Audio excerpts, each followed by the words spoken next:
Chapter 1 Rebirth Plus System. I'm so awesome. Am I not dead? Lin Xian suddenly sat up from the bed, his face full of panic. No, why does this place look so much like the place my wife and I rented 3 years ago? Lin Xian came back to his senses and suddenly realized that the layout of the bedroom in front of him was so similar to the place he and his wife rented back then. Even the stitching on the carrot pillow next to the pillow is exactly the same. Just as Lin Xian was in a daze, there was a slight sound, and the bedroom door was pushed open, and a figure he had been thinking about day and night walked in. Wife. Lin Xian looked at the woman who came in and was stunned for a moment. The woman was probably around 25 or 26 years old. She had a pink rabbit hairpin on her head and was wearing a pair of crayon Shin-chan cartoon pajamas and shorts. She looked particularly playful and cute. Her slender waist could be vaguely seen with a slightly bulging belly. When Yao Na saw Lin Xian wake up, she immediately said in surprise, "Brother, you are awake, do you feel better?" As she spoke, Yao Na quickly walked to the bedside and put her head against Lin Xian's forehead. Feeling the temperature drop, she finally breathed a sigh of relief and said happily, "The fever is finally gone, but you still need to drink more hot water. Just wait." After saying that, Yao Na hurriedly ran out of the bedroom. Lin Xian finally came back to his senses. Brother was the nickname Yao Na gave him after they got together, because he was 3 years older than her. Whether it was the warm touch on his forehead or the voice rooted deep in his soul, everything proved to him that the woman just now really existed. He is not dreaming. Cell phone. Lin Xian suddenly remembered. He quickly lifted the pillow and took out the familiar Huafan Nova 6. I pressed the fingerprint to unlock, the dark screen lit up, and a huge time and date appeared in the center of the screen. January 11, 2023. I'm reborn. Lin Xian opened his mouth wide. For a moment, his brain was not enough. Brother, drink the hot water. Yao Na walked to the bedside with a cup of hot water and handed it to Lin Xian. Wife. Woo woo. Looking at the living person in front of him, Lin Xian couldn't hold back any longer, and tears flowed out like a dam bursting. He hugged Yao Na in his arms and cried loudly, venting his longing for the woman in his arms for 3 years. Yao Na was confused by Lin Xian's sudden crying. Although she didn't know what was going on, she could clearly feel the grievance in her man's crying. She and Lin Xian have been together for quite some time, from dating to marriage. They have been together for 4 years. She has never seen her man show such a vulnerable side. Thinking about what happened in the past 2 days, Yao Na felt relieved. She hugged Lin Xian, patted his back, and comforted him softly. Brother, isn't it just that the company went bankrupt? Are you unemployed? What's the big deal? Now that the epidemic is over, the economy should recover. What kind of job can't you find by then? Besides, don't you still have me? I'll support you. Yao Na's words also brought back the dusty memories in Lin Xian's mind. Originally, everyone thought that the economy would recover soon after the epidemic was over, but unexpectedly the opposite was true. Without the various policy support and subsidies from the country during the epidemic, countless companies went bankrupt one after another. The company that Lin Xian had worked for 5 years also collapsed, and was even unable to pay the compensation to its employees. It was from this day that Lin Xian's nightmare began. The pressure after losing your job is like a flood, overwhelming you. Mortgage, rent, food, clothing, housing, transportation, etc., like mountains, weighed down on Lin Xian and Yao Na. In order to supplement the family income, Yao Na went back to work without even completing her confinement period after giving birth. Not only that, she also found 2 part-time jobs. Due to overwork, she had an accident on the way home. As soon as Yao Na left, the child died within 2 months. Under the double blow of losing his daughter-in-law and grandson, Lin Xian's father, Lin Highway, who already had heart problems, also did not survive. A year later, Lin Xian's mother also died of depression. In just 2 years, a happy family was shattered. Lin Xian, like a wandering ghost, took 2 bottles of sleeping pills one night and chose to leave this world. But unexpectedly, God made him reborn 3 years ago, when nothing happened. Holding Yao Na's delicate body, Lin Xian swore that in this life, even if he risked his life, he would let Yao Na, the child who had just been born and had not yet seen the beauty of this world, live an enviable life. It took Lin Xian a while to calm down, but he still didn't let go of Yao Na. Lin Xian looked at Yao Na's shining eyes, and said seriously with red eyes, "Wife, I swear, I will make you live a good life." Really? Then my big villa. Have. Lin Xian said firmly. My 700+ liquid foundation? Yes. Lin Xian's words made Yao Na very happy. She couldn't help but peck Lin Xian on the face and said happily, "Thank you, brother." Looking at Yao Na, who was as happy as a little child who got the gift she wanted, tears welled up in Lin Xian's eyes again. This woman is so stupid.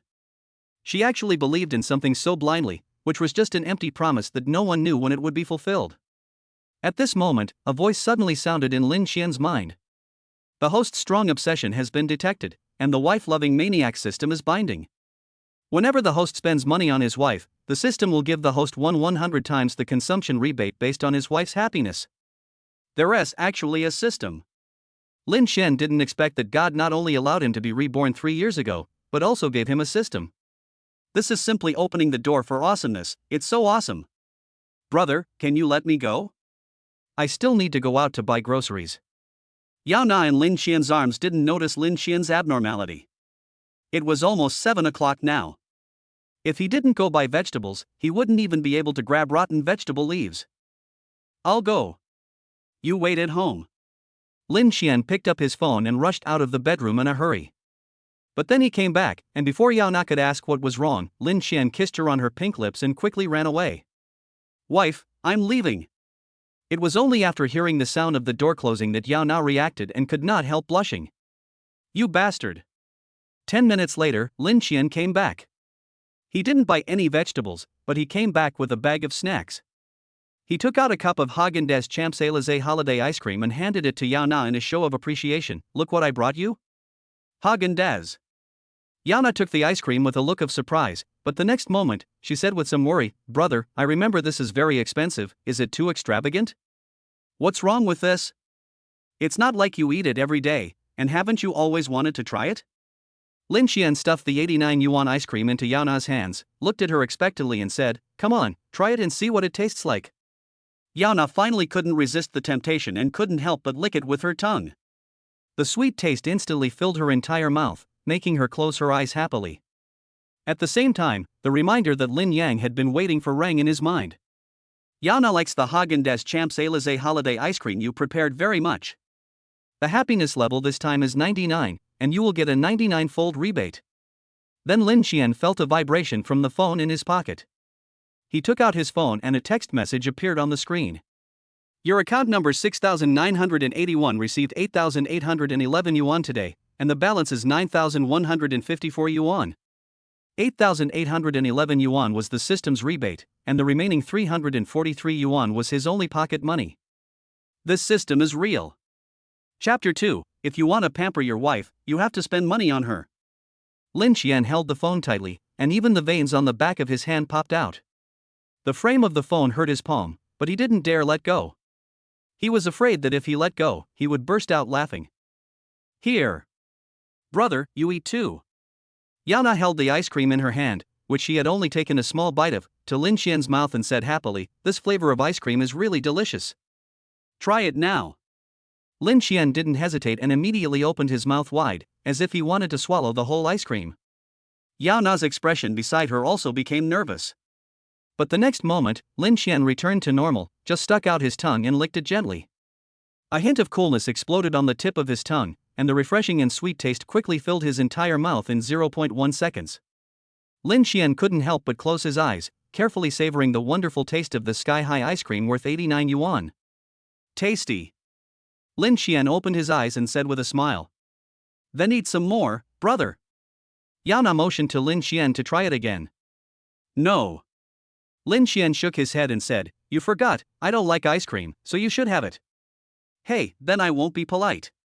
Yao Na chuckled, immediately took back the ice cream, and licked it with satisfaction. Although she said you're welcome, Yao Na still left half of the ice cream for Lin Xian. Lin Xian didn't refuse this time and ate the ice cream clean. While he was dealing with the ice cream, Yao Na had already shifted her target to the bag of snacks. As Yao Na started driving, a series of prompt sounds rang out in Lin Xian's mind. Yao Na likes the lulium you prepared very much. The happiness level this time is 98, and you will get a 98-fold rebate. Yao Na likes the honey-glazed roasted chicken thighs you prepared very much. The happiness level this time is 99, and you will get a 99-fold rebate. Yao Na likes the yuanqi forest you prepared very much.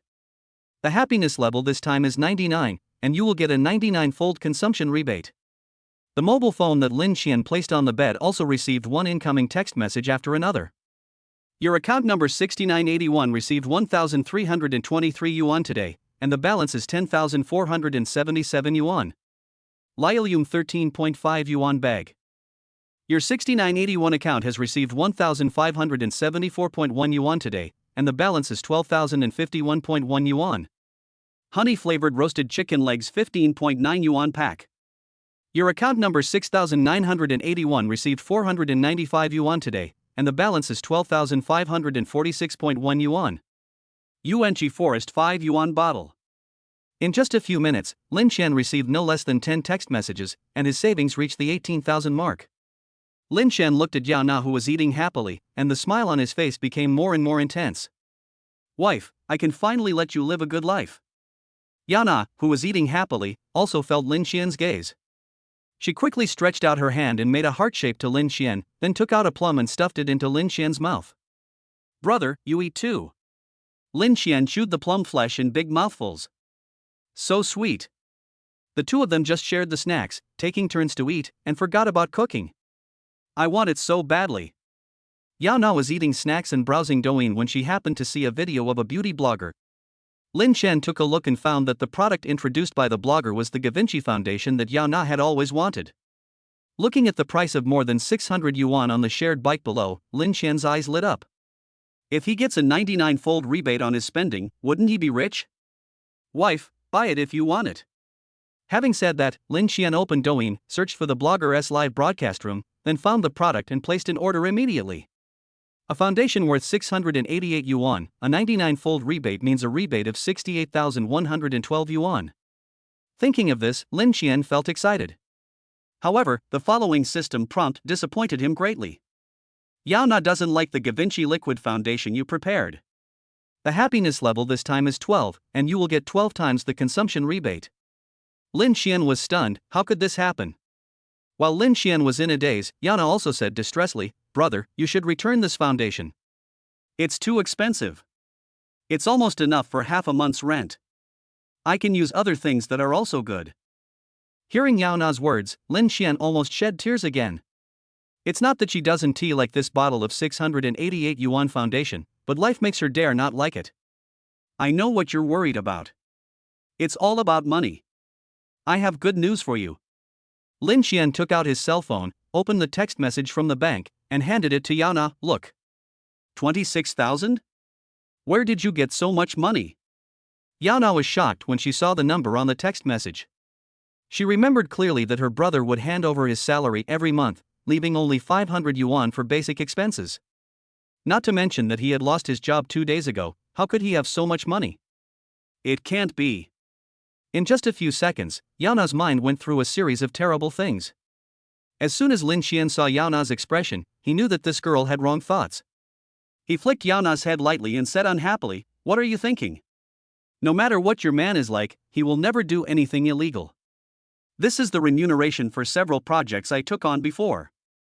I originally wanted to wait until the payment for the other projects was settled before giving you a surprise, but now that I see you are so worried, I can only tell you in advance. Once the payments for the other projects are settled, we will get at least this much. Lin Xian made a 10 sign, then pinched Yao Na's little face and said lovingly, 688 liquid foundation is nothing. Don't forget, I still want to buy you a big villa. Yao Na had no doubts about Lin Xian's words. In her mind, her brother is the best man in the world.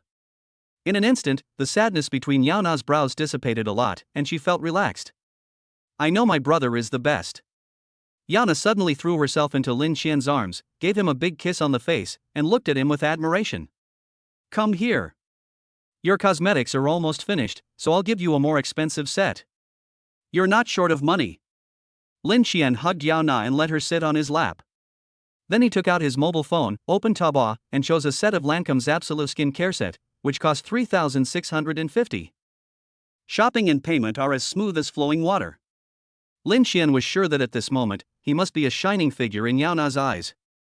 Yao Na looked at the submitted order with a pair of shining eyes, but she said awkwardly, this set is actually not cost-effective, and it's too expensive. It's better to change to a cheaper one. Lin Xian found it a little funny. If it weren't for the system's prompt, he would have really believed what Yao Na said. Yao Na likes the Lancome Absola skincare set you prepared very much. The happiness level this time is 99, and you will get a 99-fold consumption rebate. Then, the phone vibrated again, and a text message about an account change appeared in front of the two of them. Your account 6981 has received 361,350 yuan today, and the balance is 387,356.1 yuan. Chapter 3, Best Friend Li Qian. 360,000? How can it be so much? Yao Na puffed up her face and looked at Lin Qian in astonishment. Lin Qian had forgotten about this, but luckily he reacted quickly and explained, the project must have been accepted, and the client has transferred the money. Yao Na finally breathed a sigh of relief, and then she asked in confusion, Brother, didn't you just say that there were only 100,000? How could it be so much? Lin Qian held her chin, kissed her pink lips, and said with a smile, Silly girl, I said at least 100,000, and with my ability, more than 300,000, I still think it's too little. After hearing what Lin Qian said, Yao Na's worries disappeared. She looked happy and nodded her head like a rattle. That's right. My brother is the best. Not to mention 300,000, even 3 million is what he deserves. Ahem. Even though Lin Qian was thick-skinned enough, he still felt a little embarrassed by Yao Na's words. He quickly said, Come on, I have money today, I will treat you to a big meal. Feast? Yao Na's eyes lit up. Walk. Lin Qian carried Yao Na up and walked into the bedroom. He changed his clothes in no time and then looked at Yao Na. The scene in front of him immediately made him fall for her. Even though he and Yao Na have been together for 5 years, and even every inch of the girl's skin has been favored by him, he still has no resistance to Yao Na. You bastard. Feeling the fiery light in Lin Qian's eyes, Yao Na also blushed a little. She turned around, trying not to expose her private parts to Lin Qian's burning gaze. Lin Qian chuckled, walked out of the bedroom, and picked up Yao Na's red bag. This backpack was a gift to Yao Na by myself when they first met. It has been 4 or 5 years now, and it has never been replaced. It was because he had no money and he was reluctant to do so. For a moment, Lin Qian's eyes felt a little sore. Buy the girl a new one today. Lin Qian murmured. Chanel, Burberry, they're all welcome. Man, I have plenty of money now. Why buy new ones? After changing her clothes, Yao Na walked out of the bedroom. She was wearing a black woolen coat, which she also bought 2 or 3 years ago. I wore a high-necked wool sweater underneath, which was a cheap item I bought from Taobao, but fortunately it was quite warm. He wore a pair of plush cotton pants as outerwear and a pair of reddish-brown snow boots on his feet. All the clothes he had on hand cost less than 500 yuan, and the wool coat alone was worth 400 yuan. It's beautiful. Even with such ordinary attire, Lin Qian's eyes still lit up. He walked over, hugged Yao Na, tapped her pink lips, and said with a smile, Let's go shopping after dinner. We can buy any clothes or bags. You don't have to save money with your man at all. Lin Qian looked up with his nose in the air, and said smugly, If you don't buy it, then you are looking down on your brother Qian. Really? More real than real gold. Yao Na cheered and jumped up. Lin Qian quickly held her little butt with both hands, fearing that she would fall. Thank you, brother. There is no woman who doesn't like new clothes, and there is no woman who doesn't like new bags, it's just that life blocks their desires. Brother, put on your clothes. Yao Na picked up Lin Qian's down jacket and put it on him with a diligent look on her face. Let's go. As the two of them walked out of the unit door, Yao Na's cell phone suddenly rang. It's Sisai. Yao Na took out her cell phone and said to Lin Qian. Take it. Lin Qian signaled to Yao Na and considerately took her back to the unit entrance lobby. Hey, Sisai. Yao Na let Lin Qian pull her while she answered the phone. Nana, come out, I'll treat you to a meal. Li Qian's generous voice came from the phone. That. Yao Na hesitated. Li Qian was a little dissatisfied when she heard it. Could it be that your Lin Qian didn't let you come again? Does he have a prejudice against me? No, brother, just. Yao Na was about to explain, but Lin Qian took the phone from her and said with a smile, Li Qian, I'm here. Humph. So what if you're here? Seriously, you don't really have any prejudice against me, do you? Li Qian said with dissatisfaction. Lin Qian was not angry when he heard Li Qian's question, but it was indeed his fault when it came down to it. He didn't want to go, and Yao Na also turned it down in order to accompany him. The reason why he didn't go was very simple. To put it bluntly, it was just his man's self-esteem. Li Qian's husband is Su Mingho. He is the same age as her, but he has already become the director of a group branch with an annual salary of 500,000 yuan. In a central provincial capital like Guangzhou, he already crushes almost 99% of the people. Lin Qian used to be arrogant, but ended up being an unemployed young man. The huge gap made him too embarrassed to have too much contact with people like Su Mingho. However, after experiencing the separation of life and death, Lin Qian has become indifferent to many things. In response to Li Qian's questioning, he laughed and said, "Sister Qian, you are wrongly accusing me. How could I have the courage to do that? Humph. I don't think you dare. In a word, are you coming? Come." Lin Qian did not hesitate at all, only a fool would not take this opportunity to eat and drink for free. Okay. You two can just come to Su Yun restaurant in the International Trade Center. My husband and I have already been there. Li Qian made some hasty arrangements and hung up the phone. Lin Qian returned the phone to Yao Na and joked, "I saved another meal." Yao Na smiled and patted Lin Qian, saying, "Sister Qian knows that you will be furious if you say that." Lin Qian thought of Li Qian's impetuous personality and couldn't help but laugh. "Let's go quickly, otherwise Sister Qian will get impatient and start nagging me again." Lin Qian got off the bus, rode the tram, and rushed to Guama with Yao Na in his arms. It was already very cold in Guangzhou near the end of the year, especially when riding a tram. Although Lin Qian had covered his face tightly, the biting cold wind still penetrated into his neck. Yao Na behind him also hugged his waist tightly, wishing she could squeeze her whole body into Lin Qian's body. Even so, her little hands tucked in her sleeves were still icy cold. "Honey, let's buy a car? You're already in the second trimester of your pregnancy. I can't always carry you on the train, can I? Besides, it's not safe." The muffled voice could not be heard clearly in the wind, but Yao Na, who was hugging Lin Qian tightly, heard it. She hesitated, somewhat tempted, but thinking about the new house to be delivered at the end of the year, and the large renovation fee required, she finally shook her head. "Let's not do it. It's the end of the year, and there are many places to spend money. Let's keep the money." The tone was very firm. Lin Qian opened his mouth, not knowing how to persuade him. "It's still too little money," Lin Qian said silently. His current savings are only over 380,000 yuan. If it were 3.8 million yuan, he believed that Yao Na would definitely not refuse. The two men trembled along the way and finally arrived at the China World Trade Center. Walking up to the third floor, they saw a tall beauty wearing Chanel's new winter collection looking around in front of Su Yun's door. When she saw Lin Qian and the others, she immediately smiled. She stood on tiptoe, waved, and shouted to them, "Nana, here." Chapter 4, The Shock of 380,000 per day. "You are finally here." Li Qian quickly walked up to Lin Qian and the other man and hugged Yao Na. "I'll forgive you this time, but if you dare not let Nana out again next time, I'll show you how I'll deal with you." Li Qian, who was holding Yao Na, raised her head and warned Lin Qian with a ferocious look on her face. Lin Qian quickly clasped his hands together and said, "Don't worry, Sister Qian, I will never stop you from looking for Nana again in the future."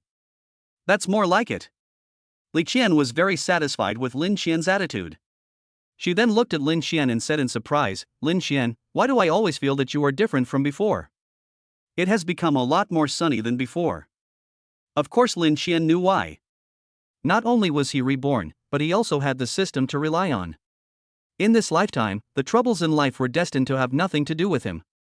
How could he not be sunny? But of course he couldn't say these words to Li Qian. He smiled and said, "It's because you treated me to a big meal, I'm so happy. Just keep talking nonsense, Nana, but you have to keep an eye on your Lin Qian, he's very good at talking." Li Qian said words of disdain, but the smile on her face became brighter. After laughing and joking, Li Shi took Yao Na and walked the two of them inside, all the way to the window seat. Lin Qian, Yao Na. Su Mingho stood up from his seat and greeted Lin Qian and Yao Na.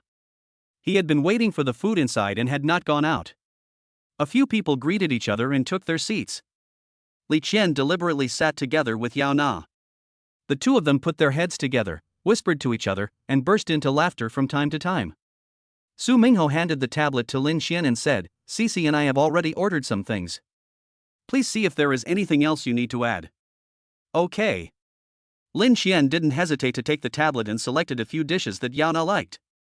Su Mingho also noticed the change in Lin Qian's temperament and was a little surprised, but his relationship with Lin Qian was average, so it was not easy for him to ask. The two women were chattering away, making the conversation very lively, but the two grown men, Lin Qian and Su Mingho, were staring at each other with awkward expressions. Fortunately, Li Qian raised her head and said to Lin Qian, I just told Nana that after your little baby is born, Mingho and I will be the child's godfather and godmother. After saying that, she looked as if to say, if you dare to refuse, I'm going to beat you up. That's great. Lin Qian agreed without even thinking about it.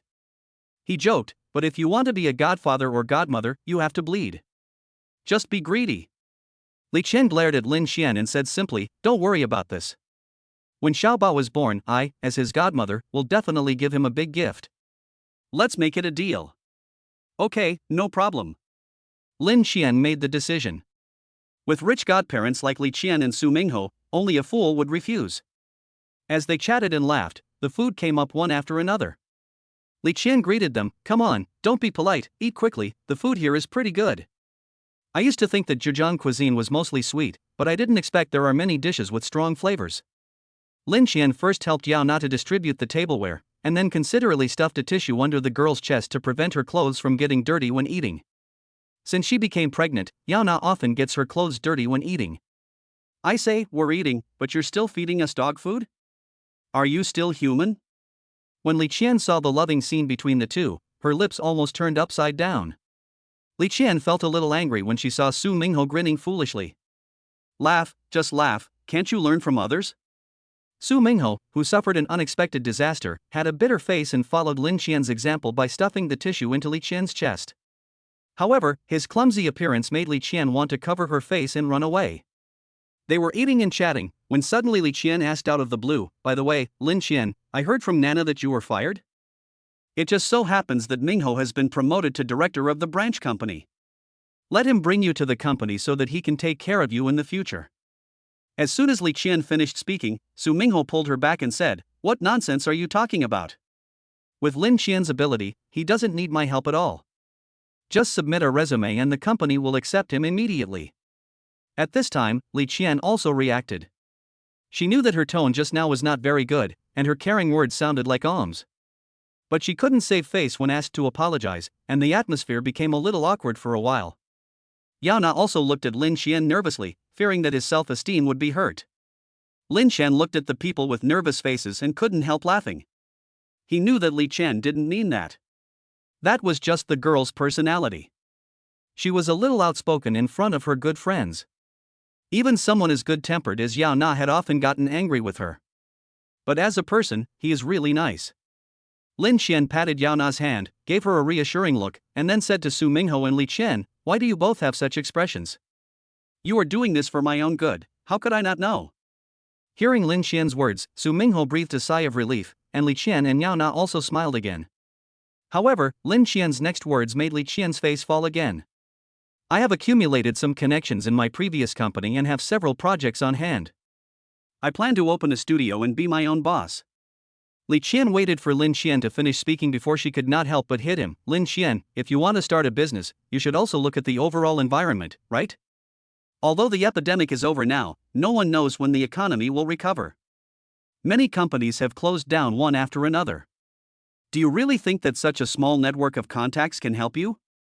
Sis I. Seeing that Li Qian's tone was very bad, Su Mingho immediately stopped her.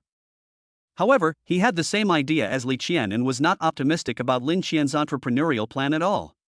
However, he knew what to say and what not to say, so he just said tactfully, since you have made up your mind, you must have a thorough plan, but I still hope you will consider our company. Don't worry, if I can't make it anymore, I will definitely come to you for help. Don't think I'm annoying then. Lin Qian laughed and raised his glass to clink with Su Mingho. In the following time, the few of them continued to eat and never mentioned work again. After eating almost everything, Lin Qian left the seat on the pretext of going to the bathroom. As soon as Lin Qian left, Li Qian couldn't wait to ask Yao Na, Nana, why don't you do anything about your Lin Qian's mischief? Why should I care? I think what my brother said is quite right. I worked diligently for others for so many years and was fired. It's better to work for myself. Yao Na didn't think there was anything wrong with Lin Qian's idea of starting a business, or rather, she had confidence in her brother. Bang! Li Qian slapped herself on the head, then pinched Yao Na's smiling face and said angrily, what kind of magic potion did Lin Qian give you? Why do you believe in him so wholeheartedly? Start a business, how much money can you make from his few projects? Yana frowned and thought for a while, then pouted and said, I don't know how much he can earn, but he has already earned 380,000 today. Ding! The spoon in Su Mingho's hand fell to the ground and broke into pieces. Chapter 5 Deposits exceed 1 million. After hearing the voice, Su Mingho suddenly said to Yana and Li Qian, sorry, I was distracted. But my heart was in turmoil. 380,000 a day, are you playing? Li Qian opened her mouth wide, and after a while she laughed dryly, Nana, you must be kidding, right? No, I saw the text message sent by the bank with my own eyes. In just 1 hour, more than 380,000 yuan was deposited into my account. Yana looked serious. Could it be true? Li Qian looked at Yana in a daze. She knew Yana never lied. But 380,000 a day, how is that possible? After her husband took the position of branch director, his annual salary was only 500,000 yuan. The money Lin Qian earned in a day had already caught up with her husband's annual salary? For some reason, Li Qian suddenly felt a little jealous. From childhood to adulthood, she has always been better than Yana in everything she does, but suddenly, her husband was surpassed. This feeling made Li Qian feel a little awkward. What are you thinking about? Shouldn't you be happy for Nana? Li Qian shook her head, pinched herself secretly, and finally adjusted her mentality. Su Mingho was also envious. No wonder Lin Qian looked down on his company. Even though Lin Qian had rich work experience, his monthly salary in their company would be just over 10,000 yuan at best, which was nothing compared to the 380,000 yuan he earned a day. It turns out that they are not determined to turn back until they hit the wall, nor are they conceited, but they are really confident. At this time, Lin Qian came back. He also saw that Li Qian and Su Mingho looked a little strange, so he asked curiously, what's going on? You two don't look very well. Ahem, it's nothing. Su Mingho and Li Qian quickly adjusted their expressions. After Lin Qian sat down, Li Qian couldn't help but asked, Lin Qian, Nana just told me that you made 380,000 today? Lin Qian glanced at Yana and saw her nodding at him, so he smiled and said, hey, didn't you take on a few projects before? Fortunately, the client was quite satisfied and paid quite a bit. You are amazing. Li Qian said with a complicated tone. Lin Qian smiled modestly, it's just luck. Besides, after these projects are completed, we don't know what will happen next. Whether it will become a dragon or a worm, no one can predict. With your strength, there will be absolutely no problem. Su Mingho raised his glass and clinked it with Lin Qian's, his tone very serious. Lin Qian could feel that Su Mingho's attitude towards him had changed a little. Earning 380,000 yuan a day, this kind of strength deserves everyone's attention. By now, everyone had almost finished their meal and it was time to go back. Li Qian waved and shouted to the waiter, brother, pay the bill. Ma'am, your table has already been paid for. The waiter handed the bill to Li Qian, then glanced at Lin Qian and said with a smile, this gentleman just paid the bill. You just went out to pay the bill? Li Qian looked at Lin Qian and said with some dissatisfaction, it was agreed that Mingho and I would treat you two to a meal, how could we let you pay? No, you give him the money back and I'll pay for it. The waiter smiled bitterly and said, ma'am, I really can't help you with this. Why don't you go to the front desk and ask? Okay, I'll go to the front desk. Li Qian said as she was about to go to the front desk. Lin Qian quickly stopped her and said, Sister Qian, please save your energy.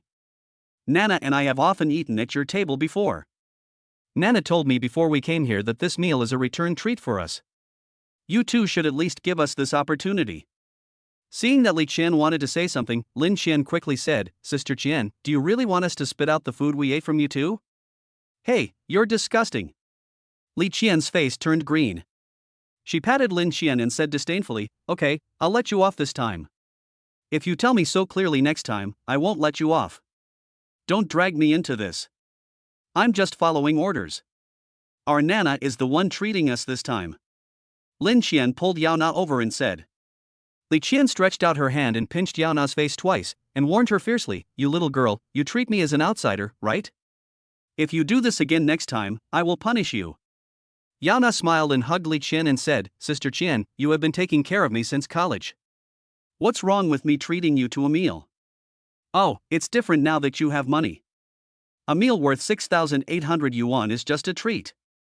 Li Qian waved the bill in her hand, on which was printed the total cost 6,878 yuan. So expensive? Yana didn't expect the price to be so high, and she felt heartbroken for a moment. Why? Are you feeling sad? Li Qian found it somewhat amusing. Of course not. Yana immediately denied it. Sister Qian, you have spent much more money on treating me to meals over the years than on this meal. Why would I feel bad? Don't you think so, brother? Of course, my wife is the most generous. Lin Qian had a smile on his face. Just now, a system prompt sounded in his mind and his mobile phone received a bank message about the arrival of funds. Your payment behavior makes Yana very happy. This time the happiness level is 100, and you get 100 times the consumption rebate. Your account 6981 has received 687,800 yuan today, and the balance is 1,068,278.1 yuan. The bank card balance directly exceeded 1 million. Okay, we too will eat and drink for free this time. Li Qian hugged Su Mingho's arm and said with a smile. Anyone can see that she is in a very good mood now. The four of them walked downstairs together and came to the parking lot. Su Mingho pressed the car key, and the lights of a BMW 5 Series flashed twice. Li Qian asked, how did you two get here? Shall we take you back first? No, we came here by tram. Lin Qian said, pointing to the electric car parking lot next to him. Li Qian frowned and said, it's so cold, why ride the tram? Leave the tram here, we will take you two home first. But you have money now, so you'd better buy a car. After all, it's not convenient for Nana to have a big belly. Lin Qian glanced at Yana and gave her a look that said you saw it. Yana took Li Qian's hand and said, I know. You don't have to worry about us. We don't want to go back yet. We can just take a ride on our bikes for a while.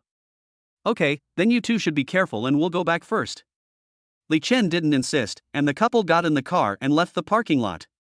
Watching the BMW 5 Series leave, Lin Qian put his hands in his pockets and said to Yana, look, Sister Qian also suggested that we buy a car. What do you think of this BMW 5 Series? Let's wait a little longer. Yana still felt that she needed to be cautious. She hugged Lin Qian's arm and smiled at him. Brother, let's go home. Go home? Aren't you going to go shopping? Lin Qian was planning to take this opportunity to make a fortune. No, I'm a little tired. Yana looked tired and yawned as soon as she finished speaking. Okay then, let's go back now. Although it's a bit regrettable that I can't get a large rebate, my wife is the most important. Lin Qian responded and went to the parking lot to ride his bike. Chapter 6 Yana gets into trouble. In the biting cold wind, the two little figures hugged each other tightly. Although it was cold, both Lin Qian and Yana felt passionate in their hearts. Lin Qian rode the bike seriously, and he could feel Yana's breathing behind him. Brother, your heart is beating so fast. Yana pressed against Lin Qian's back, and the voice seemed to come from his body. Do you know why? Lin Qian replied, it's beating because of you. The words filled with affection made Yana's face turn red instantly, but her heart was extremely sweet. Her whole body felt warm, and she hugged Lin Qian's waist even tighter with her arms. For a moment, she wanted to merge herself with her brother. At around 10 o'clock, there were very few passers-by on the streets. Even if there were any, they would disappear quickly into the streets. Just as Lin Qian was riding his bike with Yao Na and preparing to cross the road, suddenly a BMW X5 rushed over from the other side of the street, ignoring the red light. Not good. Lin Qian hurriedly turned the tram to the other side and narrowly avoided the BMW that was rushing towards him. But because it was too hasty, the tram rushed directly into the green belt next to it, and Yao Na was thrown out. Creak! The BMW stopped suddenly, and a heavily made-up figure leaned out and yelled at Lin Qian, "You idiot, are you looking for death? Why didn't I hit you to death just now?" Then he retracted it, stepped on the accelerator, and the BMW sped off into the darkness again. In the darkness, only sharp shouts and curses echoed. Son of a bitch. Lin Qian looked at the BMW going away, gritted his teeth, and quickly took out his mobile phone to take a picture of the BMW's license plate. Wife. Lin Qian put away his phone and quickly looked at Yao Na beside him. Brother, my stomach hurts. Hearing Yao Na's voice, Lin Qian's heart skipped a beat and he rushed over quickly. But the severe pain in his legs made him stagger, and his legs went limp and he fell to his knees. When I looked down, I realized that the pants on my right leg were torn, revealing a bloody wound inside. Regardless of the severe pain in his right leg, Lin Qian struggled and limped to Yao Na's side, hugged her, and asked nervously, "Wife, hold on, I'll take you to the hospital." Lin Qian carried Yao Na to the side of the road, then picked up the tram, but found that the tram would not start at all. Grass. In a rage, Lin Qian kicked the tram. There was no way he could ride the tram, so he picked up Yao Na, limped to the side of the road, took out his cell phone, and dialed the 120 emergency number. Beep, beep, beep. The piercing busy tone kept ringing, but no one answered. After calling 3 times in a row, the call was finally connected. "Hello, who is this?" The tone of the person on the other end of the phone wasn't very good, as if he was impatient being woken up from his sleep. "I have an accident here and I need help," Lin Qian said quickly. "Place?" The voice on the phone asked impatiently. "The intersection of Minhang Road and Huaiha Road." Lin Qian quickly reported the place name, but the voice on the other end of the phone asked again, "Be more specific, it's not shown on my navigation."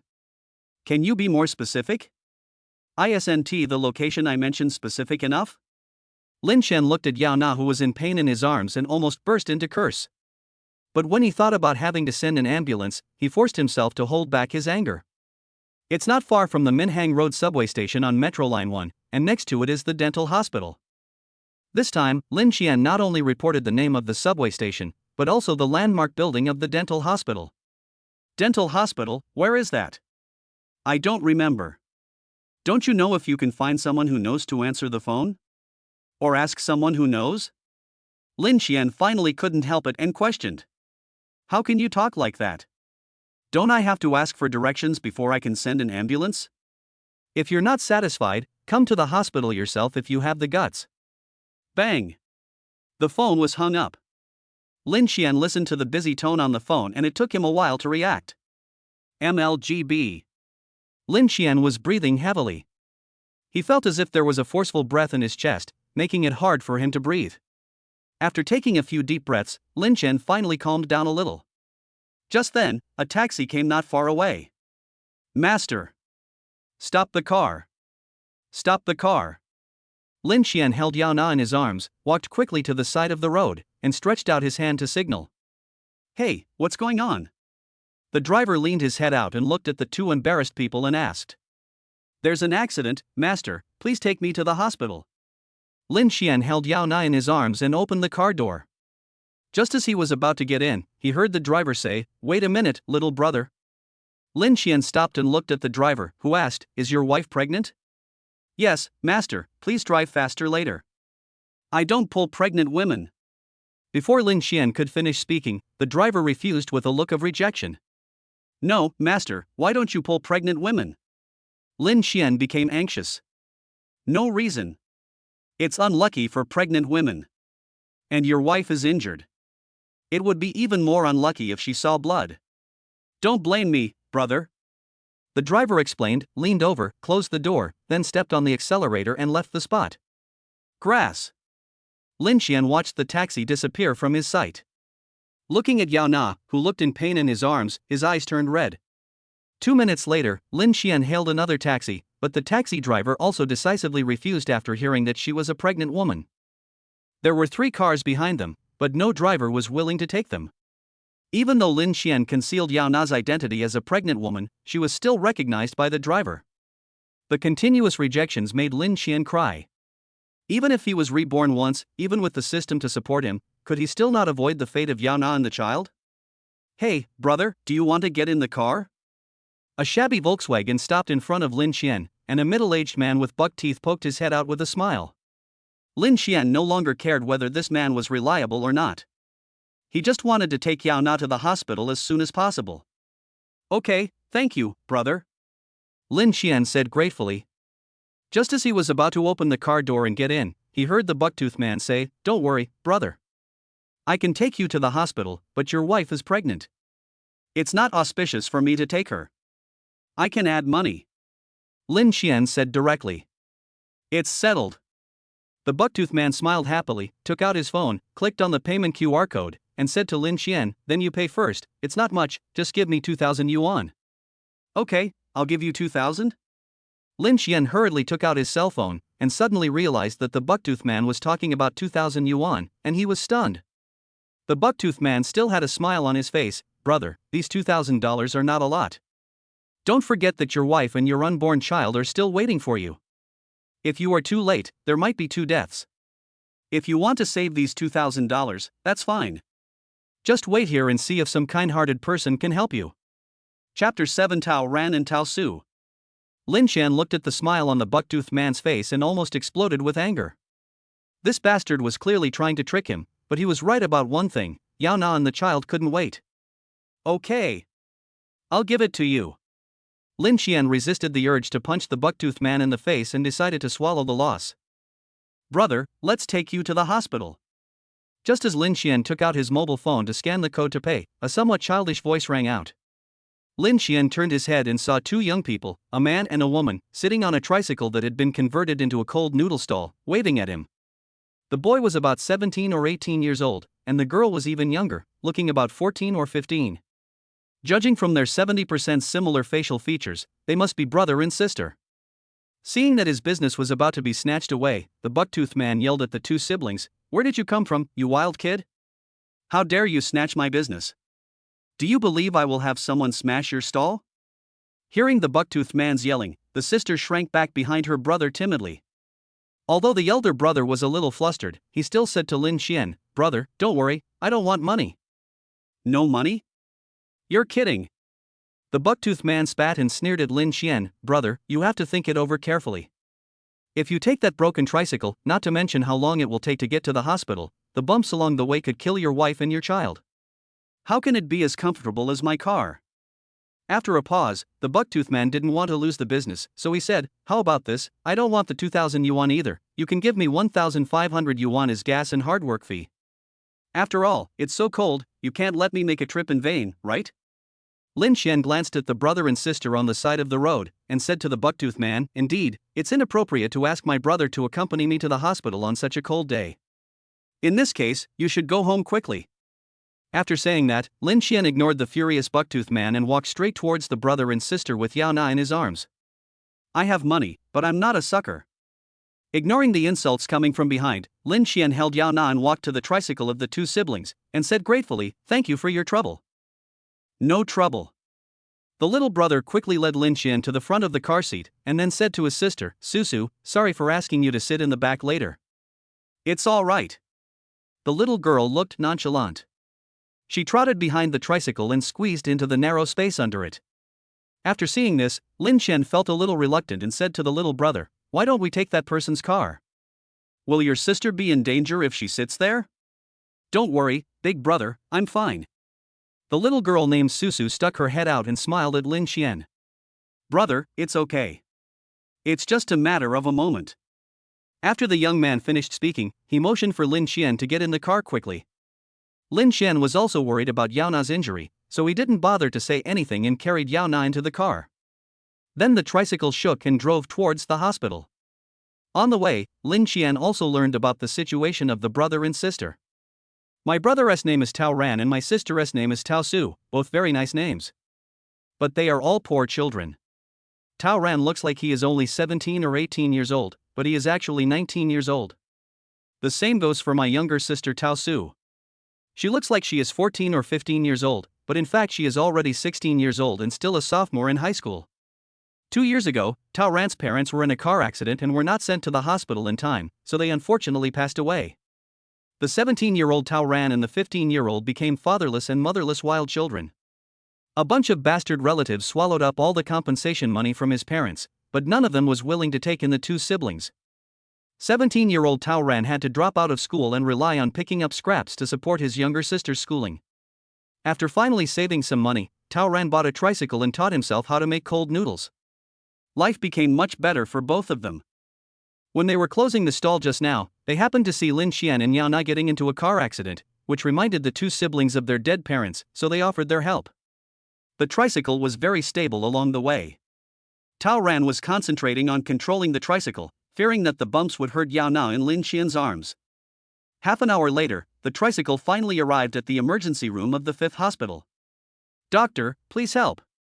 Without waiting for the tricycle to stop, Lin Xian rushed into the emergency room carrying Yao Na.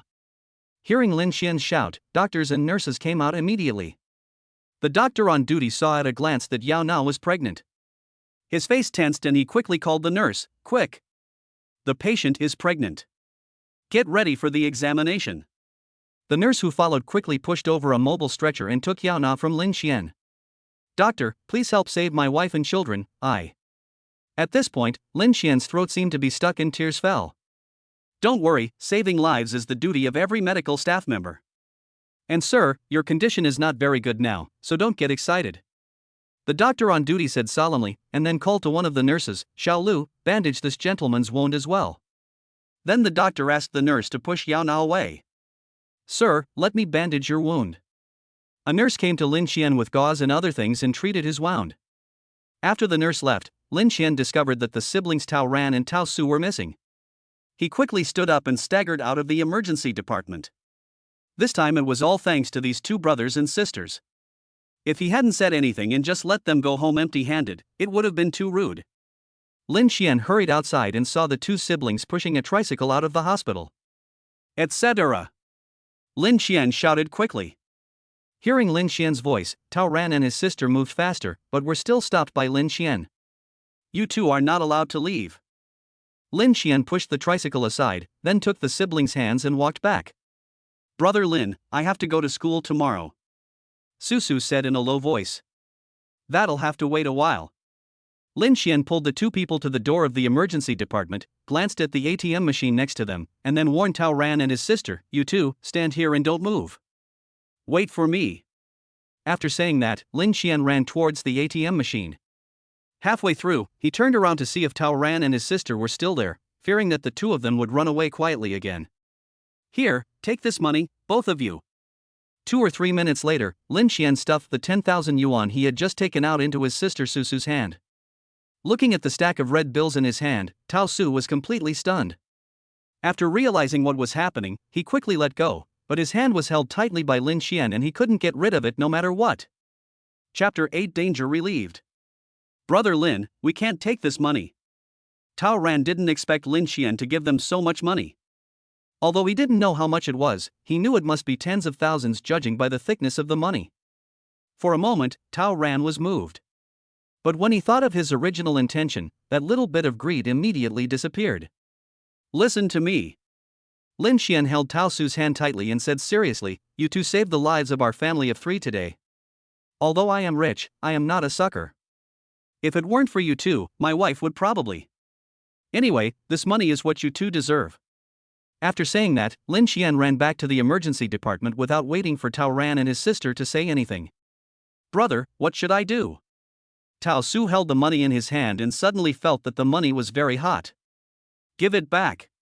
Tao Ran said without thinking, if we accept this money, won't we be the same as that bucktooth man? Good. Tao Su didn't hesitate and followed Tao Ran. Yao Na's family? Is Yao Na's family here? Outside the emergency room, a nurse was looking around. I'm here. I'm here. Lin Xian rushed in from outside and shouted hurriedly. When the nurse saw Lin Xian, she thought he had gone out to fool around, and she scolded him with disgust. Are you Yao Na's family member? Yes, I am his husband.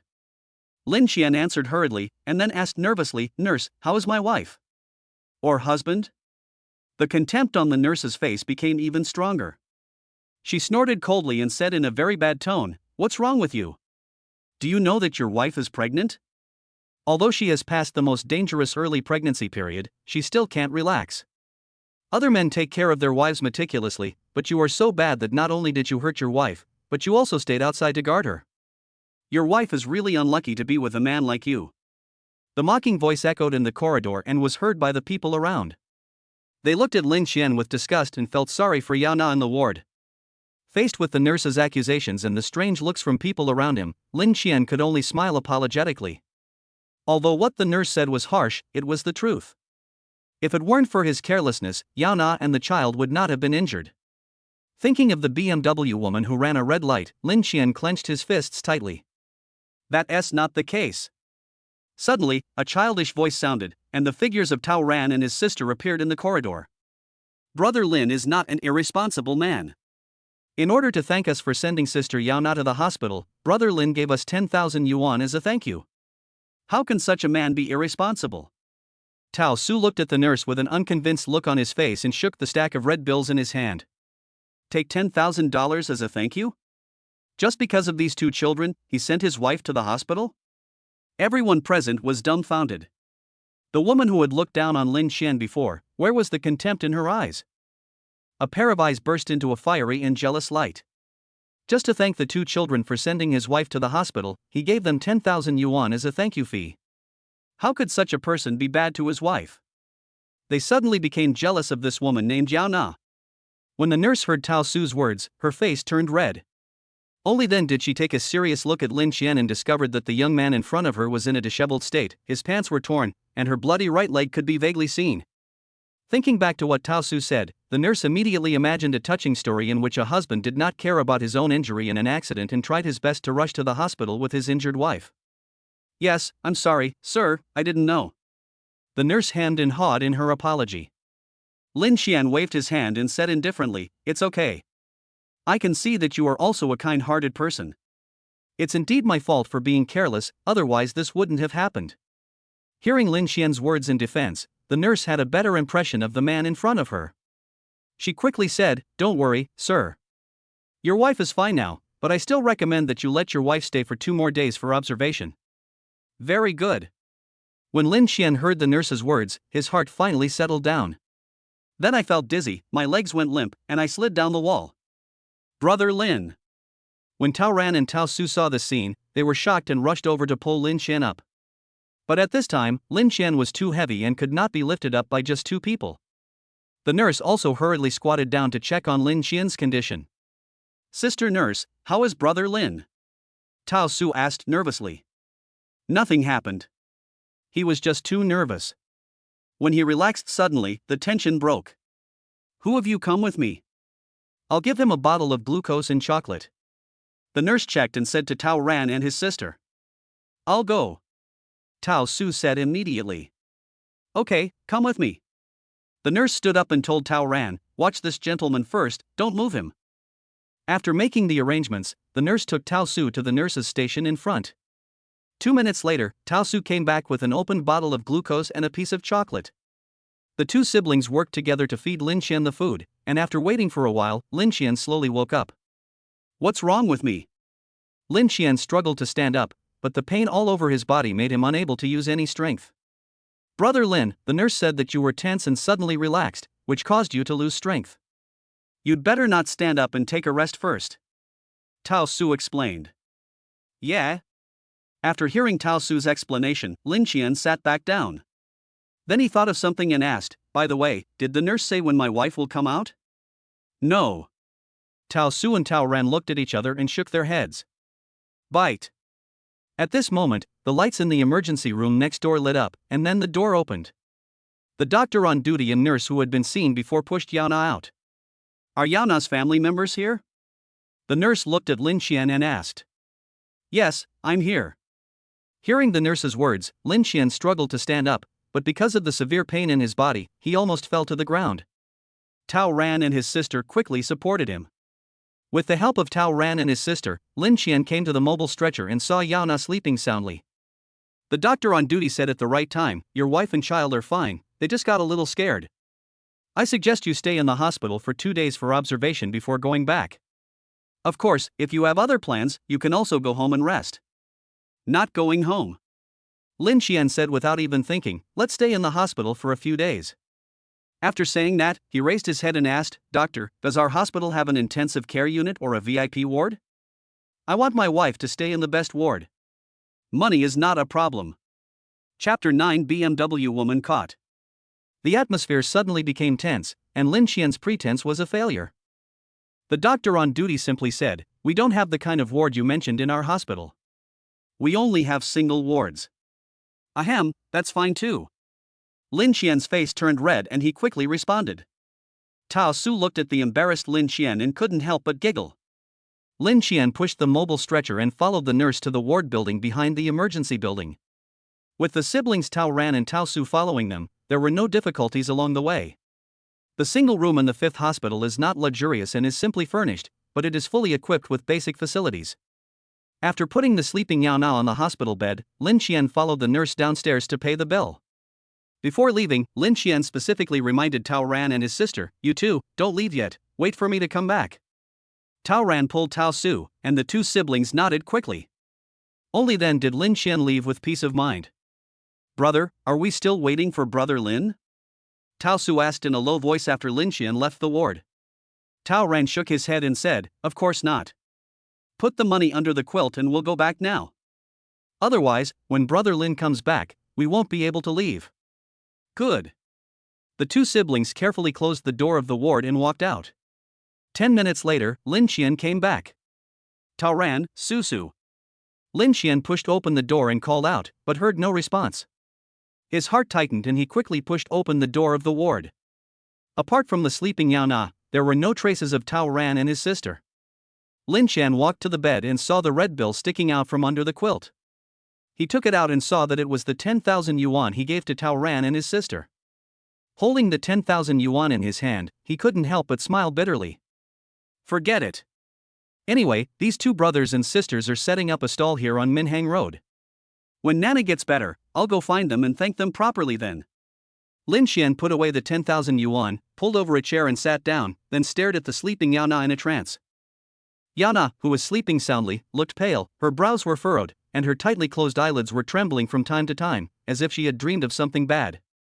Lin Xian tried to smooth Yao Na's frown with some heartache, but it was useless. In just a moment, Yao Na's brows were frowned again. He could only hold Yao Na's cold little hand tightly, hoping to give her strength. Son of a bitch. Looking at Yao Na, Lin Xian's heart was bleeding. He thought of the BMW woman's face and wanted to skin her alive. Lin Xian picked up his phone and called the police directly, then sent the photo he took of the woman in the BMW to the police. The police just said wait for news and hung up the phone. Lin Xian sighed. Ordinary people have no money and no power, so they are powerless when they encounter injustice. We can only pray that those meat eaters will have mercy on us and grant us justice. Money. I need more money. Thinking of the heavily made-up BMW woman, Lin Xian's excitement about his savings reaching 1 million also disappeared. This woman is obviously a mistress. Even a woman like her can drive a car like the BMW X5, which shows that her man is still capable. With his current savings of over 1 million, he might not even have a fraction of what others give him. That's right, Lin Xian not only wants the BMW girl to pay the price, but also wants the man who supports the BMW girl to pay the price. Judging from the BMW woman's arrogant look, she has done this kind of thing many times. The fact that she is still safe and sound, and so rampant, can only mean that the man who supports her gives her the courage and confidence. Just wait, I will make you all pay the price. Lin Xian said silently. Early morning. Yao Na, lying on the hospital bed, opened her eyes dazedly, and immediately woke up when she saw the unfamiliar environment. Elder brother. Yao Na's somewhat panicked voice sounded, and Lin Xian, who was lying in front of the bed, immediately woke up and grabbed her little hand. Wife, I'm here. Feeling the warmth from Lin Xian's palm, Yao Na finally calmed down. Brother, is this in the hospital? Yao Na looked at the snow-white ward in front of her and asked. Lin Xian nodded and told Yao Na what happened last night. Yes, last night. That BMW jerkin is so abominable. Yao Na said angrily. Don't worry. Lin Xian stroked Yao Na's hair and comforted her. I've called the police and taken a photo of the BMW's license plate number. I believe there will be news soon. Aha! After hearing that Lin Xian had called the police, Yao Na said with relief, I really hope the police can catch her and sentence her to a few years in prison. Of course. Although Lin Xian didn't have much hope in his heart, he didn't discourage Yao Na. By the way, brother, where are the brother and sister Tao Ran and Tao Su you mentioned? I want to thank them properly. Yao Na also learned that she was sent to the hospital by the siblings Tao Ran and Tao Su, but when she woke up she did not see the two siblings, so she asked out of curiosity. They sneaked away while I was going downstairs to pay the bill. Lin Xian said somewhat helplessly. Yao Na was also very discouraged after hearing this. That's such a pity. I don't know if there is a chance to find them. It's okay. They have a stall on Minhang Road. When you get better, we'll go find them. Lin Xian comforted her, and then asked Yao Na, wife, are you feeling hungry? I'll go buy you something to eat. Yao Na touched her stomach and smiled brightly at Lin Xian. I didn't feel anything just now, but now that you said that, I really feel hungry. Okay, wait, I'll go buy you something to eat. Lin Qian went downstairs and left the hospital. He came to a porridge shop not far from the entrance, ordered a bowl of seafood porridge and fried dumplings, and hurried back. Eat it while it's hot. You need more nourishment now. I'll go home and make you a big meal later. Lin Qian took out the seafood porridge and fried dumplings and fed them to Yao Na mouthful by mouthful. It's delicious. Thank you, brother. Brother, you can eat it too. Yao Na looked very happy. I don't know if it's because she is hungry or what, but Yao Na has a good appetite today. Not only was there not a drop of seafood porridge left, but even the fried dumplings were eaten up. Brother, I'm sorry, I ate it all. Yao Na looked embarrassed. Fool. Lin Qian kissed Yao Na and said with a smile, it was originally given to you to eat. You are the most important. I will go back and make you some delicious food later. Brother, I don't want you to leave. Seeing Lin Qian preparing to leave, Yao Na immediately grabbed his hand. Yesterday's accident scared her so much that she is still feeling scared. She was afraid without Lin Qian around. Okay, I won't leave. Lin Qian walked to the bedside and sat down, pulling Yao Na over and holding her tightly in his arms. Feeling the warmth from Lin Qian's body, Yao Na's heart calmed down again. She said to Lin Qian, brother, why don't we go home? I don't feel comfortable staying in the hospital. Lin Qian was a little hesitant, because the doctor said that he needed to observe for 2 days. But when he saw Yao Na's pleading eyes, his heart melted. Someone as good as me. The cell phone rang. Lin Qian took out his phone and saw that the number on it showed Guangzhou City Police Department. He quickly answered the call. Is it Lin Qian, Mr. Lin? Before Lin Qian could say anything, he heard the police officer on the other end of the phone say, the owner of the BMW that hit and ran last night has been found. When do you think you can come to the Minhang Road police station? Caught? Lin Qian showed a look of joy on his face, and quickly replied, I'll be there now. After hanging up the phone, Lin Qian said to Yao Na a little embarrassedly, Wife, I'm afraid we can't go home today. The police station called me just now and said that they caught the BMW woman. Chapter 10 The Arrogant BMW Girl. Minhang Road Police Station. Lin Qian finally managed to coax Yao Na into submission and advised her to stay in the hospital to recuperate. He then went to the police station alone. Before I even entered the police station, I heard an arrogant voice. Even if this voice turned into ashes, Lin Qian would recognize it. It was the voice of the woman in the BMW who fled the scene last night. Lin Qian pushed open the glass door of the police station's business hall with a stern face and walked in. As soon as I came in, I saw a woman with heavy makeup and wearing designer clothes standing in the hall, shouting loudly. Where is that guy? Why hasn't he come yet? He's still keeping me waiting. Who does he think he is? So what if I ran a red light? You've already deducted my points and paid the fine. What else are you dissatisfied with? Isn't it just money? I have plenty of money. Lin Qian listened to what the BMW woman said, clenched his fists, and wished he could punch this woman in the face. Damn, just because you have money you can do whatever you want? You are Lin Qian, right? This is the owner of the BMW that caused the hit-and-run accident yesterday, Miss Qin. A middle-aged policeman stood up and introduced himself to Lin Qian. Lin Qian glanced at the woman surnamed Qin coldly and asked, Comrade police officer, I wonder what punishment Miss Qin received. Running a red light will result in a 6-point deduction and a 200 yuan fine. The middle-aged policeman said calmly. Grass. Lin Qian clenched his fists and asked again, but this Miss Qin almost killed me and my wife. My wife was still pregnant. If it weren't for our good luck, our family of 3 would have died by now. The middle-aged policeman glanced at Lin Qian, still with a cold look, and said, Miss Qin ran a red light, and we have dealt with her according to the law. As for the injuries of you and your wife, I suggest you settle it privately with Miss Qin. This is good for both you and Miss Qin. Privately?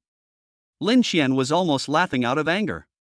He, Yao Na and their child almost died, but the police asked them to settle the matter privately? Hey little brother, just name a price, I won't bargain, my girlfriend has already been fined, this matter is over, I have something else to do, I'm in a hurry to leave. At this time, the man who had been sitting on a chair nearby and playing with his mobile phone stood up, walked to the woman surnamed Qin, put his arm around her waist, and said to Lin Qian with a proud look on his face. You want to give me money? Lin Qian couldn't help it anymore and asked, do you know that your girlfriend almost killed our family of 3?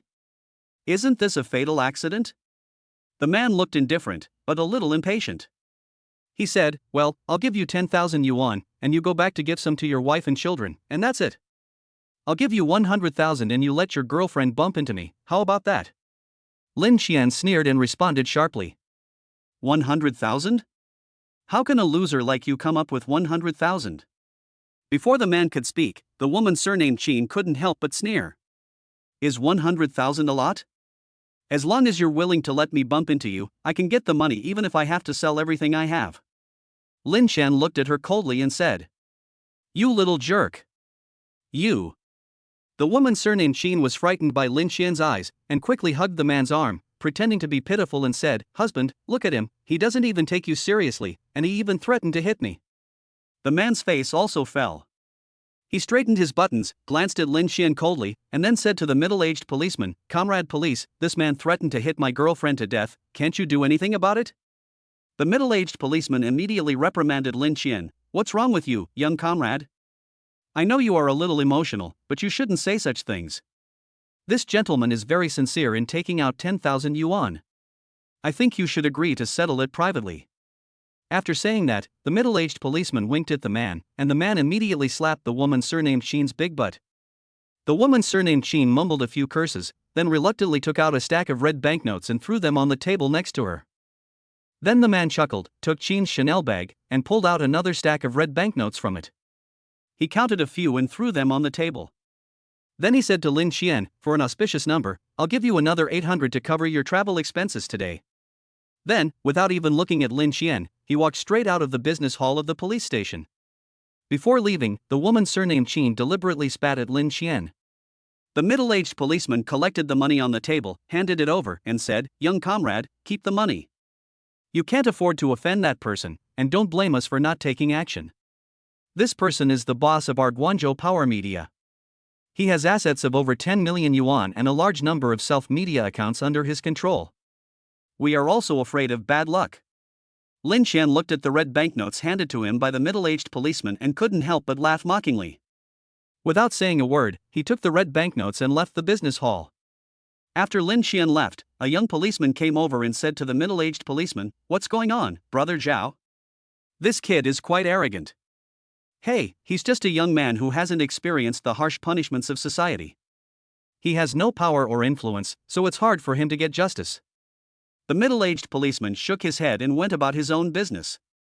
Lin Qian walked out of the police station and happened to see the BMW woman named Qin and the CEO of Power Media getting into a Maybach. The Maybach turned a corner and sped past Lin Qian. Its wheels rolled over the puddles on the roadside, splashing all over Lin Qian. Then, the window of the Maybach rolled down, and the unbridled laughter of the woman surnamed Qin and the power boss could be heard. Fuck you. Lin Qian's eyes were red, and the raging anger almost burned away his sanity. Fortunately, he has lived 2 lives as a human being and knows that impotent rage is the most incompetent behavior. Money. I need more money. Lin Qian secretly made up his mind to use the system to get enough money as soon as possible. If he had a few hundred million now, he could kill the CEO of Power Media directly. If he had hundreds of millions now, he would be the one showing off in the business hall of the police station just now. Lin Qian glanced coldly in the direction where Maybach left, then turned and left. Back in the ward, Lin Qian had adjusted his mood. Before entering, he looked in the mirror to make sure there was nothing wrong with his face before pushing the door and walking in. Brother, you're back. Hearing the sound of the door being pushed open, Yana poked her head out from under the quilt, and a smile appeared on her face when she saw Lin Qian. Look, I bought you something delicious. Lin Qian raised the durian cake in his hand and said to Yana. Wow. Thanks, brother. Yana sat up happily, took the durian cake from Lin Qian's hand, and couldn't wait to take a bite. Tasty. Yana said with a satisfied look on her face. Then she took out another piece, handed it to Lin Qian's mouth, and said with a smile, Brother, you eat too. Lin Qian moved aside with some disdain, his face full of rejection. No, I don't want to eat this. Of course Yana knew that Lin Qian never ate durian, not even durian-flavored food or candy, but she would always enjoy teasing Lin Qian every time. Hey. Yana chuckled, took another big bite, and then asked, Brother, how did the owner of the BMW deal with it? Lin Qian paused while wiping Yana's mouth, then said with a smile, The person has been arrested. I heard from the police that he will be sentenced to at least 1 to 2 years in prison. Instead of telling Yana the truth, he told a white lie. Chapter 11 Discharge. Half an hour later, Yana fell asleep with a smile on her lips. Lin Xian stood up, tucked the quilt for Yana, then sat aside and took out his mobile phone to search for information about Power Media on Baidu. A series of information about Power Media appeared densely on his mobile phone screen. The news on the front page clearly stated, Dynamic Media and Guangzhou Newspaper Group intend to reach a cooperation agreement. Chairman Zhou Bo personally attended the internal meeting of Guangzhou Newspaper Group. Then, Lin Xian spent almost an hour and finally had a clear understanding of Power Media. He couldn't help but sigh that Zhou Bo was really capable and was able to hook up with the giant Guangzhou Newspaper Group. But this is not surprising. Dynamic Media is one of the best in the entire Guangzhou Media Group, second only to the official Guangzhou Newspaper Group. His assets have reached nearly 20 million, and he is not only involved in live streaming, selling goods and models, but also in content-oriented short videos and novels. Most importantly, he has a team of more than 20 people called Water Armies. No wonder. Lin Xian murmured. Arrogant people like Zhou Bo and his girlfriend must have done a lot of immoral things like running red lights and hitting people, but there was no splash at all on the internet. This is totally unscientific. There is only one possibility, that is, the media group behind Zhou Bo has made an effort, and even the Guangzhou Newspaper Group has contributed some effort. Lin Xian is not afraid of Power Media, but he has to consider Guangzhou Newspaper Group, which is the mouthpiece of the country. Since ancient times, the people have never fought against the officials, and he doesn't want to go directly to jail. He had to think of a solution that would satisfy both parties, but after thinking about it, Lin Xian couldn't think of any good solution, so he could only take it one step at a time. However, the cooperation between the two is only a matter of interests. As long as they can bring greater benefits to the other party, Guangzhou Newspaper Group will not cling to Power Media. Swordfish Culture Media. Lin Xian's eyes fell on this medium-sized media company. The news said that this media company was recently suppressed by Power Media and many of its top anchors and internet trolls had been poached. If there is no external intervention, Swordfish Culture Media may not survive until the new year. It's you! Lin Xian decided to acquire Swordfish Culture Media. For no reason, it's just because the positioning of Swordfish Culture Media is consistent with that of Power Media. Swordfish Culture Media is involved in all the fields that Power Media is involved in. Since they intend to destroy Power Media, make Zhou Bo worthless, and make the Qin family pay the price, they must suppress them in all aspects. Swordfish Culture Media is very suitable to be this knife. Even though this knife is rusty beyond recognition, it doesn't matter. After resharpening, it's a good knife again. The most important thing is that Swordfish Culture Media has a complete team, all of whom are veterans who have been working in the media field for many years. After he took over, he didn't have to recruit new people, which saved him a lot of time. It's you! Lin Xian glanced at the market value of Swordfish Culture Media. 8 million, not expensive. If the deal is really done, it can be done with 5 million, or even less than 5 million. Money, money! Lin Xian muttered to himself as he looked at Yana. She was not only his wife, but also his cash cow. Thinking of this, Lin Xian couldn't help laughing. Brother, what are you laughing at? Suddenly, Yana, who had woken up in a daze, looked at Lin Xian with a silly smile on his face and asked. You are my cash cow. Lin Xian blurted out. I'm a cash cow? Yana looked confused. Is this some new meme on the internet? Ahem, what I mean is that if you're by my side, I'll make a lot of money.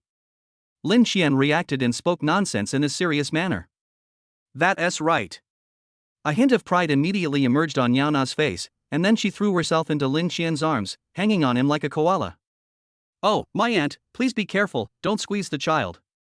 Lin Xian hurriedly hugged Yana and reminded her. Don't worry, it's okay, Xiaobao is very strong. Yana blew a breath into Lin Xian's ear, causing Lin Xian to tremble all over. Sensing Lin Xian's unusual movement, Yana couldn't help but giggle. She said to Lin Xian in a sweet voice, Brother, what's wrong with you? Are you feeling unwell? As he spoke, his movements became less honest. Hiss. Lin Xian almost couldn't hold it in and couldn't help but slap her. Then he grabbed Yana and warned her fiercely, Do you know that you are playing with fire? From the time Yana became pregnant to now, he hasn't had a bowel movement for more than 3 months. He was so depressed that he would react as soon as he saw a nice girl on the street. If he had not read the 24-character mantra of the socialist core values, he would have fallen long ago. In fact, Yana also felt a little uncomfortable. Her little face became red and her eyes became hazy. Under the influence of progesterone, she had no such thoughts in the early stages of pregnancy, and would subconsciously reject even the thought of it. But once I passed the early stage of pregnancy and entered the second stage of pregnancy, that itchy feeling came back again. Elder brother. A tingling murmur sounded in Lin Xian's ears, and the string in Lin Xian's head broke directly. Then. Brother, I want to go home. Yana's face was red, but it was definitely not because of the cold. Lin Xian was surprised and asked, "Why do you want to go home suddenly? Haven't you only been here for 1 day?" No. Lin Xian was still quite worried about Yana's health and rejected her directly. Brother, please. Yana took Lin Xian's hand and started her coquettish offensive, but after just a short while, Lin Xian was defeated. Okay. Lin Xian raised his hands and surrendered. I agree that you can go home, but in the end you still have to listen to the doctor. If the doctor doesn't speak up, you can't go home. Yana nodded quickly and said, okay, let's go find a doctor. I know my own body, there's absolutely nothing wrong with it. An hour and a half later, Lin Xian took Yana to do some simple examinations and gave the results to the doctor. After seeing this, the doctor nodded with satisfaction and said, it's good. There's no major problem. It's mainly just some skin injuries and he was a bit frightened. You can go back and take care of your body. Now is the period of rapid growth for children, and you must pay attention to safety issues. The doctor reminded intentionally or unintentionally. Okay, thank you, doctor. Yana pinched Lin Xian's thigh privately and thanked him hurriedly. Coming out of the hospital, Yana couldn't help but cheer. She always felt too depressed in the hospital. Chapter 12. Deposits soar again. When Lin Xian and Yana came yesterday, they didn't bring anything with them. When they were discharged from the hospital, they just refunded their money, received the discharge certificate and left. After the money was deducted, Lin Xian did not receive any prompt from the system. But he was not surprised. After all, being hospitalized was not a pleasant thing. After returning home, Yana lay on the bed, rolled over twice, then took a deep breath of air and said happily, the smell at home is still the best. Lin Xian leaned against the doorframe, looking at the funny Yana with a happy face. After Yana played for a while, she said, Wife, why don't we go check out the car this afternoon? You know what happened yesterday. It's best to have a car at a critical moment. After hearing Lin Xian's words, Yana hesitated for a moment, and finally nodded in agreement. Okay, let's go check it out this afternoon. Lin Xian also told her what happened yesterday, especially when she heard that taxis would not pick up pregnant women, which made her even more indignant. And there was the buck-toothed guy who took advantage of the situation. Yana even cursed him to give birth to a child without an anus. She didn't want to buy a car before so that she could save money to renovate the house, but what happened yesterday has threatened the life safety of her and her child. How can decoration be more important than your own and your children's life safety? Seeing Yana agreed, Lin Xian finally breathed a sigh of relief. Not only is it because I'm afraid that yesterday's situation will happen again, but I can also use it to make a profit. He had thought it through. He had more than 1 million yuan in his hands, and if he wanted to buy a car, he would buy it according to his savings, and it would be best if he could spend it all. With a 100 times rebate, you can directly earn 100 million. By then, it will be enough to kill Power Media. At noon, Lin Xian ordered a lot of food on the Hema app. In order to make more money, he put in a lot of effort and only picked the most expensive ingredients. 2 slices of Australian Wagyu M9 steak worth $1,500 per piece. 2 New Zealand imported rock lobsters worth $858. 2 Boston lobsters worth $658. A gift box of 3 butter crabs from Shanfugi is worth $2,688, so get 2 boxes. Finally, Lin Xian chose a yellow croaker caught from the East China Sea worth $11,888. Including some other dishes, the total cost was nearly 40,000 yuan. However, Lin Xian did not tell Yana this price, but reduced it tenfold. Although the ingredients costing more than 4,000 yuan was a bit painful for Yana, it was still acceptable. Considering that he was not able to handle these ingredients himself, Lin Xian spent 1,000 yuan to find a chef to help him prepare this meal. When the chef saw the dazzling array of ingredients, he was immediately amazed. He really couldn't imagine how someone who could afford a meal costing 40,000 yuan would still live in a loft apartment like this. Shouldn't you live in a big villa and drive a luxury car? Of course, although he was surprised, the chef still had a strong sense of professional ethics. After a brief moment of surprise, he started to concentrate on processing the ingredients. An hour later, a large table of seafood hot pot was ready. The chef not only prepared hot pot, but also a grill pan for grilling seafood. Wow! Today's meal is so sumptuous. After the chef left, Yana finally relaxed. Sitting at the dining table, looking at the delicious food on the table, my mouth is watering. Try this cheese lobster. Lin Qian placed a huge Boston lobster on Yana's plate. Yana reached out and grabbed the lobster on the plate, then took a big bite of the lobster meat. The sweet lobster meat mixed with the salty and fragrant cheese, the wonderful taste exploded directly on her tongue. She could clearly feel that for a moment her soul was about to leave her body. Thank you, brother. Yana narrowed her eyes, looking like a happy kitten, so cute. Lin Qian looked at Yana, who was eating with relish, his mouth drooling. He just picked up another Boston lobster to enjoy it when the system prompt sounded in his mind. Yana likes the Boston lobster you prepared very much. The happiness level this time is 99, and you will get a 99-fold consumption rebate. At the same time, the phone on the dining table lit up. Your account 6981 received 65,142 yuan today, and the balance is 1,093,420.1 yuan. Then the notification sounds in my mind came one after another, and the text messages on the table also came one after another. At this moment, Lin Qian did not mind the noisy voice in his head at all. Instead, he felt that the voice was simply the sound of nature. The meal lasted for more than an hour before Yana leaned back in her chair with a satisfied look on her face. The belly, which was already slightly bulging, became even rounder because it was filled with delicious food. Lin Qian was the same. Looking at the messy table, he suddenly felt a little dazed. He had never dreamed of having a meal worth more than 40,000 yuan in his previous life. Brother, I am enjoying the meal. I wish I could eat it every day. Yana touched her belly and said with longing. Lin Qian smiled and pinched her face, saying, as long as my wife wants to eat it, she can eat it every day. Although he has not yet checked how much rebate he got from this meal, he guessed that it would be at least 1 or 2 million. Together with the 1 million left in his card, the total savings of 3 million was enough for Yana to have such a sumptuous meal every day.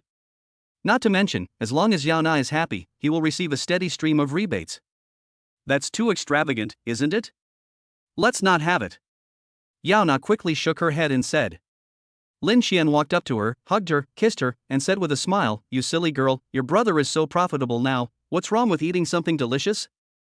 As he spoke, he opened the text message on his phone, handed it to Yana, and then continued, "Look, I have completed all the projects I have on hand, and even the money has been transferred to me. 1, 10, 100, 1,000, 10,000, 100,000, 1 million. 3,119,046.1, more than 3 million? Yana widened her eyes and looked at the number on the text message in disbelief. Her expression was as if she had seen a ghost. What's going on? How come it has become over 3 million in just one day?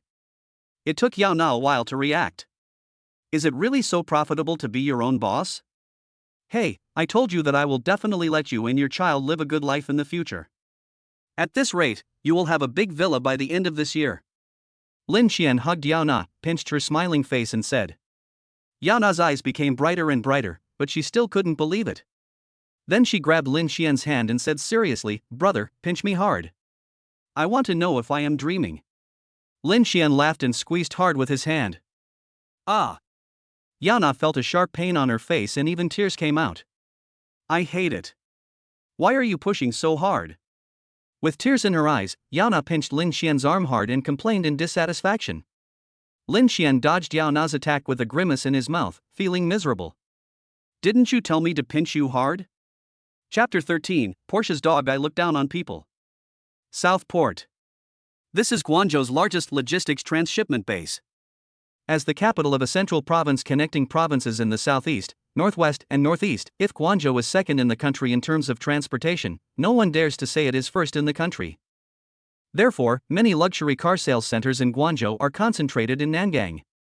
After Lin Qian and Yana finished their meal, they rested for a while and took a taxi here. Brother, this place is so big, what car should we buy? Yana looked around curiously. She had been working in Guangzhou for 3 or 4 years, but had never been to Nangang. A luxury car, of course. Lin Qian said without even thinking. How can that be possible? Even though there are over 3 million in the card, you can't squander it like this, right? When Yao Na heard that Lin Xian wanted to buy a luxury car, she immediately became anxious. In her impression, what kind of luxury car would not cost millions? The more than 3 million they have is not enough to spend.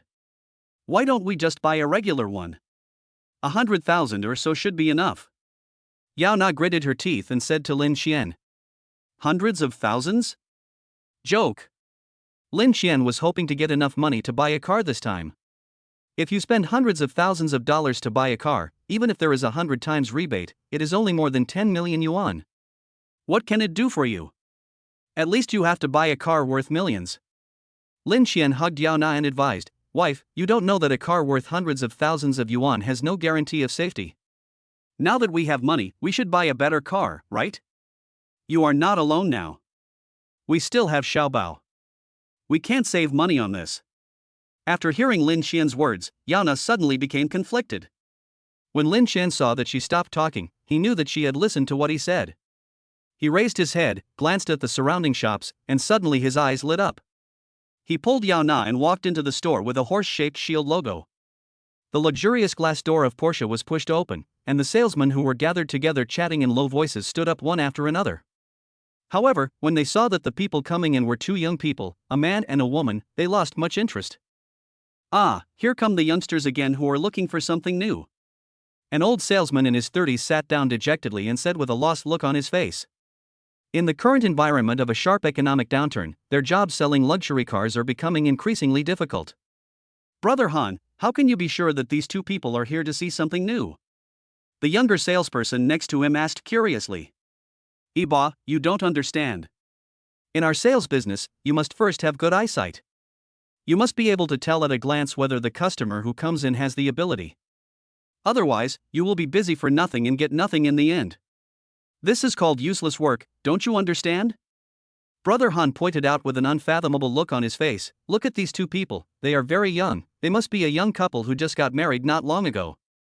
Look at the girl's belly, is it slightly bulging? She's definitely pregnant. After taking a sip of water, Brother Han looked at the young salesmen around him who were listening to him imparting his experience, and raised the cup in his hand to signal the young people to get him a glass of water. The young salesperson named Ibo quickly took the cup and went to the side to get a glass of water. Brother Han took a sip of the water and continued, for those who are newly married and pregnant and come to Nangang Auto City, the probability of buying a car is more than 90%.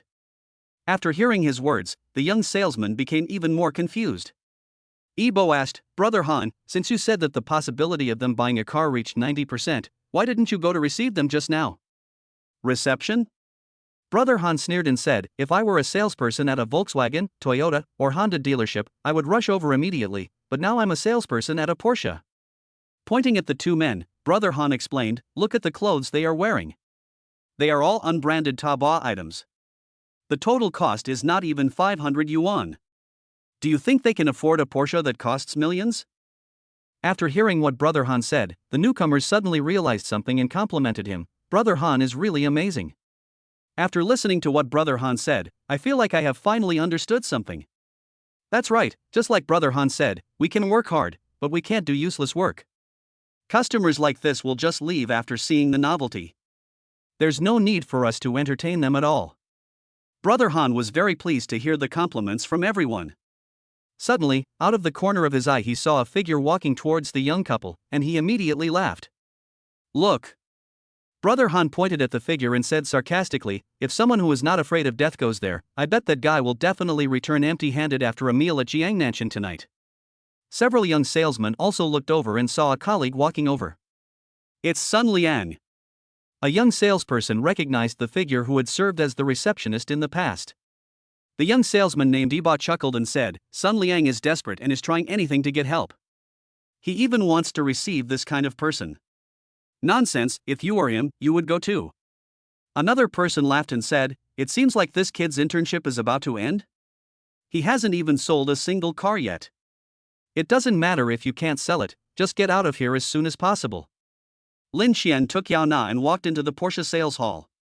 It was as if they had entered a greenhouse, and the coldness in their bodies was immediately dispelled. Wow, this place is so big. Yao Na looked around the sales hall with a look of surprise.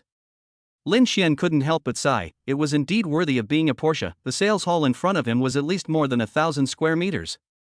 But in such a huge sales hall, there are only a few booths, on which several popular Porsche models are displayed. Macan, Cayenne, Taycan, Panamera, and even a Porsche 718. Lin Xian just glanced at the Porsche 718 and then walked away. Only a fool would buy this thing. It had been a while since they came in, but no salesperson came, which made Lin Xian frown. He glanced at a few salesmen who were sitting and chatting not far away. They had no intention of getting up to entertain him. This attitude made him very dissatisfied. Just as he was about to call the salesman, he was stopped by Yao Na. "Brother, why don't we go somewhere else to have a look? This is a Porsche." Yao Na hugged Lin Xian's arm and whispered, "You know Porsche, too?" Lin Xian scratched Yao Na's nose and joked, "Don't scratch my nose, it will collapse." Yao Na patted Lin Xian's hand in dissatisfaction, and then said, "Of course, although I don't know much about cars, I also know that Porsche is a luxury car. This car must be very expensive. Are you sure you want to buy a Porsche?" Lin Xian chuckled and said, "You are wrong this time. I am not buying it for me, but for you." Yao Na was stunned. Just as she was about to say something, she heard a voice in her ear. "Sir, madam, do you need any help?" Chapter 14, Tackling the Disdainful Sales. Lin Xian turned his head and saw a young salesperson looking at him and Yao Na respectfully. "We're just looking around, there's nothing we can do to help." Yao Na blushed and said in a panic. Hearing this, a hint of disappointment flashed in Sun Liang's eyes. Originally, he was trying it out with the idea of giving it a try. His 3-month internship was about to end, and if he didn't close a deal, he could just pack up and leave. Sighing, Sun Liangqiang smiled and said to Yao Na, "It's okay, if you need anything, just call me." "What do you need to drink?" "Our store provides a variety of teas and beverages." Yao Na asked in surprise, "Can we still drink even if we don't buy a car?" "Look at what you said. Even if you two don't buy, you are still our potential customers. We still have to treat you well." Sun Liang said with a smile. "So good?" Yao Na looked curious. Lin Xian smiled and said, "For a luxury car sales center like theirs, service is also a major focus. Those who can afford a Porsche have a certain social status, so of course they have to be treated well. On the one hand, this can increase sales, and on the other hand, it can also deepen the brand image." Hearing Lin Xian's words, both Yao Na and Sun Liang looked surprised.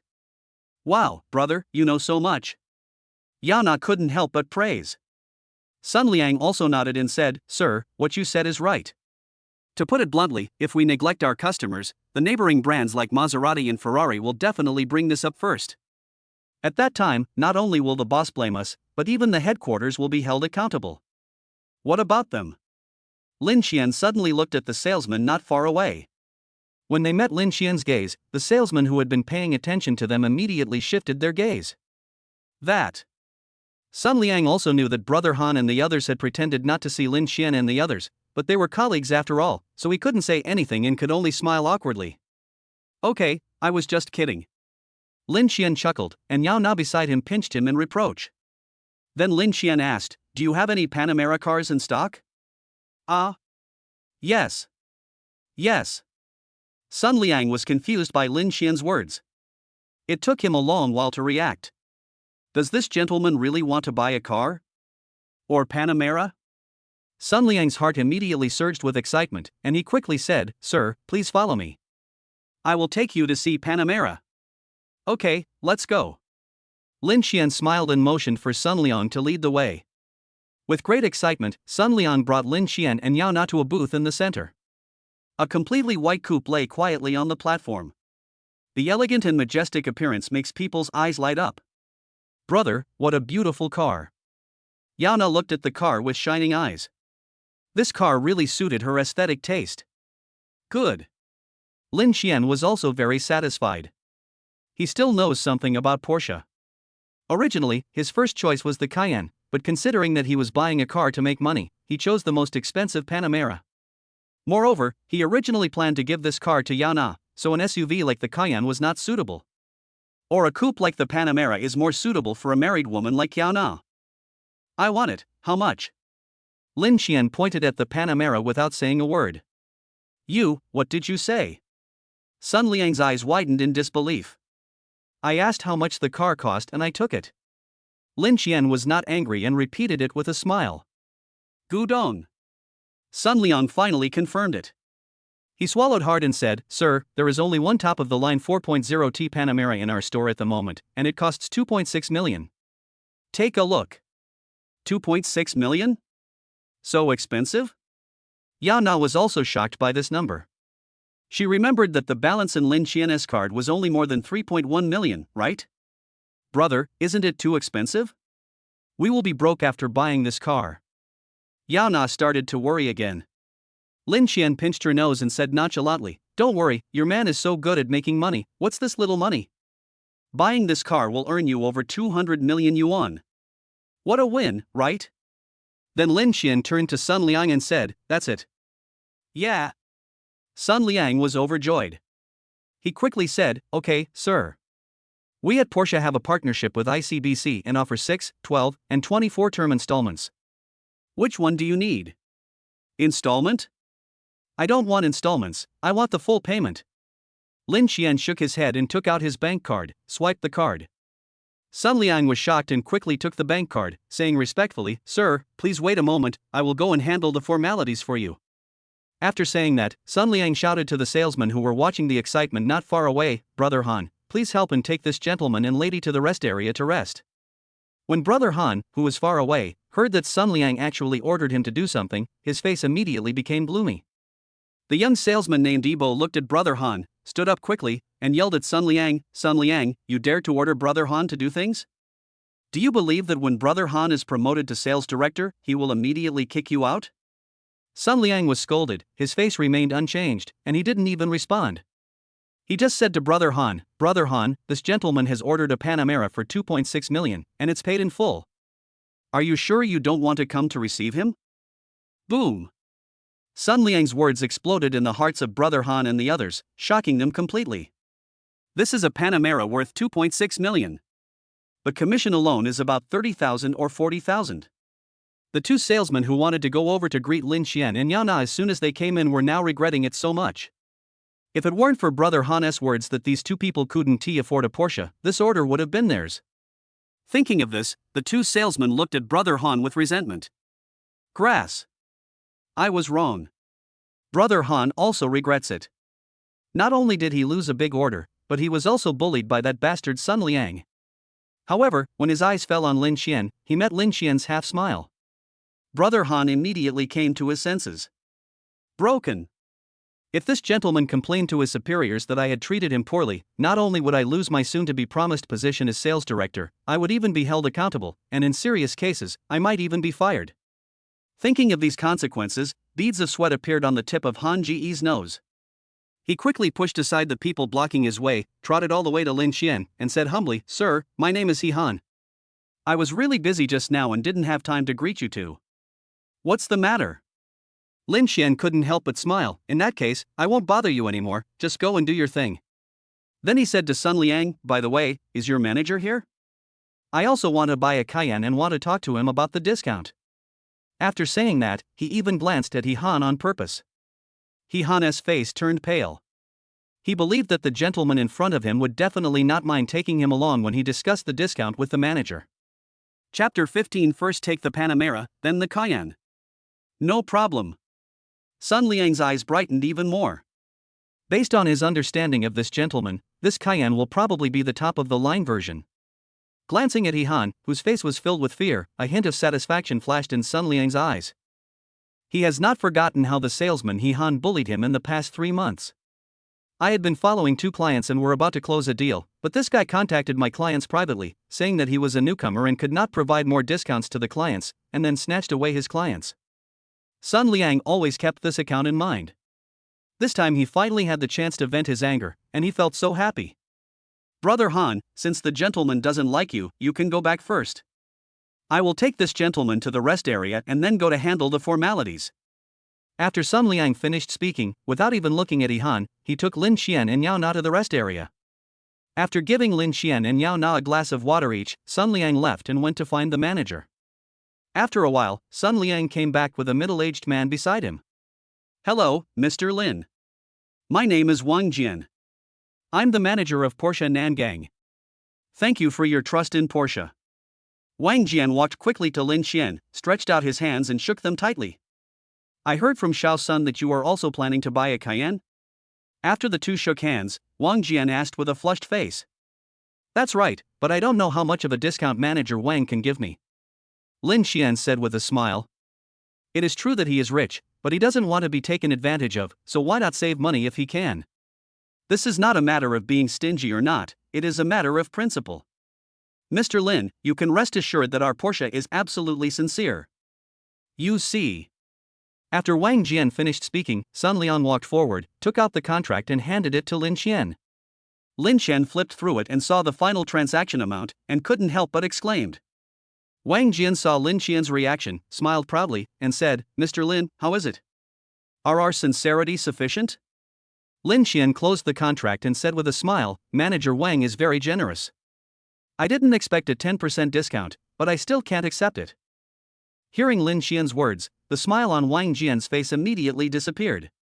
The price of this Panamera is 2.6 million, and he gave a 10% discount, which means it is directly reduced by 260,000. The Panamera, which originally cost 2.6 million, can now be purchased for only 2.34 million. Wang Jian can guarantee this kind of sincerity. No other luxury car brand in Nangang can match his sincerity.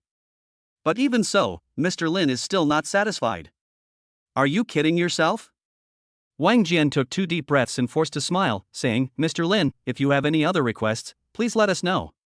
We at Porsche will definitely let you see our sincerity. Business has not been good in recent years, especially the luxury car business. Even Porsche, which never lowers its prices, is finding various ways to offer promotions. Not to mention Porsche, the same is true for Bentley. In the whole world, only Rolls-Royce can always maintain its status.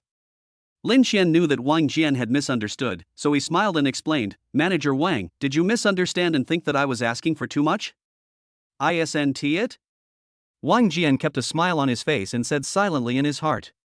Then Lin Xian said, for this Panamera, I don't need any discount and can buy it at the original price, but for the Cayenne, I want a 20% discount. After a pause, Lin Xian added, by the way, I also want the top-of-the-line Cayenne. The Panamera was given to Yao Na. A 10% discount would be 260,000 yuan, and a 100-fold rebate would be 26 million yuan. 26 million was lost all of a sudden. How could Lin Xian possibly do such a loss-making business? It would be better to concentrate all the discounts on this Cayenne, after all, this Cayenne is bought for himself. When Wang Jian heard Lin Xian's words, he quickly did a calculation in his mind. The top-of-the-line Cayenne is priced at more than 2.04 million yuan, and a 20% discount is 400,000 yuan. No. Wang Jian refused directly, Mr. Lin, the 10% discount I can give you is already the limit. The 20% you requested is simply impossible. Lin Xian was not surprised by Wang Jian's refusal. A 10% discount on the Panamera is 260,000 yuan. Although the price of the top-of-the-line Cayenne is not as high as that of the Panamera, a 20% discount is definitely more than 260,000 yuan. It is normal for Wang Jian to refuse. But business is all about negotiation. After a full 10 minutes, Wang Jian finally agreed to a 15% discount. The top-of-the-line Cayenne is 2.04 million, and a 15% discount means it is 300,000. Lin Xian was satisfied with the deal, and Wang Jian was also very satisfied, and everyone was happy. Wife, sign it. Lin Xian took the retyped contract and pushed it in front of Yao Na. Brother, I can't take it. I'll give it to you. Besides, we only have over 3 million. Where did you get so much money to buy another Cayenne? Yao Na spoke to Lin Xian quietly, her voice so low that she was afraid that Wang Jian and Sun Liang beside her would hear. Of course the money is enough, you can rest assured about that. Seeing that Lin Xian was confident, Yao Na seemed to remember something. Brother, did you get another project's money transferred to you? Clever. Lin Xian kissed Yao Na, picked up the pen on the table and put it into Yao Na's hand. Only then did Yao Na feel relieved. She picked up the pen and signed her name on the contract, her excitement beyond words. At this time, Lin Xian received another prompt from the system. Yao Na likes the Porsche Panamera you gave her very much. The happiness level is 100, and you get 100 times the consumption rebate. Your account number 6981 has received 260,120,200 yuan today. and the balance is 260,638,044.1 yuan. 260 million in hand. Lin Xian was so excited that his whole body was shaking. Fortunately, Yao Na and the others didn't notice him. Now, Power Media, you just wait for death. A happy smile appeared on Lin Xian's face. Ms. Yao, congratulations on becoming our distinguished Porsche owner. Wang Jian and Sun Liang congratulated Yao Na with smiles on their faces. Yao Na was also at a loss and could only ask Lin Xian for help. Lin Xian walked over, held her hand, and whispered, "Wife, I said that I would let you live a good life even if it cost me my life, and I did it. The next target is your big villa." Yao Na was so touched that she couldn't help but hug Lin Xian and nodded vigorously. "I always believed that you can do it, brother." At this moment, all the worries about the future in Yao Na's heart disappeared. "Mr. Lin, that Kayan?" After a while, Wang Jian couldn't help but remind him. "Swipe the card." Lin Xian took out his bank card and glared at Wang Jian with some dissatisfaction. "You are so ignorant. Can't you see I'm busy?"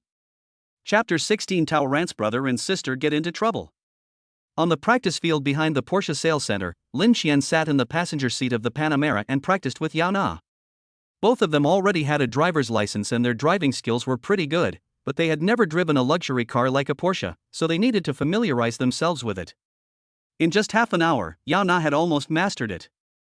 Then, Lin Xian and Yao Na drove out of the Porsche sales center in a luxury car, each of them escorted by Wang Jian and other Porsche salesmen. "Brother, shall we go find Tao Ran and Su Su?" Yao Na's voice came from the phone. "Okay, they are setting up a stall on Minhang Road, and it's already past 5 o'clock, I think they should have already set up the stall." Of course Lin Xian had no objection, he even wanted to thank the two siblings. "They didn't even want the 10,000 yuan I gave them yesterday." Two luxury cars turned at the intersection ahead and headed towards Minhang Road Night Market. Guangzhou is a provincial capital in central China and has no shortage of wealthy people. However, because of this, Lin Xian and Yao Na's Panamera and Cayenne did not attract much attention. The two drove around the night market, but did not see Tao Ran's brother and sister. "Brother, could it be that you found the wrong person?" Lin Xian and Yao Na parked the car on the side of the road, and Yao Na asked in confusion. Lin Xian shook his head and said, "Probably not. I asked Tao Ran, and they all set up stalls here." After taking a look at the mobile night market stalls around him, Lin Xian pulled Yao Na to a stall selling stinky tofu. "Boss, give me some stinky tofu." Lin Xian took out his phone and scanned the code. "Okay." The stall owner was a middle-aged woman in her 40s with a very friendly face. While waiting, Lin Xian pretended to ask casually, "Auntie, can I ask you about someone?" "Ask about someone?" The aunt was a little confused, but because Lin Xian had just taken care of her business, she didn't refuse. "Okay, ask, I may not know anyway." Lin Xian didn't take it seriously and asked, "Auntie, do you know that there's a stall called Tao Ran and Tao Su here?" They are a brother and sister. The brother is about 17 or 18 years old, and the sister is about 14 or 15.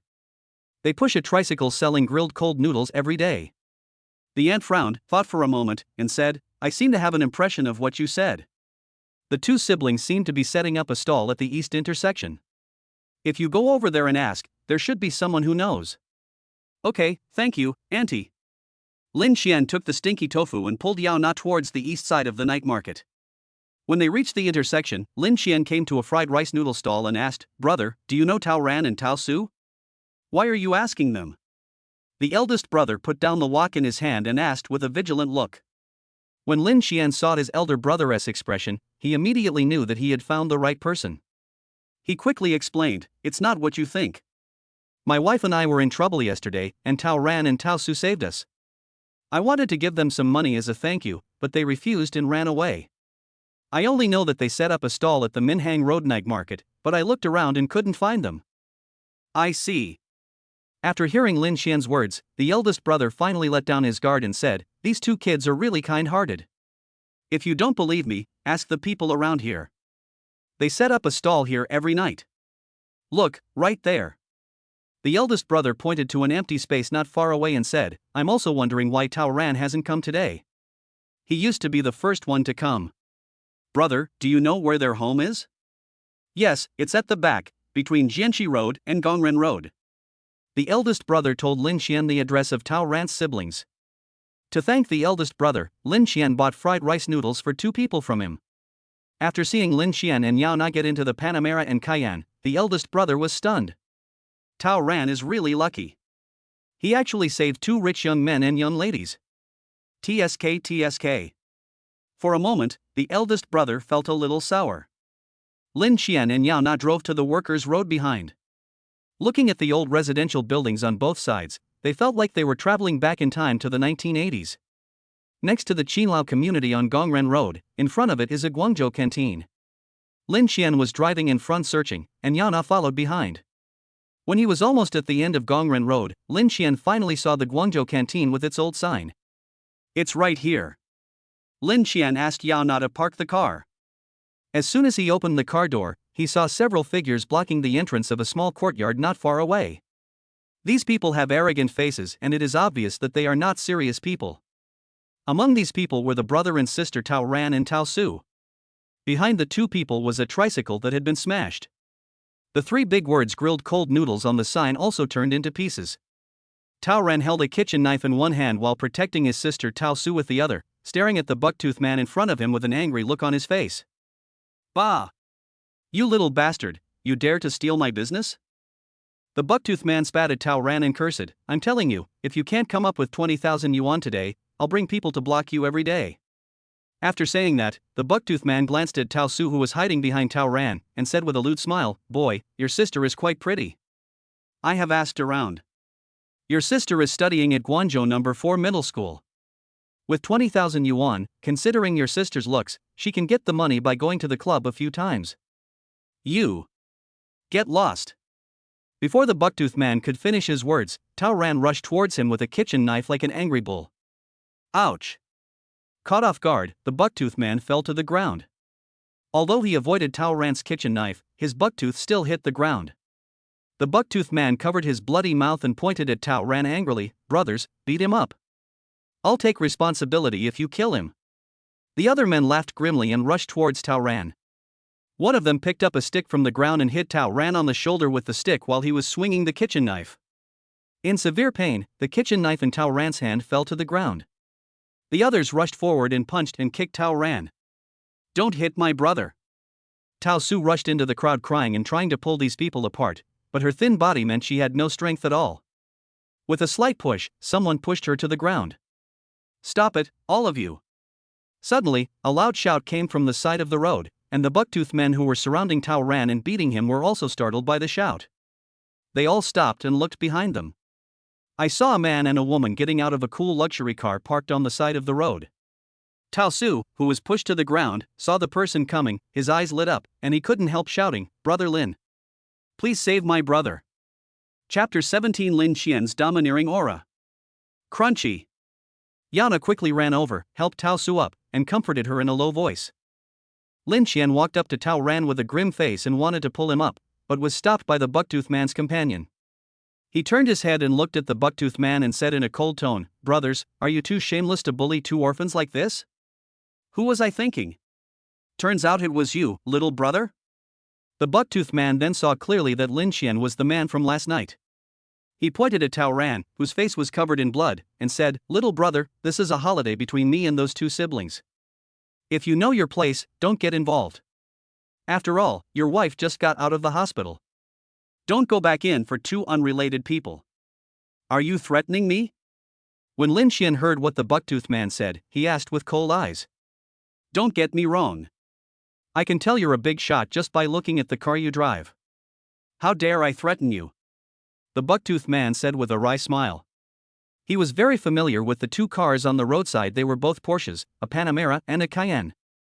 The young man in front of me can buy both a Panamera and a Porsche at the same time, so he is definitely not short of money. Thinking of this, the bucktooth man felt even more hatred towards the Tao Ran siblings.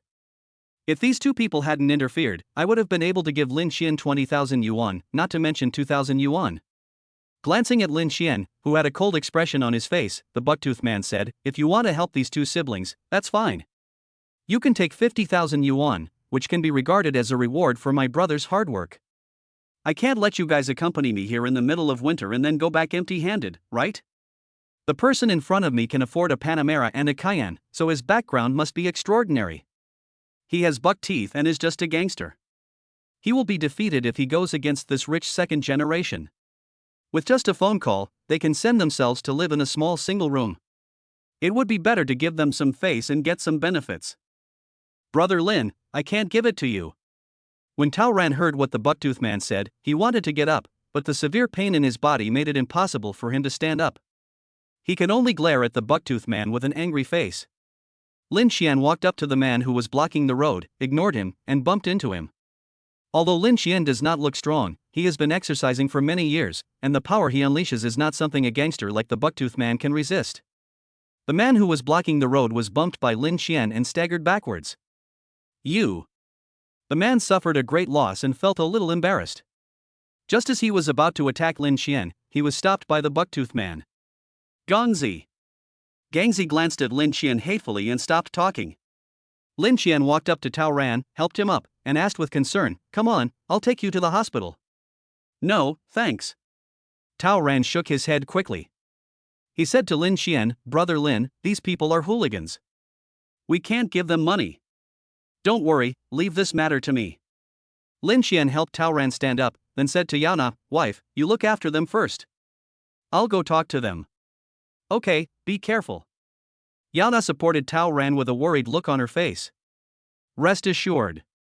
Lin Xian smiled and comforted him, "They don't dare to do anything to us." Then Lin Xian walked up to the bucktooth man, took out his cell phone and said, 20,000, and the matter is over.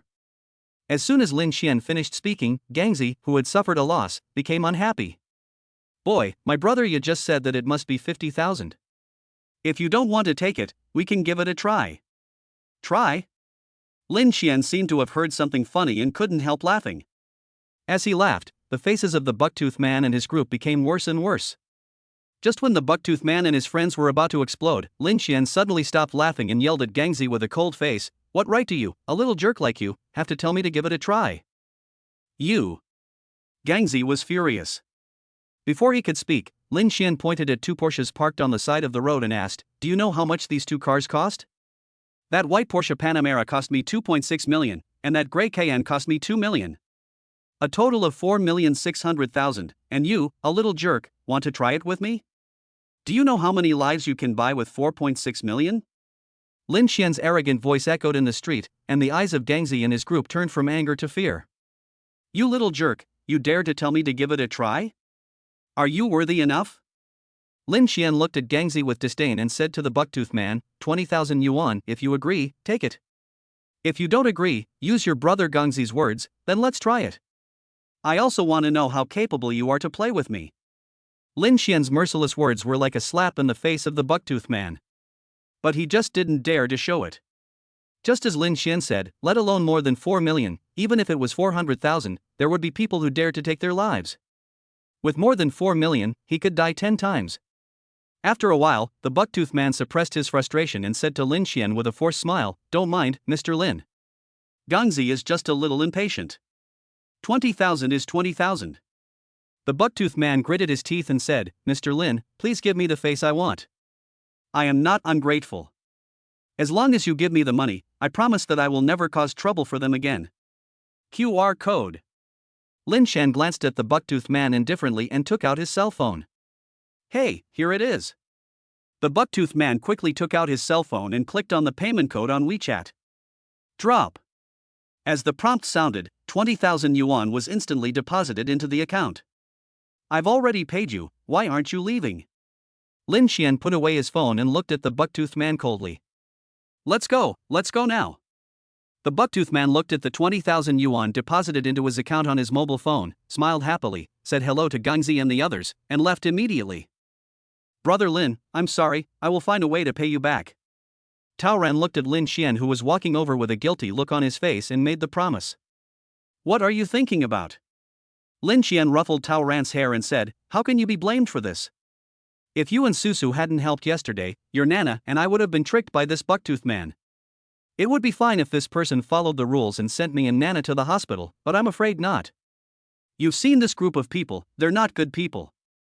You two are the saviors of me, Nana, and our little treasure."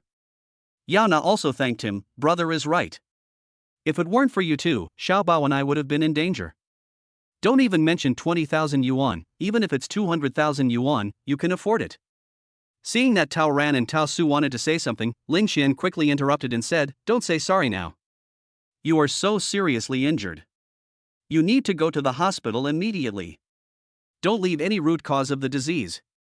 Yes, quick, let's go to the hospital now." Yana looked at Tao Ran, whose face was covered in blood, and felt worried.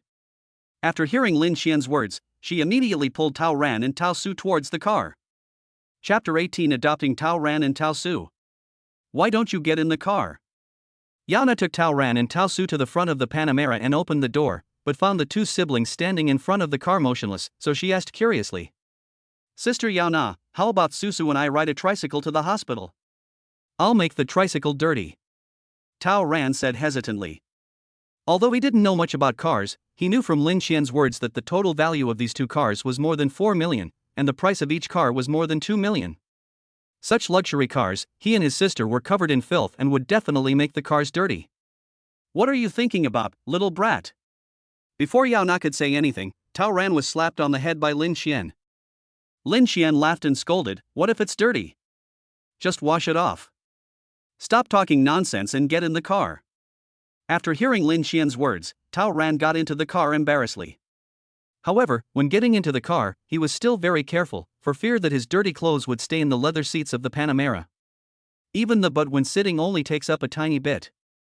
Not only Tao Ran, but also his sister Tao Su is the same. Lin Xian also noticed this, but he didn't say anything. The two siblings' cautious nature is related to the environment they are in, and they need to take things slow. Opening the car door, Lin Xian sat in the driver's seat. He didn't drive the Cayenne. 10 minutes later, Panamera arrived at the nearest second hospital. After working for more than an hour, Tao Ran was given a full body examination. Apart from being a little malnourished, there isn't any major problem with the child.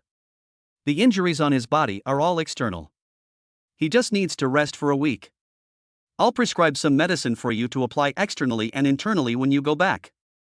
He'll be well soon. After the test results came out, the doctor looked at them and gave instructions. Now Lin Xian and Yana finally breathed a sigh of relief. On the way back, while Tao Ran and Tao Su were not paying attention, Yana whispered to Lin Xian, "Brother, I am a little worried about Tao Ran and Su Su. If those people during the day don't keep their promises, they will be in danger." Lin Xian frowned and also felt that this was a problem. The character of the bucktooth man is indeed not worth betting on, so he asked, "Do you have any ideas? How about we adopt both of them?" Yao Na suddenly said. Then, Yana touched her slightly bulging belly and said with longing, "Xiaoba must also want to have a brother or sister, right?" "Ahem, wife, do you know that I am only 10 years older than Tao Ran?" Lin Xian reminded with an embarrassed look on his face. After hearing Lin Xian's words, Yana remembered that her husband was only 29 years old this year, and she was only 26 years old, only 7 years older than Tao Ran. Thinking of this, Yana said with a disappointed look on her face, "What should I do then?" Lin Xian thought for a moment and said, "If you want to adopt them, you can adopt them as brothers and sisters. But it depends on what they both think." Yana's eyes lit up, and she nodded quickly, "No problem, I'll ask them what they think." As she spoke, Yana handed the medical record in her hand to Lin Xian, asked him to pay the fee, and went to ask Tao Ran and Tao Su what they thought. Elder brother. When Lin Xian paid the fee and returned to the lobby, he saw Yana waving at him with a disappointed look on her face.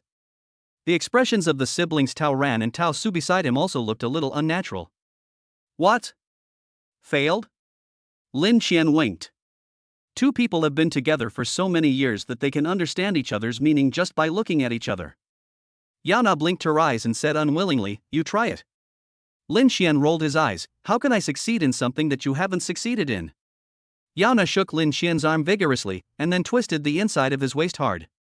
Lin Xian's whole body tensed up immediately, and he quickly winked at Yana. "I'll try it right now." Seeing that Lin Xian agreed, Yana finally let go of her clutches. Lin Xian rubbed the soft flesh around his waist with a bitter look on his face and looked at the Tao Ran siblings. Noticing Lin Xian's gaze, Tao Ran's eyes were somewhat evasive. Tao Su also lowered her head and pulled at the corner of Tao Ran's clothes. Although he knew that Yao Na had good intentions, as a man, Tao Ran was inherently psychologically averse to her. But on the other hand, he felt that he was ungrateful. Faced with Lin Xian's inquiring gaze, Tao Ran could only choose to escape. "I'm sorry, brother Lin." Tao Ran's subtle voice came. Lin Xian smiled slightly and patted Tao Ran on the shoulder. With just a quick thought, he could roughly guess Tao Ran's thoughts. Not to mention that Tao Ran was unwilling to do this, he wouldn't even want to do it himself. Even though they knew that Lin Xian and Yao Na were doing this for their own good, they were still living under someone else's roof after all. Thinking of this, Lin Xian gave up the idea of persuading Tao Ran and the others. However, after seeing Yao Na's warning look, he thought for a moment and said, "Since you have your own ideas, I won't say much. But have you ever thought about one thing? What if Yao Na and I are not here, and the group of bucktooth people come to cause trouble for you again?" Tao Ran, who thought Lin Xian would be angry, felt relieved when he heard him say that. However, when he heard Lin Xian mention the man with buck teeth, his heart was lifted again. That's right, today, out of Brother Lin's face, the bucktooth man and his group left, but what can the two siblings do if those people come again in the future? It's okay for me, I'm still alive, but it's not the same for my sister. Tao Ran's face turned pale and he didn't know what to do for a moment. How about this, for the time being, you two will stay with us so we can take care of you. Lin Xian glanced at Tao Su and said, "Those people know that Su Su is studying at number 4 middle school. It's not safe there anymore. I'll find someone to arrange for Su Su to transfer to another school." Seeing that Tao Ran wanted to say something, Lin Xian made the decision directly. "Alright, this is settled. Even if you don't think about yourself, you should think about Su Su, right?" Lin Xian's words left Tao Ran speechless. Tao Su, who was standing by, thought of what the bucktooth man had said during the day about taking her to the club. Her face turned pale with fear, and she grabbed Tao Ran's hand and said fearfully, "Brother, I don't want to be dragged to the club by those people." When Tao Ran heard what his sister said, his eyes turned red. "No, no." Tao Ran hugged his sister and said firmly, "I will not let anyone hurt our Susu even if it costs my life. Don't worry, Susu, if anyone dares to bully you, your big brother Lin and I will slap him to death." Yao Na pretended to be ferocious and said. Lin Xian also said, "Don't worry, I'm here, those people won't dare to act recklessly." After hearing Lin Xian's words, Tao Ran and Tao Su finally calmed down. They thought of Lin Xian's domineering appearance during the day, and felt at ease. Yao Na, feeling that she had lost face, glared at Lin Xian fiercely, as if her words had no weight in the eyes of the two children. Chapter 19 My Charm That Has Nowhere to Go. Lin Xian's words are still very useful in the eyes of Tao Ran and his sister, at least more useful than Yao Na's words. So Tao Ran and his sister could only agree to Lin Xian's arrangement. Snort. On the way back, Yao Na was very unhappy. Lin Xian looked at the capricious Yao Na and couldn't help but grinning, thinking about how to make her happy. He didn't want his waist to suffer again. No, this is not the way back. Yao Na looked at the unfamiliar street and suddenly spoke. "Aren't we going to take Tao Ran and Su Su home?" Lin Xian said helplessly, "Auntie, have you ever considered taking them back? With such a small space in our house, where would they sleep?" Yao Na was stunned for a moment. She suddenly remembered that their house was just a loft of more than 40 square meters. It was no problem for the two of them to live in it on a normal day, but it would be different with Tao Ran and his sister. "Where are you going then?"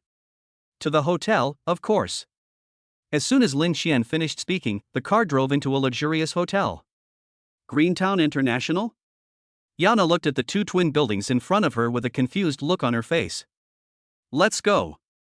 Let's live here for a few days and buy a big villa tomorrow." After Lin Xian parked the car, he signaled Yao Na and others to get out. "You're crazy." Yao Na quickly got out of the car, grabbed Lin Xian, and asked, "Brother, where do we have the money?" "Of course." Lin Xian chuckled, pulled Yao Na along and said, "Don't worry, I will make your dream come true tomorrow." But the more Lin Xian said this, the more confused Yao Na became. No matter how she asked, Lin Xian refused to give in. She was so angry that she couldn't help but pinch Lin Xian hard. Welcome to Hilton International. Led by Lin Xian, several people came to the 45th floor of Building B of Greentown International. Two young ladies in waitress uniforms bowed respectfully to Lin Xian and his companions. Coupled with the grand and majestic layout of the room, Yao Na and Tao Ran immediately felt uncomfortable. This was also Lin Xian's first time visiting such a super 5-star luxury hotel, but he had a huge sum of 260 million in his card, which gave him courage and he was not at all timid. "Are the executive suites still available?" Lin Xian asked for the best room. "Of course." When the young lady heard Lin Xian asking about the executive suite, her eyes lit up immediately and she quickly said to Lin Xian, "Sir, please follow me." "Brother, will this place be expensive?" Yao Na said in a low voice. Although it was spoken quietly, it was still heard by the young lady leading the way in front. The young lady looked at Yana curiously, and Yana's face immediately turned red and she quickly covered her mouth. "Sir, Hilton International welcomes you." At the front desk, two young ladies saw Lin Xian and his group, stood up from a distance, and bowed slightly. "This gentleman needs to book an executive suite." The young lady who led the way spoke. "Please wait a moment." The lady at the front desk immediately checked on the computer and then asked Lin Xian, "Sir, the price of the executive suite is 10,288 yuan, are you sure?" 10,000. Before Lin Xian could say anything, Yana exclaimed, causing the ladies at the front desk to look at her. The Tao Ran siblings standing by were also dumbfounded. "More than 10,000 a day, is this room decorated with gold?" Yana blushed and quickly pulled Lin Xian, anxiously saying, "Brother, this is too expensive, isn't it?" "It's okay, we have money anyway." Lin Xian had known about it before, so he was not surprised by the price. But Yao Na is different. She still thinks all the money has been used to buy a car. Looking at Yao Na, whose face was pale with fear, Lin Xian knew that if he didn't tell this girl, she would definitely not be able to sleep well tonight. "Look." Lin Xian quietly took out his cell phone and showed Yao Na the text message. That series of numbers almost blinded Yao Na's eyes. "Brother, what's going on?" "Shoo." Lin Xian quickly interrupted Yao Na and said to her, "I'll explain it to you when we get back, but now you have to get used to being a rich wife." After hearing what Lin Xian said, Yao Na did not ask any further questions even though she was curious and shocked. Now the only thing in her mind was that string of numbers. "How much money was that?" The lady at the front desk waited for Lin Xian and Yao Na to finish talking before confirming again, "Sir, are you sure you want to book the executive suite?" "Sure." Lin Xian took out his bank card, handed it to the young lady, and said, 10 days first." "Yes, sir." 10 days, 10 days? The young lady took the bank card and then reacted. She suddenly raised her head and looked at Lin Xian. "Gudong." Looking at Lin Xian's indifferent expression, several young ladies swallowed their saliva. 10,000 a day, 100,000 in 10 days. Even though they have been working at Hilton International for quite some time, this is the first time they have seen a wealthy customer like Lin Xian. Seeing that the lady at the front desk didn't respond, Lin Xian knocked on the table and said, "What's the matter? Is there a problem?" "No. Of course, no problem." The lady at the front desk quickly shook her head and checked Lin Xian in with trembling hands. Finally, the young lady handed over the bank card and room card with both hands and introduced to Lin Xian, "Mr. Lin, you are the most distinguished executive suite guest of Hilton International. You can enjoy the personal cooking of our 9 chefs. They come from all over the world, and each of them has Michelin certification. In addition, you will also enjoy 24-hour exclusive butler service. Other services will be introduced to you by your exclusive butler." "Thanks." Lin Xian took the bank card and room card and thanked the lady at the front desk. The lady suddenly took out her cell phone and blinked at Lin Xian, "Mr. Lin, can you leave your WeChat? If you need anything, you can tell me. I will do my best to satisfy you." "Satisfy your chicken, huh?" The young lady next to her couldn't help but look down on her. "I was also upset that such a good opportunity was snatched away by this bitch." Lin Xian glanced at the innocent-looking receptionist and was about to speak when he felt a chill on his back. A vague murderous aura suddenly enveloped him. Immediately, Lin Xian coughed lightly and decisively refused, "Sorry, I don't have a mobile phone. If you have anything to say, just tell my wife." After saying that, he took a step back and let Yao Na move out from behind him. After seeing Yao Na's gloomy face, the receptionist turned pale. If Yao Na complained about this, she would lose this decent job. "Excuse me, ma'am." The lady at the front desk quickly apologized. Fortunately, Yao Na didn't want to do anything to her. She just glared at Lin Xian fiercely, and her restless little hands climbed up to Lin Xian's waist. Lin Xian could even feel goosebumps suddenly appearing on his waist. Chapter 20 Branch Manager's Attention. "Mr. Lin, Ms. Yao, I'm Cheng Xiang, your exclusive butler. I will be at your service for the next 10 days. Just when the atmosphere was most awkward, a middle-aged man dressed as a butler walked over. Lin Xian finally breathed a sigh of relief. He quickly extended his hand to shake hands with Cheng Xiang and said in an amiable manner, "Thank you for your help." Cheng Xiang was somewhat flattered and said quickly, "It is my honor to serve Mr. Lin and Ms. Yao. Please follow me." As he spoke, Cheng Xiang motioned Lin Xian and the others to follow him. Lin Xian stepped forward and took Yao Na's hand. Yao Na snorted and tried to shake off Lin Xian's hand, but Lin Xian held it tightly. In the end, she could only let him hold it.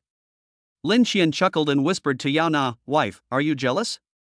Seeing that Yao Na didn't say anything, Lin Xian continued to lean close to her ear and whispered, "Yes, it's normal for someone as handsome as me to be pursued by others. Stop being so conceited." Yao Na couldn't help but retort, but she realized her voice was a little loud, so she quickly lowered it. Cheng Xiang in front seemed not to hear the voice behind him, and introduced the executive suite to Lin Xian, Yao Na, and others. As the most distinguished guest of our Hilton International Hotel, you have the privilege of having 9 chefs personally cook for you.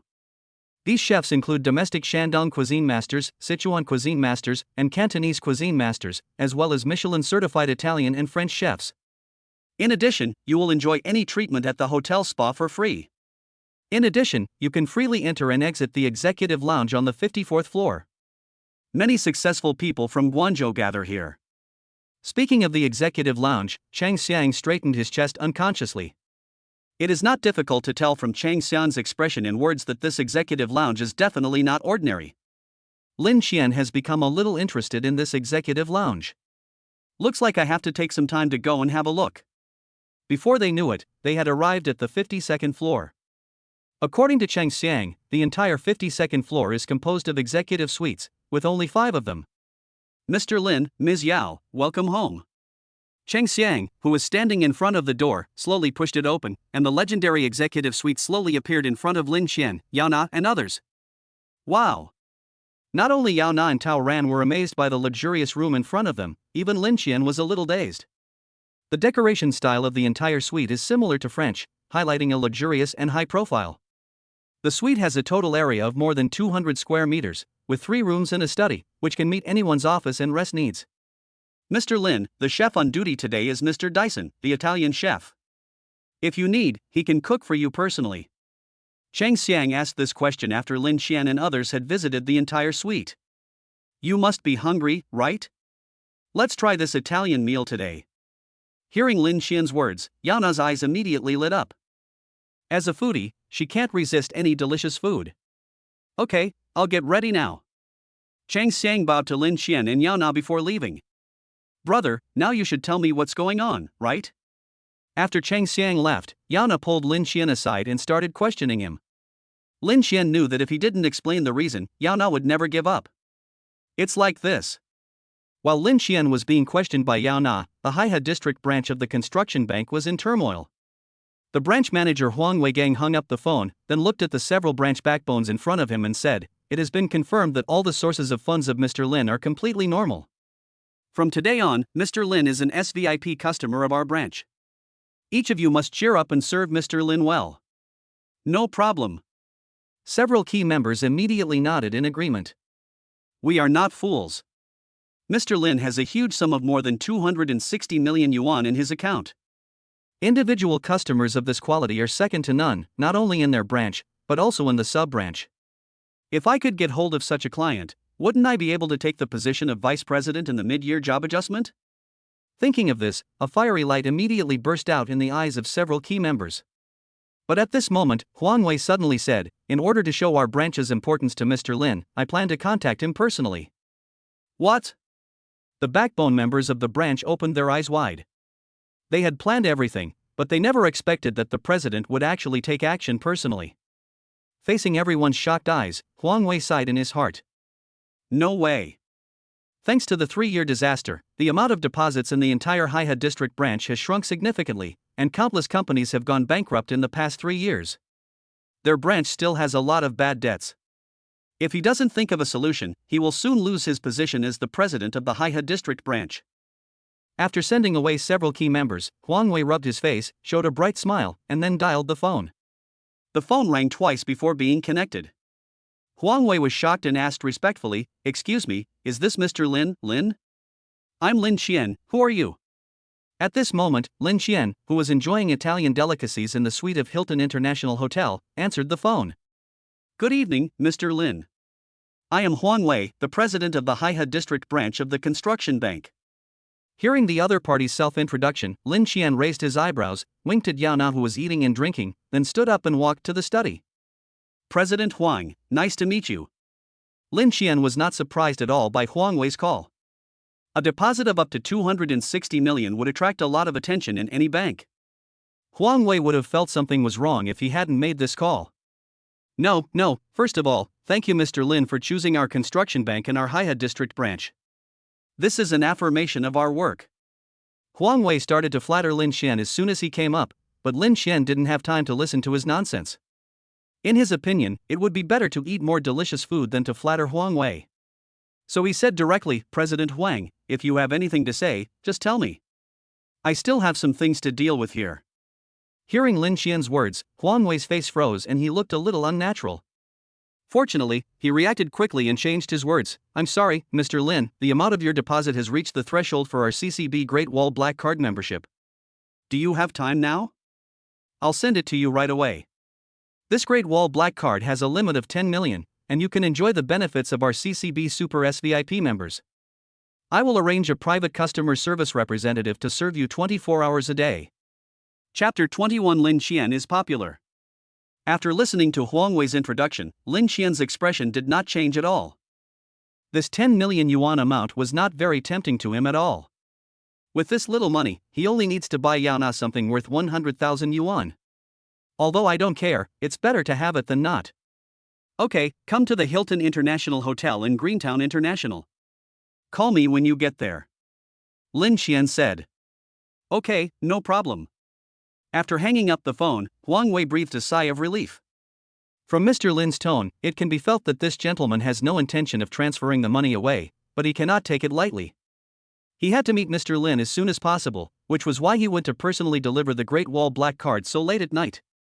Huang Wei stood up and prepared to go to Greentown International, but after just 2 steps, he returned to his desk and made a phone call, asked Han Ling at the front desk to wait for me at the door. After hanging up the phone, Huang Wei left the office.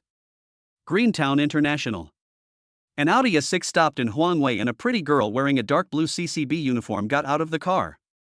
Xiao Han. Huang Wei called the girl. The girl replied with a nervous look on her face, President Huang. Xiao Han, how long have you been in our branch? Huang Wei asked without thinking. Almost a year. Han Ling said in a low voice. It's been a year. Huang Wei smiled and said, so your internship is about to end? When Han Ling heard Huang Wei talking about on-the-job internship, her eyes dimmed. According to regulations, if she fails to pass the 1-year on-the-job internship, she will be fired.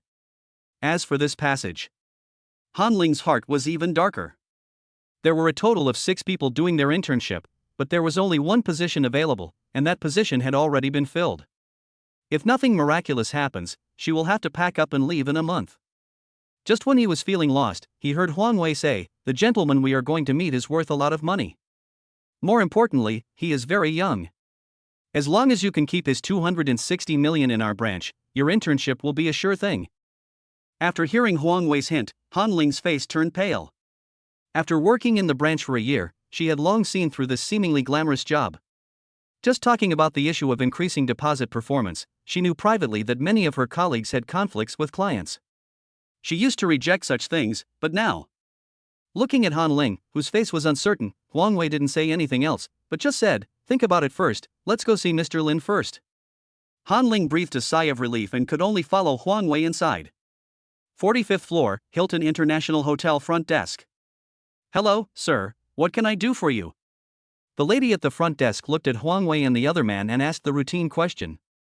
She looked at the badge on Han Ling's chest curiously. China Construction Bank? Then the look in his eyes when he looked at Huang Wei changed. When did CCB start offering food delivery service? Huang Wei didn't feel the strange look from the receptionist, so he asked, I want to know if Mr. Lin Qianlin is here? Mr. Lin? The lady at the front desk immediately thought of Mr. Lin, who had spent 100,000 yuan to book an executive suite a few hours ago. But out of respect for the customer's privacy, the young lady did not respond immediately, but asked, what do you want to talk to Mr. Lin about? Huang Wei saw the young lady's worried look and reacted immediately. He quickly took out his work ID and handed it to the receptionist. I am Huang Wei, the president of the Haihe District branch of China Construction Bank. I spoke to Mr. Lin on the phone before. The lady at the front desk took the work permit and saw that it was indeed the real one. She immediately said respectfully, excuse me, President Huang. I'm going to call Mr. Lin's housekeeper right now. please wait a moment. It's okay, don't worry. Huang Wei said with a smile. The lady at the front desk first called Cheng Xiang, and then called the manager. After getting the manager's arrangements, the lady at the front desk hurriedly greeted Huang Wei and the other person. After Huang Wei and the other man were taken to the reception area and sat down, the receptionist said, President Huang, please take a rest here. I have already notified Mr. Lin's housekeeper. Okay, thank you very much. Huang Wei smiled and nodded. From the words of the front desk lady, Huang Wei also learned that Mr. Lin's room was the best executive suite in the Hilton International Hotel. This did not surprise him. There is 260 million in cash in the bank card alone. God knows how big Mr. Lin's other assets are. It was just an executive suite. Mr. Lin would be surprised if he really stayed in an ordinary room. Old Huang. Suddenly, a surprised voice was heard. Huang Wei looked in the direction of the voice and saw a familiar figure. Old Chen. Huang Wei looked surprised and then walked over quickly.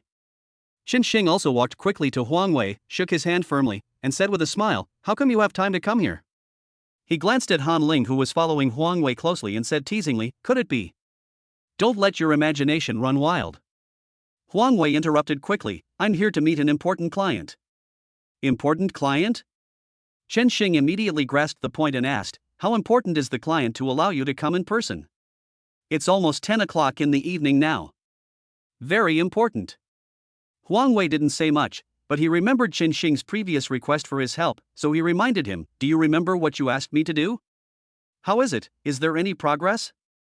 Qin Xing's eyes lit up, and he immediately said excitedly, Old Huang, you don't know, my secretary has been pushing me so hard that my head is about to explode.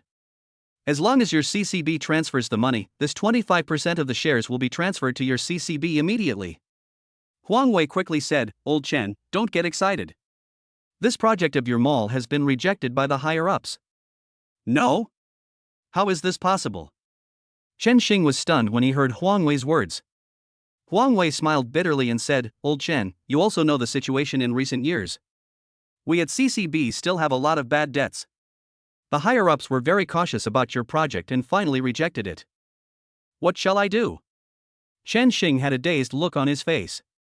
Since CCB had rejected it, then the other state-owned banks would definitely not take it over. So were their project going to be abandoned halfway? This concerns the livelihoods of thousands, even hundreds of thousands of people in the mall.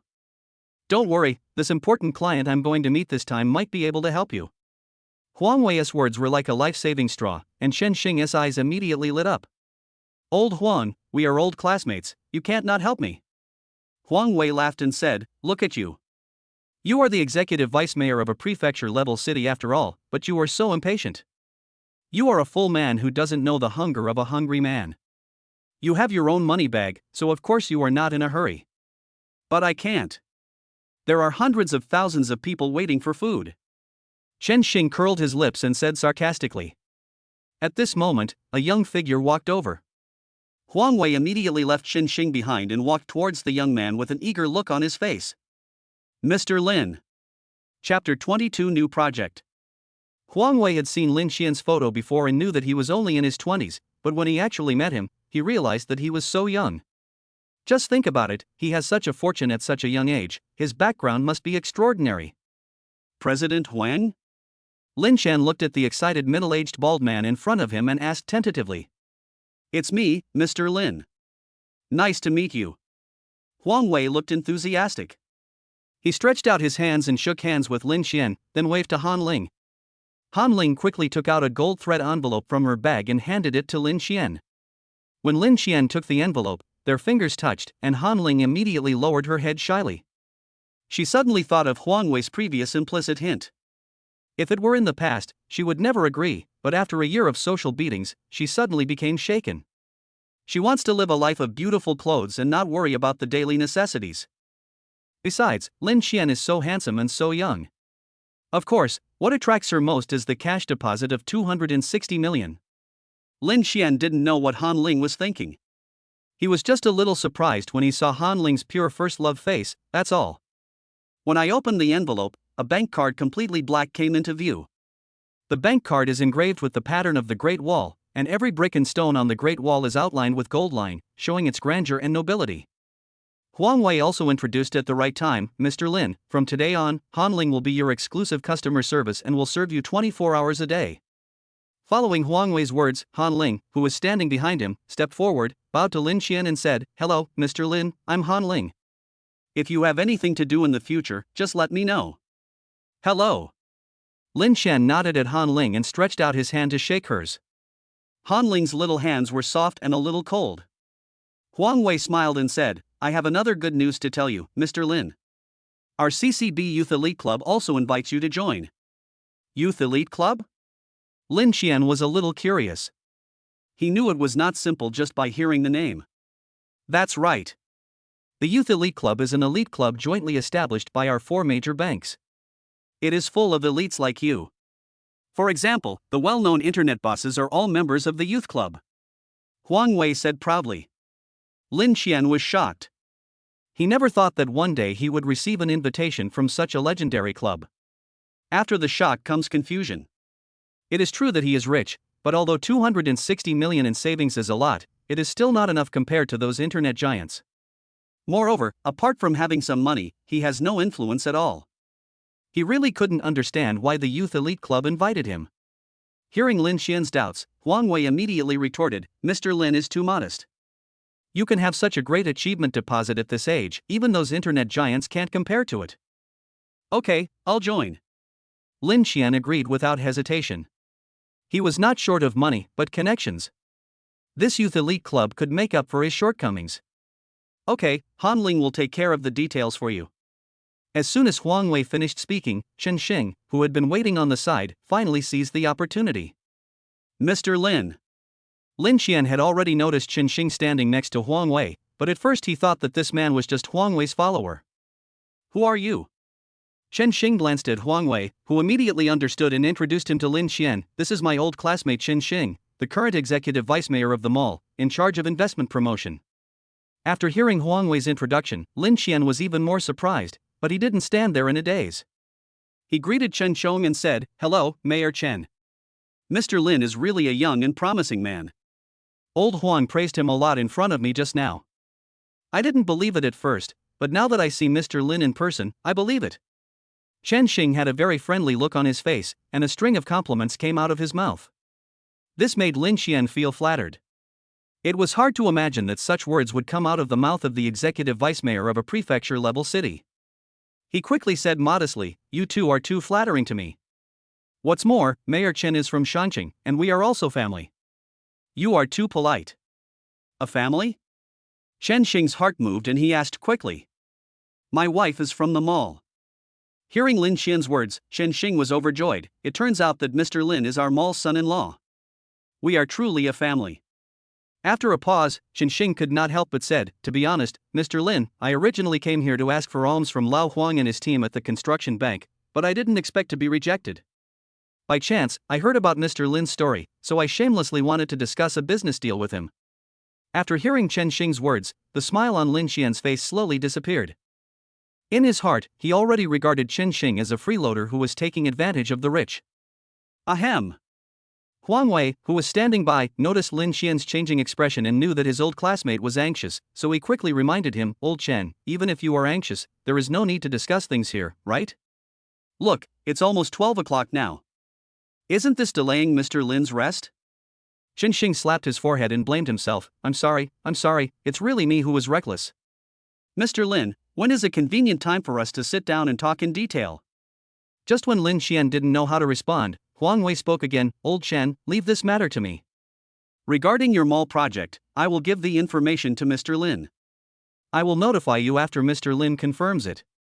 Chen Xing was a little reluctant at first, but after seeing Huang Wei wink at him, he decided to trust his old classmate. So he simply said, "No problem. I'll be at the hotel for the next few days. If there are any problems, be sure to let me know." After sending Chen Xing away, Lin Qian finally breathed a sigh of relief, then looked at Huang Wei and asked, "President Huang, what's going on?" Huang Wei looked at Chen Xing's back as he left, sighed, and explained, "Before the epidemic, the mall launched an ancient city renovation project with a total investment of 600 million yuan, divided into 3 phases. After the first phase, it was put into operation.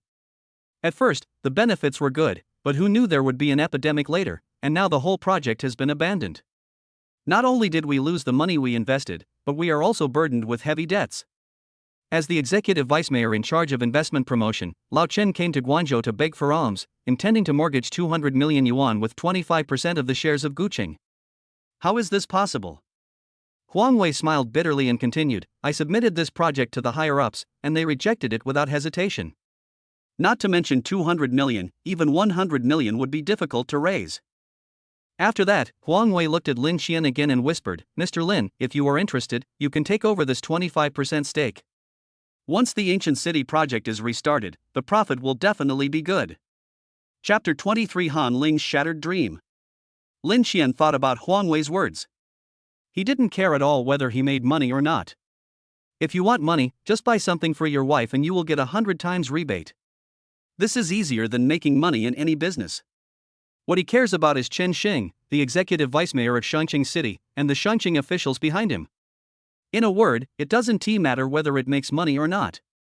The most important thing is to be able to connect with Chen Xing and even the official mall through this ancient city project. As the old saying goes, if you don't return home when you're rich, it's like walking in fine clothes at night. Although he is not from the mall, his wife Yao Na is. Now that he is rich, he wants to let Yao Na's relatives know that Yao Na married the right person. If I can pass this project and make friends with Chen Xing, the executive vice mayor of Shangqing City, wouldn't it be more prestigious? But your money doesn't come from the wind, so you still need to think about this matter. At least you can't take the initiative. Not only will your value drop, but people will not cherish you. So he said to Huang Wei, President Huang, I don't know much about investment. Let's talk about it after I consult professionals. Sure. Huang Wei was a little disappointed and could only silently say to his old classmate Chen Xing, I tried my best. Just when Huang Wei was about to say goodbye to Lin Xian suddenly asked, President Huang, I have something to trouble you with. Mr. Lin, you are too polite. Please go ahead. After hearing Lin Xian's words, Huang Wei not only did not feel troubled, but even felt a little happy. I'm not afraid of you causing trouble, I'm just afraid that you won't cause trouble. I am planning to acquire a media company. I wonder if President Huang has any talent in this field? Lin Xian asked. Of course. Huang Wei replied immediately. Then he thought of the best way to bind Lin Xian to CCB. Mr. Lin, have you ever heard of a private office? Huang Wei asked in a low voice. Private office? Lin Xian looked puzzled. He shook his head and said, I really haven't heard of it. Huang Wei was not surprised.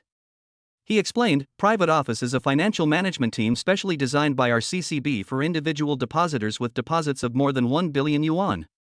They will provide excellent financial management advice to the boss based on their own expertise. It's not just our CCB, the other 3 major banks also have this. We at CCB have established partnerships with more than 50 top universities at home and abroad. We can find whatever talent you want.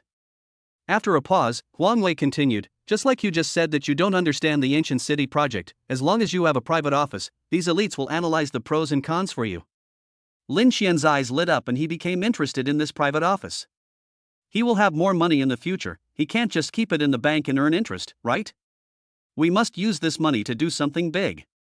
However, Lin Xian suddenly remembered that Huang Wei had just said that CCB's private bank was built for individual depositors with deposits of more than 1 billion yuan. His deposits were only 260 million yuan, which was still some distance away from the 1 billion yuan. Huang Wei smiled and said, Mr. Lin, don't worry about this. With your ability, it will be no problem for the higher-ups to set up a private office for you. I will personally monitor this matter. Then I'll trouble you, President Huang. Lin Xian thanked him. Huang Wei immediately said, this is what I should do.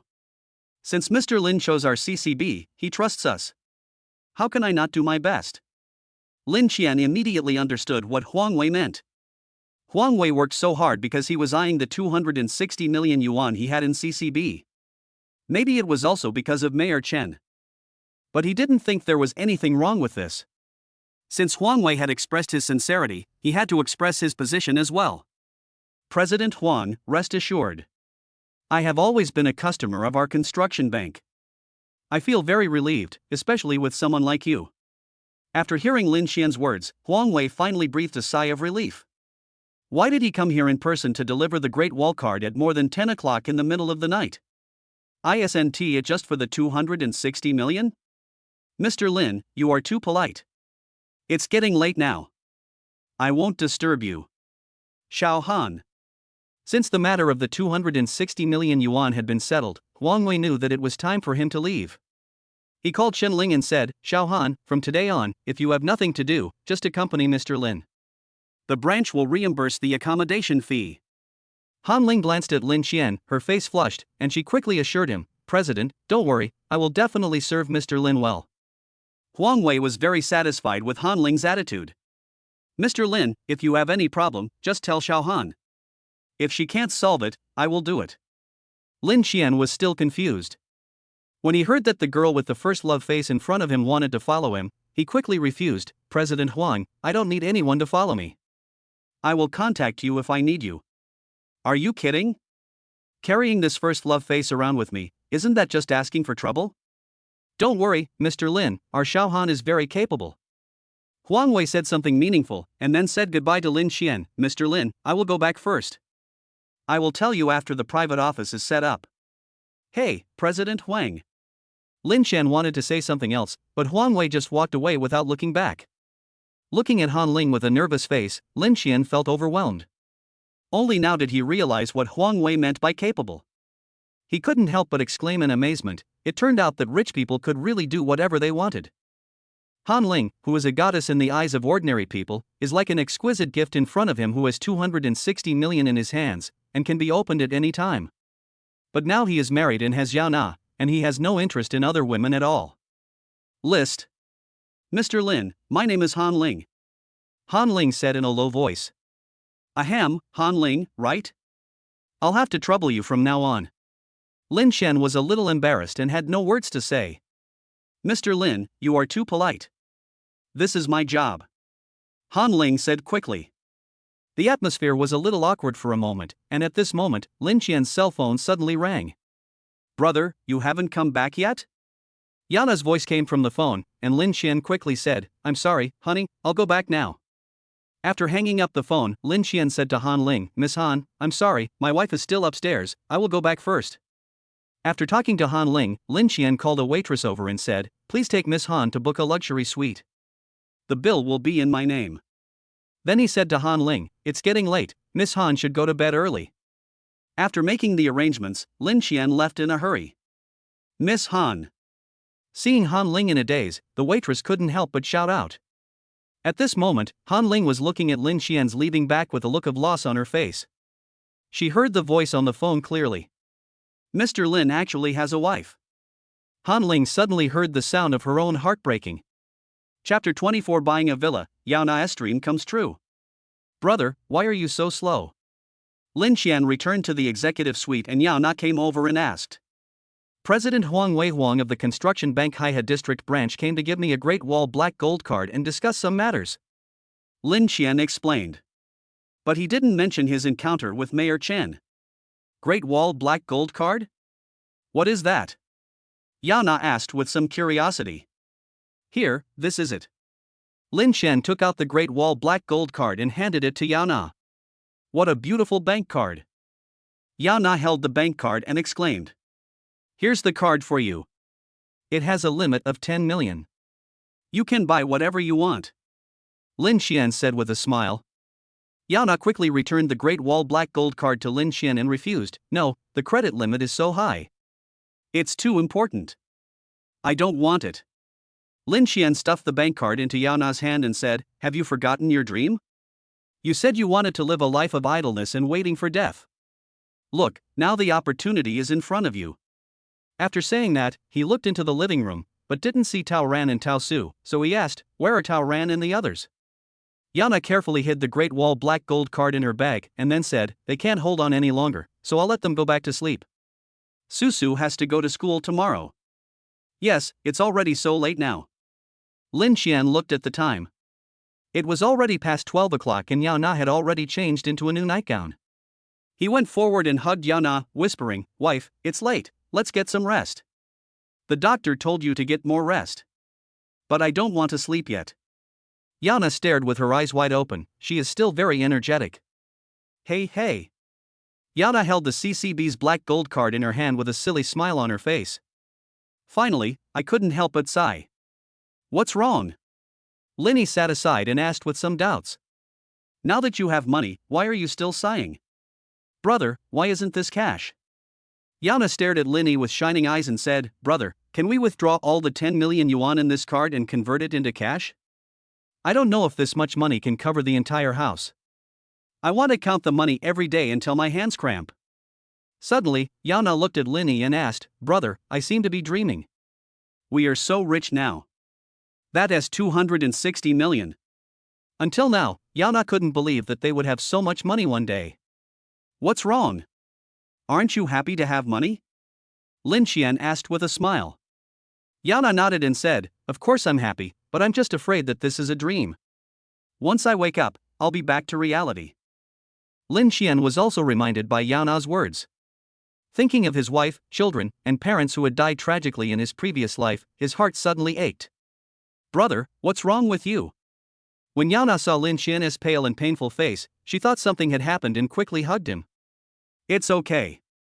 I just thought about how much I made you suffer when I was with you. Lin Xian said apologetically. Yana shook her head, there is no suffering at all. I am happy every day with you, brother. How well have you protected me since I've been with my brother? Look, after I've been with you, you've never let me wash your clothes, cook for me, or even do housework. Look at me, I've gained a lot of weight over the years. Yana counted Lin Xian's good points on her fingers, then hugged Lin Xian and said seriously, marrying my brother is the best decision I have ever made. Linny looked at Yana with a smile, then reached out and held her little hand tightly. He owed her too much in his previous life, and finally God opened his eyes in this life. Wife, I want to make you the happiest woman in the world. Linny said to Yana seriously. Yana nodded heavily and said, I believe your brother. I've always believed it. The next morning, when Lin Xian came out, Tao Ran and Tao Su were already up. Brother Lin, Butler Chang just brought breakfast. Tao Ran and Tao Su stood up and pointed at the food on the table. Why don't you eat first? Lin Xian looked at the two people who hadn't picked up their chopsticks and said with a smile, remember, next time you can just eat first, and don't wait for us. Is Sister Yao Na still not awake? Tao Su glanced at the bedroom and asked. She was quite tired last night. She had too much fun. Lin Xian sat at the table and picked up the chopsticks. Hearing Lin Xian's words, Tao Su nodded. She was only a teenager and had no idea what Yao Na had experienced last night. You two should stay in the hotel today. There are many fun places here, whether it's the gym or the playground, you two can go and play anytime. Your sister Yao Na and I are going out today. Lin Xian said to Tao Ran and his sister. Brother Lin, I want to go back and get some clothes. Tao Ran said. Don't bother with that. When we come back, we'll go shopping together. Lin Xian said directly. Tao Ran wanted to refuse, but when he saw Lin Xian's determined eyes, he was speechless. I just feel that now the two siblings owe brother Lin and sister Yao Na more and more. After Lin Xian and his friends finished their meal, Yao Na walked out of the room with a tired look on her face. Sister Yao Na, you look so bad. Tao Su said to Yao Na with a look of surprise. Snort. Yao Na blushed and glared at Lin Xian fiercely. It's all your fault. Lin Xian couldn't help laughing secretly. This girl overestimated her own abilities last night and wanted to teach him a lesson, but she didn't expect that she was not strong enough and became the one who was taught a lesson. Eat quickly, we're going to go look at houses today. Lin Xian brought breakfast to Yao Na and reminded her. Looking at a house? Yes, you forgot what we agreed to do yesterday, to buy a villa. Isn't this what you've always dreamed of? Looking at Yao Na's puzzled eyes, Lin Xian explained. Villa. Yao Na's eyes lit up and she nodded quickly, great. I can finally live in a big villa. Then he hurriedly asked, brother, where are we going to see the villa? Here. Lin Xian turned on his phone and a destination was displayed. Venco Rancho Santa Fe? That's right. Lin Xian smiled and said, since we are buying a villa, we must buy the best one. Rancho Santa Fe is the best villa area in Guangzhou. Perhaps because he was afraid that Yao Na would want to save money again, he quickly added, we have enough money, so we must buy the best and the biggest one. In the future, whether my parents or your parents come here, they will be able to stay. Yana, who originally wanted to say save some money, stopped talking after hearing Lin Xian's words. Lin Xian finally breathed a sigh of relief, followed by a burst of excitement. Another large sum of money is coming in. Chapter 25 Charmaine Shays Unbelievable. After dinner, Lin Xian drove the Panamera and took Yaona straight to Ingha district in the north. The sales center of Vanco Rancho Santa Fe is located there. Just after Lin Xian left, Miss Han Ling, whom he had forgotten, was still waiting for his call in the room. Welcome to Vanco Rancho Santa Fe. Before the Panamera stopped, a beautiful and plump sales lady rushed to the door of the car. The young lady bowed slightly, bending her body as far as possible to perfectly show her exposed breasts. The car door opened and Lin Xian walked out. The young lady's eyes lit up when she saw Lin Xian, who had a tall figure and handsome looks. She was about to say something, but Lin Xian didn't even look at her. He just walked to the other side of the car and opened the door. Wife, be careful. Are we there yet? Brother, isn't this place a bit far? Yana held Lin Xian's hand and got out of the car. The villa area is definitely far away from the city, but the environment here is very good and the transportation is very convenient. Overall, it is still good. Lin Xian explained with a smile. He glanced at the name tag on the chest of the sales lady who was left aside by him and said, Wang Yanxia, right? Can you take us to see the villa? Sure. Wang Yanxia also heard Lin Xian calling Yana wife. She felt full of regret. She knew that Panamera, it was a car worth at least 2 million, not to mention that Lin Xian was so handsome. This kind of rich second-generation man was the golden son-in-law she had always dreamed of, but unfortunately, someone else got there first. But Wang Yanxia was still unwilling to give up. What man doesn't cheat? As long as she is slutty enough, this rich second-generation man in front of her will definitely not get away. Thinking of this, Wang Yanxia's fighting spirit immediately burned. She reached out and pulled at her collar, revealing the purple bra straps underneath. Then she reached out and fiddled with her hair, making it look a little messy, and then she quickly caught up with Lin Xian. Sir, I wonder if you knew about Rancho Santa Fe before you came here? Wang Yanxia said to Lin Xian with a sweet smile. I just searched online before I came here and it said Rancho Santa Fe is the best villa area in Guangzhou. Lin Xian glanced at Wang Yanxia, and his eyes lit up unconsciously. Wang Yanxia was already pretty enough, and her actions just now made her look even more charming. Even Lin Xian was a little dazed at first, he could even feel himself reacting. Fortunately, Lin Xian realized that his wife was next to him and quickly came to his senses. Although Lin Xian was distracted for only a moment, Wang Yanxia still caught it. She was delighted, realizing that her idea was right. Men are just lustful. Wang Yanxia lifted the scattered hair on her ears and smiled reservedly. If you don't mind, I can introduce Rancho Santa Fe to you. Lin Xian turned his head somewhat unnaturally and asked Yaona, wife, do you want to know more? Want? Yaona nodded and said. A villa is not a small thing, it can cost millions or even tens of millions, so of course you have to know enough about it. Yes, ma'am. Wang Yanxia introduced the villa area of Rancho Santa Fe with a professional smile on her face. After Wang Yanxia finished her introduction, she saw that Lin Xian and Yaona were silent, so she suggested, if you two can't make up your mind, you can come with me to see our townhouses and duplex villas. After you have seen them, I believe you will have a clearer understanding. Okay. Let's go now. After listening to Wang Yanxia's introduction, Yaona couldn't wait. However, Lin Xian asked, I remember that the best villas here should be single-family villas, right? We won't look at townhouses or duplex villas, let's go straight to single-family villas. A single-family house. Wang Yanxia couldn't help but exclaim. When she introduced it just now, she only mentioned the townhouses and duplexes in Rancho Santa Fe, but she did not mention the best single-family villas. It's not that she didn't mention it on purpose, but she really didn't believe that a rich second generation like Lin Xian could afford a detached house. There are only 8 single-family villas in the entire Rancho Santa Fe, located on both sides of the Haiha River with beautiful scenery. The price of each villa is more than 20 million. Moreover, these 8 single-family villas are independent of the townhouses and duplex villas, and even their properties and security are separate. Now, when Wang Yanxia heard Lin Xian directly ask to see the detached villa, how could she not be surprised? Perhaps, this handsome boy in front of her is much stronger than she imagined. No problem, please follow me. Wang Yanxia looked at Yaona jealously again, wishing she could turn into her. When Wang Yanxia went to get the key to the sightseeing car, she made a special call to the manager. After learning that Lin Xian and his companions drove a Panamera, the manager took it more seriously and told Wang Yanxia in a serious tone to treat this guest well. The single-family villa area is located in the center of Rancho Santa Fe and is built around the Haiha River.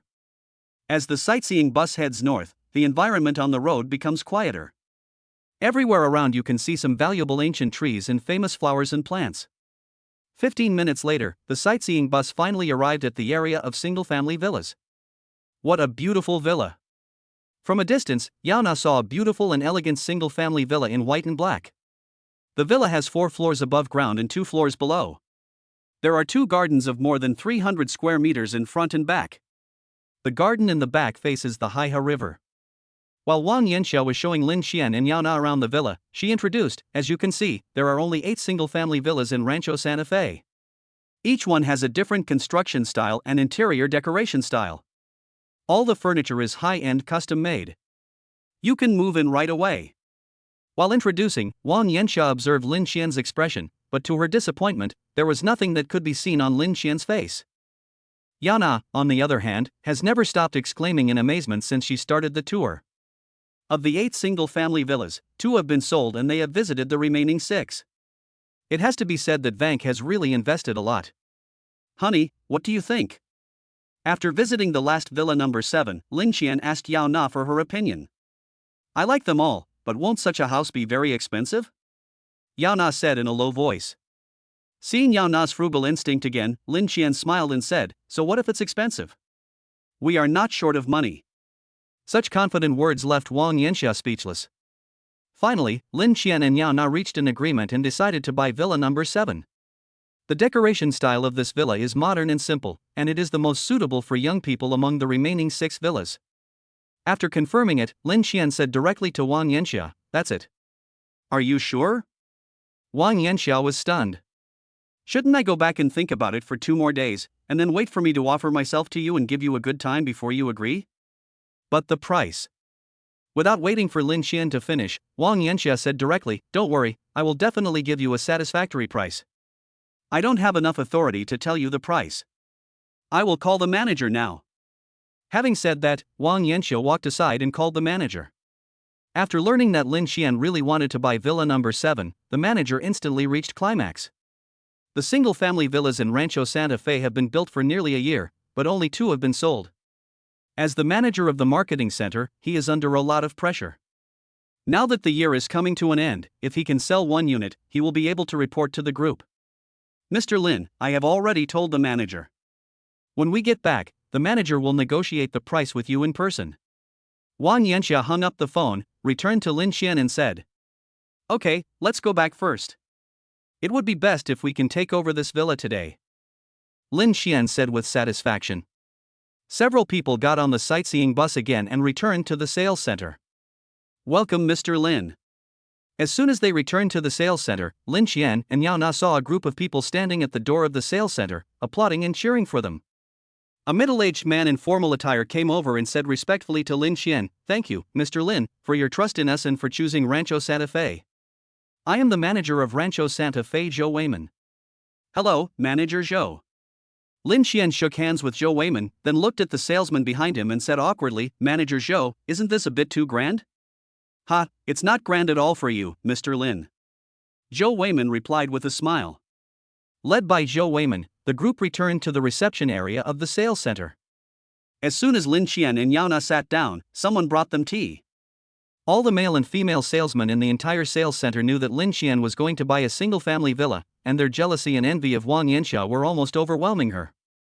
Not only did Wang Yanxia not feel any discomfort, she also enjoyed the feeling very much. Mr. Lin, the total price of villa number 7 is 22 million. Its design style, interior decoration.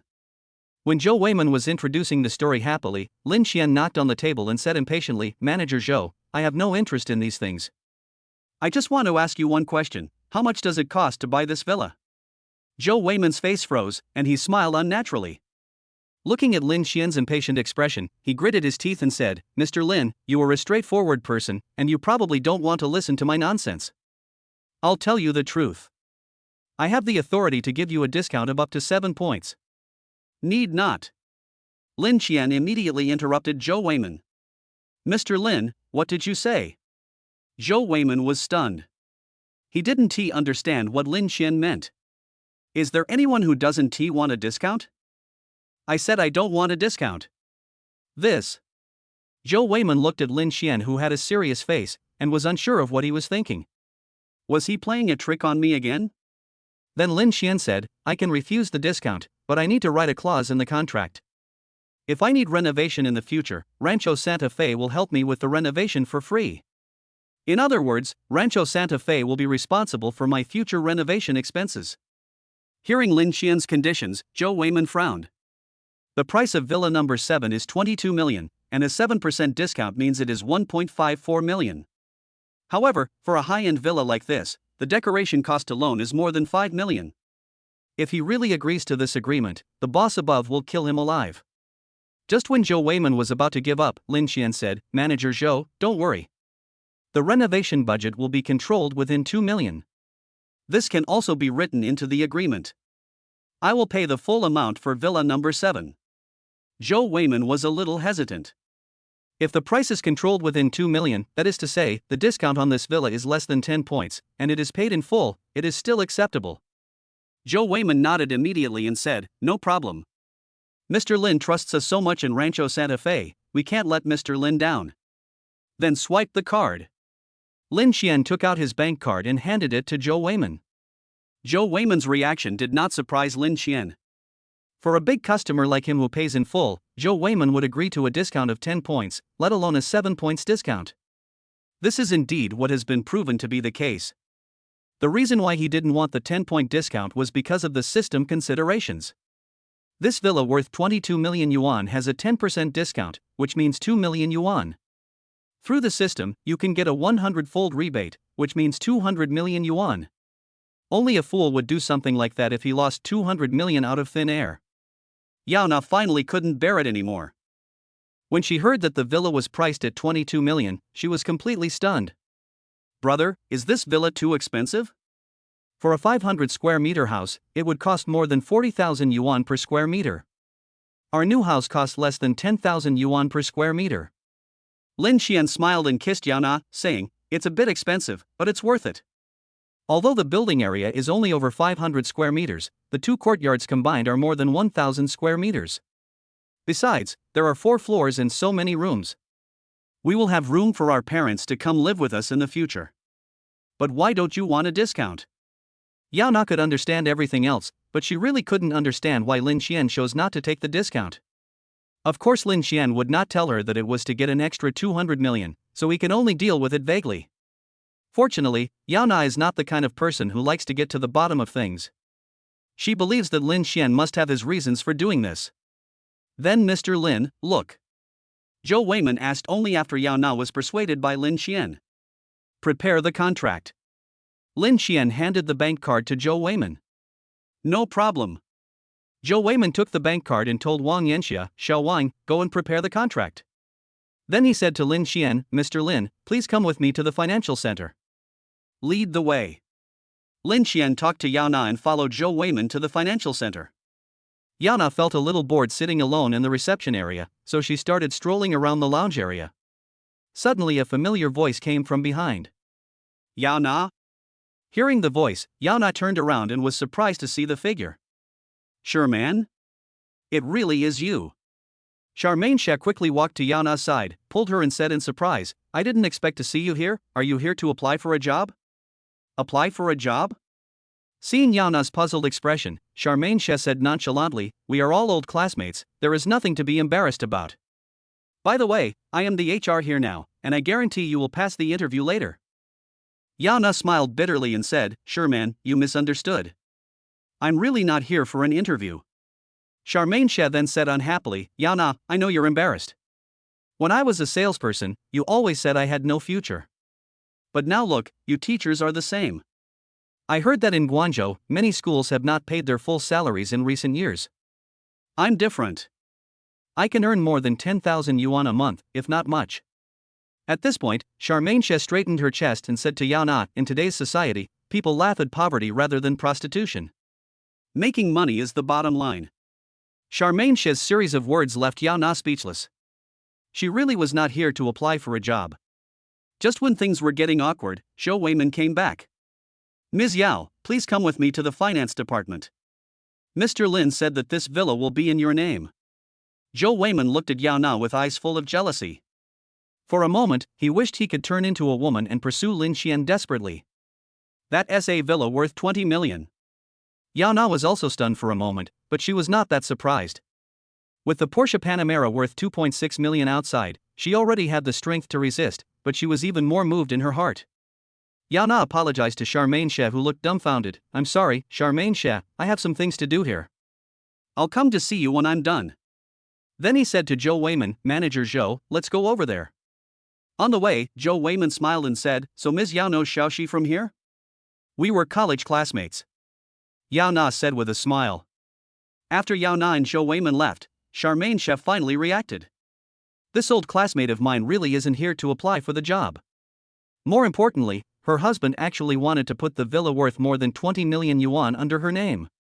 This how is it possible? No, isn't her boyfriend Lin Xian? He's just a programmer, how could he have so much money to buy a villa? Charmaine Xie immediately shook her head and said to herself, it must be that Yao Na broke up with that Lin Xian and found another rich guy. Humph. You guys said I was materialistic back then, but now you've become materialistic too, haven't you? I want to see if you, Yao Na, have found an old man in his 40s. Out of jealousy towards Yao Na, Charmaine Xie ignored all subsequent interviews and chased after her. Chapter 26 Punishing the Jealous Woman. Elder Brother. As soon as Yao Na and Zhou Weiman entered the financial center, they were stared at by all the financial ladies present. The look in his eyes as if he wanted to eat her made Yao Na's heart tremble. Come on, fill out the contract. Lin Xian pulled Yao Na over and handed her the contract. Yao Na took the contract and saw the amount on it at a glance, 22 million. Looking at Lin Xian, who was smiling, Yao Na signed her name with excitement. From then on, the villa worth 22 million yuan was under her name. This scene was also seen by Charmaine Xie, who came after them, but what surprised her even more was that the person who gave Yao Na the villa worth 20 million was actually Lin Xian. How is this possible? Charmaine Xie had a dull look on her face. How could a rubbish programmer like him be so rich? Lin Xian must be a rich second generation. Yao Na must have known that Lin Xian was a rich second generation, so she kept following him. Charmaine Xie became more and more certain of her guess. Otherwise, with Yao Na's good conditions, how could she fall for a poor boy? Yao Na must have known that Lin Xian was a rich second generation, that's why she never left him. Stinking bitch. Charmaine Xie looked at Yao Na with eyes full of jealousy. She hated herself for being blind and not realizing that Lin Xian was a hidden rich second generation, and she also hated Yao Na for being so sinister. No, I want to tell Lin Xian that Yao Na fell in love with her not because she liked him, but because of his identity as a rich second generation. Looking at Yao Na surrounded by a group of colleagues from the sales center, Charmaine Xie's jealousy burned like a flame. Taking advantage of this opportunity, Charmaine Xie walked to Lin Xian's side. Lin Xian. Lin Xian turned his head and looked at Charmaine Xie, who was smiling at him. Who are you? He always felt that the woman in front of him was somewhat familiar, but he forgot her name. It's me, Sherman. When Charmaine Xie saw that Lin Xian had even forgotten her name, her face froze, but fortunately she reacted quickly and soon smiled again, saying, I knew it was you when I saw your back just now. Why are you here? Sherman? Lin Xian thought about it and finally remembered. Isn't this Yao Na's college roommate? In order to support her studies, her boyfriend worked 3 jobs a day and gave almost all of his monthly salary of 6 or 7,000 yuan to her. But she hooked up with a rich second-generation guy in the school behind her boyfriend's back. Later, the rich second-generation guy got tired of her and shamelessly went back to find that boyfriend who had ruined her life. The scene when she was caught by her boyfriend kissing a rich second-generation man passionately in front of the dormitory shocked the entire university town. Lin Xian doesn't hate gold diggers, but gold diggers like this who worship money while harming honest people are too despicable. Therefore, facing the attentive Charmaine Xie, Lin Xian did not intend to have too much contact with her. Seeing that Lin Xian ignored her, Charmaine Xie became even more dissatisfied, but this dissatisfaction was not directed at Lin Xian, but at Yao Na. Overwhelmed by jealousy, Charmaine Xie glanced at Yao Na and blurted out, Lin Xian, you know, Yao Na doesn't love you at all. Lin Xian narrowed his eyes slightly, but he did not say anything. Instead, he wanted to continue listening to what the gold digger in front of him wanted to express. Seeing that Lin Xian had been looking at her, Charmaine Xie thought that Lin Xian had also noticed something. She was delighted and said directly, Yana only stays with you because she likes your money and your identity as a rich second generation. Because of my money? Because I'm a second generation rich? Lin Xian had the expression of an old man on the subway looking at his phone. My wife even sacrificed her life for this family in her previous life. How could I not know that? Seeing the hatred on Charmaine She's face, Lin Xian felt furious. Roll. The cold shout made Charmaine She dumbfounded. Lin Xian, I said get out. Charmaine She wanted to say something but was interrupted by Lin Xian. Facing Lin Xian's murderous eyes, Charmaine She was so scared that she took 2 steps back. Her right foot touched the chair behind her and she fell heavily to the ground. Ah! The severe pain in her body made Charmaine She scream, but her screams were instantly drowned out by the praises for Yao Na from the other side. I know very well what kind of person my wife is. And I also know very well what kind of person you are. You hooked up with a rich second-generation guy behind the back of your boyfriend who paid for your schooling.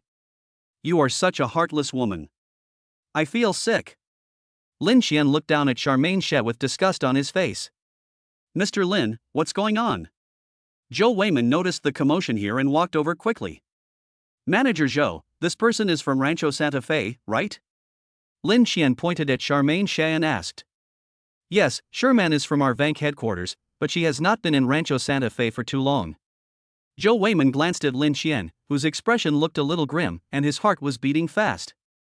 Isn't Charmaine She a college classmate of Mr. Lin's wife, Ms. Yao? Why do they look like they don't have a good relationship? Lin Xian asked coldly, Vank actually has employees of this quality. I regret buying a house from Vank. Boom!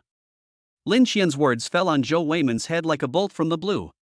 He glared at Charmaine She fiercely and immediately said, Mr. Lin, it was my fault this time. Don't worry, I will definitely give you a satisfactory answer.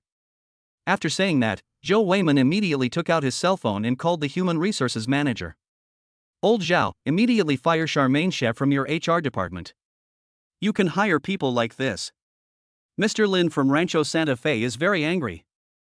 On the other side, the HR manager Lao Zhao hadn't even said a word when Zhou Weiman scolded him, leaving him stunned. Charmaine She had given his younger brother many advantages, so of course he didn't want to fire her. But when he heard that Charmaine She had offended the owner of the villa, his face changed immediately. He said firmly, Manager Zhou, don't worry, I will make Charmaine She get out right now. Just kidding, my younger brother can be happy anytime, but if I offend the boss of the villa just to make him happy, it will not be worth it. Lin Qian. What I said is true. I am doing this for your own good. You can't do this to me. Charmaine She cried hysterically. Zhou Weiman took out the intercom and said, Where is the security? Come over here and drag this woman out. Don't disturb other guests. Soon, several security guards came running over and hurriedly dragged Charmaine She out. Brother, what's going on? Isn't that Charmaine She? As soon as Yao Na came back, she saw Charmaine She being dragged away by the security guard and was surprised. Isn't she a staff member here? Why are you crying so sadly? Chapter 27 I want to return home in glory. Lin Xian glanced at Zhou Weiman, then smiled and said, I don't know what's going on either. Should I ask Manager Zhou about this? Zhou Weiman immediately understood and explained, Charmaine She made a mistake and the company has already fired her. Now she wants to take action, so I can only ask security to drag her out. When Yao Na heard that Charmaine She was going to attack Lin Xian, she immediately became nervous. Brother, are you okay? No, I'm a grown man, how could I be beaten by her? Lin Xian quickly comforted him. Ha, you forgot that last time you kicked the cabinet with your feet and cried in my arms. Yao Na's words made Lin Xian's expression stiffen instantly. Zhou Weiman on the side almost laughed out loud, but under the pressure of Lin Xian's gaze, he forced himself to hold it back. Ahem, Mr. Lin, Ms. Yao, you two take a break first. I'll go see if the formalities have been completed. Zhou Weiman fled in panic. Chuckle, chuckle. Yao Na couldn't help laughing when she saw Zhou Weiman fleeing. Lin Xian was so angry that he pinched Yao Na's cheek and said viciously, Stinky girl, I don't want face. Hey, does my brother have face too? Yao Na pouted and said with a smirk, didn't my brother do those things? Ahem, stop talking nonsense. How dare you be so disrespectful to me out there? I'm going to teach you a lesson. Lin Xian threatened. Really? Then come on, brother. Yana chuckled and stroked Lin Xian's chest with her slender fingers, making him feel itchy inside. Ever since Lin Xian spent a huge sum of 22 million to purchase Villa number 7, all the females in the entire Rancho Santa Fe sales center looked at Lin Xian with green eyes. It looked like he wanted to strip him naked and eat him whole. This made Yana very unhappy and insecure. Even though she knew that Lin Xian would not be attracted to those voluptuous bitches, she still instinctively wanted to do something in return. Mr. Lin, all the formalities have been completed. The property certificate will be delivered to you in 3 days. You don't need to do anything at all. Fortunately, Zhou Weiman came back, otherwise Lin Xian really couldn't guarantee that he would drag Yana to the bathroom to let her know the eternal truth that playing with fire will lead to wetting the bed. Returning to Villa number 7 again, Yana truly felt a sense of unreality. Brother, is this our home from now on? Yana asked blankly. Yes, this will be our home in Guangzhou from now on. Lin Xian looked at the tables and chairs, the flowers and trees in the villa, his thoughts in a trance. He recalled the experience of living in a crowded loft with his wife, children, and mother in his previous life. At that time, their small family was in financial difficulty. Not only he and Yao Na were in financial difficulty, but his parents were the same. He married Yao Na, and the purchase of a wedding house and wedding emptied out the entire family's savings. The next year, his father suddenly fell ill, and it cost a lot of money to save his life, but the monthly medical expenses were also high. Because of the child's birth, my mother had to stay at home to take care of the child and had no way to earn money. My father could not earn money at all because of his illness. Rent, mortgage, food, clothing, housing and transportation, the burden of the family's life fell on Lin Xian alone. There was even a time when even my sister bought the baby's milk powder. It was precisely because of this suffocating pressure that Yao Na did not even complete her confinement period, quit her job as a teacher, and looked for a higher paying job. In the end, she passed away unexpectedly due to exhaustion. Brother, what's wrong with you? Yana looked at Lin Xian, whose eyes were red, and asked worriedly.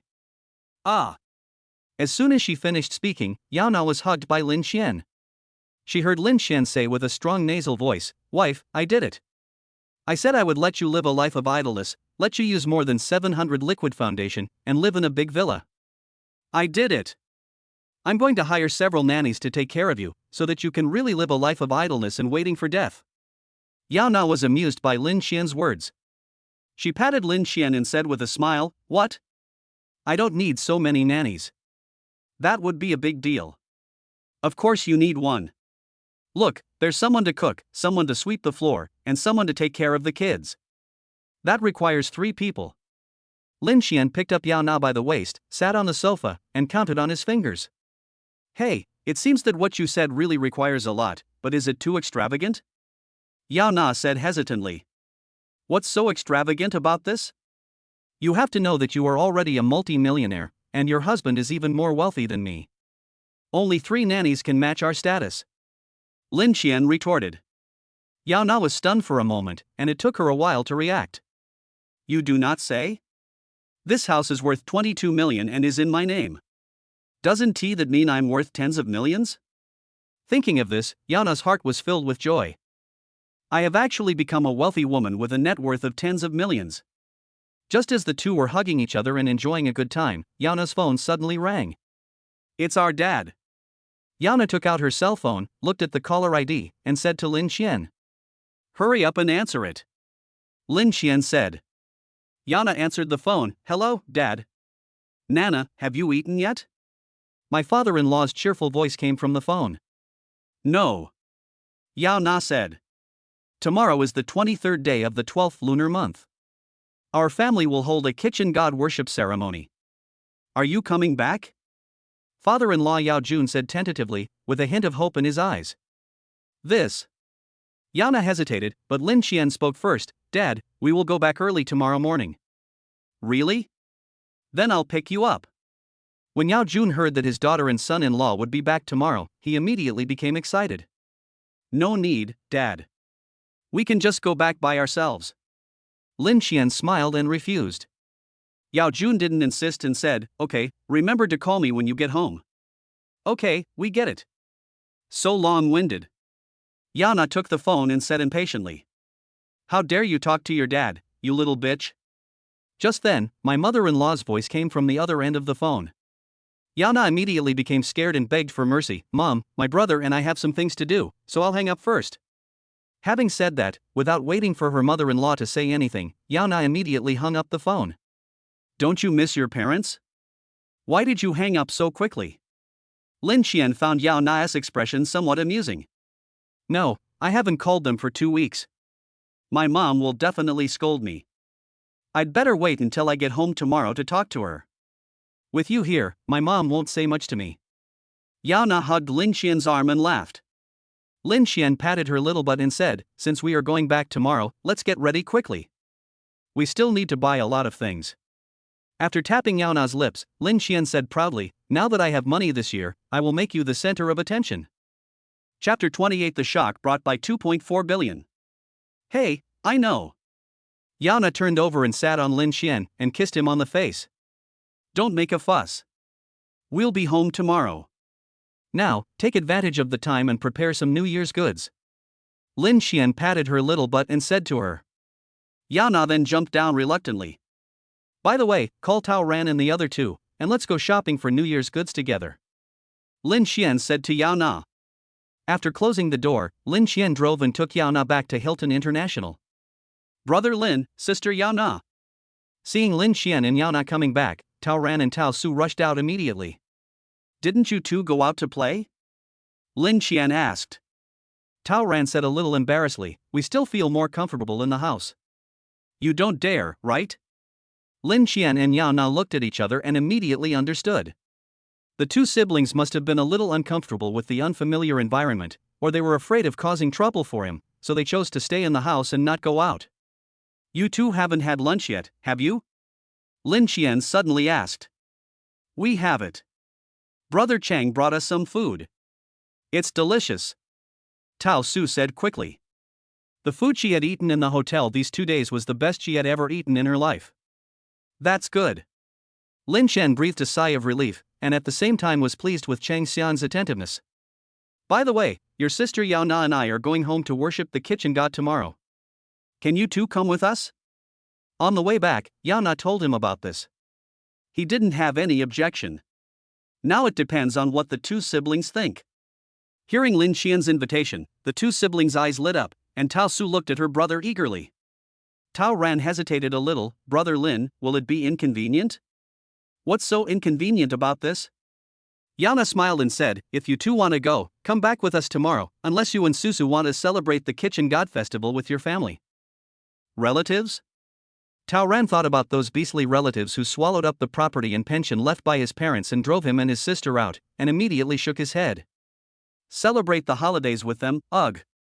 Susu and I will go with you. Tao Ran said immediately. Okay, now pack up and let's go shopping. Guangzhou, Construction Bank Haihe District Branch. Han Ling had been waiting for Lin Xian's call all morning, but she waited and waited but he never came, and he didn't even reply to her WeChat messages. She had no choice but to go find Lin Xian, but it was two children who opened the door and said that Lin Xian had already gone out with his wife. Han Ling felt so wronged. She had no choice but to return to the branch, where she was scolded by Huan Wei.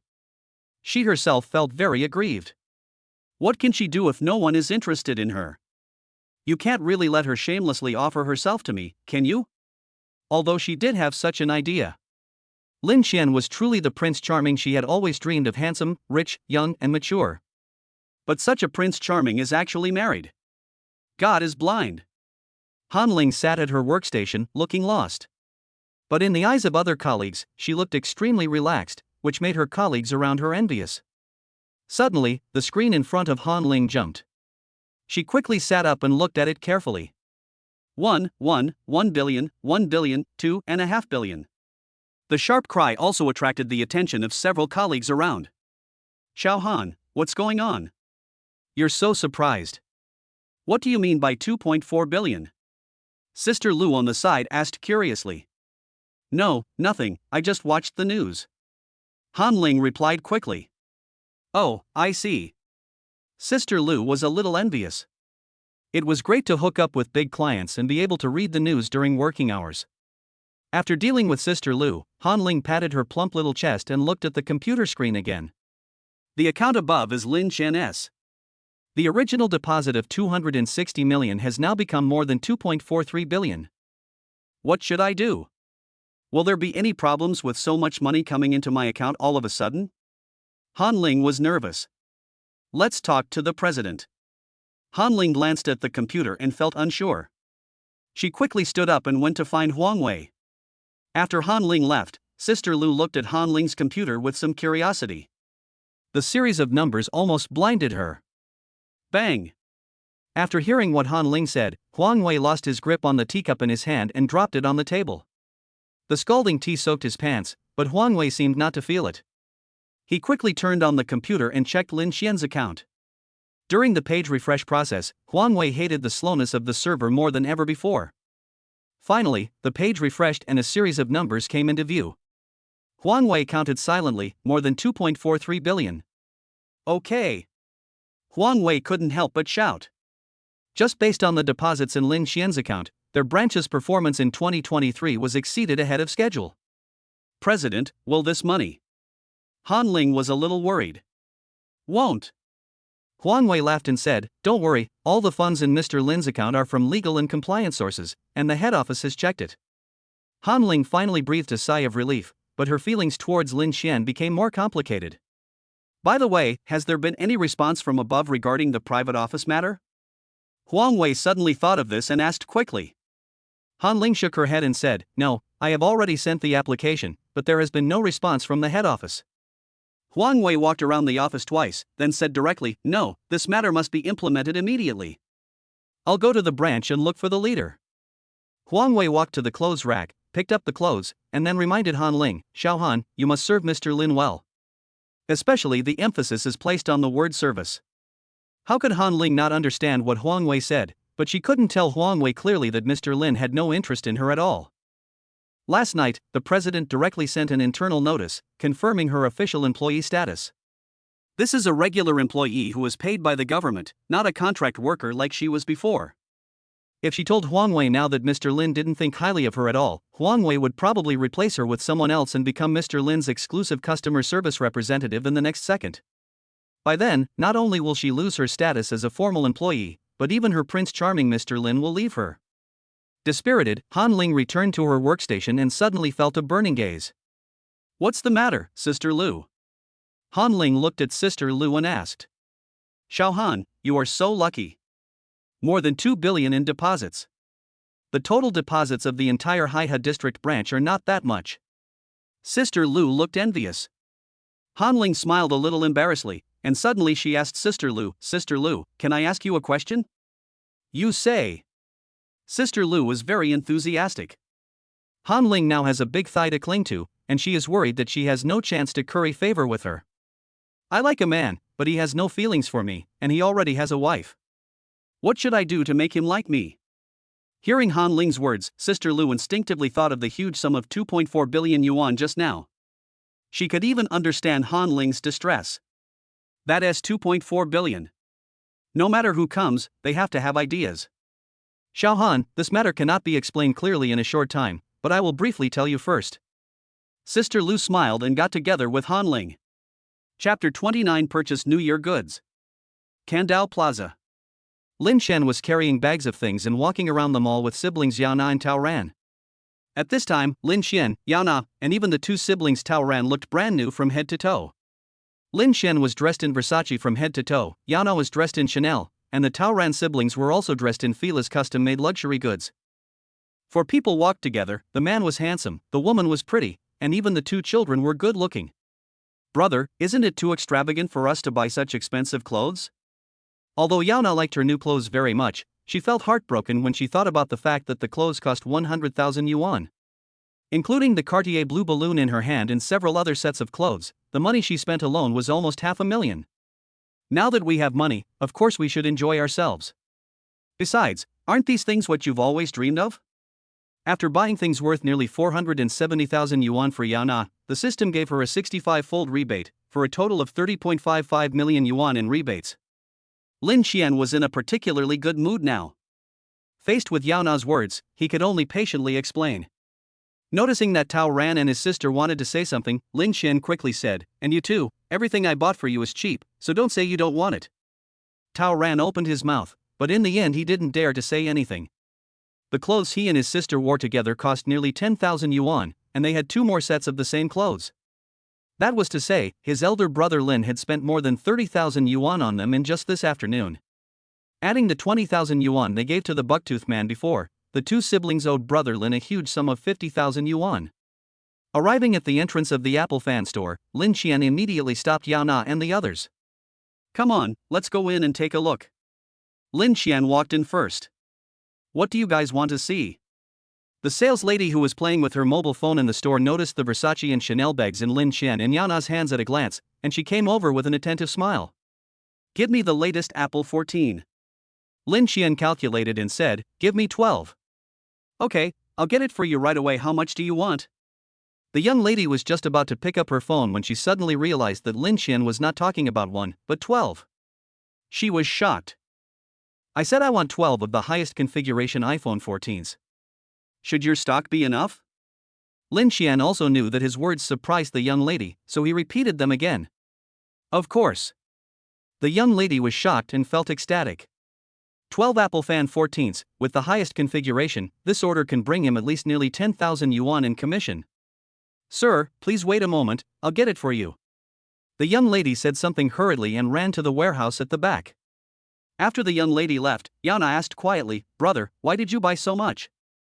"I didn't buy much. I just calculated the good ones." Lin Qian explained, "Look, you and I each have 1, Tao Ran and Susu also want 1, right? And my parents, my sister and brother-in-law, your parents, your eldest sister, and your brother, isn't that exactly 12? There's no need to buy something so expensive, right?" Yao Na said with some heartache. "Brother Lin, Susu, and I don't need cell phones."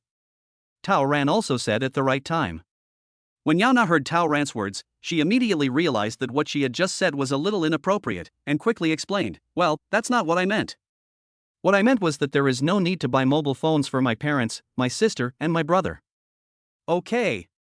Lin Qian quickly interrupted Yao Na and said, "Listen to me. You buy whatever I say." Lin Qian, whose net worth exceeded 2 billion, spoke in a very tough manner at this time, and Yao Na and Tao Ran suddenly stopped talking. At this moment, the sales lady came over with 2 colleagues, holding a stack of Apple Pink 14s. "Sir, these are the top-end iPhone 14s.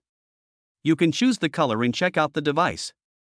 The young lady put all the mobile phones on the table, took out a paper cutter and said to Lin Qian, "I want blue. What color do you guys want?" Lin Qian chose a blue one and opened the box.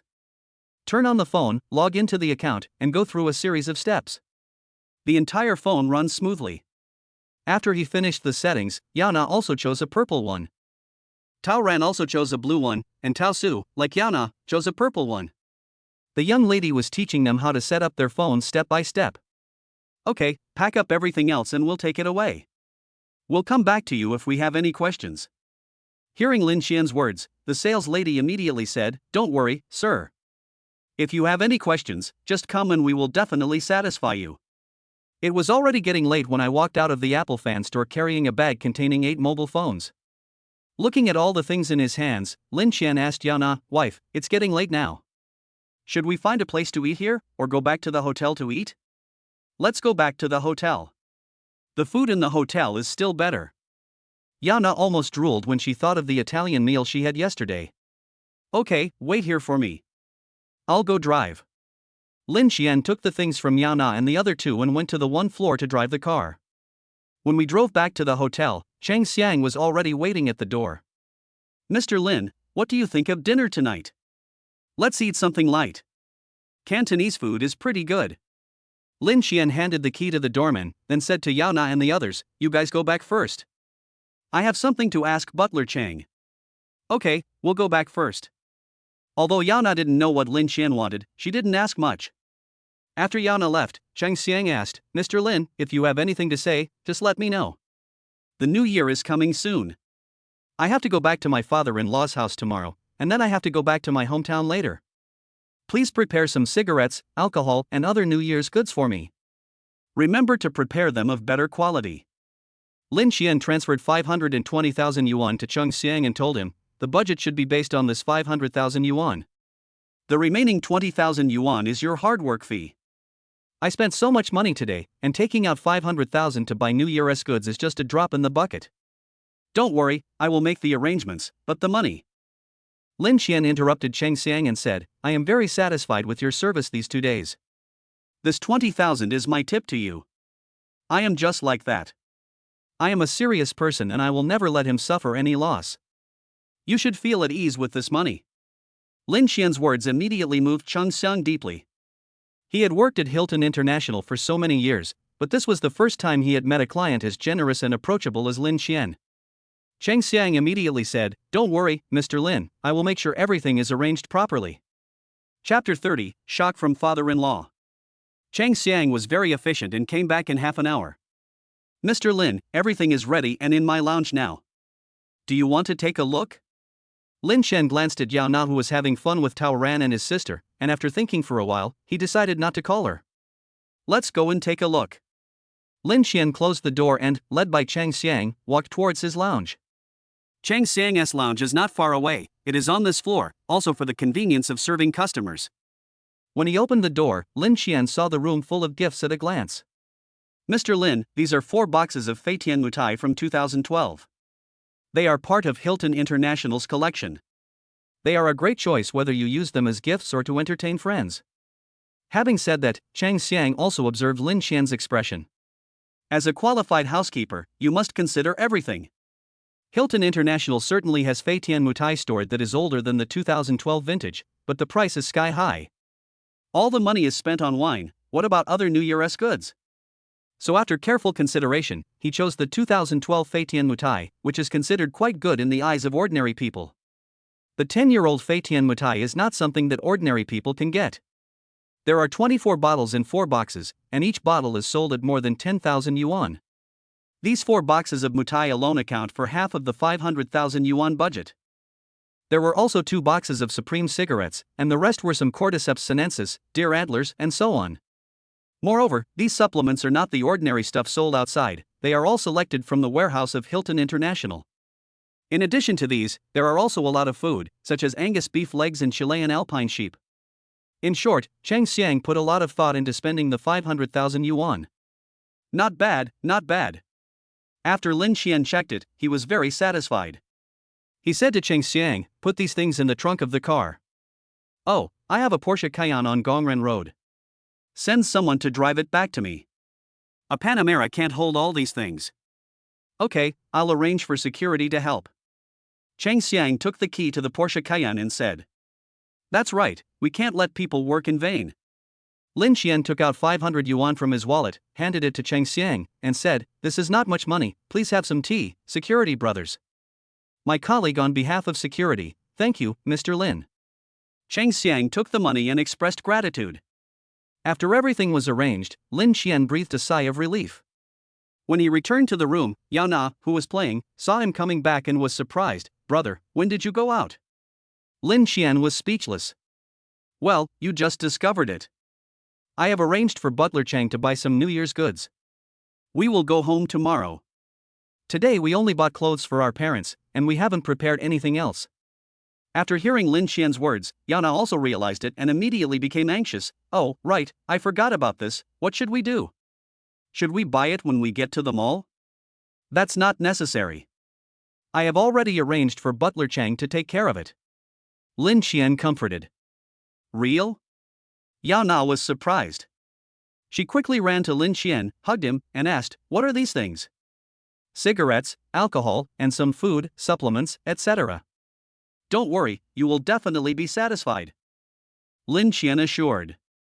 Nonsense, these things cost 500,000, there is no way I'd be dissatisfied. Thank you, brother.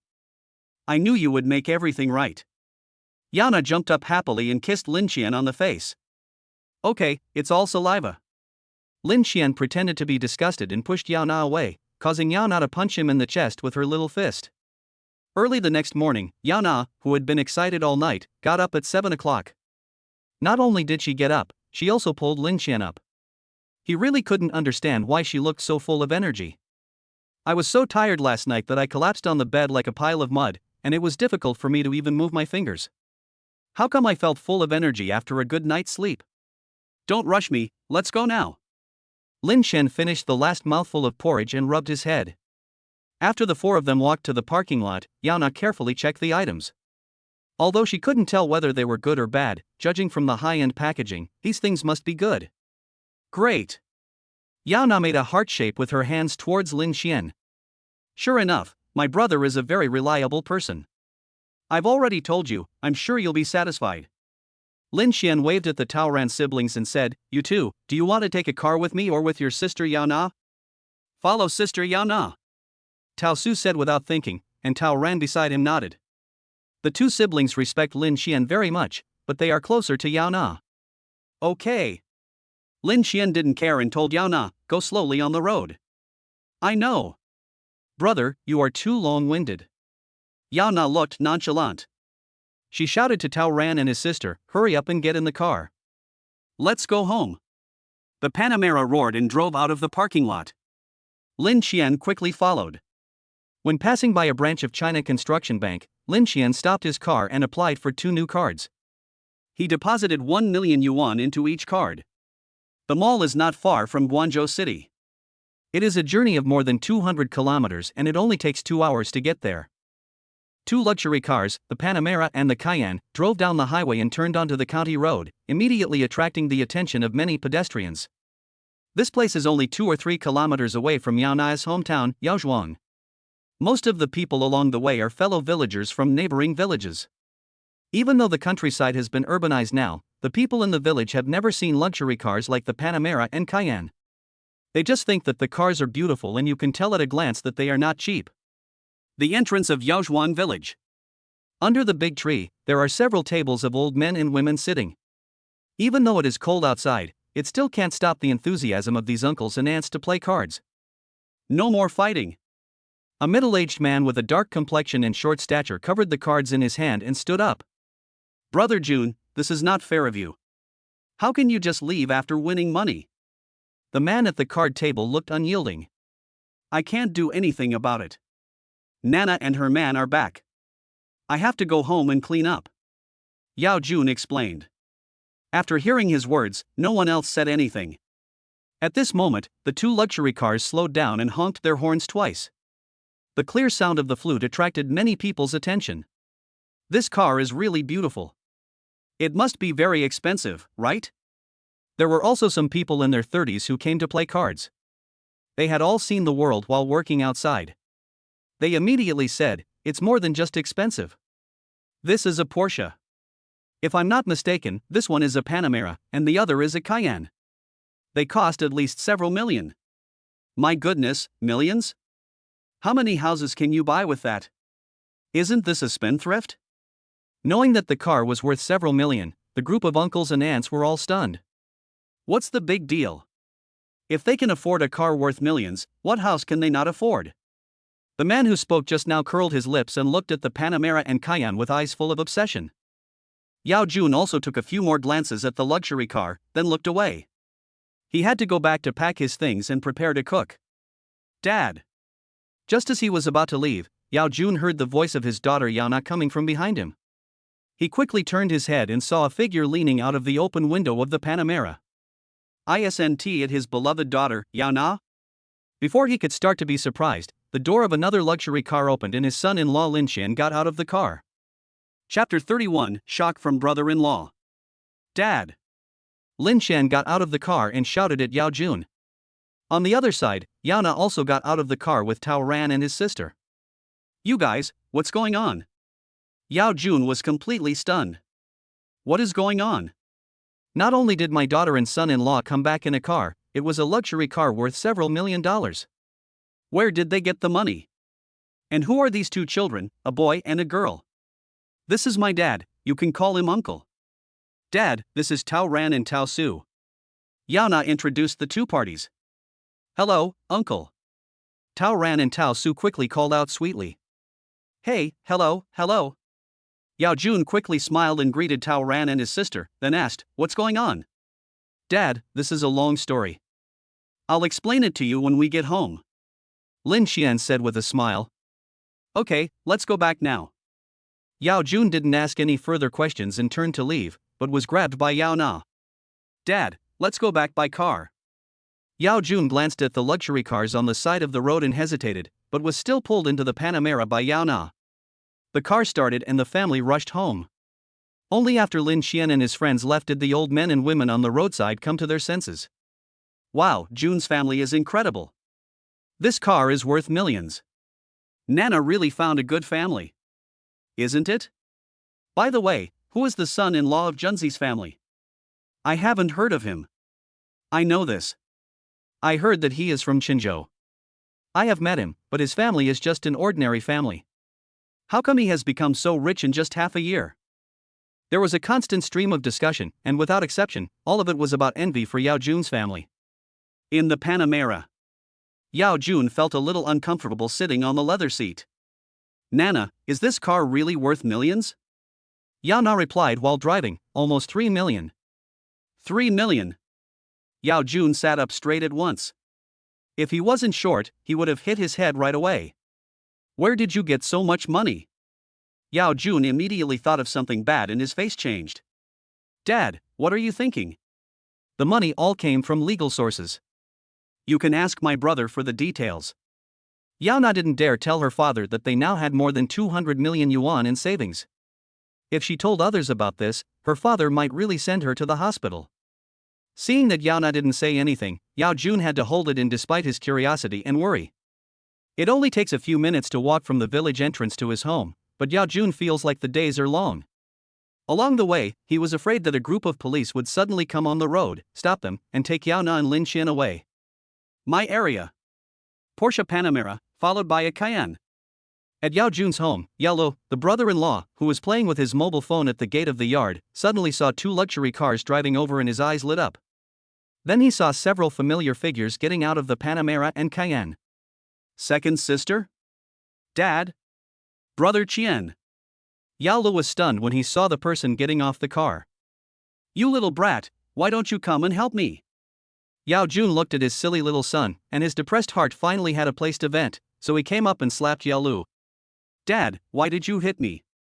Yao Lo looked aggrieved. Hit you? Why should I hit you?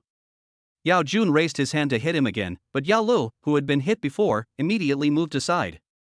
Yao Jun, who failed to get what he wanted, said angrily, You tactless thing, why don't you help your brother carry his things?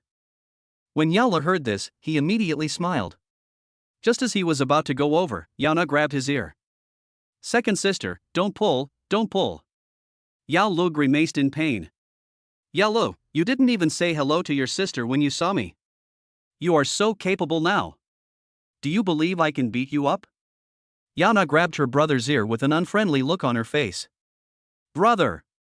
You don't even take care of your wife, and you beat me up after we get married. Yao Lu quickly complained to Lin Xian. Lin Xian stuck his head out from behind the Cayenne trunk, smiled at Yao Lu and said, Don't look for me. You know I always listen to your sister. If your sister tells me to go east, I don't dare to go west. Yao Lu, did you hear that? Even your brother can't control me. When Yao Na heard Lin Xian's words, she was immediately very proud. Are you afraid of your wife? It's really embarrassing for us men. Yao Li's face turned bitter and he spoke in a low voice. What did you say? Just because Lin Xian didn't hear it doesn't mean Yao Na didn't hear it. How dare you slander my husband? You must be angry. Yao Na, determined to teach her brother a lesson, became even more ruthless. After a while, Yao Lu rubbed his red ears and walked to Lin Xian with a look of despair on his face. Brother, you are so mean. My sister treated me so badly and you didn't even help me. Glancing at Yao Lu, who looked resentful, Lin Xian spread his hands and said helplessly, I can't do anything about it. You know, your sister is pregnant now and has an unpredictable temper. You better be careful. If you provoke her again, you will get beaten for nothing. Yao Lu curled his lips and wailed in his heart. What's wrong with being pregnant? Can a pregnant woman do whatever she wants? Hey, don't look so sad, this is a gift from your sister.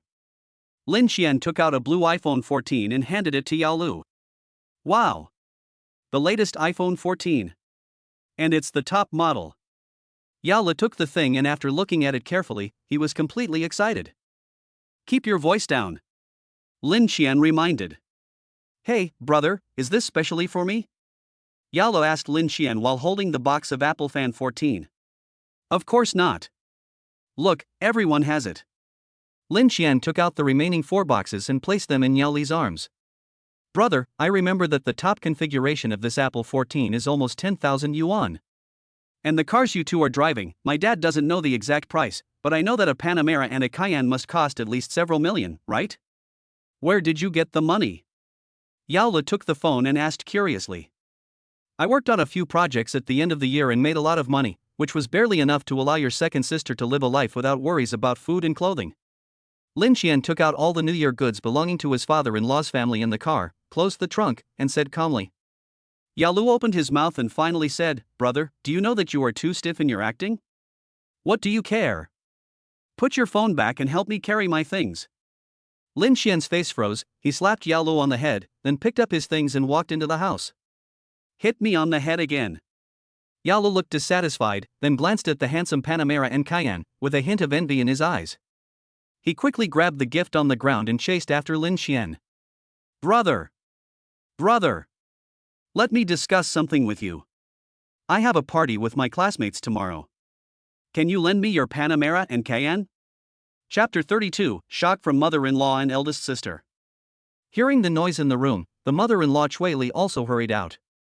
Seeing Lin Xian carrying large and small bags into the house, he hurried forward to take them. She also noticed that the packaging of these things didn't look cheap, and she immediately complained, You guys too, you just got married, so you have a lot of money to spend, and now Nana is pregnant, why are you wasting all this money?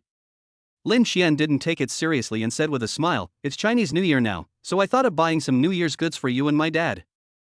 As for the money, I made a lot of money from my recent projects, so it didn't cost me much to buy these things. When Cui Li heard her son-in-law say that he made money, she smiled even more, but she still said, Making money is a good thing, but you can't spend it recklessly. Lin Xian could only smile and nod. Elder brother. Lin Xian had just followed Cui Li to put down the things when Yao Li came over again. Brother, how are you? Yao Li looked at Lin Xian pleadingly. Are you two going to do something bad behind my back? Yao Na, who heard the noise, also came over and asked with a suspicious look on her face. Lin Xian pointed at Yao Lu and said with a smile, Yao Li said he wanted to borrow the car to attend the class reunion tomorrow. No. Yao Na refused without even thinking about it. Yao Li suddenly became anxious, Second sister, please don't, I promise nothing will go wrong, if you don't believe me ask my brother, I'm a very good driver. Seeing that Yao Na looked unmoved, Yao Li glanced at Lin Xian, and Lin Xian turned his head away. Yao Li knew immediately that his second brother-in-law was hopeless, so he could only say to his mother Cui Li, Mom, can you control my second sister? I'm just driving, not doing anything that would anger the heavens and the people. You came here by car? Cui Li was a little surprised. Yes, I just bought the car 2 days ago. Lin Xian said with a smile. Mom, you don't know, the 2 Porsches outside belong to my brother and sister. They have a Panamera and a Cayenne, both worth millions. Yao Li quickly explained. A car worth several million? Cui Li's heart trembled when she heard Yao Li's words. Seeing that she was stunned, Yao Li thought she didn't believe it, so he quickly pulled her into the yard. Outside the yard, the Panamera and Cayenne were parked quietly on the roadside. Everyone who passed by the Yao family's door would pay attention to the luxurious appearance. Just when Cui Li was distracted, Yao Li begged again, Mom, please tell my second sister to let me drive to the class reunion tomorrow. I can't control this. The car is not mine. If you want to drive it, go find your sister or your brother. Cui Li shook her head and refused directly. How could she not know what her son was thinking? He just wanted to drive out and show off this car worth several $million. Don't mention my brother. Now my sister says to go east, and he doesn't dare to go west. It's really embarrassing for us men. When Yao Li heard his mother mention Lin Xian, he immediately spoke with contempt. Bang! Cui Li slapped Yao Lu on the forehead and scolded, How can you talk like that, you naughty kid? Your brother only dotes on your sister. If I hear you say that about your brother again, I'll break your legs. After saying that, Cui Li glanced at Lin Xian, who was chatting and laughing in the living room with his eyes full of Yao Na, and felt relieved. Anyone who is not blind can see Lin Xian's feelings for his daughter Yao Na. He holds her in his hands for fear of dropping her, and holds her in his mouth for fear of her melting. Before, she was still worried about whether the young couple would have financial difficulties, but now it seems that she was just too worried. This second son-in-law is a capable man. Lin Xian, come here for a moment. Yao Jun, the father-in-law who had been silent since he came back, finally couldn't help it after checking the Feitian Mutai, Zhou Jizuan, and many high-end supplements that Lin Xian brought back. Lin Xian glanced at Yao Na, gave her a reassuring look, and then shouted to Yao Jun, "I'll be right there." In the yard, as soon as Yao Jun took out a cigarette, Lin Xian hurried forward and handed an opened box of Jawuzas to his father-in-law. Yao Jun looked at the yellow crane tower in his hand, and then looked at the emperor in Lin Xian's hand. After hesitating for a moment, he finally couldn't help but took the box of emperor. Lin Xian quickly lit up the cigarette for his father-in-law. After taking 2 puffs, Yao Jun asked, "What's going on with this car, and these cigarettes and alcohol? I heard that your 2 cars are called Porsches and they cost several $1,000,000 in total. I don't know much about cars, but you can't fool me with those mitai and cigarettes." Lin Xian didn't intend to hide it from his father-in-law.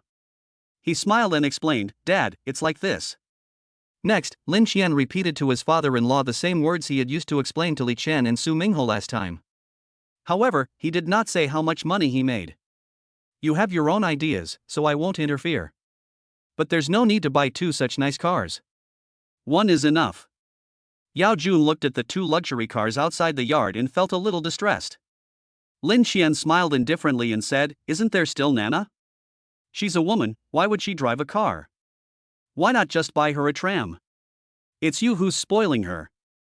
Yao Jun snorted, but he was also very pleased that Lin Xian was willing to buy a car worth millions for his daughter. What else could Lin Xian say? He could only smile and say, "Nana is pregnant, the tram is so unsafe." "Okay, you live your own lives, I don't care." Yao Jun waved his hand and stopped talking. He turned and walked into the house. However, after taking 2 steps, he stopped and asked Lin Xian, "Have you and your parents prepared the things in the house?" "Yes, don't worry." Lin Xian replied with a smile. "That's good." Yao Jun breathed a sigh of relief. The 2 walked into the house, and Yao Lu was still pestering Yao Na.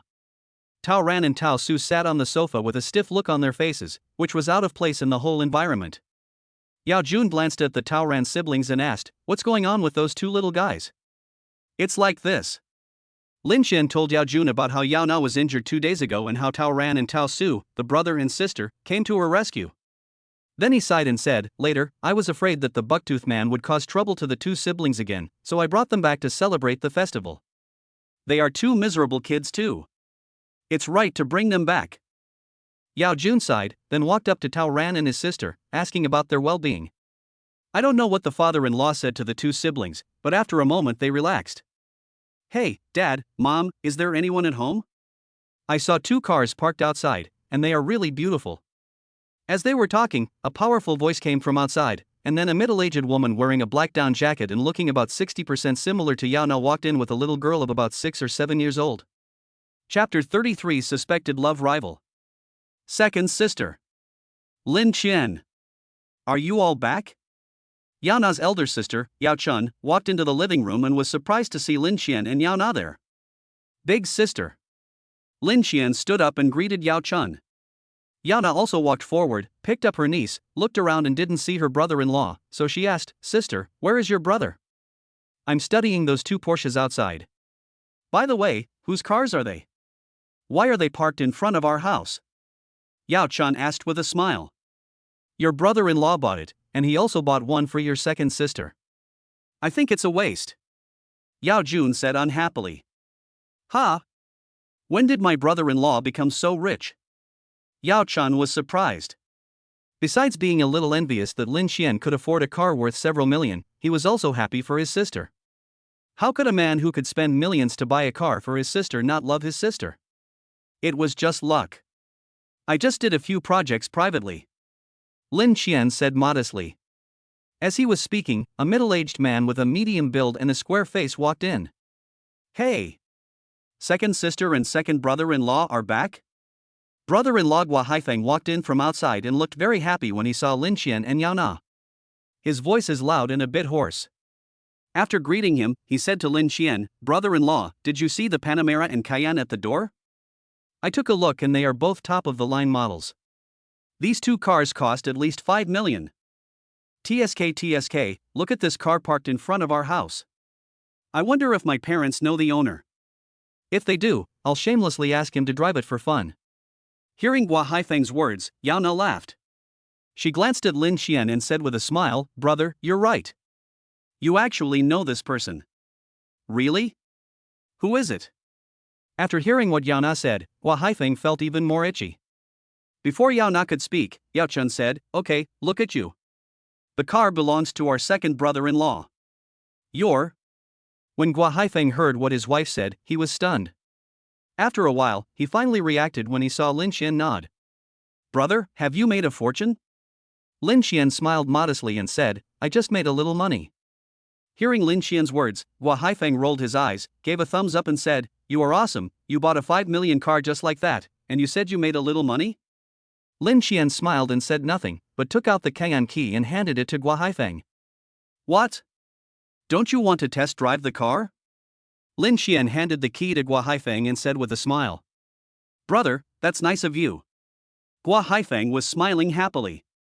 But this made Yao Lu a little unhappy. "Brother, this is not nice of you. Why can you let your elder brother drive, but not let me drive to attend the class reunion tomorrow?" "Why, I won't let you drive."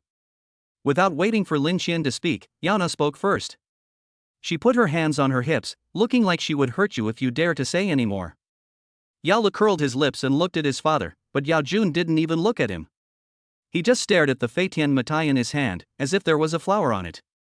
"Okay. You keep bullying me like this. I tell you, you will regret it." Yao Lu angrily said something and rushed out the door. No one paid attention to what he said. Instead, they looked at his back and smiled even more happily. The whole family chatted and talked until they talked about Yuan Mu Company purchasing pigs at the end of the year. Then I heard my eldest brother-in-law, Hua Haifeng, say, "Dad, I heard that the price of pork has dropped again this year?" "Well." Yao Jun sighed with a bitter face and said, "Yes, I just heard about it yesterday. The price of pork was originally low this year, and everyone wanted to sell it at a good price during the last few days of the year. Who knew that the price would fall instead of rise? Who would continue to raise pigs like this?" Yaozhuang includes the 2 or 3 villages in front and behind, and most of the people raise pigs. Some of them are several families together, and some are individual. The Yao family alone raises more than 20 pigs.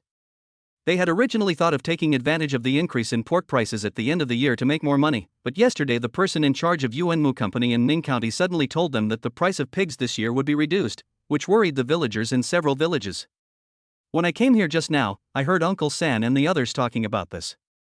Hua Haifeng also sighed. These days, no business is easy to do.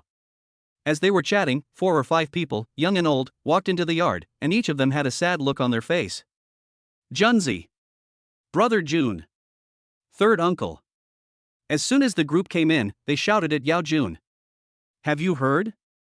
Yuanmu said that the price of pork this year has dropped by 1.40 yuan. How can this be possible?" One of them, who looked older than Yao Jun, had an embarrassed look on his face. $1.04? Yao Jun was also shocked when he heard the price. The price of pork was already low this year, but they were still trying to lower the price, and they lowered it by so much. If the price is really this, then they have raised the pigs for nothing this year. Alas, who said it wasn't true? This life is unbearable. The old man sighed, his eyes full of anxiety. I remember that the person in charge of collecting pigs from our 3 villages was Wang Jun from Wangzhuang. What did he say? Yao Jun suddenly asked. Yao Na, who was chatting and laughing with Lin Xian, suddenly heard Wang Jun's name and frowned slightly. She glanced at Lin Xian cautiously, and felt relieved when she saw that he didn't react. What's wrong? Lin Xian also noticed that Yao Na was a little absent-minded and thought she was not feeling well. Nothing. Yao Na's heart tightened and she spoke quickly. At this moment, someone spoke again. This time it was a younger man who spoke. He just spit and cursed, "Bah! Third uncle, don't mention this grandson. I've asked in other villages, and they haven't lowered the price. Some even raised it by 60 cents. But here, not only did the 60 cents disappear, but the price has even dropped by 1.40 yuan. This grandson of Wang Jun is equivalent to taking a $2 kickback from us. He dares." Yao Jun's face turned red and he cursed, "Wang Jun, this kid, would his father Wang Jiangwo agree to this? This little bastard is drinking the blood and sweat of our fellow villagers. Does his family not want to stay in Wangzhuang anymore?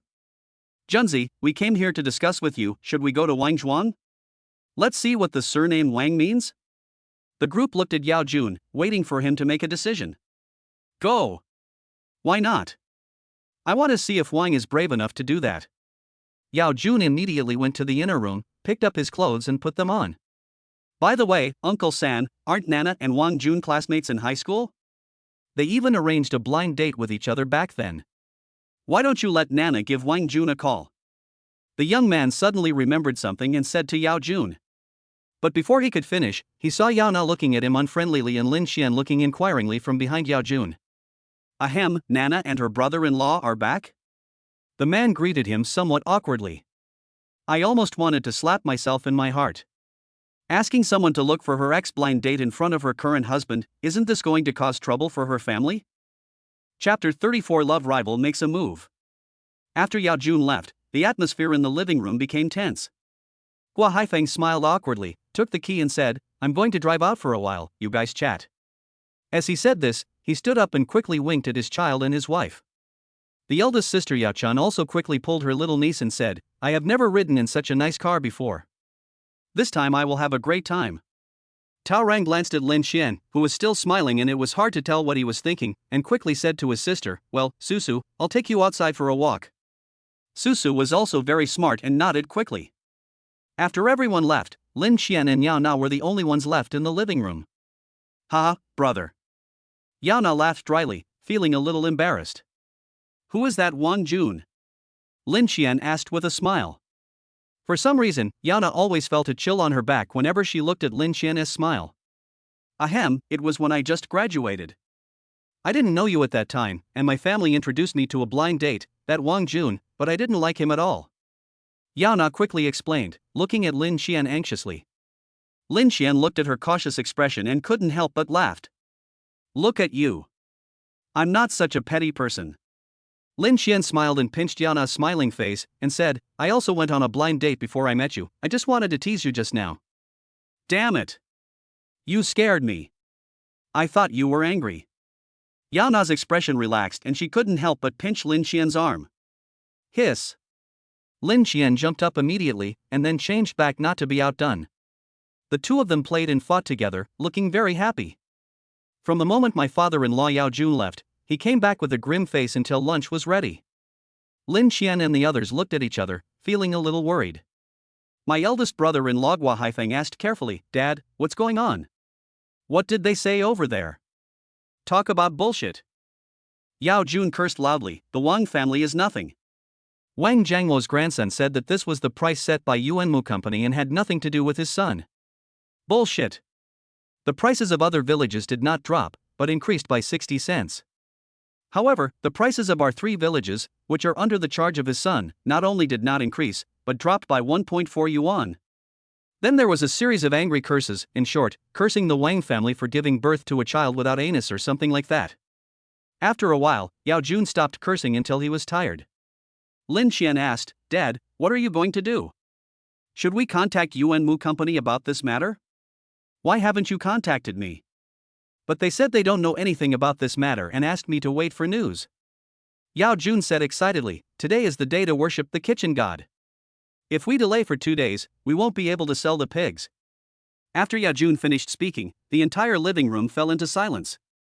Yao Na looked at Lin Xian with a pleading look, and Lin Xian smiled bitterly and shook his head. It is true that he is rich now, but he doesn't have any good solutions. You can't ask him to pay to buy all the pigs from the 3 villages, right? Although it would certainly be no problem for him to buy so many pigs with his financial resources, the question is, why did he buy so many pigs? Seeing that Lin Xian had no other options, Yao Na became a little discouraged and couldn't help asking, what should we do next? We can't just sell it at a loss, right? Yao Jun put out the cigarette in his hand and said, I will take some people to the mall tonight. I didn't see Wang Jun when I went to Wangshuang just now. I will go to their company tonight and spend some money to treat Wang Jun's grandson to a meal to see what he wants to do. Dad, let me take care of this. It's a good opportunity for our family to have a good meal tonight. Lin Xian also spoke at the right time. Yes, Dad, let my brother arrange it. Yao Na on the side also spoke in agreement. That's fine. Seeing his daughter said so, Yao Jun didn't hesitate. Yao Chun at the side also said with a smile, we are in for a treat today. My brother-in-law made a lot of money at the end of the year. Don't be stingy with this meal. Lin Xian smiled and said, "Don't worry, big sister. Even if others suffer losses, you will never suffer losses." After the family had finished their meal, Lin Xian took out his mobile phone and searched for good hotels in the mall. Finally, he chose Jiangnan, a restaurant serving Huayang cuisine. Then Lin Xian called the store, booked a hall, and ordered a set meal for 6,999, excluding drinks. "Brother, which place are you going to choose?" After a while, Yao Na came over and asked. "Look." Lin Xian took out his phone and opened Jiangnan Banquet. "So expensive?" Yao Na realized that her voice was a little loud and quickly covered her mouth. "It's okay. We have money now, so we should let our parents enjoy themselves. I've booked 2 tables, and we'll use our own wine," Lin Xian said with a smile. Yao Na nodded and said, "I don't understand these either, so I'll leave it to you. You can do whatever you want." She never interferes with Lin Xian's affairs when she doesn't understand them. "Don't worry, I will never let our father lose face," Lin Xian said confidently. It was around 5 in the afternoon. Lin Xian looked at the time and saw that it was almost time, so he said to Yao Jun, "Dad, it's almost time, and the hotel is ready, how about we go now?" "Okay, let's go. I've already talked to the others." Yao Jun also changed into a more formal outfit, which made him look a little serious. Lin Xian drove a Cayenne with his father-in-law, and would pick up several other elders later. Yao Na drove a Panamera with Tao Ran and his sister, as well as her mother-in-law Chui Li. My eldest sister and her family drove their own car and headed towards the downtown area of the city. This multi-million-dollar car is really nice. It's so comfortable to sit in. The young man who came to the house in the morning was sitting in the Cayenne, very excited. His name is Yao Chang, and he and Yao Na are cousins within the 5th degree of mourning. "Brother-in-law, what do you do to make so much money?" Yao Chang, who was sitting in the back row, asked curiously. Hearing his question, the others also pricked up their ears. "Software development is just coding. It can make money or not. It all depends on your skills and learning ability," Lin Xian said with a smile. "So do you think it's too late for me to learn this now?"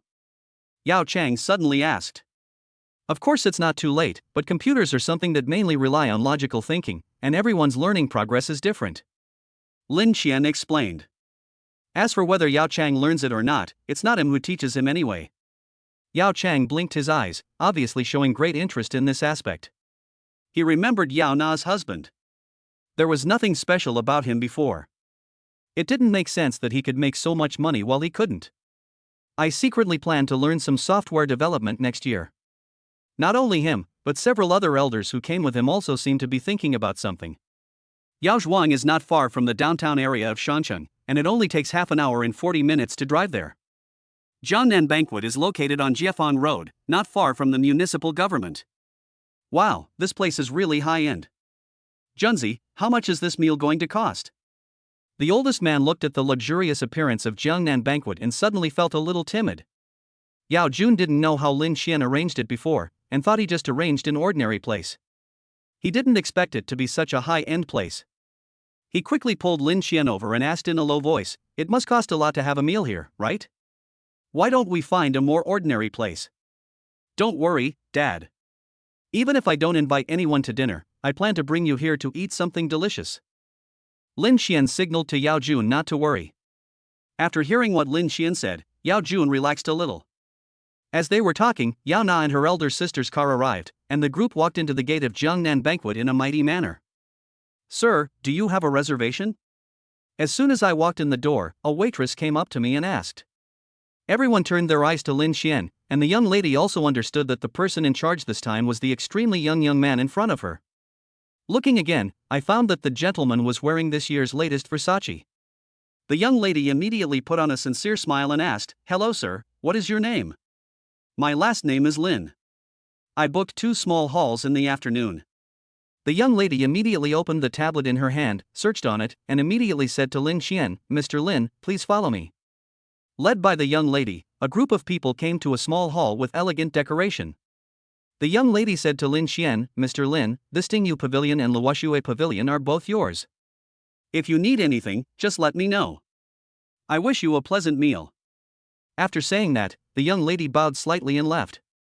After Lin Qian consulted his father-in-law for his opinion, he arranged for Yao Na and the others to stay in Tingyu Pavilion, and Luoxue Pavilion was used to host Wang Jun, who was coming later. Originally, Lin Qian wanted to stay in Tingyu Pavilion with Yao Na and the others, but Yao Jun stopped him and said, "Come with us to Luoxue Pavilion." Lin Qian gave Yao Na an apologetic look and followed a few elders to Luoxue Pavilion. The dishes at Zhongnan Banquet were served very quickly. Less than 20 minutes after Lin Qian and his friends sat down, more than a dozen dishes were served. The father-in-law also specially brought 2 packs of Supreme cigarettes and 2 bottles of Fei Tian Mitai from home, which can be said to have given Wang Jun enough face. But a few people waited, and an hour had passed, but Wang Jun's people still hadn't arrived. Yao Chang finished the last puff of his cigarette, pressed it hard into the ashtray, and said angrily, "Is this Wang guy kidding us? We've been waiting for an hour and he still hasn't come." Yao Jun and several other elders also looked unhappy. Every one of them, the youngest ones, are Wang Jun's uncles, but today they were left here for an hour by a younger generation. Even though he was angry, he had to swallow his anger when he thought about the fact that they needed help from others. After waiting for another 10 minutes, the long-lost figure finally appeared at the door of the small hall. "Sorry, uncles and aunts, I kept you waiting." As soon as Wang Jun came in, he was the first to admit his mistake, but looking at his smug look, he didn't seem to be apologetic at all. Wang Jun's appearance is not outstanding, he is slightly fat, and looks to be about 26 or 27 years old, but he has a strong greasy temperament. Following him were 2 colleagues from Yuan Mu, both of whom looked arrogant. Wang Jun brought his colleagues to the main seat and sat down, saying with a smile, "As you all know, it is the end of the year and our company has a lot of tasks to accomplish. That's why I came here before I finished my work." Hearing Wang Jun's shameless words, everyone present looked a little unhappy. Busy with work? Is this a trick for fools? Your job is to purchase the pigs from our 3 villages. Now there are only a few companies selling them in the 3 villages. What are you busy about? But I can only curse these words in my heart and cannot say them out loud. Wang Jun sat down, called 2 colleagues, pointed at the dishes on the table and said, "Wow, this is quite a rich dish. Come on, don't be polite, eat quickly." The other 2 colleagues also sat down with a smile, picked up their chopsticks, and started to eat with relish. The 3 men didn't take Yao Jun and his companions seriously at all. Grass. Yao Chang has a quick temper. Seeing Wang Jun and the others like this, he was about to speak, but was stopped by Yao Jun, who was sitting next to them. Wang Jun also noticed Yao Chang's unusual behavior. He raised his head and looked at Yao Chang with contempt, while continuing to eat.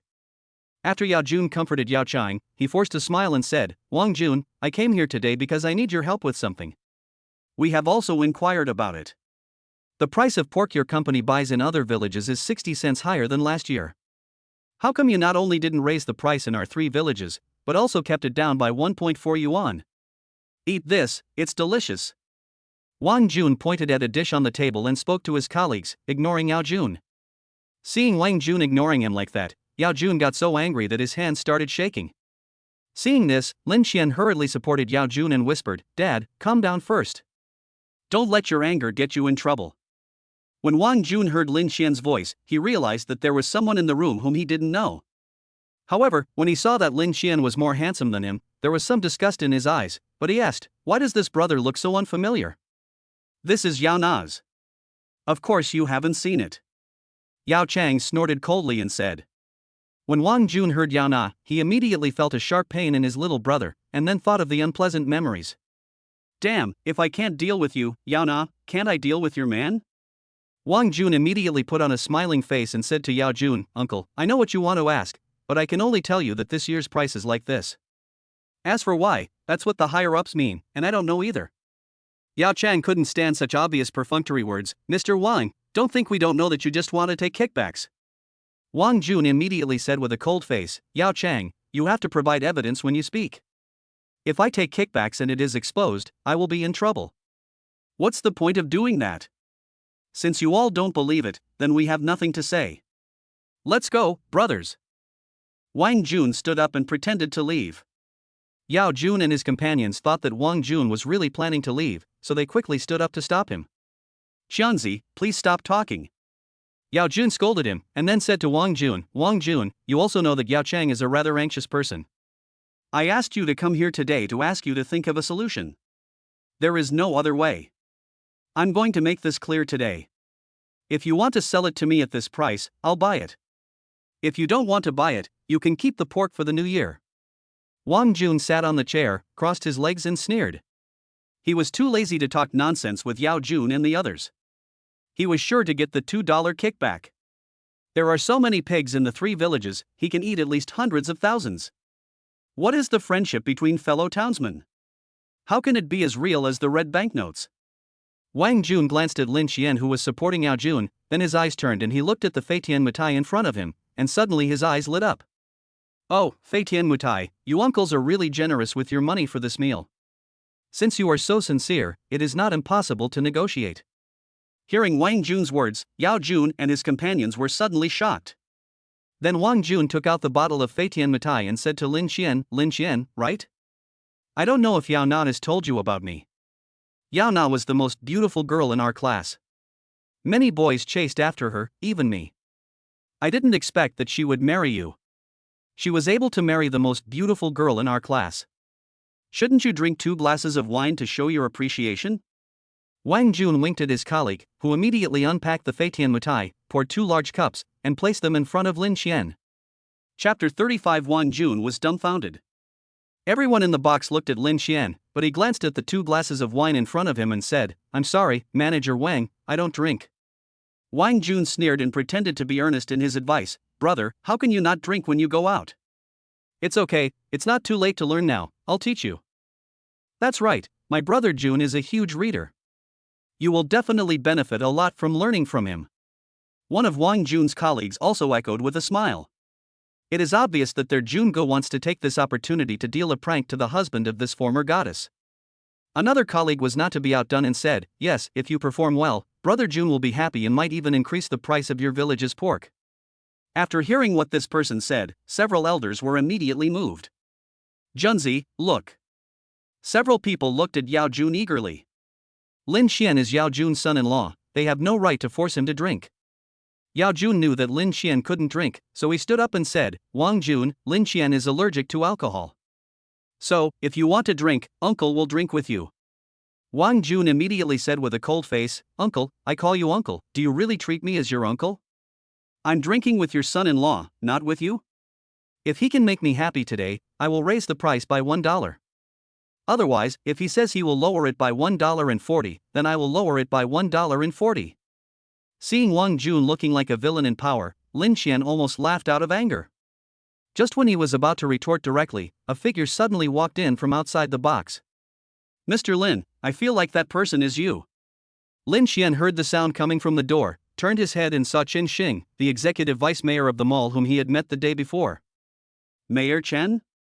Why are you here? Lin Xian quickly stood up and greeted Chen Xing. I came back to take care of some things. I didn't expect to meet you here, Mr. Lin. Chen Xing walked into the box and took the lead in extending his hand to shake hands with Lin Xian. I'm not disturbing you from entertaining guests, am I? Chen Xing glanced at the Yao Jun people around him and asked. Of course it doesn't affect me. This is my father-in-law, and these are my elders. Lin Xian smiled and introduced Yao Jun and several others to Chen Xing, leaving out Wang Jun and others. Then he introduced Chen Xing to Yao Jun and the others. Dad, uncles, this is the parent official of our Shangqing city, Chen Xing, Deputy Mayor Chen. Yao Jun and his companions are farmers who have worked hard in the fields all their lives. Even when facing the village party secretary, they have to smile. But when they suddenly saw a high-ranking official at the deputy mayor level, they were so nervous that they couldn't even speak. You are all elders, and this is not a formal occasion, so just call me by my name in private. Chen Xing was not at all arrogant and greeted Yao Jun and the others with a big smile. Ah, Lin Xian, you are really interesting. Suddenly, a burst of laughter came from the box, and Wang Jun was seen looking at everyone as if they were fools. He pointed at Chen Xing and said with a smile, You don't really believe that this person is the deputy mayor of our mall, do you? If he were the deputy mayor, I would still be the provincial party secretary. Then he mocked Lin Xian, Lin Xian, you are really a big spender. You even invited actors to come. You don't really think that I will be scared by you and raise the price for you, right? When Lin Xian heard what Wang Jun said, he couldn't help but grin. Then he secretly glanced at Chen Xing and saw that he still had a kind smile on his face, and he couldn't help but admire him. As expected, he is a politician. His ability to hide his emotions is at least 300 blocks ahead of me. Who is this? Chen Xing looked at Lin Xian and asked. Yuanmu Company is responsible for purchasing pigs from my father-in-law's 3 villages. Lin Xian explained, and also told Chen Xing that not only did the price of pork in other villages not drop, but it actually increased by 60 cents. However, in their 3 villages, not only did the price not increase, it actually dropped by 1.4 yuan. Yuanmu Company is a conscientious enterprise in our mall and will never do such a conscienceless thing. Chen Xing said this in a firm tone, then he looked at Wang Jun with sharp eyes, an invisible aura emanating from him. The aura of someone who had been in a superior position for a long time instantly intimidated Wang Jun and the other 2. Wang Jun swallowed his saliva and said angrily, "Who do you think you are? How dare you point fingers at our company's policies? I tell you, the price of the pigs from the 3 villages is just this, no one can do anything about it." Arrogant. Too arrogant. Chen Xing was so angry that his breathing became heavy. He looked at Wang Jun coldly, then took out his cell phone and made a call.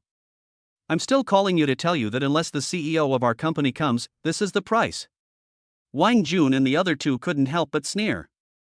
The phone rang twice and was immediately connected.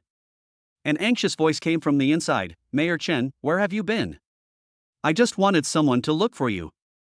"No need to look for him. If Mr. Hu is free, please bring the senior executives of your group to Luoshui Pavilion here." After Chen Xing finished speaking, he hung up the phone. One of Wang Jun's colleagues was a little scared when he saw Chen Xing making a phone call. He whispered to Wang Jun, "Brother Jun, this guy looks very impressive. Is what he said true? Really, I'm going to eat shit right in front of them." Wang Jun sneered. He was even more certain in his heart that the man in front of him who claimed to be the deputy mayor of the mall was definitely an actor hired by Lin Xian. "Do you really think he was scared?" Wang Jun said to his colleague, "Xiao Han, call the police and say we met someone pretending to be the deputy mayor." The man named Xiao Han's eyes lit up, he nodded immediately, then took out his cell phone and dialed 110. "Hello, is this the police? I want to call the police. We encountered someone pretending to be the deputy mayor of our mall." "Yes, I am sure, it is in Luoshui Pavilion of Jiangnan Banquet." "Okay, come on." Xiao Han hung up the phone and said to Han Xing with a gloating look, "Comrade Deputy Mayor, if you leave now, it's still not too late. Don't wait until the police come, or you won't be able to leave even if you want to." Seeing Wang Jun and his group's outrageous actions, Lin Xian almost laughed out loud. "Well, you are afraid that you won't die happily." At this moment, a large group of people walked in from outside. The leader was a man who looked to be in his 50s. He was a little bald, but his eagle eyes were bright and sharp. It was the CEO of Yuanmu Group, Hu Kongcheng. Following him were all the senior executives of Yuanmu Group. Mayor Chen. In the coldest month of winter, Hu Kongcheng and his companions were sweating profusely and bowed slightly to Chen Xing with a look of trepidation on their faces.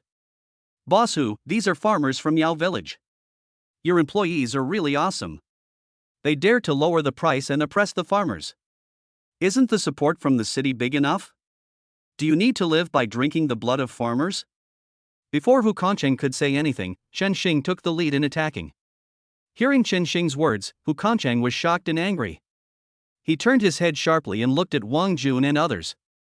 As early as when Hu Kongcheng and other senior executives of Yuanmu Group showed up, Wang Jun and his trio were dumbfounded. The person who came turned out to be the boss of their Yuanmu Group. That. Wang Jun and the other 2 looked at Chen Xing, whose face was ashen, with their eyes turning black. This person is really the deputy mayor. Chapter 36, The End and Subsequent Cooperation.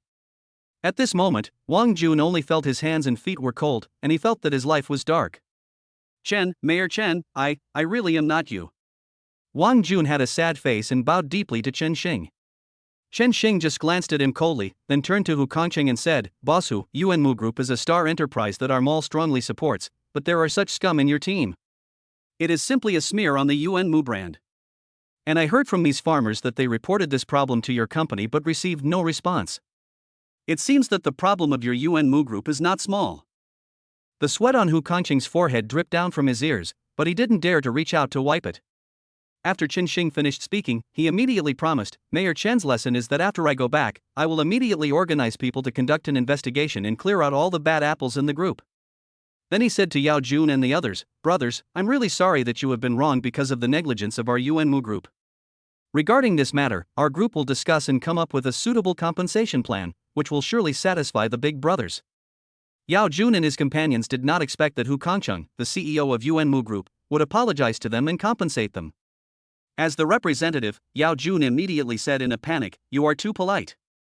We did not come here today to ask for compensation. We just want to ask Wang Jun why the price of pork in other villages has increased by 60 cents, but the price in our 3 villages has not increased, but has dropped by 1.4 yuan. You don't need to compensate for such a small matter, right?" Hu Kangcheng insisted, "This is our group's mistake. Letting this kind of scumbag take charge of the grassroots acquisition work has caused great harm to our farmers. This compensation is also our little token of our appreciation. Don't worry, as the chairman of Yuanmu Group, I guarantee that this kind of situation will never happen again in the future." Yao Jun and his companions also showed relieved smiles on their faces. "You are an important person, we will definitely believe your words." Yao Jun expressed gratitude. As he was speaking, 3 policemen walked in. As soon as they entered the door, the leading police officer asked, "Who is pretending to be Deputy Mayor Chen? Come with us?" Then the policeman noticed that the entire box was silent, and everyone present was looking at them with a strange look. The police frowned and said, "You don't admit it, right? Then let's all go to the police station." "Director Liu, I am the one impersonating Deputy Mayor Chen." Chen Xing spoke up. Then you can come with us, Deputy Mayor Chen?" Before Chief Liu finished speaking, he suddenly recognized Chen Xing and immediately cursed in his heart, "Who the hell is this person who made the false report? I'm sorry, boss. We received a call saying someone was impersonating you. I didn't expect it was a false alarm. I'll find him as soon as I get back and make him know the consequences of making a false alarm. No need to go to so much trouble. The person who called the false police is right here." Chen Xing glanced at Wang Jun, who looked pale and frightened. When Director Liu saw Wang Jun, he felt that he was not a good person. He immediately put on a serious expression and said, "Comrade, your false alarm not only caused a lot of trouble to us, but also to Deputy Mayor Chen and his men. Please come with us." After Chief Liu finished speaking, he waved his hand, and the other 2 policemen took out handcuffs and walked towards Wang Jun. Oh, there were 2 other people. They were the ones who called as well. Lin Qian suddenly spoke. Chen Xing on the side echoed at this time, "Mr. Lin is right, these 2 are also accomplices." Director Liu looked at Lin Qian in surprise. Although he didn't know who he was, looking at Deputy Mayor Chen's attitude, he knew that he must be of high status. So Director Liu said, "I heard it all. Take all 3 of them away. Comrade Police, I want to report a case too." At this time, Hu Kangcheng also spoke. Seeing that Wang Jun was about to be arrested by the police, Hu Kangcheng knew that if he didn't show his ability, he would have no chance, so he quickly said, "I am Hu Kangcheng, the chairman of Yuanmu Group. I suspect these 3 people took advantage of their positions to embezzle and accept bribes." Wow, this guy is a talent. Not only did he offend Deputy Mayor Chen, but even the CEO of Yuanmu Group took action personally. Don't worry, Mr. Hu. Our police will never let a bad guy go. Director Liu personally took action, and 3 of his men tortured Wang Jun and the others one by one. It was not until this time that Wang Jun and the others reacted. They were scared and screamed like ghosts, but it was useless. They were still dragged out of the box by Director Liu and his men. After the person was taken away, the tense atmosphere in the entire box dissipated. After getting the promise from Yuanmu's CEO Hu Kangcheng, Yao Jun and his colleagues relaxed a little. "Mayor Chen, thank you so much this time." Lin Qian thanked Chen Xing, and Yao Jun beside him also reacted and quickly thanked him. "Mayor Chen is really a good official who serves the people." "Thank you, Mayor Chen. If it weren't for you, we really don't know what to do." Chen Xing waved his hand and said, "This is what I should do. Besides, it is because we did not do our job well that you peasant brothers have been wronged." Yao Jun and others quickly said no. Lin Qian also said at the right time, "Mayor Chen, have you eaten yet? If not, just eat here. I'll have someone take the dishes away and bring a new one." "No, Mr. Hu and I are together at the Yuzhu Pavilion over there. Besides, if I were to stay here, I'm afraid everyone wouldn't be able to eat well. So forget it." Chen Xing laughed and refused. "We won't bother you anymore, let's go back first." "Okay, I'll take you there." Lin Qian followed Chen Xing and others to the door, and Chen Xing asked at the right time, "Mr. Lin, I wonder what you think about the Old Town project I told you about the day before yesterday? Recently, President Huang from Construction Bank is helping me set up a private office. After all, as you know, I know nothing about investment." Seeing that Chen Xing was a little disappointed, Lin Qian thought that if he hadn't been there for what happened today, Mr. Wang wouldn't have suffered so much. This was also a way for him to vent his anger. So he said, "After the private office is set up, if the assistants in charge of business think it's okay, I will definitely invest. It's only 200 million. To me, it's not much." Lin Qian, who now has more than 2 billion in his hands, looks very proud. Hearing Lin Qian's words, Chen Xing was immediately alert. He quickly said, "Don't worry, Mr. Lin, the income from our ancient city project will definitely not be low. You can rest assured about this." Hu Kancheng heard clearly the conversation between Lin Qian and Chen Xing. Looking at Lin Qian's indifferent expression, he finally understood why Chen Xing was so fond of this young man. Of course he knew about the Old Town project. If Yuanmu Group wasn't really short of money, he would definitely get involved. Judging from his expression, 200 million was really nothing to him, which also made Hu Kancheng's mind active. Now, not only the government's Old City project needs capital injection, but even their Yuanmu Group needs capital injection for expansion. Not to mention a lot, just 200 million is enough, and he is confident that he can quadruple the market value of Yuanmu. Thinking of this, Hu Kancheng said, "Mr. Lin. Chapter 37 Focus on Resource Animal Husbandry Group? Boss Hu, do you want me to invest in Yuanmu Group as well?" Lin Qian was a little surprised when he heard Hu Kancheng's words. As far as he knows, Yuanmu Group has been doing well even during the 3 years of the epidemic and should not be unable to survive. After all, food is the most important thing for people, and people always need to eat, right? Hearing Lin Qian's question, Hu Kancheng smiled bitterly and said, "Mr. Lin is right, but our Yuanmu Group is only barely maintaining normal operations. The revenue in the past 3 years is only 60% of that before the epidemic. How can we have the spare capacity to expand? It's not just us. Most companies are now half dead, but this is also an opportunity. With the help of Mr. Lin, Yuanmu Group can merge some small companies at a very low price. I am confident that the market value of Yuanmu Group can triple within a year." Having said that, Hu Kancheng looked at Lin Qian with burning eyes. Lin Qian did not comment on Hu Kancheng's words. However, it is undeniable that the current domestic economic situation is not optimistic. Many companies are struggling to survive and may go bankrupt one day. Therefore, it is indeed a good opportunity to carry out corporate mergers now. As for what he said about tripling the market value of Yuanmu Group within a year, just treat it as a joke. Capitalists always exaggerate what they say. Lin Qian smiled and said, "I'm sorry to disappoint Mr. Hu. I'm just an ordinary person with some spare money. How can I have such a long-term and profound vision? If Mr. Hu is not in a hurry, I will ask professionals for advice.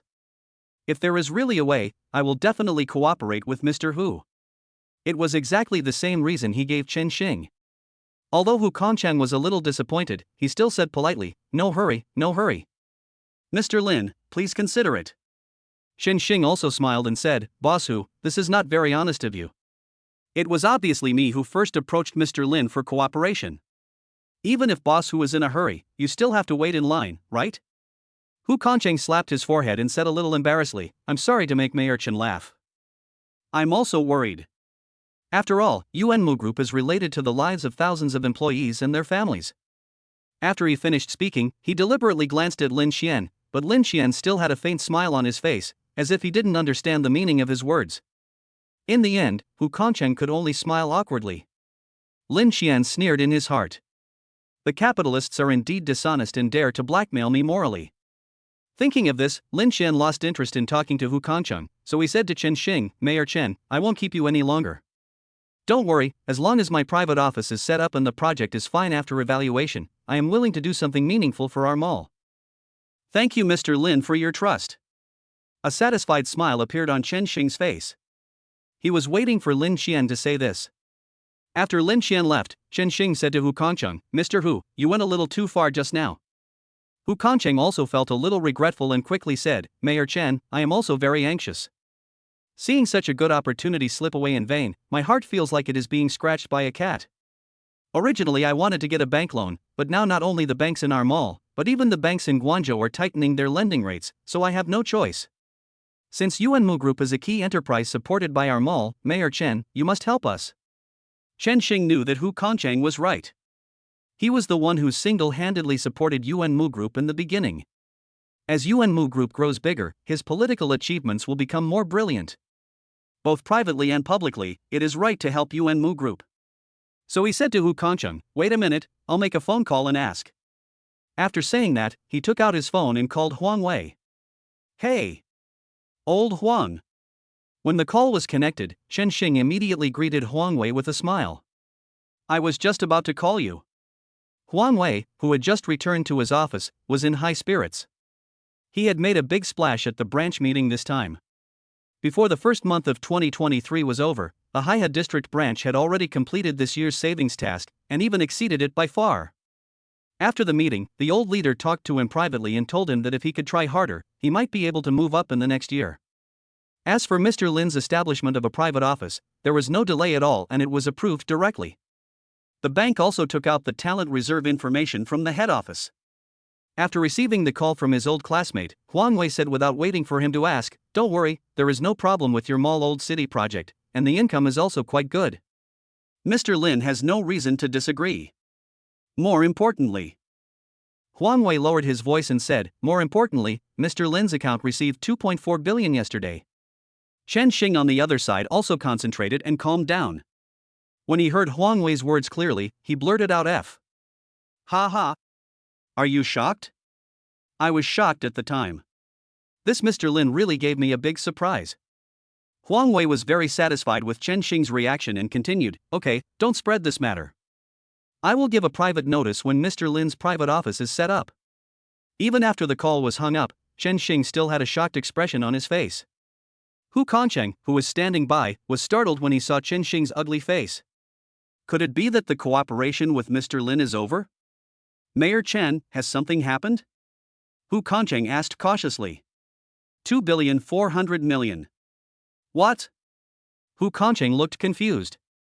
Chen Xing suddenly laughed and said to Hu Kongcheng, "Bossu, the Old Town project is fine. There must be no problem with your Yuanmu Group." What does this mean? Hu Kongcheng was confused by Chen Xing's startled behavior. Why was he dancing with joy now when he looked so distraught just now? Chen Xing said to him excitedly, "I just called an old classmate. He is the branch manager of the Haihe District branch of the Construction Bank of Guangzhou. Mr. Lin's account is in their branch. He told me that Mr. Lin's account received 2.4 billion yesterday. 2,400,000,000. Chen Xing's words pierced Hu Kongcheng's heart like a sharp sword. 2,400,000,000, that's enough to buy 5.5 Yuanmu groups. Hu Kongcheng grabbed Chen Xing's hand and said excitedly, "Mayor Chen, you must help with this matter. It only costs 200 million, no, 100 million. Within a year, I am sure that the market value of Yuanmu Group will increase fourfold." Chen Xing's face froze, and he pulled his hand away calmly, laughing dryly, "Don't worry, Mr. Hu. Judging from the current development trend of Yuanmu Group, investing in Yuanmu Group is a business that can only make money and not lose money. Mr. Lin will definitely not refuse it. Get together. You are so shameless. When you told me, the market value would quadruple within a year. When you told Mr. Lin, it became triple within a year. Now it has become quadruple within a year. Do you think this is a donkey rolling around?" Chapter 38. Wang Jiangwo arrives. Lin Qian has returned to the box. At this moment, in the box, the voices of several elders praising their father-in-law could be heard. "Junzi, you are so lucky to have a capable son-in-law like Xiaolin." The oldest uncle smiled so hard that his mouth showed only a few teeth left. Others also said, "Brother Jun looks like a blessed man." His words were full of envy. Yao Chang smiled and said, "Uncles, you are wrong this time. It is true that my third uncle is blessed, but no matter how blessed he is not as blessed as Nana." Hearing Yao Chang's words, several uncles burst into laughter and nodded repeatedly, saying, "Zhangzi is right, isn't he? If it weren't for Nana, how could Junzi Jungu have such a good son-in-law?" As he was speaking, he saw Lin Qian push the door and walk in. Several uncles immediately stood up and greeted Lin Qian somewhat stiffly. "Uncles, please sit down quickly. I feel a little embarrassed for you guys." Lin Qian hurried over and motioned for the uncles to sit down. Brother-in-law, this time it's all thanks to you. If it weren't for you, that bastard Wang Jun would have had to drink the blood and sweat of hundreds of thousands of us. Yao Chang raised the wine glass in his hand, poured a glass and raised it to thank Lin Xian. Brother Chang, I don't drink. Lin Xian said with a wry smile. It's okay, you can have as much wine as you want, I'll drink it. After Yao Chang finished speaking, he drank the glass in one breath. Several other uncles also had a drink. This was the first time they drank Matai, such an expensive liquor. Seeing that Lin Xian was embarrassed, Yao Jun comforted him, it's okay. You helped our 3 villages get rid of Wang Jun, the bad apple. We should thank you. Seeing that his father-in-law said so, Lin Xian had no choice but to accept it. After everyone finished drinking, Lin Xian quickly greeted them, uncles, please don't be so formal. I am the son-in-law of our Yao Zhuang, and he is also a family member. How can we not watch our family suffer losses? Yao Chang asked curiously, brother-in-law, how did you get to know Mayor Chen? There are some business dealings. Lin Xian was just speaking in general terms. Seeing that Lin Xian was just answering casually, Yao Chang did not ask any further questions. If before meeting Mayor Chen, Lin Xian was just a rich son-in-law of Yao Jun in their eyes, but now, Lin Xian has become a big shot in their eyes. Nonsense, how could a big shot have such a pleasant conversation with the executive vice mayor of the mall? Didn't you see that Mayor Chen, out of consideration for the other party, directly called all the CEOs of Yuan Mu Group over?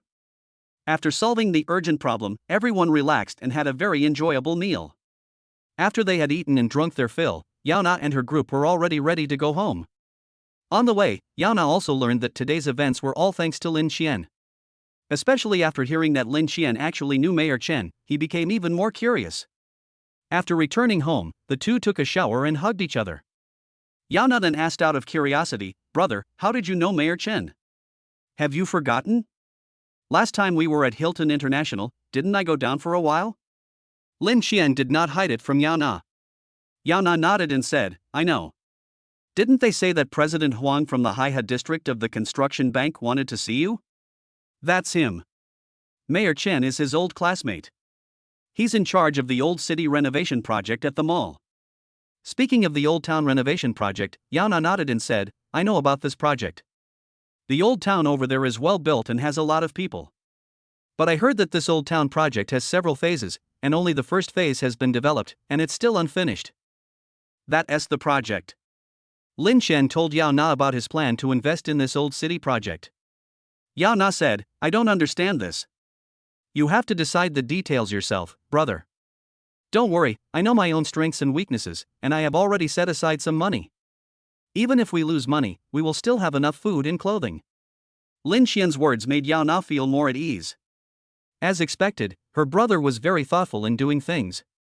In fact, regarding the old city project, Lin Xian doesn't care whether it makes money or not. What he cares about is his connections. If he takes over the old city project this time, it would be equivalent to helping the mall government. By then, who among the higher-ups would not say thank you to him? But don't tell these things to Yao Na, she only needs to be beautiful. Okay, don't worry about these messy things, I'll take care of it. Linny picked up Yao Na, put her on the bed gently, covered her with a blanket, and said, now they need our help. If they want money, we have to satisfy our investors. Early morning.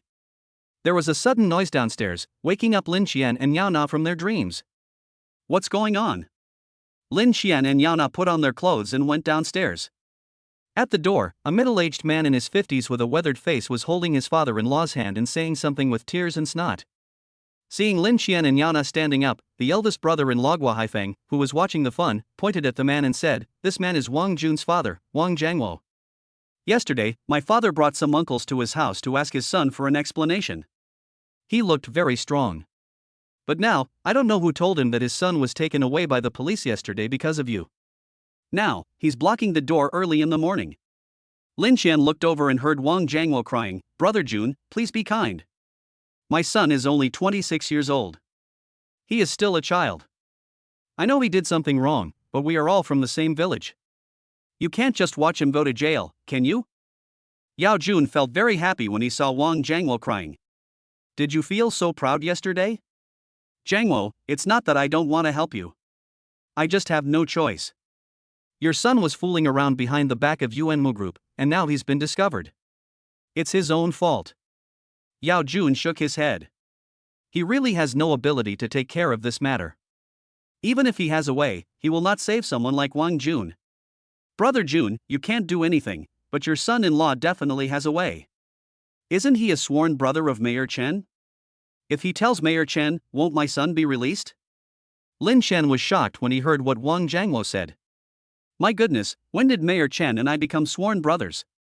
Before he could open his mouth, he heard his father-in-law say, what the hell is this?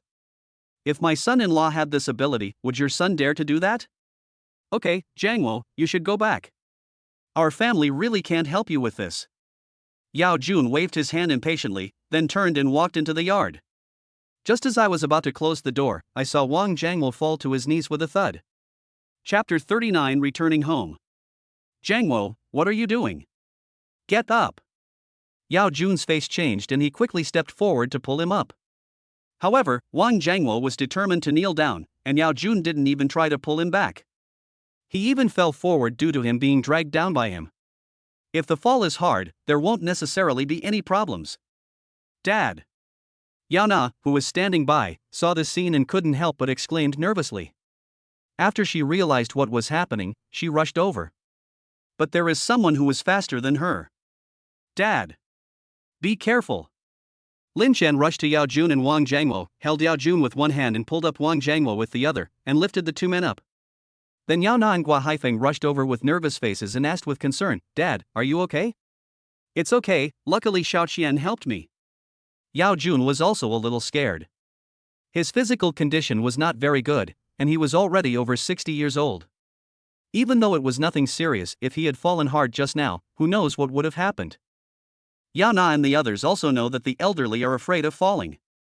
Many elderly people who look to be in their 70s, 80s, or even 90s are in good health, but many of them fall accidentally, with quite serious consequences. A large number of elderly people die directly from falls. Thinking of the thrilling situation just now, Yao Na was frightened. Fortunately, her brother held her father back. After she breathed a sigh of relief, Yao Na stared at the culprit Wang Jiangwo with a bad face and said angrily, How can you be like this? Your son did something wrong and was caught by the police. Why did you go to the police instead of our family? Wang Jiangwo struggled, trying to break free from Lin Xian's control, but Lin Xian's fingers were like iron pliers, tightly gripping his shoulders, making it impossible for him to break free. After struggling for a while, Wang Jiangwo saw that he couldn't break free, so he could only scream at the top of his lungs, They're beating me! They're beating me! The Yao Jun family is beating me! The sharp voice instantly attracted the attention of many neighbors, and the surrounding neighbors also opened their doors and came out to see what was going on. However, after seeing Wang Jiangwo, he immediately showed an expression of disgust. There are no secrets in the village. The news that Wang Jun was arrested by the police last night has already spread to the 3 villages. Many people privately said that it was a good catch. Why isn't the scum who drinks the blood and sweat of his fellow villagers shot to death? He hated Wang Jiangwo so much that he also disliked him. It's Wang Jiangwo's grandson. How dare he come to our Yao village? I heard that his son was arrested by the police yesterday for taking kickbacks. Why did he come to Jun's house instead of visiting his son? His son Wang Jun is a piece of shit. He even dares to suck the hard-earned money of our fellow villagers. His father Wang Jiangwo is no good either. Some even shouted at Yao Jun, Uncle Jun, do you need help? How dare this bastard come to our village? Is he trying to avenge his son? Wang Jiangwo was also dumbfounded. He originally thought that if he called out the neighbors and saw that he was being bullied by Yao Jun's family, someone would come out and say a fair word. However, he did not expect that none of these people were willing to help him. Damn! Have decades of friendship between fellow villagers been eaten by dogs? Yao Jun didn't know what Wang Jiangwo was thinking, nor did he want to know. After hearing what the villagers said, he waved his hand and said, It's okay. I can handle it myself. Then he looked at Wang Jiangwo and said, Wang Jiangwo, you've seen it too. We don't welcome you in Yao village. Please leave. Then he said to Lin Xian, Xiao Qian, let him go. Lin Xian nodded, picked up Wang Jiangwo with one hand, and threw him on the side of the road like a chick. From beginning to end, he didn't even look at Wang Jiangwo. Okay, let's go home. Yao Jun waved his hand, took Lin Xian back to the yard, and locked the door. When the others saw that the fun was over, they cursed at Wang Jiangwo and then closed the door. Damn it, Yao Jun, if my son goes to jail, your family won't be able to live in peace. Wang Jiangwo spat at the closed door with a look of resentment, then left angrily. Back in the house, Yana said worriedly, Dad, will Wang Jiangwo cause trouble for our family? Wang Jiangwo doesn't look like a broad-minded person. How dare he? He's rebelling against me. Yao Jun's eyes widened immediately, and he said disdainfully, he dares to cause trouble for our family, just wait and see how I deal with him. Don't worry, Nana. Your sister and I are here. If Wang dares to cause trouble, just wait and see how I'll deal with him. Gua Haifeng also said. After hearing what Gua Haifeng said, Yao Na felt a little relieved. After dinner, Yao Jun asked Lin Xian, when are you two going home? Pack up and leave later. Lin Xian and Yao Na looked at each other and said. Okay, your mom has already prepared everything for you and put it in the car. Yao Jun said. Yao Na pulled Lin Xian and quickly ran out of the door, opened the trunks of the Cayenne Panamera, and found that most of the New Year's goods that were taken out yesterday had been put back in. Then Yao Na hurried back to the house and said to Yao Jun, Dad, these things were bought for you, why did you put them back? Your mother and I don't need so many good things. Just keep a few of them and take the rest back with you. Yao Jun replied. Dad, these things won't go bad if they're left alone. You and Mom are both old, and it's time to take care of our bodies. I brought all the things back for you. Lin Xian picked up the things in his hands and put them back into the storage room. Seeing that his daughter and son-in-law insisted, Yao Jun had no choice but to accept it. By the time Lin Xian and Yao Na had packed up and were ready to leave, it was already past 10 in the morning. Before leaving, Lin Xian pulled his father-in-law over and stuffed the bank card that he had specially prepared for the coming time into his father-in-law's hand. Dad, there is 1 million in this card. It's a gift from Nana and me. Take it. I don't want it. Before Lin Xian could finish, Yao Jun pushed Lin Xian away and said unhappily, I have hands and feet now, and I don't need anyone to support me. I don't want this money. Looking at Yao Jun with a stubborn face, Lin Xian shook his head at Yao Na beside him, looking helpless. Yao Na came over and very domineeringly stuffed the bank card into Yao Jun's hand, and said in a firm tone, Look at you, you used to say that I only spent your money and never brought money home. Now that I brought money home, you don't want it. What do you want to do? Yao Jun was speechless after hearing what Yao Na said. He opened his mouth and finally said in defense, How can this be the same? Anyway, I don't want it. Who said I gave it to you? If you don't want it, I'll give it to my mother. Yao Na acted with overwhelming force in front of her father, not at all like the little bird in front of Lin Xian. His father-in-law was a highly respected person in the village, and no one dared to scold him like he was scolding his grandson. Looking at his wife whose aura suddenly increased by 3 meters and 3, Lin Xian couldn't help but marvel at it. It was true that there was always someone who could conquer someone else. Yao Na stepped in and was able to do the job of 2 people at once. In just a short while, she got old Yao to accept the bank card. After watching the 2 Porsches disappear from sight, Yao Jun returned to the house with his bank card. Bang! The bank card fell on the table, attracting the attention of Chui Li and Gua Haifeng. What is this? A bank card?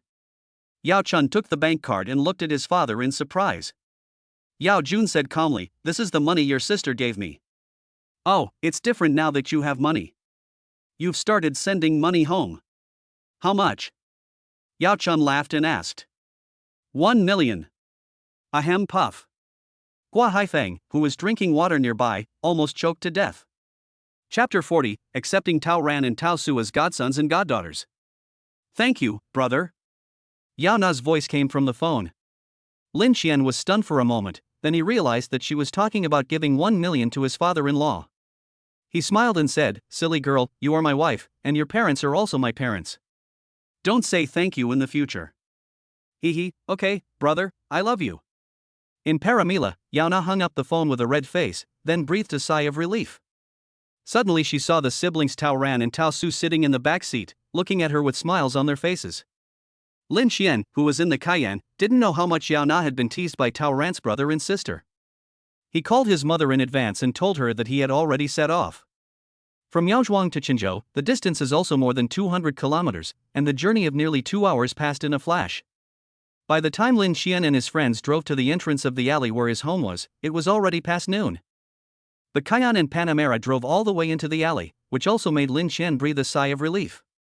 Fortunately, the entrance to the alley at home is wide enough, otherwise the Cayenne Panamera might not be able to drive in. If he can't drive in, how can he show off? How can he bring honor to his parents if he can't pretend to be cool? The domineering Cayenne Panamera slowly drove into the alley, attracting the attention of many neighbors. This car is so beautiful, it doesn't look cheap, does it? It's a Porsche. I can't tell whose car this is? It looks like it was just bought. The wheels are all new.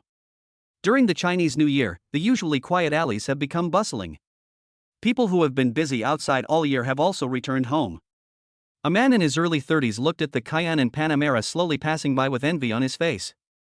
The license plate is temporary and from the provincial capital. Which rich relative is this? FF. Lin Qian. The man's face was full of envy. At this moment, the window of the Cayenne slowly lowered, revealing a familiar figure. Brother Yang, where are you going? Lin Qian looked at the man and greeted him with a smile.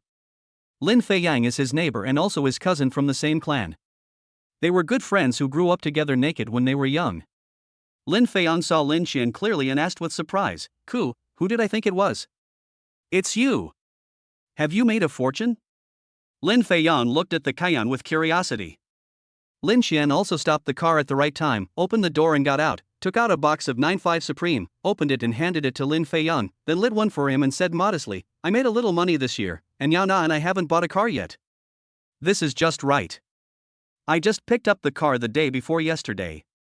At this time, Yao Na also walked down from the Panamera and greeted Lin Feiyang, Brother Yang. Is this Panamera also yours? Lin Feiyang asked in shock. This is Yao Na's, and mine is this Cayenne. Lin Qian said with a smile. FFF. Lin Feiyang was completely numb. A Porsche worth millions, I bought it right away, and I bought two. You're telling me you made a little money? Lin Feiyang was so envious that he was ruined. No more talking, Brother Yang, I'm going back first. Lin Qian chatted with Lin Feiyang for a few words, and then said. Okay, you go back first. I just saw my Aunt Xia coming back from buying groceries.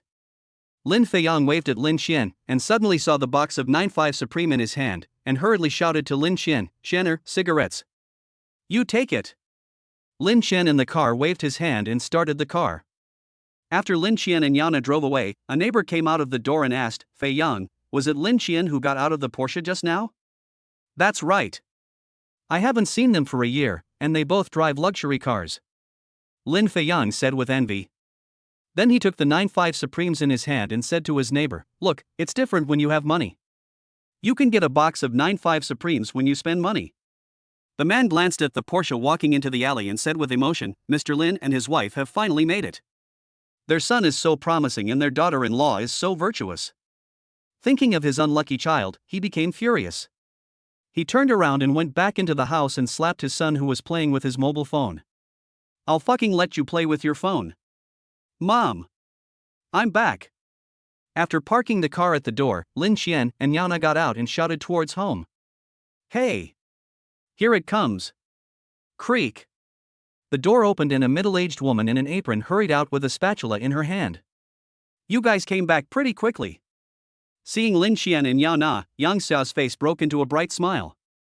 Who are these two children? Yang Xiao also saw Tao Ran and Tao Su getting out of the car. The two siblings were standing aside, looking at her nervously. It's like this. Lin Qian then told his mother the whole story of how he met Tao Ran and Tao Su. Yang Xia angrily said, what kind of relatives are these? How can they be so heartless? Then she stuffed the spatula in her hand into Lin Qian's hand, and took Tao Ran and Tao Su's hands with a distressed look on her face, and said gratefully, you two saved the lives of my Nana and the child. We will be a family in the future. If you two don't mind, just call me godmother. When Lin Qian and Yao Na heard what Yang Xia said, they were a little surprised at first, but they were also very happy that their mother accepted Tao Ran and Tao Su as godsons and goddaughters. The two siblings were at a loss and couldn't help but look at Lin Qian and Yao Na. Lin Qian smiled and said, why, you two don't want to be brothers and sisters to me and Nana? Yes, of course. Tao Ran quickly nodded in agreement. Tao Su was also very excited and couldn't help but say, brother, we have a father and a mother again. Yang Xia also smiled from ear to ear. She pulled Tao Ran and Tao Su and hurried home. As she walked, she called out, Lao Lin. Lao Lin. Come and look at our godson and goddaughter. Lin Highway, the father of Lin, who was cleaning the house, looked at his wife with two strange children, a boy and a girl, with a confused look on his face. Dad. Then, Lin Xian and Yao Na also walked in. Then Lin Xian explained it again. Lin Highway was also very happy. He pulled Tao Ran and Tao Su and said enthusiastically, "We are all family now. You too should be polite. This is your own home." Both siblings have experienced the ups and downs of life, and they can feel who is sincere and who is not. From Mr. and Mrs. Lin, Tao Ran and Tao Su can clearly feel the care and love the two old people have for them. Godfather, godmother. Tao Ran and Tao Su shouted from the bottom of their hearts. Lin Highway and Yang Xia were so happy that they were overjoyed. By the way, Dad, I brought a lot of things back this time. Please call my sister and ask her family to come over and take the things away when we leave this afternoon. Lin Xian slapped his forehead and talked to Lin Highway as he walked outside. You're back now, why are you taking anything else? It's a waste of money. Whose car is this? When Lin Highway heard that his son bought a lot of things, he was a little dissatisfied, but he still followed his son out of the house. As soon as he went out, he saw two Porsches parked at the door and was stunned. Chapter 41, The Rich Son is Extraordinary. Of course it's mine and Nana's. Lin Xian opened the trunk, revealing it was filled with gifts. Where did you get so much money? Lin Highway is not a worldly wise man. He knows both the Porsche Cayenne and the Panamera, and knows clearly how expensive these two cars are. With just one glance, he could tell that both cars were equipped with the highest configuration. All in all, it would cost at least 5 million. When he thought about his son's sudden success, he had a bad feeling in his heart. As soon as Lin Xian saw Lin Highway's face, he knew that he had misunderstood, and quickly explained, "Dad, don't let your imagination run wild. All my money came from legal sources and I worked hard to earn it. I worked hard to earn this money for my wife." Of course, he would never tell this to his parents. He wanted to keep the system secret for the rest of his life. This money is all earned from working on a project with others. If I really break the law, do you think I can still go home now? Lin Highway was also relieved, but he still warned, "Son, although money is good, we must not do anything illegal." Don't worry. Don't you know what kind of person your son is? I don't have the guts to break the law. Lin Xian said as he walked into the house with the gift. I'm just reminding you. Lin Highway also relaxed and helped Lin Xian take the gifts. Yang Xia walked out of the house and was also surprised to see the trunks of the two cars were filled with things. But she was more curious about the two cars. Son, whose car is this? Whose it could be? Your son's. He and Nana each have one. Lin Highway said. This car is really nice, how much is it? Yang Xia looked at the two cars and thought they were really beautiful. 5 million. After Lin Highway finished speaking, he glanced at Lin Xian with a gloating look. If his guess was correct, his wife would definitely go crazy when she heard that these two cars cost 5 million. Spending 5 million to buy two cars, is this too much money? But Yang Xia's next words left Lin Highway dumbfounded. Yang Xia was dissatisfied and said, "What nonsense? What kind of car costs 5 million and has gold trim? If you ask me, this car is only worth about 100,000 yuan. Suddenly, she seemed to remember something, looked at Lin Xian and asked, "Xiao Qian, where did you get the money?" Lin Xian had no choice but to repeat that he earned his money by working on projects. After hearing this, Yang Xia said happily, "I know my son is the best. Son, you must work hard. Now you are married and Nana is pregnant. As a husband, you must let Nana and the child live a good life. This is your responsibility." I know, Mom. Lin Xian nodded heavily. Even if his mother didn't say it, he would make Yao Na live a good life. Yang Xiao looked at the two cars and said happily, "Yesterday your aunt was showing off to me that Ming Yang from her family also bought a new car yesterday, which cost 150,000 yuan. Our family is not bad either, we bought two." Seeing his wife's happy face, Lin Highway opened his mouth, but finally gave up on telling her that the two cars were really worth 5 million.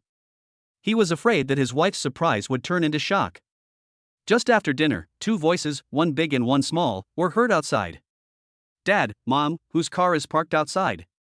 Where's my uncle? I want to find my uncle." Then two women, one big and one small, walked in. The older one is Lin Xian's sister, Lin Song, and the younger one is his eldest niece, Gao Xing. The little girl was delighted to see Lin Xian at a glance and shouted excitedly, "Uncle! Then he opened his arms and rushed towards him. Lin Xian squatted down, opened his arms with a smile on his face, waiting to hug the little girl, but the little girl turned around and threw herself into Yana's arms. "Aunt, I miss you so much." Gao Xing hid in Yana's arms, blinked at Lin Xian, and then hugged Yana tightly and refused to let go. Lin Xian stood there in a daze with a black face. He was actually fooled by a 4-year-old girl. Seeing Lin Xian's embarrassment, everyone in the room couldn't help but burst into laughter. "Mom and Dad, are there any guests at our house?" "There are 2 Porsches parked outside." Lin Xian's brother-in-law, Gao Kun, walked in from outside and asked. "Little brother. Sister-in-law." Gao Kun saw Lin Xian and Yana and greeted them warmly. "There are no customers. The car belongs to your brother." Lin Highway pointed at Lin Xian and said. "Brother, is this car really yours?" Gao Kun asked in surprise. "Yes, I just bought it 2 days ago. Yana and I didn't have a car, so we took advantage of the little money we had and bought one each." Lin Xian did not hide it. Hiss. Gao Kun couldn't help but take a deep breath and contribute his part to global warming. Seeing her husband's big reaction, Lin Song asked curiously, "Why, is this car expensive?" "Of course it's expensive." Gao Kun nodded and said enviously, "I just looked at my brother's 2 cars. They are both Porsches, a Cayenne and a Panamera. I don't know what the configuration is, but even the lowest configuration costs 2 to 3 million. If they are high-end, these 2 cars will cost at least 5 million. It really is 5 million. Yang Xia's eyes widened.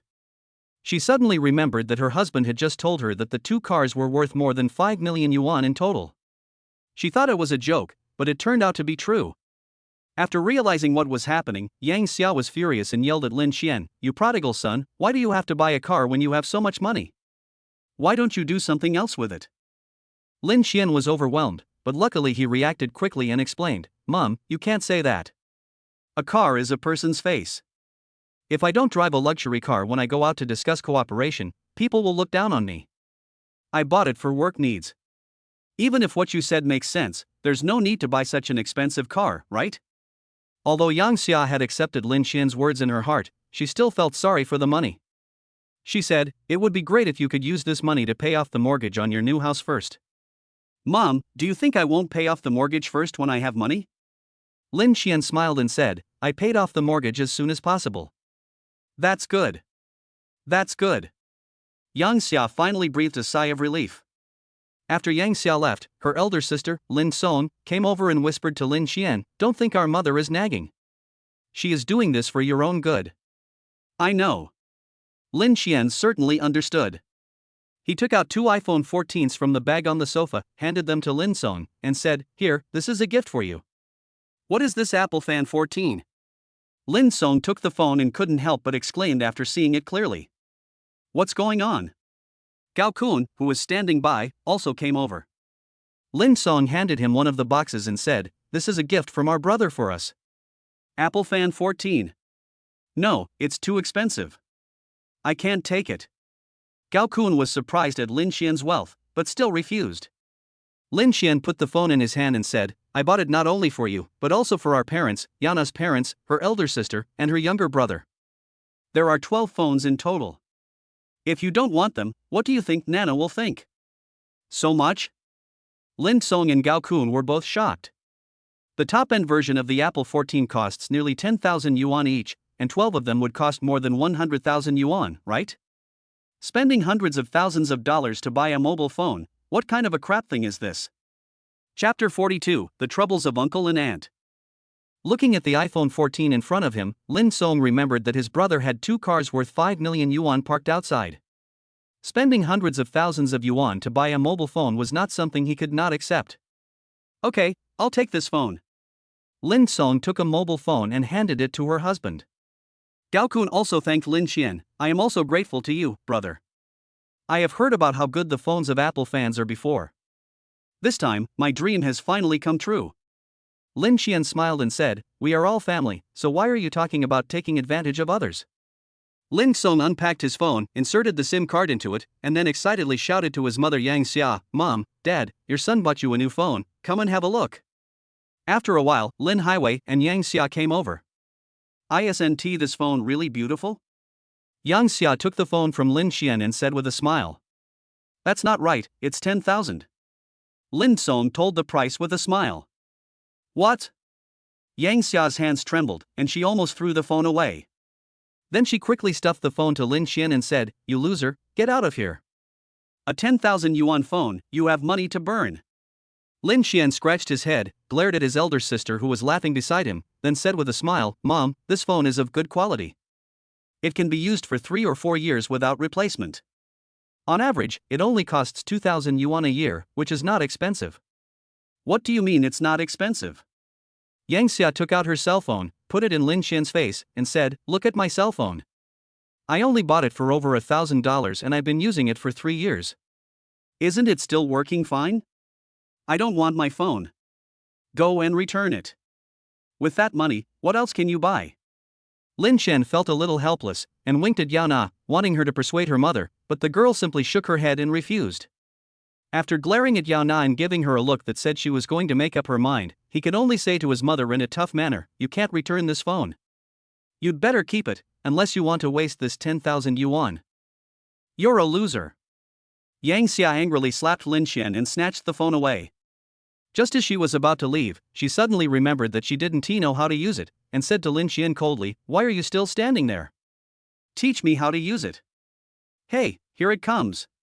Lin Xian then breathed a sigh of relief, then followed with a smile. No matter how much money he makes, it is meaningless if he cannot spend it on his wife, children, parents, and relatives. After teaching his mother how to use the Apple phone, Lin Xian said to her, By the way, Mom, are my uncles at home? We are celebrating the kitchen god today, so let's go out for dinner tonight. I'll make the arrangements. No, it's better to eat at home. Eating out is a waste of money. After hearing this, Yang Xia immediately shook her head and refused. Elderly people of their age always feel that restaurants outside are dirty and not affordable. For the same price of eating out, they can cook several meals at home. That won't work. In the past, it was always my aunt's family who treated us to dinner, or we ate at my uncle's house. Our family never contributed anything. Now that we have money, we must treat them back at least once. Lin Xian quickly explained. Yang Xia hesitated, so Lin Xian quickly persuaded her, I'll go pick up my grandparents later, and we can get together in the evening. Since her son had already moved his grandparents out, Yang Xia had no reason to refuse. However, she was still a little afraid that Lin Xian would spend money recklessly, so she told him, Okay, but don't spend money recklessly. Just find a cheap place to have a meal. No. Lin Xian responded and prepared to drive to pick up grandparents. Wife, I'm going to pick up our grandparents, do you want to come? Walking into the living room, Lin Xianchong asked Yao Na who was having fun. Uncle, I want to go too. I want to see my great-grandmother and great-grandfather. I jumped up immediately with joy. Without you. Lin Xian immediately pretended to be indifferent, which surprised Gao Xing. He immediately shouted at Yao Na, Aunt, look, my uncle is bullying me again. Yao Na pushed him in a reproachful manner, and then said, why are you making a scene with Gao Xing as soon as you come back? If you make her cry later, you can comfort her yourself. That's right. Uncle is a big bad guy. Gao Xing hugged Yao Na's thigh and made a face at Lin Xian. Lin Xian laughed, went over and touched Gao Xing's hair hard, messing her hair up, then quickly ran out the door. While running, he shouted to Gao Xing, if you catch up with me, I will take you there. Ah! Stinky uncle. Gao Xing curled his lips and chased after him angrily. Happy. Slow down, don't fall. Yao Na also quickly followed. Yang Xia, who had just walked out of the house, saw this scene and couldn't help but say, You are so old, why are you still acting like a child? Lin Xian's grandfather's home is in a township under Qinzhou, but it's not too far away, only about 20 minutes drive away. The journey was smooth. The two elders were very happy to see their grandson and his wife, but when they heard that they had to go to the city for dinner, they originally didn't want to go. But after Lin Xian, Yao Na, and Gao Xing persuaded them in turn, the two elders finally agreed. After seeing Lin Xian's car, they also asked about it, but Lin Xian did not tell them the price. As soon as he returned home, Lin Xian heard bursts of laughter and the noise of children making noises in the house. Oh! Lei Lei and Jia are here. Gao Xing, who had just got off the car, heard the voice of his friend in the house and ran out of the car quickly. Lin Xian and Yao Na brought Grandpa and Grandma into the house, and it turned out that their uncle and aunt had come. Next to them, two cute little kids, a boy and a girl, were playing happily with Gao Xing. Uncle! Aunt! Lin Xian and Yao Na greeted their uncle and his wife. By the way, didn't my brother Yang Wu retire from the army? Why didn't I see him? Lin Xian asked. Your brother is busy outside. He has leased a section of the Zhonghua River and is doing some sand pumping business. Isn't that great? Lin Xian said with a smile. What's good? My aunt looked worried and said, you know, the Zhonghua River here. Okay, let's not talk about this anymore. My uncle suddenly interrupted my wife. Lin Xian frowned and looked at his father and mother, but they didn't react at all, which made him even more confused. Where is his place in Zhonghua River? It happens that I haven't seen him for a long time. I will go find him and we can have dinner together later. Lin Xian said. Just. After getting the address, Lin Xian said hello to Yao Na and drove out in his Cayenne. While driving, Lin Xian frowned. From the looks of his uncle and aunt, he could tell that brother Yang Wu must have been in trouble. Zhonghua River. Suddenly, an idea flashed in Lin Xian's mind. Zhonghua River is located in the northeast of Qinzhou. In the past, the people here were all Hui Muslims. They were tough and many gray and black industries were controlled by them. Because most people have the surname Chao, Hanzhuan, the village next to Linxian in the southwest, follows the tradition of Han in the south and Chao in the north. As for Hanzhuang, it is because most of the young children will be sent to the famous Tagu martial arts school. They are all very powerful and can break bricks with bare hands, so no one dares to mess with them. However, businesses such as sand extraction and earthwork have always been controlled by gray forces. Chapter 43, Don't Take Revenge? Then you are my grandson. Feeling a little worried, Lin Xian drove quite fast and soon arrived at the address his aunt mentioned. This is a small dock, and you can see a dredging ship parked on the Zhonghua River. At the dock, two groups of people were confronting each other. The leader of one of the groups was Yang Wu. Lin Xian thought to himself that something was wrong and rushed forward with his foot on the accelerator. Mr. Yang, I have one word for you today. From now on, your ship will have to stop whether you want to stop or not. A man with long hair and a tattoo on his neck was speaking to Yang Wu and his group with a nasty look on his face. Behind him stood a dozen or so men holding sticks, all with unfriendly faces. Mr. Zhou, this stretch of river is contracted by me. It is my duty to dredge the sand. You can stop just because I want to. Who do you think you are? Yang Wu had a frosty face, clenched his fists and spoke in a cold voice. The man in front of him was a thug from Wanrong Building Materials Company. Ever since he contracted to dredge sand from this section of the river, the first month was fine, but starting from the second month, Zhou Jicheng often brought people to cause trouble. Several people on his side are veterans with pretty good skills. At least one can beat three. In the previous conflicts, Zhou Jicheng had fewer people and did not gain the upper hand. This time, he actually brought more than 20 people. There were only 4 of them and they were no match at all. Mr. Yang, you are also from Qinzhou. Don't you know that the sand pumping is from Wanrong? Go ask around. Without Wanrong's consent, you can't pump sand. Zhou Jicheng said arrogantly. After a pause, Zhou Jicheng continued, if you want to pump sand, you can. Give half of the sand to Wanrong every month. If you agree, you can start the ship immediately. But if you don't agree, I will close your business today. Ciao. Brother Wu, this guy is too arrogant, kill him. A young man with a flat head standing next to Yang Wu was so angry that his eyes turned red. He looks to be in his early 20s, full of vigor and vitality. He has been troubled by Zhou Jicheng every day these days and he can no longer bear it. The other 2 people couldn't help but say to Yang Wu after hearing what their companion said, that's right, Brother Wu, we can't just let them cause trouble. We must fight back. Yo! You want to do it? Sure. When Zhou Jicheng heard what they said, he immediately smiled and said to his brothers, brothers, you see, they were the ones who first said they would attack us, so our attack was in self-defense. At this point, the smile on Zhou Jicheng's face immediately disappeared, and then he shouted, hit me. Following Zhou Jicheng's loud shout, the brothers behind him raised the weapons in their hands and rushed towards Yang Wu and his companions. Ciao! Let's fight! It is true that Yang Wu was calm, but now the man surnamed Zhou was obviously going to kill them. If they still endured it even at this point, they would be idiots. Just when Yang Wu and his 4 companions were about to take up their weapons and start fighting, they suddenly heard a roar behind Zhou Jicheng and his companions. Then a tall and extraordinary SUV was seen rushing towards Zhou Jicheng and his group. Fuck! There's a car coming, get out of the way, bro. The brothers behind heard the roar of the engine behind them, turned their heads and were almost scared to death, and quickly rolled and crawled to the side. Damn! Who is this bastard? Zhou Jicheng also noticed the car rushing towards him and started cursing in anger. I don't know if it was because he cursed too loudly, but the car rushed straight towards him. Fuck! Zhou Jicheng was so frightened that he rolled and crawled to the side. Seeing Zhou Jicheng and his group crawling in a miserable state, Yang Wu and his companions burst into laughter, venting their depression for some time. Creak! The SUV stopped steadily where Zhou Jicheng and his group had been standing. The door opened, and Lin Xian got out of the car and greeted the stunned Yang Wu. Brother Wu. Xiao Chen. Why are you here? After Yang Wu reacted, he walked towards Lin Xian with a look of surprise on his face. The two hugged each other for a while, and then Lin Xian asked, "What's going on?" Yang Wu also told Lin Xian the reason for the incident. Fuck. It's already 2023. How come there are still people who disregard the law like this?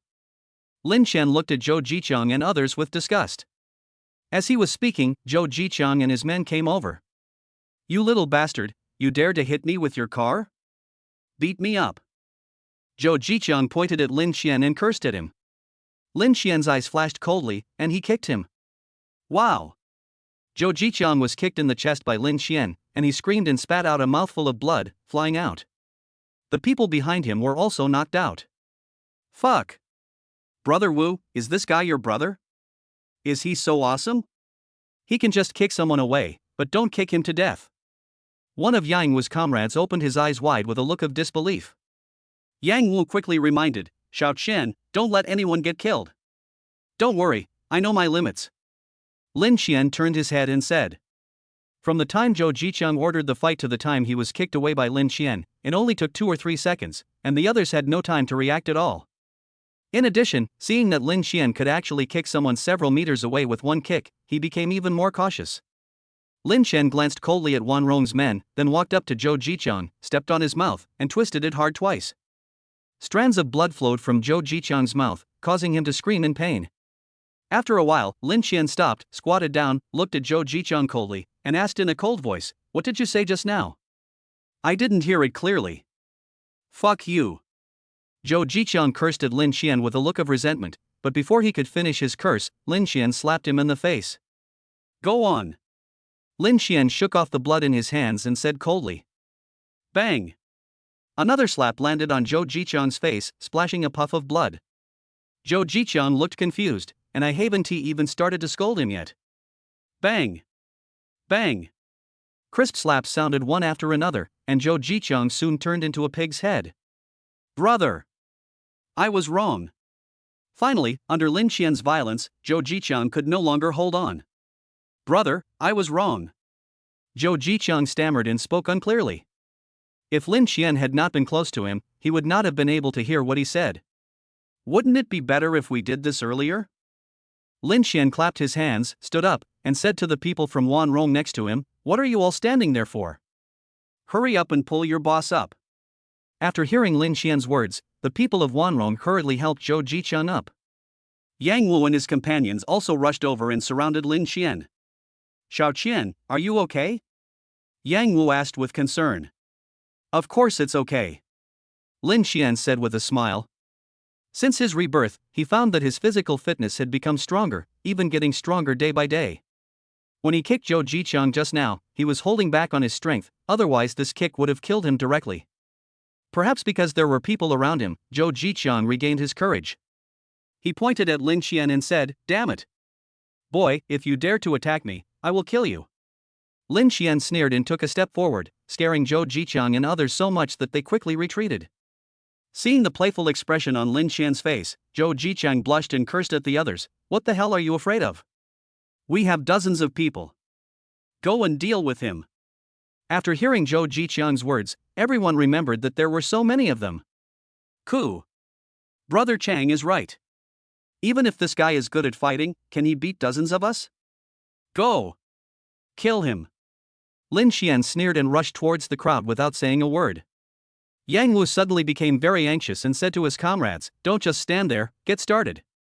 In the crowd, Lin Qian was like a tiger, charging left and right. No one in front of him could block his punches and kicks.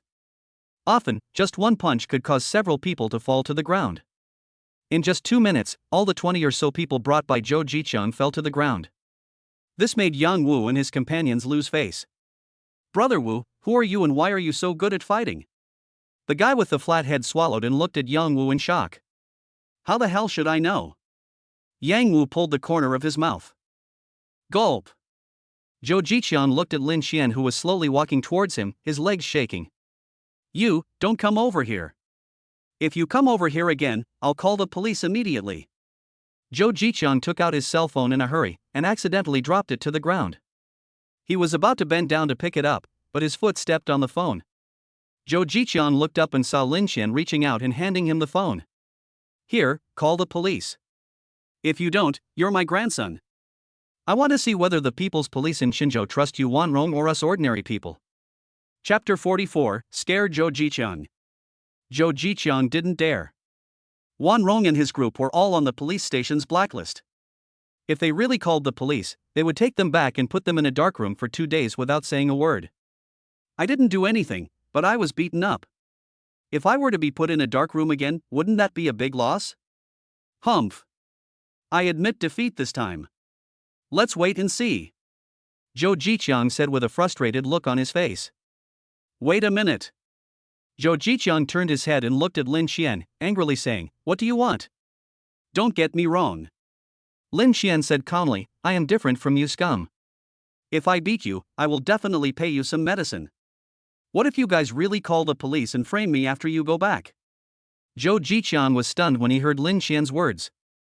"I've seen people asking for money for medicine, but I've never seen anyone chasing after you to pay for it." "Brother Wu," Lin Qian shouted at Yang Wu, and then whispered a few words to him. Yang Wu was surprised and quickly persuaded, "Xiao Shen, they were the ones who caused trouble for us first, how can we still give them money?" "Brother Wu, don't worry." Lin Qian whispered, "Brother Wu, do you believe me?" "Of course I believe it," Yang Wu replied without any hesitation. "Then listen to me."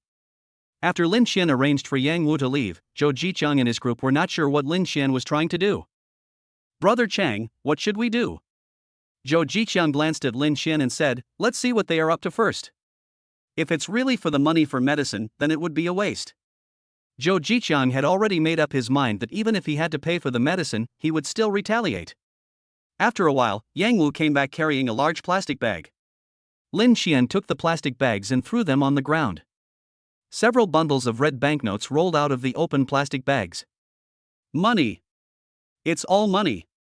At least hundreds of thousands!" Zhou Jiqiang and his group widened their eyes. "Gudong!" Zhou Jiqiang swallowed his doubts and looked at Lin Qian, asking, "Brother, what do you mean?" "I told you, this is your medicine fee, there is a total of 1 million in it," Lin Qian said calmly.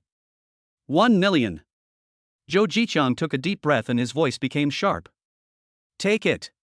Lin Qian smiled like a Maitreya Buddha. But the more he did this, the more Zhou Jiqiang dared not to move. "The young man in front of me drives a Porsche worth millions, and his behavior is so domineering that he dares to hit people with his car. He can also take out 1 million in cash. His background is definitely not simple. As for suspecting that the money is fake? Just kidding, if it's true, he will call the police and this guy will be taken out for target practice the next day." "Brother Chang, don't we want this much money?" a younger brother asked Zhou Jiqiang. "That's 1 million. What the hell?"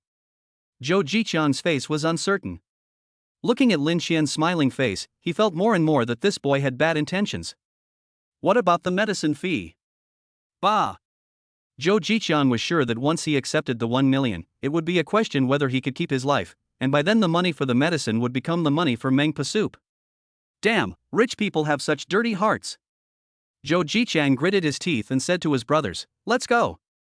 When the others saw that Zhou Jiqiang didn't even want money, they immediately became anxious. "Brother Chang, this money. What the hell? Are you trying to save your life? Hurry up and leave." Zhou Jiqiang cursed at his younger brother and left in a hurry. Soon, only Lin Qian and Yang Wu were left on the entire dock. Xiao Chen, you're right. They really didn't take the money. Yang Wu said with surprise. Lin Xian just told him that even if he threw the money in front of Zhou Jiqiang and the others, they would not dare to touch it. He didn't believe it at first, but now it seems that it is really as his brother said. How do you know they won't want it? Yang Wu asked curiously. Lin Xian smiled and said, it's very simple. My car is a Porsche Cayenne, which costs at least 1 million yuan. Now I can easily take out 1 million yuan in cash. Just for this reason, Zhou Jiqiang can't afford to offend me. Even if he took the 1 million, I could turn around and call the police and report them as robbery and extortion. With 1 million, they will be locked up in a small dark cell for 10 or 20 years before they can get out. After hearing Lin Xian's explanation, Yang Wu and his companions felt as if 1,000 alpaca horses were galloping through their hearts. Brother Wu, your brother's mind is too dirty, isn't it? One of Yang Wu's comrades looked at Lin Xian warily. To be honest, he subconsciously wanted to stay away from him. Yang Wu grinned, not knowing what to say. Suddenly he seemed to remember something and asked quickly, no, where did you get so much money? You can even afford a Porsche Cayenne, and you can also take out 1 million in cash? Don't worry, my money comes from legitimate sources. I earned it through hard work. Lin Xian knew that Yang Wu would ask this, so he repeated what he had prepared. Yang Wu and his comrades looked confused when they heard this. My goodness, they could earn hundreds of thousands or even millions of dollars just by writing a few lines of code in front of the computer. The speed at which they make money is like the wind. Think about myself again, I work so hard to dredge sand, and I am also targeted by the people of Wanrong. In comparison with this, Yang Wu felt extremely upset. Okay, after I do this, the people in Wanrong won't dare to do anything to you without checking my background. At least you can live in peace for the next few days. Lin Xian said. Will you be in danger? Yang Wu asked with concern. Don't worry, you've seen my skills. If they dare to come, I'm itching to get my hands on them, so I don't mind taking care of them all. Lin Xian looked nonchalant. The only thing he cared about was whether the people from Wanrong would attack his parents. Lin Xian glanced at Yang Wu and suddenly his eyes lit up. This cousin of mine is a retired armed police officer. He must have many retired comrades in arms. Can he gather these people together and make them work for him? It just so happens that after the new year he will be preparing to take action against Power Media, so we must be on guard then. Brother Wu and other retired armed police are all quite skilled and can easily defeat 3 at once. Thinking of this, Lin Xian immediately asked, Brother Wu, how many comrades in your army have retired this time? Quite a few, more than a dozen. Except for the 4 of us, the others have returned to their hometowns. Everyone comes from all over the world, and I don't know when we can see each other again. Speaking of his comrades, Yang Wu felt a little disappointed. The other people also looked frustrated. These people had not served in the army for long, 2 years of compulsory military service plus a 3-year term, totaling only 5 years. They had not made any contributions, and the country did not arrange jobs for them after they retired. This is also the reason why they got together to pool money and contract the river. How about you guys help me, Brother Wu? Lin Xian calculated in his mind that a dozen people was about enough. Chapter 45 Preparing to set up a private office. Shall we go help you? Lin Xian nodded and said, after the new year, I will acquire a cultural media company. We are in need of people right now. If you follow me, I will never treat you unfairly. I will pay you 10,000 yuan a month. The company will provide 5 insurances and 1 housing fund, as well as food, clothing, housing, and transportation. It will be 14 salaries a year, and the year-end bonus will be no less than 3 months' salary. How about it? Isn't this treatment too good? Yang Wu's comrades in arms looked incredulous. This kind of treatment, let alone in a small city like Xinzhou, even in the provincial capital of Guangzhou, is better than that of a considerable number of people. How about it?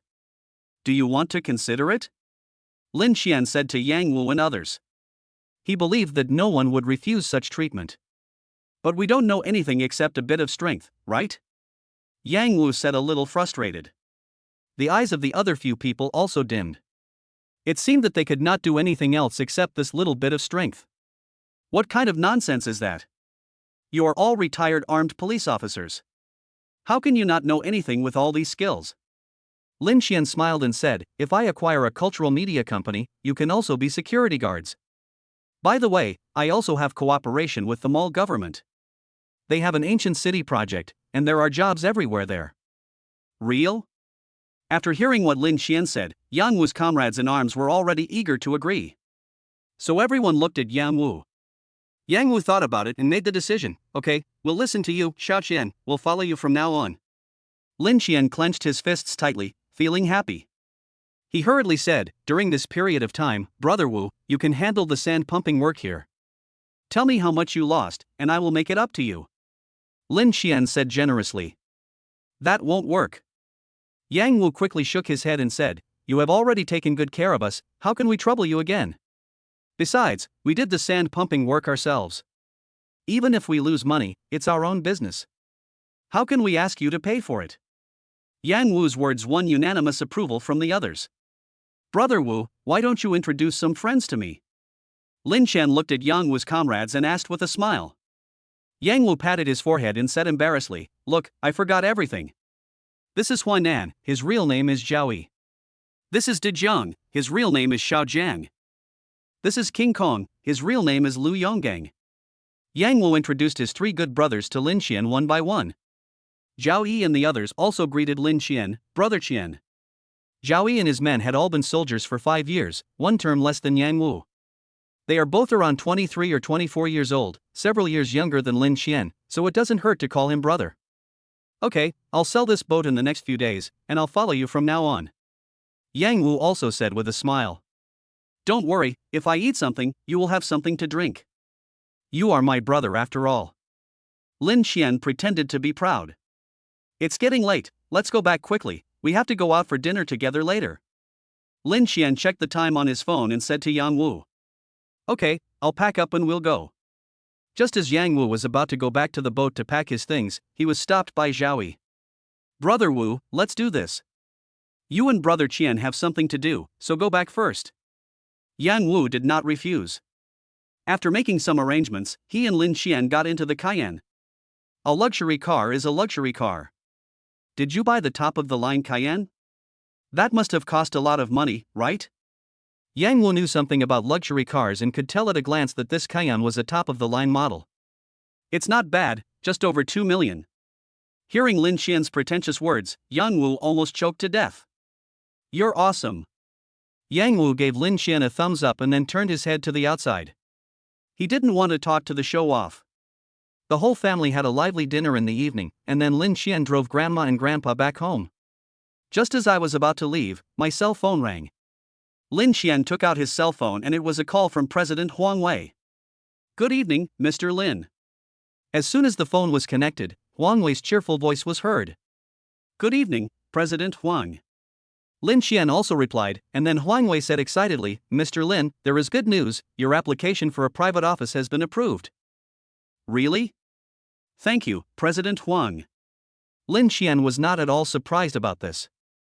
The more than 2 billion yuan in his bank card is not just for show.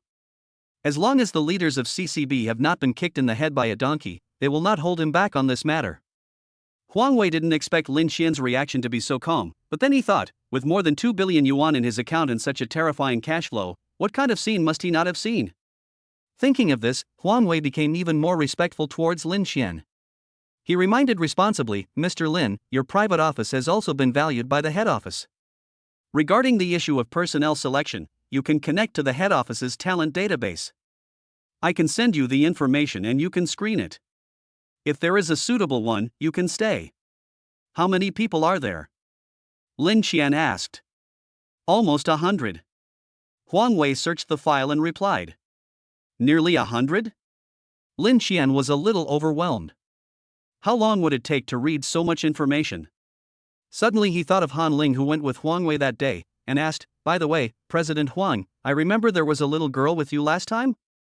Her name is Han Ling, that girl's name is Han Ling. Huang Wei said quickly.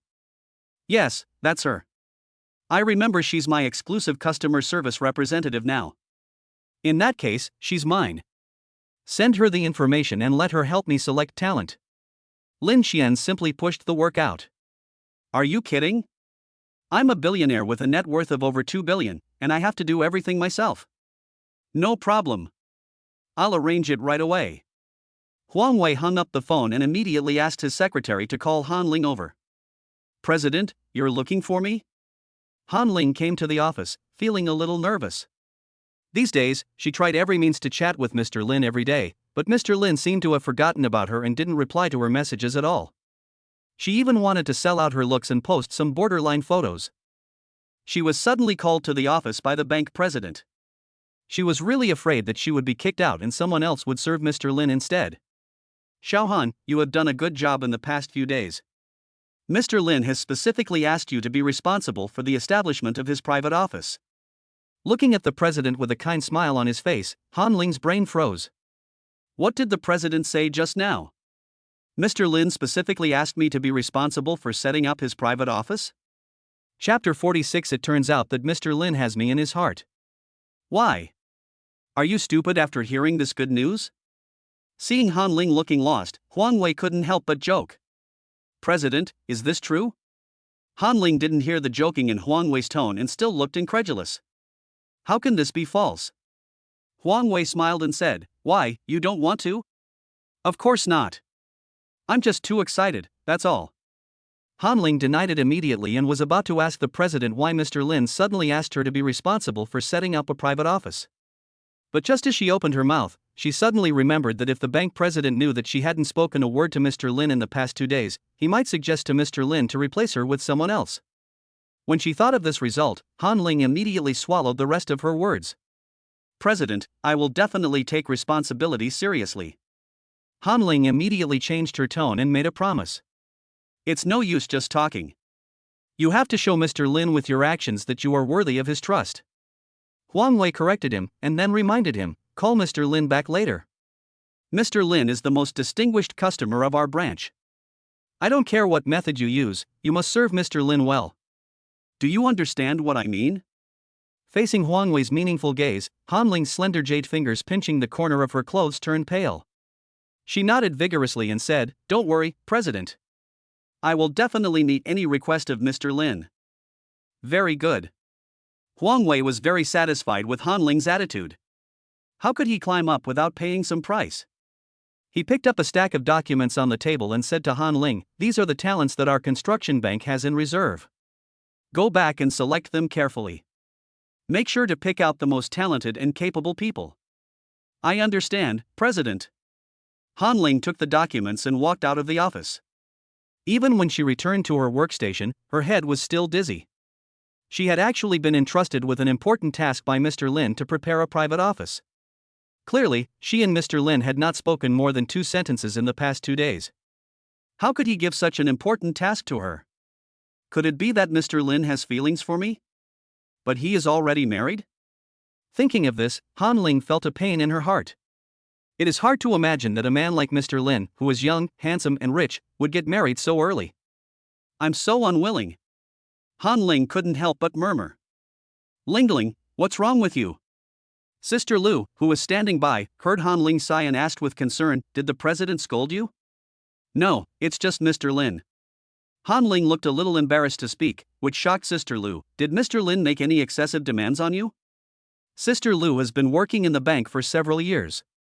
She has seen many customers trying to develop harmonious friendships with their colleagues in the bank under the pretext of making deposits. Seeing Han Ling like this, she thought that Mr. Lin was also interested in Han Ling's body. That's not the case. Han Ling smiled bitterly. On the contrary, she was the one who coveted Mr. Lin's body, but he simply ignored her. Seeing Sister Lu's puzzled look, Han Ling did not hide it. The president just came to me and said that Mr. Lin personally asked me to be responsible for preparing his private office. This is a good thing. Sister Lu was pleasantly surprised, and then she enviously said, Lingling, you are really capable. You even told me that Mr. Lin is not interested in you. If he was not interested, would he have entrusted you with such an important matter? Han Ling showed a forced smile on her face. She really didn't know whether Mr. Lin was interested in her. After Lin Xian hung up Huang Wei's phone call, Yana, who was holding his arm while watching TV, suddenly let go of his arm and asked without looking up, Who was that Han Ling? There is murderous intent. Lin Xian felt a chill on his back and felt that things were not simple. Fortunately, he was walking and sitting upright and said calmly, The bank assigned me a dedicated private customer service representative. They set up a private office for me to help me handle my personal affairs and various business matters. I was thinking, we can't just keep the hundreds of millions in the bank. I'm a little scared. You've read the news before. Billions of dollars just disappeared. Yana also remembered the big news and became nervous instantly. Yes, yes. It's too scary. You worked hard to earn this money. You can't just let them swallow it up like this. Right, so I'm thinking about how to spend the money, but don't worry, I still have some money left, enough for our family to live on. Also, remember the renovation project of the old mall I told you about before? I plan to invest money in it. Lin Xian told Yao Na about his plan. Yao Na nodded and said, I don't know much about this kind of investment. Just do it for yourself. Okay. As soon as Lin Xian finished speaking, the phone rang. Han Ling. Lin Xian looked at Yao Na's expression calmly, then pressed the hands-free button. I, Lin Xian, am so upright. I am Lin Xian. Mr. Lin, I'm Han Ling. Han Ling's excited voice came from the phone. Lin Xian just hummed lightly and asked, Miss Han, what's the matter? Hearing Lin Xian's cold voice, Han Ling's excited heart suddenly turned cold. Am I overthinking it? Mr. Lin has no other thoughts about himself at all? Hello? Miss Han? The voice coming from the phone made Han Ling shudder suddenly. She quickly replied, I'm sorry, Mr. Lin, I just want to express my gratitude to you. Thank you for trusting me and letting me be responsible for setting up a private office. I will definitely not let you down. Then I'll trouble you, Miss Han. I have something else to do here, so I'll hang up first.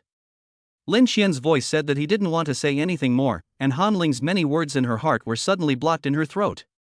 Sister Lu.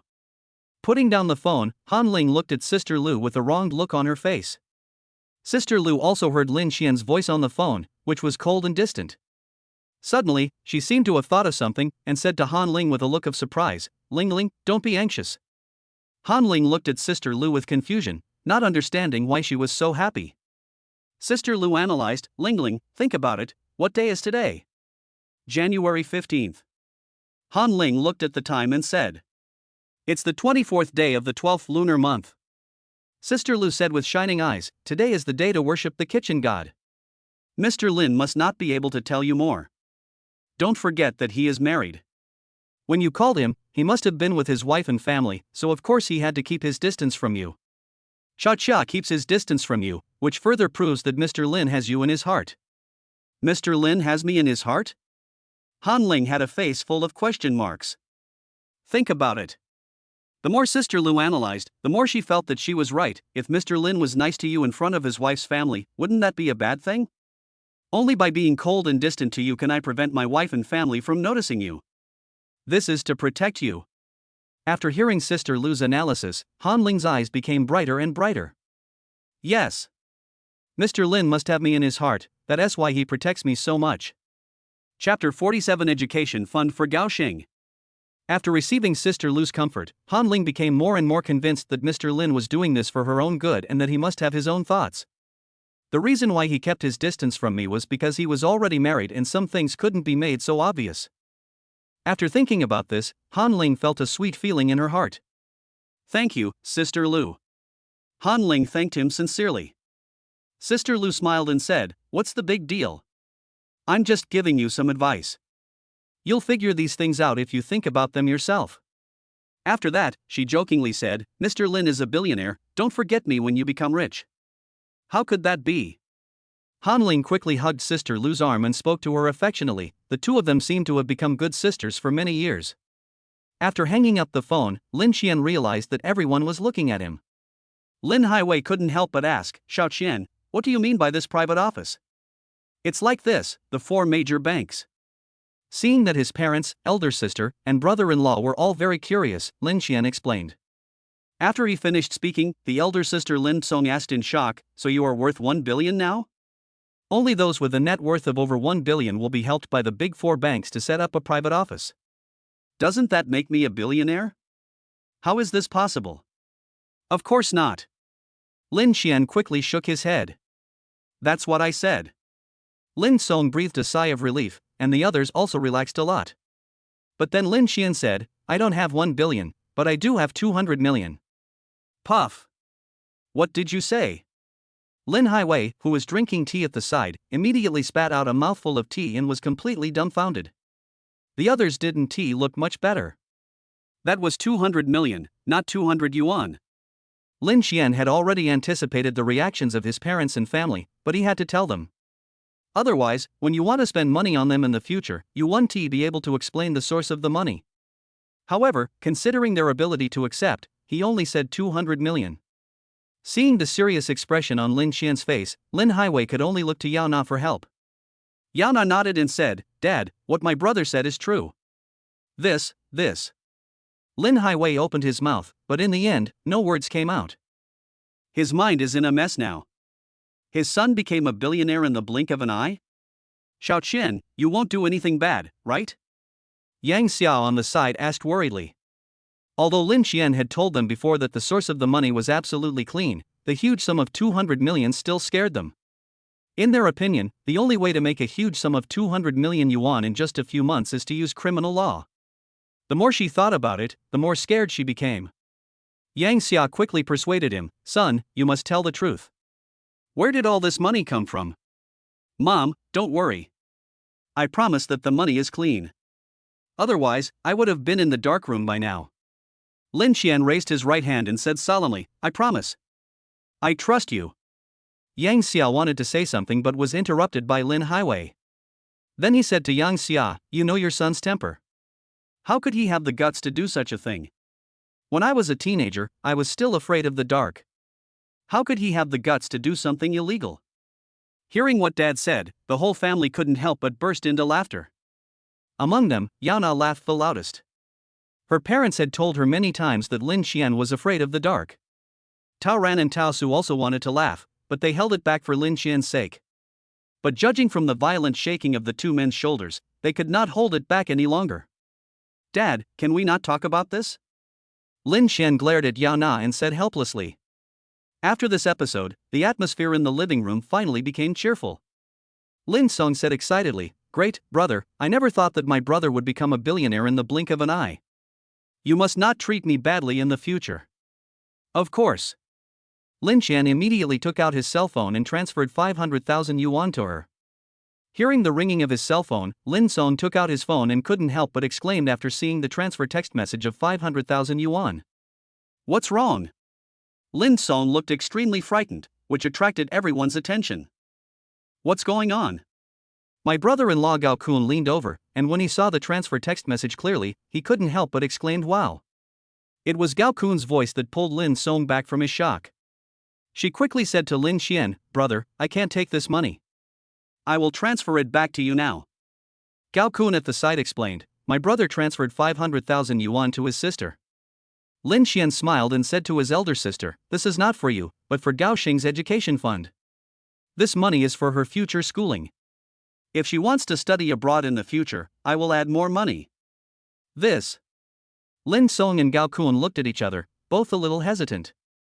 If the money was given to them, they would definitely not take it, but if it was given to Gao Xing, they would hesitate. Gao Xing, who was standing by, suddenly asked curiously, "Uncle, are all those money for me?" "It will definitely be given to you by your uncle, but not necessarily by your stinky uncle." Lin Xian pretended to be unhappy. "Uncle. Good uncle." Gao Xing immediately jumped off the sofa, climbed onto Lin Xian's thighs, and kissed him hard on the face, then said expectantly, "Uncle, can you give it to me now?" Everyone was amused by the happy action for a moment. "Certainly." Lin Xian hugged Gao Xing and rubbed his bearded chin back and forth on her face, making the little girl laugh. After making a fuss for a while, Gao Xing suddenly said to his mother Lin Song, "Mom, this is the money my uncle gave me, you have to give it to me." "What do you want to do?" "It's my money, I can buy whatever I want, you have no right to interfere." Happy as if it was natural. "Hey, you're trying to rebel." Lin Song grabbed Gao Xing and pretended to teach her a lesson. Gao Xing looked unyielding and said, imitating an adult, "When I wanted to eat ice cream before, you said the money was yours. You bought it for me if you wanted to, and didn't if you didn't want to. If you have the ability, you can use your own money. Now that I have money, I can buy whatever I want." The happy words left Lin Song speechless. It also made everyone laugh again. Lin Song felt ashamed that she had been tricked by a 5-year-old girl. Seeing her husband still laughing heartlessly, she immediately slapped him. "You're still laughing. Your daughter is going to rebel." Seeing that his elder sister was about to get angry, Lin Qian quickly pulled Gao Xing over and said, "Okay, if you want to eat ice cream next time, just tell your uncle and let your uncle tell your mother." "That's great. I knew my uncle loved me the most." She happily and excitedly kissed Lin Qian on the face again. "Just spoil her," Lin Song said somewhat helplessly. Lin Qian smiled and said, "It's okay for children to eat some ice cream, as long as they don't eat too much." Then he told Gao Xing, "I can let you eat ice cream, but let's make it clear first, you can only eat one at a time, and you must not eat more, otherwise your uncle will not help you in the future." "Don't worry, uncle, I'll remember it." Gao Xing solemnly imitated Lin Qian and stretched out his finger. "Ahem, don't add this gesture." Lin Qian was very upset and pressed down the little girl's raised arm. Feeling happy, Lin Qian took out another bank card from his wallet, put it on the table, and said to Lin Hiwei and Yang Xia, "Mom and Dad, I have deposited 1 million in this card, you can take it." Chapter 48, Encountering Mother's Colleague. "We don't want it." Lin Hiwei had no doubt whether there was 1 million in this bank card, but he still refused without hesitation. "Just like a father-in-law. Don't do that." Lin Qian quickly said, "Yaona's parents have also accepted the money.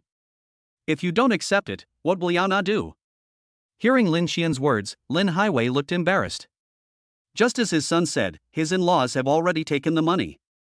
If he doesn't take it, where will his in-laws put their faces? Yang Xia was the first to react and said to Lin Qian, "Okay, we'll take the money. We'll keep it for you and give it to you when your baby is born." "Okay, you have the final say." Lin Qian didn't dwell on this, all parents are like this. "Unless it is necessary, I will never spend a penny on myself and save it all for my children. My parents have worked hard for so many years. I never let them live a good life in their previous life until my death. I must let them enjoy the wealth and glory of the world in this life." It was late at night and everyone went to wash up and prepare for bed. My elder sister and her husband didn't go back either. Although she got married, she kept her original room. In the words of Lin's father and mother, it is true that you are married, but that does not mean that you are no longer a daughter of the Lin family. Back in the bedroom on the second floor, Lin Qian thought for a moment and said to Yaona, "I have an idea." "What do you think?" Yaona found a comfortable position, lay in Lin Qian's arms, and asked. "I'm planning to invest in the Old Town project of the mall, right? Once the deal is done, they will take out 25% of the shares. I plan to take out 5% of the shares separately to set up a family foundation and distribute dividends to our two families every year. What do you think?" Lin Qian expressed his thoughts. Such family foundations can be found everywhere in the world, especially among wealthy people abroad. They say that they have donated all their property to charity organizations. In fact, that charity organization is their own family foundation. It is true that they do charity, but the profits will also be distributed as dividends to family members. The advantage of this is that when you inherit the estate in the future, you will have to pay high inheritance tax. Moreover, charitable foundations have tax exemption policies in every country. If they obtain tax exemptions through legitimate channels, the law cannot interfere. Since he is rich now and will be even richer in the future, it will be only a matter of time for him and the people around him to live a good life.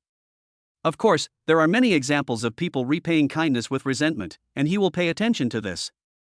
Yaona shook her head and said, "We don't need it in our family." This is what she really thinks. If her family members have any difficulties, just tell her directly.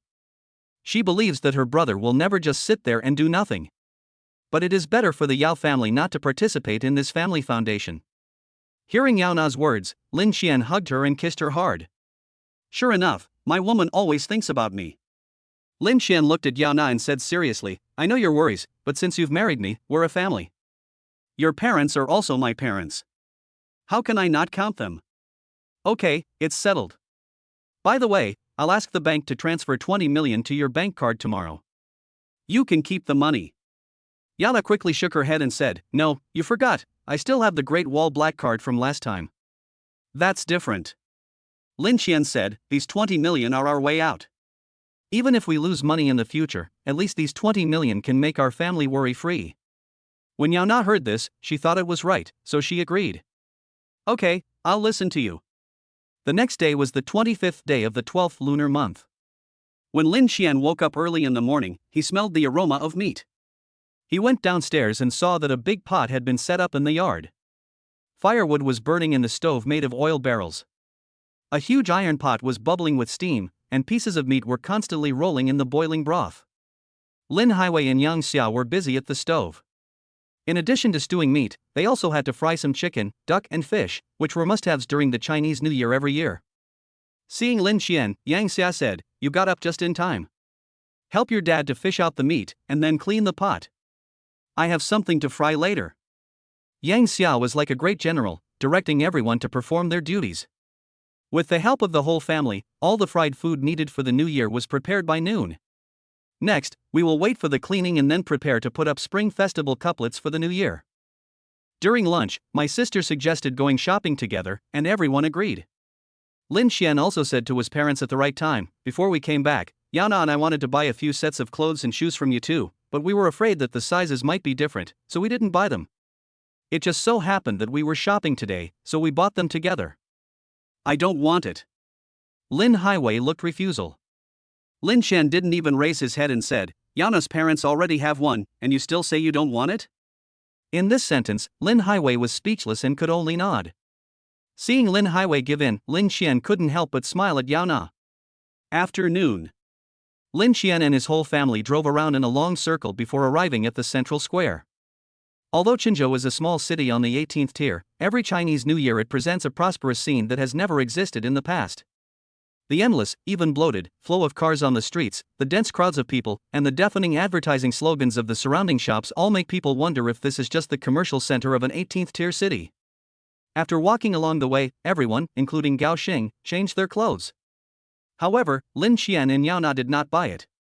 "Mom and Dad, there aren't many luxury goods stores in Qinzhou.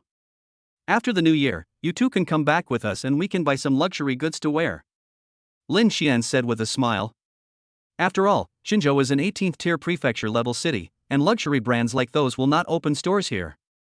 Therefore, most of the clothes and shoes I buy for my parents are domestic brands such as Anta and Step.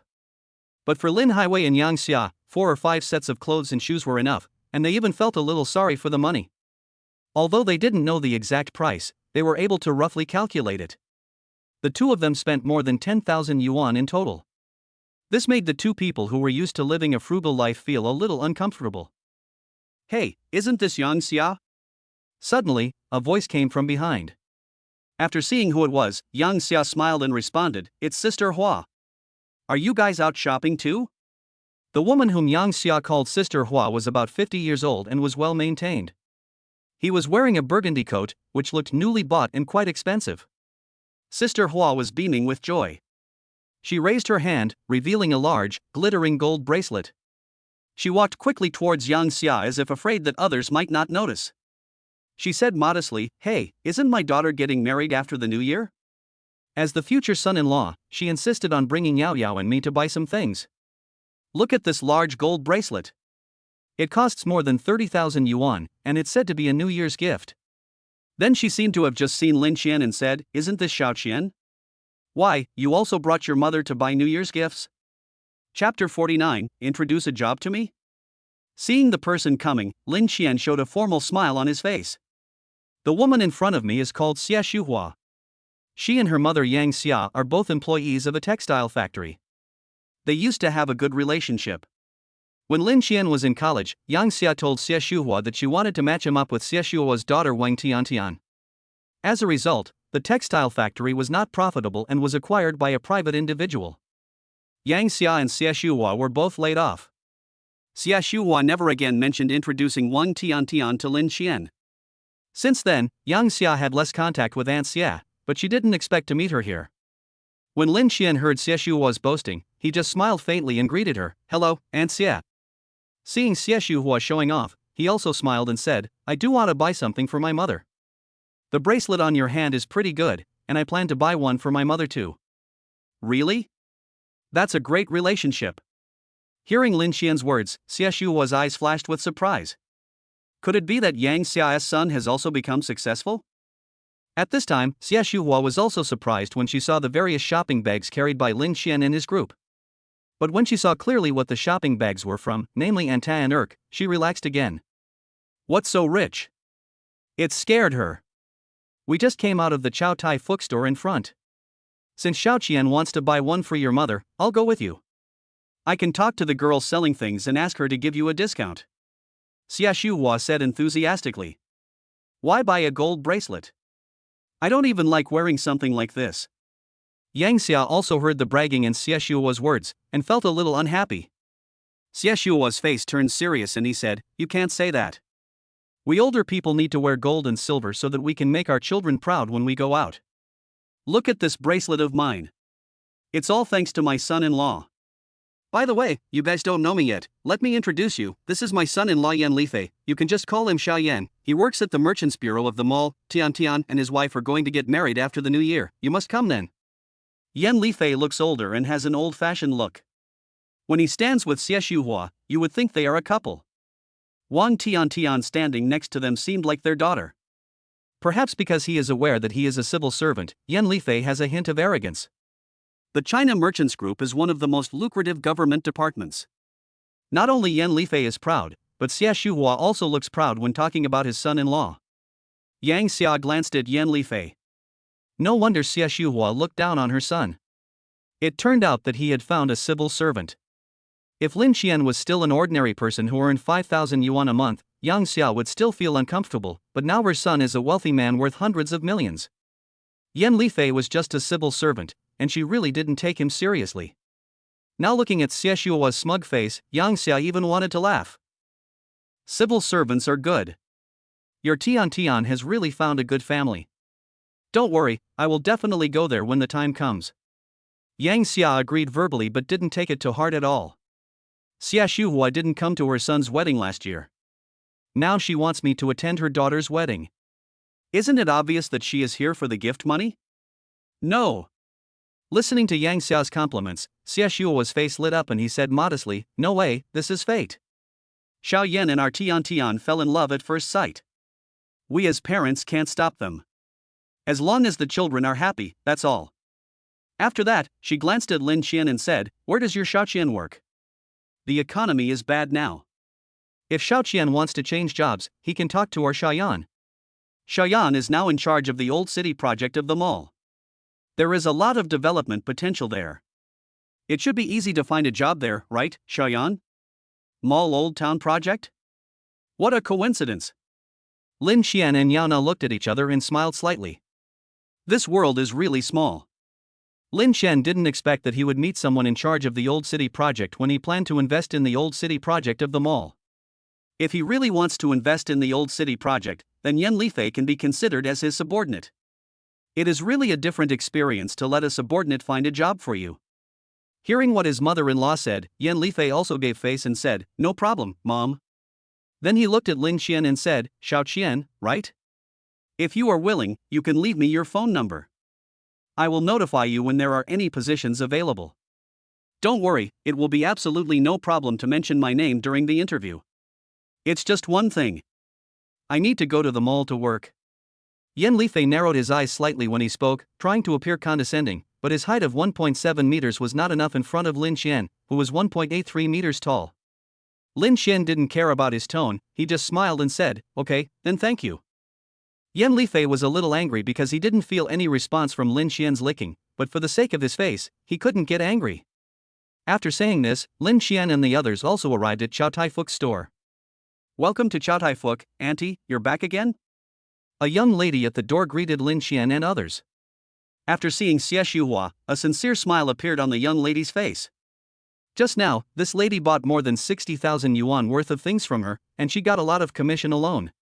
I'm here to introduce you to a business. This is a good sister of mine. Her son also wants to buy a gold bracelet. Xia Shuhua said with a smile. Really? Then this brother is really filial. Don't worry, you are introduced by Aunt Xia, I will definitely give you the best discount. The young lady quickly said to Lin Xian and the others. Thank you very much. After Lin Xian finished speaking, he said to Yao Na, Take our mom and pick some. If you like anything, buy it. Thank you, brother. Yao Na's eyes lit up when she looked at the glittering gold jewelry on the counter. Lin Xian also glanced at the jewels on the counter. Countless jewels sparkled under the lights, and the brilliant golden light made people feel relaxed and happy. No wonder people of all genders like gold. Gold really has an inexplicable magical power. Mom, come here, this bracelet is beautiful. While strolling, he suddenly heard Yao Na's voice. Lin Xian walked over and saw Yao Na signaling the young lady to take out a gold bracelet. This gold bracelet is made into the shape of a bamboo joint, dotted with milky white jade, looking luxurious and impressive. Not only Yao Na and other women, but even Lin Xian himself was fascinated by this bracelet. Beautiful lady, this bracelet was specially designed by a master designer in our store. It is the most precious treasure in our store. The whole bracelet weighs 36.5 grams and has 10 bamboo joints. It is inlaid with 10 pieces of white jade the size of a little fingernail. It symbolizes rising step by step and perfection. It is only priced at 88,000. Excuse me, do you need it? The young lady's face was all smiles. Isn't it too expensive? Although Yao Na wanted it in her heart, she was still hesitant when she thought about how expensive it was. Even though she knew that as long as she liked it, her brother would definitely buy it for her without hesitation. Lin Song and Yang Xia on the side were also shocked by the price. Yang Xia shook her head again and again. So expensive? We don't want it. The young lady was a little disappointed. Just as she was about to put the bamboo bracelet away, she heard Lin Xian say, "Don't take it back. Wrap it up for me. I want it." As if he thought this bracelet was too little, he said to the young lady, "Pack up all the styles they liked just now." Chapter 50, Arrogant at first and respectful later. Sir, the total price of these jewels is 228,600. I'll leave you a round number, a total of 228,000. The young lady packed up all the jewelry and arranged them neatly, then smiled and said to Lin Xian. She was so happy that her commission from this order was nearly 10,000 yuan. The young lady was so excited that she couldn't help but look at Xie Shuhua beside her. She wished she could go up and hug this aunt to thank her. No, just take out the ones my wife prepared and don't round them off. You can round off the others. Lin Xian rejected the young lady's kindness. Just kidding, a fraction of 600 is 60,000 to him. It is true that he is rich, but this 60,000 yuan worth of wool must not be missed. Although the young lady didn't know why the gentleman had such a request, considering the large order, she immediately picked out Yao Na's things. In addition to the gold and jade bamboo bracelet, there were also 2 necklaces, 2 pairs of earrings, and 2 pairs of rings, spending a total of more than 120,000 yuan. Adding the money he had earned from buying clothes before, he earned more than 12 million in this period of time. Delicious. Lin Xian's retaliatory spending stunned Xie Shuhua and her daughter, as well as Yan Lifei. Wang Tian was even more jealous. Although Yan Lifei also spent 60,000 to buy gold bracelets for the mother and daughter, there was no comparison compared to the red jade that Lin Xian spent 220,000 on. Wang Tian felt a little regretful when she thought about how the two families had originally intended to match Lin Xian and her. Looking at the young and handsome Lin Xian, and then at the old-looking Yan Lifei, Wang Tian suddenly felt sick in her stomach. Sister Hua, you know what, I look a lot younger when I put on this gold bracelet, gold ring, and gold necklace. Yang Xia glanced at Xie Shuhua and suddenly said. Haha, yes, I have indeed become younger. Xie Shuhua forced a smile and chuckled, but slapped himself in the face in his heart. I am such a slut, why did I have to bring her here?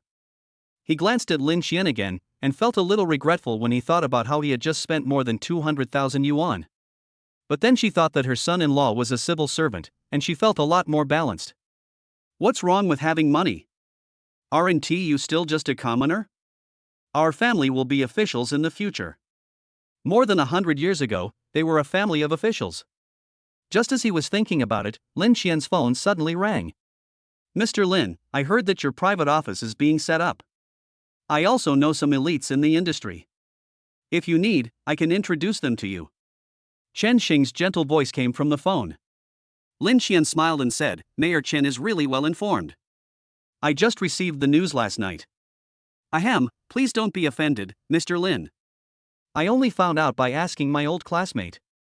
Chen Xing felt a little embarrassed when Lin Xian squeezed him, so he quickly explained. It would be bad if Mr. Lin mistakenly thought that I was monitoring him.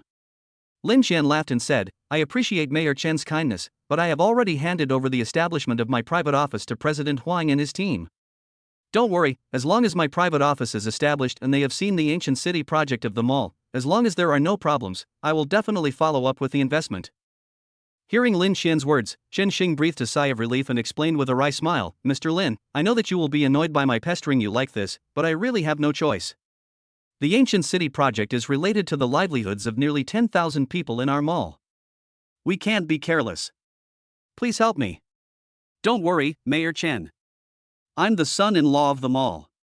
I'm half the son of the mall, right? How could I stand idly by when my hometown is in trouble? Lin Xian reminded again, however, the specific cooperation method and the division of shares should be discussed after the evaluation is passed, and then let the people below discuss it themselves.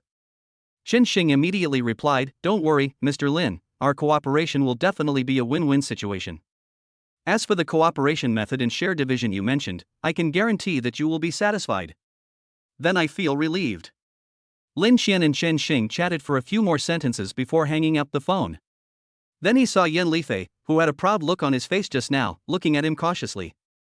Mr. Yan, is there something wrong?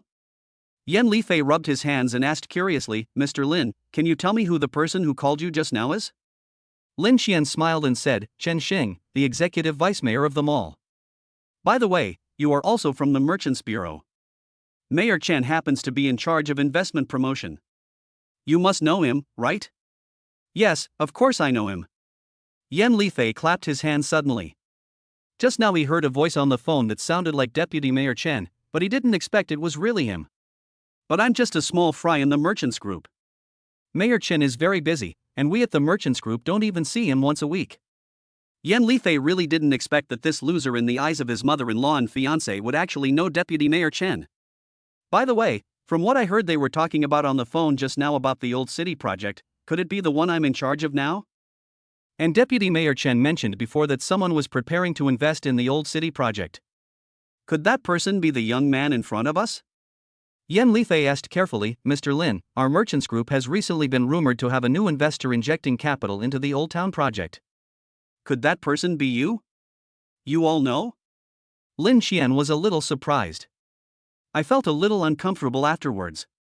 I haven't decided yet whether to invest in this Old City project, but Chen Xing has already spread the news. Is this an attempt to morally blackmail myself? Yan Lifei did not notice Lin Xian's increasingly bad complexion, and continued, Well, to be honest, if Deputy Mayor Chen hadn't said that, I'm afraid the Old City would have been in chaos. After hearing Yan Lifei's words, Lin Xian's dissatisfaction slowly dissipated. If it was just to stabilize people's hearts, he could still accept it. Mr. Lin, if you think about it this way, we are really a family. You will be my leader in the future. No, you are my leader now. Yan Lifei changed his previous arrogance and became extremely submissive. He took out his phone, clicked on the WeChat QR code, and said, Mr. Lin, would you mind adding me on WeChat? I can ask you for advice if I have any work problems in the future. My phone is out of battery. Maybe next time. Lin Xian did not intend to leave his WeChat account to Yan Lifei and rejected him directly. Yan Lifei's face froze, but he didn't dare to show anything. He nodded quickly and said, It's okay. It's okay to add more next time. Lin Xian nodded, said goodbye to Xie Shuhua, and left Chow Tai Fuk with his whole family. Yan Lifei kept bending over, and only stood up straight after Lin Xian's back disappeared. He turned to look at Xie Shuhua and asked, Mom, do you have Mr. Lin's WeChat? His phone number is fine too. This guy is incredible. Chapter 51 Father's Illness. You said Lin Xian wants to invest in your mall Old City project? Or was it Mayor Chen who talked to him personally? And it's a multi-billion-dollar project? No, absolutely not. Hearing Yan Lifei's words, Xie Shuhua looked incredulous. How come this kid Lin Xian suddenly became rich? Is there smoke coming out of the grave of the Lin family or is it on fire? Can they be so powerful? He actually let the son-in-law of a billionaire run away. How could she, who was so vain, accept this? Not only her, Wang Tiantian also felt very complicated. Watching Lin Xian's figure getting farther and farther away, Wang Tiantian felt a sharp pain in her heart. This young, handsome, and wealthy billionaire was supposed to be her husband. But now, he has become someone else's husband. Billions of assets also fell into the hands of other women. It's all your fault. Wang Tiantian looked at Xie Shuhua standing beside her, and suddenly a resentment towards her arose in her heart. So, that girl was your childhood sweetheart? After leaving Chow Tai Fook, Yao Na learned from everyone that the Lin family and the Xie family had originally planned to match Lin Xian and Wang Tiantian. For some reason, she suddenly felt a little sour in her heart. As soon as Lin Xian saw Yao Na's face, he knew that the girl was jealous. He pinched Yao Na's nose and said with a smile, "Silly, what is a childhood sweetheart? I haven't even met her. I only found out about it when my mother suddenly told me that she wanted to go on a blind date." Yang Xiao was afraid that Yao Na might misunderstand, so she explained, "Xia Shuhua and I were assigned to the same workshop only after Xiao Chen entered high school. At that time, his wife Wang Tiantian had already gone to the provincial capital to study, so they had indeed never met." Only then did Yao Na breathe a sigh of relief. As Lin Xian earned more and more money, she felt more and more insecure. "Look, I didn't lie to you, did I?" Lin Xian smiled and kissed Yao Na, causing the girl's pretty face to blush. "Hey, there are so many people here, don't make a move." After being hit twice by the fists, Lin Xian said to himself, "What does this mean?" "It means that I met you. This is God's arrangement." "Hey! Little brother, what you said is too corny. I'm getting goosebumps." When the elder sister Lin Song heard her brother's sweet words, she couldn't help but shudder and said with a pout. Gao Xing also jumped up and down, made faces at Lin Xian and Yao Na, and said, "You stinky uncle is so shameless, kissing your aunt in the street." The innocent words of the child not only made Lin Xian's family laugh, but also made passers-by smile knowingly. "You little bastard, you know nothing." Lin Xian went over and pinched Gao Xing's little face, rubbing it hard twice. He didn't mind the teasing, but Yao Na did. She was thin-skinned and buried her face in her chest when so many people laughed at her. The little girl's face was covered with red marks after being teased by Lin Xian. She was so angry that she ran to Yang Xia and complained, "Grandma, Grandma! My stinky uncle bullied me. Be good and don't cry, Grandma will punish him when she gets home." "Okay. You must spank him hard." Happy made the request. "I'll do whatever you say." Happy with the assurance, he became full of vigor again, put his hands on his hips and shouted at Lin Xian, "Stinky uncle, you are finished. Grandma will definitely beat your ass to pieces." Before she finished, Gao Xing changed the subject and said, "But if you buy me something delicious, uncle, I'll let Grandma let you go." Puff. Yao Na couldn't help laughing out loud when she heard the happy words. Gao Xing also said to Yao Na, "Aunt, I can share the delicious food with you." Yao Na smiled and walked over to hug Gao Xing, kissed her on the face, and said, "Thank you, Gao Xing, you were so cute." Of course.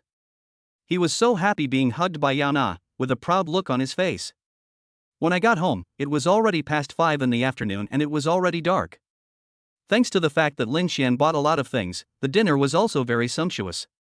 After dinner, the family gathered together and chatted for a while, and then my sister and her family left first. Lin Xian also prepared a lot of supplements and asked Gao Kun to take them back to his parents' second-floor bedroom. Lin Yi and Yao Na leaned against each other and played vibrato, which was a habit they had developed when they were dating. Every night when they get home from get off work, after dinner, they would hug each other, watch videos, and when they came across a video they liked, they would tell each other their thoughts. When we come across videos that make people angry, we will criticize them together. Yao Na leaned on Lin Yi's chest, rubbing her cheek against Lin Yi's cheek from time to time. Lin Yi smiled and said, "Wife, your skin is getting better and better, it's as smooth as milk." Yao Na also laughed and said, "Yes, I find it very strange because I am pregnant and all my cosmetics are useless." She stretched, yawned, and said with a hazy look in her eyes, "Brother, I'm so sleepy, shall we take a rest? The doctor specifically reminded me to go to bed early." "Good." Lin Yi put Yao Na down, covered her cup, kissed her on the forehead, and said, "Good night, go to sleep, my little baby." Only after Yao Na fell asleep did Lin Yi have the chance to check the system. "Yao Na likes the gold jewelry you gave her very much. The happiness level is 98 this time, and you get 98 times the consumption rebate. Your account 6981 has received 12,556,544 yuan today, and the balance is 2481,476, 216.1 yuan. In just less than a week after his rebirth, his savings increased from a mere 500 yuan to more than 2.48 billion. Even internet giants have to admit defeat at this speed of making money. Looking at Yao Na, who was sleeping soundly with a smile on her face, Lin Xian smiled. He did it. With so much money, Yao Na would no longer have to work 3 jobs due to poverty like in her previous life, nor would she have accidents due to fatigue. My dad wouldn't have died from heart problems, unable to bear the blow. That's right. Dad. Lin Xian, who had just laid down, suddenly sat up. He almost forgot that there was a time bomb on his dad's body. What's wrong, brother? The violent movement also woke up Yao Na, who had just fallen asleep. Lin Xian quickly kissed her and said, "It's nothing. I just received news that my project was approved and I can make a lot of money again." "Okay, then I'll go back to sleep, and you should go to sleep soon too." Yao Na had become immune to Lin Xian's money-making. Seeing that nothing was wrong, she hugged Lin Xian, found a comfortable position, and closed her eyes. After a while, her breathing became heavy. Lin Xian rubbed his swollen head, and after a while, he calmed down. "My father's illness was not dangerous at the moment, but he unfortunately passed away because he could not accept the series of bad news. Now that he has money, nothing is likely to happen to Yao Na and Xiaobao, so there is no need to worry too much. However, he still plans to take his parents to the hospital tomorrow to have a physical examination for them." After making the decision, Lin Xian relaxed, turned off the lights, got back into bed and fell asleep. Chapter 52, Private Office Selection. The next day, the 26th day of the 12th lunar month, was originally the time for every household to clean up. While eating, Lin Highway began to assign tasks. Lin Xian thought about his father's condition and didn't sleep much all night. Now when he heard that he still had to work, he immediately said, "Dad, don't work today. I'll take you and Mom to the hospital for a checkup." "No." When Lin Highway heard this, he immediately refused. Yang Xiao also said, "There is nothing wrong with our health. Why should we go to the hospital? It's a waste of money." "What do you mean by wasting money?" When Lin Xian thought of the two people who had died one after another in his previous life, he felt a sharp pain in his heart. He said with a cold face, "My dad has a heart problem, and it hurts from time to time." "You are covered in wounds. When it rains or snows, you feel pain all over. You call this nothing?" Feeling that Lin Xian's tone was a little bad, Yana quickly said in a gentle voice, "Mom and Dad, brother is also worried about your health. Besides, isn't it better to go and see a doctor to prevent any problems? If there really is a problem, it can be considered as an early discovery. If there is no problem, then it can also be a peace of mind, right?" Then he said to Lin Xian, "Brother, you should also pay attention to the tone of your voice and just say no to our mom and dad nicely." Lin Xian also realized that his attitude just now was not very good, and quickly explained, "Mom, you also know that my dad has a heart problem. This disease cannot be cured, so he has to take care of it. Let's go and see him. Won't we be able to monitor his condition at any time? You have a lot of problems, too. Now that I have money, if you treat them sooner, won't you get better sooner?" "That's great. Bring my grandparents with you so they can check up on all four of you." Yang Xiao was also moved by Lin Xian's words. She asked Lin Highway, "How about we go and take a look? If there's really nothing wrong, I won't worry about it." Ever since Lin Highway collapsed to the ground and fell last year, although he is fine in the end, Yang Xia still wakes up from her dreams every time. Originally, Lin Highway didn't plan to go, but after seeing the worry and pleading in his wife's eyes, he softened his heart. "Okay, let's go check it out." "Okay. I'll go pick up my grandparents after dinner." Lin Xian finally breathed a sigh of relief and said excitedly. After finishing his meal as quickly as possible, Lin Xian drove to the town and picked up his grandparents. Then he and Yao Na drove the four elderly people to Qinzhou First People's Hospital. In addition to examining the four elderly people, Yao Na was also examined. When the whole family learned that Yao Na and her child were in good health, they were very happy. "After a busy morning, I finally got the physical examination results of the four elderly people before the doctor went off work at noon. My mother didn't have any serious health problems, it was mainly lumbar muscle strain caused by overwork. The doctor prescribed some plasters and other maintenance medicines, and then specifically reminded her not to do heavy physical labor. There was nothing else to do. The same goes for grandma, she also just needs to rest quietly. As for my grandfather, all elderly people have some old problems like the 3 highs. He just needs to pay attention to his diet and keep exercising every day. It's just that my dad's illness is a bit troublesome. Mr. Lin, there is no good way to treat your father's illness at the moment. There is no need for major surgery. He can only be treated with medication. Also, he must not be allowed to do heavy work, and he must not get excited. He must maintain a good mood and eat a light diet." The doctor held the report and said to Lin Xian, "Then, doctor, can you prescribe some better medicine?" Seeing the doctor was a little surprised, Lin Xian quickly explained, "Doctor, our family is not short of money. As long as my father's illness can be cured, any amount of money is fine. The doctor nodded. Since the patient's family said they were not short of money, he didn't have to consider the price when prescribing the medicine. The doctor typed out a prescription on the computer, then handed it to Lin Xian and said, "I prescribe imported medicines, which are more expensive, but the effects are indeed better." Lin Xian took the prescription and thanked the doctor. "Thank you, doctor. I'll get the medicine right away." When I came out of the office, several elders surrounded me. "Well, what did the doctor say?" Yang Xia asked nervously. In order not to excite the elderly, Lin Xian deliberately did not let his parents go with him when he went to see the doctor for a follow-up consultation with the report. Lin Xian raised the prescription in his hand and said, "It's not a big problem. The doctor just told my dad not to work, keep a good mood, eat a light diet, and then take the medicine step by step." After hearing Lin Xian's words, both Lin Haiwei and Yang Xia breathed a sigh of relief. Lin Haiwei said, "See, I told you it's nothing."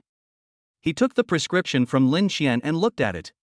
All the medicines he had taken before were gone. Instead, there was a series of medicines with English names. He was a little confused. Why are all the medicines I took before gone? What are these for? I specifically told the doctor that imported medicine would be more effective. Now that my family is not short of money, of course we have to use the best medicine. Although what Lin Xian said made sense, Lin Haiwei still felt it was unnecessary. "Okay, just listen. You don't have to pay anyway." Lin Xian snatched the prescription from Lin Haiwei's hand, then took out his mobile phone, scanned the QR code, and paid. The total cost was more than 20,000 yuan, but these imported drugs are not included in the medical insurance list and cannot be reimbursed. The medical expenses of more than 20,000 yuan is definitely a heavy burden for an ordinary family. But fortunately, with Lin Xian's rebirth, their family doesn't have to worry about the more than 20,000 yuan in medical expenses. All in all, everything is moving in a positive direction. In the afternoon, after sending grandparents home, Lin Xian started cleaning. "Well, there is another helper, Tao Ran. Brother, I'm here to cheer you on." At the bottom of the ladder, Yao Na and Tao Su cheered for Lin Xian and Tao Ran. Lin Xian refused the help of Lin Haiwei and Yang Xia on the grounds of their health. So the only laborers in the family are him and Tao Ran. As for Yao Na and Tao Su, they were just helping out. "Don't worry, we'll be done soon." Lin Xian and Tao Ran changed into old clothes that they no longer wore. Both of them had torn towels wrapped around their heads and wore a pair of sunglasses. Such an incongruous outfit made Yao Na and Tao Su burst into laughter, and then they picked up their mobile phones to record their beautiful life. Just when Lin Xian and Tao Ran were working hard to clean the house, Han Ling called. However, what surprised Lin Xian was that the girl actually chose to make a video call, which was rare. Lin Xian came down from the ladder, answered the call, handed the phone to Yao Na, then climbed up the ladder again and started cleaning the windows. The picture flashed, and Han Ling's tired smiling face appeared on the phone screen. After she was entrusted with an important task by Lin Xian yesterday, she went through all the information of CCB's reserve talents overnight. It was not until 5 in the morning that she finally selected a few suitable candidates. After quickly catching up on some sleep, she was busy communicating with each of them early in the morning. After dealing with all of them, she immediately couldn't wait to contact Lin Xian. Moreover, under the guidance of Sister Lu, she did not choose to make a phone call but chose to video chat. Seeing that Lin Xian had connected the video, she couldn't wait to speak. "Mr. Lin, the candidate for your private office has been determined. Do you need me to send you the information?" But when the video was connected, the person who appeared on the screen was a sister with delicate looks and a gentle smile on her face. The sweet smile on Han Ling's face froze immediately. Chapter 53. The super rich man is too down to earth. "Yao, Ms. Yao, hello?" Han Ling looked a little flustered when she suddenly saw Yao Na. "Ms. Han, thank you for your hard work." Yao Na greeted Han Ling openly. Han Ling looked at the dignified and graceful Yao Na on the screen, and was secretly annoyed at herself for being so shameful that she lost her composure in front of her rival in love. However, she discovered that Yao Na, the queen, was truly perfect in both appearance and temperament. When I faced her, I actually felt ashamed of myself. After hearing what Yao Na said, Han Ling immediately replied, "Ms. Yao, you are too kind. This is what I should do." After calming down, Han Ling quickly asked, "Where is Mr. Lin? I have something to report to Mr. Lin." She didn't want to meet Yao Na face to face again. She was afraid that she would be so frustrated that she would lose the confidence to pursue Mr. Lin. "He's busy," Yao Na said with a smile, then turned the camera of her phone over. Han Ling saw the screen flash, and a figure dressed in odd clothes appeared on the screen. Mr. Lin in the video was wearing a poorly fitting coat and a torn towel wrapped around his head. He was diligently wiping the huge floor-to-ceiling window. "Mr. Lin?" Han Ling shouted in disbelief. "Hello, Miss Han." Lin Xian heard the voice, raised his head and greeted Han Ling. "It's really you." Han Ling couldn't help but cover her mouth. She really couldn't believe that Mr. Lin, a billionaire, would actually clean the windows himself. "Is there something wrong?" Lin Xian's voice interrupted Han Ling's thoughts, and she quickly reported, "Mr. Lin, regarding the candidates for your private office, I have selected some candidates. Do you think you need to interview them in person?" "No, I trust your judgment." Lin Xian shook his head and directly rejected Han Ling's proposal. "Thank you, Mr. Lin, for your trust." Han Ling was very excited. She didn't expect that Mr. Lin would trust her so much. "Mr. Lin, I will send you all the information about these people later. You can take a look. If you are not satisfied with anything, please tell me." Han Ling paused, then continued, "How about I take them to Qinzhou to see you tomorrow?" "That's not necessary." Lin Xian refused. "Tomorrow is the 27th day of the 12th lunar month, and the Chinese New Year is only a few days away. Let's spend a good New Year at home and stop going back and forth. If there is anything, we can talk about it after the New Year." Han Ling was somewhat disappointed that she couldn't see Lin Xian in person again, but she had no choice but to obey. After thinking for a while, Han Ling asked, "Although I can't let you meet each of them in person, why not have a simple video conference?" "Okay, you can arrange it." Lin Xian thought about it and felt that it was necessary to let everyone know his boss, so he agreed. "No problem. I'll tell you after I notify them," Han Ling said quickly. She couldn't wait to hang up the phone. The aura of the queen was too strong.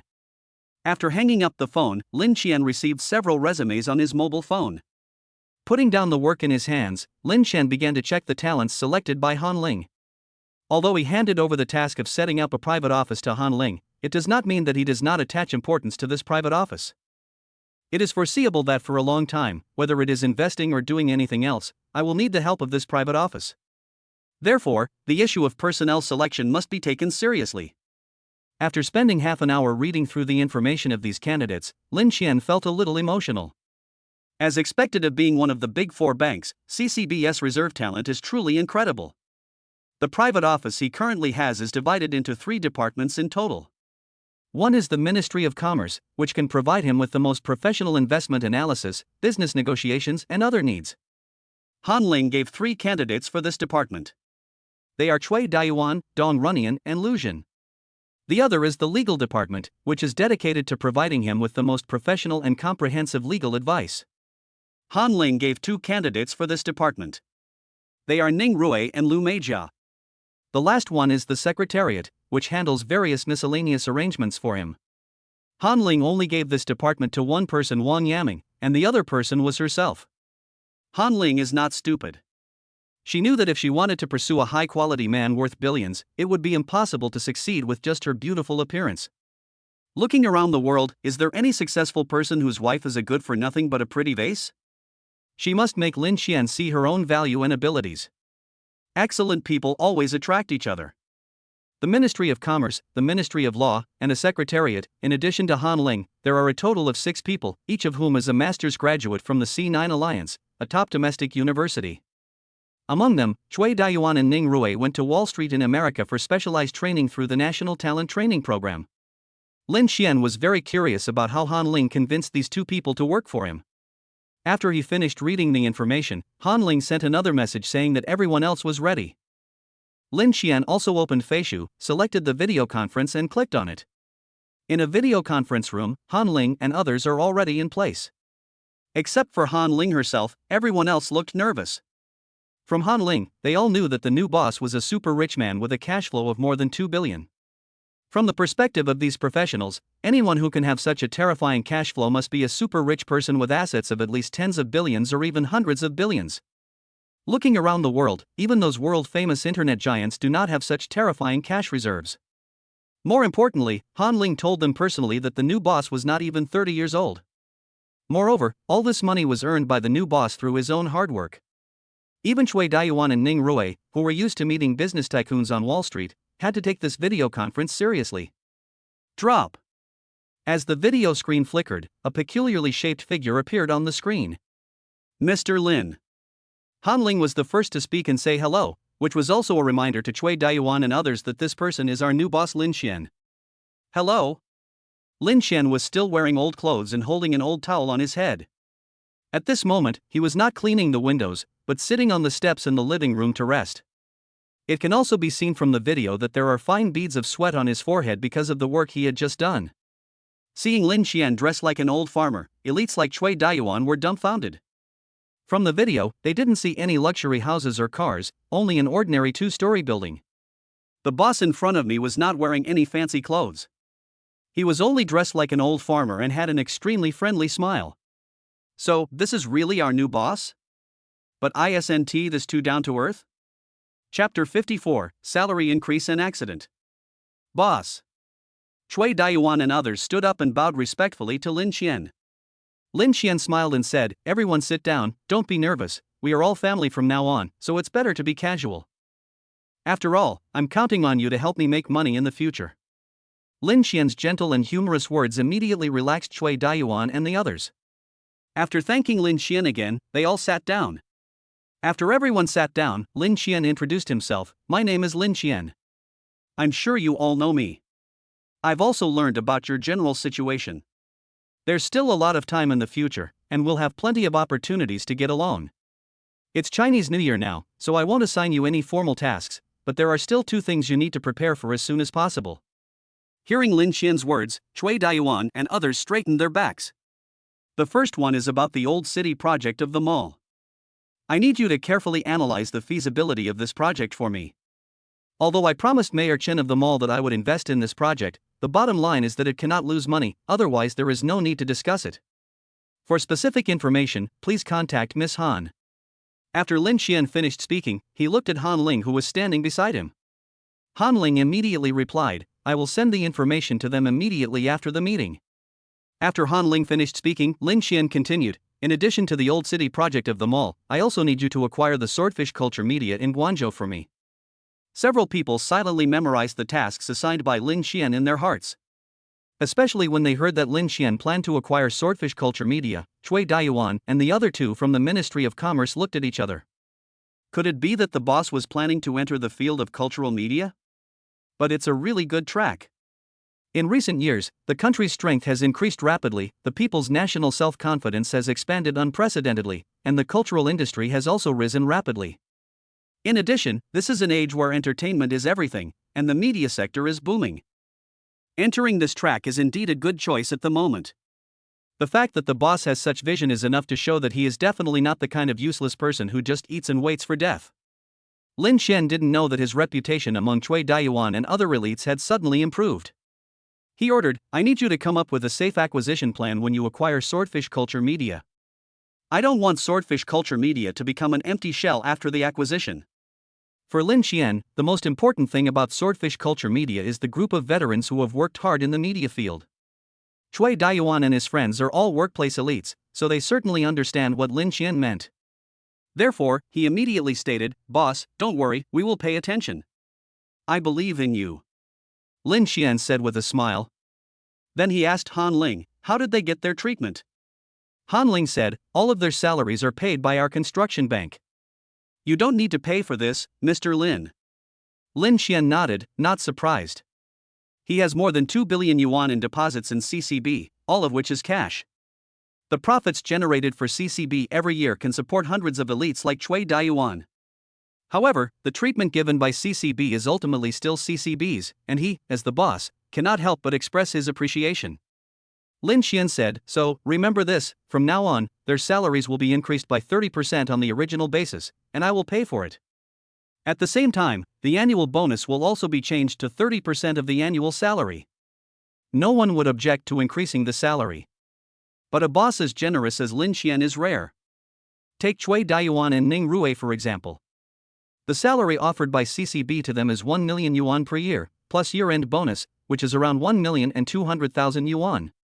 The salary of others is not low either, at least 800,000 yuan per year, plus year-end bonus, which is almost 1 million yuan per year. Now Lin Xian raised their salary by 30% without any hesitation. Cui Daiyuan and Ning Rui's annual salary instantly became 1.3 million. With the bonus, their annual salary was 1.6 million. The others are not doing badly either, with their annual salary also increasing to around 1.2 million. Boss, thank you for your trust. We will never let you down. As a representative of several people, Cui Daiyuan expressed his gratitude to Lin Xian.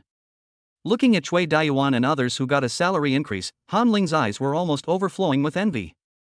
I just thought about the identities of these people.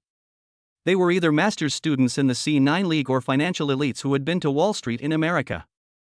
I was just an ordinary bank clerk who graduated from a second-tier university. Just when Han Ling was extremely envious of Cui Daiyuan and the others, Lin Xian suddenly looked at her. Ms. Han, starting today, your salary will be increased to 500,000 yuan per year, and your year-end bonus will also be 30% of your annual salary. I will discuss this with President Huang. Lin Xian smiled at Han Ling, who was standing there in a daze, waved his hand, and said with a smile, "Why, do you think it's too little?" Of course not. Han Ling came back to her senses and immediately shook her head. I just can't believe it. After all, I can't compare with Mr. Cui and the others. I'm afraid I will disappoint you. No, you did a good job in preparing for the private office this time. Otherwise, I wouldn't have met elites like Cui Daiyuan and others. Lin Xian smiled and comforted Han Ling, and also praised Cui Daiyuan and others. Hearing Lin Xian's words, Cui Daiyuan and others were obviously shocked, and expressions of honor appeared on their faces. It feels so good to be recognized. Both Cui Daiyuan and Han Ling had this feeling. It's so great to follow such a generous and gentle boss. Okay, that's all. We'll talk about the details after the Chinese New Year. I'd like to wish everyone a Happy New Year in advance. Finally, Lin Xian left the online conference room with the farewell of Han Ling and others. Lin Xian was quite satisfied with this meeting, especially the salary increase. It can be seen that Cui Daiyuan and his colleagues have a very good impression of their new boss and will work more diligently in the future. Putting the trivial matters aside, Lin Xian picked up the rag on the ground and plunged into the vigorous cleaning campaign again. It was not until around 5 in the afternoon, when it was getting dark, that he and Tao Ran finally cleaned up the entire house. For the next 2 days, nothing happened at home and everyone relaxed. It is worth mentioning that this year, under pressure from public opinion, Guangzhou officials finally lifted the 3-year ban on fireworks. This year, the people of Guangzhou finally don't have to go to neighboring Zhouzhou and Ezhou to set off fireworks. Lin Xian and his father bought 2 cars of fireworks and firecrackers, which made the little girl Gao Xing very excited. Even Yao Na and Tao Su were as happy as little kids. However, the peaceful atmosphere was destroyed on New Year's Eve by the news brought by eldest cousin Yang Wu. Chapter 55, Required Person. You mean Zhao Yi was arrested? Lin Xian looked at Yang Wu, who was angry, and asked, was it done by Wan Rong's people? That's right. Yang Wu said angrily, Zhao Yi has been dealing with the transfer of the contracted section of the river these days. At first, some people asked about it, but later no one came. I asked around and found out that it was the damn Wanrong people who threatened the buyers. These bastards are just like dog shit. Once you get stuck with them, you can't get rid of them. I finally got in touch with someone yesterday. Zhao Yi went to talk to someone, but he didn't come back all night. This morning I received a call saying that Zhao Yi was in their hands, and someone from Wanrong wanted to see you. To see me? Lin Xian sneered and said, that's fine. I just want to see how brave Wanrong is to touch my people. Zhao Yi is his man now, and if he is captured by Wanrong's people, it would be a slap in his face. If he didn't react, how would the other people view him as their boss? Walk. Lin Xian went back to the room and changed into a Versace suit. He wore a gray cashmere coat on the upper body, slim-fit trousers on the lower body, and a pair of calfskin shoes on his feet. His whole body exuded an indescribable elegance. I drove Yang Wu to the dock, where Xiao Jiang and Lu Yonggang were already waiting. Seeing Lin Xian's Cayenne driving over, he immediately went to meet him. Brother Qian. When the car stopped, Xiao Jiang and Lu Yonggang walked up quickly and said hello. Get in the car. The back door opened and Lin Xian spoke to Xiao Jiang and Lu Yonggang. Xiao Jiang and Lu Yonggang got into the car and immediately said to Lin Xian, Brother Qian, a group of bastards from Wanrong have captured the fireman. I heard from Brother Wu. Lin Xian comforted him, don't worry, since you have agreed to work for me, you are my people. Now that Zhao Yi has been captured by Wanrong's people, how can I just ignore it? I want to see how brave they are to touch my people. After hearing Lin Xian's words, Xiao Zhang and Lu Yonggang were very moved, and their anxious hearts were relieved a lot. Where did they meet? Lin Xian asked. Yang Wu said, singing in KTV for a long time. Lin Xian knew this place. It was one of the largest KTVs in Qinzhou and had been in business for 10 years. Long before, after the conflict with Wanrong's people, Lin Xian checked Wanrong's information. The head of Wanrong is Qiao Dong, who was an unknown figure more than 10 years ago. 10 years ago, the current prime minister came to power and took a series of measures to reassure people, among which the top priority was to crack down on criminal gangs. Once the national policy was issued at the national level, violent agencies across the country were mobilized. All kinds of evil gangs were reduced to ashes in an instant under the thundering blows of the state's violent organs. Those gangsters who dominated a region either had to eat peanuts or spend their lives in prison. In the compound, they received patriotic education and were influenced by traditional culture. After they were released, they either became artists or engineers. Qinzhou was no exception. All the bigwigs were swept away, leaving a huge power vacuum.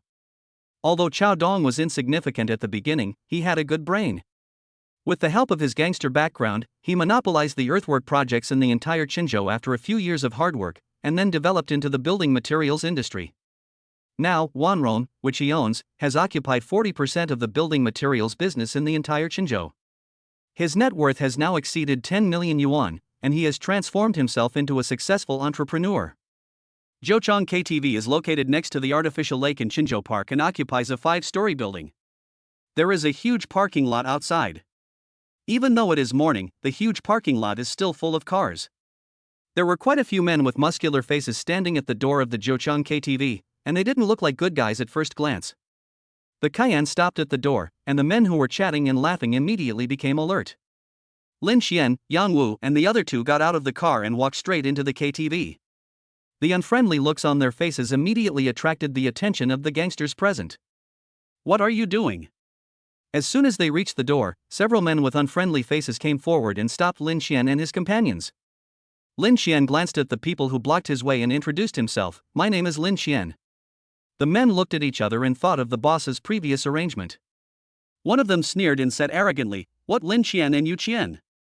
I don't know them. When Yang Wu and the other two heard his words, they were immediately annoyed.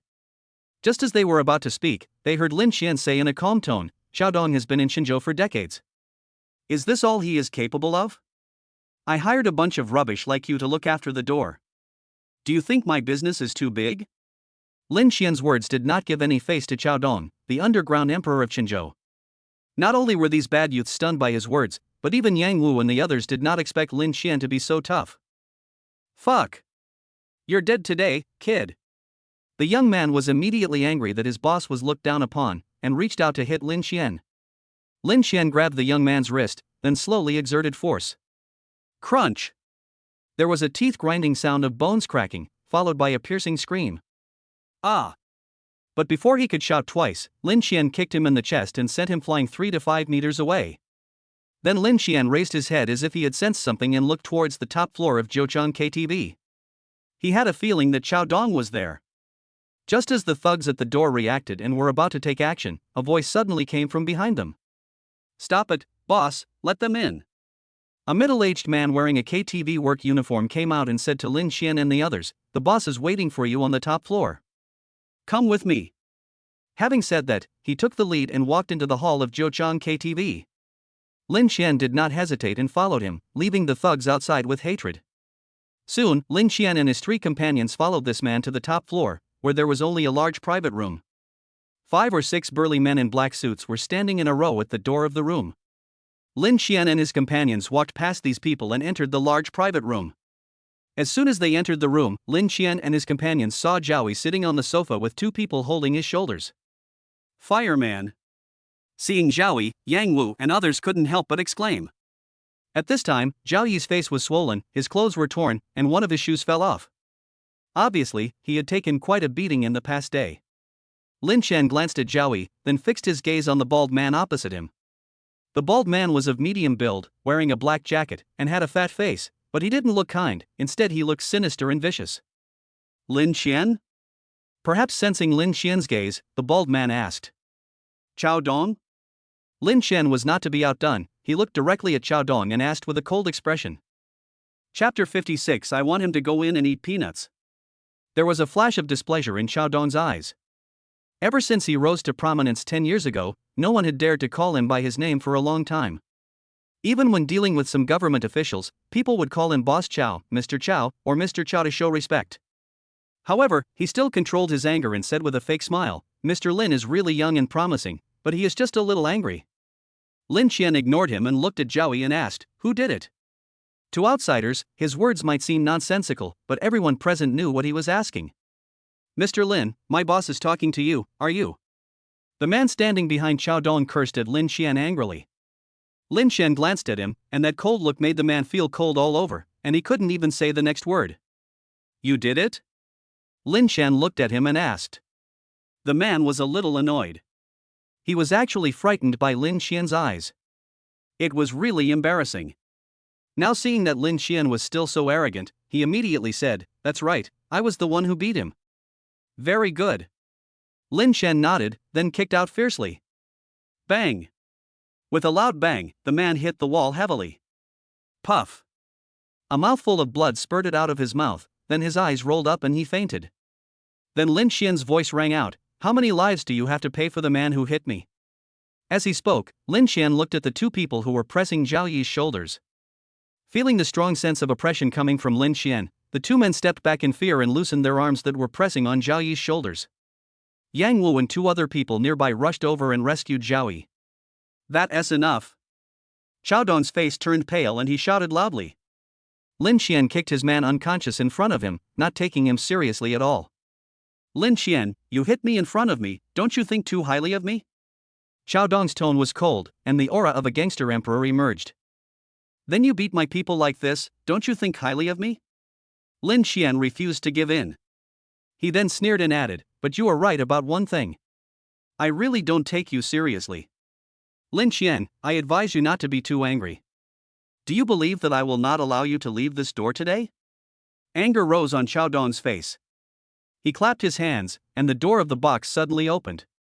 A dozen big men in black clothes suddenly appeared in the room. They all held short sticks in their hands and stared at Lin Xian and his companions with murderous eyes. Yang Wu and his companions also dispersed at the first opportunity and surrounded Lin Xian. Seeing his people coming in, Xiao Dong finally felt a little safe. Lin Xian's feat of kicking someone away was really too scary. He took out a cigarette, and the younger brother behind him quickly lit it for him. After taking a long puff, he said, there were many people who were so arrogant in front of me back then, but do you know where they went in the end? I put them into sacks, filled them with cement, and threw them into the Zhonghua River to feed the turtles. After saying that, Xiao Dong smiled triumphantly and stared at Lin Xian intently, trying to see a trace of fear on his face. But he was disappointed. Lin Xian just smiled slightly, then took out his cell phone and clicked twice. Then I heard his voice coming from the phone. Back then, there were quite a few people. I threw them into the Zhonghua River to feed the turtles. After hearing the recording, Xiao Dong looked confused. What do you mean? Lin Xian smiled and said to Yang Wu, Brother Wu, call the police. It seems that our boss Chow has committed many murders. He admitted it himself. As good citizens of the new era, we have the obligation and responsibility to help the police solve the case. Okay. Yang Wu and the others didn't expect Lin Xian to do such a thing. They were immediately amused and quickly took out their cell phones to call the police. Damn it! Xiao Dong's face turned pale. He really didn't expect Lin Xian to be so dirty. I actually thought of recording my own words. Stop them.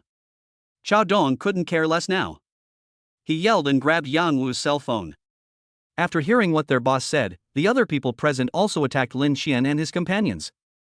Then, the entire box suddenly turned into a battlefield. After a burst of ghostly howling, the box returned to peace. Xiao Dong, who had looked so arrogant before, was now stepped on by Lin Xian. His slightly fat face had swollen like a pig's head. The others were in the same situation, lying on the ground and wailing. Lin Xian was very measured in his attack. Except for one or two ruthless people who had their bones broken by him, the others only suffered minor injuries. Yang Wu and his companions looked disappointed.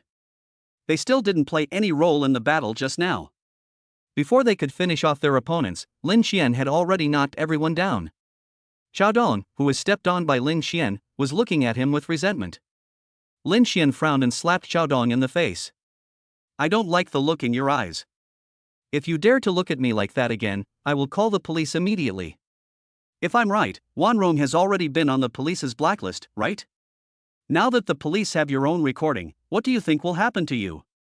Lin Xian said coldly. What else could it be? It must be eating peanuts.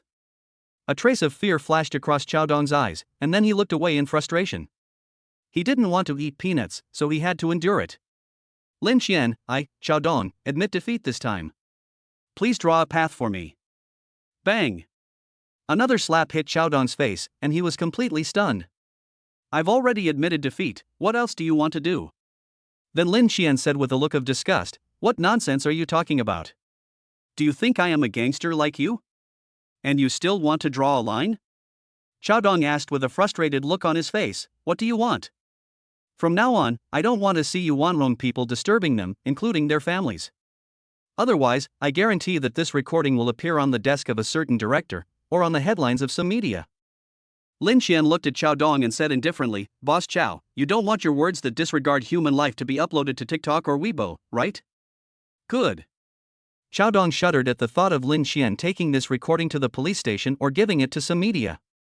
Normally, even if he ordered his men to break someone's arms or legs, as long as the connections were right and the parties involved were dealt with, there would not be any particularly serious consequences. But murder cases are different. The principle for homicide cases in the country is that homicide cases must be solved. Once a murder occurs, it will definitely be investigated, and once the investigation starts, nothing can be hidden about the things that happened under his butt. So he had to give in. I'll keep the recording. Remember your words.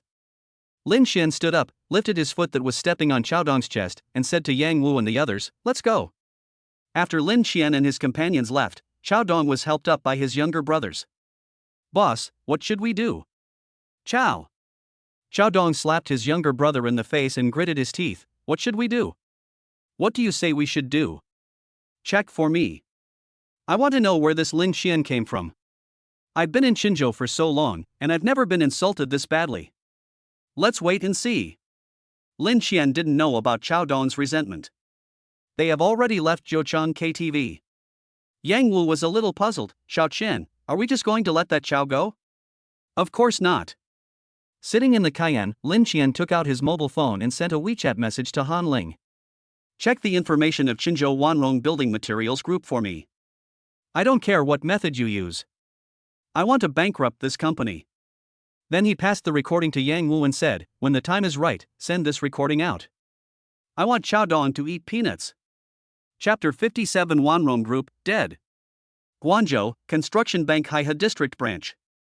Because Tua Linxian was setting up a private office, Huang Wei specially approved a separate office for Han Ling. After the Chinese New Year, Cui Daiyuan and others will also work here. As for whether the office location will be changed in the future, it depends on Lin Xian's opinion. Although during the video conference a few days ago, Lin Xian only asked Han Ling and the others to prepare for the evaluation of the mall project and the acquisition of Swordfish Culture Media, Han Ling and the others did not dare to be careless. After the meeting, Cui Daiyuan and others began investigating the Mall Old Town project in Swordfish Culture Media. Almost every day, they hold an online meeting to communicate their respective work progress. The above is the information I have collected about Swordfish Culture Media. I estimate that I can acquire this company within 5 million. However, after acquiring this company, if I want to continue to operate it, I will need to invest at least 15 million. The acquisition of Swordfish Culture Media was specifically in charge of Dong Runian from the business group. It only took him 2 days to get to know the details of Swordfish Culture Media. The predicament of Swordfish Culture Media is more serious than it appears on the surface. In Dong Runian's view, acquiring Swordfish Culture Media is an easy thing to do.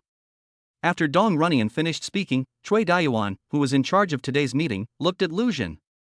She was specifically responsible for the Old City project of the mall. Lu Jin handed a document to several people and said, "This is the investment evaluation I made based on the existing data.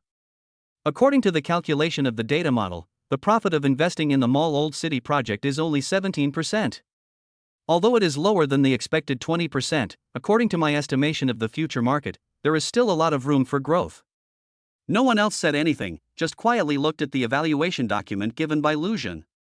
Lu Jin paused, and after everyone had digested what she said, she continued, now that the epidemic is over, the market is brewing a recovery. I have reason to believe that the Old City project of the mall will usher in huge benefits. According to my calculations, in half a year, the profit of the Old City project of the mall can reach 27%, and in a year, it is expected to reach 38%. So I think this project must be one. Then, everyone saw a set of data models appear on the screen, which was quite clear at a glance. Han Ling didn't say a word during the meeting because she knew her own weight. Everyone present here was far ahead of her in terms of investment and financial achievements. She positioned herself as Mr. Lin's personal secretary and a supervisor. While listening to Lu Jin's report, Han Ling's cell phone on the table suddenly vibrated and a text message appeared on her screen. After reading the text message, Han Ling interrupted Lu Jin's speech and said to the others, everyone, we may need to stop the acquisition of the Mall Old Town project in Swordfish Culture Media. Looking at everyone, she took out her phone, showed everyone the WeChat message Lin Xian sent, and said, now we need to solve this so-called Wanrong group as quickly as possible. Cui Daiyuan looked at the WeChat message and could feel his boss's dissatisfaction through the screen. He immediately said, no problem, we will start preparing now. Cui Daiyuan and others are indeed top elite talents. It took them less than an hour to come up with a solution for Wanrong Group. The video conference was held again. Cui Daiyuan said to Han Ling, we have conducted a detailed investigation of Wanrong Group and found that its financial situation is very bad. It is obvious that it has not been sorted out by professionals. It currently has 2 loans. The largest loan is as high as 6 million from Qinzhou Industrial and Commercial Bank. It is shown that it expired in November last year, but it was postponed. The other loan of 2 million is from Pudong Development Bank and will expire in mid-February this year. After a pause, Cui Daiyuan continued, we can start from this aspect. Once the bank steps in and asks Wanrong Group to repay the loan immediately, Wanrong Group will inevitably fall into collapse. However, this requires your construction bank to take action. Han Ling nodded and said, thank you for your hard work. I will report to the boss right away. Okay. After Han Ling left the meeting room, she immediately called Lin Xian. Very good. You did a great job. I am very satisfied. After hearing Han Ling's report, Lin Xian smiled with satisfaction. Cui Daiyuan and his team are so efficient that it has only been an hour since he sent the text message, and they have already come up with a solution to the Wanrong Group, which is a radical solution. He felt more and more that the private office he had set up was really great. Hearing Lin Xian's praise, Han Ling smiled reservedly and said, boss, do you need me to talk to the president? No need. I will go to President Huang in person to handle this matter. Lin Xian thought about it and decided to call Huang Wei in person to show his respect. After hanging up the phone, Lin Xian directly dialed Huang Wei's number, and the call was connected in just a moment. After hearing Lin Xian's request, Huang Wei did not agree first, but asked Han Ling about the news of Wanrong Group. When he heard that Wanrong Group couldn't even repay the 8 million loan, he immediately called Lin Xian back and said that there was absolutely no problem. He patted his chest and assured Lin Xian that he would get the job done as quickly as possible. You can tell Qinzhou that I will never be stingy with my friends. If they are willing to help, I can open an account in Qinzhou Industrial and Commercial Bank and China Merchants Bank, and deposit no less than 500 million yuan into each account. Huang Wei felt a pain in his heart when he heard Lin Xian's words. This guy was like cutting flesh from his heart. Mr. Lin, you don't have to do this. Huang Wei began to persuade carefully. Lin Xian smiled and said, President Huang, don't worry. As long as your bank doesn't do anything that harms my interests, my money will remain in your CCB. Moreover, after a while, there will be a lot of income in my account. Huang Wei didn't feel embarrassed that his thoughts were seen through. After getting the guarantee he wanted, Huang Wei stopped persuading him. On the contrary, he could take advantage of this and make Qinzhou's colleagues owe him a favor. After hanging up the phone with Lin Xian, Huang Wei did not delay and directly called the branch manager of Qinzhou Construction Bank, Sun Yang. And through him, he contacted the branch manager of Industrial and Commercial Bank of China in Qinzhou, Wang Luoyong, and the branch manager of Pudong Development Bank, Lu Jingyu. Just as he had imagined, after hearing that Mr. Lin would deposit a minimum of 500 million yuan into their 2 bank accounts, Wang Luoyong and Lu Jingyu rebelled without hesitation. One is a small company that can't even repay an 8 million loan, and the other is a tycoon with a net worth of billions. Even a fool would know how to choose. As for whether Wanrong Group is dead or alive after being asked to repay the loan, who cares? Chapter 58 The Only Injured Man. Bang! Brilliant fireworks burst in the night sky, lighting up the sky. The people in the yard were happy, and Yang Luo's two children, Yang Luo and Yang Jia, were running around the yard excitedly. After the Lin family's fireworks were set off, as if sending a signal for a performance, the surrounding neighbors also lit up the fireworks they had prepared. For a moment, the whole alley was filled with a strong smell of gunpowder. But when they smelled the strong smell of gunpowder again 3 years later, no one found it pungent. On the contrary, it gives people an extremely pleasant feeling. After setting off the fireworks, my elder sister and Yang Wu's families also went back home. It was not good to celebrate the new year at someone else's home. Back in the house, the family of 6, no, it should be a family of 7, including the unborn baby in Yana's belly, sat together in the living room, waiting for the Spring Festival Gala to be broadcast. Since your sister got married, our home hasn't been so lively. This year, not only is Nana here, but we also have Ranran and Susu. It's great. Yang Xiao looked at the people in the room and said with a smile. When people get old, they like a lively and bustling home. Lin Xian held Yao Na in his arms, sitting cross-legged on the sofa, listening to his mother's words. He pointed at Yao Na's slightly bulging belly and said with a smile, "Mom, this year is indeed lively, but next year will be even more lively." When Yang Xia saw Yao Na's bulging belly, she couldn't help but burst into laughter. Yes, yes, yes. What year is Xiaobao in now? It's the 4th month. Yao Na smiled and said, "The due date is next May, which happens to be my brother's birthday." May is great. Yang Xia was very happy and said, "It's just the right time. When it gets cold, he will be 6 months old. He will be 7 or 8 months old by the Chinese New Year next year." Speaking of Xiaobao, Yang Xia became interested and told a lot of embarrassing stories about Lin Xian's childhood, which made Yao Na and others laugh. Even Lin Haiwei, who was watching the Spring Festival Gala, joined in and brought more jokes. Only Lin Xian was the only one with a frown on his face as he looked at the people who were laughing so hard that they were bent over backwards. After all, as the protagonist of the topic, he didn't find it funny at all. Accompanied by bursts of laughter and Lin Xian's protests, the time finally came to 12 o'clock. Boom! Boom! Boom! As the last bell rang from the TV, Lin Xian and Yao Na spoke at the same time and said to each other, "Brother wife, Happy New Year." After the words were spoken, the two smiled at each other. Lin Xian looked at Yao Na's red face and couldn't help but kiss her. Yang Xia and the others standing by also smiled knowingly and turned their heads away. Although they are an old couple, Yao Na was still a little shy when kissing in front of her mother-in-law, father-in-law, and Tao Ran and Tao Su. After a long moment of parting lips, Lin Xian took out his phone and shouted to everyone, "Hurry up, come to the group and grab the red envelopes." Following Lin Xian's shout, the shy Yao Na immediately perked up, excitedly took out her phone, and said excitedly, "I must have the best luck this time." Tao Su also cheered, took out her cell phone and waited. Lin Xian opened the WeChat group named A Loving Family, clicked on the red envelope, and directly sent out 10 red envelopes of 200 yuan each.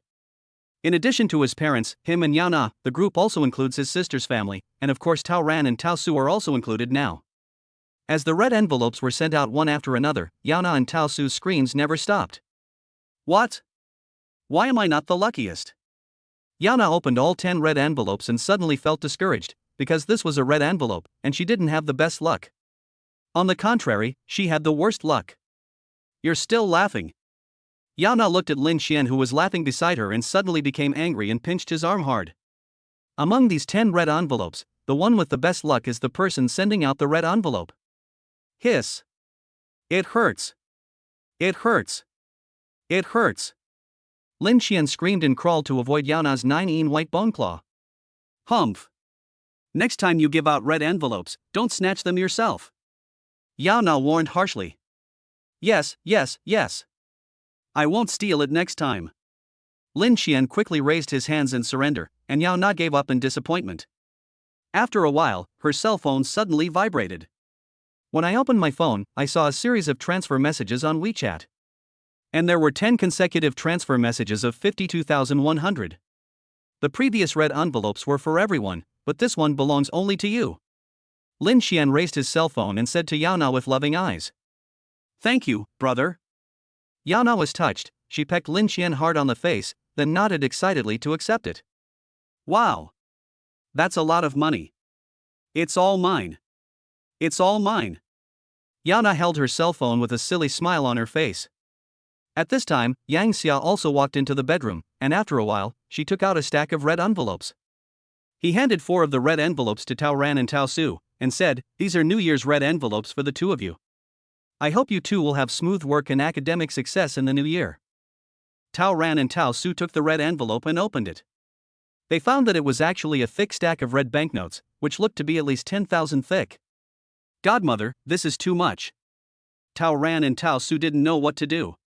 From childhood to adulthood, this was the first time they had received so many red envelopes. "Here." Lin Highway, who was sitting nearby, stuffed the red envelopes into the pockets of the 2 children and said, "Since you 2 call us godparents, we are a family. Besides, this is New Year's money, so why shouldn't we accept it?" After hearing what Lin Highway said, Tao Ran and Tao Su had no choice but to accept it. "That's right." Yang Xia nodded with satisfaction, then rummaged through the red envelopes in her hand, picked out 6 and handed them to Yao Na. "This is for you, Nana. I wish you good luck in the new year." "So much?" Yao Na knew that she would receive a red envelope, but she didn't expect it to be so much. She took the red envelopes with joy and opened them one by one. There was 10,000 in each red envelope, and 6 red envelopes contained 60,000. "Mom, isn't this too much?" Yao Na looked at Yang Xia in surprise. Whose family could give a new daughter-in-law a red envelope of 60,000 yuan during the Chinese New Year? Yang Xia smiled and said, "Not much, not much. Our family didn't have money before, but now we have money, so of course I will give more." Lin Xian's eyes lit up and he quickly said, "Mom, I see you still have a lot in your hands, so are the rest all mine?" "You?" Yang Xia curled her lips and said, "You're just dreaming. The rest is what your father gave to Nana." Having said that, Yang Xia gave all the remaining red envelopes in her hand to Yao Na. Yao Na counted them and found there were 10 red envelopes in total, each containing 10,000 yuan. In other words, she received a red envelope of 160,000 yuan from her parents alone. Adding the 520,000 yuan that Lin Xian had just given her, the total number of red envelopes suddenly exceeded 680,000 yuan. "Mom! Dad! This is not fair. Nana has so many red envelopes, but I don't have any?" Lin Xian was dumbfounded. "I'm a baby too, okay? Don't you deserve a red envelope? Here you go." Yang Xia became impatient with Lin Xian's nagging and took out a crumpled red bill from her pocket. However, the gap in the upper right corner of the bill was particularly conspicuous. "Is this my lucky money?" Lin Xian was stunned. "You 2 gave your daughter-in-law 160,000 yuan as a New Year's gift, but only gave 100 yuan to your own son? Or is it missing a corner?" Chapter 59: Yao Na's New Year's Gift. When the clock struck 12, deafening firecrackers rang out outside. The sky was filled with green smoke everywhere. From the yard, one could see that the entire sky was lit up by the flames of firecrackers below. "Brother, the New Year atmosphere is back." On the steps at the entrance of the living room, Yao Na held Lin Xian's arm and said with a smile on her face, "Yes, the New Year atmosphere is back and the epidemic is gone." Lin Xian felt a little emotional. He suddenly realized that the past 3 years seemed to have been forgotten in the month after it ended. It was as if the past 3 years had disappeared into thin air. Sure enough, people will instinctively forget painful memories. "Look!" Like a magic trick, Yao Na took out an exquisite blue gift box from her pajamas pocket. The word "blank pain" was written on it in cursive letters. "What's this?" Lin Xian was a little curious. Yao Na said, "Of course it's the New Year's gift I prepared for you, brother. Open it and take a look." Looking at the gift box in front of him, Lin Xian suddenly realized that he hadn't given Yao Na a gift for a long time since he got married. He said with some guilt, "Wife, I'm sorry that I didn't prepare a New Year's gift for you." "Of course." Yao Na shook her head and counted on her white fingers. "Look, you gave me a Panamera, which is a luxury car worth nearly 3 million, and that villa, and the 700-plus foundation I've always wanted, and all those red envelopes just now. Aren't these all New Year's gifts for me? Besides, you've made so much money in recent times, you must be very tired, right? And our lives are getting better now, this is also your New Year's gift to me." Hearing Yao Na's considerate words, Lin Xian's eyes became moist. He hugged Yao Na from behind, kissed her forehead, and said with a slightly nasal voice, "Thank you, honey. You're still so polite to me? Are you crying?" Yao Na said with a smile, "Brother, today is New Year's Eve. It's such a good day. You can't cry. In fact, What Lin Xian didn't see was that her eyes also became sparkling. The two hugged for a while, and Yao Na turned around and urged, "Brother, take a look at this gift and see if it reflects your feelings. I don't understand these things, so I can only choose based on the recommendations on Douyin." "What are you talking about? I like whatever you give me, even if it's a piece of shit." Lin Xian opened the gift box while joking. "Disgusting. I wouldn't give you something so disgusting. Open it and take a look." Yao Na had a look of disgust on her face and urged Lin Xian to open it quickly. As the gift box was opened, a sapphire blue watch appeared in front of Lin Xian. Blancpain 50 Fathoms Series 5200-0240 of 52A watch. At just one glance, Lin Xian recognized his dream lover. This watch is considered a classic in Blancpain's 50 Fathoms series. The entire mirror is polished from a single piece of sapphire crystal, and the dial is inlaid with 37 gemstones, giving it an air of luxury. Of course, the official price of nearly 160,000 is also very attractive. Not to mention, this watch has a high collection value, so it has been out of stock. If you want to buy it, you have to wait, except for paying a premium. He was sure that Yao Na had put a lot of effort into preparing this watch for him. "Thank you, wife." Yao Na carefully took out the watch and said to Lin Xian, "Brother, stretch out your hand and I'll put it on for you." Lin Xian obediently stretched out his hand, and the jewel-like watch on his hand was so pleasing to the eye. "It's beautiful." Yao Na also stretched out her hand, revealing the Cartier blue balloon on her wrist. It really looked like a couple's watch. "It's time to eat." Following the call of Mother Yang Xia, the whole family worked together to bring the delicious New Year's Eve dinner to the table. Amidst laughter and joy, the family had their first meal of the new year. After dinner, everyone went back to the room to take a nap. At 7 o'clock in the morning, Lin Xian and Yao Na crawled out of the warm bed again. In the first year of their marriage, as a newlywed couple, they had to go back to their hometown to pay New Year's greetings to their elders one by one. However, since their grandparents have passed away, Lin Hiwei and Yang Xia don't need to go back to their hometown, because given their generation, the elderly people who are worthy of them visiting in person to pay New Year's greetings have almost all passed away. Now it is time for them to wait at home for their younger generations to come and pay New Year's greetings. It's snowing.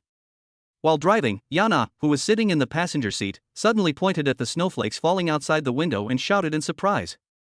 "Really?" Lin Xian also saw the snowflakes falling outside.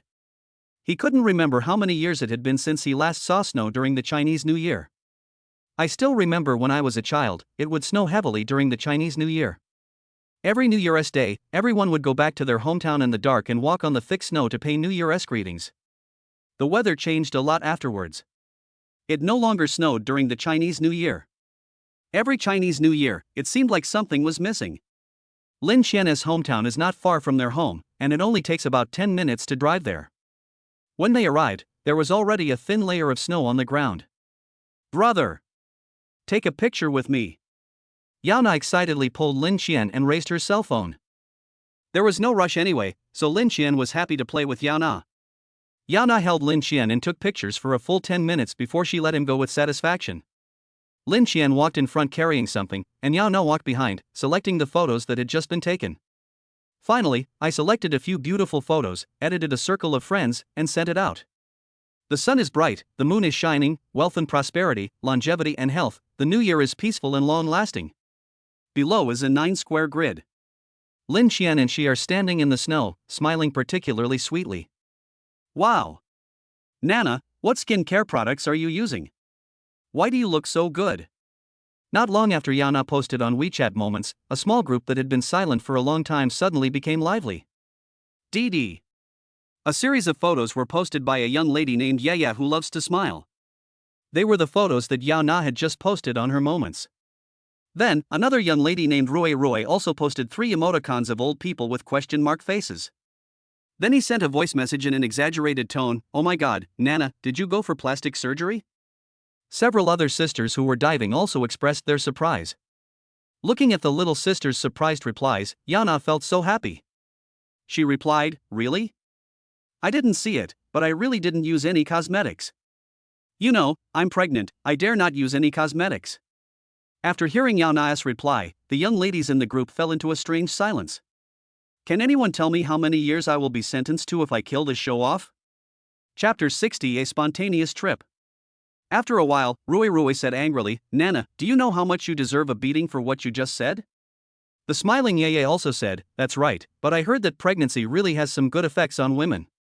Is this true? Papa can't swim, sisters, let us not talk anymore. I'm going to get married first and I'll be pregnant next month. Xia, let us go together. For a moment, the whole group was filled with an atmosphere of madness. Hey, where is Meng Meng? The cheerful Yeye suddenly discovered that out of the 6 people in the group, 5 had shown up, and only Li Meng didn't speak. Papa can't swim, she told me a few days ago that she was going to travel with her new boyfriend for the holidays. I don't know if she went. A new boyfriend? There are a lot of ellipses in the group. It seems that this girl broke up with her last boyfriend less than a week ago? Just then, several photos were suddenly sent out in the group. In one photo, a tall girl in hot clothes is standing on a snowy field. In another photo, the girl splashed water and it turned into ice. We are in the snow town, please don't queue. Xia, it's actually Snow Town, what a beautiful place, I want to go there too. Papa can't swim, yeah, but I'm short of money. Yana also saw the beautiful snow scene in Li Meng's photo and looked longing. Brother, look. Yana called Lin Xian and took out her cell phone to show him the photos sent by Li Meng. Is this Li Meng? Lin Xian was not unfamiliar with Yana's girlfriends. Among them, Li Meng, who had the hottest and sexiest figure, was the most impressive. Of course, this didn't mean that Lin Xian was interested in her. Girls like Li Meng have very high standards. At that time, Lin Xian had no money and no background except for his handsome looks. How could a goddess like Li Meng, who was so picky, be interested in him? Lin Xian flipped through the photos and nodded, commenting, the photos are well taken. Is this place Snow Town? It's really beautiful. Yeah, it's so beautiful, I really want to go. Yana looked at the photo with a look of longing. If you want to go, then go. Lin Xian said without hesitation. What? Wait for me. Lin Xian pinched Yana's little face, took out his mobile phone to search for the route to Snow Town, and then directly booked a flight to Ice City the day after tomorrow. Lin Xian's quick movements shocked Yana. Lin Xian smiled and said, do you remember our agreement? We have to travel every year, but we were unable to do so in the past 2 years due to the pandemic. Now that the pandemic is over, it's time for us to start a spontaneous trip. Besides, we haven't had a honeymoon since we got married. Snowtown is great and it's perfect as the first stop of our honeymoon. I have already made plans. We will go to your house to visit relatives tomorrow, and then we will go directly back to Guangzhou, and then fly to Bingcheng on the 3rd day of the new year. After hearing Lin Xian's arrangement, Yana jumped up excitedly, and suddenly hung on Lin Xian, cheering, great, brother, I really love you. After kissing Lin Xian twice on the face, Yana got off him, took out her cell phone and excitedly sent a message. Sisters, my brother and I are going to snow country too. Papa can't swim, damn rich people. Rui, is this the legendary go wherever you want? I'm so envious. Xia, same style, I'm jealous. Yeah, who loves to laugh, jealousy has torn me apart. Then, Li Meng also sent a few photos and a voice message. The photo shows the layout of a hotel, which looks pretty good. Li Meng's voice was a little coquettish, with a subtle sense of arrogance. There are so many people in Shuaxiang that the regular rooms in our hotel are fully booked and need to be reserved at a premium. My boyfriend and I are staying in a suite, which costs 6,000 yuan a night. But if you want to come, you have to hurry up, otherwise even the suite will be gone. The luxury suite costs 10,000. The suite is 6,000 yuan, and the deluxe suite is 10,000 yuan. Isn't this too expensive? After hearing what Li Meng said, everyone in the group was stunned. Yana searched for Snowtown on Douyin and found a lot of videos, many of which were released in recent days. Many people say that Snowtown rips off tourists. An ordinary room that usually costs 400 or 500 yuan has now doubled or tripled in price to more than 1,000 or 2,000 yuan. It made those who traveled in the past miserable. Brother, it's so expensive. I checked in the hotel Meng Meng and her friends are staying in is even more expensive. It costs 6,000 a night. Yao Na was a little discouraged. It's only 6,000, very cheap. Lin Xian looked unconcerned and said, if that's the case, then let's make it this way. We'll go directly there after visiting relatives tomorrow.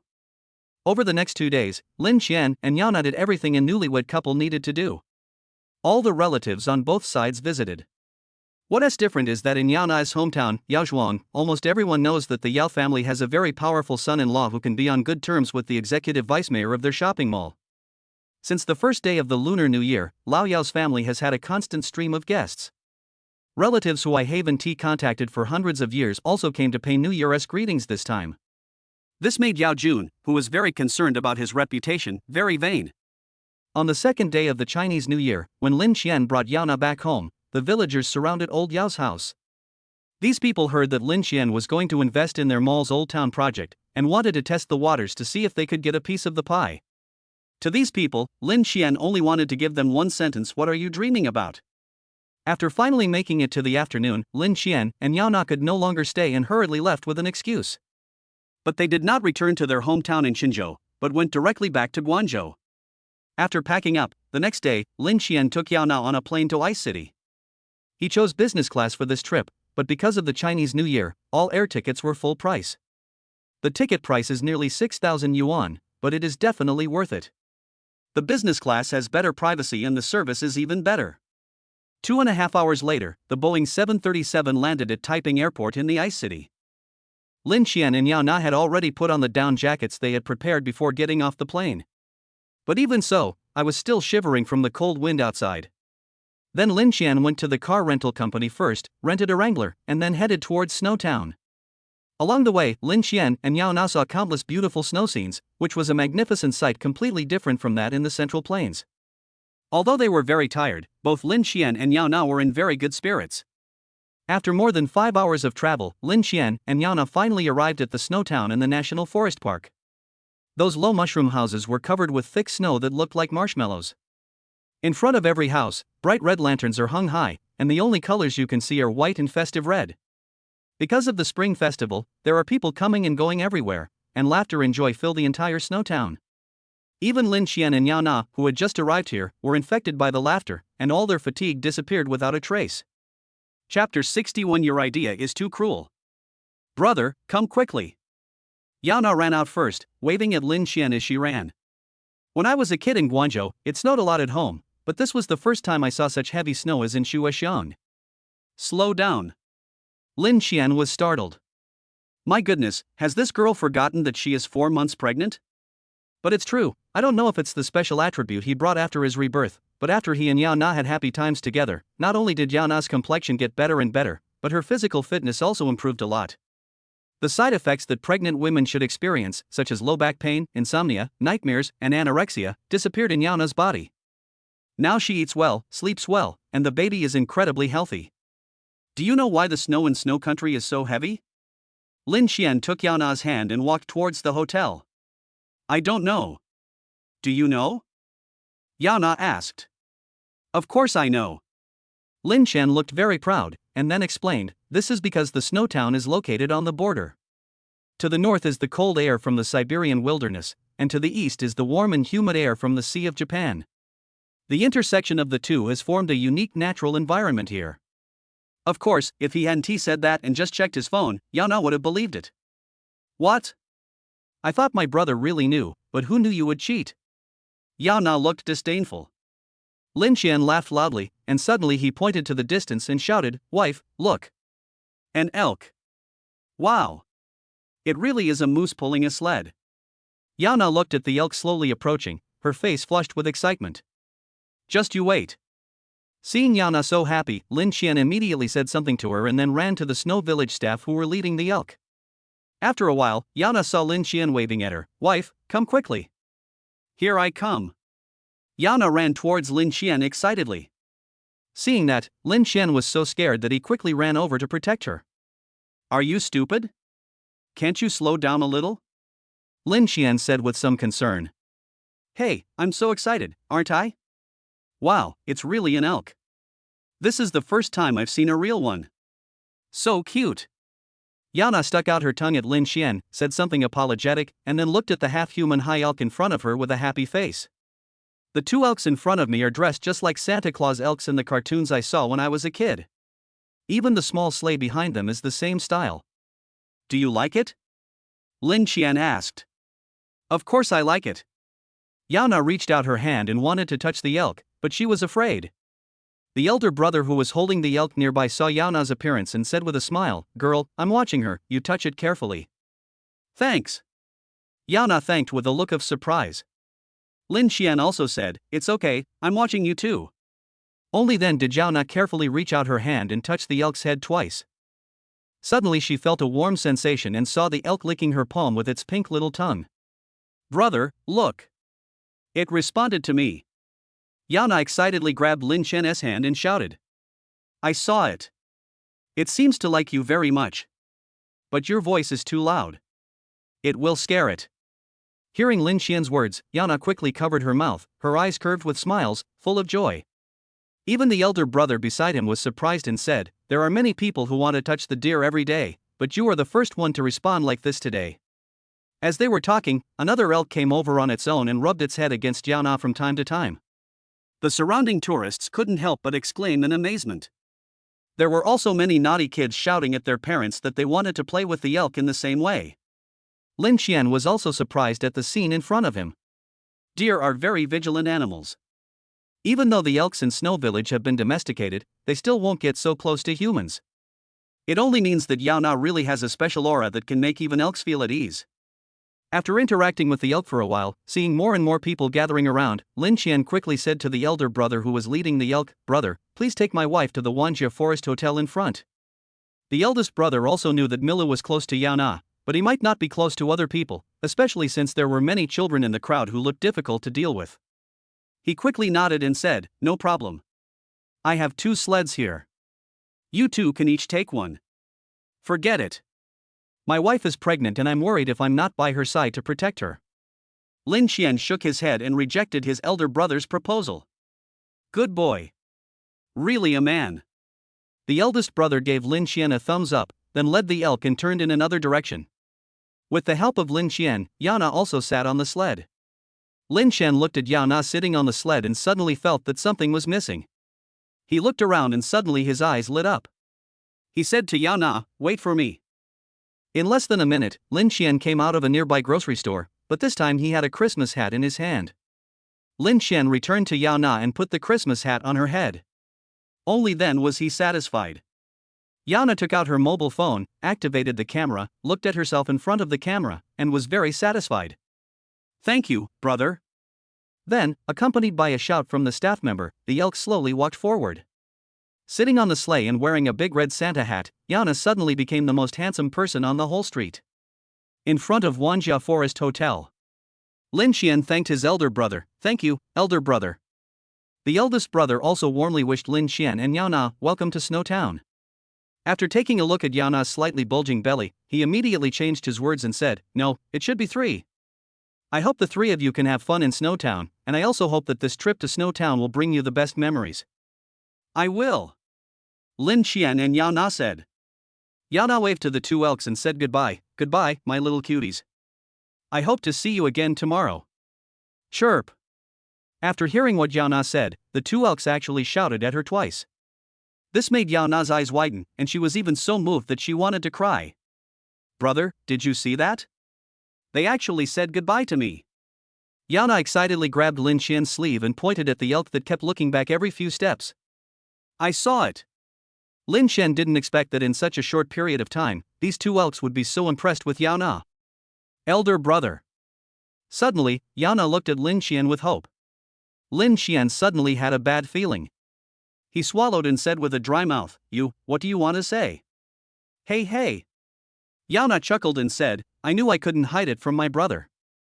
To be honest, I just want to ask, can we adopt them?" "Adoption? They?" Lin Xian looked at the 2 elks that were gradually moving away, then looked at Yaona in confusion. "Are you not aware that elk is a national first-class protected animal? Adopt them? Your idea is really cruel." Chapter 62: An Unexpected Invitation. Lin Xian persuaded Yaona to give up the idea of adopting the elk. "Come on, let's go and book a room. If there really isn't any room left, you won't even have a place to cry." After hearing Lin Xian's words, Yaona also became a little anxious.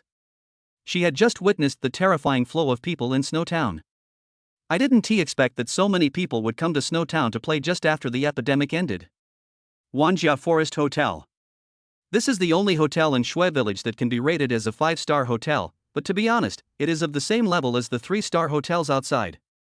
Sir, I'm sorry, the regular rooms in our hotel are currently full. You two can go look somewhere else. The lady at the front desk stood up very politely and apologized to Lin Qian and Yao Na. A normal room? What about a suite or a luxury suite? Lin Qian frowned and asked. You want to book a suite? The lady at the front desk asked in surprise. She just saw that the down jackets Lin Qian and Yao Na were wearing were just ordinary ones from Taobao, and she didn't think they would be able to afford a suite or a higher-end luxury suite, so she just said that the ordinary rooms were sold out. Yes, a suite is fine, a deluxe suite is fine too. Lin Qian nodded. Sir, our suite is currently priced at 5,888 per night, and the deluxe suite is 8,688 per night. Are you sure you want to book it? The young lady confirmed again. It's quite cheap, so let's go for the deluxe suite. Lin Qian said casually, let's do it for 5 days first. As he spoke, he took out his bank card and handed it to the lady at the front desk. Nana. While Lin Qian and Yao Na were waiting for the receptionist to register their information, a slightly surprised voice suddenly rang out. Lin Qian turned his head and saw Li Meng, who was dressed in a hot and sexy outfit, hugging a man's arm at the elevator door not far away, looking at them in surprise. The man looked to be in his early 30s. He was not tall, but at least over 1.75 meters. He had a handsome appearance and a calm temperament. Meng Meng. When Yao Na saw Li Meng, she immediately shouted in surprise. Then Li Mengchong said something to the man next to him, and then pulled him towards Lin Qian and Yao Na. Lin Qian, Nana, I didn't expect you to actually come. Li Meng looked at Lin Qian and Yao Na in surprise. When Yao Na said they were going to Snow Town, she thought it was a joke. Li Meng, long time no see. Lin Qian also greeted Li Meng and said with a smile, I haven't brought Nana out to play for a long time. This time I just had the chance, so I came. After saying that, Lin Qian glanced at Li Meng's male companion. Li Meng simply introduced him, this is my boyfriend. He didn't say where he was from, what his job was, or even his name.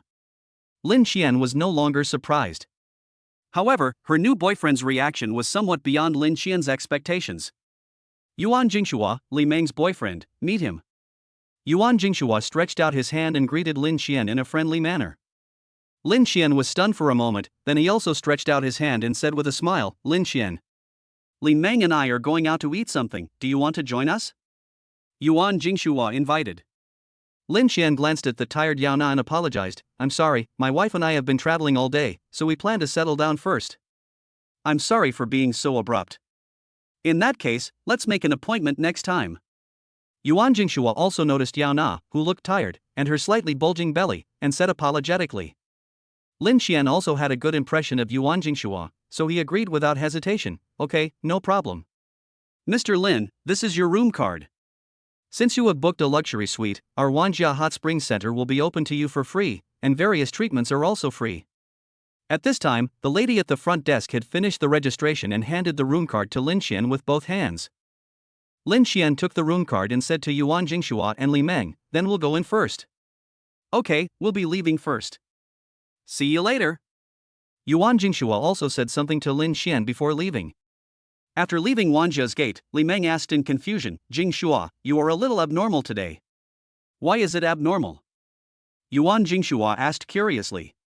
You'd never be so nice to an ordinary person. Li Meng said. Although she and Yuan Jingshua had just confirmed their relationship, she had an extraordinary understanding of Yuan Jingshua. Her new boyfriend has a great background. The old man and his family is a big boss of Yingcheng Mining Group. He has a rather arrogant personality and is not too picky, but not everyone is interested in him either. Yuan Jingshua smiled and asked, you told me before that Yao Na and Lin Qian are ordinary people, right? Yes. Li Meng nodded and said, Nana is just a first-grade teacher, and Lin Qian is a programmer. Is there any problem? It's a big problem. Yuan Jingshua said, didn't you notice that Lin Qian and Yao Na were wearing limited edition winter products from Versace and Chanel under their down jackets? Both of them will cost 300,000. Besides that, Yao Na is wearing a Cartier blue balloon watch, and you should know the price very well. Lin Qian is wearing a Blancpain 50 Fathoms watch, and the price is only higher than that of the Cartier blue balloon watch. Just on dressing up, the two of them have spent more than 700,000 yuan. Do you still think there is nothing wrong with them? How is this possible? Li Meng widened her eyes, her pretty face full of disbelief. Her family conditions are not bad, and can even be said to be very good, otherwise she would not have been able to use her connections to get a job at SDIC as soon as she graduated. But even so, she couldn't afford Chanel's winter limited edition that cost hundreds of thousands. What's more, there is the dream watch of women, the Cartier Blue Balloon. All along, Yao Na was the least noticeable person among her group of close friends, but suddenly she transformed herself into someone that everyone looked up to. Such a drastic change was somewhat difficult for her to accept. By the way, we plan to hike into the mountains tomorrow. Go and invite Lin Xian and Yao Na, Yuan Jingshua said to Li Meng. He was also very curious about Lin Xian. Just as he had analyzed just now, anyone who was willing to spend hundreds of thousands on dressing up must have a complicated background. He had just started his own business, and knowing some friends with backgrounds meant he had more friends and more paths, which might be useful at any time. These are all things he has been exposed to since childhood. Okay, I'll tell Nana about it later. Li Meng did not hesitate. She also wanted to know why Yao Na and Lin Xian had changed so much in just a few months. Meng Meng's new boyfriend is really approachable. In the exclusive elevator of the luxury suite, Yao Na said while holding Lin Xian's arm. Indeed, much more polite than Li Meng. Lin Xian nodded and said, "Oh, Meng Meng's personality is just so cold, not impolite." Yao Na patted Lin Xian and said angrily, "Okay, I was wrong." Lin Xian said this, but he didn't agree in his heart. Only a silly girl like his wife would think that Li Meng just has a cold personality. Laugh. They are not just cold, they just look down on ordinary people like them and think they are superior. However, in his heart, Li Meng was just a familiar stranger, so there was no need for him to say anything bad about her. Hey, Meng Meng actually invited me to go into the mountains to play tomorrow. Yao Na's phone suddenly lit up. She checked WeChat and then said to Lin Xian in surprise. Chapter 63, How to Satisfy Yao Na's Wish. It's really strange. Given Li Meng's personality, would she actually take the initiative to invite you? Lin Xian was also surprised. Yao Na smiled and said, "You see, I've said it before, Meng Meng is just cold on the outside but warm on the inside. Don't ever say she looks down on people again." Okay, I won't say it anymore. Lin Xian responded without comment. After being with Yao Na for so many years, he had already realized one thing clearly: never argue with a woman. As the two were talking, the elevator reached the top floor. Wanjia has a total of 6 luxury suites, all of which are on the top floor, which ensures the privacy and view of the luxury suites. As Lin Xian walked, he asked Yao Na, "What are your plans? Are you going or not?" "Of course I'm going," Yao Na said while hugging Lin Xian's arm. "Then go ahead." Lin Xian didn't care, but he knew his wife's personality very well, so he gave Yao Na a warning: "You have to think it over carefully. You are pregnant now, and it is not convenient for you to move around, not to mention going into the mountains tomorrow. Don't complain when the time comes." He had been to many places with Yao Na before, but every time they went climbing a mountain, the girl seemed to be half dead and would come down before reaching the top every time. Humph. That won't work. Yao Na hugged Lin Xian all of a sudden, hanging her whole body on him, sucked hard on his neck, and threatened, "If I can't walk anymore, I'll let you carry me." What else could Lin Xian do? Of course he agreed. As they were talking, the two people had already arrived at the door of the room. Wow! So beautiful. Pushing open the door, Yao Na looked at the layout of the luxurious suite with a look of amazement. Lin Xian looked around the luxurious suite and found that it was not very large, only about 100 square meters, with a master bedroom and a study. But the decoration and layout of the room are very characteristic of the Ice City and very festive. It's really good. Lin Xian was also very satisfied with the environment here. Yao Na stood in front of the floor-to-ceiling window. The lights outside were bright, and fireworks bloomed in the night sky, dyeing the snow below into colorful colors. So beautiful. Yao Na said happily, "I really want to live here." "You can if you want." Lin Xian hugged Yao Na from behind and whispered in her ear, "Our family is rich now. If you really want to live here, let's just buy a property. The properties here are very cheap." Real? Yao Na asked with a look of surprise. "Of course, if you don't believe me, check it out." Lin Xian nodded and said. Yao Na's heart was moved for a moment, but after touching her belly, she shook her head and said, "Forget it. Even if we buy a house, we won't have the chance to come here most of the year, especially after the baby is born. Let's not spend the money. Seeing Yao Na say this, Lin Xian did not insist. Afterwards, Lin Xian simply packed his luggage, rested for a while, and then took Lina out. He found a restaurant with a good reputation online and had a good meal of authentic northeastern cuisine. Although the price is a little higher than outside, it is still quite affordable overall. Scenic spots are all the same. After dinner, Lin Xian and Yao Na did not choose to play other projects, but chose to go back and rest directly. While he was sleeping, Lin Xian's cell phone suddenly rang. He took out his phone and saw that the caller ID showed it was President Huang. He quietly got out of bed, went to the living room outside and answered the call. President Huang. Good evening, Mr. Lin. I hope I didn't disturb you?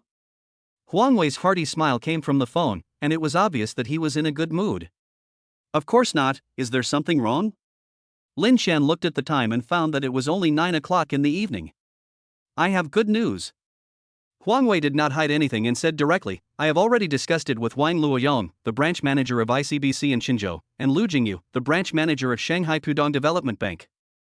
ICBC in Qinzhou has already sent a collection letter to Wanrong Group, and Shanghai Pudong Development Bank will also send a collection letter at the end of the month. Very good. Lin Xian smiled and said, please thank the two presidents for me. In addition, I, Lin Xian, always keep my word. The 500 million yuan deposit can be transferred to the accounts of Qinzhou Industrial and Commercial Bank and Pudong Development Bank at any time. However, I am out of town now, so I'll trouble you, President Huang, for this matter. Don't worry, I'll handle it as soon as possible. Huang Wei also received favors from Wang Luoyong and Lu Jingyu, and was very happy. The two chatted for a few more sentences, and then Lin Xian hung up the phone and murmured, Chao Dong, Mr. Chao, I hope you like my New Year's gift to you. Back in the bedroom, Lin Xian glanced at the sleeping Yao Na. Just as he was about to kiss her, he heard some unidentified talking in her sleep. Little dear, so cute, I want it so much. Lin Xian couldn't help but grin. She didn't expect that the two elks were so attractive to her that she could even meet them in her dreams. Oh. By the way, if elk doesn't work, then other deer should be okay, right? Lin Xian suddenly thought of something. He quickly took out his phone and searched it. Sure enough. At present, our country has relaxed the artificial breeding of sika deer, and you don't even need a license to raise sika deer. Lin Xian quickly took out his cell phone and checked the time, only to find that it was just past 10 o'clock in the evening. Fortunately, it's not too late. He took out his cell phone and sent a WeChat message to Han Ling, asking her to help find out if there was a sika deer farm near Shui village. In his second life, he said that he would give Yao Na whatever she wanted. In the morning, Lin Xian opened his eyes and met Yao Na's eyes that were as bright as stars. Good morning, brother. Yao Na smiled sweetly at Lin Xian. Lin Xian put his arms around Yao Na's waist and pecked her on the mouth, causing the girl to dodge left and right. Your mouth stinks, you can't kiss me without brushing your teeth. After the two of them had been arguing for a while, Yao Na said, Brother, hurry up and get up. It's already 8 o'clock in the morning. Have you forgotten that Meng Meng invited us to hike into the mountains together? So late? Lin Xian was a little surprised. He didn't expect to sleep so deeply. Okay, I'll get up right away. Lin Xian sat up and asked while putting on his clothes, did Li Meng say the time and place? Have. Yao Na held the quilt in one hand, covering her chest, and took out her cell phone with the other hand. Meng Meng said to gather at the entrance of the forest park at 10 o'clock. Okay. Lin Xian threw back the quilt and jumped out of bed. Then he put on his clothes quickly, and then consciously searched for Yao Na's clothes in the suitcase. Honey, what are you going to wear today? Chapter 64, Going into the Mountains in the Snow and Parting Ways Unpleasantly. The fourth day of the first lunar month. 9:55 a.m., entrance to National Forest Park. When Lin Xian and Yao Na came here hand in hand, Li Meng and Yuan Jingshua were already waiting there. In addition to Li Meng and Yuan Jingshua, there were 2 other men and 1 woman, 3 strangers. Lin Xian, Nana, here. Li Meng waved to Yao Na and Lin Xian. Yao Na also cheered and ran towards Li Meng. Lin Xian, how was your rest last night? Yuan Jingshua shook hands with Lin Xian with a smile on his face. It's great. The environment here is much better than my hometown Guangzhou. Lin Xian replied with a smile. Are you from Guangzhou too? Yuan Jingshua looked surprised. Li Meng had never told him where Lin Xian and Yao Na were from. Yes, I'm from Qinzhou, and my wife works in the mall. Lin Qian introduced himself, and Yuan Jingshua smiled and said, then we are not far away. I am from Yingqiang. As they talked, the relationship between the two people became closer. Come, let me introduce you. Yuan Jingshua pulled Lin Qian in front of the other three people and introduced them. The fatter one is Zhang Zixian, from Danzhou, and his family is in the steel business. This one is Su Liang, a native of Bingcheng, and his family has a big business in medicinal materials. This is Zixian's girlfriend, Luo Yiqiao. Then he said to Zhang Zixian, Su Liang, and the other two, these are Mingming's friends Lin Qian and Yao Na. Zhang Zixian and Su Liang just glanced at Lin Qian and Yao Na indifferently and nodded as a greeting. Lin Qian and Yao Na were wrapped in thick clothes today. Zhang Zixian and the other two were not as meticulous as Yuan Jingshua, so they didn't realize that their clothes cost hundreds of thousands of dollars. They just treated Lin Qian and Yao Na as ordinary tourists. Su Liang said to Yuan Jingshua, Brother Yuan, everyone is here, let's set off now. I have inquired before, and there is a small path that leads directly into the mountain. Today I will let you see my archery skills. As he spoke, he patted the quiver on his back. Only then did Lin Qian realize that not only Su Liang was carrying a quiver on his back, but Yuan Jingshua and Zhang Zixian were also carrying quivers. Yuan Jingshua said to Lin Qian, I have prepared an extra bow here. You can use this one later. Can I ask what we are going to do in the mountains? Lin Qian looked at the equipment of several people and had some guesses in his mind. Su Liang said proudly, of course it's hunting. Su Liang looked at Lin Qian and said, you have never hunted before, have you? Let me tell you, in this kind of weather, rabbits, pheasants, roe deer, and everything else in the mountains will come out. Don't worry, I've asked people to report before we go into the mountains today. Let alone hunting some rabbits, even if we kill a Siberian tiger, it's fine. Perhaps because he was afraid that Lin Qian would misunderstand, Su Liang added a sentence. Ha ha ha. When the fat man Zhang Zixian heard Su Liang's words, he couldn't help but laugh and patted him on the shoulder twice, saying, forget it, you're still trying to fight a Siberian tiger. With your small physique, that thing can smash your forehead with one slap. You look down on me. Do you forget that I carry? When Su Liang heard Zhang Zixian's words, his voice immediately raised. Then he was interrupted by Yuan Jingshua's cough. Yuan Jingshua glared at Su Liang and warned him, there are so many people around, be careful. Don't worry, I know what's going on. Su Liang glanced at the scattered crowd around him. Although he still looked indifferent, he held back the rest of his words. Come on, let's get going. The sooner we go, the sooner we can come back. Zhang Zixian waved his hand and took the first step with excitement on his face. Okay, let's go too. After Yuan Jingshua finished speaking, everyone followed him. The group walked together for nearly an hour, and there were no other tourists on the mountain road except the 7 of them. In the forest, the only sounds besides their breathing were the whistling mountain breeze. At this time, snowflakes began to fall from the sky. Wow! It's snowing. Yao Na and other girls couldn't help but stretch out their hands to catch the falling snowflakes. Ha ha ha! It's really snowing, and it's quite heavy. Hunting will be much easier now. Su Liang looked at the gray sky with an excited look on his face. Yuan Jingshua and Zhang Zixian were equally happy, except Lin Qian, who frowned slightly. Brother Yuan, judging from the weather, the snow is going to keep coming. It will be dangerous if we go further into the mountains. Lin Qian thought about it and decided to express his concerns. Once it snows in Snowtown, it will be heavy. There is already a lot of snow on the mountain road. When the road is blocked by heavy snow, they won't be able to go back even if they want to. Not to mention, this place is a national forest park with many wild animals living here. Even super large beasts such as Siberian tigers and brown bears are not difficult to see. TSK, brother, you are too timid, aren't you? Before Yuan Jingshua could speak, Su Liang said with disdain, it's just a little snow. Are you afraid of an avalanche? He pointed to the nearby mountains which were not that high and said with a smile, there is no chance of an avalanche on such a high mountain. Lin Qian shook his head and said, even if there is no avalanche, this is a national forest park, and there is a primitive jungle behind it. It is possible that we will encounter some hungry wild beasts, which is quite dangerous. As he was speaking, suddenly a wolf howl was heard from the distant forest. Wolf! There's a wolf! Yao Na, Li Meng and Luo Yiqiao were so frightened that their faces suddenly turned pale. Instead, Su Liang was excited. There are wolves! If we can hunt a few wolves this time, it will be great to bring them back. Su Liang looked at Yuan Jingshua and Zhang Zixin, who looked a little worried, and couldn't help but pat his waist and said, "Brother Yuan, fatty, did you two forget what I brought?" As he spoke, Su Liang unzipped his clothes, took out an object from his waist, looked at Lin Qian proudly, and said, "Do you know this guy? This is real. 10 rounds of ammunition. Are you still worried about a few wolves now?" After Su Liang showed Lin Qian his big treasure, he quickly put it back into his clothes. When Lin Qian saw the object in Su Liang's hand, his pupils shrank slightly. Although he only glanced at it, he still recognized the thing in Su Liang's hand. Type 92. Who is this Su Liang? He even has this thing. Ha ha. I actually forgot about this guy just now.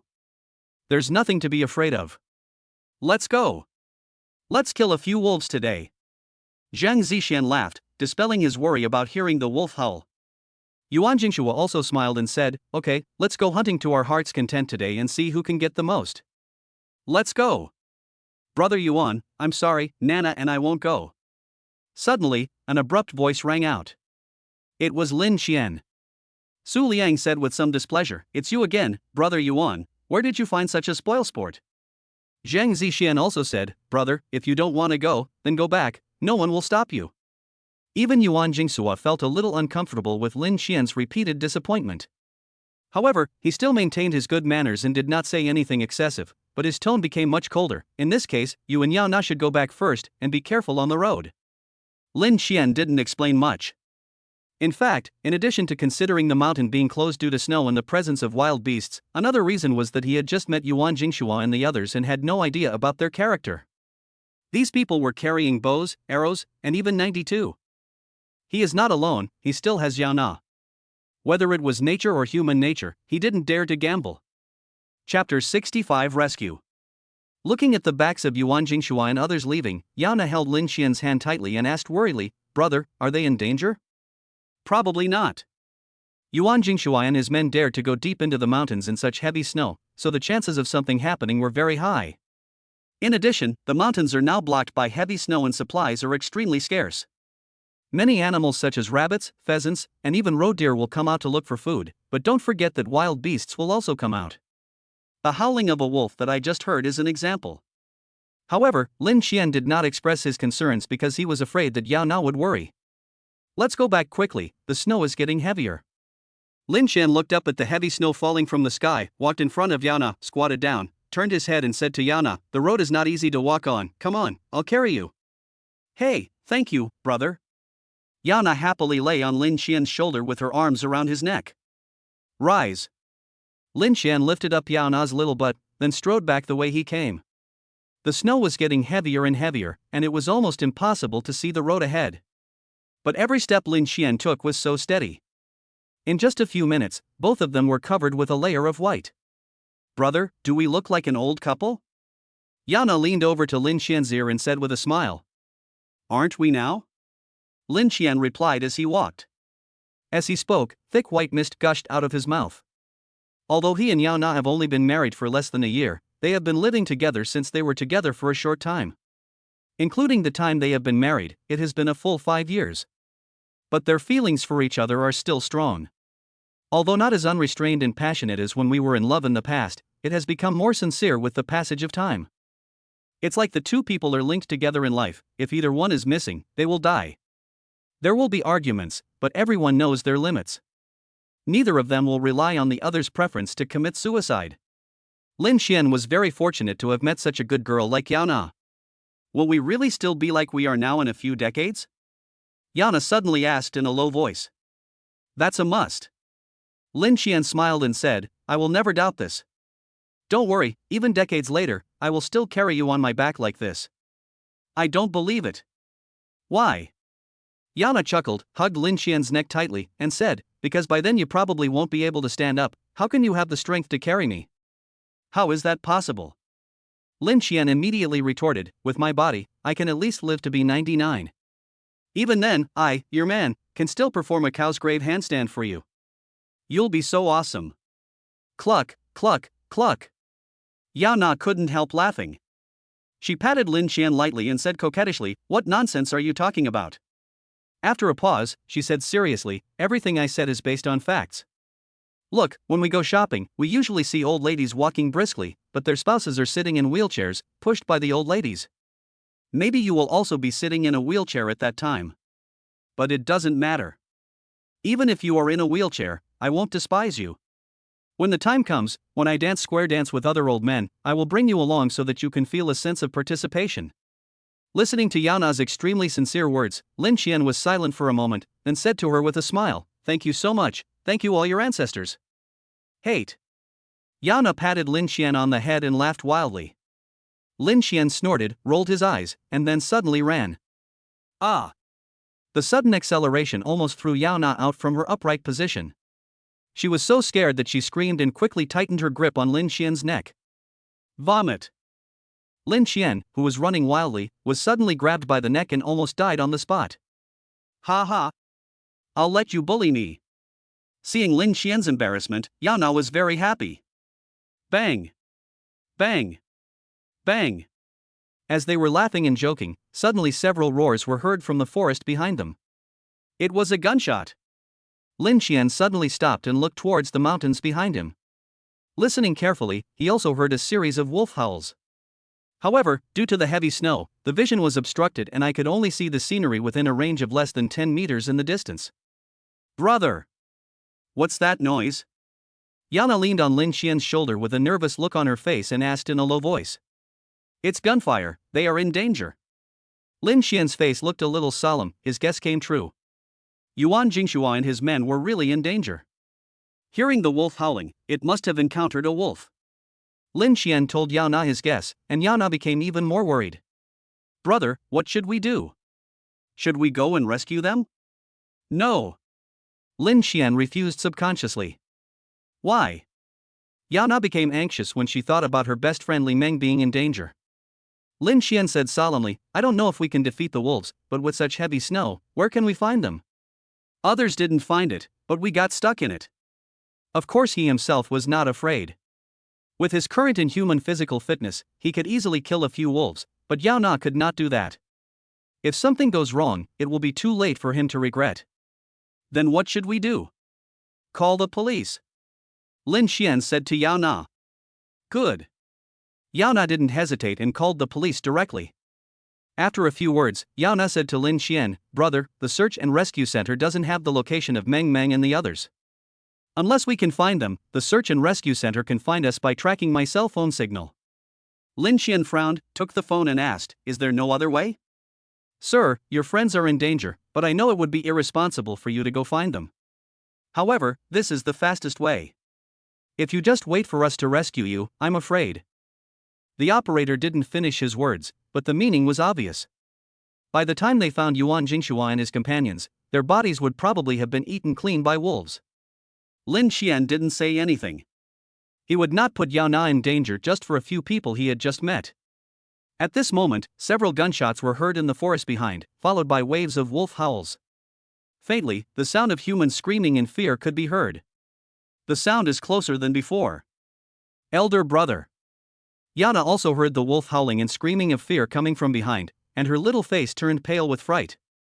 There was no need for Yao Na to say anything, Lin Qian only needed to meet her eyes to know what she was thinking. Do you know that if we go to look for them, we will be in danger, not to mention that you are pregnant? Lin Qian put down his phone and spoke to Yao Na seriously. Yao Na also hesitated, as she thought of the baby in her belly. And so, the two fell into silence. After a long while, Lin Qian raised the phone and said to the operator, We'll be there soon. You can track my cell phone signal and find us now. No problem. Our helicopter has already set off. It will be able to reach your location in as fast as 20 minutes. The operator reminded, Sir, you only need to provide the approximate location, don't get close. Okay, I got it. Lin Qian hung up the phone and looked at Yao Na. I'll take you to rescue them later, but you must listen to me. No problem. Yao Na assured with a look of surprise. Come up. I'll take you to rescue people. Lin Qian turned around and motioned for Yao Na to lie down. Chapter 66, Fighting Alone Against a Pack of Wolves, and Domineering Yao Na. Get out of my way. On the riverbank, Yuan Jingshua and Zhang Zixian, each holding a thick branch, kept waving it. Behind them was a huge rock more than 1 meter tall. The two girls, Li Meng and Luo Yiqiao, who were already frightened, were hugging each other tightly and hiding under the rock. At this time, Su Liang was lying on the ground, his life or death unknown. A big hole had been torn in his expensive down jacket at his waist, and blood was constantly oozing out of the hole, soaking his entire lower body with blood. A few meters in front of them, there was a group of wild wolves that were more than half a person's height and had gray fur. These wild wolves had ferocious faces, and their green eyes stared at Yuan Jingshua and Zhang Zixian. Sticky saliva kept flowing from the corners of their mouths, emitting a disgusting fishy smell in the cold wind. Bang! A muffled sound. A wild wolf that wanted to move forward was hit on the head by Zhang Zixian with a stick, and it let out a miserable wolf howl. Zhang Zixian cursed at the unconscious Su Liang. "Damn you, Su Liang, you really hurt me so much. You shot 10 bullets and you didn't hit a single wolf. You even got your kidney ripped out by a wolf. And yet you still said you learned your marksmanship from the sharpshooter of the Ice City Armed Police Detachment. I really believed your lies and followed you here." Seeing that Zhang Zixian was getting more and more outrageous, Yuan Jingshua couldn't help but stop him and said, "Okay, fatty, Aliang is already like this, don't say such things. Let's think about how to escape, otherwise we will all become food for these beasts today." After Yuan Jingshua finished speaking, he swung the tree trunk in his hand violently and smashed it on the ground, stirring up a cloud of flying snow and scaring away 2 wild wolves that wanted to surround him. He now regretted extremely why he did not listen to Lin Xian and go back obediently. "We're not going to die here, are we? I don't want to, I'm still young. I don't want to die yet." Li Meng and Luo Yiqiao cried with tears on their faces. "Stop crying." Yuan Jingshua scolded Li Meng and Luo Yiqiao and said to Zhang Zixian, "The only way now is to hope that Lin Xian and Yao Na are not far away and can hear the gunshots just now and come to rescue us." "Brother Yuan, you overestimate him. Even if he can come, can he defeat so many wild wolves?" Fine beads of sweat appeared on Zhang Zixian's forehead and nose, and the heat turned into white mist, rising from his head. Continuously waving the tree trunk in his hands consumed too much of his energy, which made his fat body a little overwhelmed. At this moment, he regretted extremely why he didn't make up his mind to lose weight before. Ouch! Seeing that they had been unable to break through Yuan Jingshua and Zhang Zixian's defense for such a long time, the largest wolf in the wolf pack suddenly howled at his companions around him. Then the 4 wild wolves around them also roared suddenly, and then rushed towards Yuan Jingshua and Zhang Zixian even more frantically. The situation took a sharp turn for the worse in an instant, and both Yuan Jingshua and Zhang Zixian were unable to cope. But what no one noticed was that 2 wild wolves suddenly quietly withdrew from the battle. Snap! Zhang Zixian slammed the tree trunk in his hand to the ground, and the trunk, which had already been unable to bear the weight, instantly broke into 2 parts. Not good. Yuan Jingshua's heart sank and he thought to himself that something was wrong. Originally, both he and Zhang Zixian had weapons in their hands, and they could still protect the safety of several people. But now the tree trunk in Zhang Zixian's hand was broken, and he could not take care of everyone by himself. Once the wolf pack uses 2 wild wolves to hold him down, the rest of the wolves will rush towards Zhang Zixian and the others, and they will surely die. Ouch! The leader of the pack also noticed this, a hint of ferocity flashed in its green eyes, and it let out a long howl to call its companions. With a long howl from the leader wolf, the 2 disappeared wild wolves suddenly rushed out from behind the big rock where Yuan Jingshua and others were. It turned out that while the pack of wolves were attacking Yuan Jingshua and Zhang Zixian fiercely, the leader wolf arranged for the 2 wild wolves to hide quietly, go around from behind, and prepare to find the right time to sneak attack Yuan Jingshua and the others. Taking advantage of this opportunity, the leader wolf immediately sent out an attack signal to the 2 wolves that were hiding behind and approaching cautiously. At the same time, the 4 wild wolves that were confronting Yuan Jingshua head-on also rushed forward. It's over. In the desperate situation of being attacked from all sides, both Yuan Jingshua and Zhang Zixian showed expressions of despair. Li Meng and Luo Yiqiao were even more unbearable. They hugged each other and acted like cowards. Boom! Along with a whistling sound of wind, a tall figure instantly jumped out from the big rock, grabbed the 2 wild wolves rushing down with both hands, and hugged them in his arms. Snap! Snap! With a crisp sound of bones cracking, the 2 wild wolves' bones were instantly shattered. Lin Qian! Yuan Jingshua and Zhang Zixian stared in disbelief at the tall figure holding 2 wild wolves in his arms. Bang! Bang! The 2 wolf corpses fell heavily to the ground, making a dull sound. These 2 muffled sounds also hit Yuan Jingshua and Zhang Zixian's hearts hard. What they saw. There was actually someone who was able to strangle 2 wild wolves to death by himself. This is simply outrageous. It's outrageous to the extreme. Are you alright? Lin Qian looked at Yuan Jingshua and asked Zhang Zixian. No, it's okay. Yuan Jingshua and Zhang Zixian finally reacted and quickly shook their heads. They haven't recovered from the shocking scene just now. Lin Qian's sudden appearance also scared the wolves, especially Lin Qian's feat of killing 2 wild wolves with one blow, which made the wolves extremely fearful. The 4 wild wolves that were originally rushing towards Yuan Jingshua and Zhang Zixian stopped instantly. He paced back and forth 5 meters away, somewhat anxiously. Ouch! The leader wolf roared at his companions twice in a somewhat anxious manner. The originally hesitant wolf finally made up his mind, roared, and rushed towards Lin Qian and his companions again. Get lost! You annoying bastards! At this moment, a somewhat clumsy figure suddenly rushed out from one side and shouted at the wolves that were rushing towards them. Wife! Danger! When Lin Qian saw the person coming, his face tightened and he rushed towards the figure without thinking. Ouch! But at this moment, the wolves stopped strangely. After being scolded by Yao Na, the 4 wild wolves actually stopped, and their originally ferocious faces became timid. Even the ears turned into airplane ears, and the tails that were previously straightened out now drooped down, with one wolf even tucking its tail between its legs. After being scolded by Yao Na, the wolf leader lost its previous ferocity and let out waves of fearful whimpers from its throat. What's going on? Lin Qian stopped in front of Yao Na, looking puzzled. Suddenly, he thought of the 2 elks that had approached Yao Na yesterday. For some reason, Lin Qian said to Yao Na, "Wife, continue." Yao Na was stunned for a moment, then she reacted. Just now, she rushed forward with passion because she was worried about everyone, but after she calmed down, she regretted it and a layer of cold sweat broke out on her back. Now that Lin Qian was in front of her, the worries in her heart disappeared. Yao Na pretended to be furious and shouted at the wolves, "Get out of here!" The loud sound echoed on the riverbank, and the leader wolf's whimpering became louder. Oh woo woo! Then, in front of the incredulous eyes of Lin Qian, Yuan Jingshua, and Zhang Zixian, the leader wolf whimpered, and with its companions, it turned around and rushed into the dense forest behind, tails between its legs. They ran away. Chapter 67 Follow-up. Lin Qian looked at the wolves that fled and disappeared in the snow with a dazed look on his face. Thinking of the elk that seemed to be able to understand Yao Na's words last night, and then looking at the wolves that fled in panic because of the scolding just now, Lin Qian is now extremely sure that his wife really has some special abilities. This is unscientific. Lin Qian shouted silently in his heart.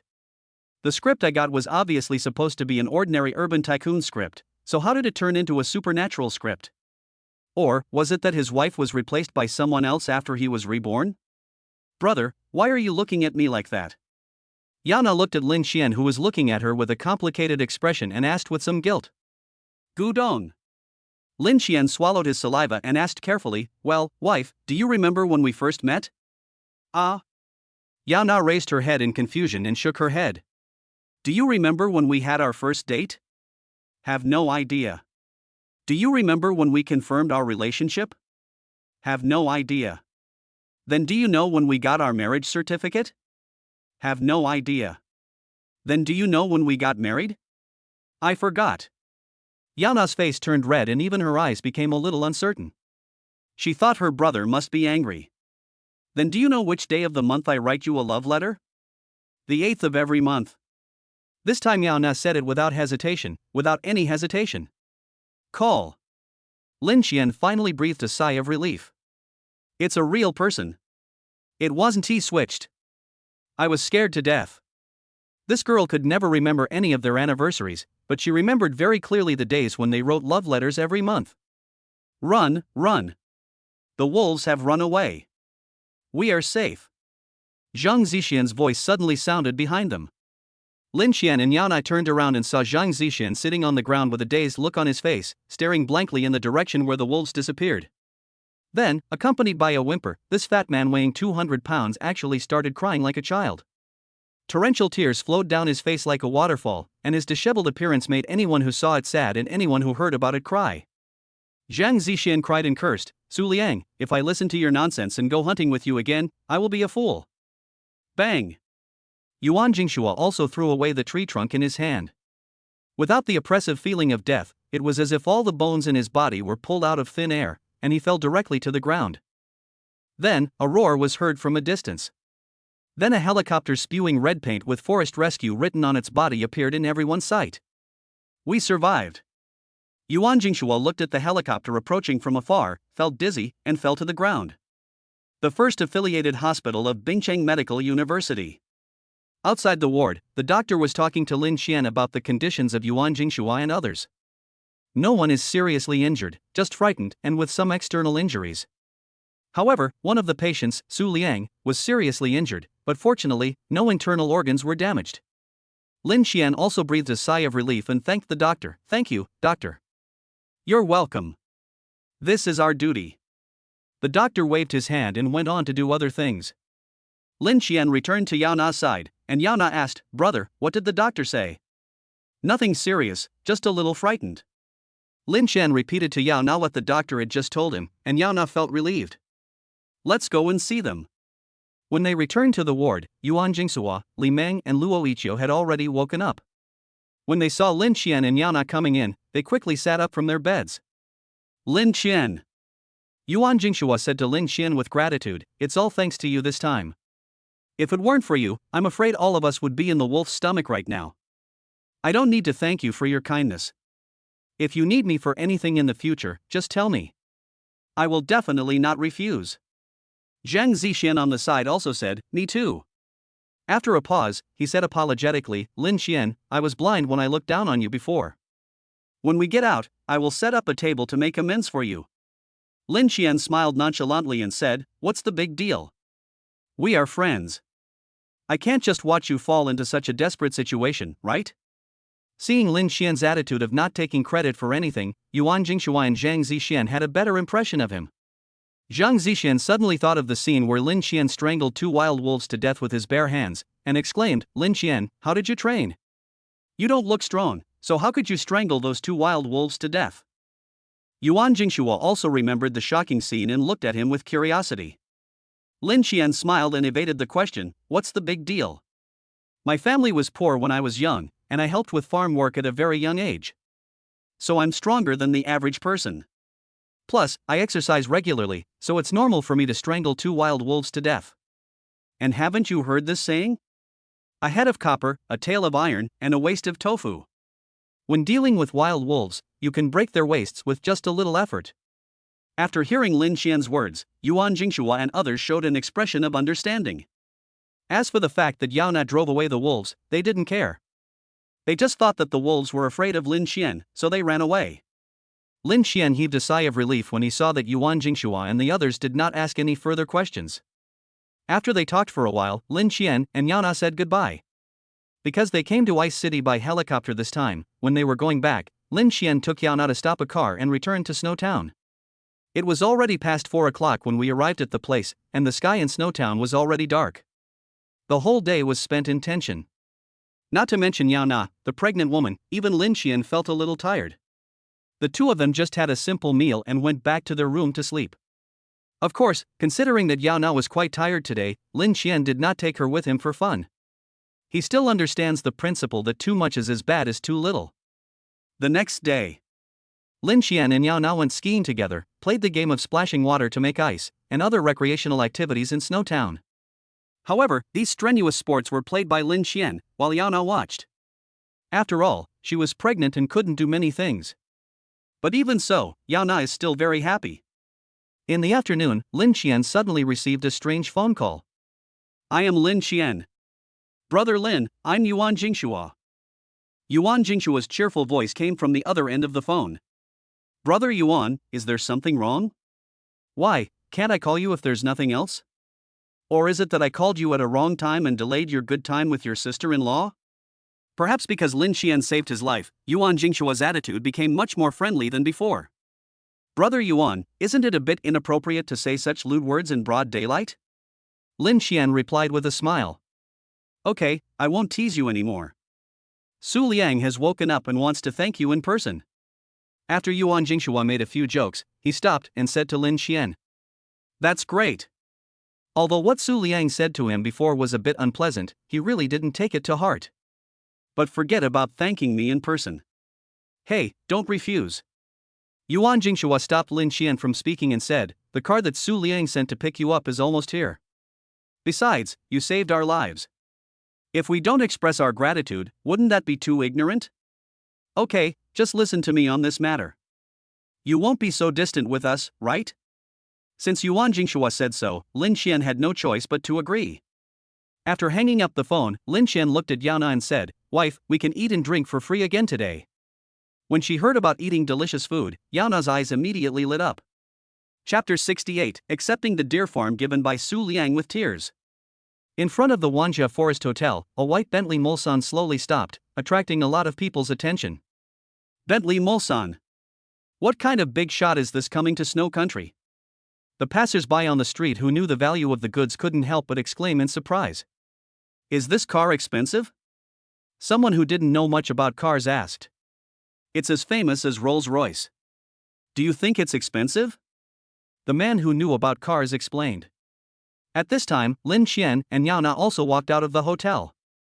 The two looked at the Bentley Mulsanne in front of them, which exuded a luxurious atmosphere, with surprise on their faces. Could this be the car Su Liang used to pick them up? Just as he was thinking about it, a young man in a suit walked out of the Bentley Mulsanne. After seeing Lin Xian and Yao Na, he hurried over. "Mr. Lin, Ms. Yao, please get in the car. The young master sent me to pick you up." Although he had some guesses, Lin Xian still confirmed it. "The young master you are talking about is Su Liang?" "Yes, please get in the car." The young driver led Lin Xian and Yao Na to the front of the car, then opened the door for them. When Lin Xian and Yao Na got in the car, he considerately extended his hand to block the doorframe. After watching the Bentley Mulsanne leave, the crowd began to talk again. Whose family are those two young people? They always use a Bentley Mulsanne to pick them up when they go out. I'm so envious. No wonder they say reincarnation is a skill. The driver drove not slowly, but very steadily. Lin Xian and Yao Na who were sitting inside didn't feel any bumps at all. Moreover, the comfort level of Bentley Mulsanne is simply incomparable to that of Panamera and Cayenne. When they arrived at the first affiliated hospital of Bingcheng Medical University again, the lights were already on. Following the driver to a luxurious ward, the driver said, "Mr. Lin, Ms. Yao, Mr. Su is inside. You two can go in directly." "Thank you." Lin Xian thanked the driver, then opened the door and walked in. The area of this luxurious ward is not small, it looks to be about 70 or 80 square meters. Yuan Jingshua, Zhang Zixian, Lin Meng, and Luo Yichu were also in the ward. There is another girl with a dignified temperament. Seeing Lin Xian and Yao Na come in, Yuan Jingshua, Zhang Zixian and others greeted Lin Xian and Yao Na. Lin Xian also responded to everyone one by one. "Let me introduce you. This is Alian's fiancée, Xi. Yuan Jingshua also introduced this strange girl to Lin Xian. Xi extended her hand to Lin Xian generously, and then thanked him. "Thank you Mr. Lin for saving Su Liang. I really don't know how to thank you. Miss Qi, you are too polite. This is what I should do." Lin Xian gently squeezed Qi's hand, then let go and said nonchalantly. "The woman in front of me has a decisive temperament, just like a soldier. Brother Qian." Suddenly, a voice was heard from the bed, and then Su Liang, with a pale face, was seen struggling to sit up. When Qi saw this, he quickly ran over, helped him up, then took a pillow and placed it behind his back. "Brother Qian. From now on you are my brother." Su Liang looked at Lin Xian and said excitedly. Thanks to the weather, although the wound on his waist looked serious, the blood loss was not too much. Because the weather was so cold, the blood froze as soon as it flowed out. Otherwise he wouldn't have woken up so quickly. He actually had an impression of what happened yesterday, especially Lin Xian's heroic act of strangling the wild wolf to death with his 2 iron arms, as if he was a god descending from heaven. It almost blinded his eyes. This kind of powerful force, I also want it. Compared to hot weapons, Su Liang still prefers pure physical collisions in his heart. Brother Qian, I also want to learn how to kill wild wolves with bare hands. Su Liang's words stunned everyone present. Zhang Zixian also reacted, yes. Since I have made up my mind to lose weight, instead of looking for a fitness coach who looks strong but is weak inside, it is better to find a ruthless person like Lin Xian who can fight wild wolves alone. Brother Lin, please teach me too. If it weren't for you yesterday, I'm afraid all my fat would have gone to those beasts. Lin Xian was stunned. How could he teach Su Liang and the others anything? Could I tell them that my extraordinary powers are due to my rebirth? So he shook his head and said, I don't know what training is. It's just physical strength. If you want to fight against wolves, you still need to find a professional fighting coach. Because I am also a wild person. However, Su Liang and Zhang Zixian's words also reminded him. With his current inhuman strength, he could beat to death not only a wild wolf but also a tiger. But this is all pure physical strength, he doesn't know any fighting skills at all. This has invisibly caused a lot of waste. It looks like I need to find a dedicated fighting coach as well. Lin Xian decided to find a professional fighting coach when he returned to Guangzhou to improve himself. Although we live in a harmonious society now, aren't there still people like Chao Dong? Brother Qian, you saved my life. I know you are not short of money. If you have any problems in the future, just ask me. I, Su Liang, think I have some reputation in Bingchang. As long as it is your business, I will definitely do it for you. Before Lin Xian came, Yuan Jingshua also briefly introduced Lin Xian's background. After knowing that Lin Xian and Yao Na's outfits cost hundreds of thousands, Su Liang also understood that his brother Qian was not a man short of money. Me too. Zhang Zixian said not to be outdone. Su Liang immediately glared at Zhang Zixian and said, Ku, fatty, you are trying to steal from me again. Don't think I don't know how you scolded me yesterday. When Zhang Zixian heard Su Liang say this, he immediately got angry. If you don't tell me about what happened yesterday, I won't say anything, but you held the weapon and fired 10 bullets but none of them hit the target. If it weren't for you, would we have been forced to that extent by a group of beasts? You still have the nerve to say that you learned the true skills from the sharpshooter. If I believe you again, I'll be a fool. Su Liang's face flushed red as he defended himself. I was just too nervous. Otherwise, these few wild wolves would not be my match at all. Okay, stop talking. Yuan Jingshua was so annoyed by the quarrel between the two people that he quickly yelled at them. Yuan Jingshua's calm response to this accident saved Su Liang and Zhang Zixian's lives to a certain extent, so they instinctively wanted to listen to Yuan Jingshua's words. Seeing that the two men finally calmed down, Yuan Jingshua also said to Lin Xian, what Aliang and Fatty said just now is what I want to say. I have some influence in Guangzhou. If you have anything to say, please don't be polite. Since you all said so, I take it seriously. Lin Xian laughed. Although he was not quite sure how powerful Yuan Jingshua and the others' background were, he could tell that it was definitely extraordinary. Maintain a good personal relationship with the three of them, it might come in handy in the future. He glanced at Yao Na, who was whispering with Li Meng Luo Qiao nearby, and suddenly remembered his previous idea of buying a deer farm. I just happen to have something I want Su Liang to help me with. Lin Xian expressed his thoughts, and Yuan Jingshua at the side couldn't help but laugh and said, Lin Xian, you asked the right person. Su Liang also immediately patted his chest and said, Brother Qian, have you forgotten what our family does? Medicine? Lin Xian's heart moved and he said. Right. Su Liang said, deer antler is also a kind of medicinal material. We happen to have quite a few deer farms at home. How about this? I will give my sister-in-law a deer farm directly. This deer farm happens to be in a forest farm. I will give it to you. The environment there is very good. It would be nice for you to come over for a vacation occasionally. How can this be possible? I can buy it at the market price. When Lin Xian heard that Su Liang wanted to send him off, he quickly refused. I'm also planning to buy a deer farm and make another deal. If you gave it away for free, wouldn't I have lost hundreds of millions in vain? Chapter 69, Just a Favor. Brother Qian, this is a token of my love. Please don't be polite and accept it. Su Liang spoke in a firm tone.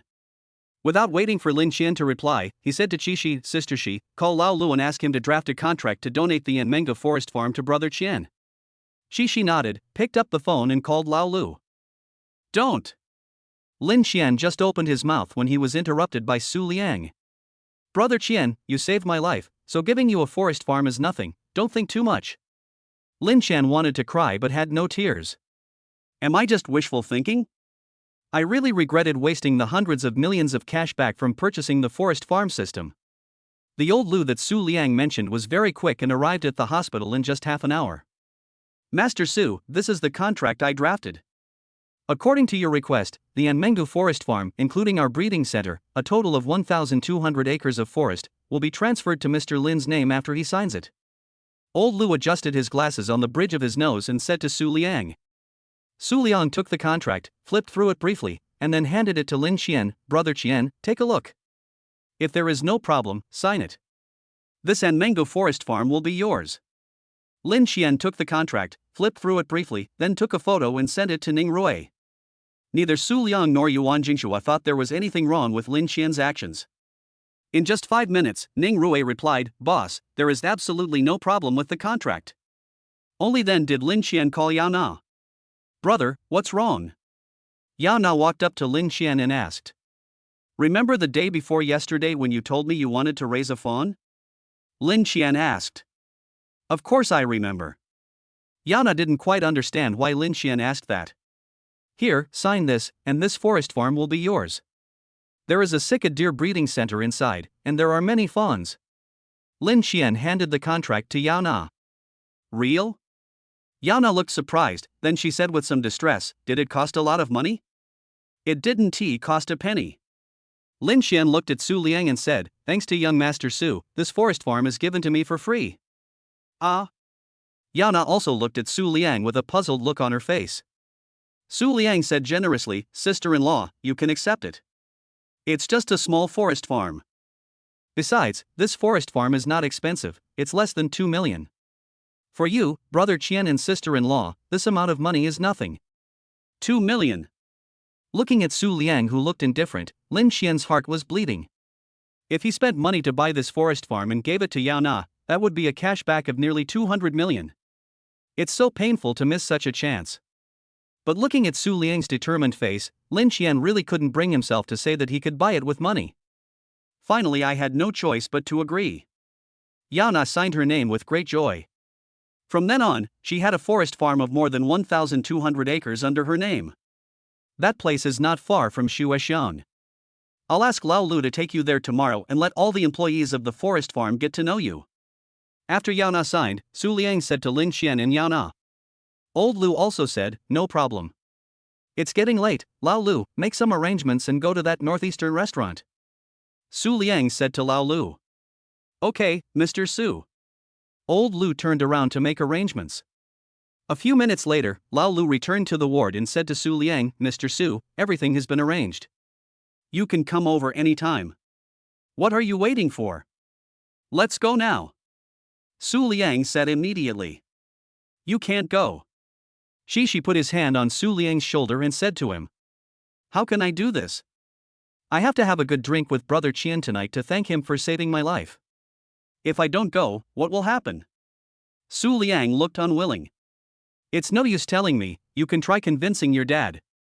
She calmly took out her cell phone and handed it to Su Liang. Then, under the gaze of everyone, a roar was heard from the phone. "You little bastard." Outside the ward, Lin Qian and others walked out with embarrassed looks on their faces. She smiled and apologized to Lin Qian. "I'm sorry, Mr. Lin, I'm afraid Alian can't go with you tonight." Lin Qian listened to the voice in his ear, smiled awkwardly, and said, "It doesn't matter, it's more important to recover from the injury." Yuan Jingshua smiled and said, "Although Liangzi can't go, Fatty and I are still here, and we will definitely entertain Lin Qian." "That's right, this time it's Liangzi's treat, but if you come to Danzhou someday, Lin Qian, please let me know so that I can also play the role of a good host. Then I'll have to trouble brother Yuan and Zixian." She said to Lao Lu, "Take Mr. Lin and brother Yuan with you first. Remember to entertain them well." "Don't worry, Miss Qi." Led by Lao Lu, several people came to a secluded courtyard on Central Street. This is a private restaurant that specializes in northeastern cuisine. In addition to northeastern cuisine, it also serves authentic Russian cuisine. You can enjoy the specialties of our ice city. Old Lu led everyone into the courtyard and introduced them. "Mr. Lu, you are here." As soon as I walked into the courtyard, I saw a plump middle-aged woman with a friendly smile coming towards me. "Boss Wang, these are all our Mr. Su's distinguished guests. I would like to trouble you to recommend some northeastern and Russian dishes." Old Lu introduced Boss Wang to Lin Qian and the others and said, "This is Boss Wang from this private restaurant. His cooking skills are unparalleled in Ice City." "Mr. Lu, thank you for your praise." Boss Wang greeted Lin Qian and the others enthusiastically. "Since you are all honored guests of young Master Su, you are even more honored guests of our store. I will cook for you personally this time." Led by Boss Wang, Lin Qian and his companions came to a room. There was a Kong near the window in the room, and the table was placed on the Kong. Eating on the Kong is truly a northeastern style. Boss Wang moved quickly, and in just over 20 minutes, he had served all the dishes to Lin Xian and the others. Not only was it the first time for Lin Xian and Yao Na to taste authentic northeastern cuisine, but also Russian cuisine. Even Yuan Jingxuai and Zhang Zixian were here for the first time. There are indeed some subtle differences between this dish and the northeastern and Russian cuisines I've eaten elsewhere. By the time they finished their meal, it was already past 11 o'clock in the evening. Yuan Jingxuai and Zhang Zixian both have their own properties in Bingcheng, so they all went back directly. Lin Xian and Yao Na were taken by Lao Lu to the Ritz-Carlton on Central Street. Su Liang also specially arranged an executive Riverview luxury suite at the Ritz-Carlton. "Mr. Lin, are you satisfied?" Old Lu said to Lin Xian respectfully. "Very satisfied. Go back and thank Mr. Su for me," Lin Xian said. "Okay, then I wish you a nice night, Mr. Lin." After Lao Lu left, Yao Na said, "This Su Xiao is really generous. He gave us a forest farm worth 2 million yuan just like that. Is it really appropriate for us to just take it like that? 2 million is the value of the forest farm. Don't forget, there is also a breeding center inside."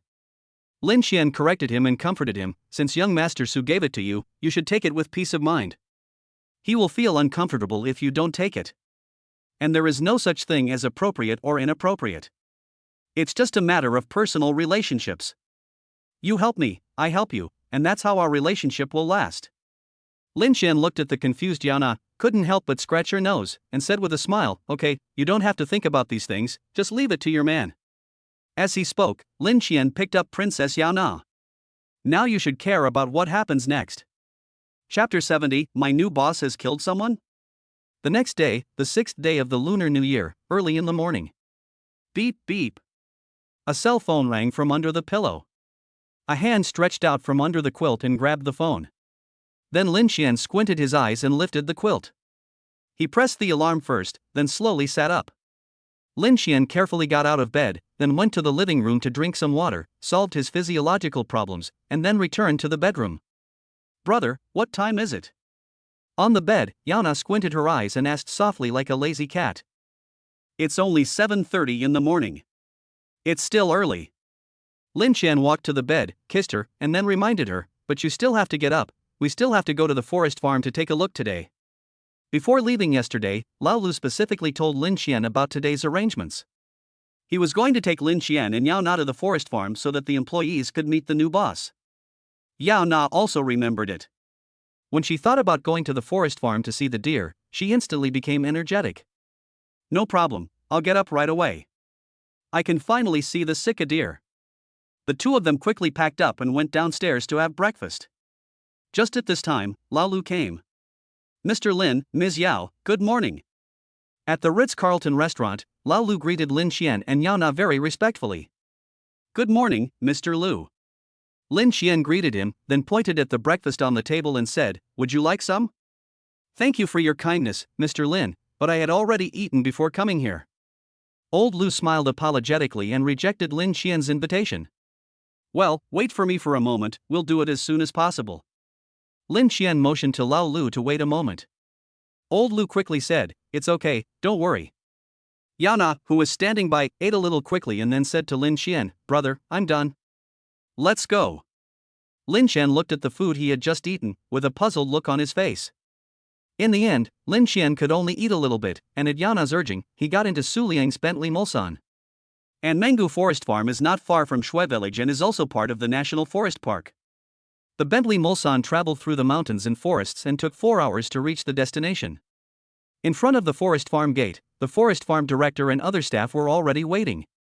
"Mr. Lin, Ms. Yao, this is the person in charge of the forest farm, Wu Baojun, and these are the staff of the forest farm." Old Lu introduced the forestry staff present to Lin Xian and Yao Na. Wu Baojun was a man in his 50s with a weathered face. If Old Lu hadn't said he was only in his 50s, Lin Xian would have thought he was in his 60s or 70s. Wu Baojun was also very tall. When shaking hands with Lin Xian discovered that the joints of his palms were particularly thick and there were obvious calluses on the base of his palms. "Mr. Lin, Ms. Yao."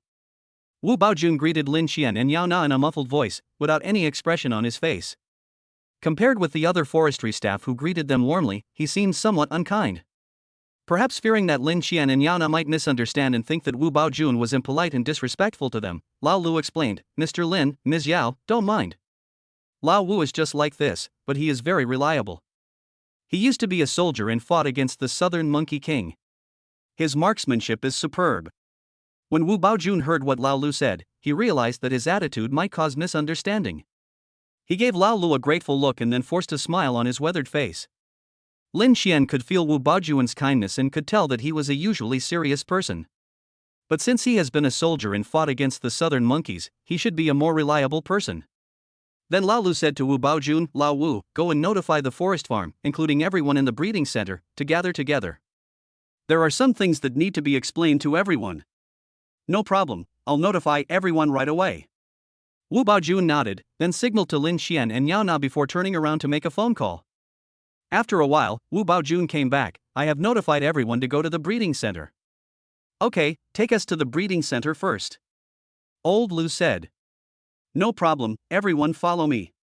After Wu Baojun finished speaking, he went inside and drove a pickup truck over. After all, the forest farm is not outside, the roads are all dirt roads, and the Bentley Mulsanne cannot be driven in at all.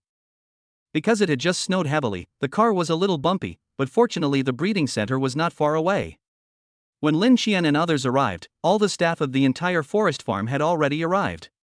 Inside the office, a dozen or so forest farm employees looked at Lin Qian and his companions anxiously. Last night they received news that the Anmengo forest farm where they worked had a new owner. Due to confusion about the future, everyone was a little worried. Ahem.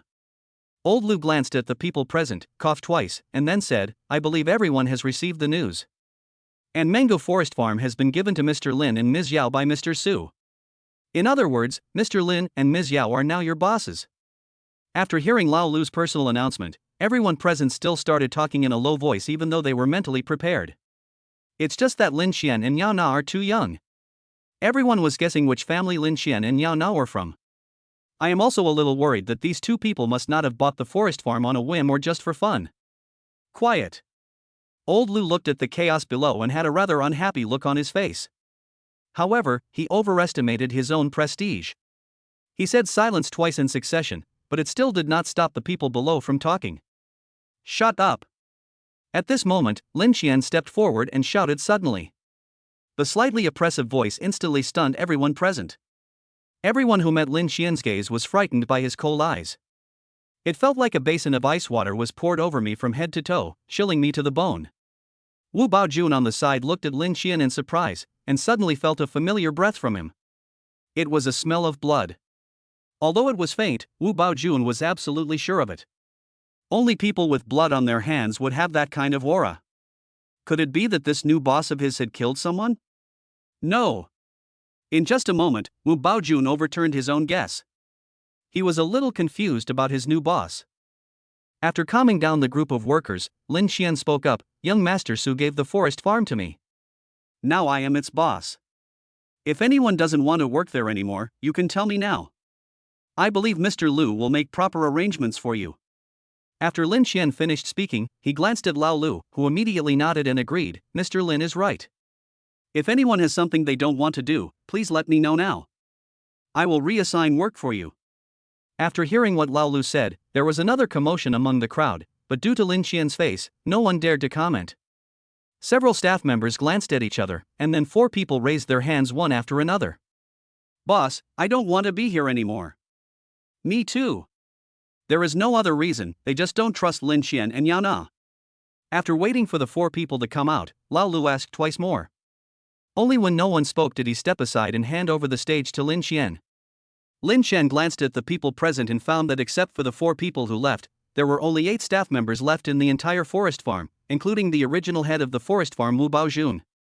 Many people stayed, which made Lin Qian very satisfied. Then he said, "I am very grateful that you all stayed here, so I decided to increase the monthly salary of those who stayed here by 20% on the original basis. And I will pay you 14 months' salary every year. At the same time, the year-end bonus will not be less than 3 months' salary of you." Chapter 71 Dear Calling to welcome Yao Na. After a brief moment of distraction, the 8 remaining forestry workers immediately cheered. "Thank you, boss. Boss, rest assured, we will do our best." Everyone assured Lin Qian excitedly. Even Wu Baojun had a sincere smile on his face. Sure enough, he chose the right person. Originally, he thought that he was just a marginal figure in the Su group, and maybe if he followed Mr. Lin and Ms. Yao, he would be given an important position. But it was also a gamble, but it was obvious that he made the right bet this time. This new boss is a generous man. Even though it's only a 20% salary increase, compared to their original salary, this 20% is almost more than 1,000 yuan. More than 1,000 yuan is not a small amount for a small place like Anmengo Forest Farm. Moreover, most of the people who can stay in the forest farm are relatively old, and the youngest is in his 30s or 40s. Even if you go out to work, no boss will be willing to pay you too high a salary. Now after the salary increase, their wages are considered high in Anmengo Forest Farm. Therefore, everyone's eyes towards Lin Qian and Yana became much more friendly. The four people who decided to leave regretted their decision when they saw this scene. Mr. Lu. One of them wanted to plead with Lao Lu, but Lao Lu just glanced at him and turned his head away. The man looked embarrassed and didn't dare to say anything. I could only look at the others cheering with envy. Mr. Lin, Ms. Yao, my mission is complete, so I'll take my leave now. At this time, old Lu came up to say goodbye to Lin Qian and Yao Na. After old Lu and his men left, Lin Qian asked Wu Baojun, Uncle Wu, my wife wants to go see the deer. Can you take us there? Boss, you are too polite. Just call me old Wu. Wu Baojun said quickly. The two people in front of him are his boss and his wife, and he cannot afford to be their uncles. The deer in our forest farm live on the mountain behind this breeding center. Generally speaking, the deer are free range, which ensures that the quality of the antlers and venison will be better. Wu Baojun, along with two staff members from the breeding center, accompanied Lin Qian and Yao Na to the back mountain. As they walked, he introduced detailed information about the forest farm to Lin Qian and Yao Na. There are a total of 65 deer in our herd. In addition to 54 adult deer, there are 11 young deer. Currently, there are 21 female deer that are pregnant. As Wu Baojun was talking, Yao Na suddenly pointed at a yellow figure in the distance and said in surprise, Brother. Look, that's a deer. Lin Qian also saw it, it was a little deer. A pair of bright big eyes, blinking, following Yao Na's voice, this little cutie also noticed Lin Qian and the others. Chirp! The fawn gave a panicked cry, glared at its calves, and quickly disappeared into the woods. Young deer are usually quite timid, but since we've spotted one, we should be not far from the herd. Wu Baojun said with a smile. Really? After walking forward for a while, they saw a lot of deer on the snow in the forest. Chirp! The fawns on the outskirts of the herd heard the noise and immediately called out to the herd. The other deer that were still leisurely looking for food immediately became alert. Wu Baojun pointed to the deer outside the herd and explained, You see, these deer at the outermost part of the herd are the guards of the herd. They do not eat while the herd is foraging. They stand guard for the herd wholeheartedly. Once there is any movement, the herd will immediately slip away. After hearing Wu Baojun's popular science, Yao Na was a little disappointed and asked, Does that mean I can't touch these deer anymore? Almost. Wu Baojun said, The deer in our forest farm have not been domesticated and are very wild. It is difficult to get close to them. It takes a lot of effort for us to collect antlers every year. I want to try it. Yao Na looked at Lin Qian and said, No. Lin Qian's first reaction was to refuse, but when he thought of the elk that got close to Yao Na that night, and the pack of wild wolves that were scared away by her the day before yesterday, Lin Qian stopped himself from saying no. At this time, Yao Na was already walking towards the herd of deer cautiously. Careful. Wu Baojun couldn't help but remind him. The two staff members from the breeding center who followed also looked worried. But what happened next made Wu Baojun and the other two open their eyes wide. As Yao Na approached, the herd of deer that were about to escape suddenly calmed down. As Yao Na approached, several fawns on guard at the outskirts of the herd actually came over cautiously. Chirp! The clear and melodious sound of deer calls was heard, and the deer herd behind them actually relaxed visibly. Many adult deer even lowered their heads and continued to look for tender shoots hidden in the snow. There were also a few young deer that actually jumped towards Yao Na. How is this possible? Wu Baojun and his companions looked incredulous. Not a single one of these wild and untamed sika deer left.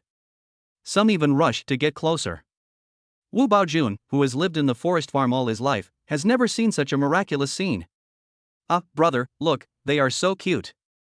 Yao Na, who was in the herd, picked up a cute young deer and shouted to Lin Qian. At this moment, the sunlight shone through the mountains and forests onto Yaona's body. Her face was filled with a happy smile, and she was holding a petite and cute fawn in her hands. The fawn was tilting its head back and licking Yaona's neck with its pink tongue. Snap! Lin Xian took out his mobile phone at the right time and recorded this beautiful scene. Then he put down his phone and walked towards Yaona. Chirp! The few stags that were originally surrounding Yaona also noticed Lin Xian's actions, and immediately turned around, looking at him vigilantly. Then, a sturdy stag walked out from the herd, with its scattered antlers as thick as ferocious tree trunks.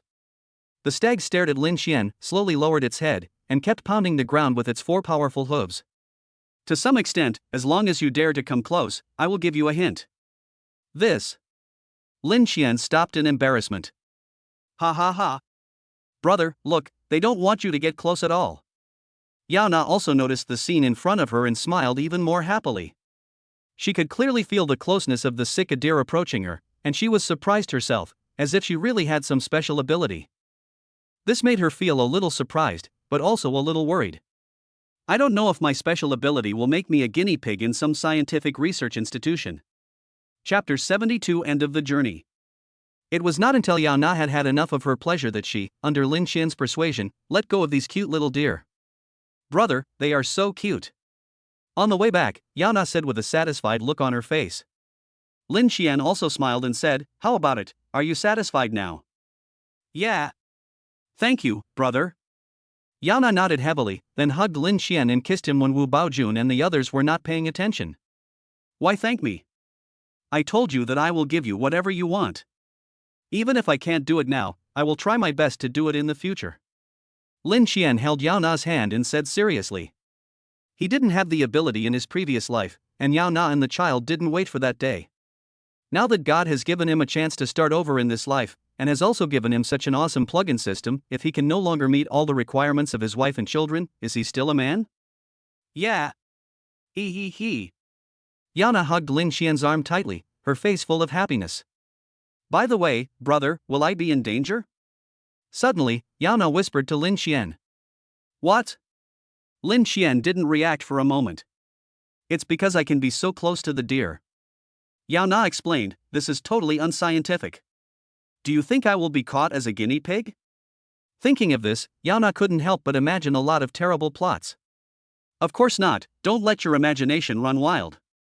Lin Xian rubbed her head and said with a smile, Don't worry, scientists are very busy, and you can't do anything to them. There are so many strange things happening in this world every day, and not everything will attract official attention. Besides, only Wu Baojun and a few others were present. Lin Xian believed that they would not say anything nonsense. At most, they would just treat it as a curious anecdote and share it with their relatives and friends. No one would care at all. After hearing Lin Xian's words, Yaona finally breathed a sigh of relief. That's fine. Then, under the leadership of Wu Baojun, Lin Xian and Yaona toured the entire forest farm. Lin Xian and Yaona were both very satisfied with the environment of the forest farm. The only thing they were not satisfied with was that the infrastructure here was not very good. The staff dormitories were just some simple wooden houses, and there was no residence for the 2 new owners, Lin Xian and Yaona. In front of the Anmengu River, there is a grassland of more than 10 acres, with a forest to the north and the Anmengu River to the southeast. I plan to build a wooden villa here, just like the forest villas in European countries, made of pure wood. In the future, we can bring our parents and children here for vacation in the summer. What do you think?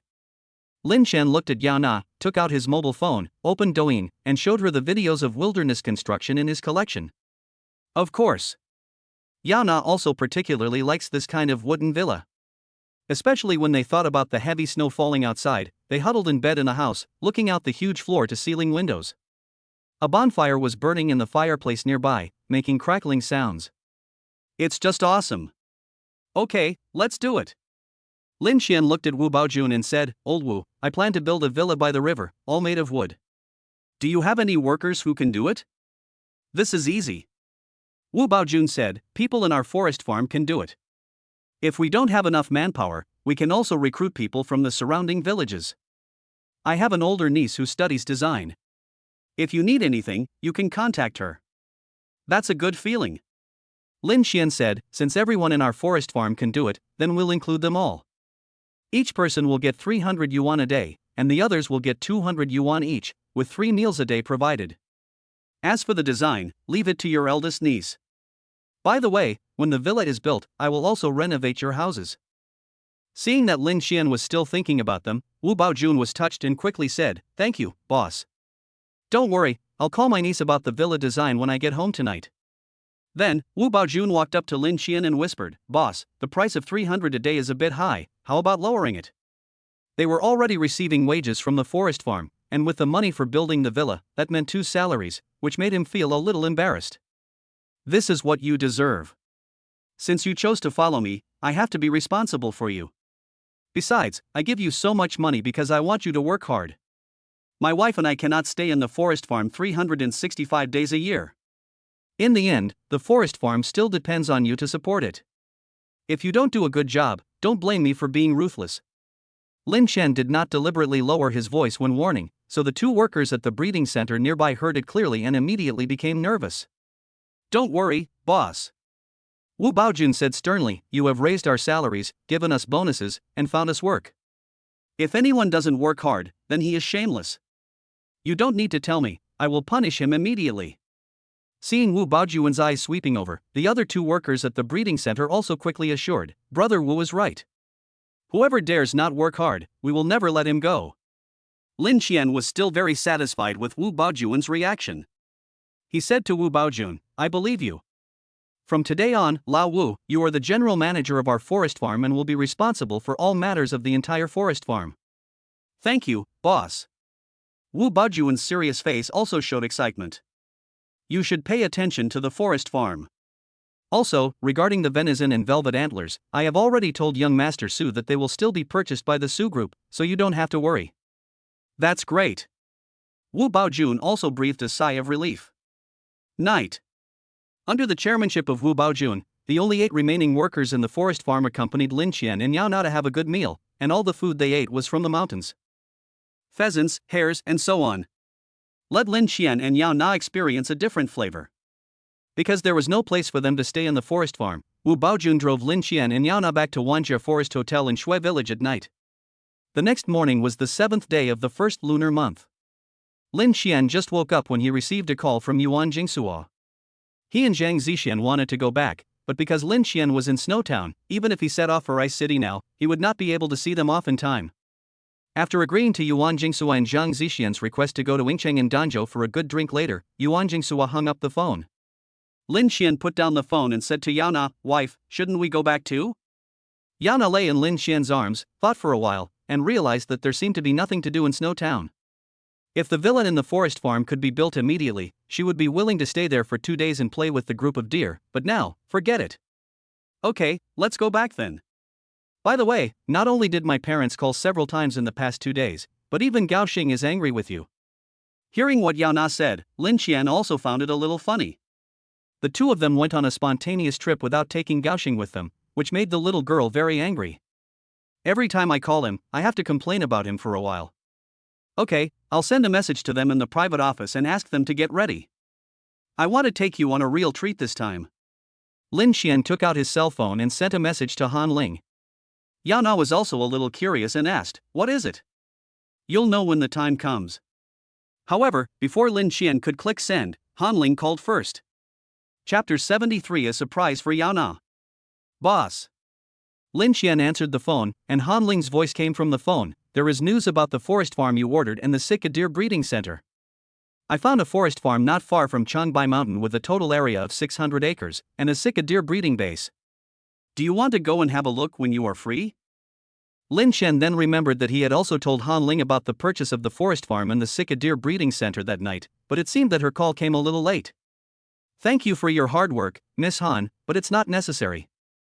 "Ah?" When Han Ling heard Lin Xian's words, she was immediately stunned. She thought that it was because she was too slow that her boss asked someone else to do the job. Her heart tightened, and she quickly explained, "I'm sorry, boss, I was too slow, I'm really sorry, When Lin Xian heard Han Ling's anxious voice, he knew that the girl had misunderstood, and quickly comforted her, "This has nothing to do with you.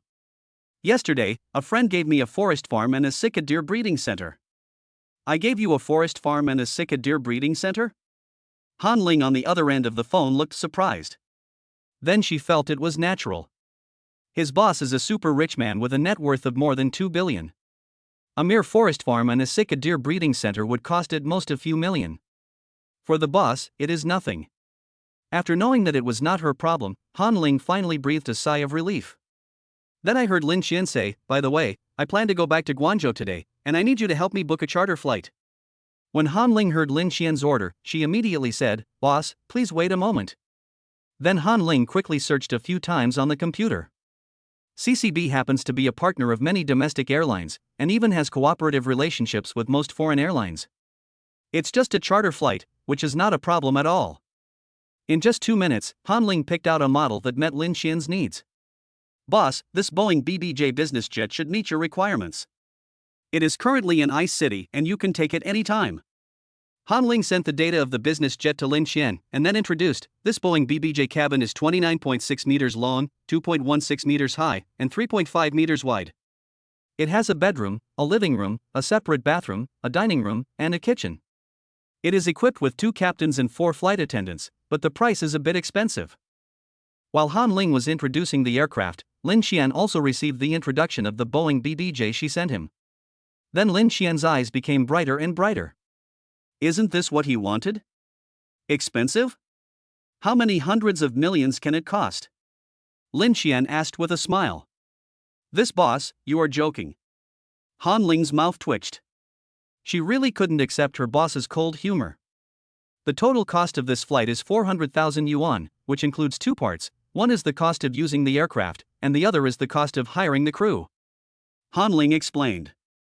400,000 is very cheap, let's settle it.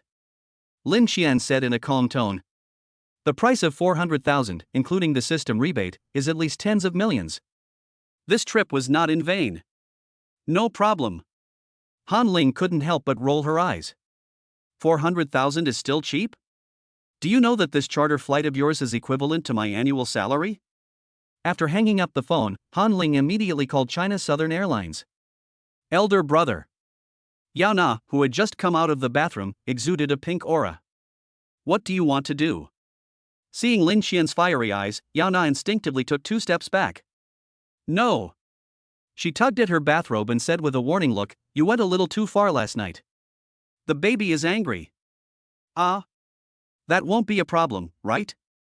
Lin Xian immediately retracted his aggressive gaze, hurried to Yao Na's side, and looked at her belly with a worried look on his face. What do you think? Yao Na said unhappily, "If there was anything wrong, I would have gone to the hospital a long time ago. But I'm telling you, you can't touch me for the next 2 days." Okay, I'll listen to you. Lin Xian assured without hesitation. He doesn't want to be reborn again and lose Xiaobao again. That's more like it. Yao Na was very satisfied to see that Lin Xian was so obedient. By the way, when are we leaving today? Yao Na looked at the time and asked. Soon. Lin Xian smiled and said, but before that, let's go eat something first. Han Ling acted quickly and had arranged a charter flight in less than half an hour. Boss, the Boeing BBJ will be parked at Taiping Airport in Ice City today. You can go there anytime. After dinner, Han Ling also called. Lin Xian thought for a moment and said, let's do it in the afternoon. It's just in time for me to go back early. By the way, tell Cui Daiyuan and the others that I'll treat you to dinner tomorrow night. Han Ling was immediately delighted and agreed, thank you, boss. I'll tell them the good news right away. I am finally able to see Mr. Lin again, so happy. Oh, there's one more thing. Lin Xian called Han Ling again and gave her some instructions. Since we want to give Yao Na a surprise, let us do it perfectly. Don't worry, boss, I will definitely get it done. Han Ling responded simply. After hanging up the phone, the strong woman on Han Ling's face immediately disappeared, and she looked a little lost. Thinking of the surprise that Lin Xian had carefully prepared for his wife, Yao Na's bright smiling face appeared in her mind again. It would be great if that person was me. Lin Xian didn't know that Han Ling was planning on him. After hanging up the phone, he happened to see Yao Na's inquiring eyes. I just heard something about going back.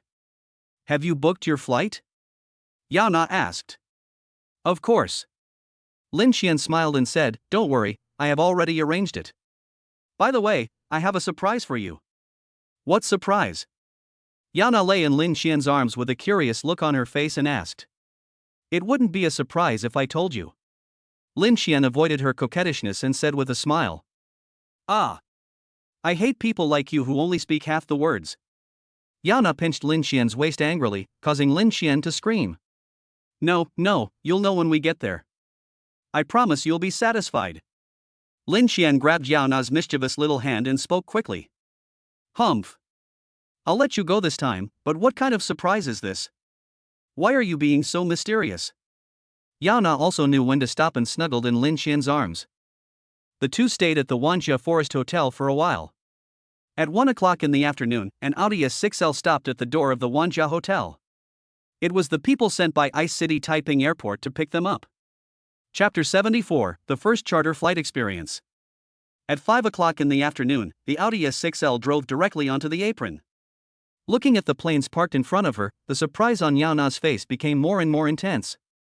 Brother, how did we get directly into the airport? Yana looked at Lin Xian with confusion. Didn't I say I wanted to give you a surprise? The surprise is here, you'll know it soon. Lin Xian said to Yana with a smile that even when they arrived at the airport, he still didn't plan to tell Yana now. But Yana was even more curious. What was the surprise her brother was talking about? The Audi A6L drove past a number of huge passenger planes and arrived at the innermost part of the apron, where a small passenger plane painted blue and white was parked quietly. It was the Boeing BBJ that Lin Xian had booked. Compared with the numerous large passenger aircraft such as Boeing 737, Boeing 747, etc., the Boeing BBJ can be said to be a small one among small ones. The fuselage is only 29 meters long, which is almost half or even one-third the size of other passenger aircraft. The Audi A6L slowly stopped the car. The driver opened the door first, got out, and opened the door for Lin Xian and Yana. Have a nice trip, sir. Goodbye. After the driver finished talking to Lin Xian, he drove away. Yana held Lin Xian's hand and looked at the Boeing BBJ in front of her with a puzzled look on her face. Brother, is this our plane? No way. Lin Xian shook his head and said, this plane belongs to China Southern Airlines. Yana was stunned for a moment, then she patted Lin Xian and said angrily, Brother, be serious. Just as Lin Xian was about to explain, the plane door opened. Several figures wearing China Southern Airlines uniforms came up to Lin Xian and Yana. Mr. Lin, Ms. Yao, I am the captain of this flight Chao Zhang. The middle-aged man in the lead was the first to extend his hand to Lin Xian. Mr. Lin, Ms. Yao, I'm the flight attendant for this flight. My name is Li Miaoka. I'm very happy to serve you this time. Lin Miao looks to be in her early 30s, and she is like a ripe peach, exuding an enticing and delicious scent. Captain Chao, chief flight attendant Li, thank you for your help this time. After saying hello to Lin Xian, Chao Zhang and Lin Miaoka, he and Yana stepped into the Boeing BBJ surrounded by them. Wow! As soon as she entered the cabin, Yana couldn't help but exclaim. As soon as you enter, you will see a spacious reception room filled with roses. 2 beige light strips are wrapped around the cabin. There are photos hanging below, in which Lin Xian and Yana are smiling particularly sweetly. Lin Xian also spent some time thinking about this. The photos were placed under 2 light strips. In front of the 2 light strips were individual photos of Lin Xian and Yana. If you look closely, you can find that these photos are taken of Lin Xian and Yana before they met each other. After a distance, the 2 light strips merged together, and the photo of Lin Xian and Yana became a group photo. That was the wonderful life he and Yana had recorded for the past 5 years. On the dining table in the middle of the reception room, there are 2 exquisite lampposts, and white candles are flickering with starlight. Next to it is a whole table of delicious food. Mr. Lin, Ms. Yao, nice to meet you. I'm the head chef for this trip. You can call me Weber. Inside the cabin, a foreigner dressed as a chef was greeting Lin Xian and Yana in an awkward northeastern dialect. Hello, Chef Weber. Lin Xian greeted Weber, and then, with the help of Li Miaoka and others, they all took their seats. Even after sitting in the comfortable leather chair, Yana was still in shock. She looked at Lin Xian blankly. Brother, did you prepare all this? Yes. Lin Xian took Yana's hand and asked, how is it, do you like it? Yana's eyes sparkled and she nodded heavily. Then he hugged Lin Xian and whispered, thank you, brother. Ding. Yana likes the special surprise you prepared for her very much. The happiness level this time is 100, and you will get 100 times the consumption rebate. Your account 6981 has received 42 million yuan today. and the balance is 2523, 476, 316.1 yuan. 2.5 billion. Hearing the system prompt coming from his mind, Lin Xian smiled widely. Then he kissed Yana's forehead, put a napkin on her, and said, "Well, we've been traveling for such a long time, you must be hungry. Chef Weber happened to prepare such a sumptuous meal, so we can't waste it." Chef Weber at the side also spoke at the right time. "Mr. Lin, Ms. Yao, please allow me to introduce these dishes to you too." With his explanation, Lin Xian and Yao Na enjoyed a high-standard French meal. Boom! With the roar of the plane, the Boeing BBJ soared into the sky. Led by Li Miaoke, Lin Xian, and Yao Na visited the entire interior layout of the Boeing BBJ. When they learned that this business jet was worth up to 120 million yuan, Yao Na couldn't stop gasping. Back in the bedroom, Yao Na was still in a daze. "Hey, honey, what do you think about us buying a private jet like this?" Lin Xian said while holding Yao Na and lying on the bed. Yao Na turned over, laid on his chest, and asked, "Do you know how much this plane costs?" "It's a full 120 million. How can we afford it? Besides, have you forgotten that you still have the old mall project to invest in?" After hearing what Yao Na said, Lin Xian finally realized that he had only told Yao Na that he now had more than 200 million in savings, and did not tell her about the other 2 billion. Ahem. Lin Xian quickly explained, "Oh, I was just saying that. But don't worry, I will definitely buy you a private jet in the future." Thinking of this, Lin Xian's heart was burning with excitement. Just the smallest Boeing BBJ costs 120 million, and after the system's cash back, it directly amounts to tens of billions or even hundreds of billions. What about the larger Gulfstream G50? Wouldn't that mean I could become a billionaire in one step?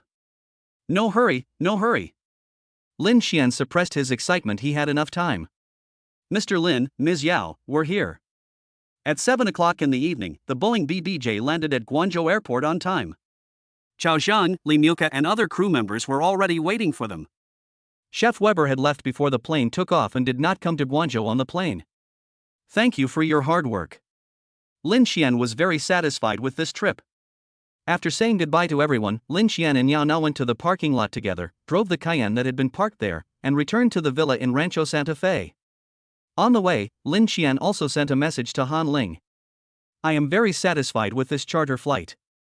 Remember to give some rewards to the crew members. Give each person a red envelope of 10,000 yuan. Chapter 75, Visiting CCB to inspect work. The next day, the 8th day of the first lunar month, was also the first day of work in the new year. Yao Na poked her head out from the bed and glanced beside her, only to find that Lin Xian was no longer there. When she went downstairs, she saw busy figures in the kitchen. There was also a mouth-watering aroma that filled the entire restaurant. "Brother, what did you cook? It smells so good." Lin Xian, who was cooking, was suddenly hugged by a soft body, and then he heard Yao Na's somewhat lazy voice. "They are all your favorite foods." Lin Xian turned around and tapped Yao Na's lips, then said to her, "Go wash up quickly, the meal will be ready soon." "Okay." When Yao Na came out again, Lin Xian had already brought the food to the table. Shrimp, tofu, and steak, and a cup of nutritious soy milk. Lin Xian placed a cup of soy milk in front of Yao Na and said, "I put some more red dates and wolfberries in it. It's good for you and Xiaobao. You must finish it." "Brother." Yao Na looked at the cup full of soy milk in front of her and immediately revealed a pitiful expression. She really doesn't like drinking soy milk, especially this thick one with a fishy smell. "No." Lin Xian rejected her without hesitation, and remained indifferent no matter how she acted coquettishly. "Brother." Yao Na did not give up, but still retreated under Lin Xian's unshakable gaze. After sleeping in the same bed for 5 years, Yao Na knows her brother too well. In other matters, no matter how excessive she was, her brother would spoil her unreservedly, but not in some matters, like now. During pregnancy, you must ensure that the progesterone in your body is up to standard, otherwise it will be very troublesome. In the last progesterone test, although your progesterone index did not fail, it was on the danger line. Did you forget? Lin Xian stared at Yao Na and said, "You're going to have your INTO test in 2 days. You don't want anything to go wrong with your indicators, do you?" And the Tang screening behind. Okay. Can't I drink it?" Yao Na picked up the soy milk on the table with a sad face, took 2 deep breaths, and then drank it all in one breath while pinching her nose. Vomit. Yao Na's face was wrinkled into a ball. The taste of this soy milk was so disgusting. Hurry up and eat something to fill your stomach. Seeing that Yana drank the soy milk very quickly, Lin Xian finally nodded with satisfaction, then picked up the spoon, scooped a spoonful of shrimp tofu and fed it to Yana. It's delicious. Finally alive. After taking a big mouthful of shrimp and tofu, Yana finally breathed a sigh of relief. While feeding Yana, Lin Xian said, "Today I'm going to CCB to meet with someone in the private office to discuss the Mall Old City project. If you have nothing to do, why don't you come with me?" "Don't want." Yana swallowed the food in her mouth and shook her head quickly. "I won't go. I want to have a good rest at home." She has been exhausted recently and is just thinking of taking a good rest for a few days. "Okay, stay home. By the way, I told the property management to look for 3 aunties. Someone from the property management will bring them to my house for an interview today. Please check carefully." Lin Xian didn't force him, but just gave him some instructions. "I see." Yana nodded, thought for a moment and said, "Brother, aren't 3 aunts a bit too many?" "Not much at all." While Lin Xian was cutting the steak on Yana's plate, he said, "We definitely need an aunt to cook, right? We also need one to clean the house, right? Your belly is getting bigger and bigger now. Don't you need one to take care of you and Xiaobao?" "I'm not that delicate," Yana said with a wry smile. She is not the kind of spoiled girl. She has always done everything on her own since she was a child. Suddenly she has to be taken care of by someone else, and she is really not used to it. More importantly, she would feel uncomfortable living with outsiders. "Okay, just listen to me on this matter. Oh, remember to call your parents and ask if they want to come to Guangzhou to spend the 15th day of the first lunar month with us? This is the first year of our marriage, and isn't it said that newlyweds can't watch flowers at home?" Lin Xian suddenly thought of something. They have a custom that newlyweds cannot watch flowers at their husband's house. Flowers refer to fireworks. In other words, they cannot spend the 15th day of the first lunar month at their husband's house. They usually go to the man's aunt's house, or his mother's house, or his eldest sister-in-law's house. That's perfect. I can bring both my parents to Guangzhou and spend the 15th day of the first lunar month there. Okay, I'll call my parents and ask them later. Yao Na also remembered this matter. Okay, just stay at home, I'll be leaving now. Lin Xian waited for Yao Na to finish eating the steak before he stood up and prepared to change his clothes and go to CCB. Brother, you haven't eaten yet. Yao Na's voice came from behind. I'll eat something on the way. Lin Xian waved and went to the underground garage. An hour later, Lin Xian came to the Haihe District branch of CCB holding a bun in his right hand and a cup of 8 treasure porridge in his left hand. I'm sorry, sir, you can't go in. As soon as Lin Xian pushed open the glass door of the branch bank, a young lady in a CCB uniform stopped her. Perhaps fearing that Lin Xian might misunderstand, the young lady explained, "You need to finish eating before you can come in." Lin Xian also realized this, and he quickly apologized, "Sorry, I'll go out and come back after I finish eating." At this moment, Han Ling just walked out. Seeing Lin Xian, she immediately shouted in surprise, "Boss! Why are you here so early?" Hearing Han Ling's words, the receptionist looked at Lin Xian with confusion. Of course Han Ling knew that the intern who came with her at the beginning not only became a regular employee by virtue of her luck, but also won the favor of Mr. Lin, a billionaire worth billions, and became the envy of all employees in the Haihe District branch. Wait, what did she call this guy? Boss? The young lady's eyes suddenly widened. The man in front of me with a gentle smile on his face, squatting on the steps at the door, eating a steamed bun and a mouthful of 8 treasure porridge, is actually the legendary super rich man worth billions? Hearing Han Ling's voice, Lin Xian turned his head, waved at her, and said, "Anyway, I have nothing to do at home, so I'll come and take a look first." "Boss, please come in." Han Ling quickly opened the door and motioned for Lin Xian to come in first. "Wait, I'm almost done eating." Lin Xian raised the bun that he had already eaten half of and said, "You can come in and eat." Han Ling said, "Rules like you can't come in while eating are aimed at ordinary people. That's not necessary." Lin Xian quickly finished the remaining buns, drank the 8 treasure porridge in his hand, threw the garbage into the trash can, and then walked into the business hall. "Mr. Lin, I'm sorry, I didn't know it was you." The lady at the front desk looked apologetic. She felt a little regretful. Mr. Lin was the most important customer of the bank. She had stopped him outside today. What if he got angry and told the bank president? Wouldn't she be doomed? Lin Xian said nonchalantly, it's just a small matter. Besides, it was my fault in the first place. Han Ling also echoed, Xiaoyu, don't worry, our boss is not a stingy person. The girl named Xiaoyu finally relaxed. Lin Xian smiled at Xiaoyu, then looked at Han Ling and said, take me to meet Cui Daiyuan and the others. The new year has passed, and it's time to do something big.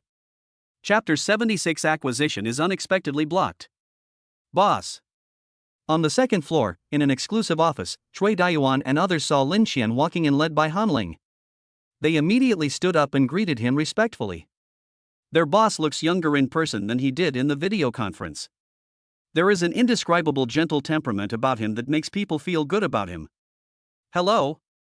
Lin Xian shook hands with Cui Daiyuan and others one by one, and then looked around the office. The office wasn't big, only about 70 or 80 square meters, but it had everything it needed and the lighting was good. It was just located on the site of CCB, which made Lin Xian feel a bit like a guest in someone else's home. Boss, if you think this office is too small, I will talk to the president and ask him to change it to a bigger one. Han Ling saw Lin Xian looking around the entire office, and his expression was not very good. She thought he was not very satisfied with this office, so she immediately spoke up. No need. You are all my people. It is not convenient for you to continue to work in CCB. How about this, Wang Yaming, you go look for a suitable office building and rent a floor. The place is bigger and the environment is better. Money is not a problem. Lin Xian looked at the little girl wearing glasses who had the lowest presence in the crowd and gave instructions. No problem. Boss. Wang Yaming's voice is in stark contrast to her appearance. She looked like a thin, small, weak girl, but her voice was extremely powerful. Meeting her determined eyes, Lin Xian immediately knew that this was a career-oriented girl who was striving for progress and advancement. Everyone please sit down. Lin Xian pulled over a chair and sat down, then motioned for Han Ling and the others to sit down as well. After everyone was seated, he said, I came here today to meet you all face to face. Also, it is already the 8th day of the first lunar month, so we can start the cooperation on the Mall Old City project, and we can also start the acquisition of Swordfish Culture Media. No problem. Han Ling and others said in unison. Boss, regarding the Old Town project, I have already contacted the mall, and Mayor Chen is in charge of it personally. If my guess is correct, he will call you in the next 2 days. Lu Jin took the lead in reporting on the progress of the Old Town project of the shopping mall. When she talked about Chen Xing, she couldn't help laughing. Lin Xian couldn't help laughing. Although Chen Xing did not call him in recent days, he still tried to find out his attitude in a roundabout way on WeChat. If Lu Jin had not already started negotiations with the mall, he would have been unable to hold back and called Lin Xian. Okay, let's put this matter on the agenda as soon as possible, otherwise Mayor Chen will call us in the next second. Lin Xian said with a smile, and then he set his eyes on Dong Runyan. Dong Runyan stood up and said confidently, regarding Swordfish Culture Media, their life has been even more difficult than before the new year. I have already contacted Swordfish Culture Media. If there are no problems, we can officially start negotiations tomorrow. Next, Cui Daiyuan reported on the Wanrong Group. The banks in Xinzhou have already started to put pressure on Wanrong Group. I believe that within a few days, the upstream or downstream companies of Wanrong Group will also take action against them. Very good. After listening to everyone's reports, Lin Xian was very satisfied. He looked at Han Ling and arranged, Miss Han, please make arrangements for the evening. I will treat everyone to a buffet dinner at Hilton International tonight. Don't save money for me. Okay, boss. Han Ling took out a memo and wrote down Lin Xian's arrangements. After staying in the office for a while, Lin Xian left CCB and returned home. Brother, are you back? Yao Na rushed back and greeted Lin Xian. Lin Xian walked into the living room and glanced at the 3 middle-aged women in their 40s or 50s who were standing somewhat stiffly in the living room. He guessed that these should be the aunts chosen by his wife today. Mr. Lin. The 3 aunts obviously knew in advance that there was a male owner in the house, and when they saw Lin Xian coming back, they hurried to greet him. Has it been confirmed? Are they these 3 aunts? Lin Xian greeted the 3 aunts one by one, then walked up to Yao Na and asked.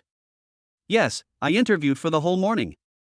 Yao Na hugged Lin Xian's arm and took credit. The one who cooked was Aunt Wu. She cooks Guangzhou and Sichuan dishes very well. Oh, and she also knows some Cantonese dishes. When Yao Na spoke, her eyes fell on the short, stout and slightly plump aunt standing on the far left. The one who does the housework is Auntie Wang, and the other one is Auntie Chen. She has been a confinement nanny for more than 10 years and has a lot of experience. Aunt Wu's monthly salary is. Yao Na was about to talk to Lin Xian about the salaries of the three aunts, but was interrupted by Lin Xian. You don't need to tell me about this. Just do it yourself. Feeling Lin Xian's gaze, Aunt Wu, who was in charge of cooking, immediately said, Sir, it's time for lunch. Can I let you taste my cooking? Sure. If Aunt Wu needs any ingredients, you can go buy them directly. By the way. Lin Xian looked at Yao Na and said, give Aunt Wu 100,000 yuan every month as our living expenses. If it's not enough, you can add more. Aunt Wu had worked for wealthy families before, but her life had never been so extravagant. 100,000 a month for living expenses is more than 3,000 a day, which is too much. But it's not surprising that Mr. Lin can live in such a big villa at such a young age. For lunch, Aunt Wu showed off her cooking skills and specially selected 4 Sichuan dishes and even made soup. Good. Lin Xian tasted it and found it tasted really good. Tasty. Yao Na also nodded repeatedly. In this way, several aunts also stayed. It just so happened that there were quite a lot of rooms in the villa, and the rooms of the 3 aunts were all arranged on the basement floor. At 5 o'clock in the afternoon, Lin Xian and Yao Na arrived at the Hilton International Hotel on time.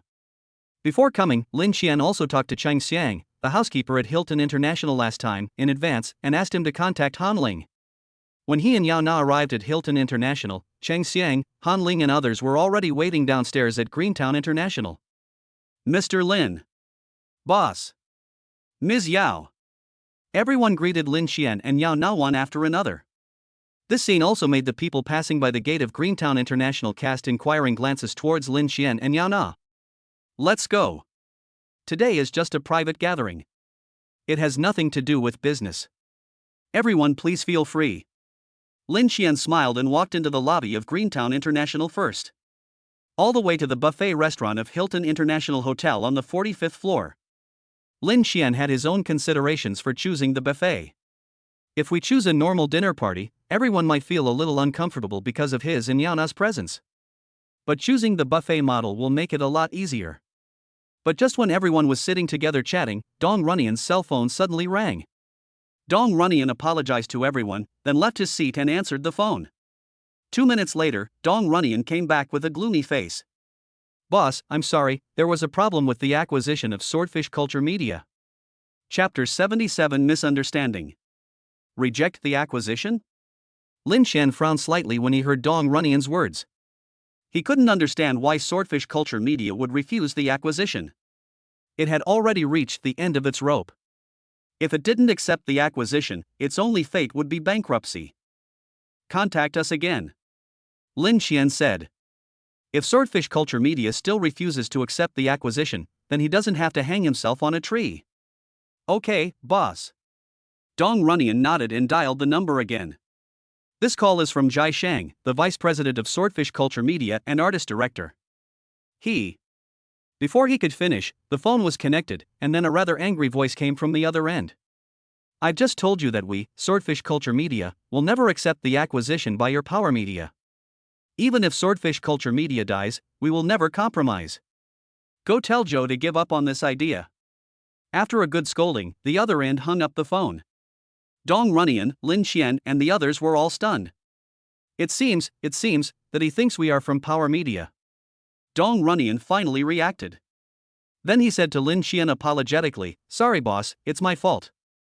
I didn't communicate clearly with them, which led to the accident today. Lin Xian waved his hand and motioned Dong Runnian to sit down. This is none of your business. There must be some misunderstanding. How about this? You accompany me to Swordfish Culture Media tomorrow and I will talk to them in person. Glancing at everyone who was becoming somewhat unnatural, Lin Xian quickly said, okay, don't let this matter affect you. This is just a small matter. Let's eat and drink. But in the end, everyone still couldn't let go.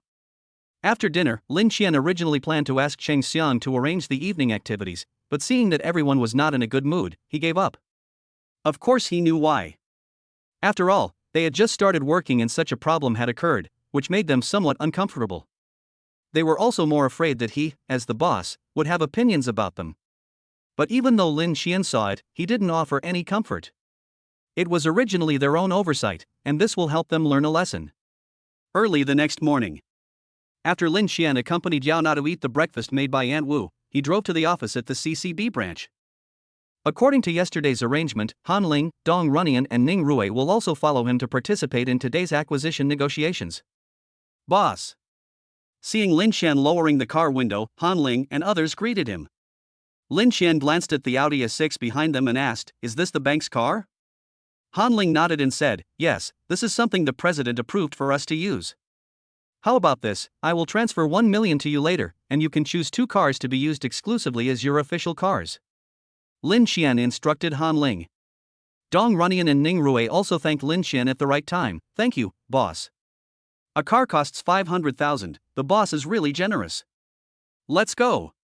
Lin Xian restarted the Cayenne, and Han Ling hurried forward and said to him, "Boss, let me help you drive." There are not many opportunities to be alone with the boss, and Han Ling doesn't want to waste it. "Okay, come on." Lin Xian did not delay. It would be so much more relaxing not to have to drive himself. Swordfish Culture Media is located in Bohai Building near People's Park. It is only 40 minutes away from the Construction Bank branch in Haihe District to People's Park. Bohai Building is called a building, but in fact it is just a 15-story high-rise building. It has a history of 20 to 30 years.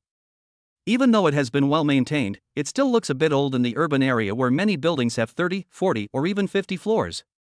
Swordfish Culture Media is on the 6th floor of Bohai Building.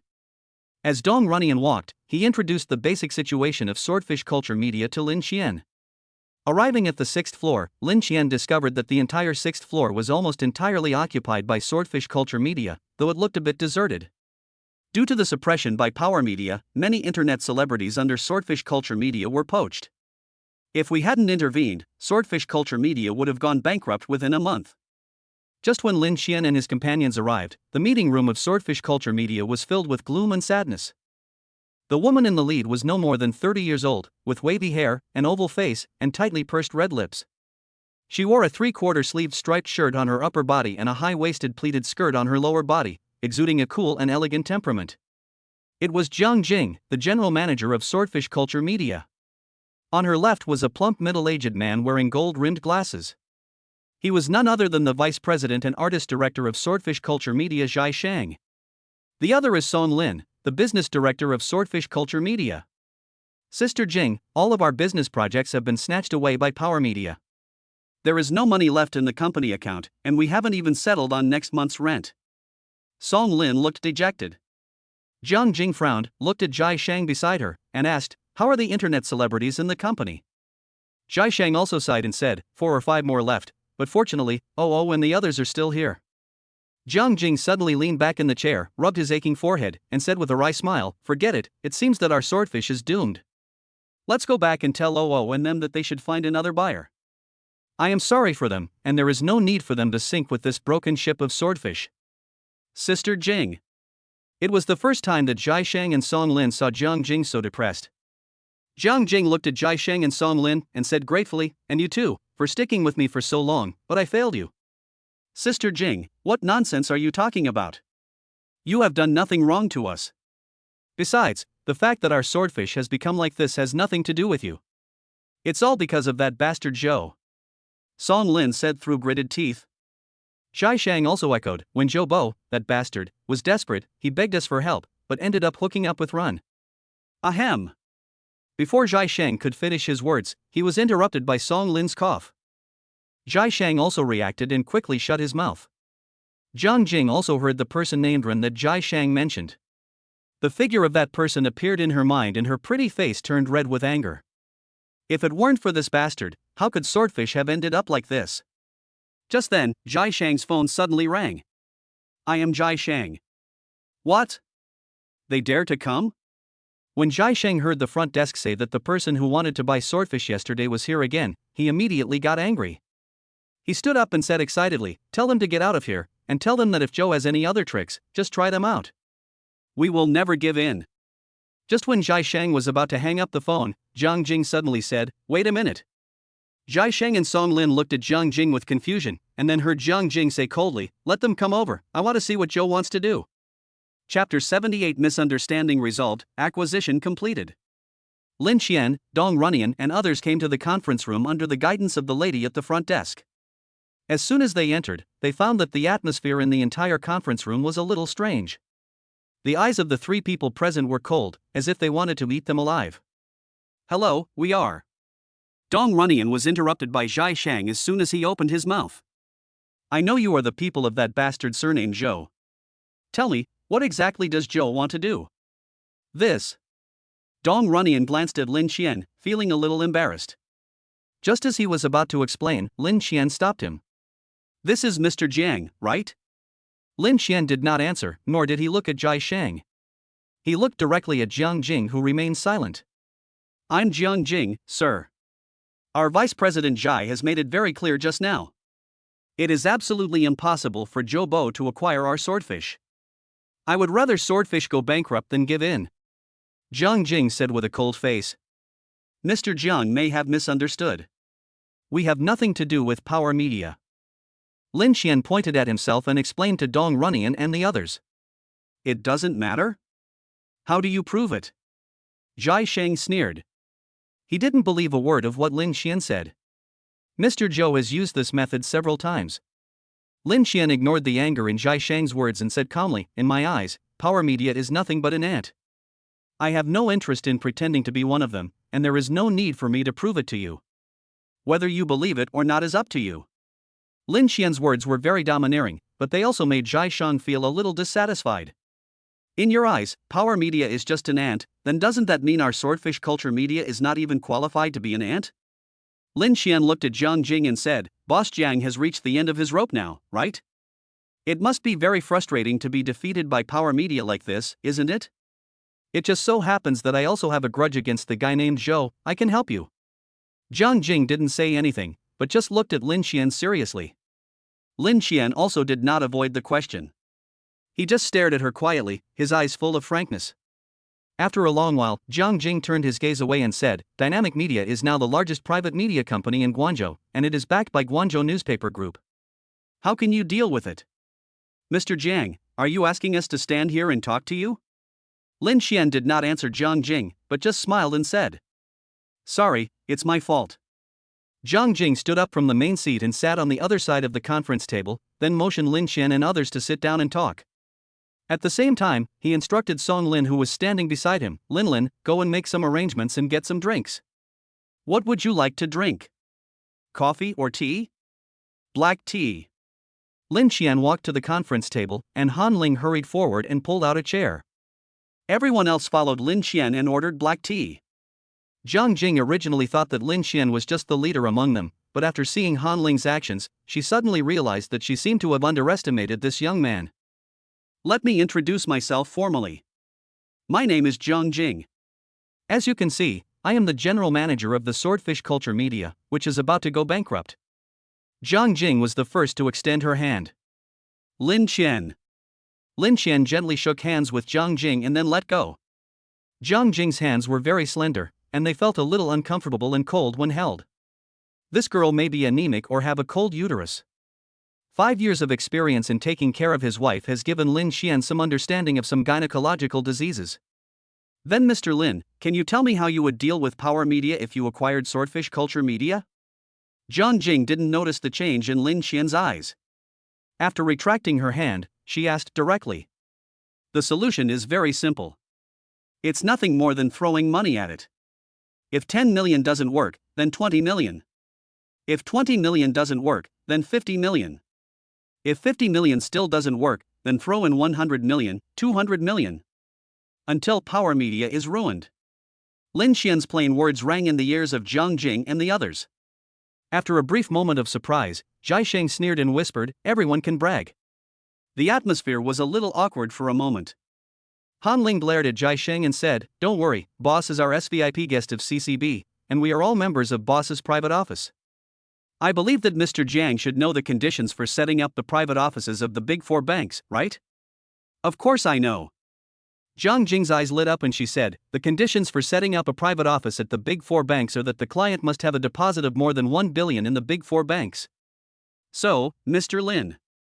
That's right, Mr. Lin's strength is beyond your imagination. Han Ling puffed out her chest with great pride. Jai Sheng and Song Lin didn't know that the big four banks had private offices before, but when they heard what Jiang Jing said just now, they were immediately dumbfounded. This arrogant young man in front of me actually has more than 1 billion yuan in deposits in China Construction Bank? Isn't this too exaggerated? I agree with Mr. Lin's acquisition of Swordfish Culture Media, but I hope Mr. Lin can keep his promise and really hit Power Media.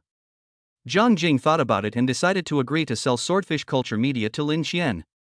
As long as Zhou Bo can make Power Media go bankrupt. It's a pleasure to work with you. Lin Xian stretched out his hand and shook hands with Jiang Jing, then said, "Please rest assured, Mr. Jiang, it won't be long before you can see the end of Power Media." After the deal was reached, the relationship between the two sides suddenly became much more harmonious. The next step was to negotiate the price of Swordfish Culture Media, but Lin Xian did not need to be involved in this. Perhaps stimulated by yesterday's acquisition blunder, Dong Runyan worked particularly hard in today's negotiations. Relying on his extraordinary strength, he directly defeated Song Lin, who was in charge of the business of Swordfish Culture Media, and made him unable to resist. In the end, the price of Swordfish Culture Media was forced down to 4.2 million. Mr. Lin, I really envy you for having such a capable and capable person. Jiang Jing also knew the current situation of her company and was not dissatisfied with the price. Then she said to Song Lin, Lin, I'll leave the contract to you. Then he looked at Lin Xian and said, Mr. Lin, the contract matter also requires the participation of your people. Lin Xian said to Ning Rue, Miss Ning, I'll leave it to you. Okay, boss. Half an hour later, Ning Rue and Song Lin returned to the conference room again. Jiang Jing took the contract and signed her name first. Then he handed the contract to Lin Xian, Mr. Lin, sign it, Swordfish Culture Media is yours. As she spoke, Jiang Jing looked a little lonely. Lin Xian smiled and was about to comfort Jiang Jing when he heard a commotion outside the meeting room. Then the door of the conference room was opened roughly, and a figure that Lin Xian wanted to kill in his dreams appeared in the conference room. Chapter 79, I will skin anyone who dares to hurt my wife. Hey, Miss Jiang, it turns out you really have a guest. I thought the girl at the front desk was lying. Surrounded by several people, Zhou Bo looked at Jiang Jing with a mocking expression. You can't go in. As he was speaking, the girl at the front desk rushed over with an angry look on her face. Seeing Jiang Jing, Jai Shang, Song Lin and other senior executives were there, the girl at the front desk immediately apologized, sorry, it's not Mr. Jiang, I can't stop them.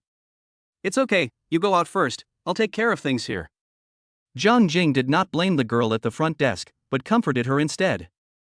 Thank you, Mr. Jiang. The girl at the front desk bowed to Jiang Jing gratefully and then left the meeting room. Ms. Jiang is still as kind-hearted as ever. Zhou Bo laughed and teased, then looked at Lin Xian and the others and said, Ms. Jiang, is this the investor you found after so long? Brother, listen to my advice. Swordfish Culture Media is going to go bankrupt. You won't get any benefit from investing in them except wasting your money. It would be better to invest in our Power Media. Zhou Bo did not recognize Lin Xian, and didn't even feel that he looked familiar. He thought Lin Xian was the second generation of some group company. Lin Xian couldn't help but smile, and said calmly, where is the barking dog coming from? It's quite annoying. Puff. Song Lin couldn't help but burst out laughing. Zhou Bo glared at Song Lin with a sullen face, but Song Lin was not afraid and just retorted back. Then he looked at Lin Xian with a cold face and said, friend, if the deal fails, there is no need to speak so harshly, right? Don't you recognize me? Lin Xian looked at him with confusion. Do we know each other?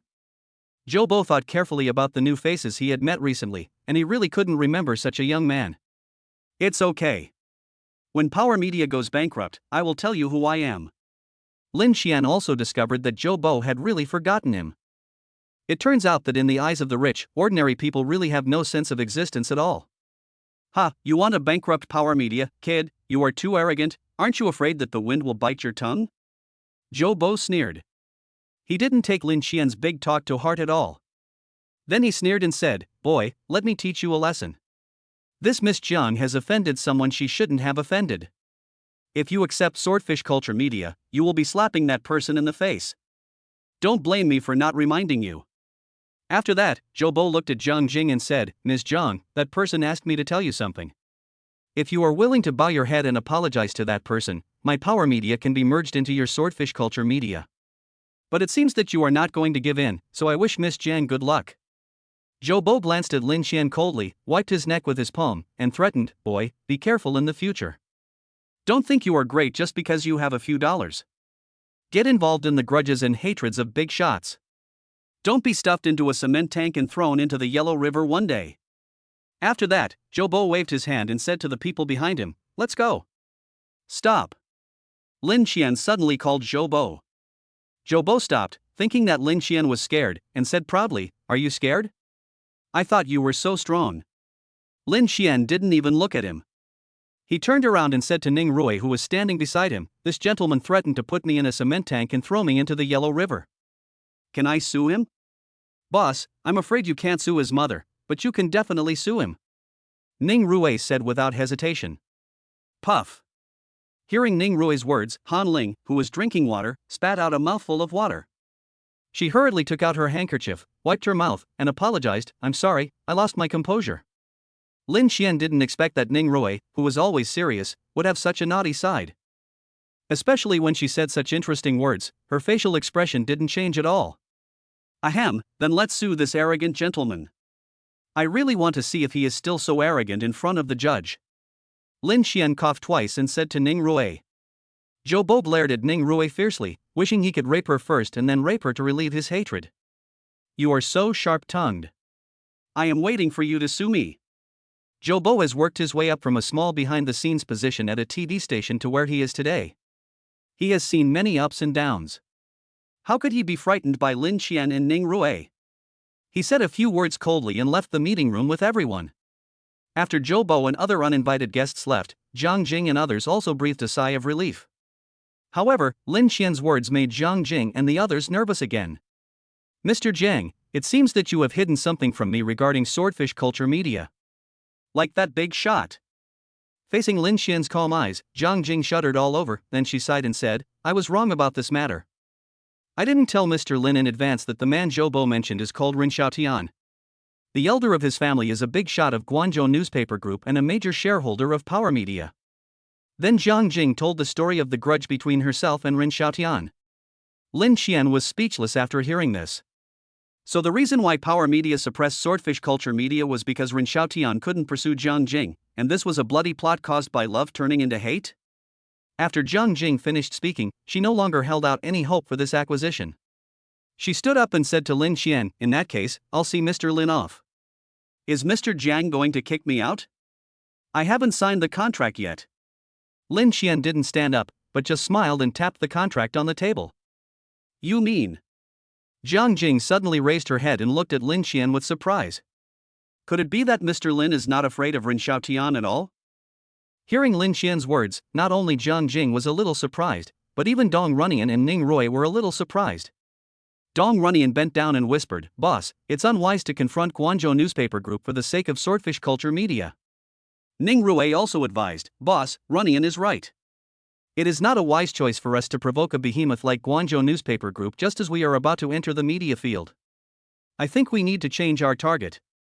Zhang Jing and the other two looked at Lin Xian nervously, but they heard Lin Xian chuckle and said, "In fact, the reason why I chose to acquire Swordfish Culture Media is to prepare a knife that can kill Power Media and Zhou Bo.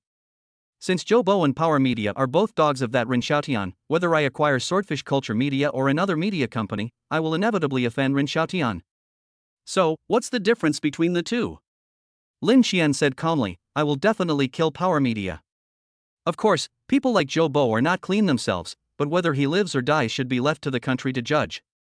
There was one more thing he didn't say.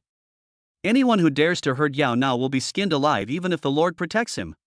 Chapter 80 Chairman of the new company. Hearing Lin Xian's words, Zhang Jing and the others breathed a sigh of relief. Zhai Shang stood up, bowed to Lin Xian, and then apologized, "Mr. Lin, I'm sorry, my attitude was a bit bad before, please don't mind." "Vice President Zhai, you're too polite," Lin Xian said indifferently.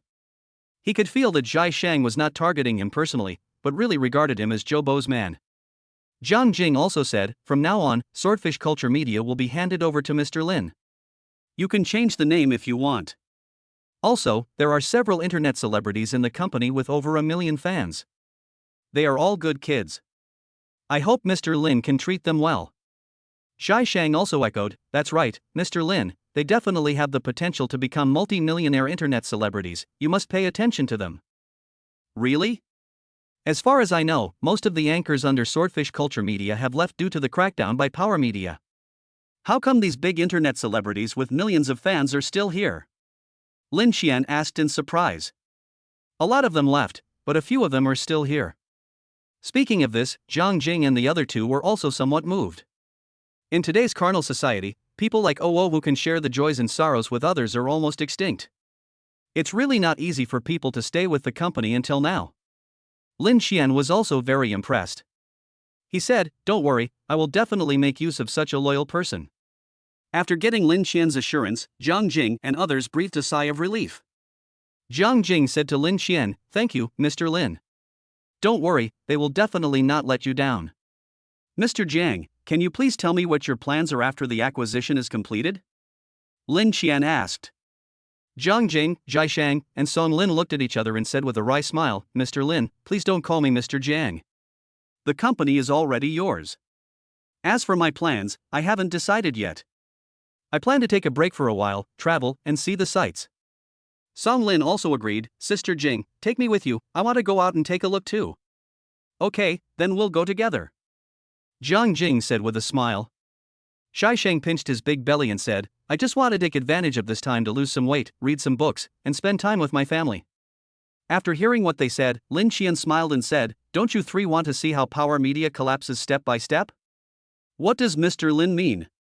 Zhang Jing didn't quite understand what Lin Xian wanted to say. "I won't hide it from President Zheng. I plan to invite President Zheng to continue to serve as the general manager of Swordfish Culture Media. Vice President Zhai can also continue to serve as the vice president and artist director of Swordfish Culture Media. Ms. Song Lin can also continue to be in charge of the business affairs of Swordfish Culture Media." Lin Xian directly expressed his thoughts. "These people in front of me are veterans who have been working in the media field for many years. It is a bit of a pity that they are abandoned just like that. And it is impossible for him to focus all his energy on Swordfish Culture Media." This. Zhang Jing, Jai Shang and Song Lin looked at each other and saw desire in each other's eyes. "Okay." Zhang Jing just thought about it for a while and then agreed decisively. She has been holding her breath recently. Now with Lin Xian's joining, Swordfish Culture Media will not only be able to come back to life, but Lin Xian also said that he would drive Power Media into bankruptcy. She still wants to see Power Media go bankrupt with her own eyes. "I plan to invest another 15 million into Swordfish Culture Media for its development. My requirement is that every track of our Swordfish Culture Media must be compared with that of Power Media. Even if I have to lose money, I will grab all the projects from Power Media." A sharp cold light flashed in Lin Xian's eyes. "Mr. Lin is so generous, I can't show weakness." Zhang Jing also said, "I am willing to invest all of this 4.2 million into Swordfish Culture Media. I wonder if Mr. Lin is willing to accept it." "Can." Lin Xian agreed immediately. Why wouldn't he accept money if someone offered it to him? "Ms. Ning, Director Song, please redraft a new contract." Lin Xian said to Ning Rui, "Since President Zhang has such confidence in me, I can't be stingy. So, I will invest an additional 30 million. Hiss. After hearing Lin Xian's words, Zhang Jing, Jai Shang, Song Lin, Ning Rui and others all took a breath of cold air. As a result, the total size of Swordfish Culture Media instantly reached 34 million. It has exceeded the size of Power Media. The market value of a company is affected by many factors. It does not mean that if you earn hundreds of millions this year, your company will be valued at hundreds of millions. Ning Rui and Song Lin responded and redrafted a contract. In the new contract, Lin Xian invested 30 million, plus the original company's market value of 5 million, his total share was 35 million, while Zhang Jing invested 4.2 million, so the share ratio became Zhang Jing holding 12% of the new company's shares and Lin Xian holding 88%, becoming the absolute controlling shareholder. "Boss Jiang, I won't interfere with the specific operations of the new company, but I will send someone to take over the personnel and finances. I hope you can understand." While waiting for the contract to be printed, Lin Xian first stated his bottom line. He can ignore the company's operations, but he must keep a tight grip on personnel and finances. Trust is trust, but necessary measures must still be taken. Zhang Jing did not have any complaints. She agreed, "I know this. Don't worry, Director Lin." Hearing Jiang Jing calling him Director Lin, Lin Xian smiled and said, "Forget Director Lin. I don't plan to be the chairman." Lin Xian's words confused Jiang Jing. What did he mean? It is acceptable for you not to participate in the management of the company you bought, but you don't even want to be the chairman. Aren't you afraid of being sidelined? Lin Xian smiled and said to Han Ling, "Please go to my house and bring my wife back." Okay, boss. Han Ling didn't know what was going on, but every time she thought of Yao Na, she would feel nervous. It's the kind of timidity that a mouse feels when it encounters a cat. After Han Ling left, Lin Xian smiled and said to Jiang Jing and the other two, the chairman of Swordfish Company, "Please wait a moment." This. Jiang Jing and the others had a guess in their minds, it wouldn't be. An hour later. The door of the conference room was opened, and a figure wearing a white down jacket and with a slightly bulging belly walked in, accompanied by Han Ling. Lin Xian also stood up, walked over, took Yao Na's hand, walked to the conference table, and introduced Jiang Jing and the other three with a smile. "Boss Jiang, this is my wife Yao Na, and she is also the chairman of the new company." Chapter 81. You want me to die? Chairman? Yao Na, who had just walked into the meeting room, had not yet had time to ask what happened when she heard Lin Xian's inexplicable words. Not only Yao Na was a little confused, even Jiang Jing and Dong Runyan were confused. "Mr. Lin, are you kidding me?" After a brief moment of surprise, Jiang Jing's face looked a little unhappy. She didn't see any potential to be a chairman in Yao Na. How could such a person possibly become a chairman? "I'm not kidding," Lin Xian said in a calm tone. He picked up the contract on the table, placed it in front of Yao Na, and said, "Wife, this is a gift from me to you. Sign it, and you will be the chairman of this company." "I can't." Yao Na finally reacted. She quickly took a step back and shook her head to refuse. "I can't do it." She is just an ordinary first-grade math teacher, and she was not even a class monitor when she was in school. Now she is asked to be the chairman of the board. Isn't this a joke? Just now she glanced at the amount on the contract and found that her brother had invested 30 million in this company. She really couldn't hand over the company she bought with so much money to someone who knew nothing about it to manage. Of course, she didn't see the 4.2 million yuan that was spent on buying the company. If she had seen it, she would have been even more afraid. "Don't worry, my dear. You are only a nominal chairman. The specific affairs of the company will still be handled by professionals like Mr. Jiang." Lin Xian pressed Yao Na's shoulder and comforted her. Then he explained to Jiang Jing, "Don't worry, President Jiang, I have made it very clear just now. The specific affairs of the company are still in the charge of you, Vice President Zhai, and Director Song. My wife is only the nominal chairman. You can just treat her as a mascot.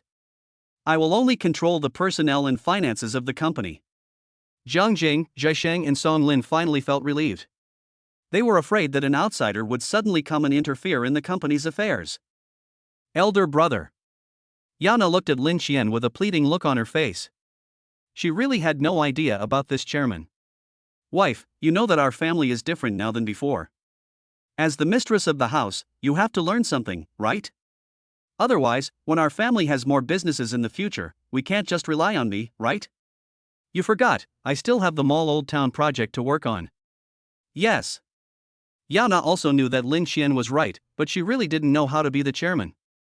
Seeing that Yao Na's face was somewhat relaxed, Lin Xian immediately struck while the iron was hot and said, "Don't worry, my wife, you can just be a mascot in the company and learn how to manage from President Jiang.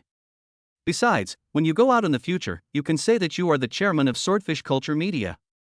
How impressive it sounds. After Lin Xian's persuasion, Yao Na finally nodded. "Okay then, but I really don't know how to do anything. If anything goes wrong, don't blame me." Yao Na explained in advance. "No problem." Lin Xian agreed immediately. "It's just a small company. If you break it, I'll buy you another one." Then Yao Na picked up the pen on the table and signed the contract. After Yao Na signed, Lin Xian waved to Han Ling and said, "Ms. Han, transfer the money to the company's account." "Okay." Han Ling took out her cell phone and called the branch, then said to Lin Xian, "Boss, the money has been transferred." "Mr. Jiang." Lin Xian nodded and looked at Jiang Jing. Jiang Jing also looked at Song Lin, only to see Song Lin take out her cell phone. Her face lit up immediately and she said to Jiang Jing, "Sister Jing, the money has been deposited into the company account." "Thank you, Mr. Lin." A blush flashed across Jiang Jing's face, and she quickly bowed to Lin Xian. Swordfish Culture Media is alive again. No need to thank me, your new chairman is here. Lin Xian smiled and pointed at Yao Na beside him. Hello, chairman. Jiang Jing reacted quickly and bowed to Yao Na immediately. Jai Sheng and Song Lin followed suit. You guys too. Yao Na looked at a loss, and quickly returned the gift to Jiang Jing, Jai Sheng, Song Lin and others. But there was also a strange feeling of pleasure in my heart. At the same time, Lin Xian also received a message from the system. Ding! Yao Na likes the company you gave her. The happiness level is 88 this time, and you get 88 times the consumption rebate. Your account 6981 has received 369,600,000 yuan today, and the balance is 288,887,6316.1 yuan. There was an extra 300 million yuan in savings in the card instantly, and Lin Xian couldn't help but curl up the corners of his mouth. Chairman, Mr. Lin, why don't we go tour the company together? Let everyone meet the new boss of the company, which will also boost everyone's morale. Jiang Jing suggested. Can. Lin Xian looked at Yao Na. Yao Na also nodded. She really wanted to see who the anchors of Swordfish Culture Media were. Under the leadership of Jiang Jing, Lin Xian, Yao Na and others walked out of the conference room together, immediately attracting the attention of many people in the company. The news that the company could no longer be concealed, and many people had already found new jobs and were willing to stay here, but they just wanted to see how long the company could last. Seeing Jiang Jing and others coming out, two figures, one tall and one short, immediately came up, but because they were concerned about the presence of Lin Xian and others, the two men just stood aside from a distance. Oh! Aral! Come here! Jiang Jing saw the two of them at a glance and quickly stretched out her hand and waved to them. Hello, Mr. Jiang. Hello, Director Jai. Hello, Director Song. The two girls named Oo and Alalay ran over nervously, greeted Jiang Jing and Jai Sheng and the others, then looked at Lin Xian and the others curiously. As the company's big anchors, they have of course heard about the company's acquisition efforts. Looking at President Jiang, President Jai, and Director Song's relaxed smiles, could it be that the cooperation has been reached? This is the new chairman of our company. Jiang Jing pointed at Yao Na beside her and said. It was just because of her standing position that Yao Na instinctively took a step back and let Lin Xian next to her step out. When Oho and Aral saw Lin Xian, their eyes suddenly lit up. Oho is tall and well-proportioned. As a beauty and dance anchor, she has attracted many fans. Now she is a big blogger with more than 800,000 fans. Aral is just as her name suggests, petite and cute. She is only about 1.5 meters tall. Standing in front of Lin Xian, she looks like a little kid. What's more, she has a baby face, but her figure is amazing. His chest was bulging, and he looked like a paper man. Besides, she is also a game anchor. This girl has more fans than Oo, with a total of 1.2 million fans. The two men saw the handsome Lin Xian at first glance. Coupled with the Versace winter couture he was wearing and the huge wealth that could buy the company, they immediately bowed respectfully to Lin Xian. Hello, Chairman. Then she approached Lin Xian with an admiring look on her face and hugged his arms on both sides. Lin Xian felt his whole body tense up and his face stiffened. Damn, you two devils are trying to kill me. Chapter 82. This chairman is a little difficult to deal with. Lin Xian clearly felt the dangerous look in Yao Na's eyes. Even the air was filled with a faint evil aura. Ahem. Oh, Aral, you two have the wrong person. Jiang Jing coughed awkwardly, then introduced Yao Na to the two of them. This is our new chairman Yao Na, President Yao. And that gentleman is Mr. Yao's husband Lin Xian, Mr. Lin. Snap. Following Jiang Jing's introduction, Oho and Aral felt as if they were struck by lightning. What did you do? She actually dared to seduce the chairman's husband in front of the chairman. Sorry. I'm sorry, Mr. Yao, we didn't mean it. Oo and Alalay were so frightened that their faces turned pale. They were holding Lin Xian's arms as if they had been electrocuted. They let go of their arms instantly and bowed to Yao Na to apologize. Lin Xian immediately looked around, as if it was none of his business. Yao Na glared at Lin Xian fiercely, then smiled and said soothingly, It's okay, you don't have to worry about it. I'm sorry, Director Yao. I've been so busy with company matters lately that I don't have time to manage them. Please don't mind. Jiang Jing glared at Oo and Aral fiercely. It was okay for them to make trouble at ordinary times, but why were they so unreliable at the critical moment? However, she couldn't just watch Oo and Alalay offend the new chairman, so she quickly pleaded for them in front of Yao Na, and also introduced Oo and Alalay to Yao Na and Lin Xian. This is Oo, and this is Alalay. They are currently the two most popular anchors in our company with the most fans. Oo is a dancer and beauty anchor. She graduated from Minzu University and studied folk dance. She currently has 700,000 to 800,000 fans. Aral is a game and food broadcaster. She has the highest number of fans among all the broadcasters in our company, a full 1.2 million. After introducing Oo and Aral, Zhang Jing asked, "Where is Xiaoji?" Oo and Aral heard Zhang Jing asking Xiaoji. They looked at each other and hesitantly said, "We just saw him go out with the CEO of Power Media." Hearing what the two girls said, Zhang Jing's face immediately darkened. This bastard, has he forgotten how Sister Jing helped him? When his mother had surgery, it was Sister Jing who ran around, used her connections to find people in hospitals, and even gave him more than 500,000 yuan. If it weren't for Sister Jing, his mother would have died long ago. Later, the company spent tens of millions on promoting him. Without the company, he is nothing. A few days ago, he said that he would live and die with the company, but now he is planning to jump ship? How ungrateful! Zhai Sheng said angrily. Zhang Jing was silent for a while, then stopped Zhai Sheng and said, "Okay, we can understand the company's current situation. Since he wants to leave, let him go, but he still has to pay the penalty." After sorting out her complicated feelings, Zhang Jing continued to take Lin Xian and the others to visit the company as if nothing had happened. After finishing the tour, Lin Xian thought for a moment and said to Zhang Jing, "Since we are going to fight to the death with Power Media in the future, the scale of the company must be expanded. It is a bit inappropriate to continue staying in Bohai Building." He turned to Han Ling and said, "Go back and make arrangements with Wang Yaming. When you look for a new office location, remember to find a bigger place. You will be working together with the swordfish people in the future, so a small place won't do." "Okay, boss. I'll tell Wang Yaming about this when I get back." After instructing Han Ling, Lin Xian said to Zhang Jing, "I need the company to get back on track as soon as possible. At the same time, I need to continue recruiting people and signing excellent anchors. The action against Power Media can begin now. Mr. Lin, don't worry. With this money, I can definitely get Swordfish Culture Media back on the right track in the shortest possible time. We already have a lot of negative information about Power Media, which is enough to give them a hard time." Zhang Jing said with confidence. "Black material?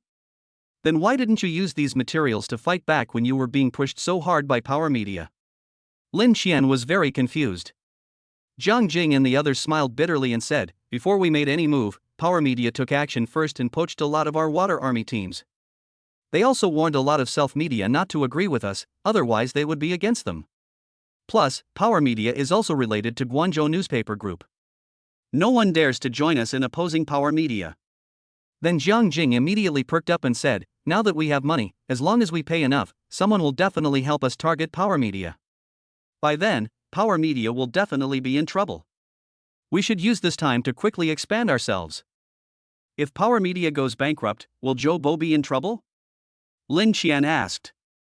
Zhang Jing nodded, then shook her head and said, "If these negative materials are released, Zhou Bo will definitely be in trouble, but I'm afraid that Ren Xiaotian behind him will not give up Zhou Bo." Lin Xian touched his chin and said, "That's because the black material is not big enough. If it was big enough, even Ren wouldn't be able to save him, right?" "Certainly."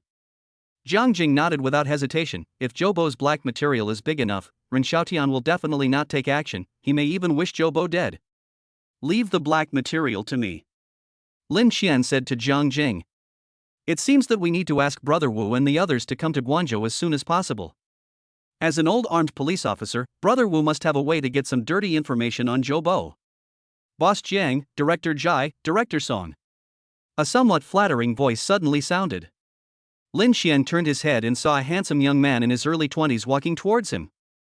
Seeing the person coming, Zhang Jing and the others' faces turned cold. "Xiaoji, didn't you go to find Zhou? Are you planning to change jobs? Why did you come back?" Zhai Sheng glared at the young man and cursed.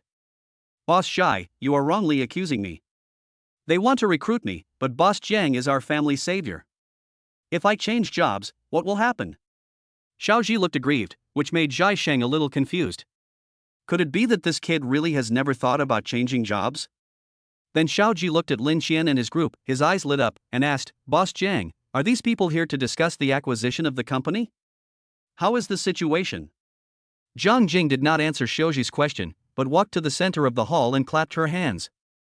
Everyone! Please stop for a moment.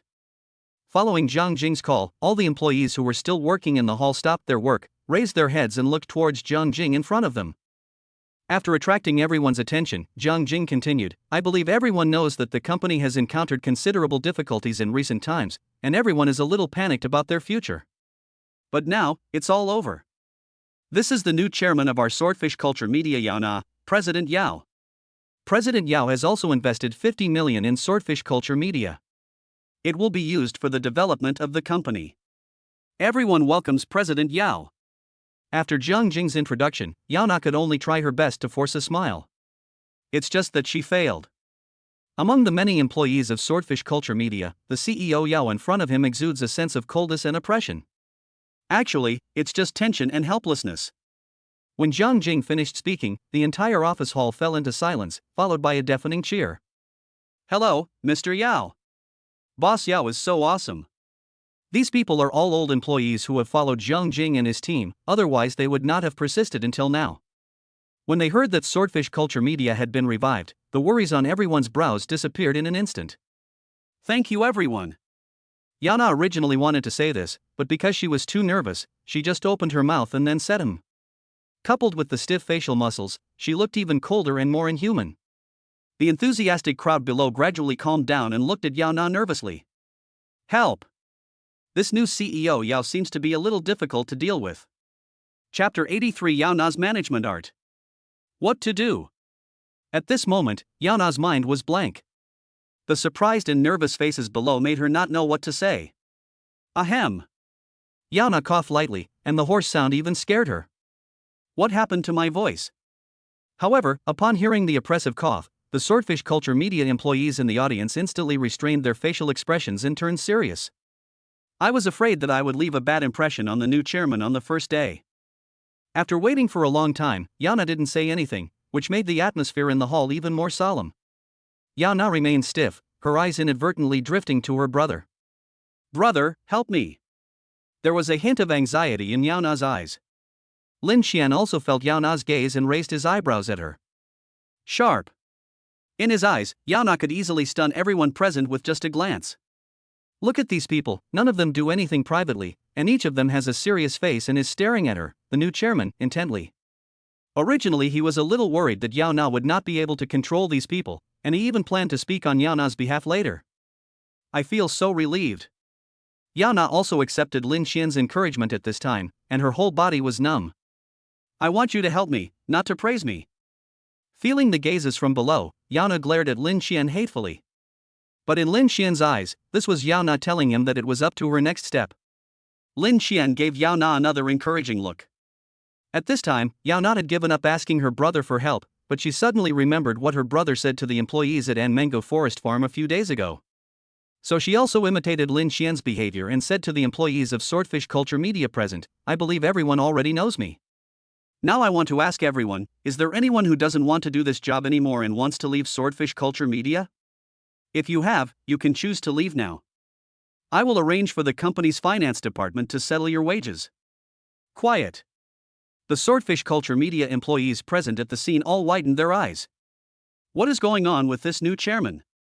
Swordfish Culture Media is already in such a state. If it doesn't want to keep people, why is it driving them away? Director Yao. Zhang Jing finally reacted. She wanted to slap herself twice. If she had known, she would not have let Mr. Yao speak. Mr. Jiang, I know what I'm talking about. Yao Na stopped Zhang Jing. At this moment, her mind became clearer. After hearing what Yao Na said, Zhang Jing felt a little anxious, but because she was concerned about the face of Yao Na, the new chairman, she could only hold back what she wanted to say. Then he looked at Lin Xian behind Yao Na, hoping that Lin Xian could persuade Mr. Yao. Lin Xian shook his head at Zhang Jing, then looked at Yao Na, who was exuding the aura of a strong woman, with a smile on his face. Under Yao Na's sharp gaze, several employees finally couldn't stand it anymore. Mr. Yao's eyes are so scary. For a moment, they even felt a sense of trance, as if they had returned to decades ago, when they were in the first grade of elementary school and faced the strong feeling of oppression from their head teacher on the podium. Yao, Director Yao, we have already signed a contract with another company and are planning to submit our resignation application in the next 2 days. A bald young man raised his hand and spoke timidly. Anything else? Yao Na nodded without comment and asked again. Then a few more people came out. The number of people who left has reached 11. Yao Na looked at Song Lin and said, Director Song, please settle the wages for these people. Okay, Mr. Yao. It's true that Song Lin is the business director of Swordfish Culture Media, and he also works part-time as the financial director of Swordfish Culture Media. Yao Na turned around and said to these people, although you signed contracts with other companies before you left, considering the difficulties that Swordfish Culture Media faced before, I will not hold you responsible this time. Go and settle your wages with Director Song. Thank you, Mr. Yao. The employees, who were originally a little nervous, finally breathed a sigh of relief after hearing Yao Na's words and hurriedly thanked Yao Na. Everyone, follow me. Song Lin looked at these people expressionlessly, then went to the finance department first. Then, these 11 people quickly followed as if relieved. After these 11 people left, the entire office hall became much more spacious. Yao Na glanced at the remaining people and found that there were less than 20 left. First of all, I would like to thank you all for your trust and for allowing me to stay with Swordfish Culture Media to witness our era. So I've decided to increase the monthly salary of those who stay by 20% and enjoy 14th salary. Similarly, I guarantee that the annual bonus will not be less than 3 months' salary. Boom! As Yao Na finished her words, the entire hall was silent for a moment, then suddenly burst into warm applause and cheers. Thank you, Mr. Yao. Long live President Yao. Everyone stared at Yao Na in front of them with fanatical eyes. The fear and nervousness towards Yao Na in my heart disappeared instantly. Jiang Jing, who was worried about Yao Na, was stunned when she saw this scene. She had only seen the fanatical expressions on these people's faces when Swordfish Culture Media was first established. Looking at Yao Na, who was not far away and accepting the cheers of her subjects like a queen, Jiang Jing felt a touch of envy in her heart. Money ability is a really good thing. The cheers lasted for a long time, and at this time, more than a dozen figures walked out of the finance department one after another. They were the people who had previously submitted their resignations and went to settle their wages. What's going on? Why are they so happy? A dozen people looked at the jubilant scene in front of them with confusion on their faces. The employees who stayed behind also saw them, and each of them had an inexplicable smile on their face. Lao Zhao, what's wrong with you? The company is going to go bankrupt, but you're still so happy? Listen to me, pack up and leave quickly, otherwise when the company goes bankrupt, you won't even get paid. One of the people who resigned quietly persuaded his former partner. Get lost. The smile on his partner's face immediately disappeared, and he shouted angrily, Wang Boji, let me tell you, from now on, I will be Mr. Yao's man in life and Mr. Yao's ghost in death. I am ashamed to be associated with deserters like you. Damn. When the company was about to go bankrupt, you didn't even ask me to resign. Now that I just got a raise, you want me to resign with you. How much do you hate me for making money? What the hell? Chapter 84 Jobo's Revenge. Dig the hole. You kid are really an ungrateful person. I kindly reminded you to change jobs as soon as possible, but not only did you not appreciate it, you even dared to scold me. Okay. Mr. Zhao, you will regret it when the company goes bankrupt. Wang Boji glared at Lao Zhao angrily, but Lao Zhao sneered, Wang Boji. Before he could curse back, he heard Lao Zhao sneer, Wang Boji, who told you that the company is going to go bankrupt? I'm not afraid to tell you either. When you went to settle your wages, Director Yao said in person that the wages of all of us who stayed would be increased by 20%, and we would receive 14 salaries per year. The year-end bonus would be no less than 3 months' wages at least. Boom! When Wang Boji heard what Lao Zhao said, his head exploded.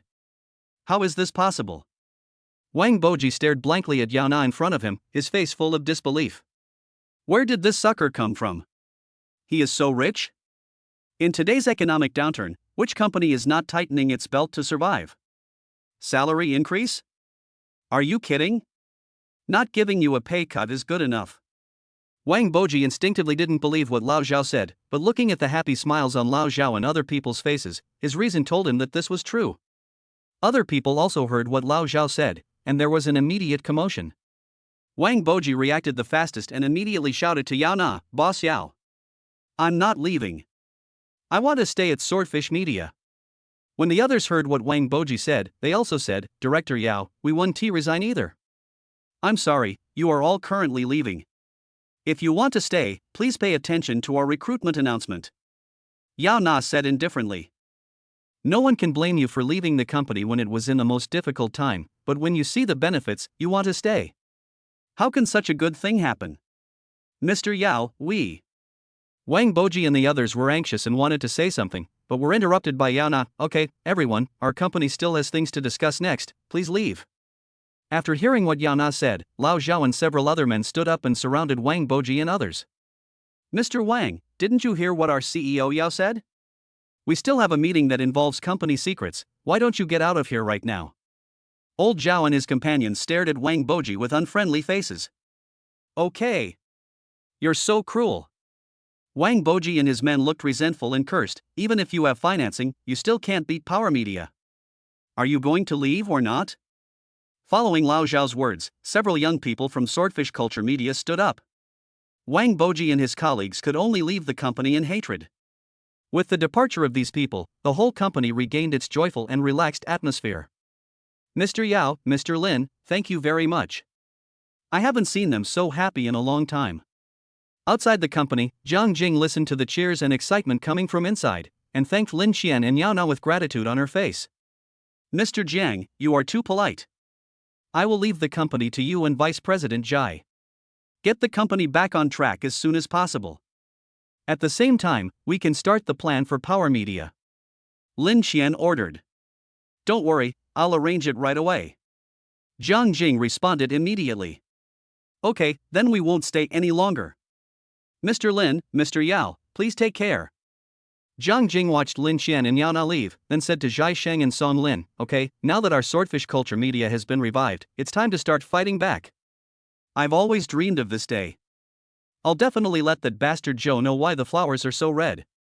Zhai Sheng looked excited and wanted to take revenge on Power Media immediately. After they returned to the company, a figure walked out of the fire escape and took out a phone. "Hello, Brother Jin, those people have left, yes, to the third underground floor. The third underground floor is a parking garage." Yao Na hugged Lin Xian's arm and said happily, "Brother, how did I perform today?" "Very good." Lin Xian immediately gave a thumbs up and praised, "I really didn't expect you to perform so well. First, use your identity as the new chairman to intimidate all the employees present. Then, pretend to be cold and ruthless, so that they subconsciously think that you are a difficult person to get along with. Then, bring up the company's difficulties to shake their beliefs and eliminate the unstable factors in the company. The remaining people are all die-hard supporters of the company. Then, use salary increases to bring these people together, rebuild their beliefs, and sweep away the depressed atmosphere in the company." Dong Runyan also agreed, "Boss, you're right.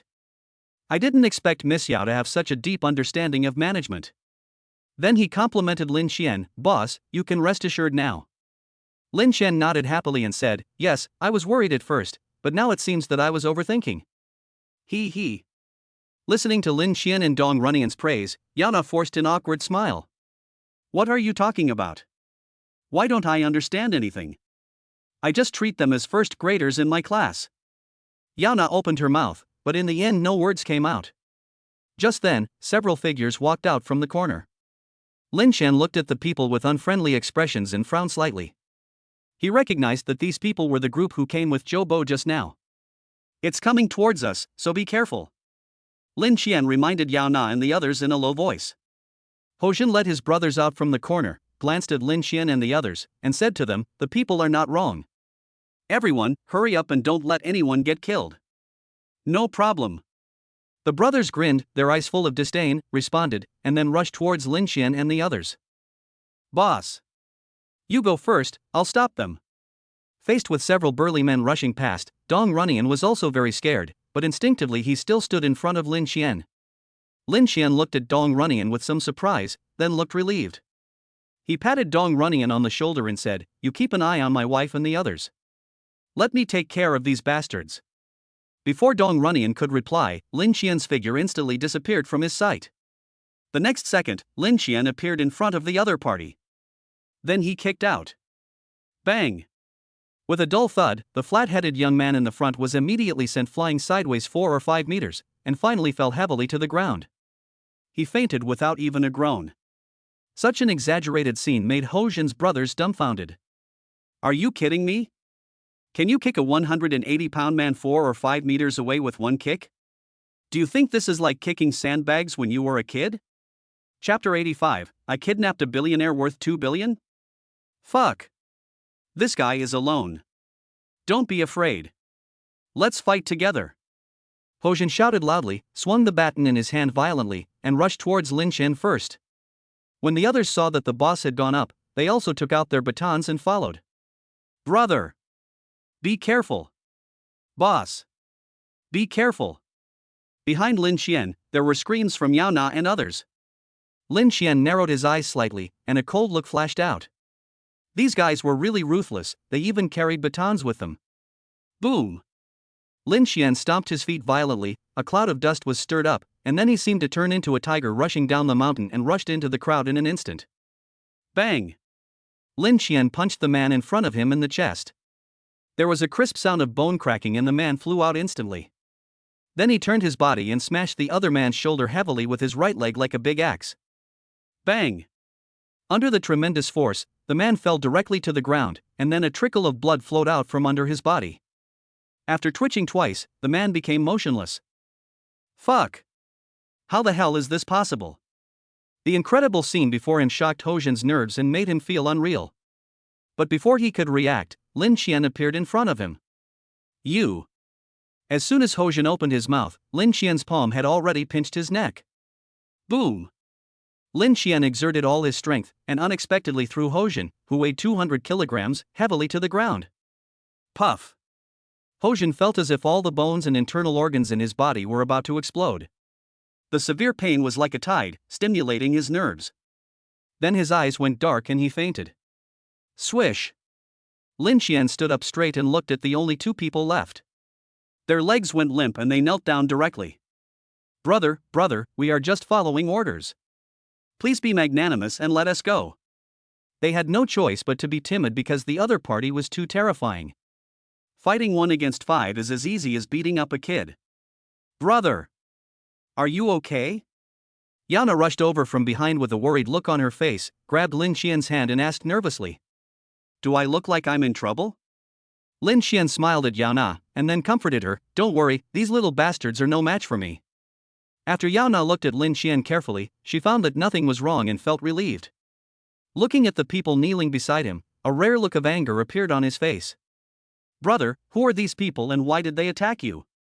If I'm not mistaken, they are Jobo's people. Lin Qian did not hide it. Jobo? The CEO of Power Media? Why is he looking for trouble with us? Yao Na couldn't understand. It should be about the acquisition of Swordfish Culture Media, right? Dong Runyan had a serious look on his face. He had seen this kind of thing many times. Just because of this? Yao Na looked shocked. Yes, it's that simple. Lin Qian said, Swordfish Culture Media has been suppressed by Power Media and is on the verge of bankruptcy. We only need to wait a few days and Power Media will be able to easily acquire Swordfish Culture Media. Now that Swordfish Culture Media has been acquired by us, Power Media's plan to merge with Swordfish Culture Media has failed. It is only natural for Joe to deal with us. However, I didn't expect that Joe would be so lawless. He took action right after we acquired Swordfish Culture Media. Speaking of this, Lin Qian was also very angry. If he wasn't here today, wouldn't Yao Na be in danger? Well, Joe Bo's mistress almost hit them in a BMW before, and they haven't settled the score with him yet, but now he is attacking them again. People with the surname Joe can't stay. He must be finished off as soon as possible. Boss, what should we do with them? Dong Runyan pointed at Ho-jin and others lying on the ground and asked. Ms. Ning, can I sue them? Lin Qian asked Ning Rui first. Sure. Ning Rui took out his phone and said, from the moment they showed up until just now, I have been recording videos, but if the boss wants to prosecute the mastermind, he will also need confessions from these people. That's fine. Lin Qian nodded and said to the two people kneeling on the ground, go, wake up your boss. The two men immediately did as they were told, but no matter how they called out, Ho-jin wouldn't wake up. Brother, our boss has fainted. One of the men said to Lin Xian with a bitter look on his face. I'll count to tens. If he doesn't wake up, I'll make you two fall asleep too. Lin Xian said expressionlessly. Don't. Don't. Brother, let's wake up Brother Jin right now. Hearing Lin Xian's threat, their expressions immediately changed. They don't want to be beaten into the same miserable state as their companions. Brother Jin, I'm sorry. The two looked at each other, made up their minds, and stretched out their hands. Bang! A palm as big as a palm leaf fan slapped Hojin's face heavily, and blood gushed out instantly. But Hojin still didn't wake up. Come again. One of them gritted his teeth, swung his palm, and hit again. Bang! Ouch! As blood spurted out, Hojin's miserable scream suddenly rang out. Stop fighting! Stop fighting! Hojin's face was covered in blood and swollen like a pig's head. He struggled to sit up. Brother, I was wrong. I was wrong. Please forgive me. Hojin was scared. The young man in front of him was too scary. He now deeply regrets why he took this business. Forgive you? You're just dreaming, aren't you? Lin Xian glanced at him coldly, then turned to Ning Rui and said, Ms. Ning, what will be the consequences of assaulting someone in the street with a weapon? If a person uses a weapon to fight and causes minor injuries or more to others, it constitutes the crime of intentional injury and is generally punishable by imprisonment of not more than 3 years, criminal detention or control. If it causes serious injury to others, the offender shall be sentenced to 10 years imprisonment. If the act causes death or serious injury to another person and the means are particularly cruel, the offender shall be sentenced to fixed-term imprisonment of not less than 10 years, life imprisonment, or death. If it does not constitute a crime, the offender will generally be detained for 10 days and fined 500 yuan. Ning Rui spoke very quickly. So the most they can do is to detain you for 10 days and impose a fine of 500 yuan? Lin Xian frowned, feeling a little uncomfortable. So when something like this happens, the person being beaten must be severely injured before the law will convict these scum? Perhaps sensing Lin Xian's dissatisfaction, Ning Rui glanced at Hojin with a cold look that made Hojin's heart tremble. Ning Rui said in a mocking voice, although this is true, considering that you are worth more than 2 billion, this group of people may want to kidnap you. This kind of behavior will be sentenced to at least 5 to 10 years, and more than 10 years in serious cases. Of course, seeing that they are holding weapons, I have reason to believe that they may want to kill you. Kill? Hojin immediately widened his eyes and glared at Ning Rui. Draft horse. I don't. Chapter 86, Inciting Hojin to Revolt. Hojin didn't understand either. He just took a side job and came to teach the target person a lesson, but how did it turn into kidnapping and murder? Not to mention that the other party is a billionaire worth 2 billion. Hojin instinctively felt that Ning Rui was lying to her, but looking at Ning Rui and the others surrounding Lin Xian, his reason told him that what this woman said was true. I don't. You're talking nonsense. Hojin denied it without even thinking about it. He would have to be crazy to admit this crime. No? But all the evidence shows that you did it. Lin Xian looked down at Hojin, as if sentencing him to death. Gulp. Hojin swallowed hard. Having been in the underworld for so many years, he knew too well that in front of rich people, gangsters like them were as cheap as rags that could be used and thrown away at any time. It's okay to bully ordinary people, but if they really meet rich people, they will be put in jail in minutes. Fuck you, Joe Bo, you're killing me. Hojin kept cursing Joe Bo in his heart. The bastard told himself that this guy just had a little spare money and would be able to handle it if anything went wrong. Fuck you. You are nothing, can you deal with a tycoon worth 2 billion? Brother. No, master. Hojin quickly said, I'm just a small fry, and I'm just trying to make a living. The one who really wants to attack you is that bastard Joe Bo. If you don't believe me, ask them. It was really Joe Bo who asked us to do it. He gave me $50,000 and said he wanted a leg or an arm from you. After Hojin finished speaking, he immediately looked at the two younger brothers beside him. 50,000? When the two younger brothers heard Hojin's words, they were stunned. Fuck Hojin, didn't you tell us that this deal was worth 20,000 yuan? You actually took a kickback of 30,000 yuan. The younger brother who reacted immediately started cursing. Shut up. Lin Xian frowned slightly and shouted at Hojin and the other two. You can let me go if you want, but... Hojin and the other two were delighted and quickly said, "Just tell me. As long as we can do it, we will definitely not refuse." Simple. Lin Xian said calmly, "You must have done a lot of things like this for Zhou Bo, right? Has nothing happened?" Of course. At this point, Hojin no longer cared about the consequences of revealing the matter. "We did a lot of things for Zhou Bo, and people even died a few times, but they were all dealt with later. It is said that Zhou Bo has an even bigger backer." Hojin then explained word for word all the evil things they had done over the years under Zhou Bo's instructions. "Brother, Zhou Bo deserves to die." After listening to what Hojin and others said, Yana said angrily, "That's right. The man with the surname Zhou is not a human being, he deserves to die." When Hojin heard what Yana said, he immediately agreed. "Humph. You guys are not good guys either, you deserve to die just as well." Yana looked at Hojin with disgust, wishing she could go up and punch them twice. Lin Xian patted Yana's hand and said, "Don't worry, Zhou won't be around for long." Then he said to Hojin and the others, "I can let you go, but I need you to help me collect evidence of Zhou Bo's evil deeds. You have followed Zhou Bo for so many years, I believe this is not difficult for you, right?" Hojin and the others looked at each other, then Hojin gritted his teeth and said, "Okay. I'll do it. But you have to keep your word and let us go." Lin Xian nodded and said, "Don't worry, with my identity, I don't have to lie to you, and Ms. Han. Boss." Han Ling walked forward and waited for Lin Xian's instructions. "Check." Lin Xian said to Han Ling. Han Ling quickly took out a checkbook from her bag and handed it to Lin Xian. Lin Xian wrote twice on the checkbook, then tore off the check and handed it to Hojin. "You are fuck. 500,000. Hojin took the check and was shocked after seeing the number on it. "This is just part of it. As long as the evidence you have can bring down Power Media and Zhou Bo, there will be more to come. It will definitely not be less than 500,000. Lin Xian tapped Hojin's chest and said meaningfully, "I guess you haven't earned enough money after following Zhou Bo for so many years, right?" Hojin was moved. The check in front of him is worth 500,000. Once he can get enough evidence to destroy Power Media and Zhou Bo, he will have at least another 500,000, which adds up to 1 million. That's 1 million. The lives of these brothers combined are not worth even half of a million. "Don't worry." Hojin nodded heavily. "Good, you made a wise decision." Lin Xian asked Han Ling for another piece of notepaper, wrote down his phone number, handed it to Hojin, and said, "This is my phone number.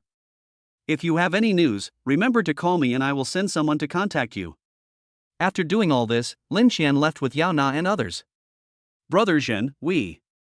The two younger brothers looked at the check in Hojin's hand with enthusiasm. It was 500,000. It was the first time they had seen so much money. "Bring Datu and the others with us, let's discuss this carefully." Hojin carefully put away the check for 500,000 and said to his two younger brothers, "He is determined to get this 1 million. As for betraying Zhou Bo, he had no psychological burden at all. Brother, Zhou Bo is not a good person, but those people are not good people either." In the car, Yao Na was a little confused about Lin Xian's behavior. "Of course I won't just let it go like this." Lin Xian said to Ning Rui, "Did you record what happened just now?" Ning Rui immediately replied, "Don't worry, boss, I recorded everything." "That's good. Once Hojin and his team get evidence of Zhou Bo and Power Media's illegal activities, you know what to do, right?" "Certainly." Ning Rui said, "It will take them at least 10 or 8 years to get out." After returning home, Lin Xian thought about what happened today and called Yang Wu first, asking them to come over as soon as possible. Yao Na has now been pushed by him to the position of chairman of Swordfish Culture Media, which is also the most dangerous position. Seeing Zhou Bo's lawless behavior, there is a great possibility that he will strike again. If one day he was not by Yao Na's side, he would not even have time to cry if something happened. Yang Wu had also been prepared. If he had not been waiting for other old comrades, he and Zhao Yi would have come to Guangzhou long ago. When Lin Xian heard Yang Wu say that his comrades had also arrived, he became happy. Now he doesn't have to worry about the manpower problem. Just as Lin Xian was waiting for Yang Wu and others to arrive, Swordfish Culture Media's actions against Power Media and Zhou Bo had already begun. Chapter 87. Yang Wu and his comrades arrived. The 10th day of the first lunar month, Tuesday. As the new chairman of Swordfish Culture Media, Yao Na got up early and went to work. This made Lin Xian a little dumbfounded. He didn't expect Yao Na to have such a strong passion for work. "Wife, You have to remember that you are still a pregnant woman. Lin Qian pulled Yao Na and reminded her. I know. Don't worry, I will pay attention. Swordfish Culture Media is the company you invested more than 30 million inches. I can't just watch it disappear like this. Yao Na argued with reason. That's fine, but you have to promise me that you can only stay in the company for a maximum of 2 hours a day. 2 hours, isn't that too little? Yao Na was a little reluctant, but looking at Lin Qian's serious eyes, she could only agree. Okay. I promise you. Yao Na kissed Lin Qian, then drove to work excitedly.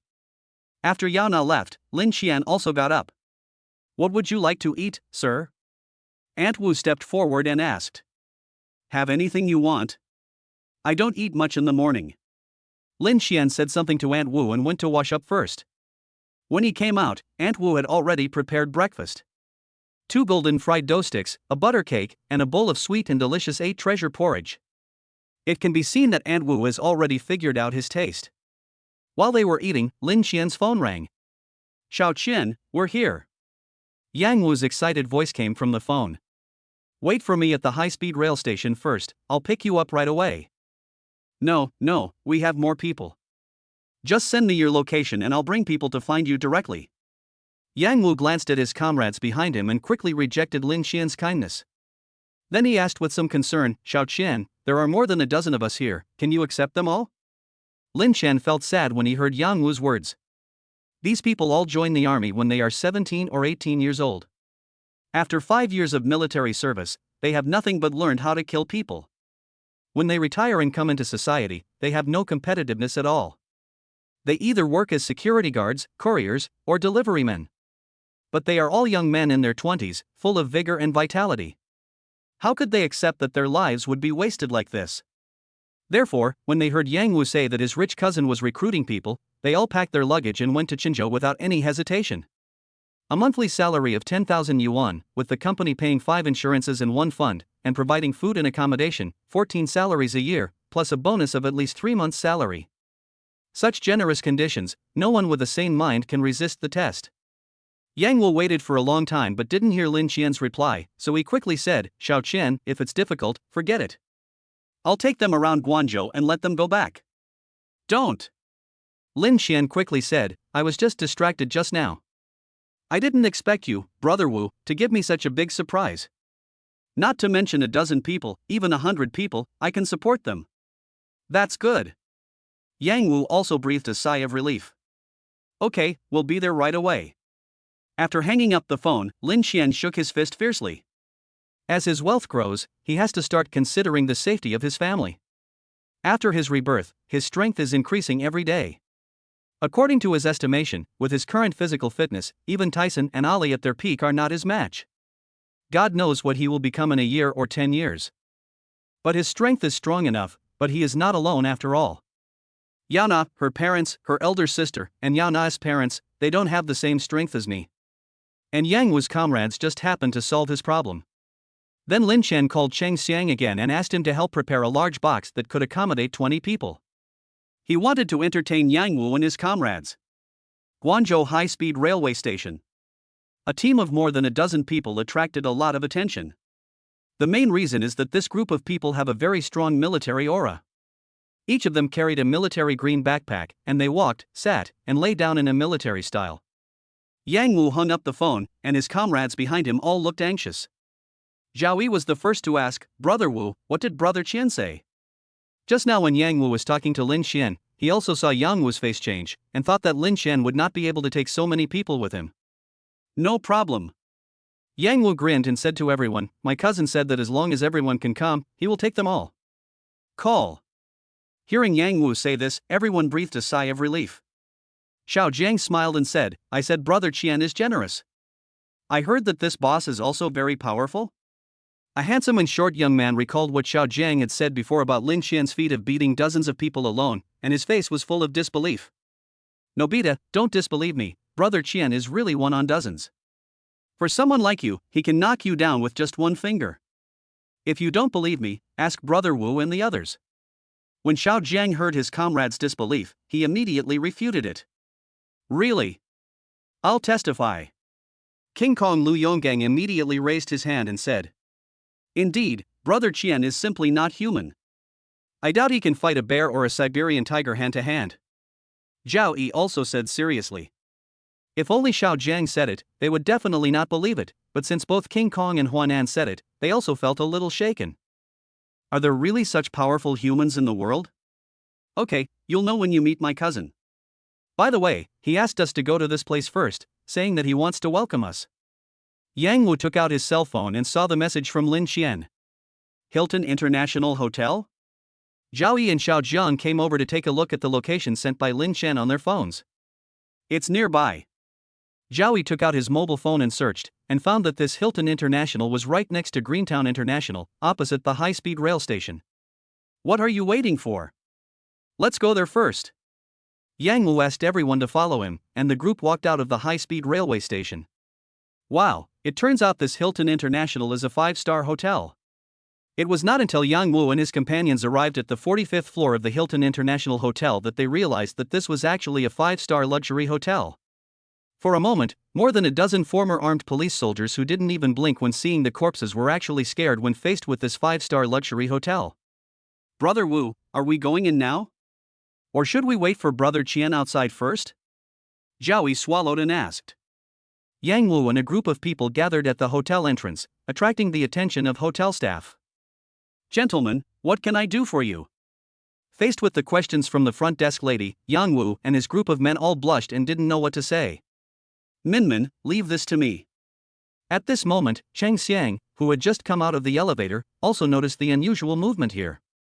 Seeing Yang Wu and the others with a military air, he immediately remembered the call from Mr. Lin half an hour ago. Excuse me, which one of you is Mr. Yang Wu? Chapter 88, Arranging Security and Starting the Counterattack. I am. When Yang Wu saw Cheng Xiang, who was dressed in formal attire and had an extraordinary temperament, he quickly stepped forward and spoke. Hello, my name is Cheng Xiang, and I'm the private butler of Hilton International. Mr. Lin has specifically instructed you to go in first when you arrive, Mr. Yang. Mr. Lin will be here soon. Seeing that his cousin had already arranged the people, Yang Wu breathed a sigh of relief. However, he did not choose to go in with Cheng Xiang, but said, there is no need to go in, we can just wait here. After saying that, he looked at the others. Of course Zhao Yi and the others had no objection, and they all said, we won't go in either, we'll just wait here.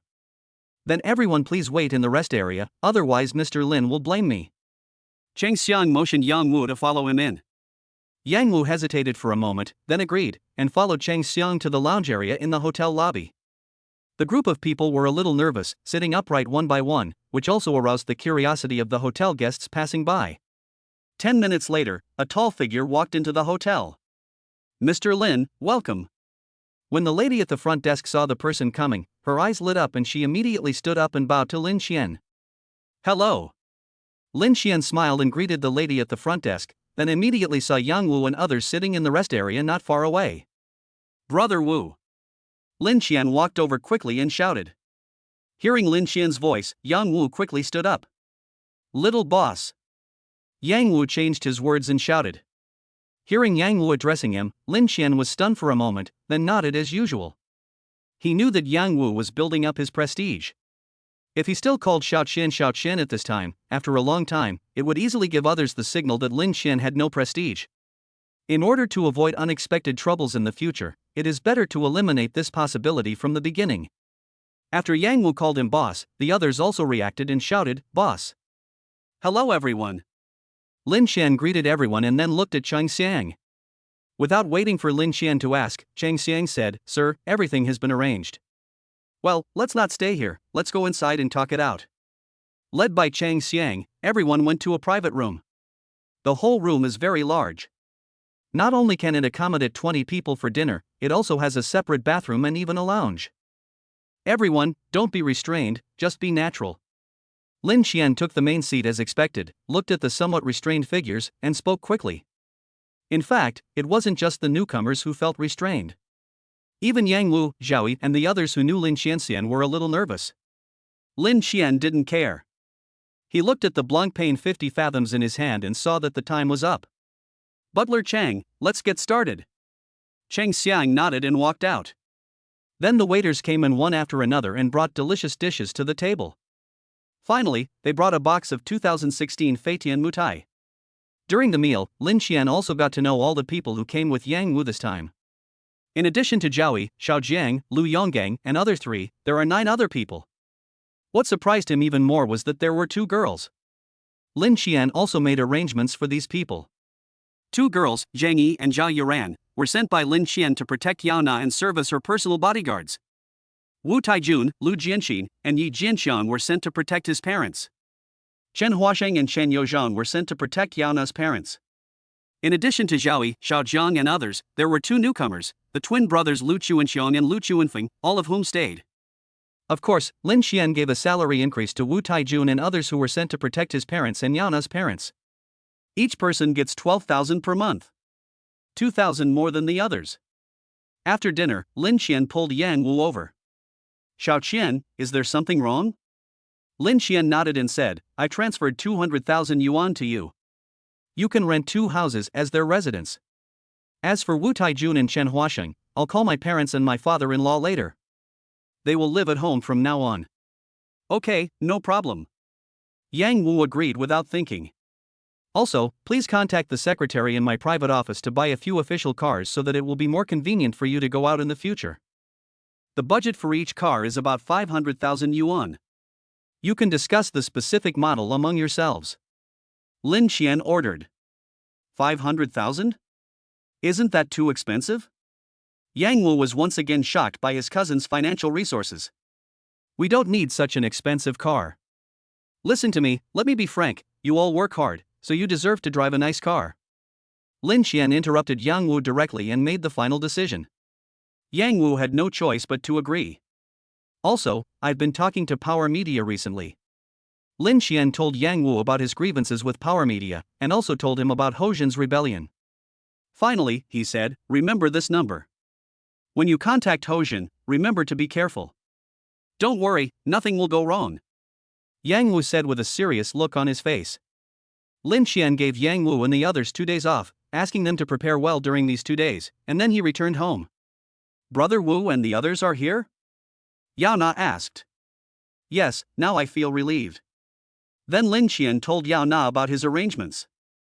Yao Na was very touched when she heard that Lin Xian had even arranged for someone to protect her parents. Thank you, brother. Thank me why? You are my wife, your parents are my parents, and I must take their safety into consideration. Lin Xian smiled and tapped Yao Na's forehead, his face full of doting. By the way, I'll introduce you to Zhang Yi and Zhao Yuran tomorrow. They'll stay with you from now on. You'll feel more at ease even if I'm not around. Of course Yao Na had no objection to Lin Xian's words, she was not alone now. In the following time, Lin Xian held Yao Na and chatted with her while watching Douyin. Hey, has the action already started? Lin Xian suddenly saw a piece of news about Power Media. The anchor of Power Media, Tuan Mei, sold fake goods and insulted customers. Dynamic Media is suspected of tax evasion. Power Media XXXXXXXXXX. A series of negative news. Lin Xian also noticed that the popularity of these news was very low, and none of them came from the accounts of Swordfish Culture Media, not even from Big Versus, but small accounts with only a few thousand fans. Lin Xian swiped the video away with a swipe of his finger and couldn't help laughing. Since Jiang Jing has already started taking action, he can't drag it on any longer. Picking up his phone, Lin Xian sent a WeChat message to Yang Wu. Urge Hozhen as soon as possible. Within 3 days, he must obtain evidence of Zhou Bo and Power Media's illegal activities. Chapter 89 Recording. 2 days later. Power Media, Chairman's office. Knock knock. The door of the office rang, and the voice of General Manager Li Yaoxian came from outside. Brother Bo, something happened. Zhou Bo heard Li Yaoxian's anxious voice and signaled his secretary to open the door. When Li Yaoxian saw the secretary, a trace of greed flashed in his eyes, but he then hid it. He quickly walked up to Zhou Bo and said, Brother Bo, something happened. What is it? Look. Li Yaoxian didn't say anything. He just took out his mobile phone, opened Douyin, found a video and clicked it. It was the news about Power Media's tax evasion and the company's big anchor Tuan Mei selling fake goods. TSK. That's it? Zhou Bo looked disdainful and said, We have seen this kind of black material many times, but in the end, nothing happened. Then Jobo asked again, were these negative stories reported by those big verses? Contact them and have them delete the stuff. Brother Bo, there is no big V this time, it's all small bloggers who broke the news. Li Yaoxiang said. Jobo was a little surprised and said, hey, what's wrong with these bloggers? Are they crazy about becoming famous? Go, contact them. If they don't delete the video, then sue them. Then let our anchors go after them. I want these people to know that if they dare to step on our power media, they won't be able to afford the price. No problem. I'll do it right away. Li Yaoxiang said quickly. Wait a minute. Jobo called Li Yaoxiang again and asked, by the way, have Hojin and the others returned? I came back a long time ago. Didn't you just tell me not to disturb him? I just asked him to stay downstairs. Li Yaoxiang said quickly. Let him come over. Jobo warned, next time Hojin comes back, you must bring him to see me as quickly as possible. No problem. I'll go call him right away. After Li Yaoxiang finished speaking, he walked out of the office. Then, after a while, the office door was opened again, and the person who came in was Hojin. Bo go. Hojin felt a little nervous when he saw Jobo. He pulled his trousers down with his hands and tried his best to look calm as he walked over. Ajin, you're here. How's the job I asked you to do? Jobo didn't notice anything unusual about Hojin and never thought that the other party had sold him out. Brother Bo, don't you know what I'm doing? I broke one arm and one leg of that kid. Didn't you see that kid kneeling on the ground crying bitterly? As Hojin was speaking, he slapped himself on the forehead and said in annoyance, Brother Bo, look at my memory, I forgot to take a video for you. Ha ha. You did a great job, kid. Jobo was happy when he heard Hojin's words. There will be no more doubts. He smiled and said, I'm at ease with you doing the job. After laughing, Jobo did not forget to ask Hojin about the real matter. By the way, who was that kid? Have you asked him? Hey, I'm just an idiot who took the money from my family and planned to start a business. Hojin said with pretended disdain. Then I feel relieved. Jobo had a smile on his face. He asked Hojin to teach Lin Qian a lesson just to test his background. When he heard Hojin say that Lin Qian was just a fool who wanted to start a business with his family's money, he immediately relaxed. But Bo, I was a little heavy-handed, will anything happen? Hojin thought about it and asked with some concern. Jobo said nonchalantly, don't be afraid. Even if I hit you hard, it doesn't matter. I can handle it.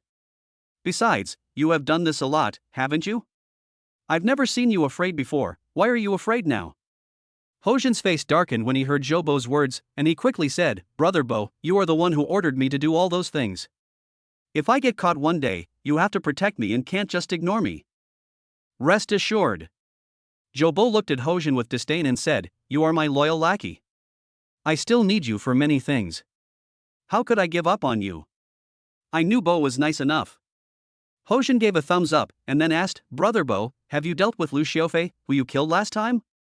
I received news that someone is investigating the case. Of course it's been taken care of. Don't worry. Even if we investigate, we won't find out anything. That kid offended a big shot. He deserves to die. Jobo didn't suspect anything and took out a cigarette.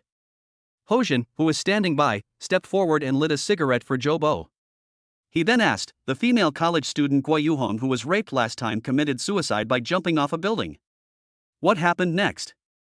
Jobo took a deep puff of the cigarette and blew out a series of smoke rings. When he heard Hojin's words, he thought of the delicious female college student from last time and said with a smile, why, do you regret not sleeping with that female college student?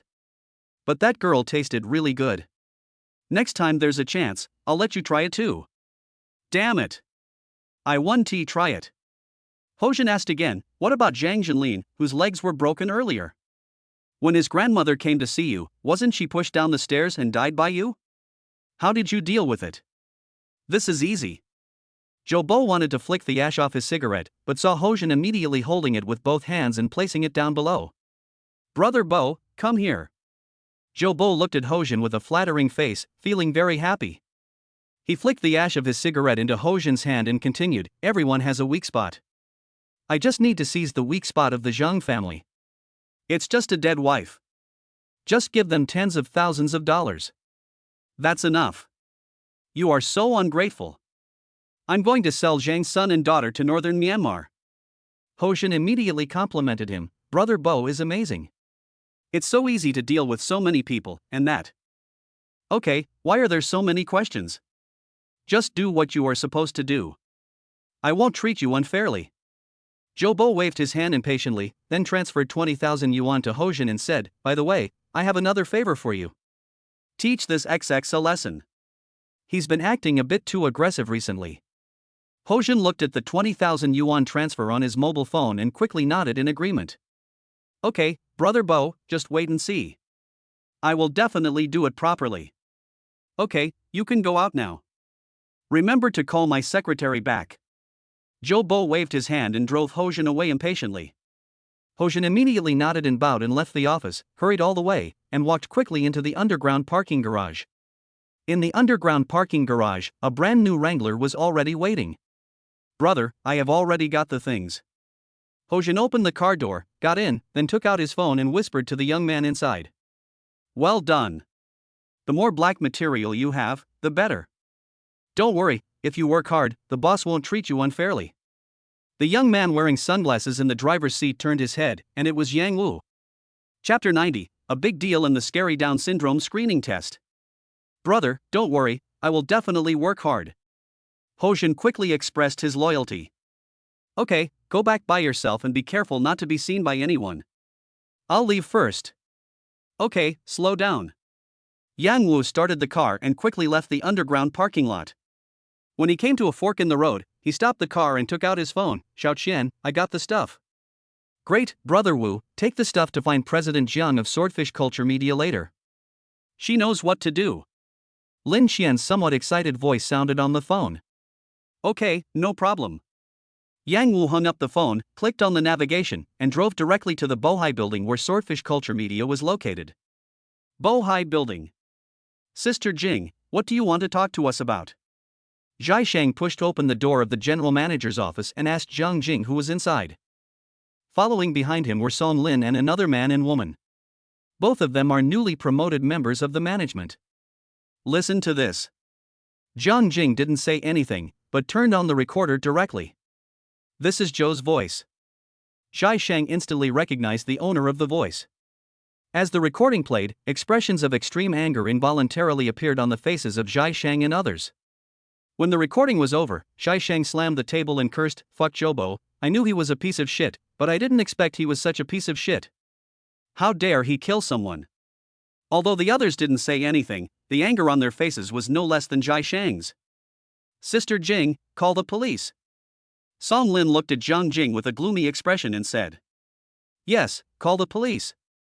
This kind of scum must be brought to justice. The other two managers also spoke angrily. Of course you can call the police, but that's not enough.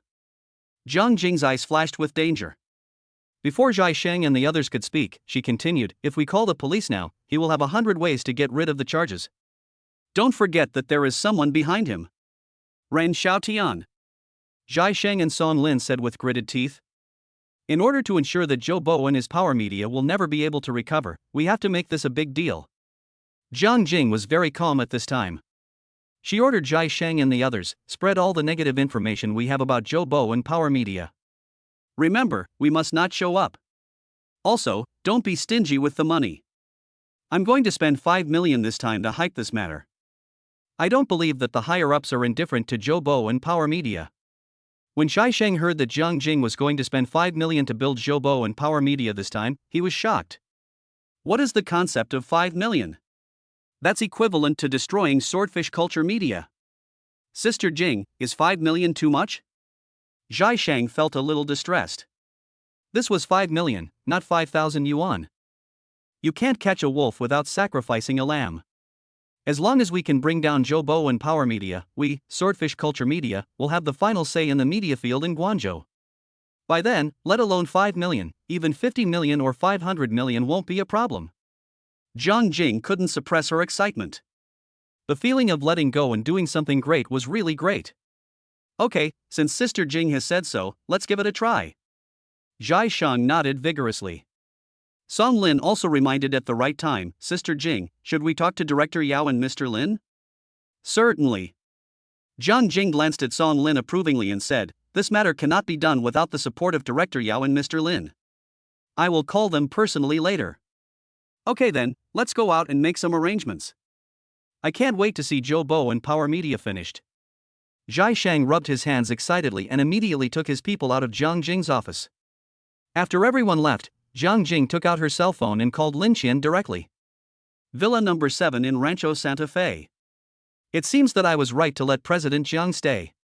With your leadership, Swordfish Culture Media will surely prosper." "I'll tell you not, Mr. Jiang, just go ahead and do it." Lin Qian hung up the phone with a happy smile on his face.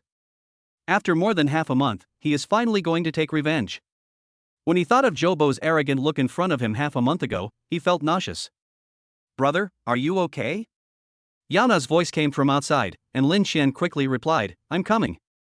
Lin Qian walked out of the bedroom and came to the cloakroom next door, looking at Yana who was trying on clothes inside.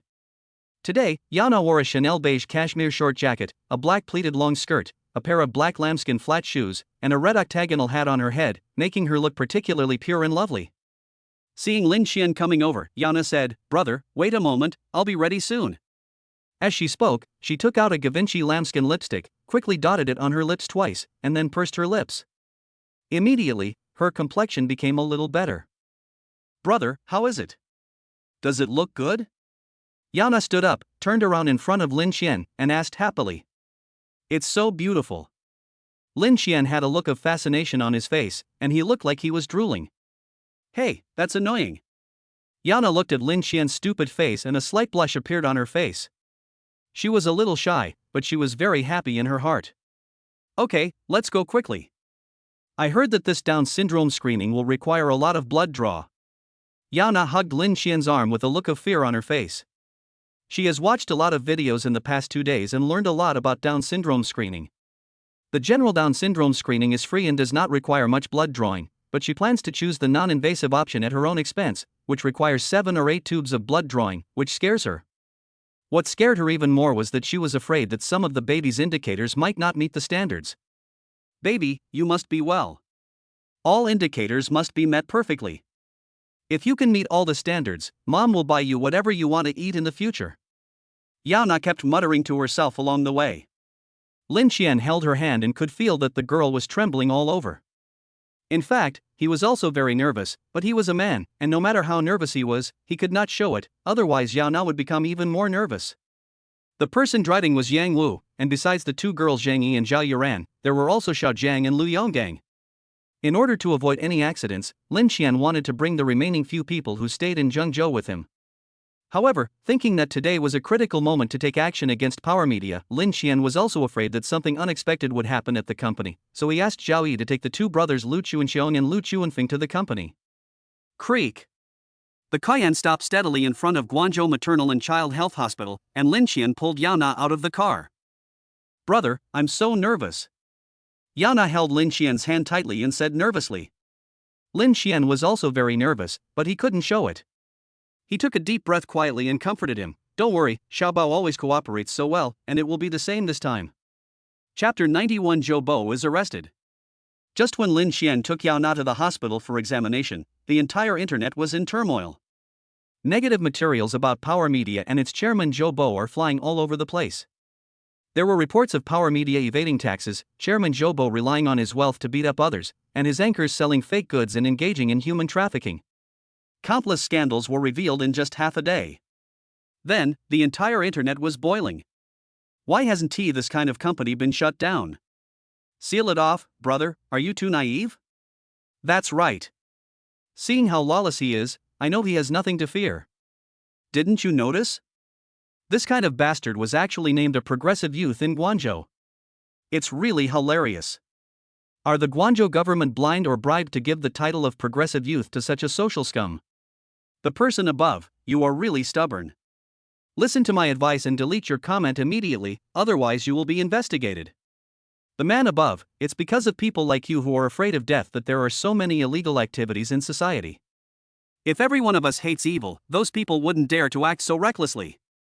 That's right. I hope you've been retaliated against by the other party, and the government can save you.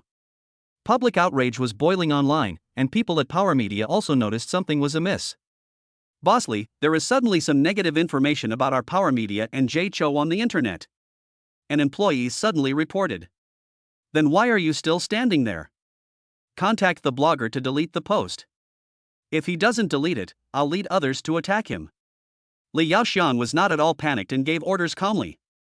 But it's nothing, it's not like we haven't encountered this kind of thing before. Li Yaoxian drank his tea with a look of disdain. Bossly, this is bad. The negative information about our Power Media and Jay Cho has already risen to the top 10 trending searches on Weibo. Another employee said anxiously. Before Li Yaoxian could react, he heard another employee shouting, Bossly, this is bad. The topic of negative information has become the 5th most searched topic on Douyin. Bang! The teacup in Li Yaoxian's hand accidentally fell to the ground, and he was no longer as calm and composed as before. Ku! Check for me, who is the one who was messing with us? Li Yaoxian roared, and then rushed towards Zhou Bo's office. Brother Bo, something big has happened. Li Yaoxian rushed into the office without even knocking on the door. Why are you panicking? The sky hasn't fallen yet. Zhou Bo, who was still unaware of the uproar on the internet at this point, yelled at Li Yaoxian. Brother Bo, the sky is really falling. Li Yaoxian took out his mobile phone and clicked on the Douyin hot search list. Hot searches about Power Media's tax evasion, Zhou Bo's mistress, and beating people to death have squeezed into the top 5. Zhou Bo's eyes suddenly fixed, he snatched the phone and flipped through it quickly with his fingers. Scrolling through the videos one by one, out of almost 10 videos, 7 or 8 were about the negative news about Power Media. There are even several videos that interview the victims. Fuck you. Bang. Zhou Bo cursed angrily and threw his phone on the table. Under the huge force, the entire phone broke into pieces. Li Yaoxian trembled all over and almost cried. Damn, I just bought an Apple 14 Pro a few days ago. Have you figured out who did this? I'm going to sink them into the 7-star river to feed the fish. Zhou Bo roared angrily. He was angry and scared. What made him angry was that someone would dare to attack him when he wasn't paying attention, but he was also scared because this incident had become too big a matter and it couldn't be covered up anymore. Check it out for me. Who is the one who was bullying me? I'm going to skin him alive. Zhou Bo was so angry that he was shaking all over. You don't stand a chance. At this moment, the office door was violently pushed open and 4 policemen walked in. The leading police officer looked at Zhou Bo indifferently and said, Zhou Bo, right? We have a few cases here that require your cooperation. Here are the documents. Come with us. I'm going to fuck. Zhou Bo was feeling upset when someone suddenly broke in. He was about to curse, but when he saw that it was a policeman, the curse words in his throat were immediately blocked. Take away. The leading policeman waved his hand, and his colleagues behind him immediately stepped forward, pressed Zhou Bo to the ground, and then quickly handcuffed him. Officer, I didn't do anything. You can't arrest me. Zhou Bo panicked and hurried to explain. The leading policeman didn't take it seriously at all. He had been briefed by his superiors when he arrived. This matter was too big, and if it wasn't handled properly, the whole Guangzhou would suffer. Zhou Bo, the culprit, must be brought back. If he is lost, he will be doomed. Be honest, we won't wrongly accuse a good person, nor will we let a bad person go. You don't have to be so nervous. The leading policeman said to Zhou Bo. Bullshit. Zhou Bo cursed in his heart. Others might not know what he did, but didn't he know it himself? But the other party didn't even give him a chance to refute and had already caught him. It wasn't until Zhou Bo was taken away by the police that Li Yaoxian finally reacted. Oh no. If Bo Ji is gone, I'll be finished too. Li Yaoxian quickly found the number at the bottom of his phone's address book that did not have a name on it and called it. Finally, after the phone rang for more than 10 seconds, it was finally connected. Mr. Ren, something happened to Brother Bo. As Zhou Bo was taken away by the police, Power Media suddenly fell into chaos. Videos of Zhou Bo being arrested by the police quickly appeared online, further confirming the authenticity of the negative information about Power Media and him. If you are clean, why do the police come to arrest you? There must be something wrong. Guangzhou Haihe District Police Station. Deputy Director Wang Zhanyan quickly came to the director's office and said to Director Ouyang Wei, Director, I heard that Zhou Dong from Power Media was arrested? He is an outstanding young entrepreneur in Guangzhou. Isn't it a bad thing for him to be arrested like this? When Director Ouyang heard what Wang Zhanyan said, he smiled and said, "Deputy Director Wang, do you want to hear what you are saying? What do you mean he was arrested just like that? Every time our Haiha branch arrests someone, it is legal and compliant." Wang Zhanyan was shocked when he heard Ouyang's ruthless words. The director had never been so resolute in his attitude when it came to matters involving Zhou Bo in the past, but today he showed no mercy at all. Could something have happened? Then Director Ouyang took out his mobile phone and clicked on a recording. It was Zhou Bo who said it himself, about the death of Lu Xiaofei, the case of female college student Gui Yuhong, and the death of Zhang Jinlin's grandmother who fell down the stairs. After listening to the recording, Wang Zhanyan's back was soaked with clothes. Chapter 92, Revenge at Last. Damn it, Zhou Bo. You've made me suffer. Faced with the director's increasingly hostile gaze, Wang Zhanyan even wanted to kill Zhou Bo. What a bastard. Chief, I never thought that Zhou Bo, as an outstanding young entrepreneur in Guangzhou, would be such a lawless bastard who takes human life lightly. I demand that Zhou Bo and Power Media be thoroughly investigated. As police officers, we must not let any bad guy go. Wang Zhanyan immediately put on an expression of a moral role model and angrily rebuked Zhou Bo in righteous and stern words. As for Ren Xiaotian's order, he had already thrown it into the South Pacific. You're right. We will never let any bad guy go. We must resolutely crack down on social scum like Zhou Bo. Ouyang looked at Wang Zhanyan and reminded him, no matter who was behind him, we will not tolerate it, Deputy Director Wang, am I right? Certainly. Wang Zhanyan said without hesitation, as a police officer, I swear to never coexist with lawless people like Zhou Bo. After that, Wang Zhanyan asked cautiously, Director, what should we do now? The first priority is of course to express the importance and determination of our Guangzhou police. Ouyang took out his mobile phone, searched on Douyin, found the official account of Guangzhou Police Station, and handed it to Wang Zhanyan. Wang Zhanyan took the phone and looked at it, and was surprised. A statement has been issued on the Guangzhou Police Department's official account in response to online public opinion. Our Guangzhou Police Department Haihe District Branch attached great importance to it and immediately arrested Zhou Bo, chairman of Power Media. At the same time, an investigation team headed by Branch Chief Ouyang was established to conduct a personal investigation and will definitely give the general public a satisfactory explanation. Posted 5 minutes ago. It's so efficient, it's incredible. And under this statement, there are more than 12,000 comments and the number of likes has reached more than 800,000. Well done to the Guangzhou Police Department for sweeping away such black sheep with the force of thunder. Thumbs up. The Guangzhou police are awesome. After all these years, I finally saw a police force that acted quickly. I have to say that the Guangzhou police are great. Dare to say no to evil forces, Guangzhou police, good servants of the people. The entire comments section was filled with positive reviews. At this moment, Wang Zhanyan even had the illusion that their Guangzhou Haihe District Police Station was the light that illuminated the world. Chief, it's great. Wang Zhanyan had to admire Ouyang's reaction. What was originally a bad thing was turned around. The entire Guangzhou Police Station even became the embodiment of justice. Everyone is watching, so there are some things you should know what to do, Deputy Director Wang. Ouyang hit Wang Zhanyan calmly. Wang Zhanyan also immediately expressed his opinion. Don't worry, Director, I know the severity of the situation. Ouyang nodded with satisfaction and said, that's good. Just like what was announced in the statement, we will immediately set up an investigation team targeting Power Media and Zhou Bo. I will be the team leader and you will be the deputy team leader. We must investigate Zhou Bo's guilt in the shortest possible time. We will make his crimes public, so that everyone knows that those who commit evil deeds will be punished by law. Wang Zhanyan also echoed excitedly, I will definitely follow your instructions, Director.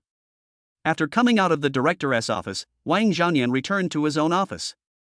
As soon as I entered the door, Li Yaoxiang hurried over. Deputy Director Wang, how is it, can Brother Bo come out?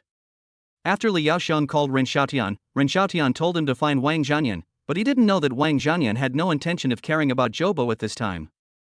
Wang Zhanyan glanced at Li Yaoxiang and was about to tell him to get out, but suddenly he thought of something and swallowed what he wanted to say. Instead, he said, don't worry, Zhou Bo's matter is just a little troublesome. Go back and wait for news. He will be out soon. Hearing Wang Zhanyan's words, Li Yaoxiang finally breathed a sigh of relief and said quickly, no problem, thank you very much, Deputy Director Wang. I'll take my leave now. I'll leave everything to you. After saying that, Li Yaoxiang deliberately forgot the bag he brought on the chair. After Li Yaoshan left, Wang Zhanyan also saw the bag. He took the bag and unzipped it. A flash of red light flashed by. His face immediately changed and he shouted outside, "Come quickly! Catch the vice president of Power Media! How dare you bribe public officials? It's simply lawless!" Just like that, Li Yaoshan was pinned to the ground by 3 or 4 policemen before he even walked out of the police station gate. "Li Yaoshan, you've committed a crime, come back with me." Li Yaoshan was dumbfounded when he heard the cold words of the policeman in front of him. "What the hell did I do wrong? Good. Good. Good." At home in Rancho Santa Fe, Lin Xian listened to Jiang Jing's report with a happy smile on his face. "I didn't expect that our Guangzhou Police Department acted so quickly and arrested Zhou Bo right away." Lin Xian said with emotion, "How about this, find a time to send a silk banner to our Guangzhou Haihe District Police Station." After a pause, Lin Xian ordered again, "By the way, Zhou Bo has a mistress. Check it out. She drives a BMW X5. This woman is not clean either. Reveal her affairs and send her to jail for a while." "Mr. Lin, I know the woman you're talking about. She's a junior employee in the finance department of Power Media. We found out that she had embezzled nearly 600,000 yuan of public funds from Power Media and has not yet returned it. This crime alone is enough to put her in jail for more than 3 years." Jiang Jing said on the phone without any hesitation. "That's great." Lin Xian remembered that the BMW girl almost hit him in Yaona, and he wanted to kill her. "Then think of a way to make her stay in prison for a few more years." Hearing Lin Xian's gnashing teeth, Jiang Jing immediately realized that this woman must have offended her boss. She immediately agreed, "Don't worry, Mr. Lin. The entire Power Media is not clean from top to bottom. In addition to embezzling public funds, this woman must have done other illegal things. Once she is caught, I believe she will not be able to get out for 5 or 6 years." Hearing Jiang Jing's words, Lin Xian nodded with satisfaction. Then he remembered the big shot named Ren Xiaotian that Jiang Jing mentioned, and asked, "By the way, after Zhou Bo went in, did Ren Xiaotian take any action?" "He didn't make any moves, but that's normal. Now that the matter between Power Media and Zhou Bo has become so serious, as long as Ren Xiaotian is sane, he won't make any moves." Jiang Jing expressed her own judgment. Lin Xian also breathed a sigh of relief. It seemed that the matter had become so serious that Ren Xiaotian was a little cautious. After hanging up the phone, Lin Xian smiled with relief. Zhou Bo and Power Media are doomed to fail. The bastard Zhou will definitely be sent to eat peanuts. If the BMW woman's incident is exposed, she will be sentenced to at least 5 years in prison. Although it took more than half a month, it is undoubtedly worth it to get such a result. Chapter 93: BMW woman arrested. In the past 2 days, the incident concerning Power Media and its chairman Zhou Bo has intensified on the entire internet. Especially after Zhou Bo was arrested, the wave of public opinion has turned into a tsunami, completely sweeping the entire internet. In this situation, Lin Xian specially called Jiang Jing and asked them to stop guiding and leave everything to the majority of netizens. Jiang Jing is also a veteran who has been working in the media field for many years. Of course, she knows that the country will keep a close eye on this situation. If they dare to intervene again and fish in troubled waters, they will probably be labeled as disturbing social order. This is not what they want. Since Zhou Bo was taken away by the Haihe District Branch of Guangzhou City, the Haihe District Branch immediately set up a special task force headed by Director Ouyangwei and assisted by Deputy Director Wang Zhanyan. In just 2 days, they had uncovered several violent cases involving Zhou Bo. Starting with Zhou Bo, a group of public officials who accepted bribes and had corrupt conduct were also implicated. The Guangzhou government was also very decisive and swift in its response, and immediately issued the results of the treatment of these public officials. Such a fast case handling speed has also won unanimous praise from the majority of netizens. On the 14th day of the first lunar month, early in the morning, the Haihe District Branch of Guangzhou City issued a statement on Zhou Bo and the crimes he committed. Charges of intentional homicide, intentional injury, bribery of public officials, rape, etc., have made many netizens extremely angry and they wish they could kill Zhou Bo right now. "Mr. Lin, Zhou Bo is doomed this time. Power Media is also finished." On the phone, Jiang Jing's voice revealed indescribable excitement. A week ago, her Swordfish Culture Media was almost forced into bankruptcy by Zhou Bo and Power Media. Who could have thought that the reversal would come so quickly? It only took 1 week, Zhou Bo was finished, and Power Media was finished too. "Mr. Lin, thank you." Zhang Jing was grateful to Lin Xian from the bottom of her heart. If it weren't for Lin Xian, she would have become a stray dog by now. Boss Jiang, I just did something insignificant, and it's you who won the war. Lin Xian sat on the sofa, looking at the lake outside with a smile on his face. By the way, since Power Media has collapsed, we should take this opportunity to swallow it up. Lin Xian's idea coincided with Zhang Jing's. She quickly said, yes, I think so too. If our swordfish culture media can swallow up Power Media, the entire Guangzhou media industry will be our private territory. That's right, but there is one thing. Power Media has a cooperative relationship with Guangzhou Newspaper Group, which is a giant. Even if we want to swallow up Power Media, we have to consider the attitude of this giant. Lin Xian reminded. He has not come up with a prudent idea about the Guangzhou Newspaper Group unless he just throws money at it. However, Zhang Jing smiled and said, don't worry about this, Mr. Lin. It is true that Power Media is cooperating with Guangzhou Newspaper Group, but now that Power Media is in trouble, they are the ones who should be anxious. I got the news that some leaders of Guangzhou Newspaper Group have also been implicated because of this incident. Many of their projects are currently on hold. If our swordfish culture media can step up at this time, those leaders will definitely be pleased to see it. Moreover, the entire Guangzhou Newspaper Group is not controlled by the Rin family alone. After hearing what Zhang Jing said, Lin Xian suddenly understood. That's right. It is true that Rin Xiaotian's elder is the boss of Guangzhou Newspaper Group, but the entire Guangzhou Newspaper Group has a market value of more than 1 billion yuan, and the relationships within it are complicated. How could it be possible that only the Rin family has the final say? Swordfish culture media must make good use of this opportunity to swallow up the entire Power Media. Only when it becomes stronger will it be qualified to cooperate with Guangzhou Newspaper Group. Lin Xian said seriously, Mr. Jiang, just go for it boldly. If you need money, I can continue to invest more. When Zhang Jing heard Lin Xian's words, she was even more moved. There is nothing better than having a boss who trusts you. Don't worry, I will never let you down. After hanging up the phone, Lin Xian breathed a sigh of relief, but he was still a little unhappy. Fuck. I am so rich now, how can I still be bullied by Guangzhou Newspaper Group? But reality is so cruel. It is true that he is rich, and his current wealth is even enough to buy 2 Guangzhou newspaper groups, but so what? The Guangzhou Newspaper Group is a government-owned enterprise. This is very embarrassing. Background, it's still background. Lin Xian sighed. It has only been half a month since he got the system, and his net worth has skyrocketed from 394 yuan to 2.8 billion. But after all, he is still a commoner without much influence in Guangzhou. Take your time. You can't rush to build your foundation. Elder brother. Just when Lin Xian was stunned, Yana came back from outside. Today, Yana wore a formal suit, which made her look a bit like a domineering female president. You came back early today? Lin Xian smiled and opened his arms. Yana jumped into his arms like a young swallow returning to its nest. My aunt, be careful. Lin Xian was so scared that he stood up quickly, took 2 quick steps, hugged Yana, and carefully took her to sit on the sofa. Hey, I'm going to go over today to congratulate everyone on taking down Power Media. Yana smiled sweetly, and then said, by the way, I plan to invite all the company employees to dinner next Monday, which is the 16th day of the first lunar month. What do you think?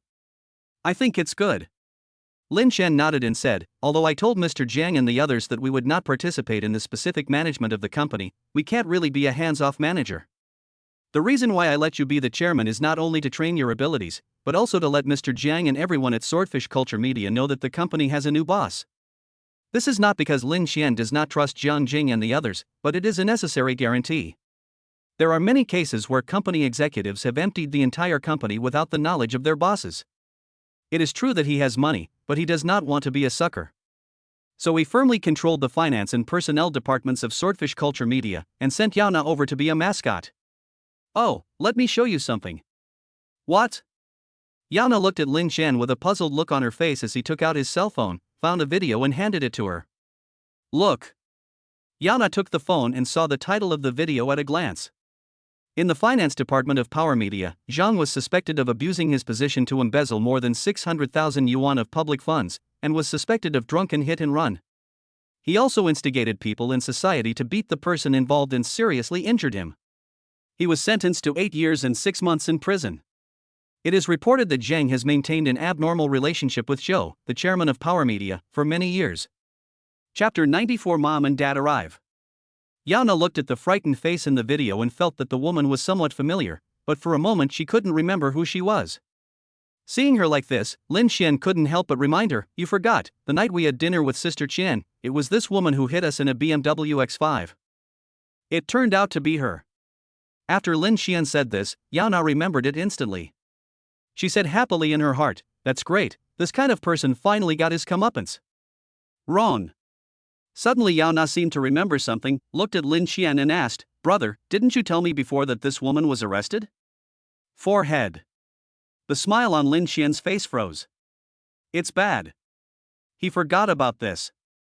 When he came back from the police station that time, he was afraid that Yana would worry, so he lied and said that the BMW woman had been arrested.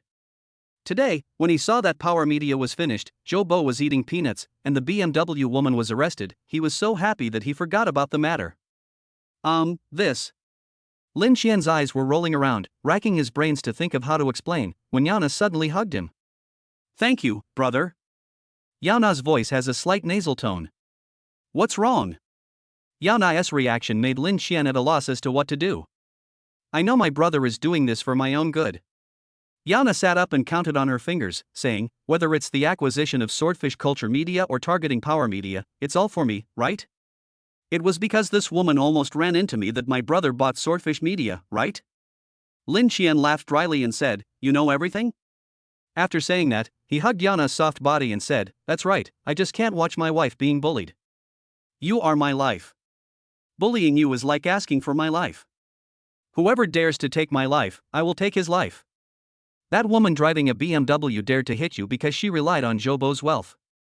Well, if that's the case, I will destroy her reliance as well. I swear. No one will ever bully you in front of me in this life." Lin Xian's voice was not loud, but it was unusually firm.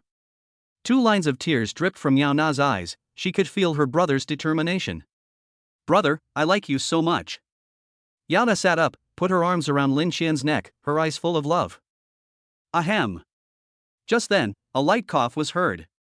Yang Wu leaned against the wall of the living room and said with a smirk, "I'm not here to spoil the mood on purpose, but it's getting late now. You won't forget that my aunt and uncle will be here at 11 o'clock, right?" Hearing Yang Wu's words, Yana took out her cell phone, checked the time, and exclaimed, "It's already 10:20. Hurry! If we don't leave now it will be too late. We can't let our parents wait for us." After saying that, Yana pushed Lin Xian and said, "It's all your fault." Lin Xian was stunned. "My goodness, it was clearly you who took the initiative just now, and now you blame me?" By the time Yana had tidied her clothes, fixed her makeup, and walked out of the house with Lin Xian, Yang Wu was already waiting at the door in a Cayenne. "Brother Wu, tomorrow is the 15th day of the first lunar month. Do you want me to give you a day off so you can go back and spend it with your uncle and his children?" In the car, Lin Xian said to Yang Wu. "Forget it, Huanan and the others are still here. I can't just abandon them and go back alone, right?" Yang Wu directly rejected Lin Xian's kindness and said with a smile, "It's just the 15th day of the first lunar month. It doesn't matter if we don't spend it together." Lin Xian thought for a moment and said to Yang Wu, "By the way, Brother Wu, regarding Zhao Yi and the others' vacation, how about this? 1 day off a week, 4 days off a month. These 4 days can be taken together or separately. What do you think? Too many?" Yang Wu refused without a second thought. 1 day off a month is enough.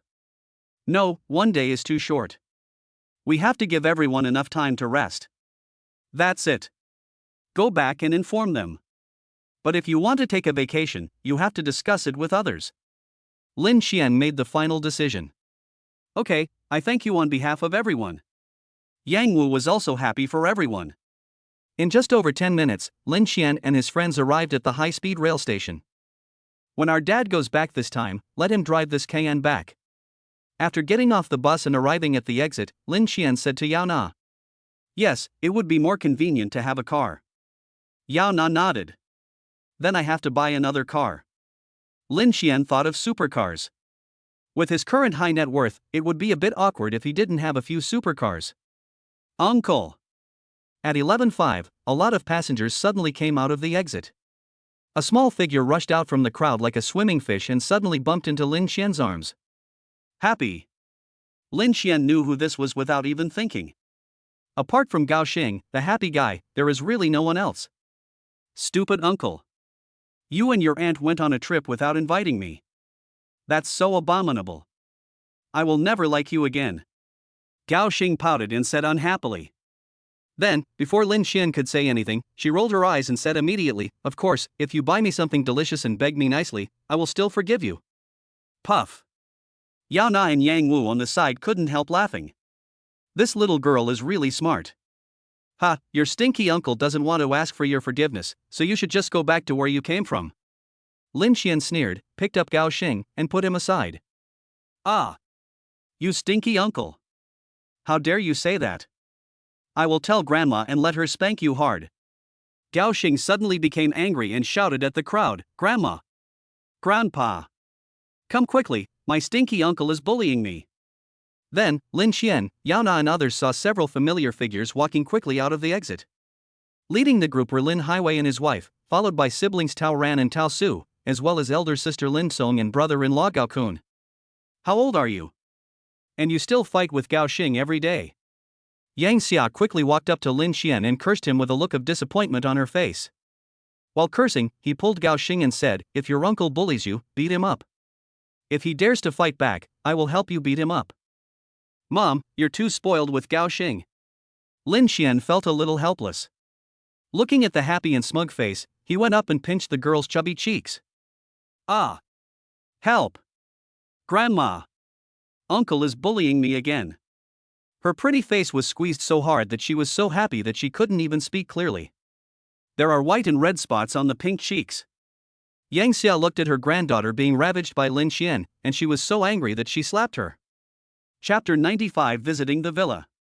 Sitting in the Cayenne were Lin Xian, Yao Na, their parents, and Gao Xing. Lin Xian sat in the passenger seat, rubbing his arm in distress. There was an obvious red mark on it. Behind him, Gao Xing was sitting on Yang Xia's lap with a happy look on his face, making faces at him. Ha, stinky uncle, if you bully me again next time, I'll let Grandma beat you up. Gao Xing hugged Yang Xia and kissed her, then said sweetly, Grandma, I love you so much. This love word made Yang Xia so happy that her face was full of smiles. She said, with Grandma here, no one dares to bully us.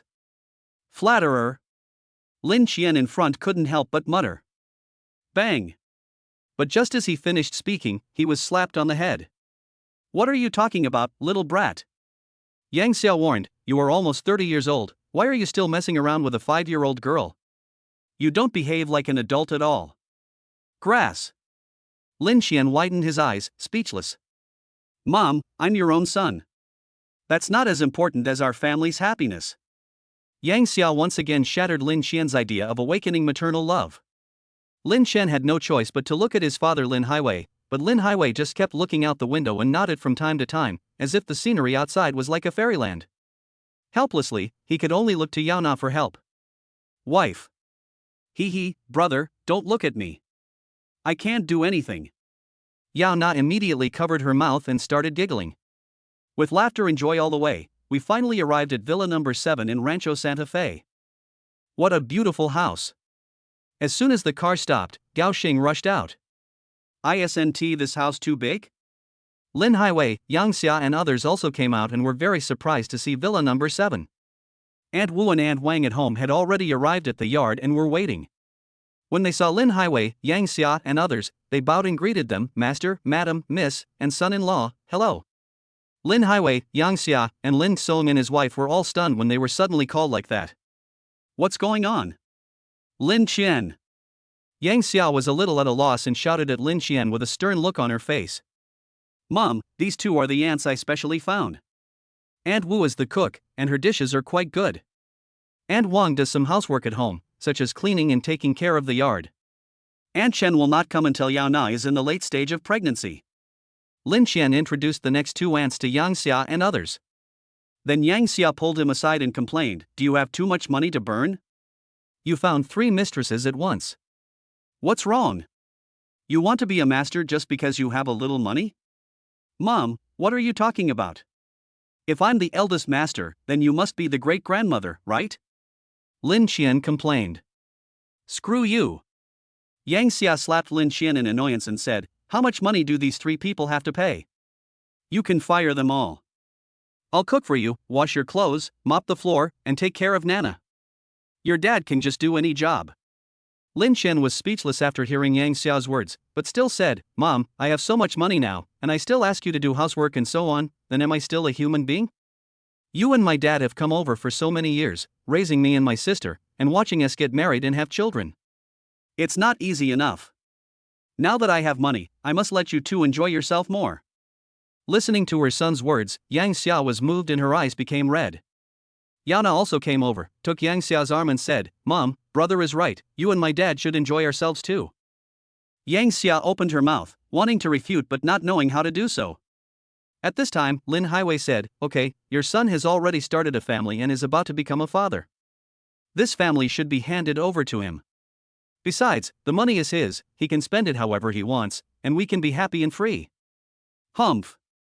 Of course, it's not your money that you spend, so of course you don't feel bad about it. Yang Xia glared at Lin Highway unhappily, then looked at Lin Qian and said, Okay, you've grown wings now, do whatever you want, I can't control you anyway. Lin Qian and Yao Na smiled at each other, knowing that Yang Xia had compromised. Mom, come on, I'll take you inside for a tour. Yao Na took Yang Xia and walked into the villa. Accompanied by Lin Qian and Yao Na, the family toured the entire villa. On the third floor, Gao Xing ran back and forth between the 2 bedrooms, then rushed directly to Lin Qian and said, good uncle, I like these 2 rooms so much, can you give them to me? Lin Qian rolled his eyes. What a guy, he used to call me stinky uncle all the time, but now that he needs a favor, he becomes a good uncle? Lin Qian curled his lips and refused flatly. No.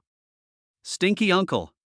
Gao Xing's expression changed immediately, and he shouted to Yang Xia, Grandma, I want this room. Yang Xia waved her hand and said directly, Okay, here you go. It's neat and tidy, and you can be as generous as you want. Yeah. Gao Xing happily hugged Yang Xia and kissed her, then looked at Lin Qian in a threatening manner, Stinky uncle, this room is mine now. Happy. Before Lin Qian could say anything, his elder sister Lin Song shouted to Gao Xing with a frosty face. Gao Xing immediately got off Yang Xiao's body obediently. Look at you, isn't it just a room? What's wrong with giving it to her? Yang Xia said unhappily on the side. Mom, can't you see that this will be the room for my brother and his 2 children in the future? Lin Song said somewhat speechlessly. They moved from the first floor to the 3rd floor of the villa. She looked at the layout. The 2 south-facing rooms on the first floor were the elderly rooms. There was only one master bedroom on the 2nd floor, which must be the room for her younger brother and his wife. There are 2 rooms on the 3rd floor, so they must belong to 2 children. What would my brother and sister-in-law think if my mother just walked past them and bought the room? After hearing what Lin Song said, Yang Xia also understood. She looked at Yao Na awkwardly, laughed dryly, and then said to Gao Xing, these 2 rooms belong to your brother and sister. You can't fight with them for them, right? How about we switch? Brother or sister? Gao Xing glanced at Yao Na's belly, walked over and touched it carefully, then whispered, I'm sorry, little brother and little sister, I forgot this is your room, so I don't want it anymore. Yao Na couldn't help but squat down, picked up Gao Xing with a smile, and said, although these 2 rooms can't be given to you, there are a few rooms upstairs, and they are decorated very well. Do you want to take a look? Yes. I want to see it. Gao Xing, who had seemed somewhat disappointed, immediately recovered, quickly got down from Yao Na's arms, and quickly ran upstairs. Chapter 96 Why don't you go to school too? There are also 2 rooms, a sunroom and a large terrace on the 4th floor. Moreover, these 2 rooms are in loft style, with a warm design that made Gao Xing fall in love with them at first sight.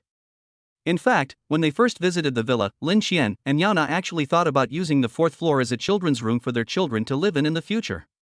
But when they thought that it was not very safe on the 4th floor and it was too far from their bedroom on the 2nd floor, they gave up. But speaking of this, Yao Na also had some ideas. Brother, I was thinking about renovating the room on the 3rd floor. The decoration style of the rooms on the 3rd floor is more suitable for older children, which is very different from the rooms for newborn babies. What are you going to do? Of course Lin Qian had no reason to refuse, but he still had to think carefully about how to decorate the house.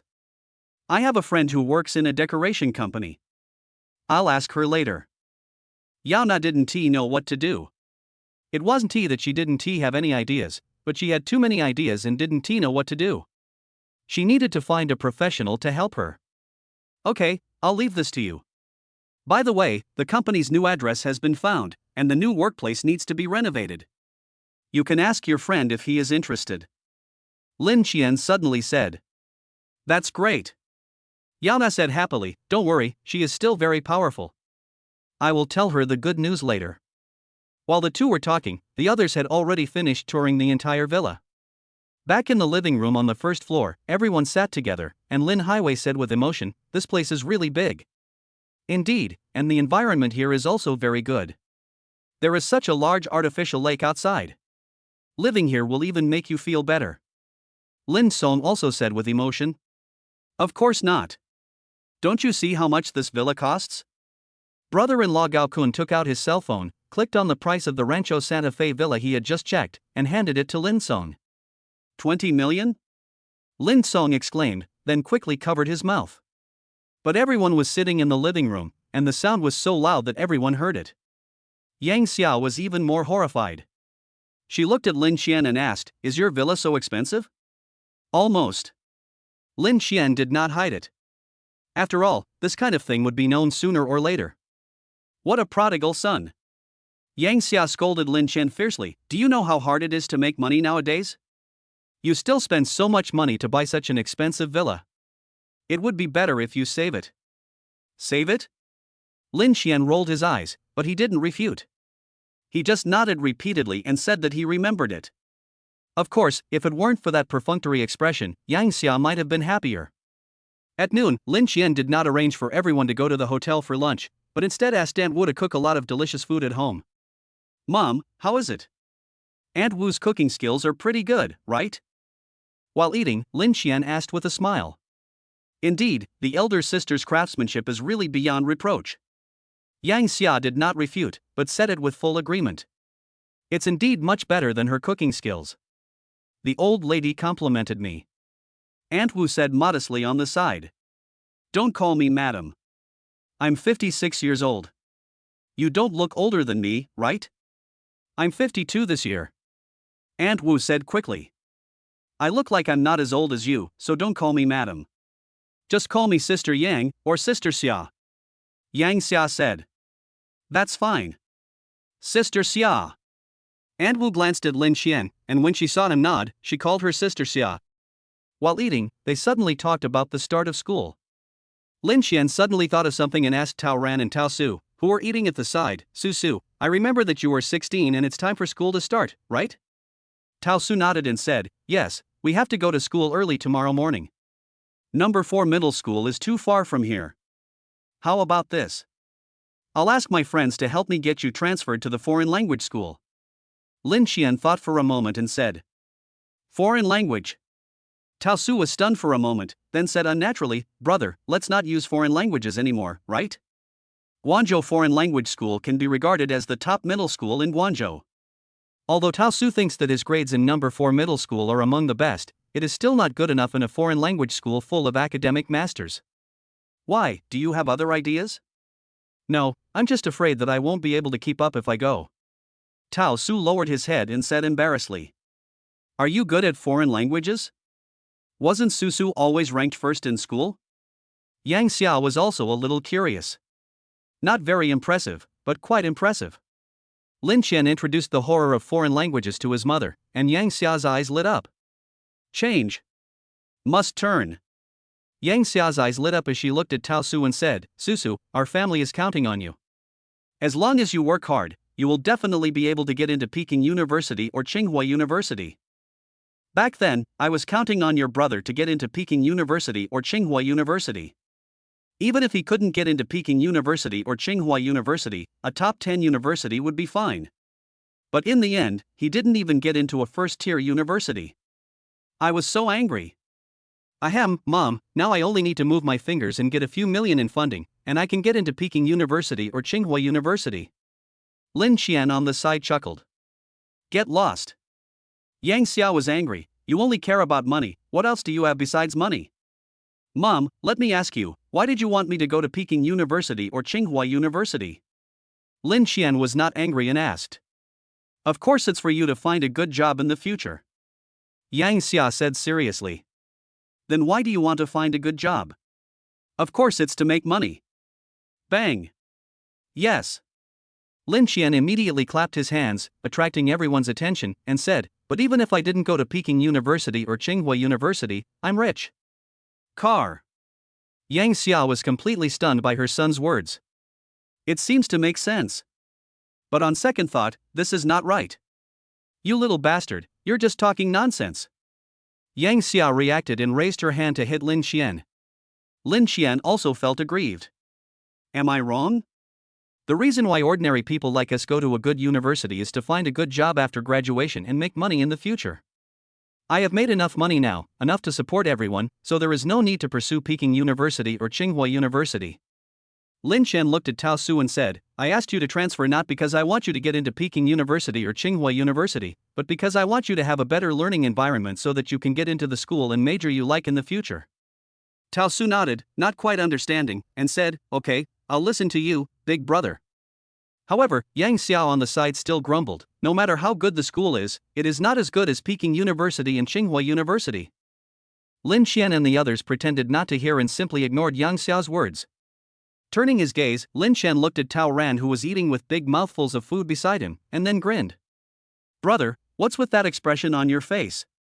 The smile on Lin Qian's face grew brighter, while Tao Ran felt a chill all over his body. Lin Qian said seductively, Tao Ran, you seem to be only 19 years old, right? I dropped out of school before finishing my second year of high school.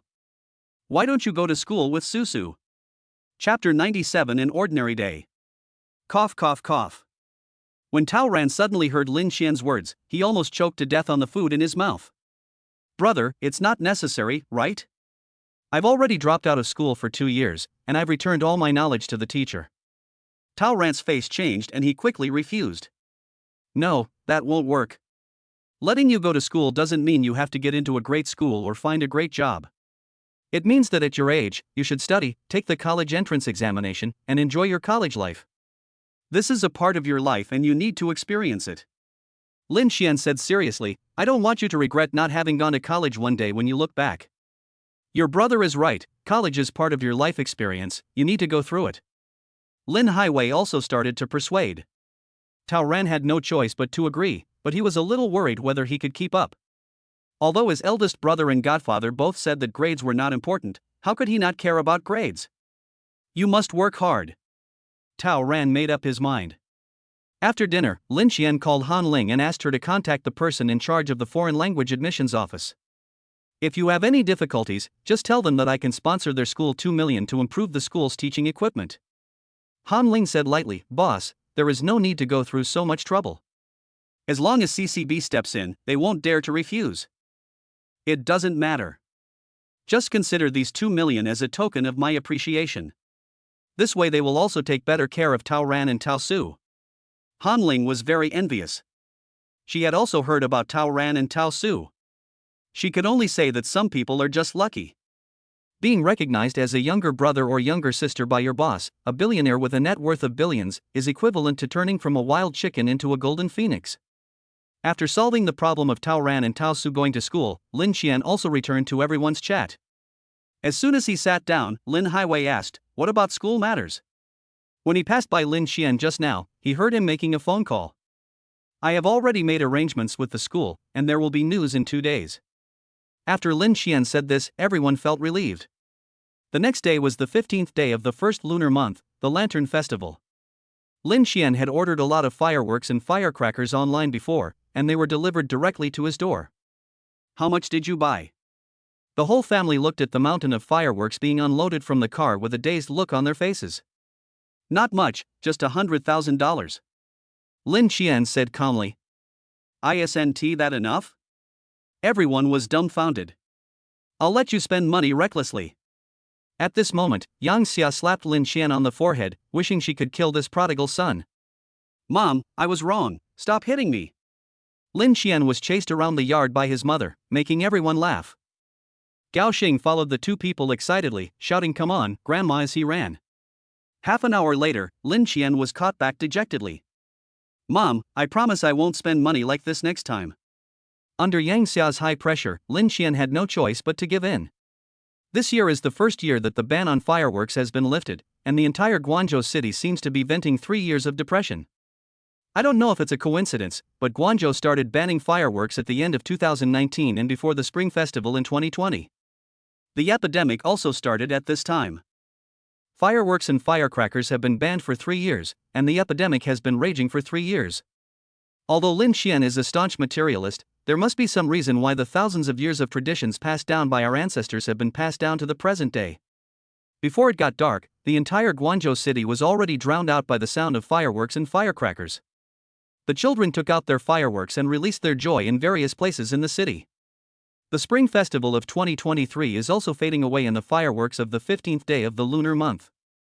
The 16th day of the first lunar month, February 6th, Monday. For students, today is the first day after the holiday. At around 6 o'clock in the morning, Lin Xian woke up from his dream and was a little surprised to see Yao Na, who was already dressed neatly. "Where are you going?" "It's time for class." Yao Na said, "You forgot, today is Monday and I have classes." "Wait a minute." Lin Xian was confused by Yao Na. "Didn't you resign?" "No, you applied for a leave of absence without pay."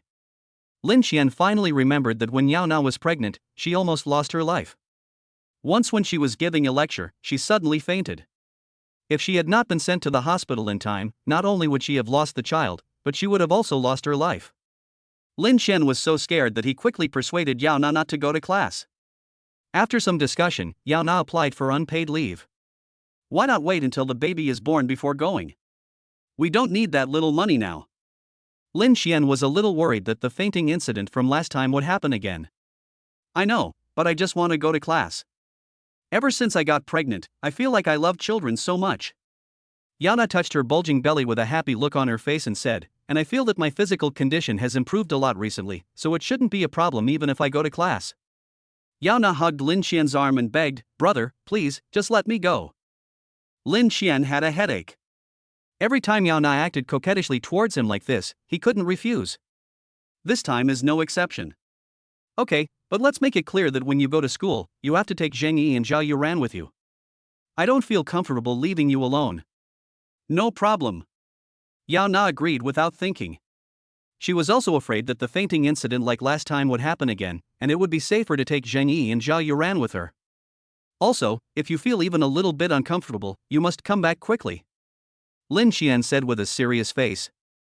"Okay." "Boo." Yao Na kissed Lin Xian on the face happily, then left the bedroom excitedly. After being interrupted by Yao Na, Lin Xian decided not to sleep anymore. "After dozing off in bed for a while, I put on my clothes and got up. Good morning." When he finished washing up and went downstairs, his mother was already in the living room downstairs. Besides her, there was Tao Su, who was wearing the school uniform of number 4 middle school. But there was no sign of Yao Na, so she must have left. "Nana is gone?" Lin Xian asked. "Sister Na just left." Tao Su, who was eating at the side, spoke up. "Are you planning on going to school today too?" Lin Xian looked at Tao Su, who was wearing a school uniform, and said, "Actually, you can wait for 2 days and go directly to the foreign language school." "No, I'm bored staying at home, so I'd better go to school." Tao Su shook her head and refused. "Okay, I happen to be free today, I'll take you there later," Lin Xian said.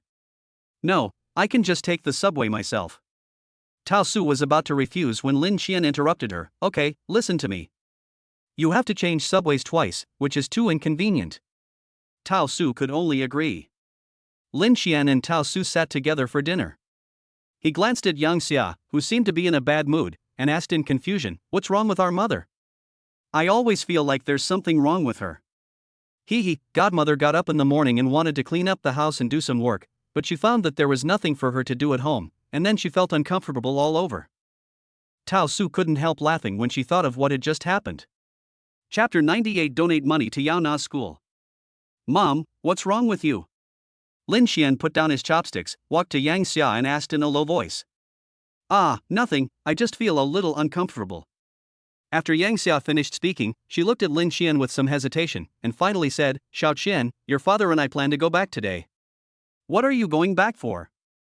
When Lin Xian heard that his mom and dad were going back, he immediately became anxious. "You two just arrived the day before yesterday, so you have to stay here for a while at least." Lin Xian quickly persuaded them, "Is it because you are not familiar with Guangzhou? It's okay. I will take you around Guangzhou today and have some fun. How can I delay your work? Lin Highway had just returned from a walk outside. He took off his hat and said to his son, "Your mother and I are not used to staying here. It's better to go home. Anyway, our hometown is not far from Guangzhou. We can come anytime we want." Lin Xian opened his mouth and wanted to persuade her, but Lin Highway said directly, "Okay, I will go back with your mother and your sister's family later. I am glad that school will start today. You two should work hard here. By the way, you are a man, you must take good care of Yao Na. If there is any conflict between the young couple, you as a man must give in to her." In short, Lin Highway told Lin Xian a lot of things. "Don't worry, Dad. I will definitely take good care of Nana," Lin Xian quickly promised. After dinner, around 8 o'clock in the morning, my sister and her family woke up. After a simple meal, the group planned to leave Guangzhou and return to their hometown. "Thank you for your hard work, brothers." Lin Xian walked up to Wu Taijun, Lu Jianxin and Yi Jianxiang who were protecting his parents. "Boss." Wu Taijun and the other two immediately stood up straight and shouted at Lin Xian. "Boss, you're joking. We are just invisible people following uncles and aunts around. We are provided with food, drink, and accommodation. How can it be hard work?" Wu Taijun immediately smiled and said, "To be honest, boss, you offer us such a high salary, we feel that we are not worthy of it. How about you reduce our salary a little?" After Wu Taijun finished speaking, Lu Jianxin and Yi Jianxiang also echoed, "Yes, boss, you treat us so well, we feel unworthy of it." Hearing what the three said, Lin Xian couldn't help but want to laugh. The employees all want their boss to give them a pay raise, but when it comes to them, they actually want their boss to cut their pay. Of course, he would never agree to this. Wu Taijun and his colleagues are doing life-threatening work, and they feel that the salary he pays them is too little. There's nothing wrong with that. I even think that the salary you received is too low. Your efforts are worthy of your salary. Thank you, boss. Wu Taijun and the other two were deeply moved, and they made up their minds to protect their boss's parents. After chatting with Wu Taijun and the other two, Lin Xian returned to his parents, took out the key to the Cayenne and handed it to Lin Highway. Lin Highway looked at Lin Xian in surprise, and then heard Lin Xian say, "You drive this car back? It's not convenient for the family to not have a car." In fact, their family originally had a car. It was a small truck that was used specifically to transport goods when the family opened a store. Later, because he married Yao Na and the family was short of money, my father secretly sold the small truck for more than 10,000 yuan to use for emergencies. No, that won't work. This car is so expensive, you should keep it and drive it. When Lin Highway heard this, he immediately shook his head. Here. Lin Xian didn't allow any explanation and directly stuffed the key into Lin Highway's hand and said, "Okay, just take it. We have Nana's Panamera at home. You can drive this Cayenne back to show off. I, your son, have never earned any face for you since you were a child. Now that I am finally rich, I have the capital to earn face for you. Please don't be polite." Hearing Lin Xian's words, Lin Highway was a little dazed. As far as I can remember, when Lin Xian was little, he once said to him, "When I grow up, I will let you drive a big car. I want others to envy you and my mom."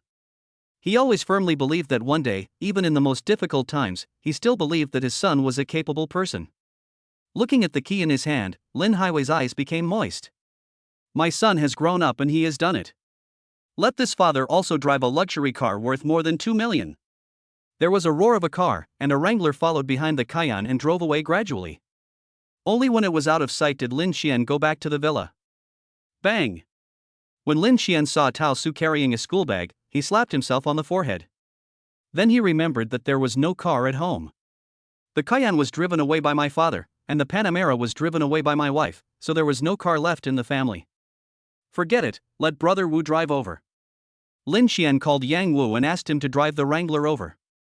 Looking at the empty underground garage, Lin Xian suddenly had the urge to fill up this underground garage that could accommodate 6 cars. After a while, Yang Wu came. Then Yang Wu took Lin Xian and Tao Su to number 4 middle school. After seeing Tao Su off, Yang Wu asked, "Where are we going next?" "Let's go to Yutong Road Primary School." Lin Xian thought for a moment and said, "Yutong Road Primary School is the school where Yao Na attends." Half an hour later, the Wrangler stopped in front of Yutong Road Primary School. Lin Xian and Yang Wu also found the principal. You mean, you want to donate 1 million to our school to improve the school's teaching equipment? The principal of Yutong Road Primary School is a bald old man in his 50s. Although he looks mean, he has a strong scholarly air. Yaona told him that Principal Sun Haichao also started out as a teacher and worked his way up step by step. He has great respect for the principal who has taught students for decades. Principal Sun, you heard me right. I do plan to donate 1 million to Yutong Road Primary School to improve the school's teaching facilities. Lin Xian said it again. Well, Mr. Lin, you don't have to be like this. If anything happens to your child, just tell me. As the principal of Yutong Road, I have no choice but to help. Sun Haichao still thought that Lin Xian did this for his children. Anyone who could casually take out 1 million must have a strong background. However, as the principal, he should treat all the children equally, which made him a little conflicted. Haha, Principal's son misunderstood. My child is still in my wife's belly. I want to donate to our Yutong Road Primary School because of my wife. Lin Xian smiled and said, my wife is a first-grade math teacher at Yutong Road Primary School. She often tells me that the teaching equipment in our school is already quite old, and asks me if I can help the school. Of course, that's no problem. That's why I came today. Hearing Lin Xian's words, Sun Haichao was immediately overjoyed, and then asked carefully, I wonder which teacher is Mr. Lin's lover? Oh, my wife's name is Yao Na, and she's the math teacher for class 6, grade 1 in our school. Yao Na. A familiar figure immediately appeared in Sun Haichao's mind. Chapter 99, Promoted Again. So you are teacher Yao's lover? Sun Haichao immediately thought of Yao Na. He was not very familiar with this teacher, but he knew that her teaching attitude was very good and the feedback from parents was the best in the entire first grade. With an excellent subordinate and such a generous husband, Sun Haichao's impression of Yao Na skyrocketed. Teacher Yao is very serious about teaching. The math scores of the first grade class 6 she teaches are the best in the entire first grade. I didn't expect her to be so thoughtful. Sun Haichao said with emotion. It is true that their Yutong Road Primary School is a key primary school in Guangzhou City, but there are so many primary schools in the whole Guangzhou City, not to mention the middle schools and universities. Which one of them is not eagerly eyeing the financial allocation? Everyone is the same, and life is still tight. In the past, their school had received financial support from parents and the public, but this was the first time someone like Lin Xian had donated 1 million right away. Mr. Lin, are you free tomorrow? I plan to hold a donation ceremony so that everyone can know your kindness. Lin Xian shook his head and said, forget about the donation ceremony. I am just trying my best to help. But there is something I need Principal Sun's help with. Mr. Lin, you are too polite. Just tell me. As long as I can help, I will definitely not refuse. Sun Haichao said quickly. Since Yao Na became pregnant, she has applied for unpaid leave due to health reasons. During this period, she feels better and has decided to come to class again. I am a little worried about her. She may miss classes frequently due to her pregnancy. I hope Principal Sun and all the school leaders and teachers can be more tolerant of this. Hearing Lin Xian's words, Sun Haichao immediately said, don't worry, Mr. Lin, if teacher Yao is not feeling well, she can ask for leave at any time, and the school will arrange a substitute teacher. Thank you, Principal Sun. Lin Xian and Sun Haichao chatted for a few more sentences before saying goodbye and leaving. Sun Haichao also personally sent Lin Xian out of the school. Principal, Brother Lin? Sun Haichao and Lin Xian had just reached the stairs of the office building when they suddenly heard a surprised voice behind them. Lin Xian turned his head and saw a girl in a black coat and round frame glasses looking at him in surprise. The girl was in her early 20s, and her face still had the youthfulness of a girl who had just graduated from school. Su Yan? Lin Xian saw the girl and said with a smile, are you going to class? Zhang Suyan nodded and asked in confusion, is Brother Lin here to look for master? No, I just came to school to discuss something with Principal Sun. Lin Xian said with a smile. Mr. Lin and Teacher Zhang also know each other? Sun Haichao asked doubtfully. Principal, have you forgotten that I just graduated last year? Because I had no experience, didn't the school assign me a master? It was Teacher Yao. Zhang Suyan explained. Look at my memory. Sun Haichao also remembered it, and he said with a smile, Mr. Lin is amazing. He donated 1 million to our school to improve our school's teaching equipment. 1 million. Zhang Suyan couldn't help but scream, then realized that her voice was a little loud, and quickly covered her mouth. Then she looked at Lin Xian in shock. She actually knows more about Lin Xian and Yao Na's situation. The couple is just an ordinary family, not rich at all. How could they possibly donate 1 million to the school? But seeing how happy the principal looks, this must be true. Could it be that brother Lin has really made a fortune after not seeing him for these few months? And anyone who can donate 1 million to a school must be worth more than 1 million. How rich is he? 10 million, or 100 million? Su-Yan, I have something else to do, so I'll leave first. Jiang Su-Yan didn't come to her senses until Lin Xian's back disappeared at the school gate. Then a crisp bell rang, and Jiang Su-Yan was startled. Oh no! I still have class to go to. Jiang Su-Yan ran all the way towards her class. But on the way, the 1 million donation was still echoing in my mind. After seeing Lin Xian off, Sun Haichao returned to the office and happened to meet the Dean of Studies Ma Yiji. Principal, the multimedia equipment in our 4th grade classes has been broken for quite some time. When can you approve the funds so that we can replace the equipment with new ones as soon as possible? Hearing Ma Yiji's words, Sun Haichao immediately said, "Give me the budget and I will approve it right away." Wow, the higher-ups acted quickly this time. In the past, they always took a month or two to get the money, but this time it's been less than a week. I have already prepared the budget, please take a look. Ma Yijie took out the budget sheet and said with a smile. This is our own money, we don't need approval from above. Sun Haichao took the budget sheet and looked at it carefully. Hearing Sun Haichao's words, Ma Yijie was a little surprised. What's going on? Could it be that someone donated money again? That's right. Sun Haichao raised a finger and said, a full million. Hiss. So many? It was also the first time that Ma Yijie had seen such a large donation. After a brief shock, he quickly asked, which alumnus donated it this time? Sun Haichao shook his head, and Ma Yijie asked again, could it be a parent? Neither. It was donated by the wife of a teacher in our school. Sun Haichao smiled and gave an answer that surprised Ma Yijie. Wow, there are such rich people among the teachers in our school? Ma Yijie widened his eyes. Anyone who can easily donate 1 million to the school must be wealthy. How could such a person come to the school to be a teacher? Isn't this just because you have nothing better to do? Then he exclaimed, TSK, TSK, TSK, I don't understand the thoughts of these rich people. If I had so much money, who would come to teach? So you have no money. Sun Haichao's words were like a critical hit on Ma Yijie's head. After mumbling a few words in his heart, Ma Yijie asked again, when I came up just now, I saw you sending a young man out. Could it be him? Yes, that is Mr. Lin. Although he looks young, he is definitely not an ordinary person. When Sun Haichao thought about his conversation with Lin Xian, he always felt that Mr. Lin was much more mature than his peers. She's so young, could she be the lover of the new teacher in the school? Ma Yijie guessed. You guessed wrong again. This Mr. Lin is teacher Yao Na's lover. The math teacher of grade 1, class 6? Ma Yijie was stunned when he heard what Sun Haichao said. As the Dean of Studies, he is very familiar with the teachers in each class, and Yao Na is no exception. The impression Yao Na gave him was that she was a little low-key. Apart from being very capable in teaching, she was also a little too low-key in her spare time and in private. He really didn't expect that teacher Yao would hide so deeply. Then should we express our gratitude? Ma Yijie asked tentatively. Of course. Sun Haichao nodded and said in distress, I just don't know how to express it. Ma Yijie thought for a moment and suddenly said, I remember that the head of the 1st grade mathematics teaching and research group, teacher Lu Baoqi, retired. Teacher Yao's qualifications are not low, and her teaching level is obvious to all. How about letting her take on the role of the 1st grade mathematics teaching and research group leader?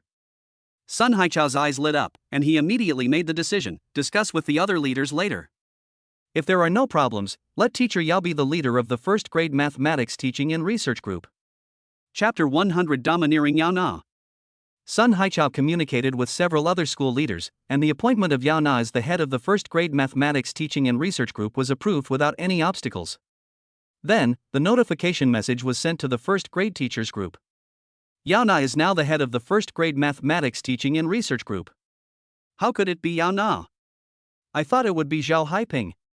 Hee, now we're going to have something interesting to watch. Zhao Haiping has been saying recently that he will become the head of the mathematics teaching and research group after teacher Lu leaves. I didn't expect it. Yana has been so low-key every day. Who knew she was hiding so deeply? You can't judge a person by his appearance, and you can't measure the depth of the ocean by a bucket. Hey, who do you think Yana has lost? After receiving the news, people talked about it privately. I became the head of the mathematics teaching and research group? Yana looked at the messages in the WeChat group with a confused look on her face. Teacher Yao, congratulations. No matter what the teachers in the office thought, they all congratulated Yao Na. Master, you have become the head of the mathematics teaching and research group. At this time, Zhang Suyan also rushed in from outside and said to Yao Na excitedly. In fact, when she saw the news, she had some guesses that it must be related to the 1 million donated by Brother Lin. Zhang Suyan looked at Yao Na with envy. Isn't it every woman's dream to have a husband like this? You better stop talking. I'm confused myself. Yao Na smiled bitterly and said, I'm pregnant now, so I don't have the extra time to deal with the affairs of our teaching and research group. I even suspect that the leader has made a mistake. Since you think your boss is wrong, why don't you just tell him you don't want to do this? Why do you have to pretend like this? As soon as Yao Na finished speaking, a sneer was heard at the office door. Everyone turned their heads to look over, and when they saw the person coming, their faces suddenly tensed. Mr. Zhao, are you done with get out of class? The other teachers greeted Zhao Haiping with a smile, then looked at Yao Na with gossipy expressions. Zhao Haiping walked into the office with a gloomy face, glanced at Yao Na, and said with a fake smile, Congratulations, Teacher Yao, you have quietly become the head of the teaching and research group. We will all rely on you in the future. Looking at Yao Na in front of him, Zhao Haiping wished he could eat her alive. The position of head of the teaching and research group was originally hers, but she didn't expect that Yao Na would take the cake in the last minute. Originally, she was planning to start as the head of the teaching and research group, gradually move up to the position of principal, and then go into politics. However, she didn't expect that Yao Na would directly disrupt her plans. There was a lot of gunpowder in Zhao Haiping's words. Yao Na also knew that Zhao Haiping had always wanted to be the head of the teaching and research group, but she didn't expect why she would replace Zhao Haiping and become the head of the teaching and research group. But this does not mean that he owes Zhao Haiping. Thank you, Mr. Zhao. I hope you will cooperate with me in the future. Yao Na paused and continued, as for what Teacher Zhao said about looking for the leader, forget it. After all, the leader values me so much, I can't let him down, right? After that, Yao Na stood up, picked up the textbooks and teaching materials on the table, and said to everyone, I have classes later, so I will go to class first. With that, he left the office. Zhang Suyan, who was standing by, also felt the tense atmosphere in the office and quickly caught up with Yao Na. Master, I'll go with you. After Yao Na left, Zhao Haiping threw the book on the desk. The book slammed heavily on the table, making a dull sound, which also attracted the attention of many teachers in the office. This office is quite large and houses not only first-grade math teachers, but also teachers of other subjects. A teacher who was close to Zhao Haiping walked over and advised, Sister Ping, shouldn't you be the leader of the mathematics teaching and research group? In terms of teaching level and qualifications, there is no place for Yao Na. How come this position of leader fell on her head? I see, there must be something wrong. Another teacher also said, Yao Na's family conditions are very ordinary, and her husband is just a programmer. Where can she find connections? In my opinion, she might have some evil intentions, and it's hard to say whose child she is pregnant with. Good boy, Teacher Chin, you can eat whatever you want, but you can't say anything you want. When the other teachers heard what Teacher Chin said, they quickly reminded him. Before Teacher Chin could speak, Teacher Xia, who had comforted Zhao Haiping at the beginning, spoke first. Yao Na did such a shameful thing herself, and she didn't let us say anything? What kind of logic is this? I think Teacher Chen is right. This person has a really dirty heart. The other teachers present looked at each other, shut their mouths and said nothing. They have been together for several years and have their own judgment of what Yao Na is like. Zhao Haiping and the others just wanted to disgust others because their position as the head of the teaching and research group was taken away. The school bell rang and Yao Na came back from the classroom. As soon as she walked into the office building, she found that several teachers were looking at her with something strange in their eyes. It would be fine if there were only 1 or 2 teachers, but from the first floor to the 3rd floor, almost every teacher who saw her looked at her like this, which was a problem. Just as she was full of doubts and walked to the office door, she suddenly heard a disdainful voice coming from the office. How can this be false? Yao Na is from an ordinary family, with no power or influence. What else can she have except her body? It's a pity for her husband, he is cuckolded. Hey, how would I know which leader she hooked up with? Maybe it's the principal. A string of obscene words poured into Yana's ears, making her tremble with anger.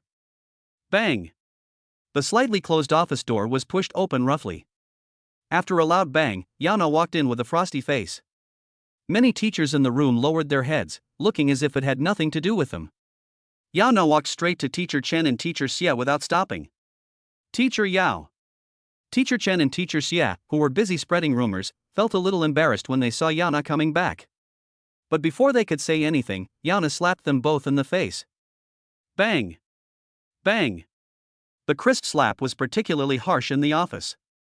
The scene before them stunned the other teachers. This is the first time they have seen Yana like this. How dare you hit us? Feeling the severe pain on their faces, Teacher Chen and Teacher Xia finally came to their senses. Compared to the pain on the face, being slapped in public is more infuriating. Hit you? You're spreading rumors about me like a gossip, why shouldn't I dare to hit you? Yana looked at Teachers Chen and Xia with a cold face. The two people in front of her made her feel sick. Spreading rumors? Yana, do you dare to say that you didn't do anything to become the head of the teaching and research group? Everyone present knows what your family conditions are like. You have no money and no connections. Besides your body, you also. Bang! Before Teacher Chen could finish her words, Yana slapped her in the face again. Yana used all her strength in this slap, and a trace of blood floated in the air. Chapter 101 Putting Facts Aside. This slap from Yana was harder than the previous one, causing Teacher Chen to stagger. Teacher Xia, who was standing by, saw Teacher Chen being beaten again and immediately screamed and cursed, "Yao, you dare to hit me? I will tear your mouth apart." As he said that, Teacher Xia rushed forward with fangs bared. Zhao Haiping didn't expect Yana to be so rampant and dare to do it in school under the watchful eyes of so many teachers. What's more, the ones who were beaten were Teachers Chen and Xia, who were on good terms with her. If she just watched them getting beaten without saying anything, who would dare to approach her in the future? Therefore, when Teacher Xia rushed out, she followed. Teacher Chen and Teacher Xia were beaten just now because no one expected that Yana would actually dare to attack them. This time, the three of them attacked together, and no one thought that Yana could fight three alone. Quick, grab them! The other teachers who were watching the show in the office did not expect that things would develop to this point, and a full-scale fight would break out. Several teachers stepped forward, but before they could stop Zhao Haiping and the others, two tall figures stood in front of Yana. Zheng Yi and Zhao Yuran, dressed in navy blue suits, looked neat and tidy, and their every move exuded a military demeanor. One on the left and one on the right, he firmly grabbed the wrists of Zhao Haiping and Teacher Xia, and then with a flick of his hand, he threw the two men to the ground. Just as Teacher Chen was about to take action, Zheng Yi held him down with his other hand. "Miss Yao, are you okay?" Zheng Yi turned around and asked. "It's okay, they can't do anything to me." Yana took a deep breath and calmed her excited mood. It was also the first time for her to hit someone, but you know what, it felt pretty good. "What are you going to do with the three of them?" Hearing Zheng Yi's question, Yana also frowned, and a hint of disgust appeared in her eyes when she glanced at Zhao Haiping and the other two. "Mr. Yao, how dare you attack us? I'm calling the police." Before Yana could speak, she heard Zhao Haiping, who was pressed to the ground by Zheng Yi, speak with a resentful look on his face. "Hurry, call the police. Are you just going to watch us get beaten?" Teacher Chen's hair was disheveled and there was a trace of blood on his face. "Yana, you beat me up like this, I'm going to sue you." Teacher Xia also threatened to sue Yana. Yana was still hesitating about how to deal with them, but after hearing what they said, she immediately made a decision. "Call the police? Sue me? Have you ever thought that you were the ones who spread the rumor first?" Yana laughed in anger and said to Zheng Yi, "Let them go, let them call the police, let them sue. I'm going to call the police too." After hearing what Yana said, Zheng Yi and Zhao Yuran hesitated and asked, "Ms. Yao, should we tell the boss?" Yana shook her head and said, "Forget it. I can handle this little thing." Then she took out her cell phone and made a call. "Hey, Miss Ning, something happened here." Sun Haichao could never have imagined that such a terrible thing would happen in the school, and even the police were called back. However, before asking what was going on, he had to calm the two police officers in front of him.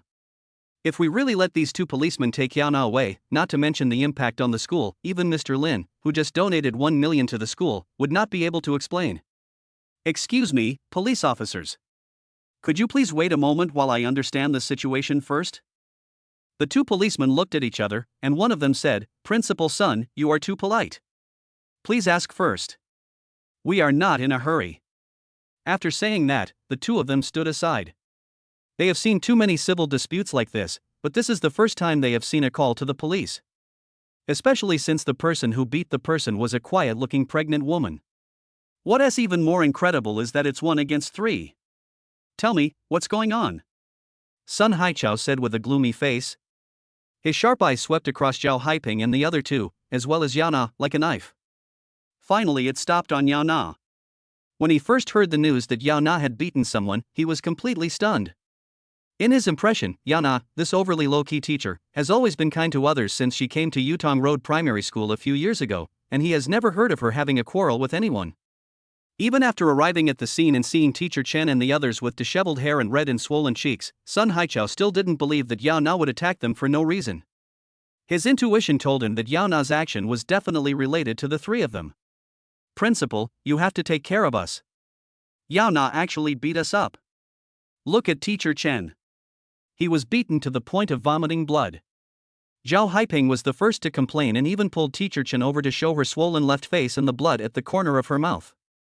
Teacher Chen and Teacher Xia also cried and pointed at Zhang Yi and Zhao Yuran, who were standing behind Yao Na, and said, "Besides Yao Na, there are also these two people.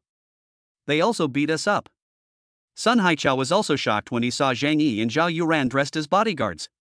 Even his wife has 2 bodyguards. This Mr. Lin might be richer than he thought.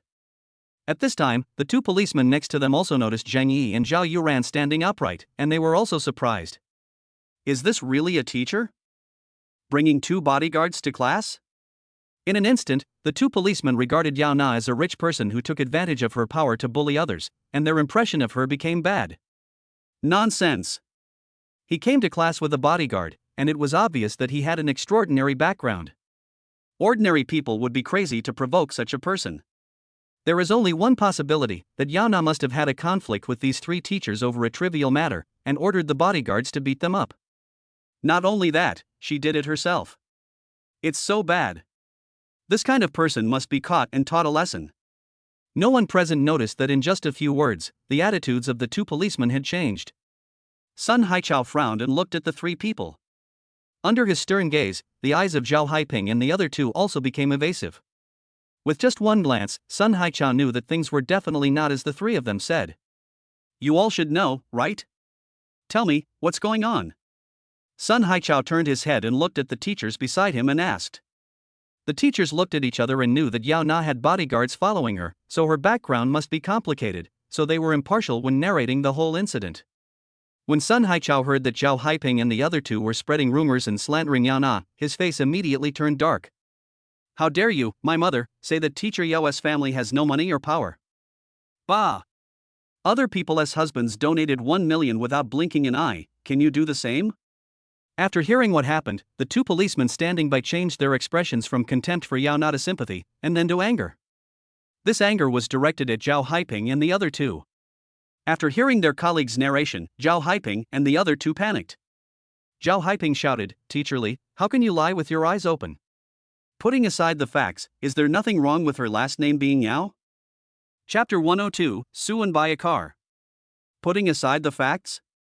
Zhao Haiping's outrageous speech stunned everyone present. "You've put aside the facts, what are you talking about, right or wrong?" "Shut up!" Sun Haichao shouted.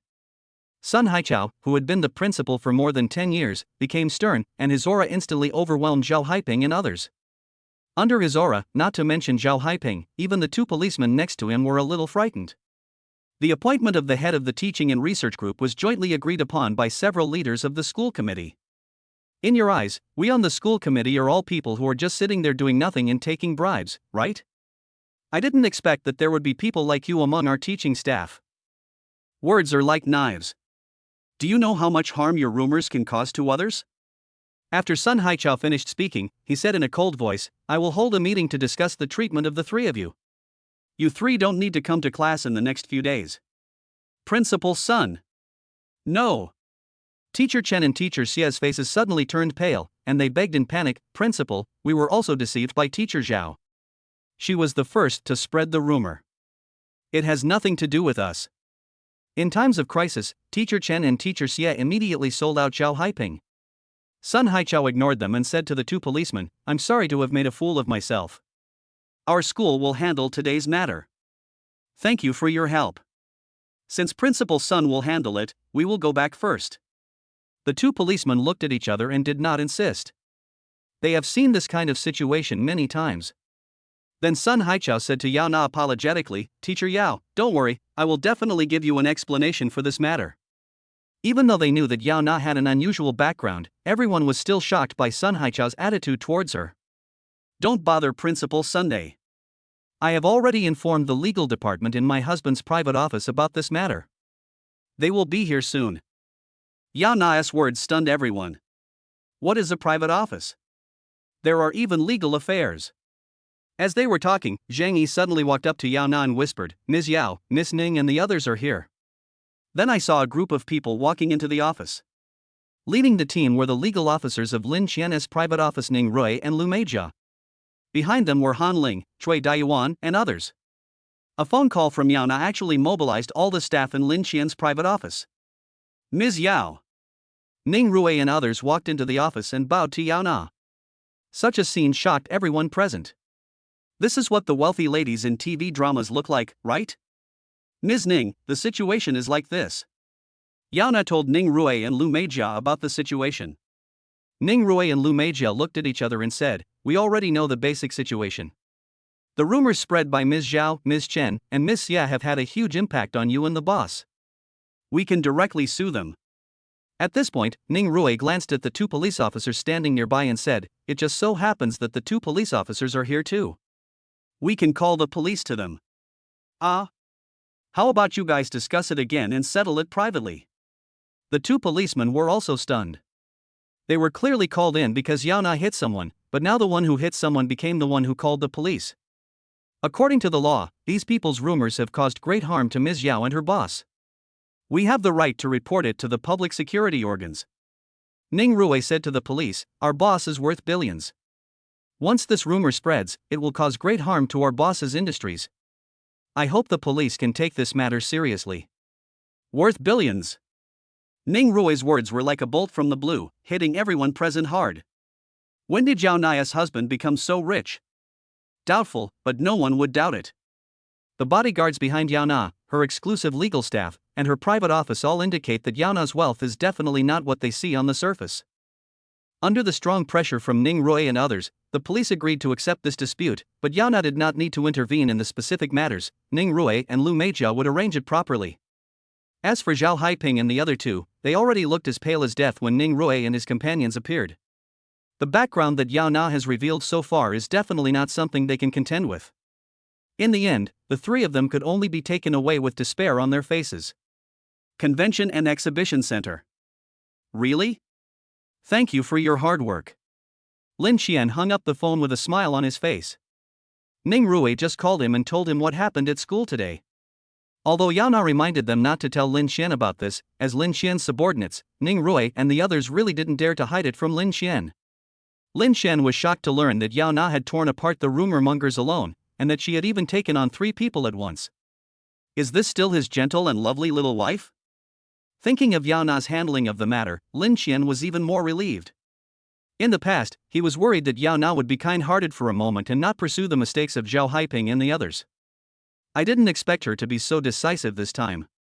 Thinking of Zhao Haiping and the other two, Lin Qian sneered and sent a message to Han Ling. I don't want to see Zhao Haiping, Chen Mei, and Xie Yuji in Guangzhou. With his current strength, it would be easy for him to force Zhao Haiping and the other 3 to leave Guangzhou. Just spend money. Is it cruel? It's cruel indeed, but so what? If you dare to bully my wife, even the Lord will give you a piece of skin. As soon as he hung up the phone, the sales lady who was standing by came over and handed the documents to Lin Qian.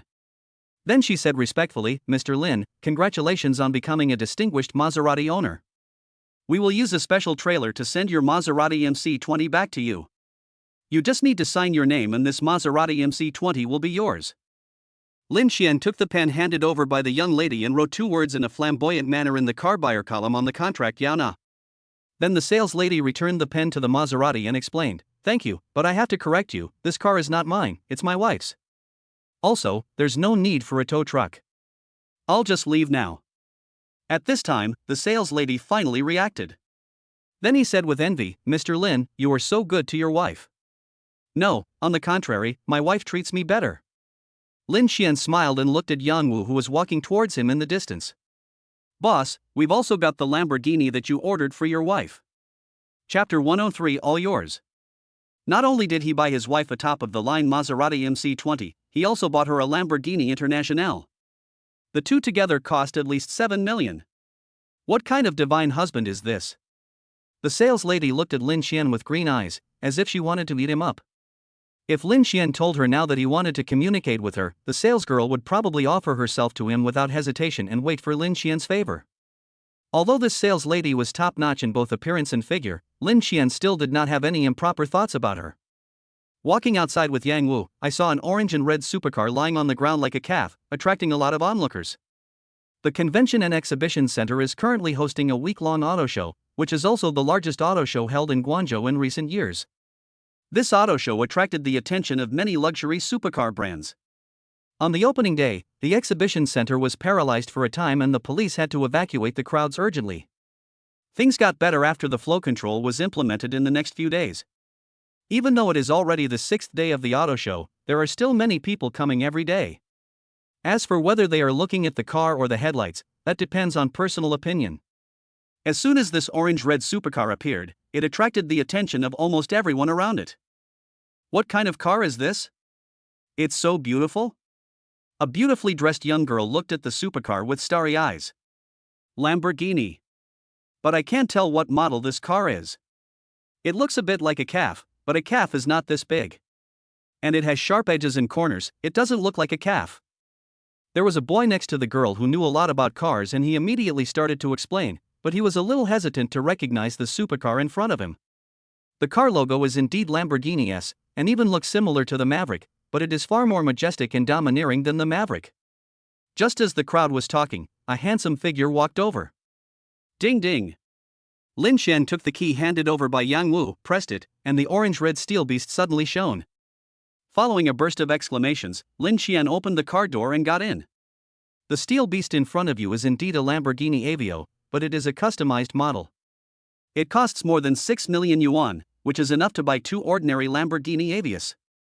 Unlike ordinary Mavericks, the internal layout and interior of his customized Maverick are very sci-fi, which is very different from the style of Mavericks. At just one glance, Lin Xian fell in love with it. Before buying it, Lin Xian took a test drive. Thanks to the advantage of Rebirth, he can learn things quickly now. The way to drive a supercar is different from that of an ordinary car. Just like this Maverick, it switches on the console on the right side.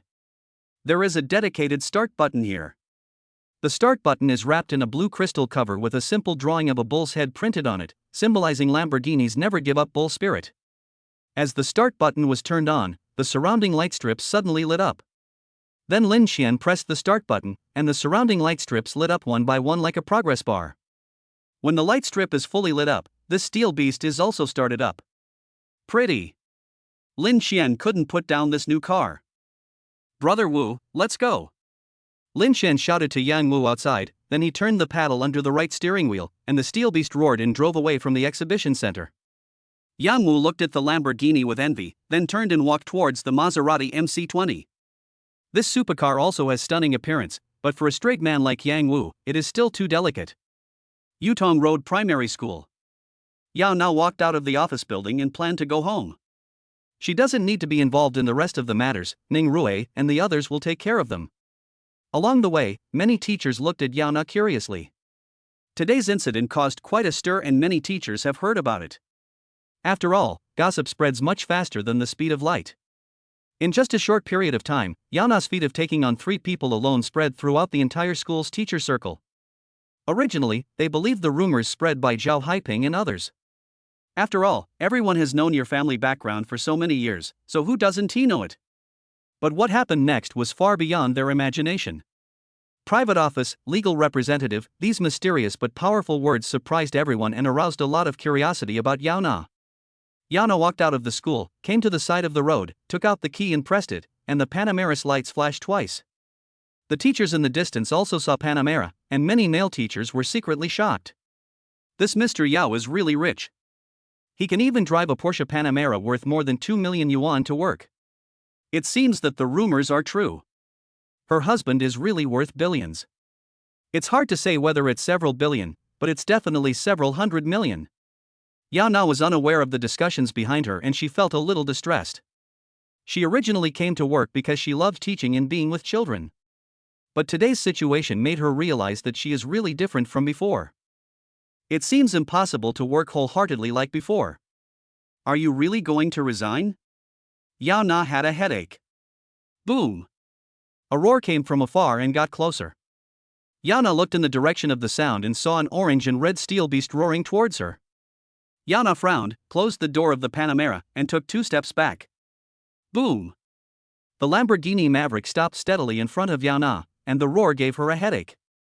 After looking at the Lamborghini with some disgust, Yana opened the car door again and planned to go home.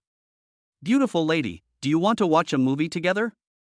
Hearing this voice, Yana's face suddenly lit up with joy. She turned around and just saw Lin Xian getting down from the Lamborghini Maverick. Brother, why is it you? Yana looked at Lin Xian with surprise. Why, I can't come. Lin Xian went forward and hugged Yana, kissed her on the forehead, then hugged her and comforted her in her ear. I'm sorry, honey, why didn't you call me? Hey, I just don't want to trouble you. Yana didn't frown even when she was slandered by others, but when she heard her brother's comfort, her eyes instantly turned red. Silly boy, what trouble is there between the two of us? Lin Xian said with some distress, remember this in the future. If you are wronged, you must tell me and I will help you get justice. Okay, I got it. Yana sniffed and giggled. She looked at the customized Lamborghini with curiosity and asked in confusion, Brother, is this your new car? It's so beautiful. Do you like it? I like it. Yana walked around the Lamborghini Neo and I have to say, this car is really cool. Then another roar was heard, and a white supercar, like an elf, stopped in front of Yana. Yang Wu got out of the car and greeted Yana with a smile. You didn't buy this car, did you? Yana said in surprise, you bought 2 cars? How are they? These 2 supercars are great, right? Lin Xian asked with a smile. They all look good, but I still prefer the white one. Yana compared the Mavericks and the Maserati MC20, and finally said. Lin Xian was not at all surprised by Yana's words. He stuffed both keys into Yana's hands, then smiled at her confused look and said, since you like them, they're all yours. Chapter 104 Project Startup.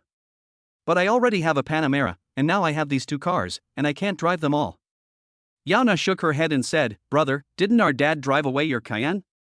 You should drive these 2 cars. Having said that, Yana was about to return the key to Lin Xian. Lin Xian held Yana's hand and said, these 2 cars are for you, just keep them. Besides, if I want to drive, I can just drive away. Hearing Lin Xian's words, Yana nodded and said, okay, I'll drive the white car and you can drive this orange-red one. By the way, what brands are these 2 cars? Lin Xian introduced, the white one is a Maserati. Do you see the trident on the logo? This is the Maserati logo. This Maserati MC20 is not only good-looking, but also has powerful performance. Then he pointed to the customized Lamborghini Maverick in front of him and said, this is a customized Lamborghini Maverick. You see, its logo is a bull. This is a Lamborghini. Lin Xian simply introduced the information of the 2 cars to Yana, and did not say anything about their other performance. Because he knew that Yana didn't understand and didn't care about these things. Thank you, brother. Yana hugged Lin Xian, kissed him on the face, and said, by the way, brother, I can't have dinner with you tonight.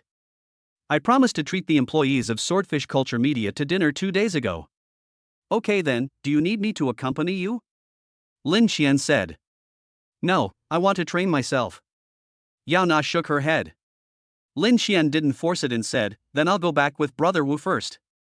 Remember to call me if you have anything. Don't worry. Yana waved to Lin Xian and got into the Panamera. After Yana left, Lin Xian greeted Yang Wu and got into the Lamborghini Neo. Boom! With a roar, the Lamborghini Neo and Maserati MC20 made a graceful turn and disappeared at the intersection. At the gate of Yutong Road Primary School, Zhang Suyan looked at the sports car going away with a face full of envy. Master is so lucky to have met such a promising husband like Brother Lin. Zhang Suyan took out her cell phone, opened the WeChat address book, and her slender fingers fell on a cartoon avatar. After hesitating for a long time, I sent a message. Ding! Yauna likes the Lamborghini Maverick and Maserati MC20 you gave her. The happiness level is 91, and you get 91 times the consumption rebate. Your account 6981 has received 893,031,139 yuan today, and the balance is 377,209,3926 yuan. While driving, Lin Qian checked the system prompt records. His bank account once again received nearly 900 million. The total deposits have reached more than 3.77 billion. Cool! Lin Qian shouted happily, then turned on the speaker, and exciting music started playing. Yang Wu, who was following behind, couldn't help laughing when he heard the music coming from the front. After waving to Zhao Yi and the others behind him, the speed of the Maserati MC20 increased again, following closely behind the Lamborghini. CCB, Haihe District Branch. Boss! Boss! Lin Qian came to the private office, and Han Ling and others stood up and greeted him. How's it going? Lin Qian looked at Ning Rui and asked. Ning Rui knew that Lin Qian was asking about the rumors spread by Zhao Haiping and others that slandered Yao Na in the afternoon, so she immediately replied, "We have already filed a lawsuit with the court and called the police, but the other party asked for a private settlement, saying that if we don't accept the private settlement, they will also sue Miss Yao for assault." Can. Lin Qian nodded and said without thinking, "We can pay compensation for beating someone. If 10,000 is not enough, we can pay 100,000. If 100,000 is not enough, we can pay 1 million. But I can't just let them slander my wife. I want you to mobilize all your strength. I don't want to see these 3 people in Guangzhou, including their families and children. I'm going to make them get out of Guangzhou like dogs." Hearing Lin Qian's cold voice, Ning Rui and Lu Meijia looked at each other and nodded, "Don't worry, boss." Others had no opinion on Lin Qian's approach. Is it cruel? It's cruel, but so what? There must be something hateful about a pitiful person. If Zhao Haiping and his companions had not been jealous and spread rumors to slander the proprietress, how could they have ended up like this? After Ning Rui and Lu Meijia finished talking, Cui Daiyuan also prepared to report his work to Lin Qian. Wait a moment, I think it's getting late. Perfect, I'll treat everyone to dinner. Lin Qian stopped Cui Daiyuan and said to everyone. Really? Thank you, boss. When Han Ling and the others heard Lin Qian's words, they immediately cheered. After spending some time together, everyone has gotten to know the new boss, Lin Qian. Being approachable and kind to others is not only important, but more importantly being generous. Then Lin Qian summarized everyone's ideas. Some wanted to eat Japanese food, some wanted to eat Western food, and some wanted to eat hot pot. Finally, he waved his hand and came to the fried chicken restaurant that he and Yao Na used to eat at. I don't know if you elites can get used to the food here. Lin Qian said with a smile as he got out of the car. Boss, you underestimate me. I am a native of Guangzhou. How could I not be used to fried chicken? Han Ling spoke first with a smile. Hey, I'm not from Guangzhou, but I'm from Jiuzhou. When it comes to fried chicken, our place is the most famous. Dong Runian said with a smile. Then he looked at Ning Rui and Lu Zhen who just walked out of the car and said, Boss should ask Ning Rui and Lu Zhen if they can get used to the food. One of them is from Jiuzhou and the other is from Suzhou, so they may not be able to get used to our fried chicken in the north. Seeing everyone looking at him, Ning Rui smiled and said, although Sister Zhen and I are from the south, we both went to college in the north. After a few years, our tastes have become similar to those of northerners. Okay then, let's go in now. Lin Qian said as he walked into the fried chicken shop first. This is a place I used to frequent with Yao Na, mainly because the food here is large in quantity and not expensive. Lin Qian explained to Cui Daiyuan and others as he walked. A few people walked into the store and immediately felt the bustle inside. The hall of over 100 square meters was almost full. They were lucky because a table of people had finished their meal just as they came in. The waiter quickly cleared the table and asked Lin Qian and his friends to sit down. As the boss, Lin Qian directly ordered the store's signature fried chicken and fish, and then ordered a few side dishes. Then he handed the menu to Cui Daiyuan and asked them to order. Yang Wu, Zhao Yi and others could only wait until others had finished eating before they could sit down. After ordering the dishes, Cui Daiyuan also took the opportunity to say to Lin Qian, Boss, the preliminary work for the Old City project of the mall has been completed, and we are just waiting for you to go to the mall to sign the contract in person. You don't know that Deputy Mayor Chen calls me several times a day. If you don't go over, I'm afraid he will come to Guangzhou to find you. Chapter 105, First Contact with the Baby.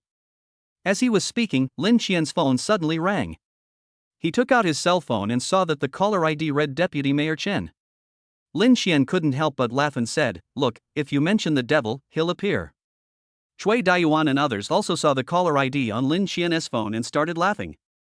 "Hello, Mayor Chen, good evening." Lin Qian answered the phone and said hello first. "Good evening to you too, Mr. Lin." Chen Xing's cheerful voice was also heard on the phone. What followed was a bunch of meaningless topics. Lin Chen knew that Chen Xing wanted to ask him about the old city project, but since the other party didn't say anything, he was happy to pretend that he didn't know. Finally, Chen Xing couldn't help himself and finally spoke, "Mr. Lin, our old city project has passed the assessment on your side, and all the work has been arranged. Do you think we can find some time to sign the contract?"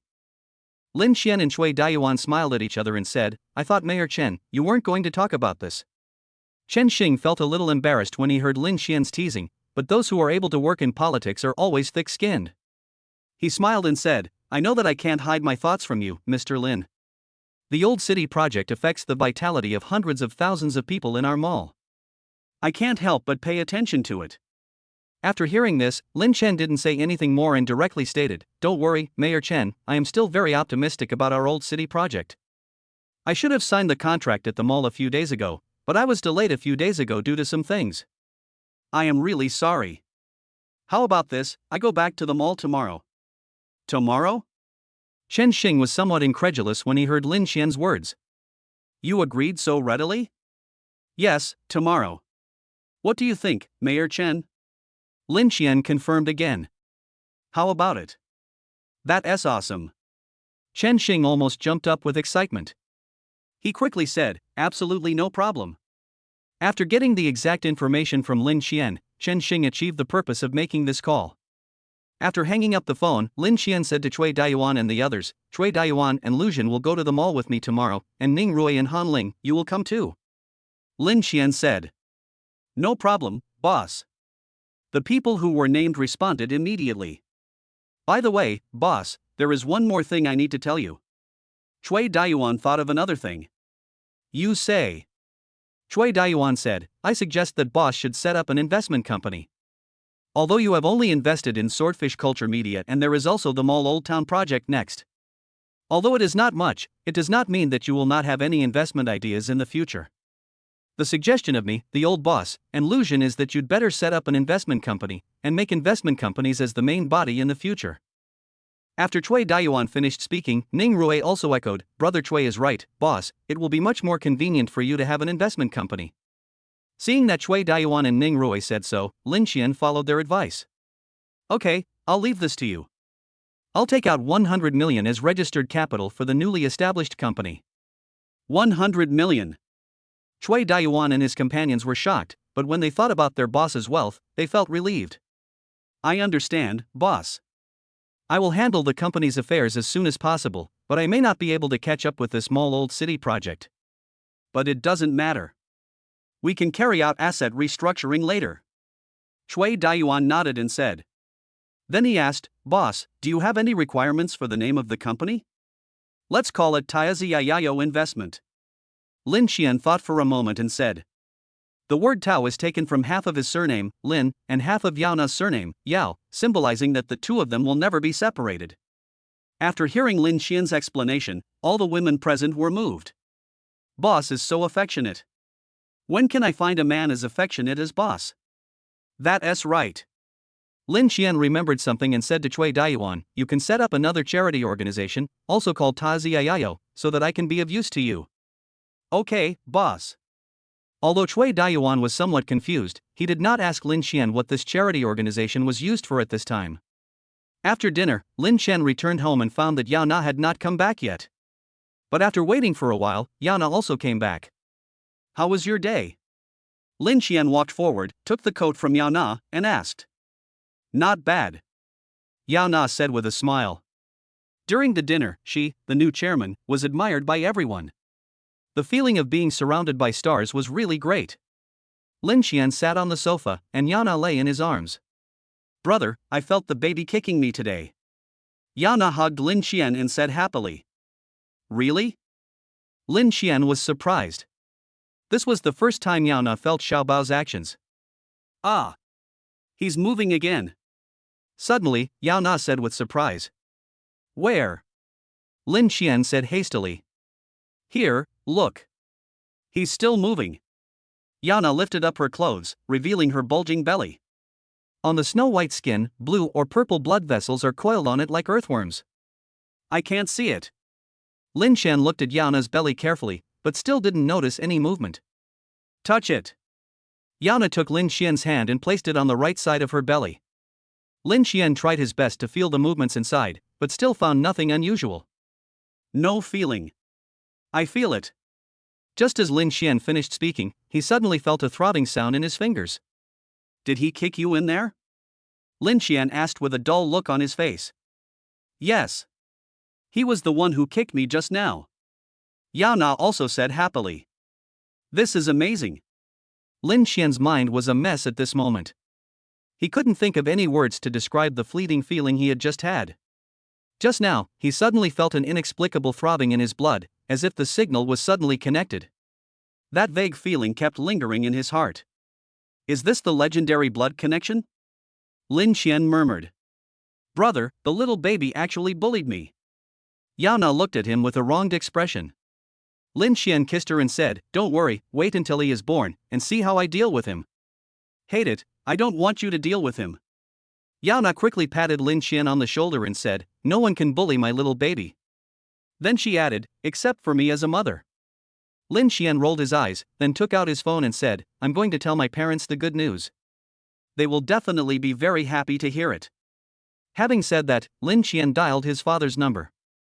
Sure enough, when he told his parents the news, they were very happy. He quickly asked Lin Xian to take good care of Yao Na. Even Yang Xia planned to come to Guangzhou again to take care of Yao Na personally. Chapter 106, Pregnancy Dream. Lin Xian and Yao Na had to persuade their mother to give up the idea of coming to Guangzhou right away. But it was also agreed that she would come over after Yao Na entered the late stage of pregnancy. The two of them couldn't persuade her, so they had to agree. Then Yao Na called her parents and told them about this matter. The two elders were also very happy. That night, the two of them were so excited that they couldn't fall asleep for a long time. It was not until 2 or 3 o'clock in the morning that they finally fell asleep in each other's arms. While sleeping, Lin Xian was in a trance and had a dream. He dreamed that a little boy came to him and said that he was bullied and asked him to help him get back at his enemies. Lin Xian followed them there, and when he got there he found that the other party's child was not there. The little kid was so angry that he smashed everything in the other party's house. After smashing the things, the little boy brought Lin Xian back. Not long after, the little boy felt angry and took him to the house they had just visited for the second time. This time, the two children in the other family were there, and the little boy took on two children who looked older than him and beat them down. Then the world turned upside down and Lin Xian woke up. The more he thought about it, the more he felt something was wrong. This dream was very different from his usual dreams. The most important thing was that he remembered this dream very clearly, without any interruption from beginning to end. This is very abnormal. What puzzled him even more was that there were several good friends with him in the dream, but why did this little boy only call him? Moreover, this little boy gave him a really close feeling. Wife. Elder brother. In the darkness, Lin Xian called out softly, but unexpectedly Yao Na also called out to him. He turned his head and saw Yao Na staring at him with a pair of sparkling eyes.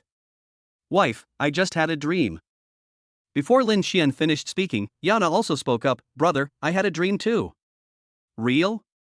Lin Xian sat up immediately and said, I dreamed of a little boy. I dreamt about a boy, too. Yao Na also sat up and said in surprise. I dreamed of a little boy, about 1 or 2 years old. Then, Lin Xian, with surprise, told Yao Na in detail about the dream he had just had.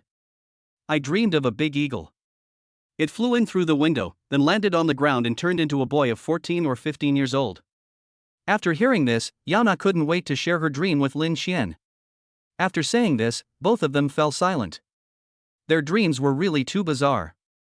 Brother, I heard that pregnant women will have fetal dreams. Do you think the dream we had today was a fetal dream? Yao Na blinked and said. But I'm a boy, so pregnancy dreams and the like have nothing to do with me, right? Lin Xian scratched his scalp and asked in confusion. Of course not. Pregnancy dreams have nothing to do with gender. Both fathers and mothers will have pregnancy dreams. Yao Na corrected. So according to you, both of us had pregnancy dreams today? Lin Xian's eyes suddenly lit up and he said, we both dreamed of boys, so do you think Xiaobao could be a boy? This. Yao Na was a little unsure. She shook her head and said, that's possible, but I saw this on Douyin before. Many people dreamed of boys, but ended up giving birth to girls. Some people dreamed of girls, but ended up giving birth to boys. Although they said so, Lin Xian and Yao Na were still very excited. This was the first time for both of them to experience this, and they felt very excited and thrilled. Lin Xian picked up his phone and checked the time. It was just past 5 in the morning and it was still dark outside. But neither of them felt sleepy at all. In the warm bed, Lin Xian and Yao Na hugged each other, imagining the future with children. I want to quit my job at school. Yao Na suddenly said. Quit? Lin Xian glanced at Yao Na and saw that she looked serious, so he agreed, it's better to quit. Now you are still the chairman of Swordfish Culture Media, plus the teaching work at school, I am afraid you can't handle it. Yao Na also nodded and said, you are right. I have thought about it for a long time and decided to quit my job at the school. Then she said with some guilt, I heard from the principal that you donated 1 million to the school? Then if I just quit my job, will the 1 million be wasted? Lin Xian looked at Yao Na, who looked guilty, and knew that she must have been struggling for a long time today, and had not made up her mind because of the 1 million he donated. He laughed, scratched Yao Na's nose lightly, and said with a smile, my silly wife, what are you thinking about? It's just 1 million, how can it compare to your happiness? Besides, this 1 million is not going to go down the drain. Moreover, Yutong Road Primary School is the school where you have worked for several years. Can't we just treat it as charity? Even though Lin Xian said so, Yao Na still couldn't let it go. Are you worried that we'll run out of money? Lin Xian knew Yao Na very well, and he knew at first sight that this girl was afraid of running out of money. He smiled and said, don't worry, do you think I didn't do anything during this period of time? Yao Na's eyes lit up when she heard Lin Xian's words, and then she heard Lin Xian continue, in the past few days, the project I presided over has made a lot of money. It's only 1 million, no big deal. Really? Yao Na looked surprised. Of course. Can I still lie to you? Lin Xian said with a smile. Yao Na cheered and hugged Lin Xian, saying brother is awesome. After a while, Lin Xian pulled Yao Na over and said to her seriously, wife, I hope you will be happy every day from now on. I will clear away anything that makes you unhappy. Your man has this ability now. I know. Yao Na hugged Lin Xian and spoke softly. At this moment, she felt an unprecedented sense of security. By the way, tomorrow, no, it should be today, you have to go back to the mall with me. Lin Xian said. Is there any progress on the Old Town project? Yao Na also learned about the projects that Lin Xian was planning to invest in. In addition to Swordfish Culture Media, there was the Old Town project of the mall. The preliminary contact work for this project has been completed, and I am just waiting for you to sign and transfer the money. After all, the mall is your home, and I want to take you back with me. Lin Xian explained. Good. Yao Na agreed without thinking, not for anything else, but just because her brother said, I want to take you back. Perhaps the excitement had passed, Lin Xian and Yao Na felt sleepy again, and the two of them fell asleep again in each other's arms. It was not until 9 o'clock in the morning that the two of them woke up slowly. After a simple meal, Lin Xian met up with Yao Na, Cui Daiyuan, and others and went straight to the mall. Chapter 107 The Mall's Head's Attention. Guangzhou City Newspaper Group. A middle-aged man with a hurried look pushed open a closed office and walked in. Mr. Ren, we found out. As soon as the man entered the door, he couldn't wait to tell his discovery. But when he saw clearly what was happening in the office, he immediately lowered his head and apologized. I'm sorry, Mr. Ren, I didn't know. I'm leaving now. After saying that, the man immediately turned around and left. Return. Before he could take 2 steps, a hoarse voice sounded behind him. Behind the desk, a handsome young man tidied up his messy clothes, and the other figure was the young man's secretary. The man took one look and immediately lowered his head. The boss's woman was not someone he could look at. The secretary threw a coquettish look at the man, kissed Ren Xiaotian on the face, and said, Mr. Ren, I'm going to go out first. I'll come play with you later. Go ahead. Ren Xiaotian waved his hand and signaled the secretary to leave. The secretary giggled, walked around the man, and walked out of the office, not forgetting to close the door before leaving. Ren Xiaotian sat in the office chair, put his legs on the desk, lit a cigarette, and then asked, "Tell me, what did you find?" The man licked his lips and said, "Mr. Rin, you guessed right. The problem with power media was caused by swordfish culture media." Fuck. I knew it was that bitch Jiang Jing who did this. Ren Xiaotian sat up abruptly, took 2 deep puffs of his cigarette, and then put it out on the desk. But then he thought again, swordfish culture media has already reached the end of its rope and is only 1 step away from bankruptcy. How could it possibly have the ability to take action against power media? So he asked, "Is there anything else?" The man nodded and said, "Swordfish culture media suddenly accepted an investment of 30 million and was revived. Then they used the evidence they had to quickly destroy power media." No one reacted. Ren Xiaotian's eyes were grim. He had pursued Jiang Jing for so long, but this girl didn't even look at him. This was hard for him to accept as he had been pampered by his elders since he was a child. He swore that one day Jiang Jing would kneel down in front of him, eat his lollipop, and then cry and beg that she was blind. With the help of Ren family's background and under his relentless pressure, Jiang Jing's swordfish culture media could no longer hold out. But at this moment, there were some blind people who dared to ruin his good deeds. Who is that person? Ren Xiaotian asked with a cold look. Lin Qian. Lin Qian? Ren Xiaotian frowned. He racked his brains to recall who this Lin Qian was, but no matter how hard he tried, he couldn't remember. Isn't it from Guangzhou? Ren Xiaotian gave up his memories and asked instead. I'm from Qinzhou. The man had investigated Lin Qian and knew his situation very well. Qinzhou? How dare a country boy like you meddle in my business? Ren Xiaotian said while cursing. Although there are many rich people in Qinzhou, in the eyes of old Guangzhou people like him, other places except Guangzhou are rural areas. Fuck, that bitch named Zhang doesn't think that I can't control her just because she found a rich country boy to invest in her? Give the order, continue to attack swordfish culture media. Ren Xiaotian grinned and said, I want to let the woman surnamed Zhang know that in Guangzhou, there is no other way out except to obey me. But Mr. Rin said that you are not allowed to move recently. The man was speaking when he suddenly felt a chill. He raised his head and met Ren Xiaotian's crazy eyes. Then Ren Xiaotian picked up the ashtray on the table and threw it at him. Boom! The ashtray hit the man's chest heavily, making a dull sound. The man couldn't help but scream, and fell to the ground, with a trickle of blood flowing from the corner of his mouth. How dare you, your mother, meddle in my affairs? You just do whatever I tell you to do. If anything goes wrong, I'll take the blame. If you do that again, I'll throw you into the 12-mile river to feed the fish. Ren Xiaotian quickly walked up to the man, grabbed his hair and warned him viciously. Roll. After the man rolled out of the office, Ren Xiaotian could not help but sweep everything on the desk to the floor and angrily yelled, Jiang Jing, you bitch, I'm going to smash your hopes bit by bit. I'll make you fall into despair again. Boss, we've arrived at the mall. Because they were too excited at night, Lin Qian and Yana fell asleep after getting in the car. The 2-hour journey passed in a flash. After being awakened by Cui Daiyuan, Lin Qian rubbed his dizzy head and looked at Yana beside him. Honey, wake up, we're here. Yana opened her eyes, a little confused, so fast? Do you want to go home today? Lin Qian asked after pulling Yana out of the car. Forget it, we still have to sign the contract tomorrow, so we won't go back today. Yana shook her head and said. Well, let's wait until the signing is completed before going home. Lin Qian, Yana, Cui Daiyuan and others walked into the Greenland Platinum International Hotel. This hotel is right next to the old town and has a very nice environment. Not far from the hotel is the old town's artificial lake and the surrounding greenery is also very nice. This time, the hotel was also booked by Han Ling and Wang Yaming. Lin Qian and Yana stayed in a Lakeview suite, which cost 6,400 yuan a night, which is considered very expensive in an 18th-tier city like Shangcheng. The others were staying in king-size rooms, but after Lin Qian took a look, he upgraded them all to executive suites.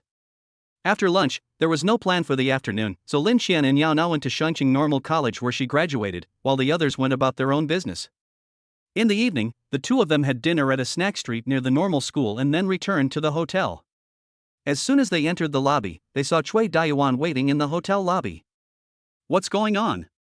When Lin Qian saw Cui Daiyuan was actually waiting for them, he thought something had happened. Deputy Mayor Chen is here. Cui Daiyuan walked over and whispered to Lin Qian. I'll go up and take a look. Lin Qian nodded. He was not surprised by Chen Xing's arrival. However, Chui Dayuan continued, but Deputy Mayor Chen did not come alone. There were two other people with him. I checked and they should be the current top and second in command of the mall. The top and second in command. Lin Xian was also surprised. He didn't expect that his investment in the Old City project would actually attract the attention of the secretary and mayor of the mall. Chapter 108. My brother and sister are on TV? Everyone is in the conference room. Chui Dayuan said to Lin Xian. Brother, go and talk about business. I'll go back to my room first. Yao Na said. Okay, I'll be back soon. After Lin Xian talked to Yao Na, he followed Chui Dayuan to the meeting room first. Secretary, Mayor, Deputy Mayor Chen, our boss is here. Chui Dayuan opened the door for Lin Xian, walked in and introduced him to Chen Xing and others in the conference room. This is Mr. Lin, right? He is indeed young. The leader looked to be in his early 50s, with half black and half white hair, and he was dressed very simply. If you didn't know that he was the top leader who controlled the more than 10 million people in Shanxing, you would have thought he was just an ordinary old man from some family. You are indeed young, but definitely not ordinary. The other person looked younger, but a little fatter, and had a very friendly face. It is the second in command of Shang City, the mayor. Thank you, old parents. I am just an ordinary person with some spare money. Lin Xian stepped forward and stretched out his hand to shake hands with the two of them, feeling a little excited. The two people in front of him were the ones with the highest status he had ever met in his 2 lifetimes. But the excitement in my heart only lasted for a moment, and then I calmed down. Seeing Lin Xian's well-spoken and calm expression, the secretary and the mayor secretly admired him. Ordinary people would have been extremely nervous when seeing them, but the young man in front of them didn't react at all, as if they were really ordinary people. He was indeed not simple. Mr. Lin, you are too modest. You have really helped our mall a lot this time. I would like to thank you on behalf of more than 10 million people in the mall. The mayor shook Lin Xian's hand and said sincerely. You are too polite. After all, I am the son-in-law of the mall. It is my duty to contribute to our mall. Besides, I am a businessman and I also want to make money. The evaluation and development potential of the Old City project is good. There is no reason for me not to invest. This is a win-win situation. Lin Xian said with a faint smile. Look at my memory. I forgot that Mr. Lin is the son-in-law of our mall. The mayor slapped his head and laughed. After just a few words, the unfamiliarity between the people faded a little. In the following time, no one talked about work and projects, but just chatted about family matters. However, the top and second in command only stayed here for about 10 minutes before saying goodbye and leaving. After all, these two people were indeed very busy.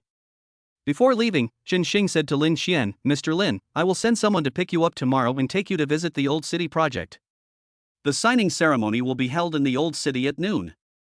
After seeing Chen Xing off, Lin Xian and Yao Na did not stay up late. They tidied up and went to bed. The next morning, Lin Xian and Yao Na got up early. Today Lin Xian wore a Versace long coat, casual trousers and a pair of high-top Martin boots, giving people a formal yet casual feeling. Yao Na wore a white patchwork cashmere short Chanel-style down jacket with a high-necked cashmere base shirt underneath, high-waisted jeans and a pair of black Martin boots. It makes her look sweet yet a little cool. The two men walked downstairs and saw Chui Dayuan and others already waiting at the hotel entrance. Boss. When Lin Xian and Yao Na came over, Chui Dayuan and others bowed to Lin Xian. Such a grand ceremony opened the eyes of the guests passing by the hotel, and they all asked which company's domineering president had come. Mr. Lin, I'm sent by the City Hall office to pick you up. Please follow me with your wife. At the door, an Audi S6 had already opened its door. A middle-aged man dressed as a driver walked up and said to Lin Xian. It's troublesome. Lin Xian nodded to the driver. The driver didn't expect Lin Xian's attitude to be so good. He was stunned for a moment and quickly said, Mr. Lin, you are too polite. Please follow me. Led by the driver, Lin Xian and Yao Na got into the Audi A6. Then the group headed towards the old town not far away. Today the old town is much more lively than before, and several big balloons have been erected at the gate of the old town. A red carpet was laid on the ground, and a banner was hung on the archway at the intersection, Old City Phase 2 and Phase 3 signing ceremony. As soon as the car approached the archway, Lin Xian saw Chen Xing standing there waiting. There were quite a few people following him, and judging from their appearance, they should be government officials. Mr. Lin, it's still early. I'll take you to visit the entire Old Town Park first, Chen Xing said after shaking hands with Lin Xian and Yao Na. I just wanted to see what the old city is like. To be honest, although Yao Na and I have been together for quite some time, I have never been to this old city, Lin Xian said with a smile. That's great. I'll show Mr. Lin around. So, under the leadership of Chen Xing and other leaders, Lin Xian and his party walked into the old city. They said they wanted to have a thorough tour, but due to time constraints, Lin Xian and the others only visited a small part of the place. Around 10 o'clock in the morning, the group arrived at the square where the signing was to take place. The media have been waiting here with their guns and cannons. What Lin Xian didn't expect was that when the signing time was approaching, the top and second in command came again. Moreover, the contract was signed between the second in command and Lin Xian personally. This scene was also captured by major media. Yao Zhuan, Yao Na's home. Mother-in-law Chui Li had just finished her housework and was sitting on the sofa watching TV. Yao Lu was lying on the side, eating melon seeds and spitting the shells on the ground. You little bastard, if you dare to spit on the ground again, I will beat you up, do you believe it? Chui Li slapped Yao Li's leg hard and scolded him. Oh, isn't it just some melon seed shells that I spit out? I'll clean it up later. Yao Li shuddered and pulled his thighs inward. Chui Li snorted and said disdainfully, You clean it up? You can't clean up your ass. I was the one who cleaned up for you every time, and you still vomited. As Chui Li was speaking, she saw Yao Li still spitting out melon seed shells. She became extremely angry and raised the TV remote control in her hand to hit him. Bang! The remote control hit Yao Li's head with a crisp sound. Maybe I accidentally pressed the channel change button, the TV screen flashed, and then a familiar figure appeared on the TV screen. Yao Lu was immediately attracted by the two familiar figures on TV and didn't even feel the pain in his head. Looking at her dazed son, Chui Li was shocked. Could he have been beaten stupid? Son? Chui Li looked at the dazed Yao Lu and called out carefully. Then Yao Lu, who was stunned, turned around and pointed at the TV and said to her, Mom, stop arguing. Look at the TV. Is that my brother and sister? Are they on TV? Chapter 109 Yao Zhuang Shock. They really are your brother and sister. Chui Li looked at the TV and saw the two familiar figures on the screen. Aren't they her second daughter and son-in-law? Lao Yao. Lao Yao. Come here quickly. Chui Li hurriedly shouted outside, and after a while, Yao Jun came running over in a hurry. As soon as he ran in, Yao Jun was still mumbling, Scream, scream. Before Chui Li could speak, Yao Jun had already seen Yao Na and Lin Xian on TV.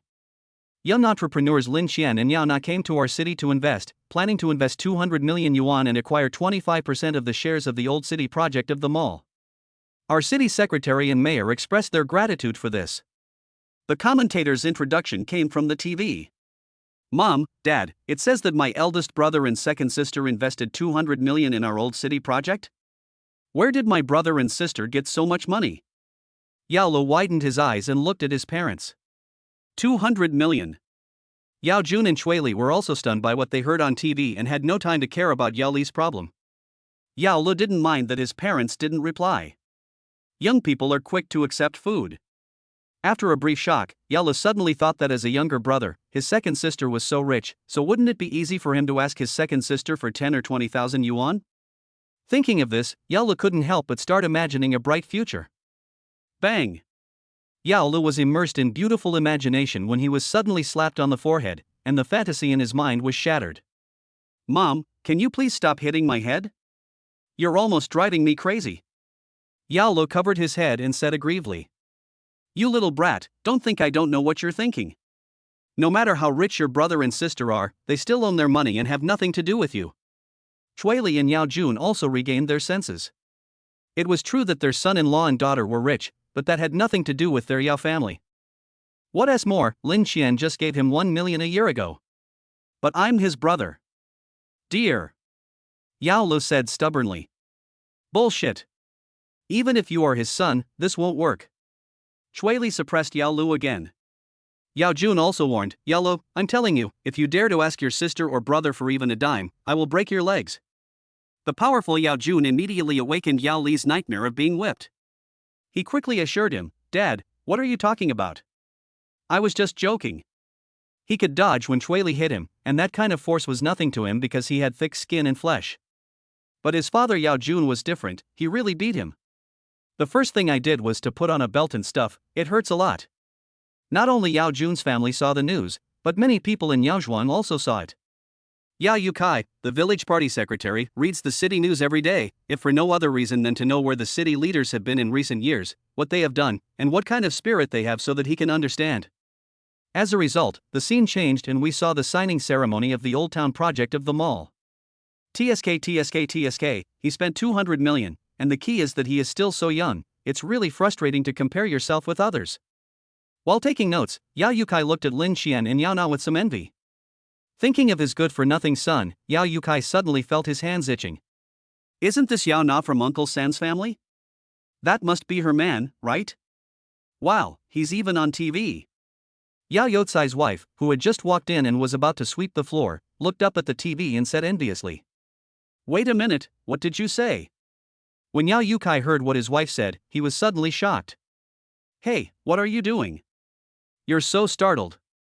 Yao Yotsai's wife patted her chest and pointed at Yao Na and Lin Xian on TV and said, Can't you see? Isn't this Yao Na from Uncle Yao Jun's family? This is her man. Have you forgotten? Wait for me.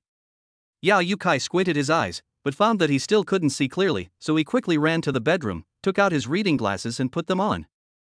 It's really Nana. After Yao Yukai saw it clearly, he began to have doubts in his heart. Uncle Yao's family is probably going to soar to fame. His son-in-law invested 200 million yuan, and he was accompanied by the secretary, the mayor, and a large number of city leaders. In the future, with just 1 acre of land in this mall, he will be able to call the shots. If we don't get in touch with Uncle Yao's family now, when will we do that? When the time comes, I'll find a chance to mention it to his brother-in-law. Then won't I have to move my butt? The more he thought about it, the more he felt that there was a way to do it. Yao Yukai clapped his hands suddenly, scaring his wife. When Yao Yotsai's wife saw her husband standing up excitedly and walking out, she quickly called him, Where are you going? It's almost time for lunch. No more eating. I'm going to go talk to Uncle Yao. Whether I can be transferred back to the city depends on Uncle Yao. It was not only Yao Yotsai's family that saw the news, other people also saw the news, and those who knew the family asked their neighbors. Soon, most of the people in Yao village knew that the second brother-in-law of Yao Jun Yao San's family had invested a huge sum of 200 million yuan in the mall, and even the secretary and the mayor had to accompany him with a smile. At once, many people came to Yao Jun's house. Yao Jun, who was talking to Yao Yukai, was dumbfounded when he saw the crowd of villagers coming to his house. But after thinking about it for a while, he knew what these people were here for. It must be because his second uncle's affair was on the news and seen by the villagers. This is indeed the case. In addition to congratulating Yao Jun, many people also asked him indirectly whether they could find an easier job for his children in the old city. It made Yao Jun very annoyed. In the end, Yao Jun used the excuse of having a meal to send everyone who came to his house away. After closing the door and returning to the living room, Yao Jun exhaled heavily and said to Li, What are these people thinking? One came to borrow money, another wanted to work, and another asked if he could find Xiao Qian to work as a minor official in the government. Bah! Li comforted him, Okay, why are you so angry? Let them talk about what they want to say, we just don't have to listen. If they want money, they can borrow from anyone they want. If they want a job, they can ask anyone they want. We don't care. Yao Jun responded in a muffled voice, then looked around the room and found that Yao Lu was nowhere to be found, so he asked, Where did that brat go? He ran out a long time ago. If you have nothing to do, go and call him back for dinner. Li arranged. Okay, I'll go outside to get some fresh air. Yao Jun wrapped himself in his coat and walked out of the house. As soon as he walked outside the village entrance, he saw Yao Lu holding up his cell phone at the corner, and said arrogantly to his childhood friends, See, this is my second sister and my brother, who directly invested 200 million. I just want to ask you if you think this is awesome or not. As soon as Yao Lu finished speaking, he heard others flattering him with stars in their eyes, Awesome. Awesome. Lulu, your sister is so rich, so you should be rich too. Isn't it a piece of cake to give you a few 100,000? Hearing what his brothers said, Yao Lu immediately turned his nose up and said, Of course not. My second sister loves me the most. Have you seen my phone? It's an iPhone 14 with the best configuration. It costs more than 10,000 yuan. It's a New Year's gift from my sister and brother-in-law. My sister loves me so much, let alone 100,000 or 80,000, even if I ask for 1 million, she will give it to me immediately without blinking an eye. Chapter 110, Pursuit. Good boy. Yao Lu, no, brother Lu. Don't forget your brothers when you become rich.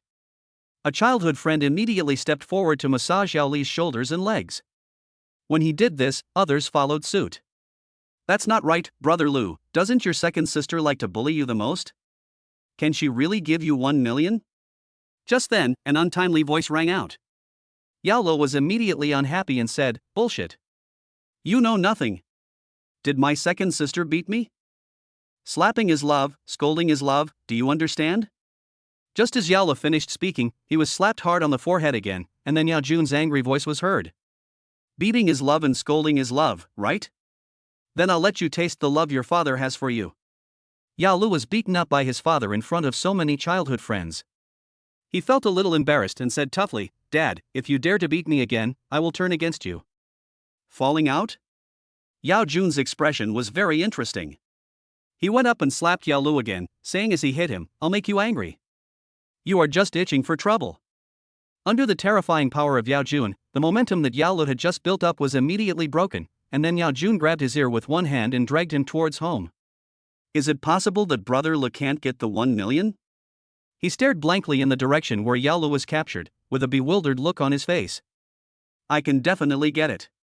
As soon as the other childhood friend finished speaking, he saw everyone looking over and he said slowly, there must be 1 million ghost money. Cut. At noon, Lin Xian, Yao Na and their group were warmly received by Chen Xing and other senior mall leaders. They did not set off for Yaozhuang until after 3 o'clock in the afternoon. When leaving, Cui Daiyuan and others also parted ways with Lin Xian. They went directly back to Guangzhou, while Lin Xian took Yao Na, Yang Wu and others back to Yaozhuang. As soon as I walked under the big tree at the intersection of Yaozhuang Road, I heard someone shouting among the group of people playing cards, go back and tell Junzi that his second daughter and son-in-law are back. Those who could play cards at the entrance of the village were all well-informed people in the village. In addition, Lin Chen brought Yao Na back home in glory a few years ago, and the Panamera and Cayenne that he and Yao Na drove had long been well known. Hearing the noise coming from outside, Lin Xian could only lower the car window and greet everyone. It was originally just a matter of a few words, but more and more people gathered together, so Lin Xian and Yao Na had to get out of the car and say a few more words. The siege was not resolved until Yao Jun arrived. Seeing Yao Jun getting into a Panamera followed by 2 Wranglers, the onlookers were full of envy. See? He now brings bodyguards with him when he travels. Not only that, even Yao Lao San and his wife were assigned 2 bodyguards by his son-in-law. Yes, I heard that these bodyguards are all retired soldiers. They are very powerful. One person can beat several of them. In the car, Lin Xian rubbed his cheeks, which had become numb from laughing, and asked, Dad, what's going on? Aren't you all too enthusiastic? The news about the 2 of you investing 200 million in the old town has been on TV, and the folks have spread the word. What do you think? Yao Jun explained. On TV? No wonder.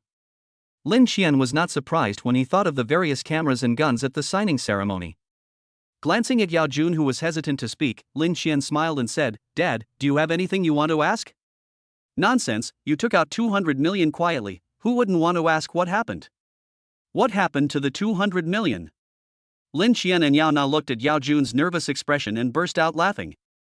Seeing her father's face turning from white to red and then to black, Yao Na quickly pushed Lin Xian. Lin Xian also quickly explained, Dad, don't worry, I earned all this money through hard work, and I definitely didn't do anything illegal.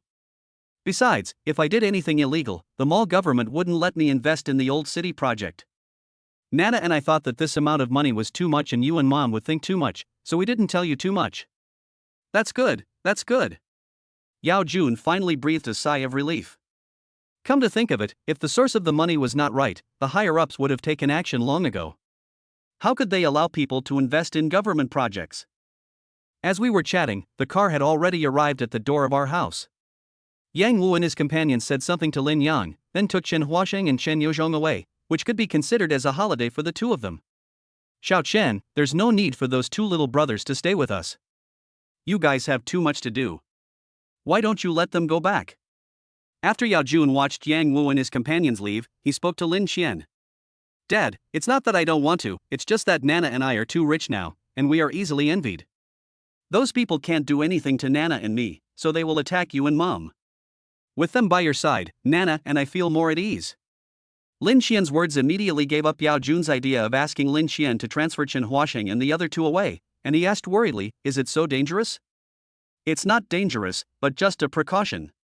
As he was speaking, there was a commotion outside the door, and then many familiar faces walked in. They were all villagers who had a good relationship with the Yao family. Seeing so many people, Yana rolled her eyes, pretending to be tired, and said to Lin Xian, brother, I'm so tired, I'm going back to the house to rest first, you can play by yourself. Don't. Before Lin Xian could finish speaking, Yana quickly went upstairs.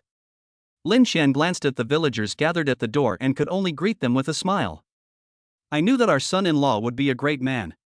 Look, isn't it coming true now? One of Yao Na's uncles stood up and pulled Lin Xian and said. Yes, yes. Xiaolin is obviously not an ordinary person. He has great potential. The others also echoed it without hesitation. Xiao Qian, you are now a shareholder of our Old City project. The Old City project is such a large project, can you show us some work?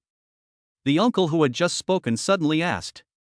When the others heard his words, they immediately quieted down and pricked up their ears to see how Lin Xian would answer. Sure. Lin Xian said simply, smiling unchanged. Ah. The villagers didn't expect Lin Xian to be so straightforward and were stunned for a moment. Lin Xian smiled and said, in addition to these, there will be many jobs when the Old City project is launched in the future. If you are interested, you can also talk to my dad. Boom. Lin Xian's words stunned everyone, and when everyone reacted, they immediately cheered. The look he gave Lin Xian also became softer and softer. But, just as everyone was cheering, Lin Xian's voice rang out again. I can give you projects and jobs, but I will give them to people who are down to earth. I don't want those who are sneaky and cunning. Although Lin Xian said this with a smile, everyone present felt a chill in his words. Xiao Qian, don't worry. If anyone dares to embarrass you, I, an old man, will not let him go. The old man patted his chest and assured, while he glanced at everyone present with a warning. Chapter 111 Family Foundation. After hearing the old man's words, everyone present began to speak up and express their opinions. Xiao Qian, don't worry, we will never embarrass you. Yeah, if anyone dares to embarrass himself, I'll be the first one to beat him up. After everyone finished speaking, Lin Xian raised his hand to suppress the discussion. After the discussion below died down, he continued, I, Lin Xian, am the son-in-law of the Yao family and also the son-in-law of our Yao village. As the old saying goes, a son-in-law is half a son. It is reasonable for me to take care of the young and old men in Yao village. I will give you face, but you have to support me in this. Let me be frank. I can provide you with some projects, but if anything happens, I will call the police and you will go to jail. Don't come to me and say that we are all from the same village. It won't work. As he spoke, an extremely powerful aura suddenly burst out from Lin Xian's body. The overwhelming oppressive atmosphere made the villagers present feel like they were looking up to a mountain, and they all lowered their heads instinctively. Those who originally had some ulterior motives quickly stopped thinking these unrealistic thoughts. It was not until dark that the villagers who had gathered at home left one after another. After sending the last group of people away, Yao Jun closed the door, glanced at Lin Xian, hesitated, and finally reminded him, Xiao Qian, are you sure about what you promised them? Lin Xian looked at Yao Jun with some doubts, and then heard Yao Jun continue, you are young and don't know the dangers of society. Don't think that those people just said something nice to you, but in the end, if you can't fulfill your promise, they will be the ones who scold you the most. Lin Xian knew that his father-in-law was concerned about him, so he smiled and said, Dad, I know what you mean. It's just a few projects and some jobs. I can still make a deal on this. Besides, aren't you still here? Yao Jun looked puzzled, what can I do? Dad, you should be familiar with every household in Yao village, right? Lin Xian asked. Needless to say, I'm not bragging to you, I know every family's situation in Yao village. Yao Jun said with pride. That's right. I plan to ask you to help me check it. Lin Xian explained, it won't be long before the second and third phases of the Old City project will be launched one after another. A lot of manpower will be needed. You don't have to worry about this. The only thing I need your help with is to help me screen which people in Yaozhuan can be used and which cannot be used. When Lin Xian said this, Yao Jun immediately understood. He said without hesitation, "Don't worry about this. I can't help you with other things, but I have absolutely no problem with this." With his father-in-law keeping watch, Lin Xian didn't have to worry about any bad people sneaking in. "I say, you two, how long are you going to stand outside and chat? Are you going to eat or not?" Just as Lin Xian and father-in-law Yao Jun were chatting deeply, Chui Li came out and shouted at the two of them. "Here it comes." Lin Xian glanced at the sky, which was already darkening, and quickly responded. "When I returned to the house, the table was already filled with steaming food. Every dish is the favorite of both Lin Xian and Yao Na. It can be seen that Chui Li has put in a lot of effort." "Thank you, Mom." Lin Xian thanked Chui Li. "What are you thanking me for? We are all family. What were you and your dad talking about just now? You were so angry. I called you two several times." Chui Li placed a plate of braised pork with pickled mustard greens in front of Lin Xian and asked. She had never forgotten that her second uncle loved to eat meat. "That's it." Lin Xian said thank you again and told his mother-in-law about his conversation with his father-in-law. "You can ask your dad to come, can he do it?" Chui Li looked at Yao Jun with suspicion.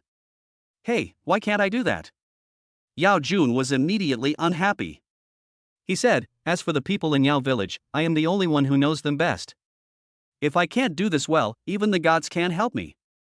I originally thought it was just a boast, but I didn't expect it to attract the unanimous agreement of Yao Na and Yao Lu. Mom, you underestimate my dad. He is a warm-hearted person who always wants to help other people's families when they have nothing to do. Who doesn't he know well?" Yao Na smiled and said, "My dad is the best person to handle this kind of thing." "Okay, I don't understand this matter anyway, just trust your dad."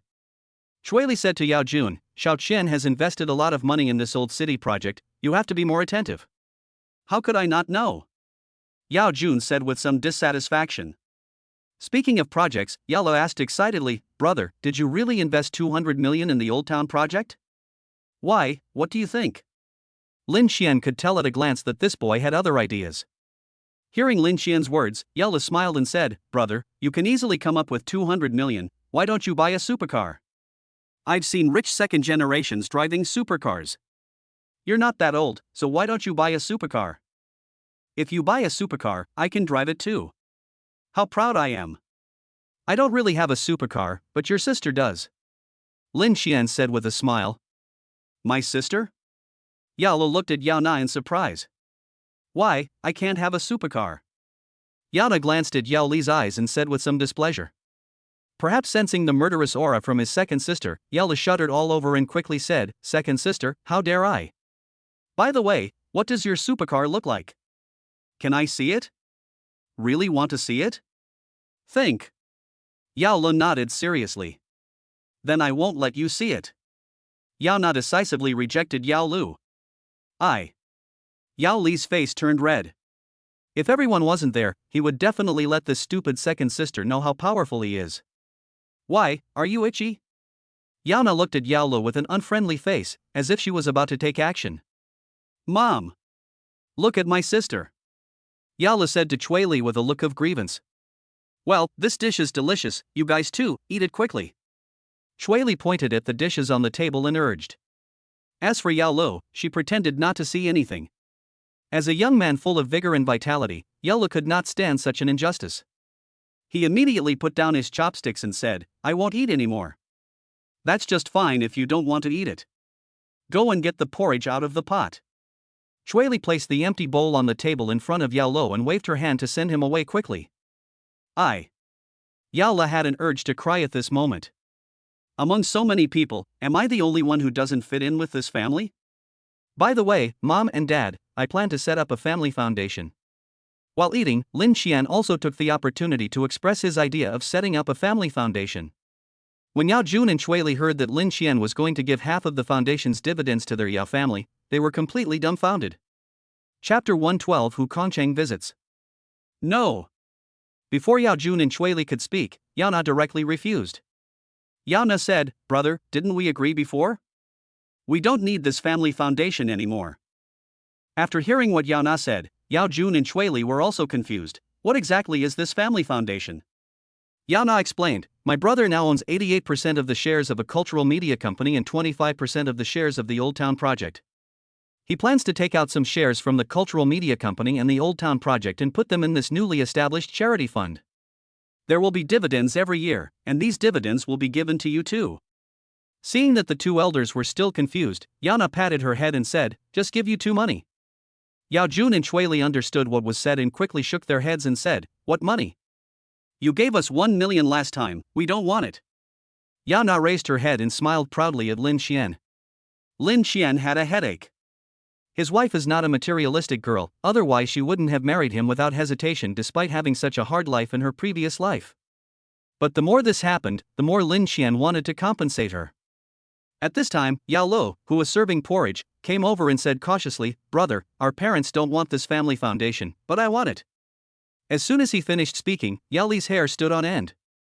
He could clearly feel 3 strong murderous auras enveloping him. He turned his head slowly and saw the murderous looks of his father, mother and second sister. Ahem, well, I was just joking. After saying that, Yao Lu immediately fled in embarrassment. If he didn't leave now, he was afraid that his father's big pussy would fall on his head the next moment. After driving Yao Lu away, Yao Jun and Chui Li insisted, you should give this useless foundation to your parents and forget about it. They were already very satisfied that Lin Xian had considered them when setting up this foundation, but they really did not intend to accept it. Mom and Dad. Lin Xian tried to persuade him, but was interrupted by Yao Jun. Alright, there is no doubt about this matter. You founded this foundation, so it belongs to your Lin family. We, the Yao family, will not participate.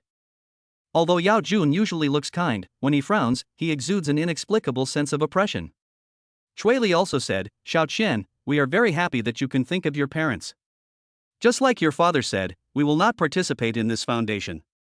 Lin Xian was helpless and could only look to Yao Na for help, but Yao Na was just eating her meal with a relaxed and comfortable look on her face.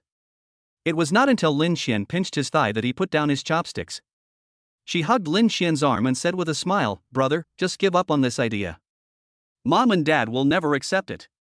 Looking at Yao Jun and Chui Li with determined faces, Lin Xian scratched his head and could only put the matter aside for the time being. After dinner, Lin Xian and Yao Na went out for a walk, but were chased and blocked by fellow villagers along the way. The two had to give up halfway and turn back home. It's terrible, they are too enthusiastic, right? When Yao Na returned to the room, she was still frightened. Lin Xian was not surprised. A poor person in a busy city has no one to care about him. A rich person in a remote mountain area has distant relatives. That's the reality. Leaning on the bed, Yao Na yawned. After she became pregnant, she always felt easily tired. She had been traveling all day and attended a signing ceremony. Although she had made up for her sleep in the afternoon, she felt sleepy again. Brother, let's go to bed. I'm so sleepy. Good. After Lin Xian turned off the lights, he hugged Yao Na's soft body and got into bed. Excuse me, Lin Xian, is Mr. Lin home? The next morning. Lin Xian was squatting on the steps outside the living room, eating a bowl of porridge and a fried cake happily when a voice suddenly came from outside the door. Chui Li, who was in the kitchen, hurried over to open the door. Then she was heard saying a few words, and then Chui Li walked into the yard with a group of people. Mr. Hu? Lin Xian was a little surprised to see the person coming. Mr. Lin, I'm sorry for coming to your house without your permission. Please forgive me. Among the people who came, the leader was a slightly plump man with a smiling face. He was the president of Yuanmu Group, Hu Kongcheng, whom I had met once before. Hu Kongcheng walked over quickly with a humble smile on his face and stretched out his hands from a distance. Lin Xian also stood up and was about to shake hands with Hu Kongcheng, but suddenly he found that he was still holding porridge and a fried cake in his hands. He said embarrassedly, I'm sorry, Mr. Hu, please wait a moment, I'll go change my clothes. When he got up in the morning, Lin Xian was still wearing a dark blue pajama jacket. It was somewhat inappropriate to meet someone in this state. It's okay, Mr. Lin, please do as you please. Hu Kongcheng came this time to ask Lin Xian for a favor, so of course he wouldn't mind. Dear guests, please come inside. It's cold outside. As the host of the house, Chui Li quickly invited Hu Kongcheng and others to come in and sit down. Yao Lo heard the noise outside and came out. Looking at Hu Kongcheng and the other visitors who were obviously not ordinary people, he asked curiously, Mom, who are they? I'm here to look for your brother. By the way, go outside and find your father. Chui Li explained and did not forget to instruct Yao Lu. Why are you asking me to go again? I won't go. Before Yao Lu could finish his words, Chui Li slapped him on the head. You little bastard, if you don't go and believe me, I'll beat you up. Chui Li had a frown on her face, still holding the rolling pin that she had just put down when she came out of the kitchen. Hiss. Can't I go? Yao Lu immediately ran away with his head in his hands. Lin Qian went back upstairs, changed his clothes carefully, and then closed the door quietly. Yao Na in the room was still asleep. When they came down from upstairs, Hu Kancheng and his group had already been brought into the house by Chui Li.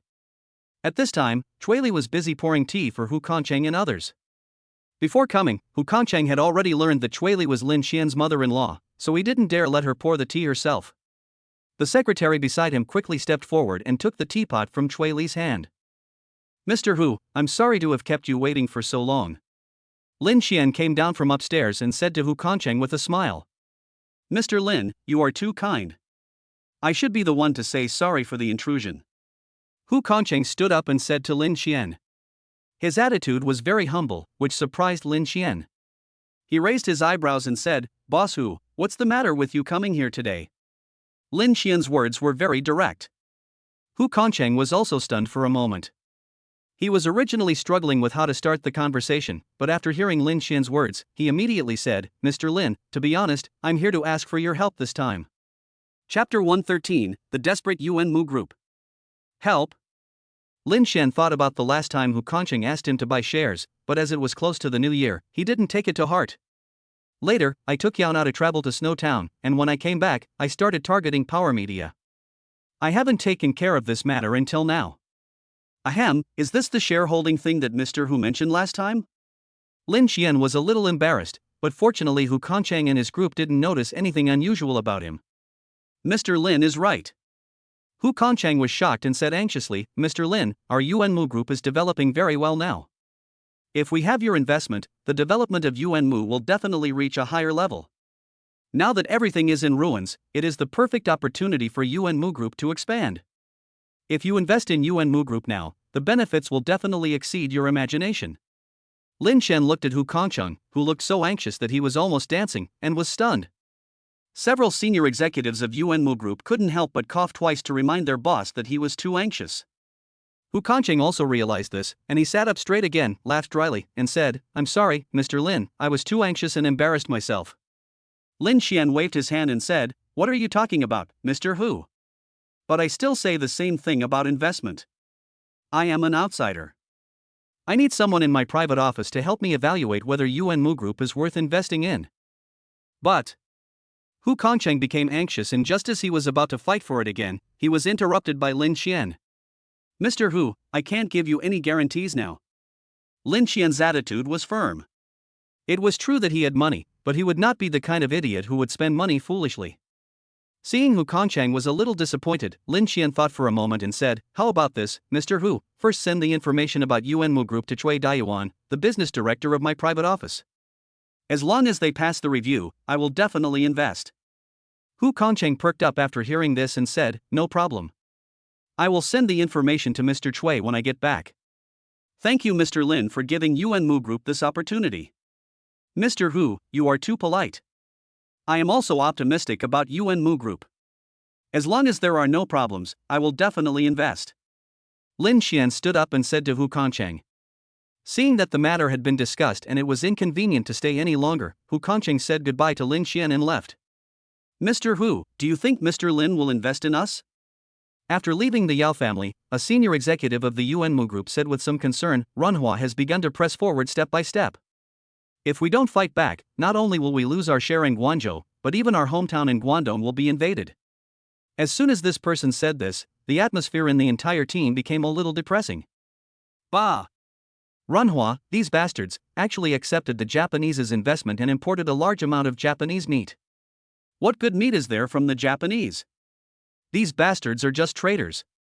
Another senior executive couldn't help but curse. Alright, stop talking. Instead of cursing at me, why not think of a solution? Hu Kancheng turned his head and scolded him a few words, then he sighed deeply and pinched his painful brow.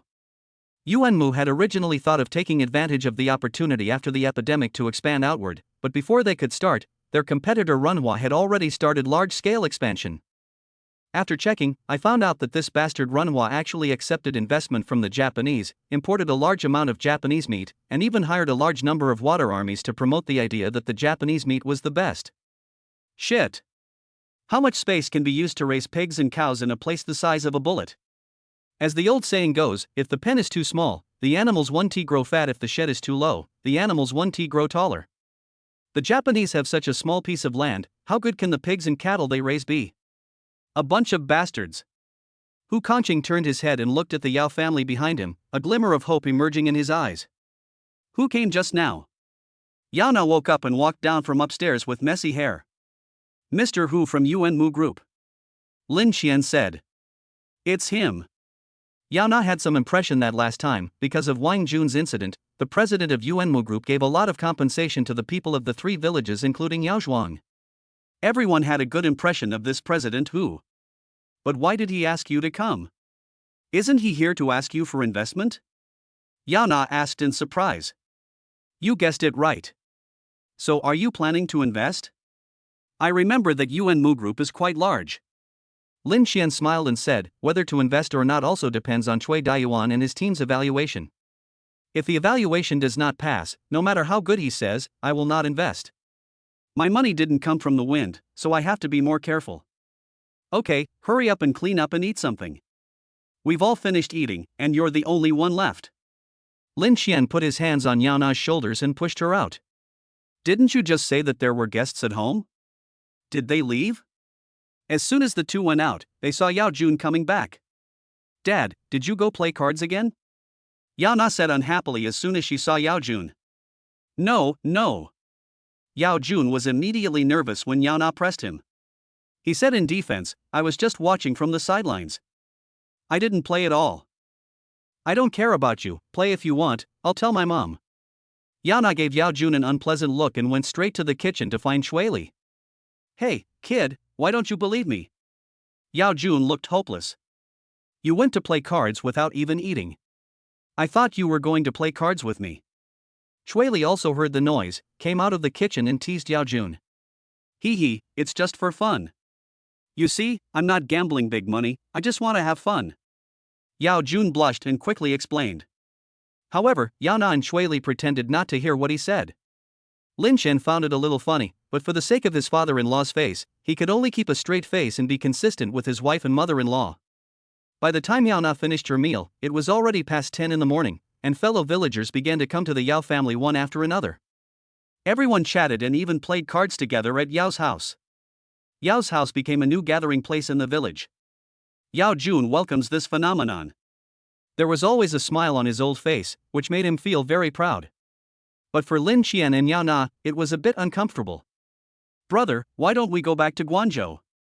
After lunch, Yao Na, who had been noisy all morning, finally couldn't stand it anymore. Okay, then shall we go back in the afternoon? Lin Xian had no objection. Okay, I'll tell my parents. When Yao Na saw that Lin Xian agreed, she went to find her mother excitedly. Okay. Yao Na came back and gestured to Lin Xian with a smile on her face, while Lin Xian was answering the phone at this time. Yao Na leaned in to listen and found that it was the voice of her mother-in-law Yang Xia. Xiao Chen, there's a man named Xiao Dong who wants to see you. He says he's the CEO of Wanrong Building Materials Group. He's shirtless and carrying a thorn stick. What's he doing? Hearing Yang Xia's words, Lin Xian looked stunned. He knew that Xiao Dong from Wanrong had a grudge between the two of them, but why did he come to his house carrying a whip on his back this time? Chapter 114 Xiao Dong asks for forgiveness. Xiao Dong was very angry. Ever since he was given a cold shoulder by a young man who hadn't even fully grown his hair years ago, he has never had a smooth life since then. Just after the Chinese New Year, someone from China Merchants Bank called him and said that his application for a loan extension of 6 million yuan was rejected. This shocked him. That's not all. Not long after, Pufa Bank also called and said that their loan could not be extended either. Xiao Dong was completely dumbfounded. It would be fine if it was just China Merchants Bank, but even Pudong Development Bank rejected his extension. This really hit his sore spot. How could he have so much money to pay off the debt? Not only that, but I don't know which bastard those partners got the news from, but they also knew about Wanrong's predicament and swarmed over to settle the payment for the goods. Damn it! When I was in glory, no one else dared to talk about early settlement. Now that I'm in trouble, they are kicking me when I'm down. Thinking of this, Xiaodong was so angry that he swept everything on the table to the ground and couldn't help cursing, WCNMLGB. After taking 2 deep breaths, Xiaodong sat down on the sofa dejectedly, looking as if he had lost all desire to live. Boom boom. There was a knock on the office door, and Xiaodong said weakly, "Come in." Then, a sturdy man walked in and called out softly, "Brother Dong. How's it going? Any news?" When Xiaodong saw the person coming, his eyes immediately lit up.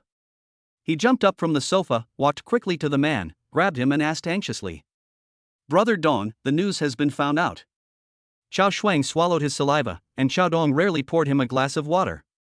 Xiao Shuang was flattered and said quickly, "I followed your instructions and sent some local specialties to the fat guy in the credit department of China Merchants Bank. I took him out for some fun in the evening. Before we left, the fat guy relented and said that our Wanrong loan extension was rejected because of a word from above. He asked me to ask you if you have offended anyone recently." Offended someone?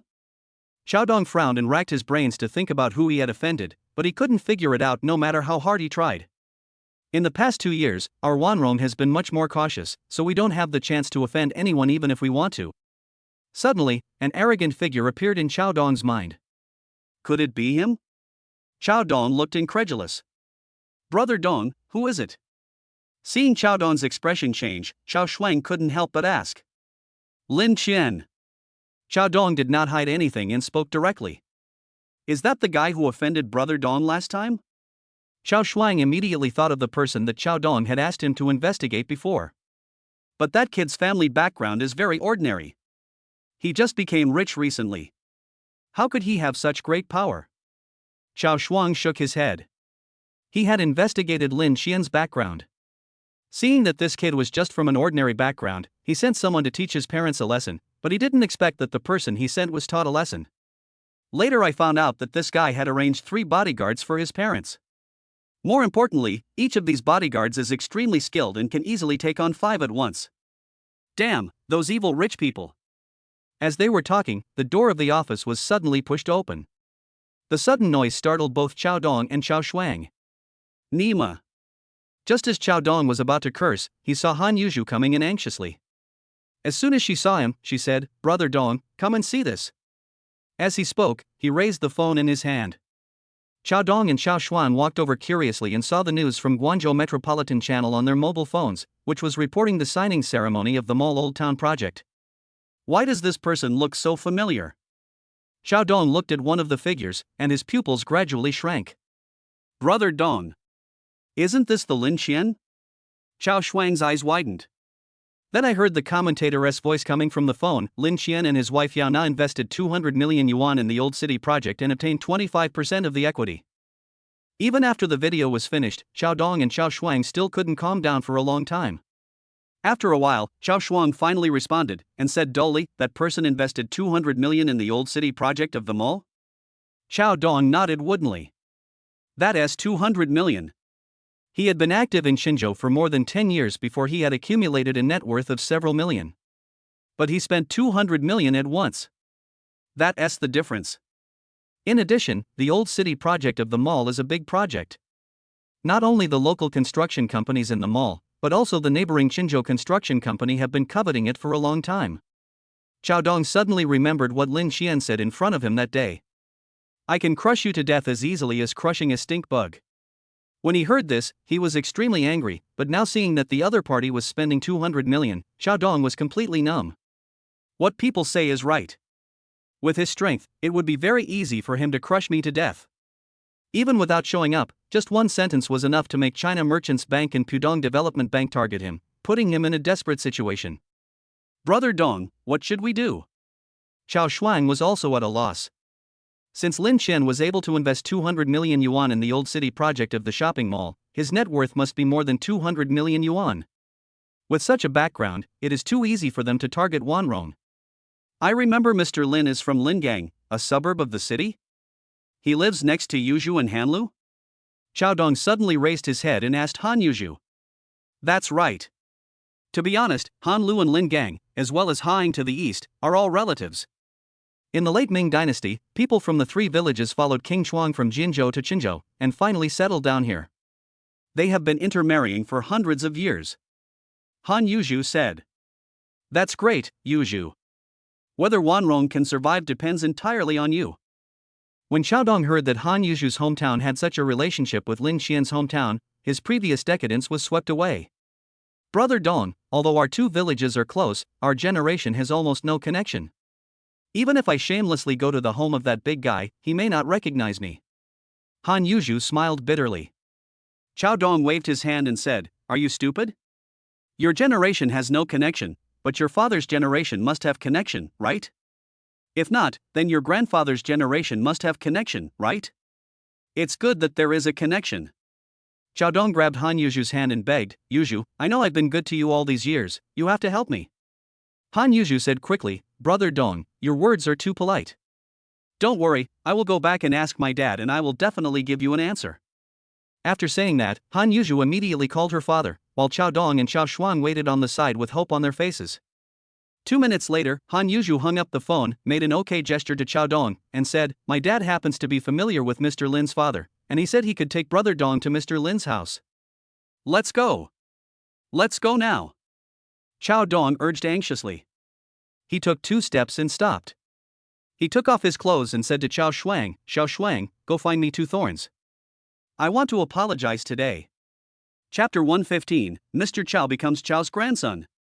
Qinzhou, Lin Qian's home. Lin Highway and Yang Xia looked at Xiaodong, who was smiling humbly, shirtless in the middle of winter, and carrying 2 brambles on his back, and they looked confused. Behind the 2 elders, Wu Taijun and the other 2 looked at Xiaodong and his companions with a wary look on their faces. Sidong, what's going on? Lin Highway asked in doubt and surprise to a man in his 50s who was following Xiaodong. Han Sidong is Han Yuzhu's father. When he heard Lin Highway's question, he quickly said, Brother Highway, this is Xiaodong, the president of our Qinzhou Wanrong group. This is my son Yuzhu. Yuzhu, hurry up and call for help. Han Yuzhu quickly greeted Lin Highway and Yang Xia, Uncle, Madam. Why? Hearing Han Yuzhu calling for help, Lin Highway and Yang Xia quickly responded. Unexpectedly, Xiaodong at the side also shouted, Uncle Lin, Aunt Lin. This left Lin Highway and Yang Xia at a loss. Xiaodong looked to be in his 40s, while Lin Highway and Yang Xia were only in their early 50s. There was a few years difference between them, so he really couldn't respond to the call of uncle. Lin Highway and Yang Xia were embarrassed, but Xiaodong was not. He came here to ask for a favor, so he was very humble. When he was a gangster, he had to call me uncle or grandpa so many times that he didn't know how many times he had to call in that. To him, any other title was no big deal. Uncle Lin, Aunt Lin, please excuse my intrusive visit. After Xiaodong finished speaking, he winked at Xiao Shuang, who immediately understood and trotted outside to bring back all the gifts that had been prepared in advance. All in all, there are nearly 20 gifts. In addition to cigarettes and alcohol, there are also many supplements. Xiaodong said, Uncle Lin, Aunt Lin, please don't think these little gifts are bad. No, we can't accept this. Lin Highway reacted and quickly refused. Xiaodong hurriedly said, Uncle, listen to me. I had some misunderstandings with Mr. Lin before, and I came here today just to apologize to him. Since we are from the same hometown, please say a few good words for me to Mr. Lin. Hearing Xiaodong's words, Lin Highway hesitated. He usually didn't get involved in Lin Qian's affairs. Therefore, when he heard Xiaodong say that there was a misunderstanding between him and his son, his first reaction was to refuse. But after looking at Han Sidong standing beside him, he hesitated again. After all, Lin Gang and Han Lu are relatives. If it were an outsider, he would have refused it outright. But the one who brought people here was Han Sidong, so he had to call the old man of the Han family's 7th uncle, so the relationship was not bad. If he refused outright, Han Sidong would lose all face. How about this, I'll call Xiao Qian. I can't get involved in your affairs as young people. Lin Highway could only throw the question to Lin Qian. When Xiaodong heard that Lin Highway was going to call Lin Qian, his eyes lit up and he quickly nodded and said, Uncle Lin, go ahead and call. As long as I can clear up the misunderstanding with Mr. Lin, I'll do anything. Okay, I'll call Xiao Qian back right away. Lin Highway called Yang Xia and asked her to call her son. Lin Qian, who was discussing with Yao Na about returning to Guangzhou, also received a call from his mother, and the previous scene happened. After hanging up the phone, Yao Na asked curiously, What did Mom say? We can't go back to Guangzhou. We have to go home. Lin Xian said. What happened at home? Yao Na's face tightened and she asked quickly. What? Something happened at home? Chui Li, who was preparing things for Lin Xian and Yao Na, heard Yao Na's words and walked over with a worried look on her face. No, Mom, you heard me wrong. Lin Xian quickly comforted him. I thought something had happened. Are you going back to Qinzhou? Chui Li breathed a sigh of relief and then asked. Yes, I have some things to deal with. Lin Xian said. Okay, business is more important. Soon, Lin Xian and Yao Na had finished packing, and the trunk of the Panamera was filled with things prepared by their mother-in-law Chui Li. Even the Wrangler driven by Yang Wu and his friends was stuffed with a lot of stuff. After bidding farewell to Yao Jun and Chui Li, Lin Xian and his party set out for Qinzhou again. At 5 o'clock in the afternoon, Lin Xian and Yao Na finally arrived home. Looking at the Land Rover parked in front of the door, Lin Xian smiled. Brother, what are you laughing at? Yao Na also noticed the change in Lin Xian's expression and asked curiously. It's nothing, I just thought of something funny. Lin Xian didn't tell Yao Na, and Yao Na didn't ask any further questions, but just said oh. Dad, Mom, I'm back. After parking the car, Lin Xian helped Yao Na get out of the car.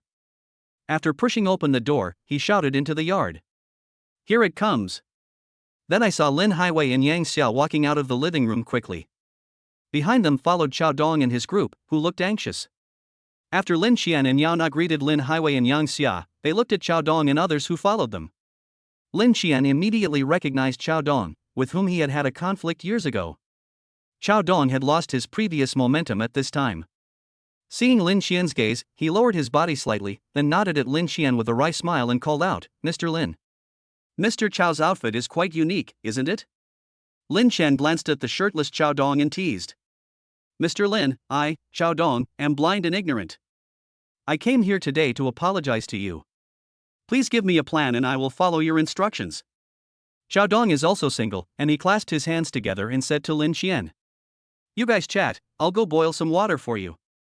Lin Highway knew that his son had something important to discuss next, so he pulled Yang Xia and motioned her to step aside. Yao Na also said, Brother, I'm a little tired, so I'll go upstairs first. Okay, go ahead. Lin Xian kissed Yao Na, and after she went upstairs, he said to Chao Dong and the others, Boss Chao's words can be misunderstood. People who don't know me may think I am some evil gang. What's wrong with Boss Chao? I have always been law-abiding. Chao Dong's face froze. You must be implying something. But thinking that Lin Xian was no longer someone he could afford to offend, he could only smile and say, I said the wrong thing. Mr. Lin, do you have time? I'll treat you to a simple meal. Mr. Chao, I'm a straightforward person. If you have anything to say, just say it directly. It will save time. Lin Xian was not interested in having dinner with a gangster boss like Chao Dong. Having been rejected twice in a row, Chao Dong could no longer hold back. His face turned cold, and before he could say anything, he saw Yang Wu and others standing behind Lin Xian step forward one after another, staring at him with unfriendly eyes. Chao Dong broke out in a cold sweat and immediately calmed down. He forced a smile and said, Mr. Lin, it was me, Chao Dong, who failed to recognize a great man last time. How about you just treat me like a fart and let me go? I will definitely reward you handsomely. Lin Xian glanced at him and said with a half smile, Mr. Chao. Chapter 116 Actions against Wan Rong. Chao Dong left without getting the result he wanted. But because of Yang Wu and others beside Lin Xian, he would not have the courage to do anything even if he was given 10 times the courage. After Chao Dong left, Lin Highway and Yang Xia came back. The person has left? Lin Highway looked at the empty gate and asked. I'm leaving. Lin Xian nodded. This Chao Dong is not a simple person, Xiao Qian, you have to be careful. Lin Highway reminded. Lin Xian smiled and said, Dad, don't worry, he doesn't dare. Be careful, that's right. Chao Dong was very ruthless in his past. Lin Highway said with a serious face. He knew that his son was rich, but gangsters like Chao Dong would do anything when they got angry. Lin Xian also nodded and said, You are right. Remember to tell Brother Taijun and the others if you go out recently. After hearing this, Lin Highway also agreed. Lin Xian glanced at Wu Taijun, then walked out of the gate. Wu Taijun understood and followed. Brother Jun, how's the investigation going? Lin Xian handed Wu Taijun a cigarette, but he didn't smoke it himself. Wu Taijun quickly took the cigarette, but did not light it. Instead, he reported seriously, "It's almost done. You can use this evidence to kill Chao Dong at any time. In addition, Lao Yi, Lao Lu and I have also found several victims to ensure that they can testify in court. Don't worry, they have all been paid, so there will be no mistakes. Good job." When Lin Xian sent Wu Taijun and the other two back to Qinzhou to protect his parents, he arranged for them to collect evidence of Chao Dong's illegal activities. He didn't expect that they would get results so quickly. More importantly, several witnesses were found. You know, it is very difficult to find witnesses if you want to bring down these gang bosses because everyone is afraid of retaliation. Even if the gang boss is put in jail, those who can take over the position later will target these witnesses in order to justify themselves. More importantly, these gang bosses all have connections of one kind or another. It would be fine if they were arrested, but if they were acquitted, they would be doomed. It is conceivable how much effort Wu Taijun and the other two put in to find a few witnesses willing to appear in court. Go to Brother Wu later to collect the 100,000 yuan bonus and tell him that it was me who said it. Lin Xian patted Wu Taijun on the shoulder and said, "Boss, this is too much." Wu Taijun hurriedly refused. The treatment Lin Xian gave was already the best. They were doing this as part of their job, so asking for more money would be a waste of time. "Just take it if I give it to you." Lin Xian's attitude was very firm. He said, "You are working hard to protect my parents here, and it is even harder to collect evidence of Chao Dong's crimes. This money is what you deserve." Faced with Lin Xian's firm attitude, Wu Taijun could only accept it. The toughest men are the dumbest. He didn't know what to say to express his loyalty, but he became more loyal to Lin Xian in his heart. After returning to the house, Lin Xian sent a message to Yang Wu, then transferred 100,000 yuan to him, asking him to give it to Wu Taijun and the other three. He also gave them 2 days off so that they could have a good rest. After receiving the gratitude from Wu Taijun and the other two, Lin Xian went back upstairs and looked through the evidence of Chao Dong's crimes that Wu Taijun had sent him. It was not until around 7 in the evening that he stopped when Yao Na asked him to go downstairs to eat. Rubbing his swollen brows, Lin Xian let out a long breath. In general, he was quite satisfied with the evidence, but what surprised him was that Chao Dong's words about sinking him into the river turned out to be real talk, and this guy didn't even have any lives on his hands. This somewhat disappointed Lin Xian, because these evidences could not be given to this gangster boss for free. The evidence was sent to Ning Rui.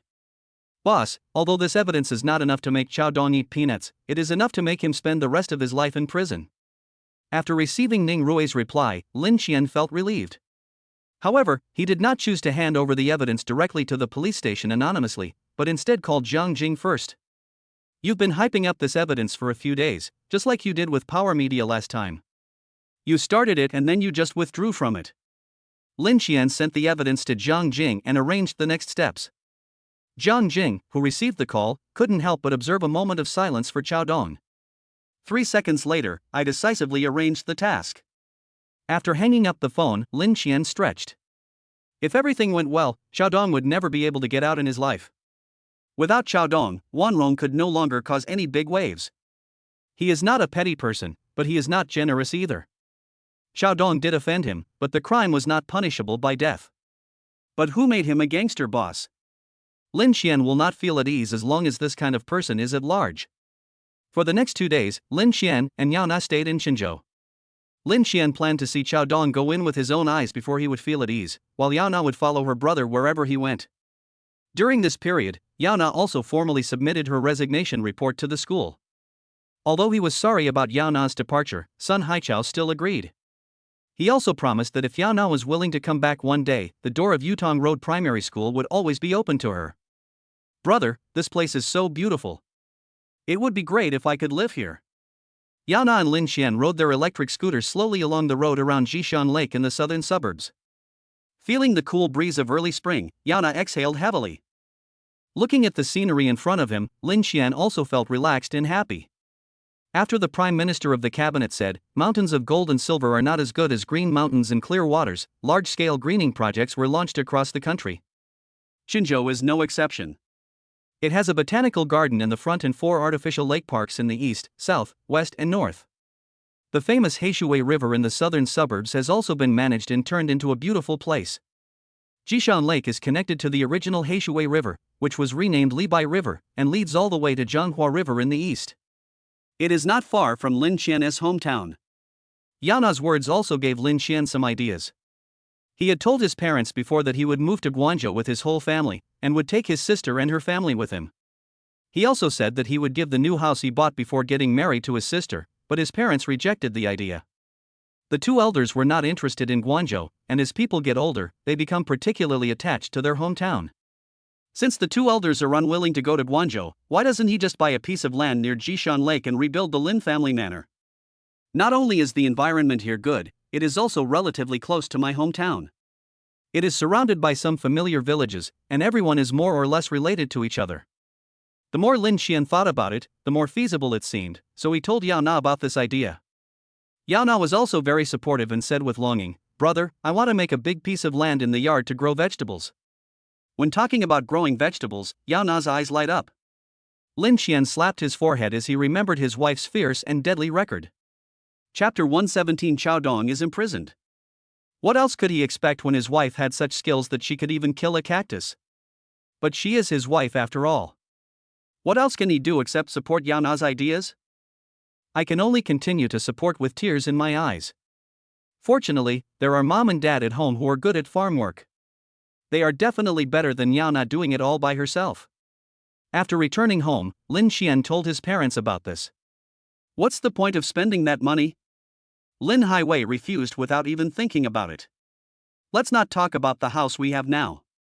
We have another one in our hometown, not to mention that you have a 3-bedroom house and a villa in Guangzhou. There's no need to waste money on building a new house. Yang Xia at the side also agreed, you should focus on your own business with this money. I saw on the news that you invested 200 million in the old city project of the mall. You must be out of money now, so it's better to spend it sparingly.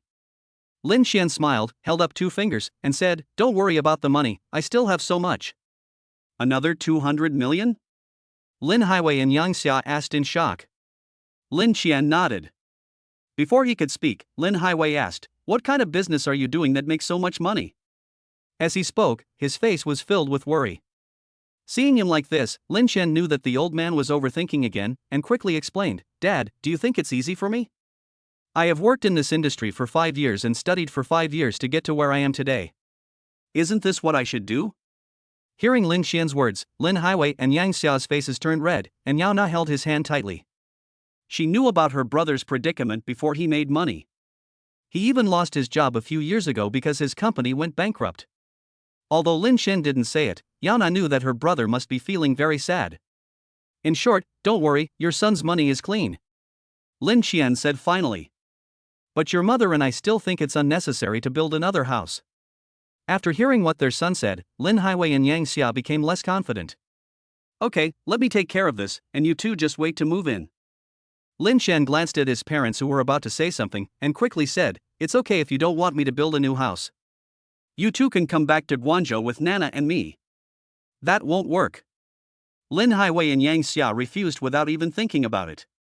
In the end, the two elders agreed to Lin Qian's proposal to build a new house. "How about I leave the design to you?" Lin Qian said to Yao Na. When they came back just now, Yao Na was discussing the appearance of the house with him all the way. Yao Na was also eager to try, and quickly said, "No problem." In the afternoon, Jiang Jing reported on the progress of Wanrong Group. "Mr. Lin, public opinion has already risen, and the public is very excited online. Can we start the next step? The rest of the matter can be left to the police, and we just need to watch the show," Lin Qian said with a smile. "Yes, public opinion is very strong now. If the police station does not take any action, the public spit will drown them." Jiang Jing responded with a smile. The feeling of being able to make clouds and rain with a flip of the hand was really good. "Our mission has been completed. What happens next is none of our business." After Lin Qian and Jiang Jing finished talking, they hung up the phone. He has also been paying close attention to online public opinion in the past 2 days. Not only does the public hate gangster bosses like Chao Dong, but even many official media have personally intervened. Lin Qian could even imagine that the leaders of the Qinzhou Police Department had already been reprimanded by their superiors. "Brother Jun, anonymously submit the evidence against Chao Dong to the Qinzhou Police Department. It's time to let Chao Dong go in and step on the sewing machine." Lin Xian called Wu Taijun and gave him instructions. Haojing Hot Spring Hotel. This is the property of Wanrong Group and also where Chao Dong resides. His general manager's office is in Heio Jingli. However, the general manager's office, which used to be clean and tidy, is now a mess. Chao Dong was also aware of the public opinion that had been stirred up on the internet in the past 2 days, and he was completely panicked. He knew very well what the consequences would be if the mess he had done were exposed. Although he often said that he would sink him into the Zhanghua River, he never did it once. But based on the bad things he did, although they were not enough to buy peanuts, it was certain that he would spend the rest of his life working a sewing machine in prison. He didn't want to operate the sewing machine, so the best thing to do was to run away now while he was not wanted. As for other people, he doesn't care. Chao Dong took out all the cash from the safe, as well as several gold bars and a passport. He had prepared these things a long time ago, and they added up to 5 million. Although it's not much, if he saves a little, it's enough for him to spend for the rest of his life. Bang! Just as he zipped up his backpack, there was a loud noise, and then the mahogany door of the office was slammed open. A group of policemen in uniform rushed towards him. Several policemen quickly pinned the confused Chao Dong to the ground, and then the leading captain said, "Chao Dong, you are guilty, come with us." After saying that, the thugs waved their hands, and everyone carried Chao Dong and walked out. At the entrance of Haojing Hot Spring Club, Wu Taijun was sitting in the car, looking at the figure being pressed out by a group of policemen, and immediately called Lin Xian. Although the man was wearing a hood, it is not difficult to guess that this person is Wanrong's boss, Chao Dong. After watching the police car go away, Wu Taijun immediately took out his mobile phone and called Lin Xian. "Boss, Chao Dong has been arrested." Guangzhou Metropolitan News, on February 18, local time, Wanrong Group General Manager Chao Dong was arrested by Qinzhou police. It is reported that Chao Dong was accused of multiple crimes this time, and the evidence is solid. In the evening, Lin Xian's family, who were eating and watching TV, also saw the news. Lin Haiwei and Yang Xiao were also stunned. How come this guy named Xiao was arrested just like that? Lin Haiwei was surprised. Dad, you don't know that evidence of Chao Dong's rampant crimes has been all over the internet these past few days. It's become such a big deal. How could the police not arrest him? Although Yao Na did not pay much attention to the news of Wanrong Group, she had seen it several times, which made her unable to help but look at Lin Xian beside her. Lin Xian smiled at him, and Yao Na immediately knew that her brother must have been involved in Chao Dong's arrest this time. However, Lin Xian had told her about this matter before, so Yao Na didn't think much of it. A gangster boss, we must catch every one of these people. Chapter 118 Acquisition of Wanrong Group. That night, Lin Xian slept very comfortably. Without Chao Dong, he felt much more at ease. When Lin Xian and Yao Na got up in the morning and walked downstairs, they saw their father packing things. "Dad, what are you going to do?" "Go to Jianzhou. The year is over, the epidemic is over, and we have to make money," Lin Haiwei said as he packed his things. Lin Xian was somewhat speechless and said, "Dad, have you forgotten how many hundreds of millions your son is worth now? Don't even think about going out. Just stay at home with my mom and enjoy your life." Dad Lin Haiwei used to work with a cousin of his who was in engineering, but due to the severe epidemic, the project was always suspended and resumed, so Lin Haiwei simply came back. After the Chinese New Year, there was a wave of returning to work across the country, and the cousin also called Lin Haiwei to go to Jinzhou to start work. He was also a person who couldn't sit still, so he simply agreed. Hearing Lin Xian's words, Lin Haiwei shook his head and said, "I know you have money, but I've been staying at home all day and I'm almost going moldy." "That won't work either. Have you forgotten what the doctor said when we went to the hospital a few years ago? The doctor told you to take good care of yourself and not to work." Lin Xian refused immediately. He did not forget that his father had an accident in his previous life because he worked too hard while working in Jinzhou. In this life, he would never let his father go to Jinzhou again no matter what. "It's not that serious. I know my body and I don't do any heavy work." Lin Haiwei wanted to struggle, but Lin Xian directly took his luggage bag and took out all the things. "If I say you can't go, then you can't go." Lin Xian rarely challenged Lin Haiwei's authority as a father. Looking at the somewhat unwilling Lin Haiwei, Lin Xian thought for a moment and said, "Dad, how about this? If you think you are too idle, I will give you a company. How about you manage it?"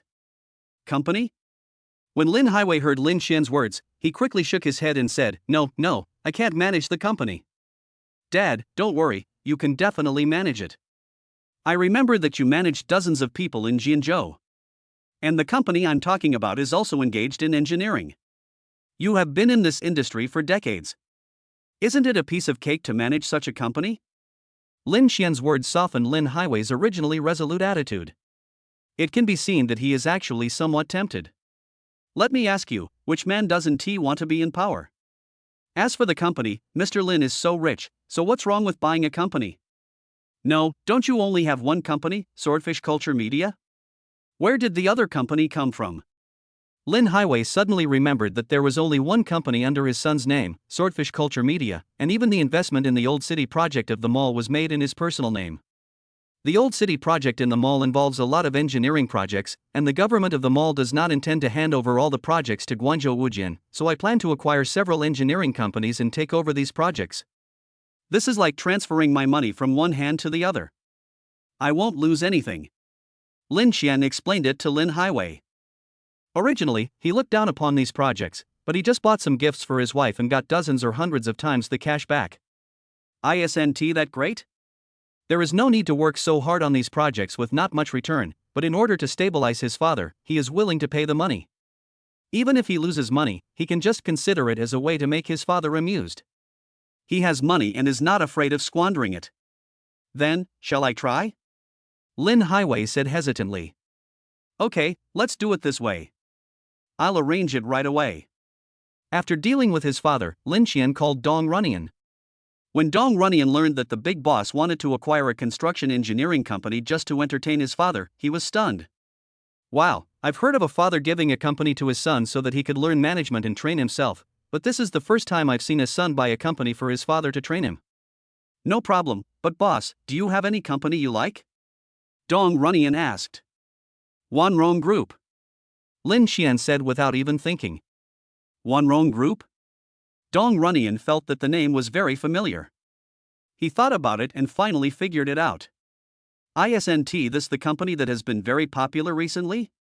Is that the boss of the company who was just arrested, the gangster boss? Yes, that's it. Dong Runyan said lightly, don't worry, boss. The boss of this company has been arrested, and its business must have been greatly affected. It will be easy to acquire it.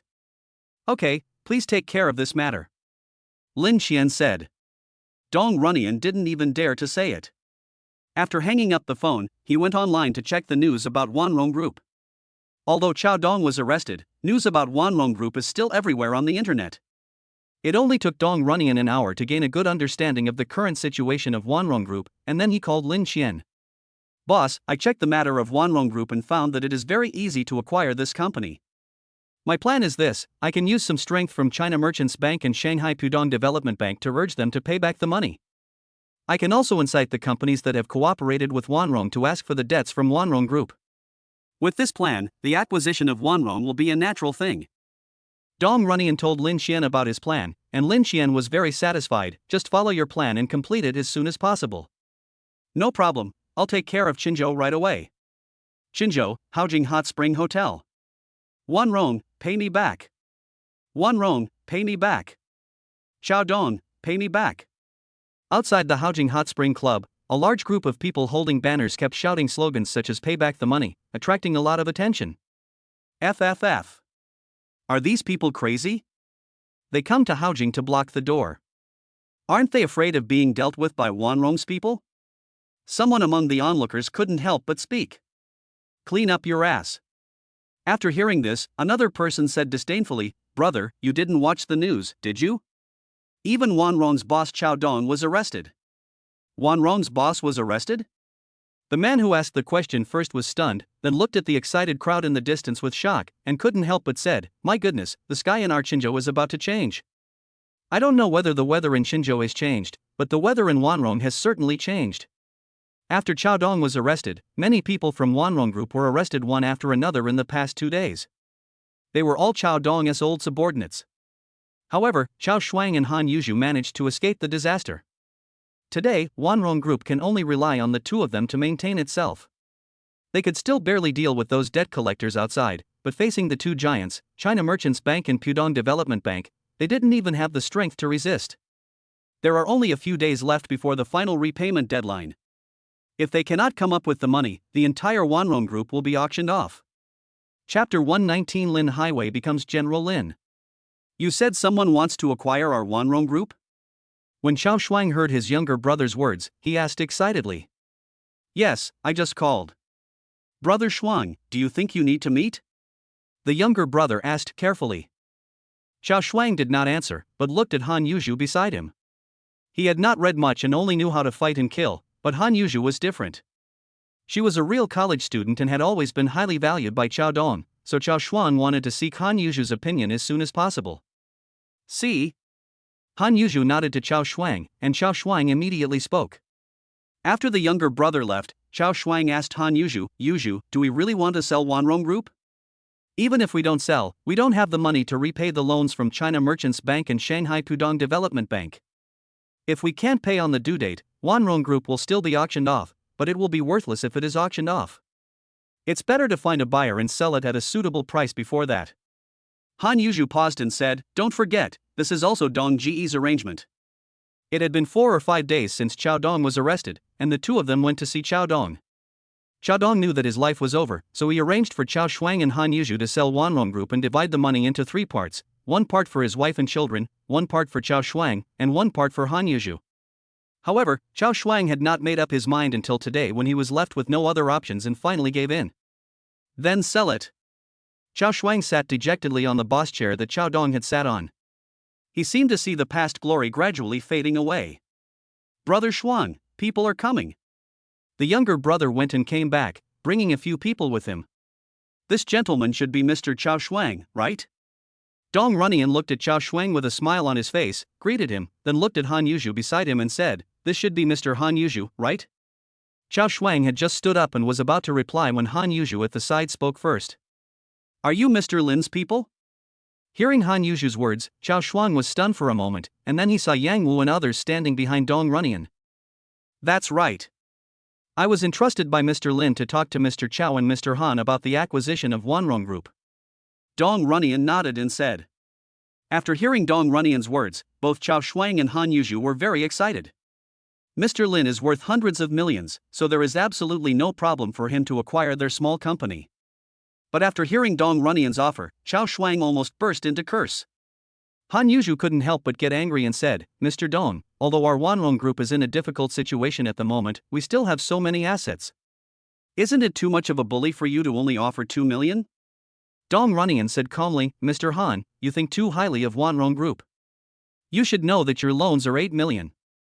After we acquire the company, we will pay back all the money. Of course, if you can first settle these loans and the people outside asking for their wages, I can offer you 6 million. Grass. If I can solve these problems, why would I talk to you about the acquisition? Dong Runyan raised his hand and looked at his watch, then said to Xiao Shuang and Han Yuzhu, how about this, I'll raise the price by another 500,000 yuan. This is also my last offer. If you don't sell it, then just pretend I haven't been here today. But I have to remind you that those people outside can't wait any longer.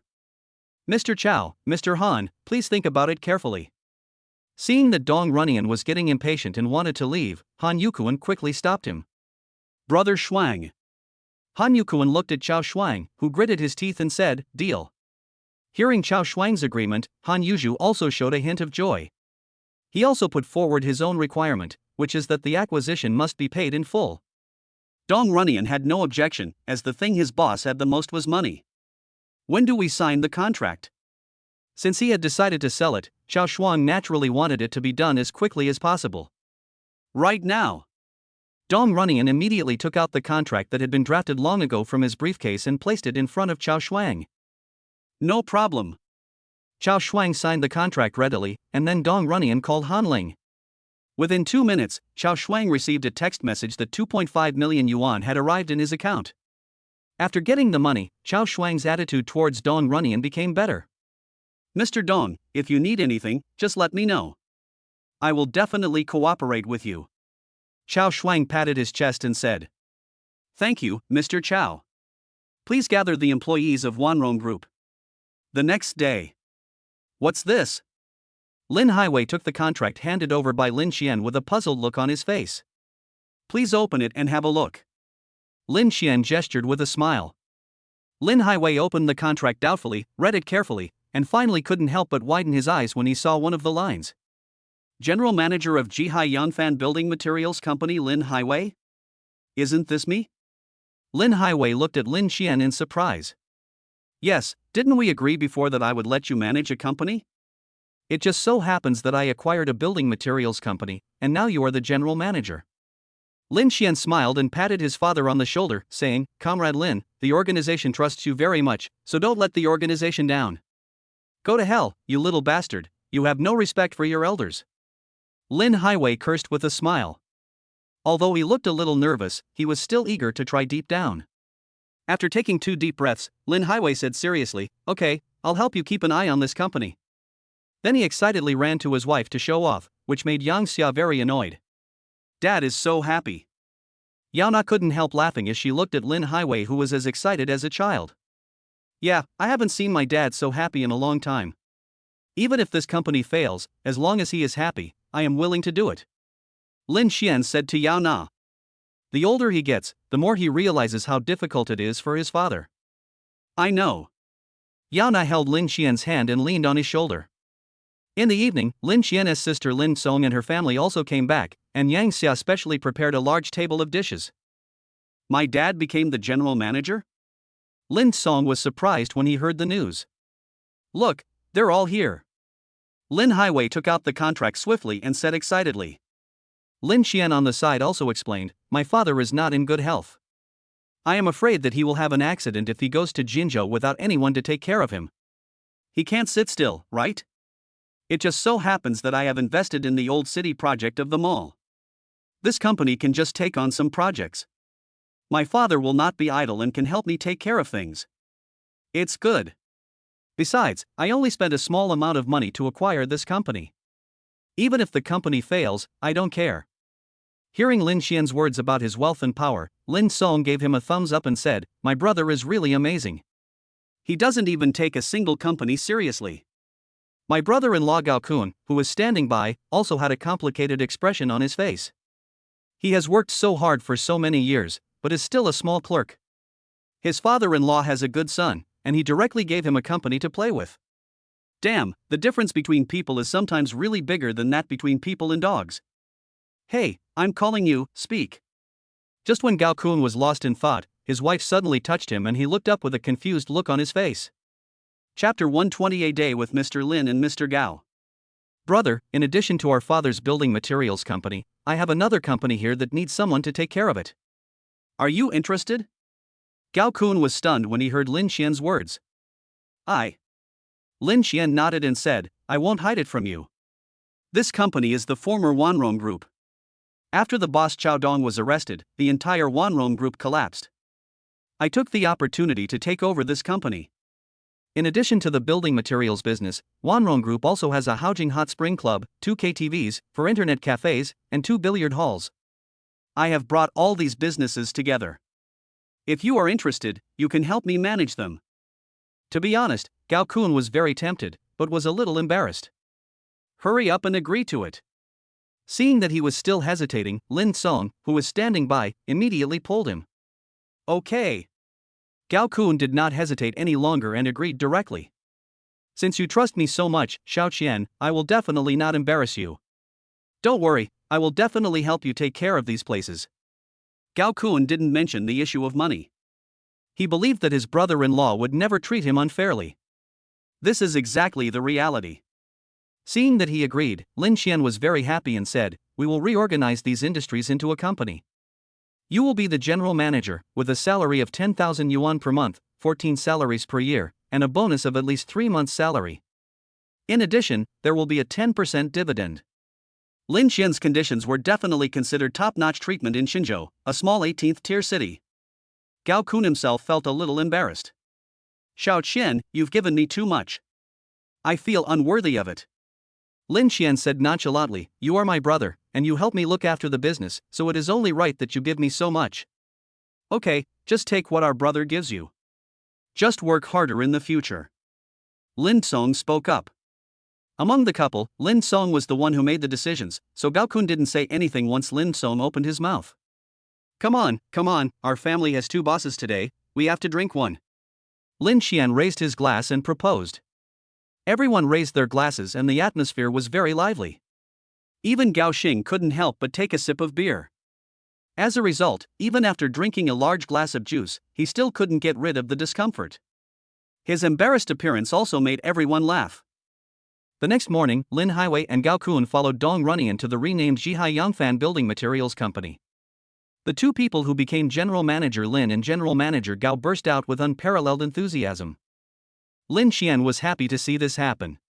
Lin Xian, who had nothing to do, was lying on the sofa reading a novel. Recently, he was following a novel about super rich people called Super Rich, starting from exclusively loving my wife. He felt it was very good, so he gave a reward of 10,000 yuan to the author. Just as she was enjoying it, Yao Na, who had been hiding in the study since morning, suddenly poked her head out and shouted to Lin Xian, "Brother, come here quickly." "What's wrong?" Lin Xian asked as he walked over. "Brother, what do you think of the design of this manor?" Yao Na pulled Lin Xian to the computer. On the screen was a beautifully shaped neo-Chinese courtyard. "Not bad." Lin Xian clicked the mouse twice. This new Chinese-style courtyard not only came with renderings, but also floor plans and landscape designs. Not only this one, there are several more. Yao Na took the mouse, stepped out, and clicked on the other two sets of drawings. In addition to this new Chinese style, there is another European-style villa and a simple villa. After looking at the three sets, Lin Xian asked Yao Na, "Which one do you prefer?" "This." Yao Na chose the new Chinese-style courtyard she saw first without hesitation. Lin Xian also thinks so, because this new Chinese-style courtyard is not only grand, but also very impressive. Building a new Chinese-style courtyard next to Jishan Lake just sounds great. That's it. Lin Xian confirmed it directly. Yao Na was also very happy and said, "Okay, I'll talk to the design company right away. We can hand over our new house to our father's construction company. With our father watching over it, we don't have to worry about anything else." Lin Xian reminded. Of course Yao Na also knew this, and she couldn't wait for the house to be built as soon as possible. It was not until after 9 o'clock in the evening that Lin Highway and Gao Kun came back together. "Why did you come back only now?" Yang Xia said somewhat dissatisfiedly.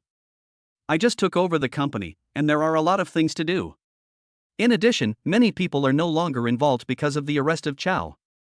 I really didn't expect that managing a company would be so troublesome." Lin Highway looked a little tired, but it was obvious that he was in good spirits. It was obvious that he liked the feeling of being busy. Gao Kun standing nearby was no exception. The Haojing Hot Spring Club, 2 Zhouchang LTV hotels, and several internet cafes, billiard halls, etc. were not only scattered, but also had some problems with the accounts. "Dad, brother, you can sort out the company's personnel first, and then decide whether you need to recruit new people based on the actual situation. The current leadership is mostly made up of Wanrong's veterans, so you'd better be more cautious with this group of people." Lin Xian put forward his own suggestion, which Lin Highway and Gao Kun also thought made sense. Gao Kun smiled bitterly and said, "I am a little unsure now. I doubt whether I can manage these industries well." Lin Xian patted Gao Kun on the shoulder and consoled him, "Everyone has a first time, brother. I'm rooting for you." On the one hand, Gao Kun was very grateful for Lin Xian's trust, but on the other hand, he was under tremendous pressure. If he couldn't do a good job, it would be a small matter to be embarrassed, but disappointing his brother would be a big matter. The next day, Lin Highway and Gao Kun went to the company early again. Although they complained yesterday that things were difficult, neither of them backed down. Yao Na has already communicated with the design company, and the specific construction has been handed over to her father. "It's a pity that I can't watch the new house being built." Yao Na hung up the phone and said with some disappointment. Lin Xian pinched her little face and said with a smile, "What's the big deal? Guangzhou is not far from Qinzhou. We can go home anytime." After hearing this, Yao Na felt better. As he was talking, Lin Xian's cell phone suddenly rang. Lin Xian took out his cell phone and looked at the caller ID, feeling a little surprised. He answered the phone, and a familiar and cheerful voice immediately sounded from the other end. "Lin Xian, you seem to be doing well recently. You spent 200 million yuan. That's really generous." Lin Xian smiled and said, "Brother Yuan, please stop insulting me. How can I compare with you, Brother Yuan?"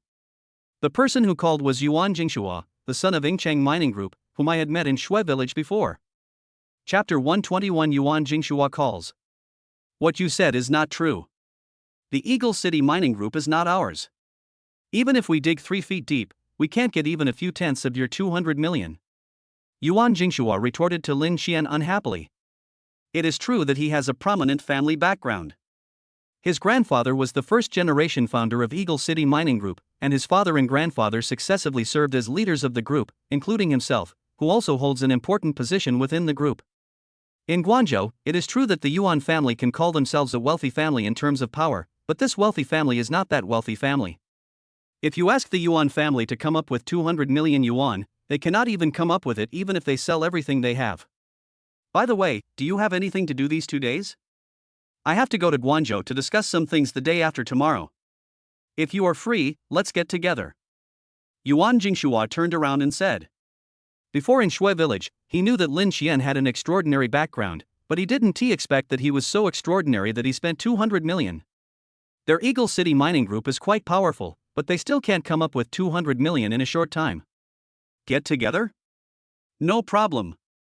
If Brother Yuan invites me, I'll have time even if I don't have time. Lin Xian joked with a smile. Okay, it's settled then. I'll call you the day after tomorrow. Yuan Jingshua hung up the phone with a smile. Li Meng at the side asked curiously, how is it, did he agree? I agree. Yuan Jingshua glanced at Li Meng and said, pack up your things too and come with me to Guangzhou the day after tomorrow. Li Meng nodded to show that she understood. Her hesitation made Yuan Jingshua smile and said, if you have anything to ask, just ask. Li Meng then asked, did Lin Xian really invest 200 million in the old city project of the mall? Where did he get so much money? Yuan Jingshua shook his head and said, I don't know about that, but I asked someone to investigate him, and the 200 million is definitely real. Besides, your best friend's husband has more than that much money. Really? How much money does he have? Li Meng asked curiously. Yuan Jingshua didn't say anything, but stretched out 3 fingers, and Li Meng's pupils contracted slightly. Considering that Lin Xian had already taken out 200 million to invest in the old city project of the mall, it must be more than that. Yuan Jingshua definitely didn't mean 300 million. 3.7 billion. Yuan Jingshua said directly. Li Meng took a deep breath. How lucky was her best friend to have found such a rich and powerful husband. Not to mention Li Meng being surprised, even Yuan Jingshua himself, who had seen a lot of things, was shocked when he heard the news. Lin Xian's net worth is a secret to ordinary people, but to people like Yuan Jingshua, it is not a big deal at all. After learning the news, he immediately told the elders in his family. After hearing that Yuan Jingshua had made a friend while traveling and that the friend had such a high net worth, everyone instructed Yuan Jingshua to maintain a good relationship with Lin Xian. Yuan Jingshua was of course very happy to do so. It just so happened that he had a mission to go to Guangzhou in 2 days, so it was a good opportunity for him to get together with Lin Xian and enhance their relationship. After Lin Xian hung up the phone, he said to Yao Na, it seems like we really have to go back today. Yao Na asked curiously, who called just now? Do you remember Li Meng's boyfriend whom we met in Shueshan last time? You mean Brother Yuan? Yao Na immediately thought of Yuan Jingshua. Yes, Brother Yuan said they will come to Guangzhou tomorrow and said they want to get together. Yao Na's eyes lit up and she asked, so will Meng come too? Brother Yuan didn't say this, but I feel like it should be possible. Lin Xian shook his head and said uncertainly. As she was talking, Yao Na's phone rang. She checked the message and said excitedly, it was Meng who sent me a message, saying that she would also come to Guangzhou the day after tomorrow and asked if I was free. Well, there's nothing to do at home, and we haven't been back for quite some time, so let's go today. Lin Xian went back to the house and told Yang Xia about it, but Yang Xia did not try to keep him. You both have work to do, so it's time to go back. Your father and I are fine at home, so you two don't have to worry. After bringing a lot of things from home, Lin Xian and Yao Na drove back to Guangzhou in the afternoon. At 5 o'clock in the afternoon, Lin Xian and Yao Na finally returned to their home in Rancho Santa Fe. Brother, sister, you are finally back. As soon as I got home, Tao Ran and Tao Su followed me, and the 2 siblings looked resentful. The 2 of them left for a week, and they were the only ones in the huge house at night. It was so scary. If Aunt Wang hadn't been at home, they would have even wanted to live in the school. Ahem, well, why are you guys at home? Don't you have class today? Lin Xian coughed twice, feeling a little embarrassed. Brother, today is Saturday, let's take a break. Tao Su reminded in a low voice. It's the weekend so soon? Lin Xian checked the time and didn't expect that he and Yao Na had been back for a week. That's great. We'll take you to the amusement park tomorrow. Lin Xian looked at Tao Ran and Tao Su, who had resentful looks on their faces, and said, Real? Tao Su's eyes lit up and his face was filled with excitement. Tao Ran also became alert, but not as excited. Of course, I'll take you guys to relax. It just so happens that your sister Na and I also want to go out and have some fun. After Lin Xian finished speaking, Yana on the side couldn't help but cheer. I've been looking for a chance to go to the amusement park for a long time. It happens to be the weekend tomorrow, so I want to have a good time. After confirming the itinerary for the next day, everyone was very happy. While eating, Lin Xian specifically asked Tao Ran and Tao Su how they felt about the new school, and both of them looked miserable. Tao Ran said with a bitter face, the competition here is too fierce. I am afraid that I won't be able to make it to the college entrance examination and will become depressed first. Tao Su was fine, however. She had excellent academic performance and was one of the best students in number 4 middle school. Even after coming to the foreign language school, her grades were still among the best in the class. The only shortcoming is that every student here has all-round development in learning and specialties. People like Tao Su, who only have slight advantages in academics, are actually not very noticeable in the class. Is there anything you're interested in? Lin Xian asked. Tao Ran and Tao Su looked at each other and shook their heads. Lin Xian was not in a hurry and let them think about it first. After dinner, Tao Ran and Tao Su went back to do their homework. Lin Xian held Yao Na in his arms and watched a movie while chatting. The two of them talked about this topic. You have no idea how talented today's children are. A kid in our class, who is only 6 years old, has already passed the 10th level of piano and even went to Vienna with his teacher for an exchange. There is also a girl who studies painting. She looks quiet and gentle, but she has already held 2 solo exhibitions. After Yana finished speaking, she touched her belly with a look of longing and asked, What do you think our baby will be talented in? Lin Xian frowned and thought for a while, then said, Eat? Chapter 122, A Day at the Amusement Park. How annoying. Yao Na was furious.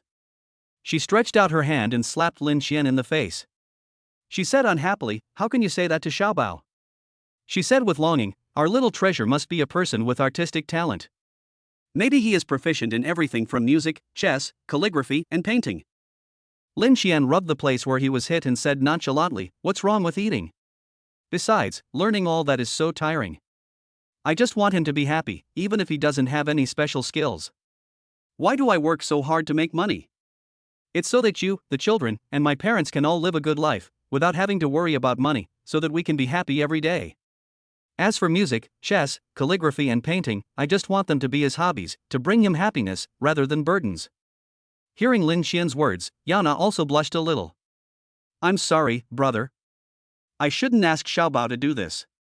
Just like you said, the most important thing is that Xiaobao can be happy every day. Yana touched her belly and whispered, Baby, I'm sorry. Mommy said the wrong thing. In the future, Mommy will never force you to learn anything like music, chess, calligraphy, or painting. I will only send you to learn if you want to. Perhaps sensing Yao Na's intentions, the little baby actually moved. Brother, he's moving again. Yao Na said with surprise. Really? Let me feel it. Lin Xian quickly put his hand on it, but didn't feel any movement. No. Lin Xian was a little disappointed. Just as he was about to take his hand away, he suddenly felt a slight tremor in his hand. It's moving. Lin Xian said excitedly. Yao Na was also very excited. As she was speaking, the baby moved a few times, as if saying hello to Mom and Dad. This process lasted for a full 5 minutes. Finally, probably because it was tired, the movement gradually stopped. Wow! Brother, I really want to see the baby soon. Yao Na hugged Lin Xian's arm and acted coquettishly. As her belly grew bigger, the maternal glow on her face became more and more obvious. According to the due date, he will be out to meet you in May, which is exactly 1 month from my birthday. As Lin Xian was talking, his eyes suddenly lit up and he said, Do you think the baby will have the same birthday as me? Yana took out her phone and calculated the date, then said happily, It's really possible. So he is a Gemini? Yao Na said. Gemini is pretty good. Whether it's emotional intelligence or IQ, they are among the best among the 12 zodiac signs. Yao Na sneered at Lin Xian's words, Bah! How can you flatter yourself like this? Isn't it? Lin Xian said proudly, if I wasn't outstanding, how could I marry you? Doesn't this mean that you are more outstanding? When Yao Na heard this, she immediately smiled and nodded, saying, yes, that's right, it is. Well, it's getting late, let's get down to business. What's the matter? Yao Na looks innocent. Of course. Ah. Lin Xian picked up Yao Na, causing her to scream, but when she thought of Tao Ran and his sister at home, she immediately covered her mouth. Be careful. Yao Na let Lin Xian carry her upstairs, and whispered in his ear with seductive eyes. Wow. So exciting. Yao Na and Tao Su, who had just gotten off the roller coaster, had red faces due to excitement. On the other side, Tao Ran was leaning on the railing and vomiting violently.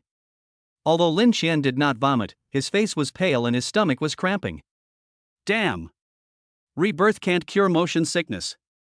Yao Na and Tao Su also saw Tao Ran vomiting non-stop, and couldn't help but ask worriedly, Xiao Ran, are you okay?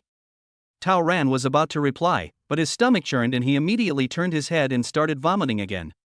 He looked like he wanted to vomit out his liver. Yao Na quickly said to Tao Su, hurry up and get some water for Xiao Ran to drink. Tao Su took the teacup and quickly handed it to her brother. Yao Na then looked at Lin Xian with a worried look on her face. Seeing that his face was pale, she asked with concern, brother, are you okay? Do you want to drink some water to calm down?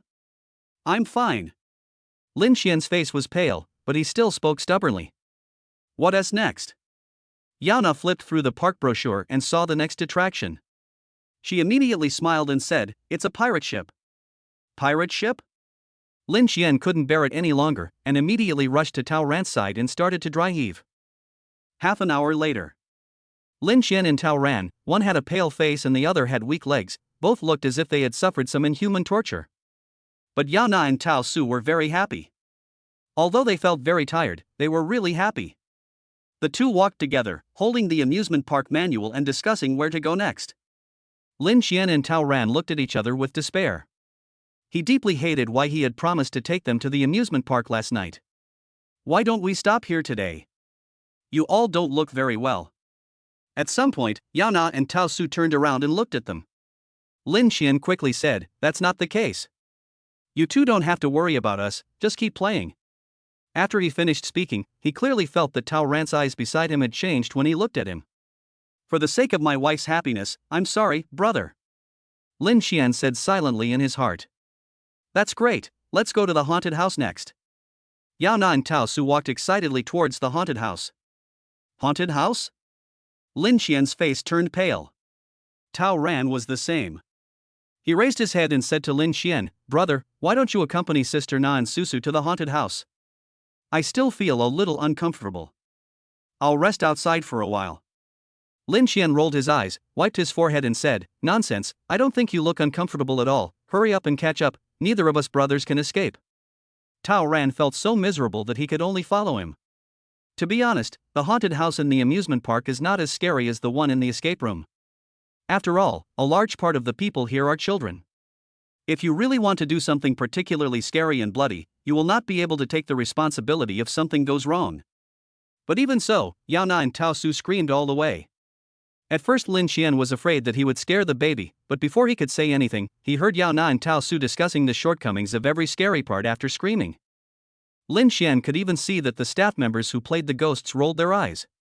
After leaving the haunted house, just as Yao Na and Tao Su were discussing the next stop, Lin Xian's phone suddenly rang. Chapter 123, Swordfish Media is suppressed. Something happened at the company. Zhang Jing's voice sounded a little urgent on the phone. What happened? Lin Xian frowned slightly. Swordfish Culture Media had been developing quite well during this period. After inheriting most of the industries and personnel of Power Media, it had become the new media leader in Guangzhou. There is almost no one in Guangzhou who can compete with Swordfish Culture Media, unless it was the Guangzhou newspaper group that took action. Zhang Jing's voice was a little solemn. Some of our cooperation with Guangzhou newspaper group has been stopped, and some projects are also being censored by the Radio and Television Bureau. I suspect that it was the man named Run who took action. It shouldn't be like this. Lin Xian immediately denied this speculation. Even Ren Xiaotian was implicated in the previous Power Media incident. Although he was able to get around it with the help of the Ren family, Ren Xiaotian should have been keeping a low profile at this time. Who would have thought that not only would he not restrain himself, but he would even go further and directly attack swordfish culture media? But apart from this statement, Guangzhou newspaper group does not have enough reason to touch swordfish culture media. I will go to the company tomorrow. In view of the current situation, we should remain on hold for now. President Jiang, please calm people down at the company. Don't worry, I will send someone to investigate this matter. If it is really the man named Ren who was behind this, let him know. Even if the Ren family is here, he will still be finished. Lin Xian hung up the phone, his face looking a little gloomy. He had overestimated Ren Xiaotian a little, thinking that a young man like Ren Xiaotian, who came from a famous family, would know how to keep a low profile. Who would have thought that this guy would be so arrogant? But it was precisely this kind of greenhorn that made Lin Xian a little unsure of how to start. Because the evidence he now has in his hands is not enough to kill Ren Xiaotian, who is protected by the Ren family. Brother, has something happened? Seeing that Lin Xian said nothing after answering the phone and his face looked a little ugly, Yana asked with concern. Something happened at the company, but it doesn't matter, I will take care of it. Lin Xian suppressed his emotions, smiled again and said. Real? Yana looked unconvinced. Lin Xian kissed her and smiled, you forgot that your brother is the most powerful. Don't worry, I can handle this little thing.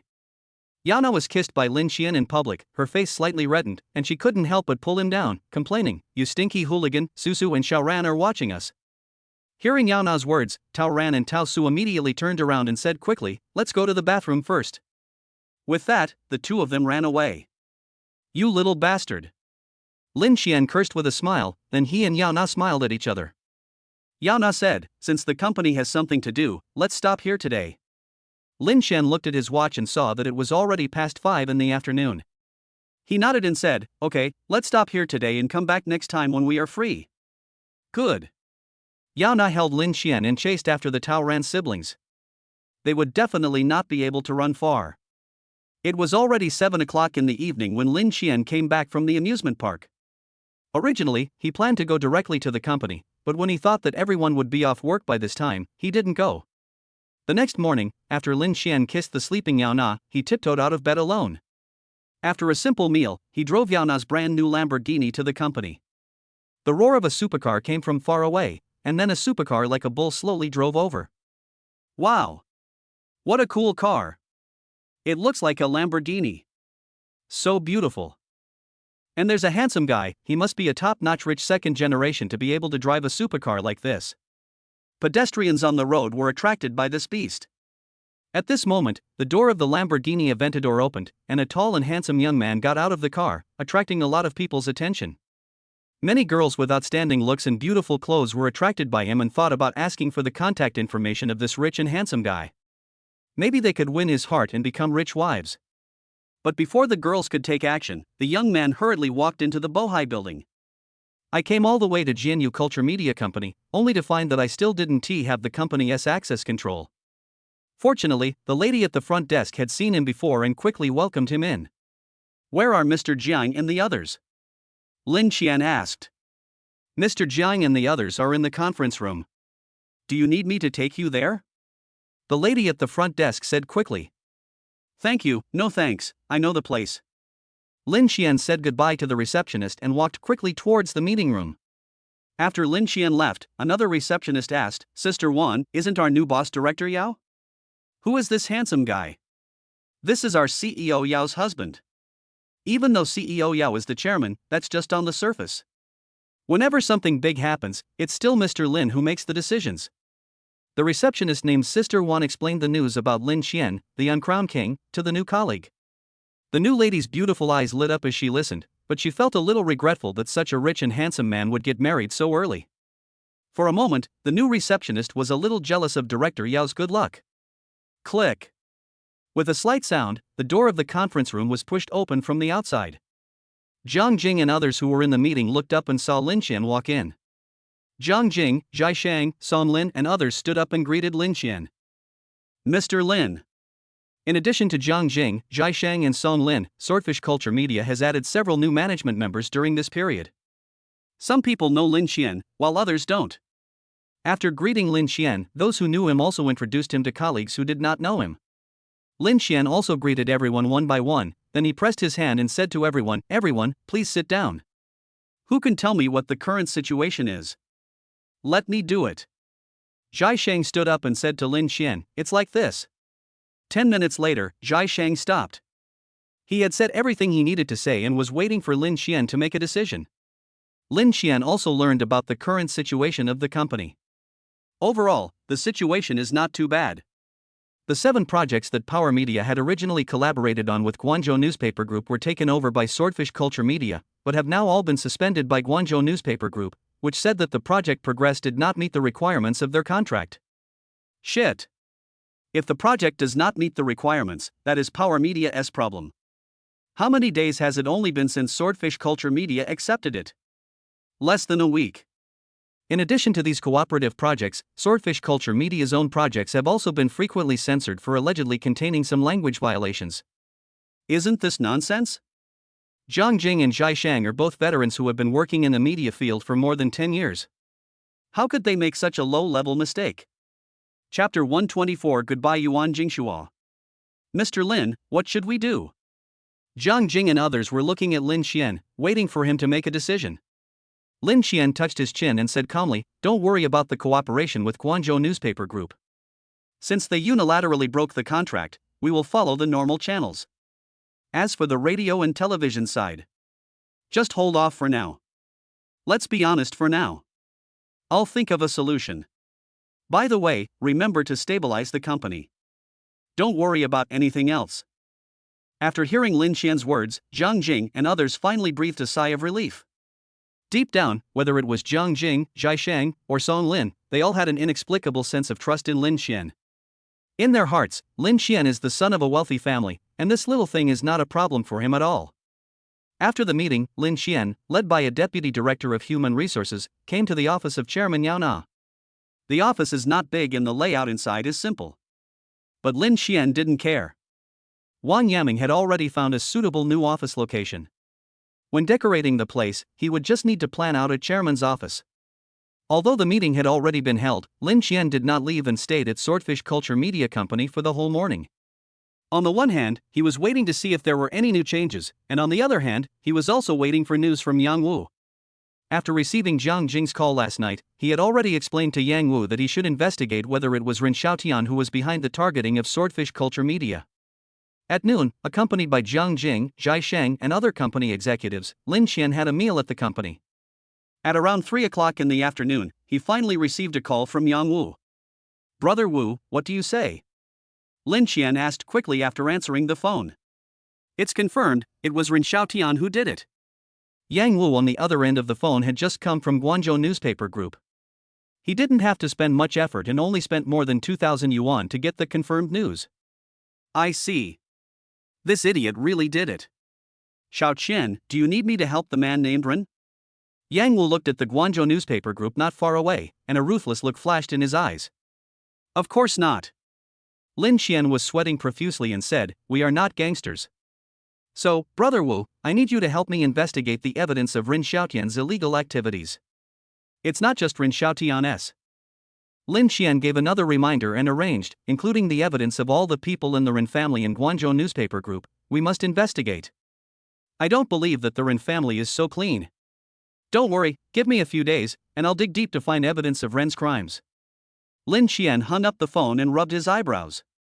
Since Ren Xiaotian did such a bold move, he really had no way to teach him a lesson for the time being.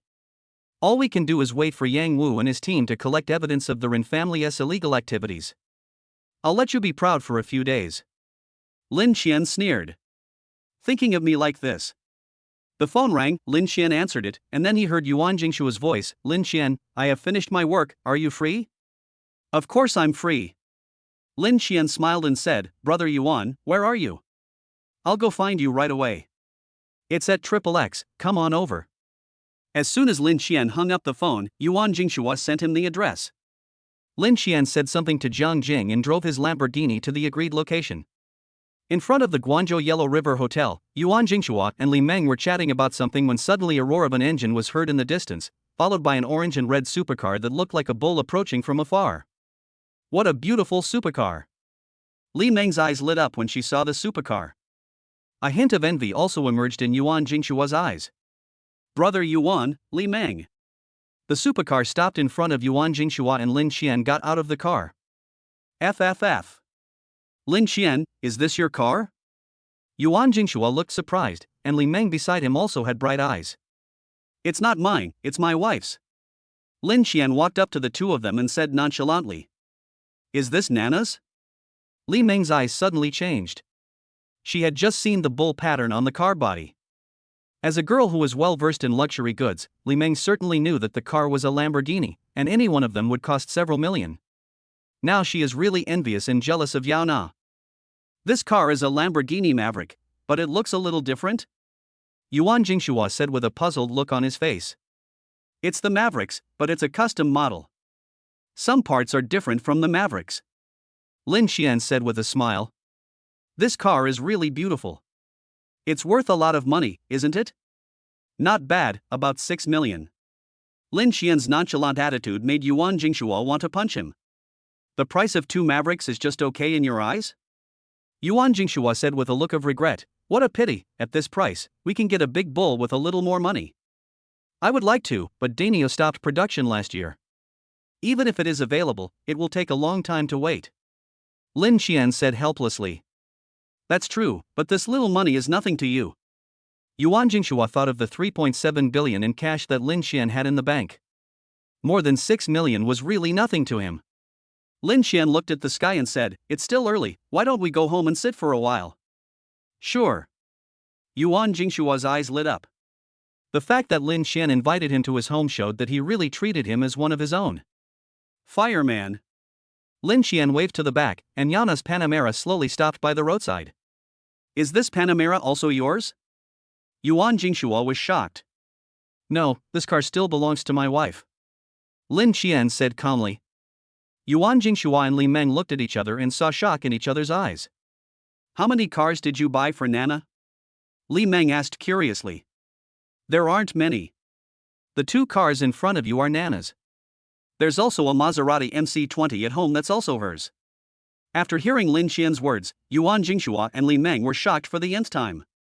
Not to mention the customized Lamborghini Maverick worth more than 6 million yuan, even this top-of-the-line Panamera costs nearly 3 million yuan. Add to that the Maserati MC20 worth more than 3 million yuan, and Lin Xianguang spent more than 10 million yuan to buy cars for Yao Na. Just as Yuan Jingshua was about to say something, he felt a somewhat resentful gaze. He knew without hesitation that it was Li Meng. Brother, you are so true. Yuan Jingshua gave a thumbs up and said to Lin Xian. Lin Xian smiled and said, don't be ridiculous. These cars are nothing to brother Yuan, right?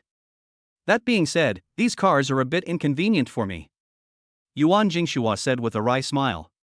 As a member of the Eagle City Mining Group, if he dares to drive a car worth millions today, he will be investigated tomorrow, and his family elders will be implicated the day after tomorrow. Chapter 125, The shares of Guangzhou Newspaper Group must be acquired. Lin Xian knew that what Yuan Jingshua said was true. For a son of a high-ranking official like him, he had to hide his shortcomings. After all, many eyes were watching him. He might be caught at any time, and then he wouldn't be the only one to suffer. Compared to Yuan Jingshua's understanding, Ren Xiaotian is a little inferior.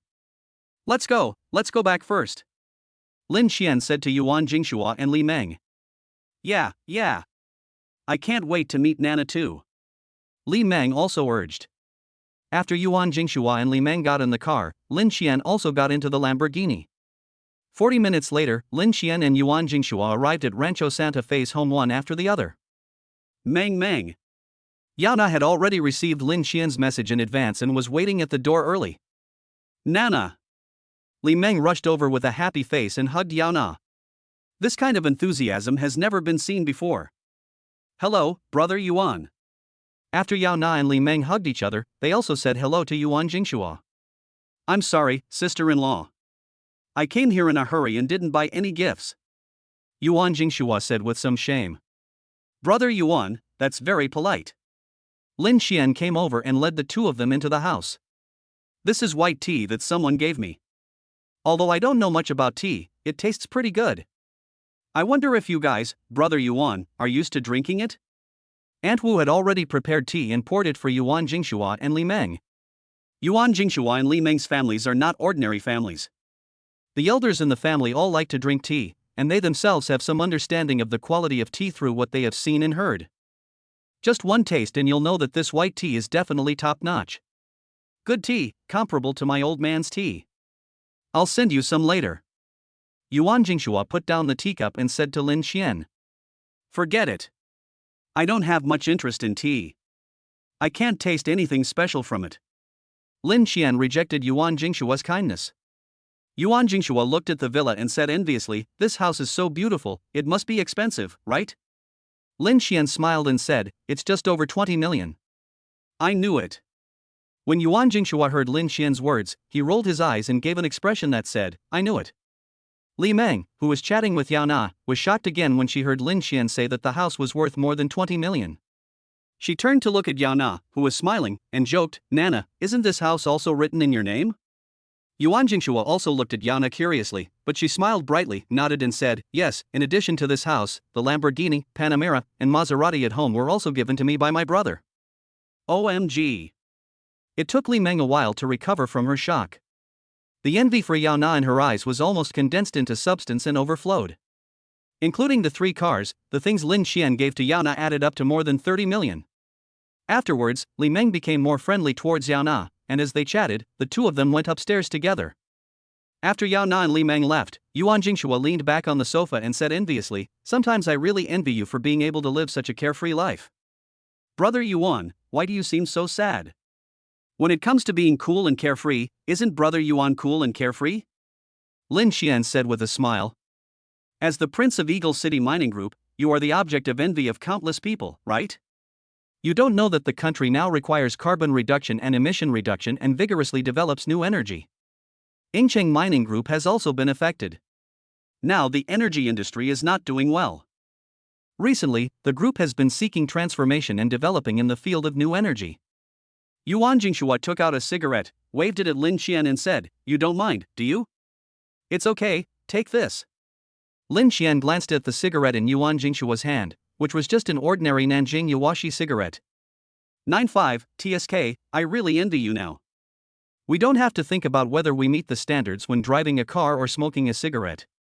Yuan Jingshua took the cigarette handed to him by Lin Xian and said with some self-mockery. Looking at Yuan Jingshua like this, Lin Xian couldn't help laughing.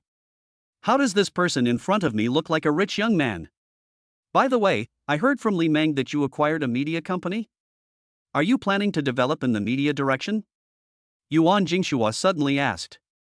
Yes, I am more optimistic about the development of the cultural media field.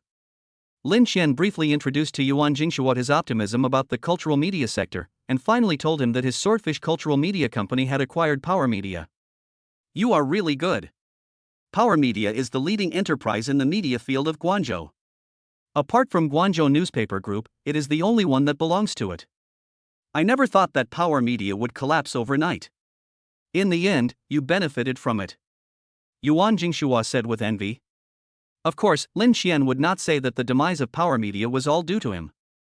After all, this matter was not particularly glorious. By the way, since you plan to develop in the media field, are you interested in Guangzhou Newspaper Group? Yuan Jingshua suddenly suggested. Guangzhou Newspaper Group? Lin Xian was shocked and looked at Yuan Jingshua with confusion. Hey, it's like this. In the early 21st century, Guangzhou integrated related resources to establish Guangzhou Newspaper Group. Our Eagle City Mining Group also contributed a little and got some shares. As a result, the development of Guangzhou Newspaper Group has been somewhat lackluster over the years. When the media was not well developed before, it could still support our Eagle City Mining Group in publicity. But now, to be honest, any self-media celebrity will be better than them. Yuan Jingshua put out the cigarette in his hand and explained, the group's funds have been a little tight recently, so we are planning to sell off some of the unimportant resources we have. I came to Guangzhou this time to discuss with Guangzhou Newspaper Group about purchasing our group's shares, but the price they offered was too low. More importantly, they are not very keen on buying back the group's shares. At this time, Lin Xian's mind was no longer on Yuan Jingshua's words. His mind was full of what he said about Eagle City Mining Group selling shares of Guangzhou Newspaper Group. I was originally thinking about how to solve the predicament of Swordfish Culture Media, but now this is really a pillow for you. Hey, Lin Xian, what's wrong with you? Yuan Jingshua looked at the dazed Lin Xian and waved his hand. Lin Qian finally came back to his senses and said to Yuan Jingshua anxiously, "Brother Yuan, I bought the shares of Guangzhou Newspaper Group." "You name the price." Lin Qian's reaction was so big that Yuan Jingshua didn't know what to say. After a while he asked, "Are you serious?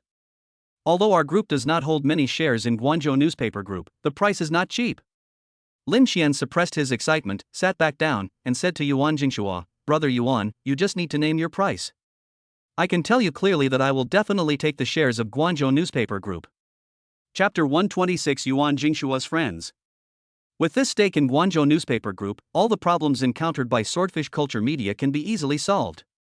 It is true that the Ren family is powerful, but in the final analysis, they are just employees. As he holds shares in Guangzhou Newspaper Group, he is the boss. Do you think Guangzhou Newspaper Group will fall out with him as a shareholder because of the Ren family? Stop making trouble. Therefore, he is determined to obtain the shares held by Eagle City Mining Group. You have to think it through. Although the group doesn't have many shares, the price is not low. Yuan Jingshua reminded seriously. "Brother Yuan, just make your offer directly." Lin Qian said directly. "Okay." Yuan Jingshua began to introduce. When Guangzhou Newspaper Group was first established, our Eagle City Mining Group took 20% of the shares. Over the years, we have gradually returned a lot of them. Now we still have 7% of the shares. If you really want it, 150 million. The current total market value of Guangzhou Newspaper Group is 1.7 billion yuan. According to the market price, 7% of the shares is only 119 million yuan, which is less than 120 million yuan. This is still the price under ideal conditions. If it really comes to buying and selling, the price will actually be lower. At most it was just 100 million, but Yuan Jingshua offered 150 million, which was a bit of a waste for the buyer Lin Qian. However, Lin Qian didn't think it was a big deal. The shares of official group companies like Guangzhou Newspaper Group are generally circulated within the system, and outsiders generally don't have any chance of getting in. This time when Eagle City Mining Group was selling its shares, it first looked for its brothers within the system, but no one was interested. Finally, we contacted Guangzhou Newspaper Group, but they wanted to get the food for free without giving us any benefits. How can you tolerate this? Finally, the leadership of Eagle City Mining Group decided to expand the scope and not worry about whether the other party is within the system or not, as long as all these shares can be disposed of. 150 million? Okay. I want it. Lin Qian spoke directly to Yuan Jingshua without any hesitation. It's decided so quickly? This is 150 million. Even though Yuan Jingshua knew that Lin Qian had more than 3 billion yuan in his hands, he didn't expect him to be so straightforward. After reaching an agreement, the following things went much more smoothly. The two discussed some detailed terms, and then Yuan Jingshua called the group. The group was very satisfied when it learned that someone had bought shares of Guangzhou Newspaper Group at a premium of 30 million. Yuan Jingshua, who made this deal happen, received praise from many senior executives. Lin Qian, within 3 days at the latest, a special legal team from the group will contact you about the acquisition. Yuan Jingshua hung up the phone and said to Lin Qian. This time, it's all thanks to brother Yuan. With the shares of Guangzhou Newspaper Group, my Swordfish Culture Media will be even more powerful. Lin Qian said to Yuan Jingshua gratefully. Hey, I have to thank you. According to the market price, this little bit of Guangzhou Newspaper Group's shares is not worth 150 million. It's good enough that you don't think I'm cheating you. Yuan Jingshua was also very grateful to Lin Qian. To be honest, if it weren't for the rigid regulations above, he would really like to give Lin Qian a discount. Have you finished talking about things? Li Meng and Yao Na came down from upstairs and saw the two people smiling happily, so they couldn't help but ask. We've finished the discussion. Lin Qian has helped me a lot. Now my position in the group is even more solid. Yuan Jingshua said with a look of joy. Although his father is the second in command of Eagle City Mining Group, he himself joined the group very early and did a lot of practical work, but with the halo on his head, even if he did more practical things, his credit would be reduced a lot. But this time it was different. When Li Meng learned that Lin Qian had spent another 150 million to buy 7% of the shares of Guangzhou Newspaper Group, she felt no longer moved. After dinner, Li Meng suggested that the two sisters have some fun, and Yao Na agreed. Then he left Yuan Jingshua and Lin Qian alone and left. Thanks to your help today, how about I make arrangements tonight? Yuan Jingshua said this while searching for his contacts. You happen to be in the cultural media field. I have a good friend to introduce to you. His name is Yu Chang. His second uncle is the deputy director of the Guangzhou Radio and Television Bureau, and his father is the third in command of the provincial cultural department.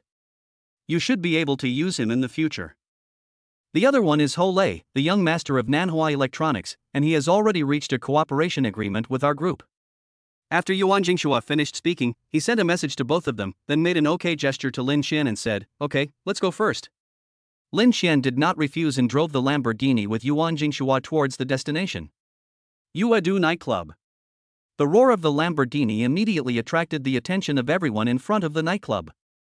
Then I saw a cool Lamborghini roaring towards me. The Lamborghini stopped and two tall and handsome young men got out of the car one after another. In the crowd, a young man dressed as a wine waiter saw Yuan Jingshua, his eyes lit up, and he rushed over and said to Yuan Jingshua, "Young Master Yuan, welcome." "Have they arrived yet?" Yuan Jingshua asked. "Master Yu and Master Ho have already arrived. They asked me to wait for you outside." The wine waiter replied quickly, and then glanced at Lin Xian curiously. "Just call in young Master Lin. This guy is no ordinary man. Serve him well, and you will benefit from it." Yuan Jingshua gave a simple hint, and the waiter immediately greeted Lin Xian attentively. "Hello, Mr. Lin, my name is Cui Han, you can just call me Xiao Cui. If you need anything in the future, Mr. Lin, feel free to call me, I promise to meet all your requirements." After Cui Han greeted Lin Xian, he took out a business card from his pocket and handed it to Lin Xian with both hands. "Okay, I'll trouble you more in the future." Lin Xian nodded to Cui Han and took the business card. When Cui Han saw Lin Xian taking the business card, the smile on his face became even more intense. "You two, please follow me." Under the leadership of Cui Han, Lin Xian and Yuan Jingshua walked into Yuedu. Lin Xian had been to nightclubs with his colleagues in the past, but he had never been to a top nightclub like Yuedu. "After all, I am short of money. I would spend a month's salary just to play here for one night." We walked all the way to the SVIP position, which is facing the dance floor and the DJ booth in front. The terrain here is higher than the surrounding areas, even a little higher than the DJ booth, which also leads to a unique view of the SVIP position. There are only 6 SVIP positions. The place where Cui Han brought Lin Xian and others was position 6, which is also one of the best positions. As soon as I got there, I saw 2 young men, about 30 years old, standing up from the booth. "Brother Yuan, you came a little late this time. You must drink a few more glasses later." Chapter 127, Trouble Solved, Encounter with Li Qian. "Master Yu, Master Ho, I'm sorry, I had something to discuss, so I'm a little late. I'll drink 3 cups as punishment later." As soon as they met, Yuan Jingshua apologized first, then pulled Lin Xian over and introduced him to Yu Chang and Ho Lei. "Let me introduce you to a new friend, my brother, Lin Xian." "Brother?" Yu Chang and Ho Lei were surprised when they heard Yuan Jingshua's introduction of Lin Xian. They couldn't help but look at Lin Xian carefully, but the lights in the nightclub were dim and they couldn't see clearly. "Hello." The 2 men greeted Lin Xian politely, neither too close nor too distant. Perhaps fearing that Yu Chang and Ho Lei would look down on Lin Xian, Yuan Jingshua continued, "Do you know about the financing of the Old City project of the mall a few days ago?" "Yes, I heard that an outsider got there first. I heard that the investor's surname was Lin Shit. Could it be this brother?" Yu Chang and Ho Lei are not stupid second-generation people. They also pay attention to financial news and of course they know about the financing of the Old City project of the shopping mall that was hot a few days ago. After hearing Yuan Jingshua's incoherent words, coupled with the news reports that the individual who raised funds was also named Lin, they understood that the Lin Xian in front of them was the person who participated in the Mall Old Town project. It was then that Yu Chang and Ho Lei realized that Lin Xian was actually so young, and looked to be only about 27 or 28 years old. After hearing Yuan Jingshua's introduction, Yu Chang and Ho Lei also became serious. Then Yuan Jingshua laughed and said, "That's right, you guessed it right. Lin Xian not only invested in the Old City project of the mall, but also bought 7% of the shares of Guangzhou newspaper group held by our group this afternoon." After Yuan Jingshua finished speaking, Yu Chang interrupted him and said, "Ku, you're not going to cheat us, are you really going to cheat others?" Ho Lei explained, "Brother Yuan asked for 150 million. Isn't this looking for a sucker? 100 million is too much for such a small amount of shares." Hearing Ho Lei's words, Lin Xian looked embarrassed. "Well, Master Ho, I am the one who got taken advantage of." Forehead. Now it was Ho Lei and Yu Chang's turn to be dumbfounded. Did you really spend 150 million to buy that 7% stake? Until now, the two of them still couldn't believe it. Right. Seeing Lin Xian nod, Yu Chang and Ho Lei gave him a thumbs up. You are awesome. At the same time, his regard for Lin Xian increased even more. Previously, it invested 200 million yuan in the Old City project of the mall, and now it has invested another 150 million yuan to acquire 7% of the shares of Guangzhou Newspaper Group at a premium. The total price has exceeded 350 million yuan. Being able to come up with so much money in a short period of time shows Lin Xian's strength. Looking throughout Guangzhou, or even the entire country, there are not many companies that can come up with so much cash at one time, right? After realizing how powerful Lin Xian was, Yu Chang and Ho Lei's attitude towards him changed completely. The airs that the two young masters had just put on disappeared in an instant. Master Yu, Lin Xian not only acquired 7% of the shares of Guangzhou Newspaper Group, but also owns a Swordfish Culture Media Company. It just so happens that your family has connections in the radio, television, and cultural fields, so you need to help more in the future. Yuan Jingshua said to Yu Chang. No problem. Yu Chang said very straightforwardly, as long as I can help, I will never let brother Lin suffer any injustice. Lin Xian picked up his glass, clinked it with Yu Chang, and said in thanks, Thank you, Master Yu. After the two of them finished drinking, Lin Xian said, To be honest, my company is in trouble and I need help from Master Yu. What's the matter? Yu Chang didn't expect it to happen so quickly. He thought it was some big deal and immediately wondered whether he should find an excuse to push it off. Then Lin Xian said, Yesterday the company received a notice from the Radio and Television Bureau, saying that some of our recent projects have crossed the line, but this is absolutely impossible. I asked someone to check it out, and it seems that someone from the Guangzhou Newspaper Group has given the Radio and Television Bureau a heads up and is targeting us. Hearing Lin Xian's words, Yu Chang suddenly breathed a sigh of relief.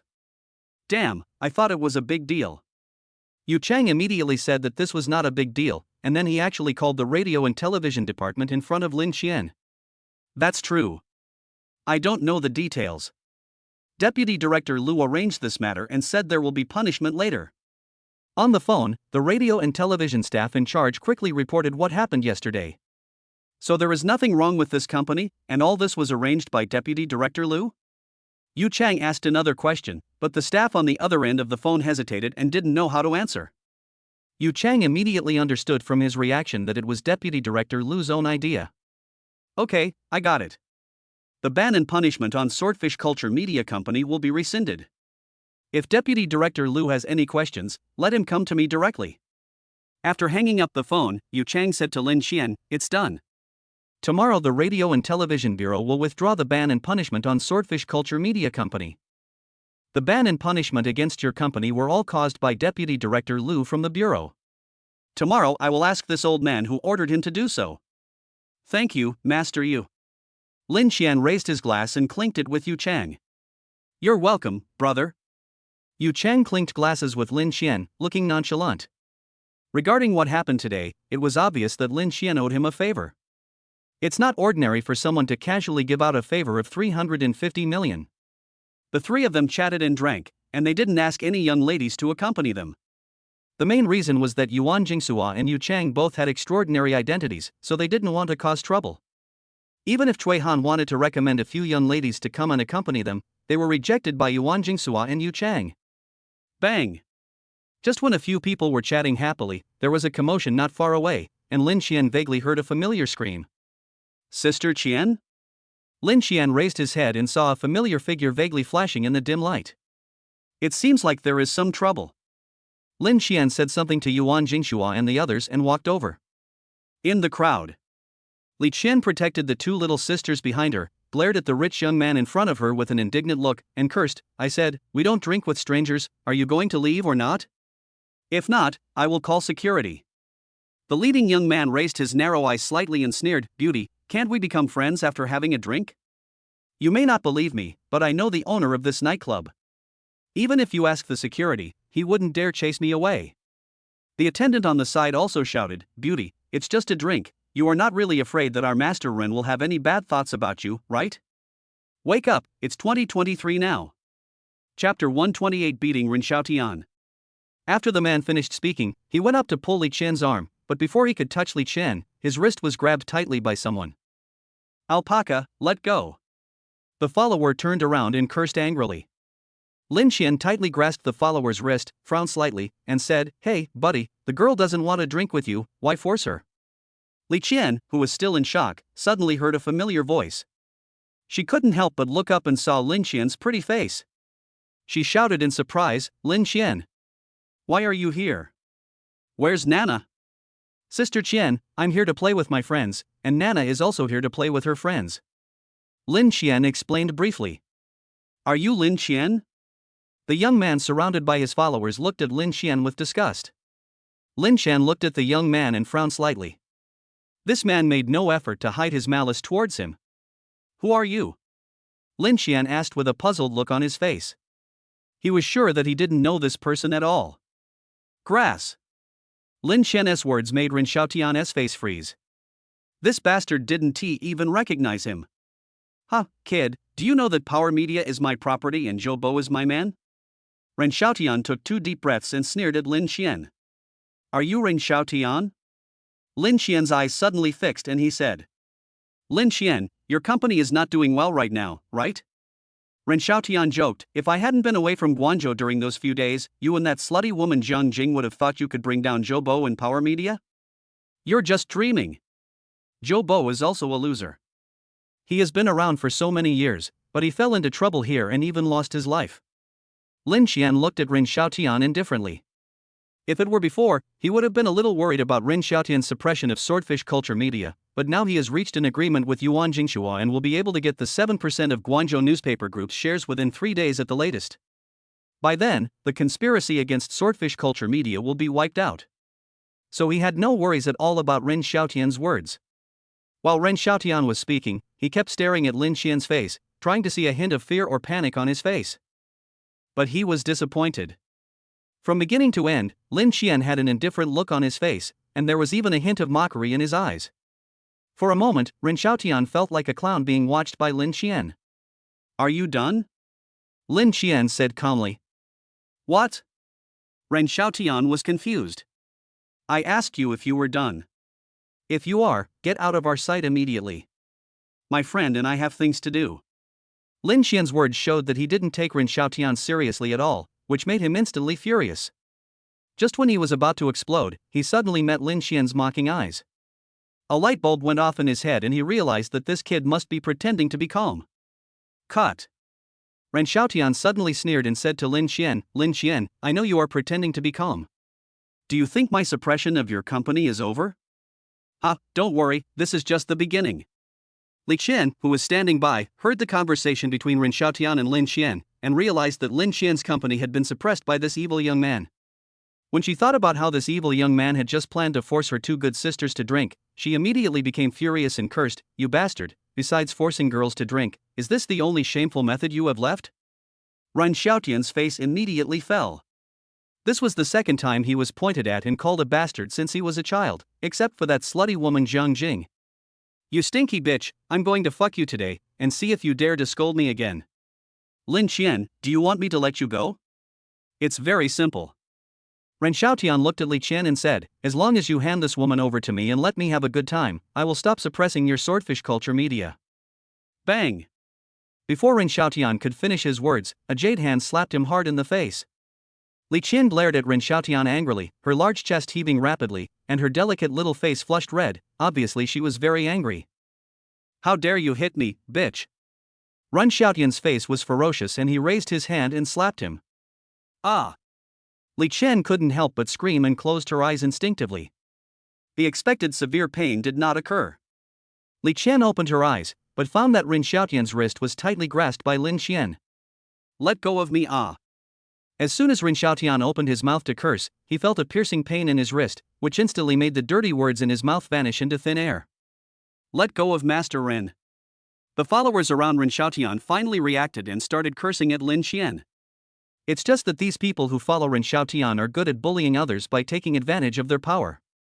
In fact, they are just like silver-plated guns. If they really need some tough guys, they are just offering food to them. Lin Xian grabbed one of them by the neck, threw him hard, and threw him to the ground. The other 2 people didn't even have time to react before they were kicked to the ground one by Lin Xian. Seeing that his men were defeated by Lin Xian in just 2 or 3 moves, Ren Xiaotian almost burst into curse.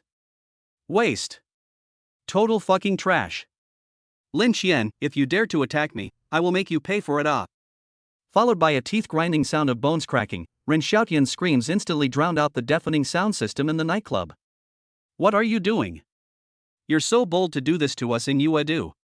At this time, a majestic figure pushed through the crowd and walked in front of Lin Xian and his companions. Mr. Run? The sturdy man saw clearly that Lin Xian had grabbed his wrist, and Ren Xiaotian, with a ferocious look on his face, couldn't help but exclaimed. Manager you, save me. When Ren Xiaotian saw the burly man, excitement suddenly welled up in his eyes. He pointed at Lin Xian and said impatiently, this kid actually dared to hit me, you beat him to death for me, and I will help you settle it if anything happens. Bang! As soon as Ren Xiaotian finished speaking, Lin Xian punched him in the stomach. In such severe pain, Ren Xiaotian even suspected that he was heartbroken. Vomit. The cramps in his stomach made him unable to bear it any longer, and he vomited out all the food in his stomach. How dare you? How dare you attack young Master Rin in Yuedu? Beat me up. The burly manager named Ju became furious and rushed towards Lin Xian with a wave of his hand, leading a few burly men. Lin Xian, be careful. Li Qian looked worried and couldn't help but remind him. Lin Xian snorted lightly and kicked Ren Xiaotian away, causing him to howl in pain again. Then, Lin Xian turned into a tiger out of the cage and rushed towards Manager Yu. Then there was a crackling sound, and Manager Yu and his 4 companions fell to the ground without even lasting 5 seconds. Ren Xiaotian, who witnessed this scene, widened his eyes and looked at Lin Xian in disbelief. Is this horse still a human being? The security guards at Yuedu are all professionally trained, and each of them has practiced Sanda for several years. The leader, Manager Yu, is a strong man who has won the National Sanda Championship for several consecutive years.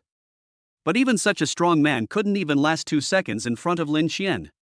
At this moment, Lin Xian suddenly looked at him.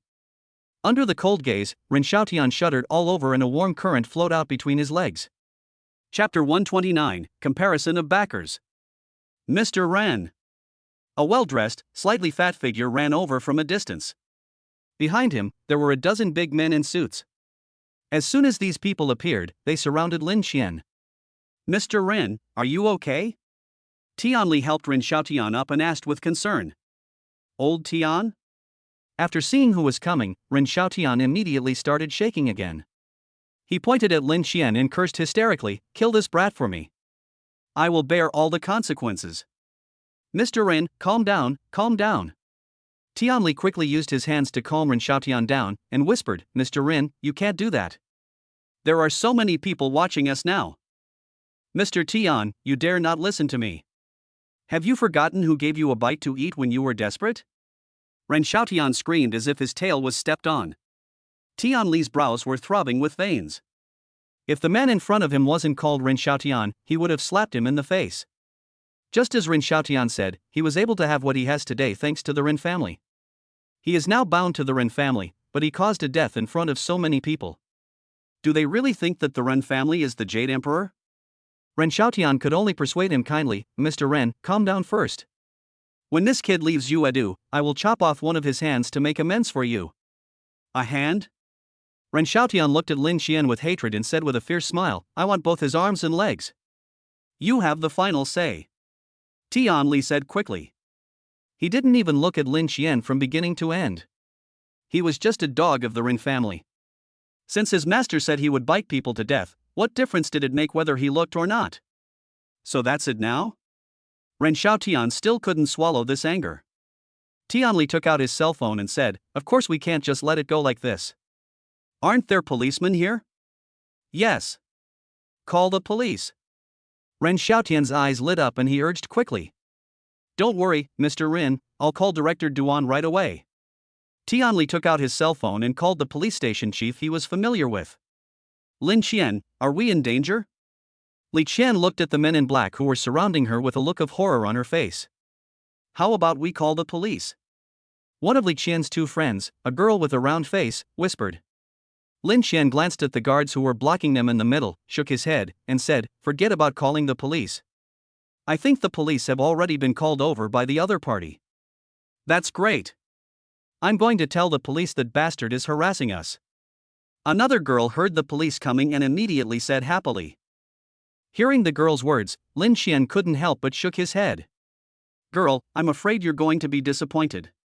A few minutes later, 3 policemen came over, led by a man who was about 1.7 meters tall and had a big belly. The fat policeman trotted over to Rin Xiaotian with an eager look on his face and said, Mr. Rin, what's wrong with you? Tianli pointed at Lin Xian and said, Director Duan, this man is the one who beat up young Master Rin. Our Yuedu security guards went to stop him, but they were all beaten by him and suffered serious injuries. When Director Duan heard Tianli's words, he looked at Lin Xian, and the flattering smile on his face immediately disappeared, replaced by a gloomy look. You are quite impressive, aren't you? Then come back to the police station with me and let us policemen see how impressive you are. Director Duan said to his colleagues behind him, cuff him and take him back. The 2 policemen immediately took out handcuffs and walked towards Lin Xian. Although they didn't know Rin Xiaotian, seeing the director being humble in front of the other party, they knew that this young Master Rin definitely had an extraordinary background. It's a good opportunity for them to show off. If they are remembered by Mr. Rin, wouldn't their future life be much easier? What are you doing? It was that guy who tried to force us to drink, and my friend couldn't stand it and beat them up. Why don't you arrest them? When Li Qian saw that the police were about to arrest Lin Xian, she immediately stopped them. Her 2 companions also panicked and quickly echoed, That's right, police comrade, you arrested the wrong person. Director Duan acted as if he didn't hear me and said, Don't worry, we won't let any bad guys go. In this case, the 3 of you should come back to the police station with me. I can go with you, but I need to contact my legal team. Lin Xian grabbed Li Qian, who was still trying to argue, and spoke to Director Duan. Whether or not to notify your legal team, and when to notify them, there are regulations for that. Take his phone first. Director Duan rolled his eyes and said to his 2 colleagues. Don't move, kid. If you move, I can't guarantee that I won't hurt you when I torture you later. One of the policemen reached out to grab Lin Xian. Lin Xian took a step back, leaving him with nothing to grab. Director Duan immediately shouted, How dare you resist arrest? Do you believe I will kill you? Resisting arrest? Shoot me? Lin Xian almost laughed out of anger. He said coldly, When did I become a criminal suspect? And I resisted arrest? Is this how you handle cases? You even said you were going to shoot me. Who gave you the right? Director Duan's face flushed red after being asked a series of questions by Lin Xian. He could only say to his 2 companions, Don't just stand there. Take them back quickly. Don't want. When Li Qian saw that Lin Xian was about to be taken away, she became completely panicked. Who dares to take my brother away? With a loud shout, Yuan Jingshua led Yu Chang and Ho Lei over. Under the dim light, Director Duan couldn't see the person clearly. He just felt that his authority was being repeatedly offended, which made him somewhat angry. You dare to obstruct the investigation? Fine, I'll arrest you all. Director Duan shouted. Catch us all back? Fine, I'll see how you catch me back today. Without waiting for Yuan Jingshua to speak, Yu Chang took out his phone. Hello, Uncle Lu, it's me, Yu Chang, this is what's going on. Yu Chang said a few words to the person on the phone, then handed the phone to Director Duan and said with a look of contempt, Director Duan, you are so arrogant. Next, your Director Lu wants to talk to you about something. Director Duan looked at the extraordinary Yu Chang in front of him and felt a pang in his heart.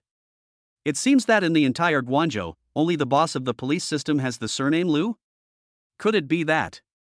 Director Duan took the phone with trembling hands and said carefully, Director Lu? Head of Hang'an Police Station, Duan Heping, right? A voice that sounded intimidating without being angry came from the phone, and Duan Heping's mind exploded.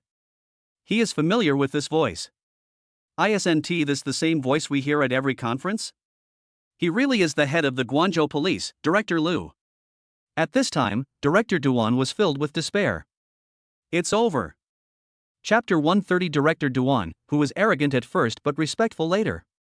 Yes, Director Lu, don't worry, I will enforce the law impartially, I know. Director Duan, who was so arrogant just now, became as humble as a dog in front of Director Lu as he called him. Finally, Director Duan hung up the phone, let out a long sigh, and then looked at Yu Chang with a flattering expression. Yu Chang on the side said calmly, What, do you still want my brother to go with you? No. Director Duan quickly wiped the dense beads of sweat from his forehead and waved his hand and said, Then he looked at Lin Qian resentfully and said, "Brother, why didn't you tell me earlier that you have such powerful connections? Director Duan, what are you doing? Arrest them all." Ren Xiaotian couldn't help but urge. "I'll catch you, paralyze you." Director Duan almost cursed out loud. He glanced at Ren Xiaotian and said, "Mr. Ren, we need evidence to arrest people. This conflict was caused by you forcing this gentleman's companion to drink. This gentleman was just acting in self-defense. Even if we need to arrest people, we should arrest people like you, Mr. Ren." "Well, I won't even call him young Master Ren anymore, I'll just call him Mr. Ren." "Catch me? Duan, did you take the wrong medicine?" When Ren Xiaotian heard this, he immediately became angry. "You were so respectful to me just now, why did you change now?" Ren Xiaotian, who had been drinking, was unable to figure out what was going on for a while and thought Director Duan was playing a trick on him. "Mr. Ren, I think you've drunk too much. I don't mind taking you to the police station to sober you up." Director Duan's face also turned cold. "It is true that your Ren family has some power, but can it compare with Director Liu?" Ren Xiaotian is confused, but Tianli is a clear-headed person. When the man surnamed Duan received a phone call, his expression immediately changed. To make this old fox surnamed Duan fall out with the Ren family, one can imagine how powerful these people are. At least they must be more powerful than the Ren family. This time, Master Ren hit a wall. "Mr. Ren, something is wrong." Tianli grabbed the furious Ren Xiaotian and whispered his guess to him. Ren Xiaotian's pupils suddenly shrank, and the anger in his heart disappeared in an instant. It is true that he is arrogant and domineering, but if he really meets someone more powerful than the Ren family, he will still be timid. Tianli glanced at Ren Xiaotian, who was at a loss, and knew that he had to take action now. He quickly clasped his hands together and apologized to Director Duan. "Director Duan, please don't be angry. Young Master Ren was just angry for a moment. This is all a misunderstanding. It's all a misunderstanding." Tianli winked at the people below, and they quickly dragged the person lying on the ground away. He also pulled Ren Xiaotian and left the dance floor. Chief Duan just said that he wanted to take Ren Xiaotian back to the police station, but he was just trying to scare him. If he really took him back to the police station and was held accountable by the Ren family, he would be in trouble too. Now that Ren Xiaotian saw that the situation was not good and left first, he also breathed a sigh of relief. Then he looked at Lin Qian, Li Qian, and the others and laughed dryly. "That snort." Li Qian looked at the fat on Director Duan's face and felt sick. Now when she heard him talking to her, she couldn't help but snorted coldly. Lin Qian just looked at him without any emotion. "What are you still standing there for? Aren't you leaving?" Yu Chang didn't have this concern and said it mercilessly. "Let's go now." Director Duan felt as if he had been pardoned. He quickly winked at his two colleagues and left immediately. "Thank you." After Director Duan and his men left, Lin Qian thanked Yu Chang. "Why thank you? We are all friends." Yu Chang waved his hand nonchalantly. "Who are these people?" When Yuan Jingxua and the others saw Li Qian and the other two beside Lin Qian, their eyes lit up. There is no need to say anything about Li Qian, she is a great beauty. The two best friends around her are also quite amazing. One has a relatively sweet appearance and has two dimples when she smiles. The other one is taller and has a cool look, especially those two long legs, which make people feel itchy.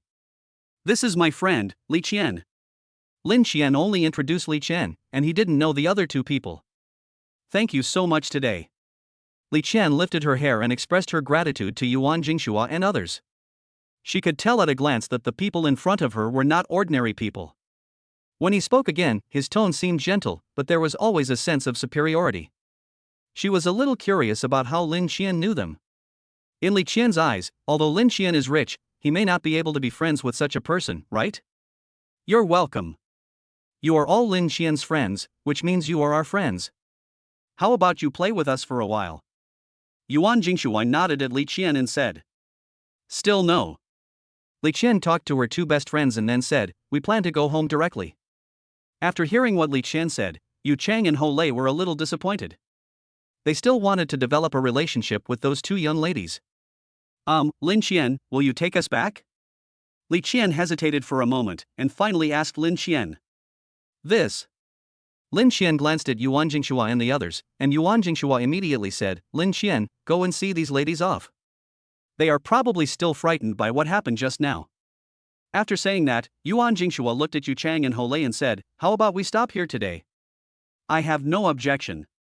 I'm a little tired from playing these days. Now that it's over, I can go back and have a good rest." Yu Chang said indifferently. Ho Lei on the side also expressed that he had no objection. Yuan Jingshua then said to Lin Xian, "Okay, let's stop here today, you should go and see these ladies off." Lin Xian nodded and said to Li Qian and the other two, "Let's go. I'll take you back." Li Qian and two other young ladies followed quickly. If this had happened under normal circumstances, if Li Qian's two best friends had run into rich young men like Yuan Jingshua, they would definitely not have let them go. But what happened today really scared them, and now I just want to go home quickly and comfort my frightened hearts. After walking out of the bar, the cold wind outside immediately made Lin Qian's originally groggy mind clearer. "Ah Chio." Li Qian beside him couldn't help but sneeze, then shivered and hugged her arms. "It's so cold." The other two young ladies were the same, they were trembling whenever they went out. Just when Li Qian's hands and feet were cold, a piece of clothing was suddenly put on her body. She looked up and happened to meet Lin Xian's eyes. "Put it on." Looking at Lin Xian's handsome face and thinking of his mighty deeds today, Li Qian's face instantly turned red. The two girlfriends at the side also looked at Li Qian with envy. Not only is he handsome, but he is also a great fighter, not to mention his impressive background. Such a man is simply the perfect Prince Charming in the hearts of women. What a pity he was married. This is what they asked Li Qian privately. But what made them happy was that Li Qian was also married. This way there's no need to worry about these two getting together. Just when the three girls were thinking about their own things, Lin Xian, who was walking in front, suddenly stopped. Then, several figures with unfriendly faces surrounded Lin Xian, Li Qian and the other three.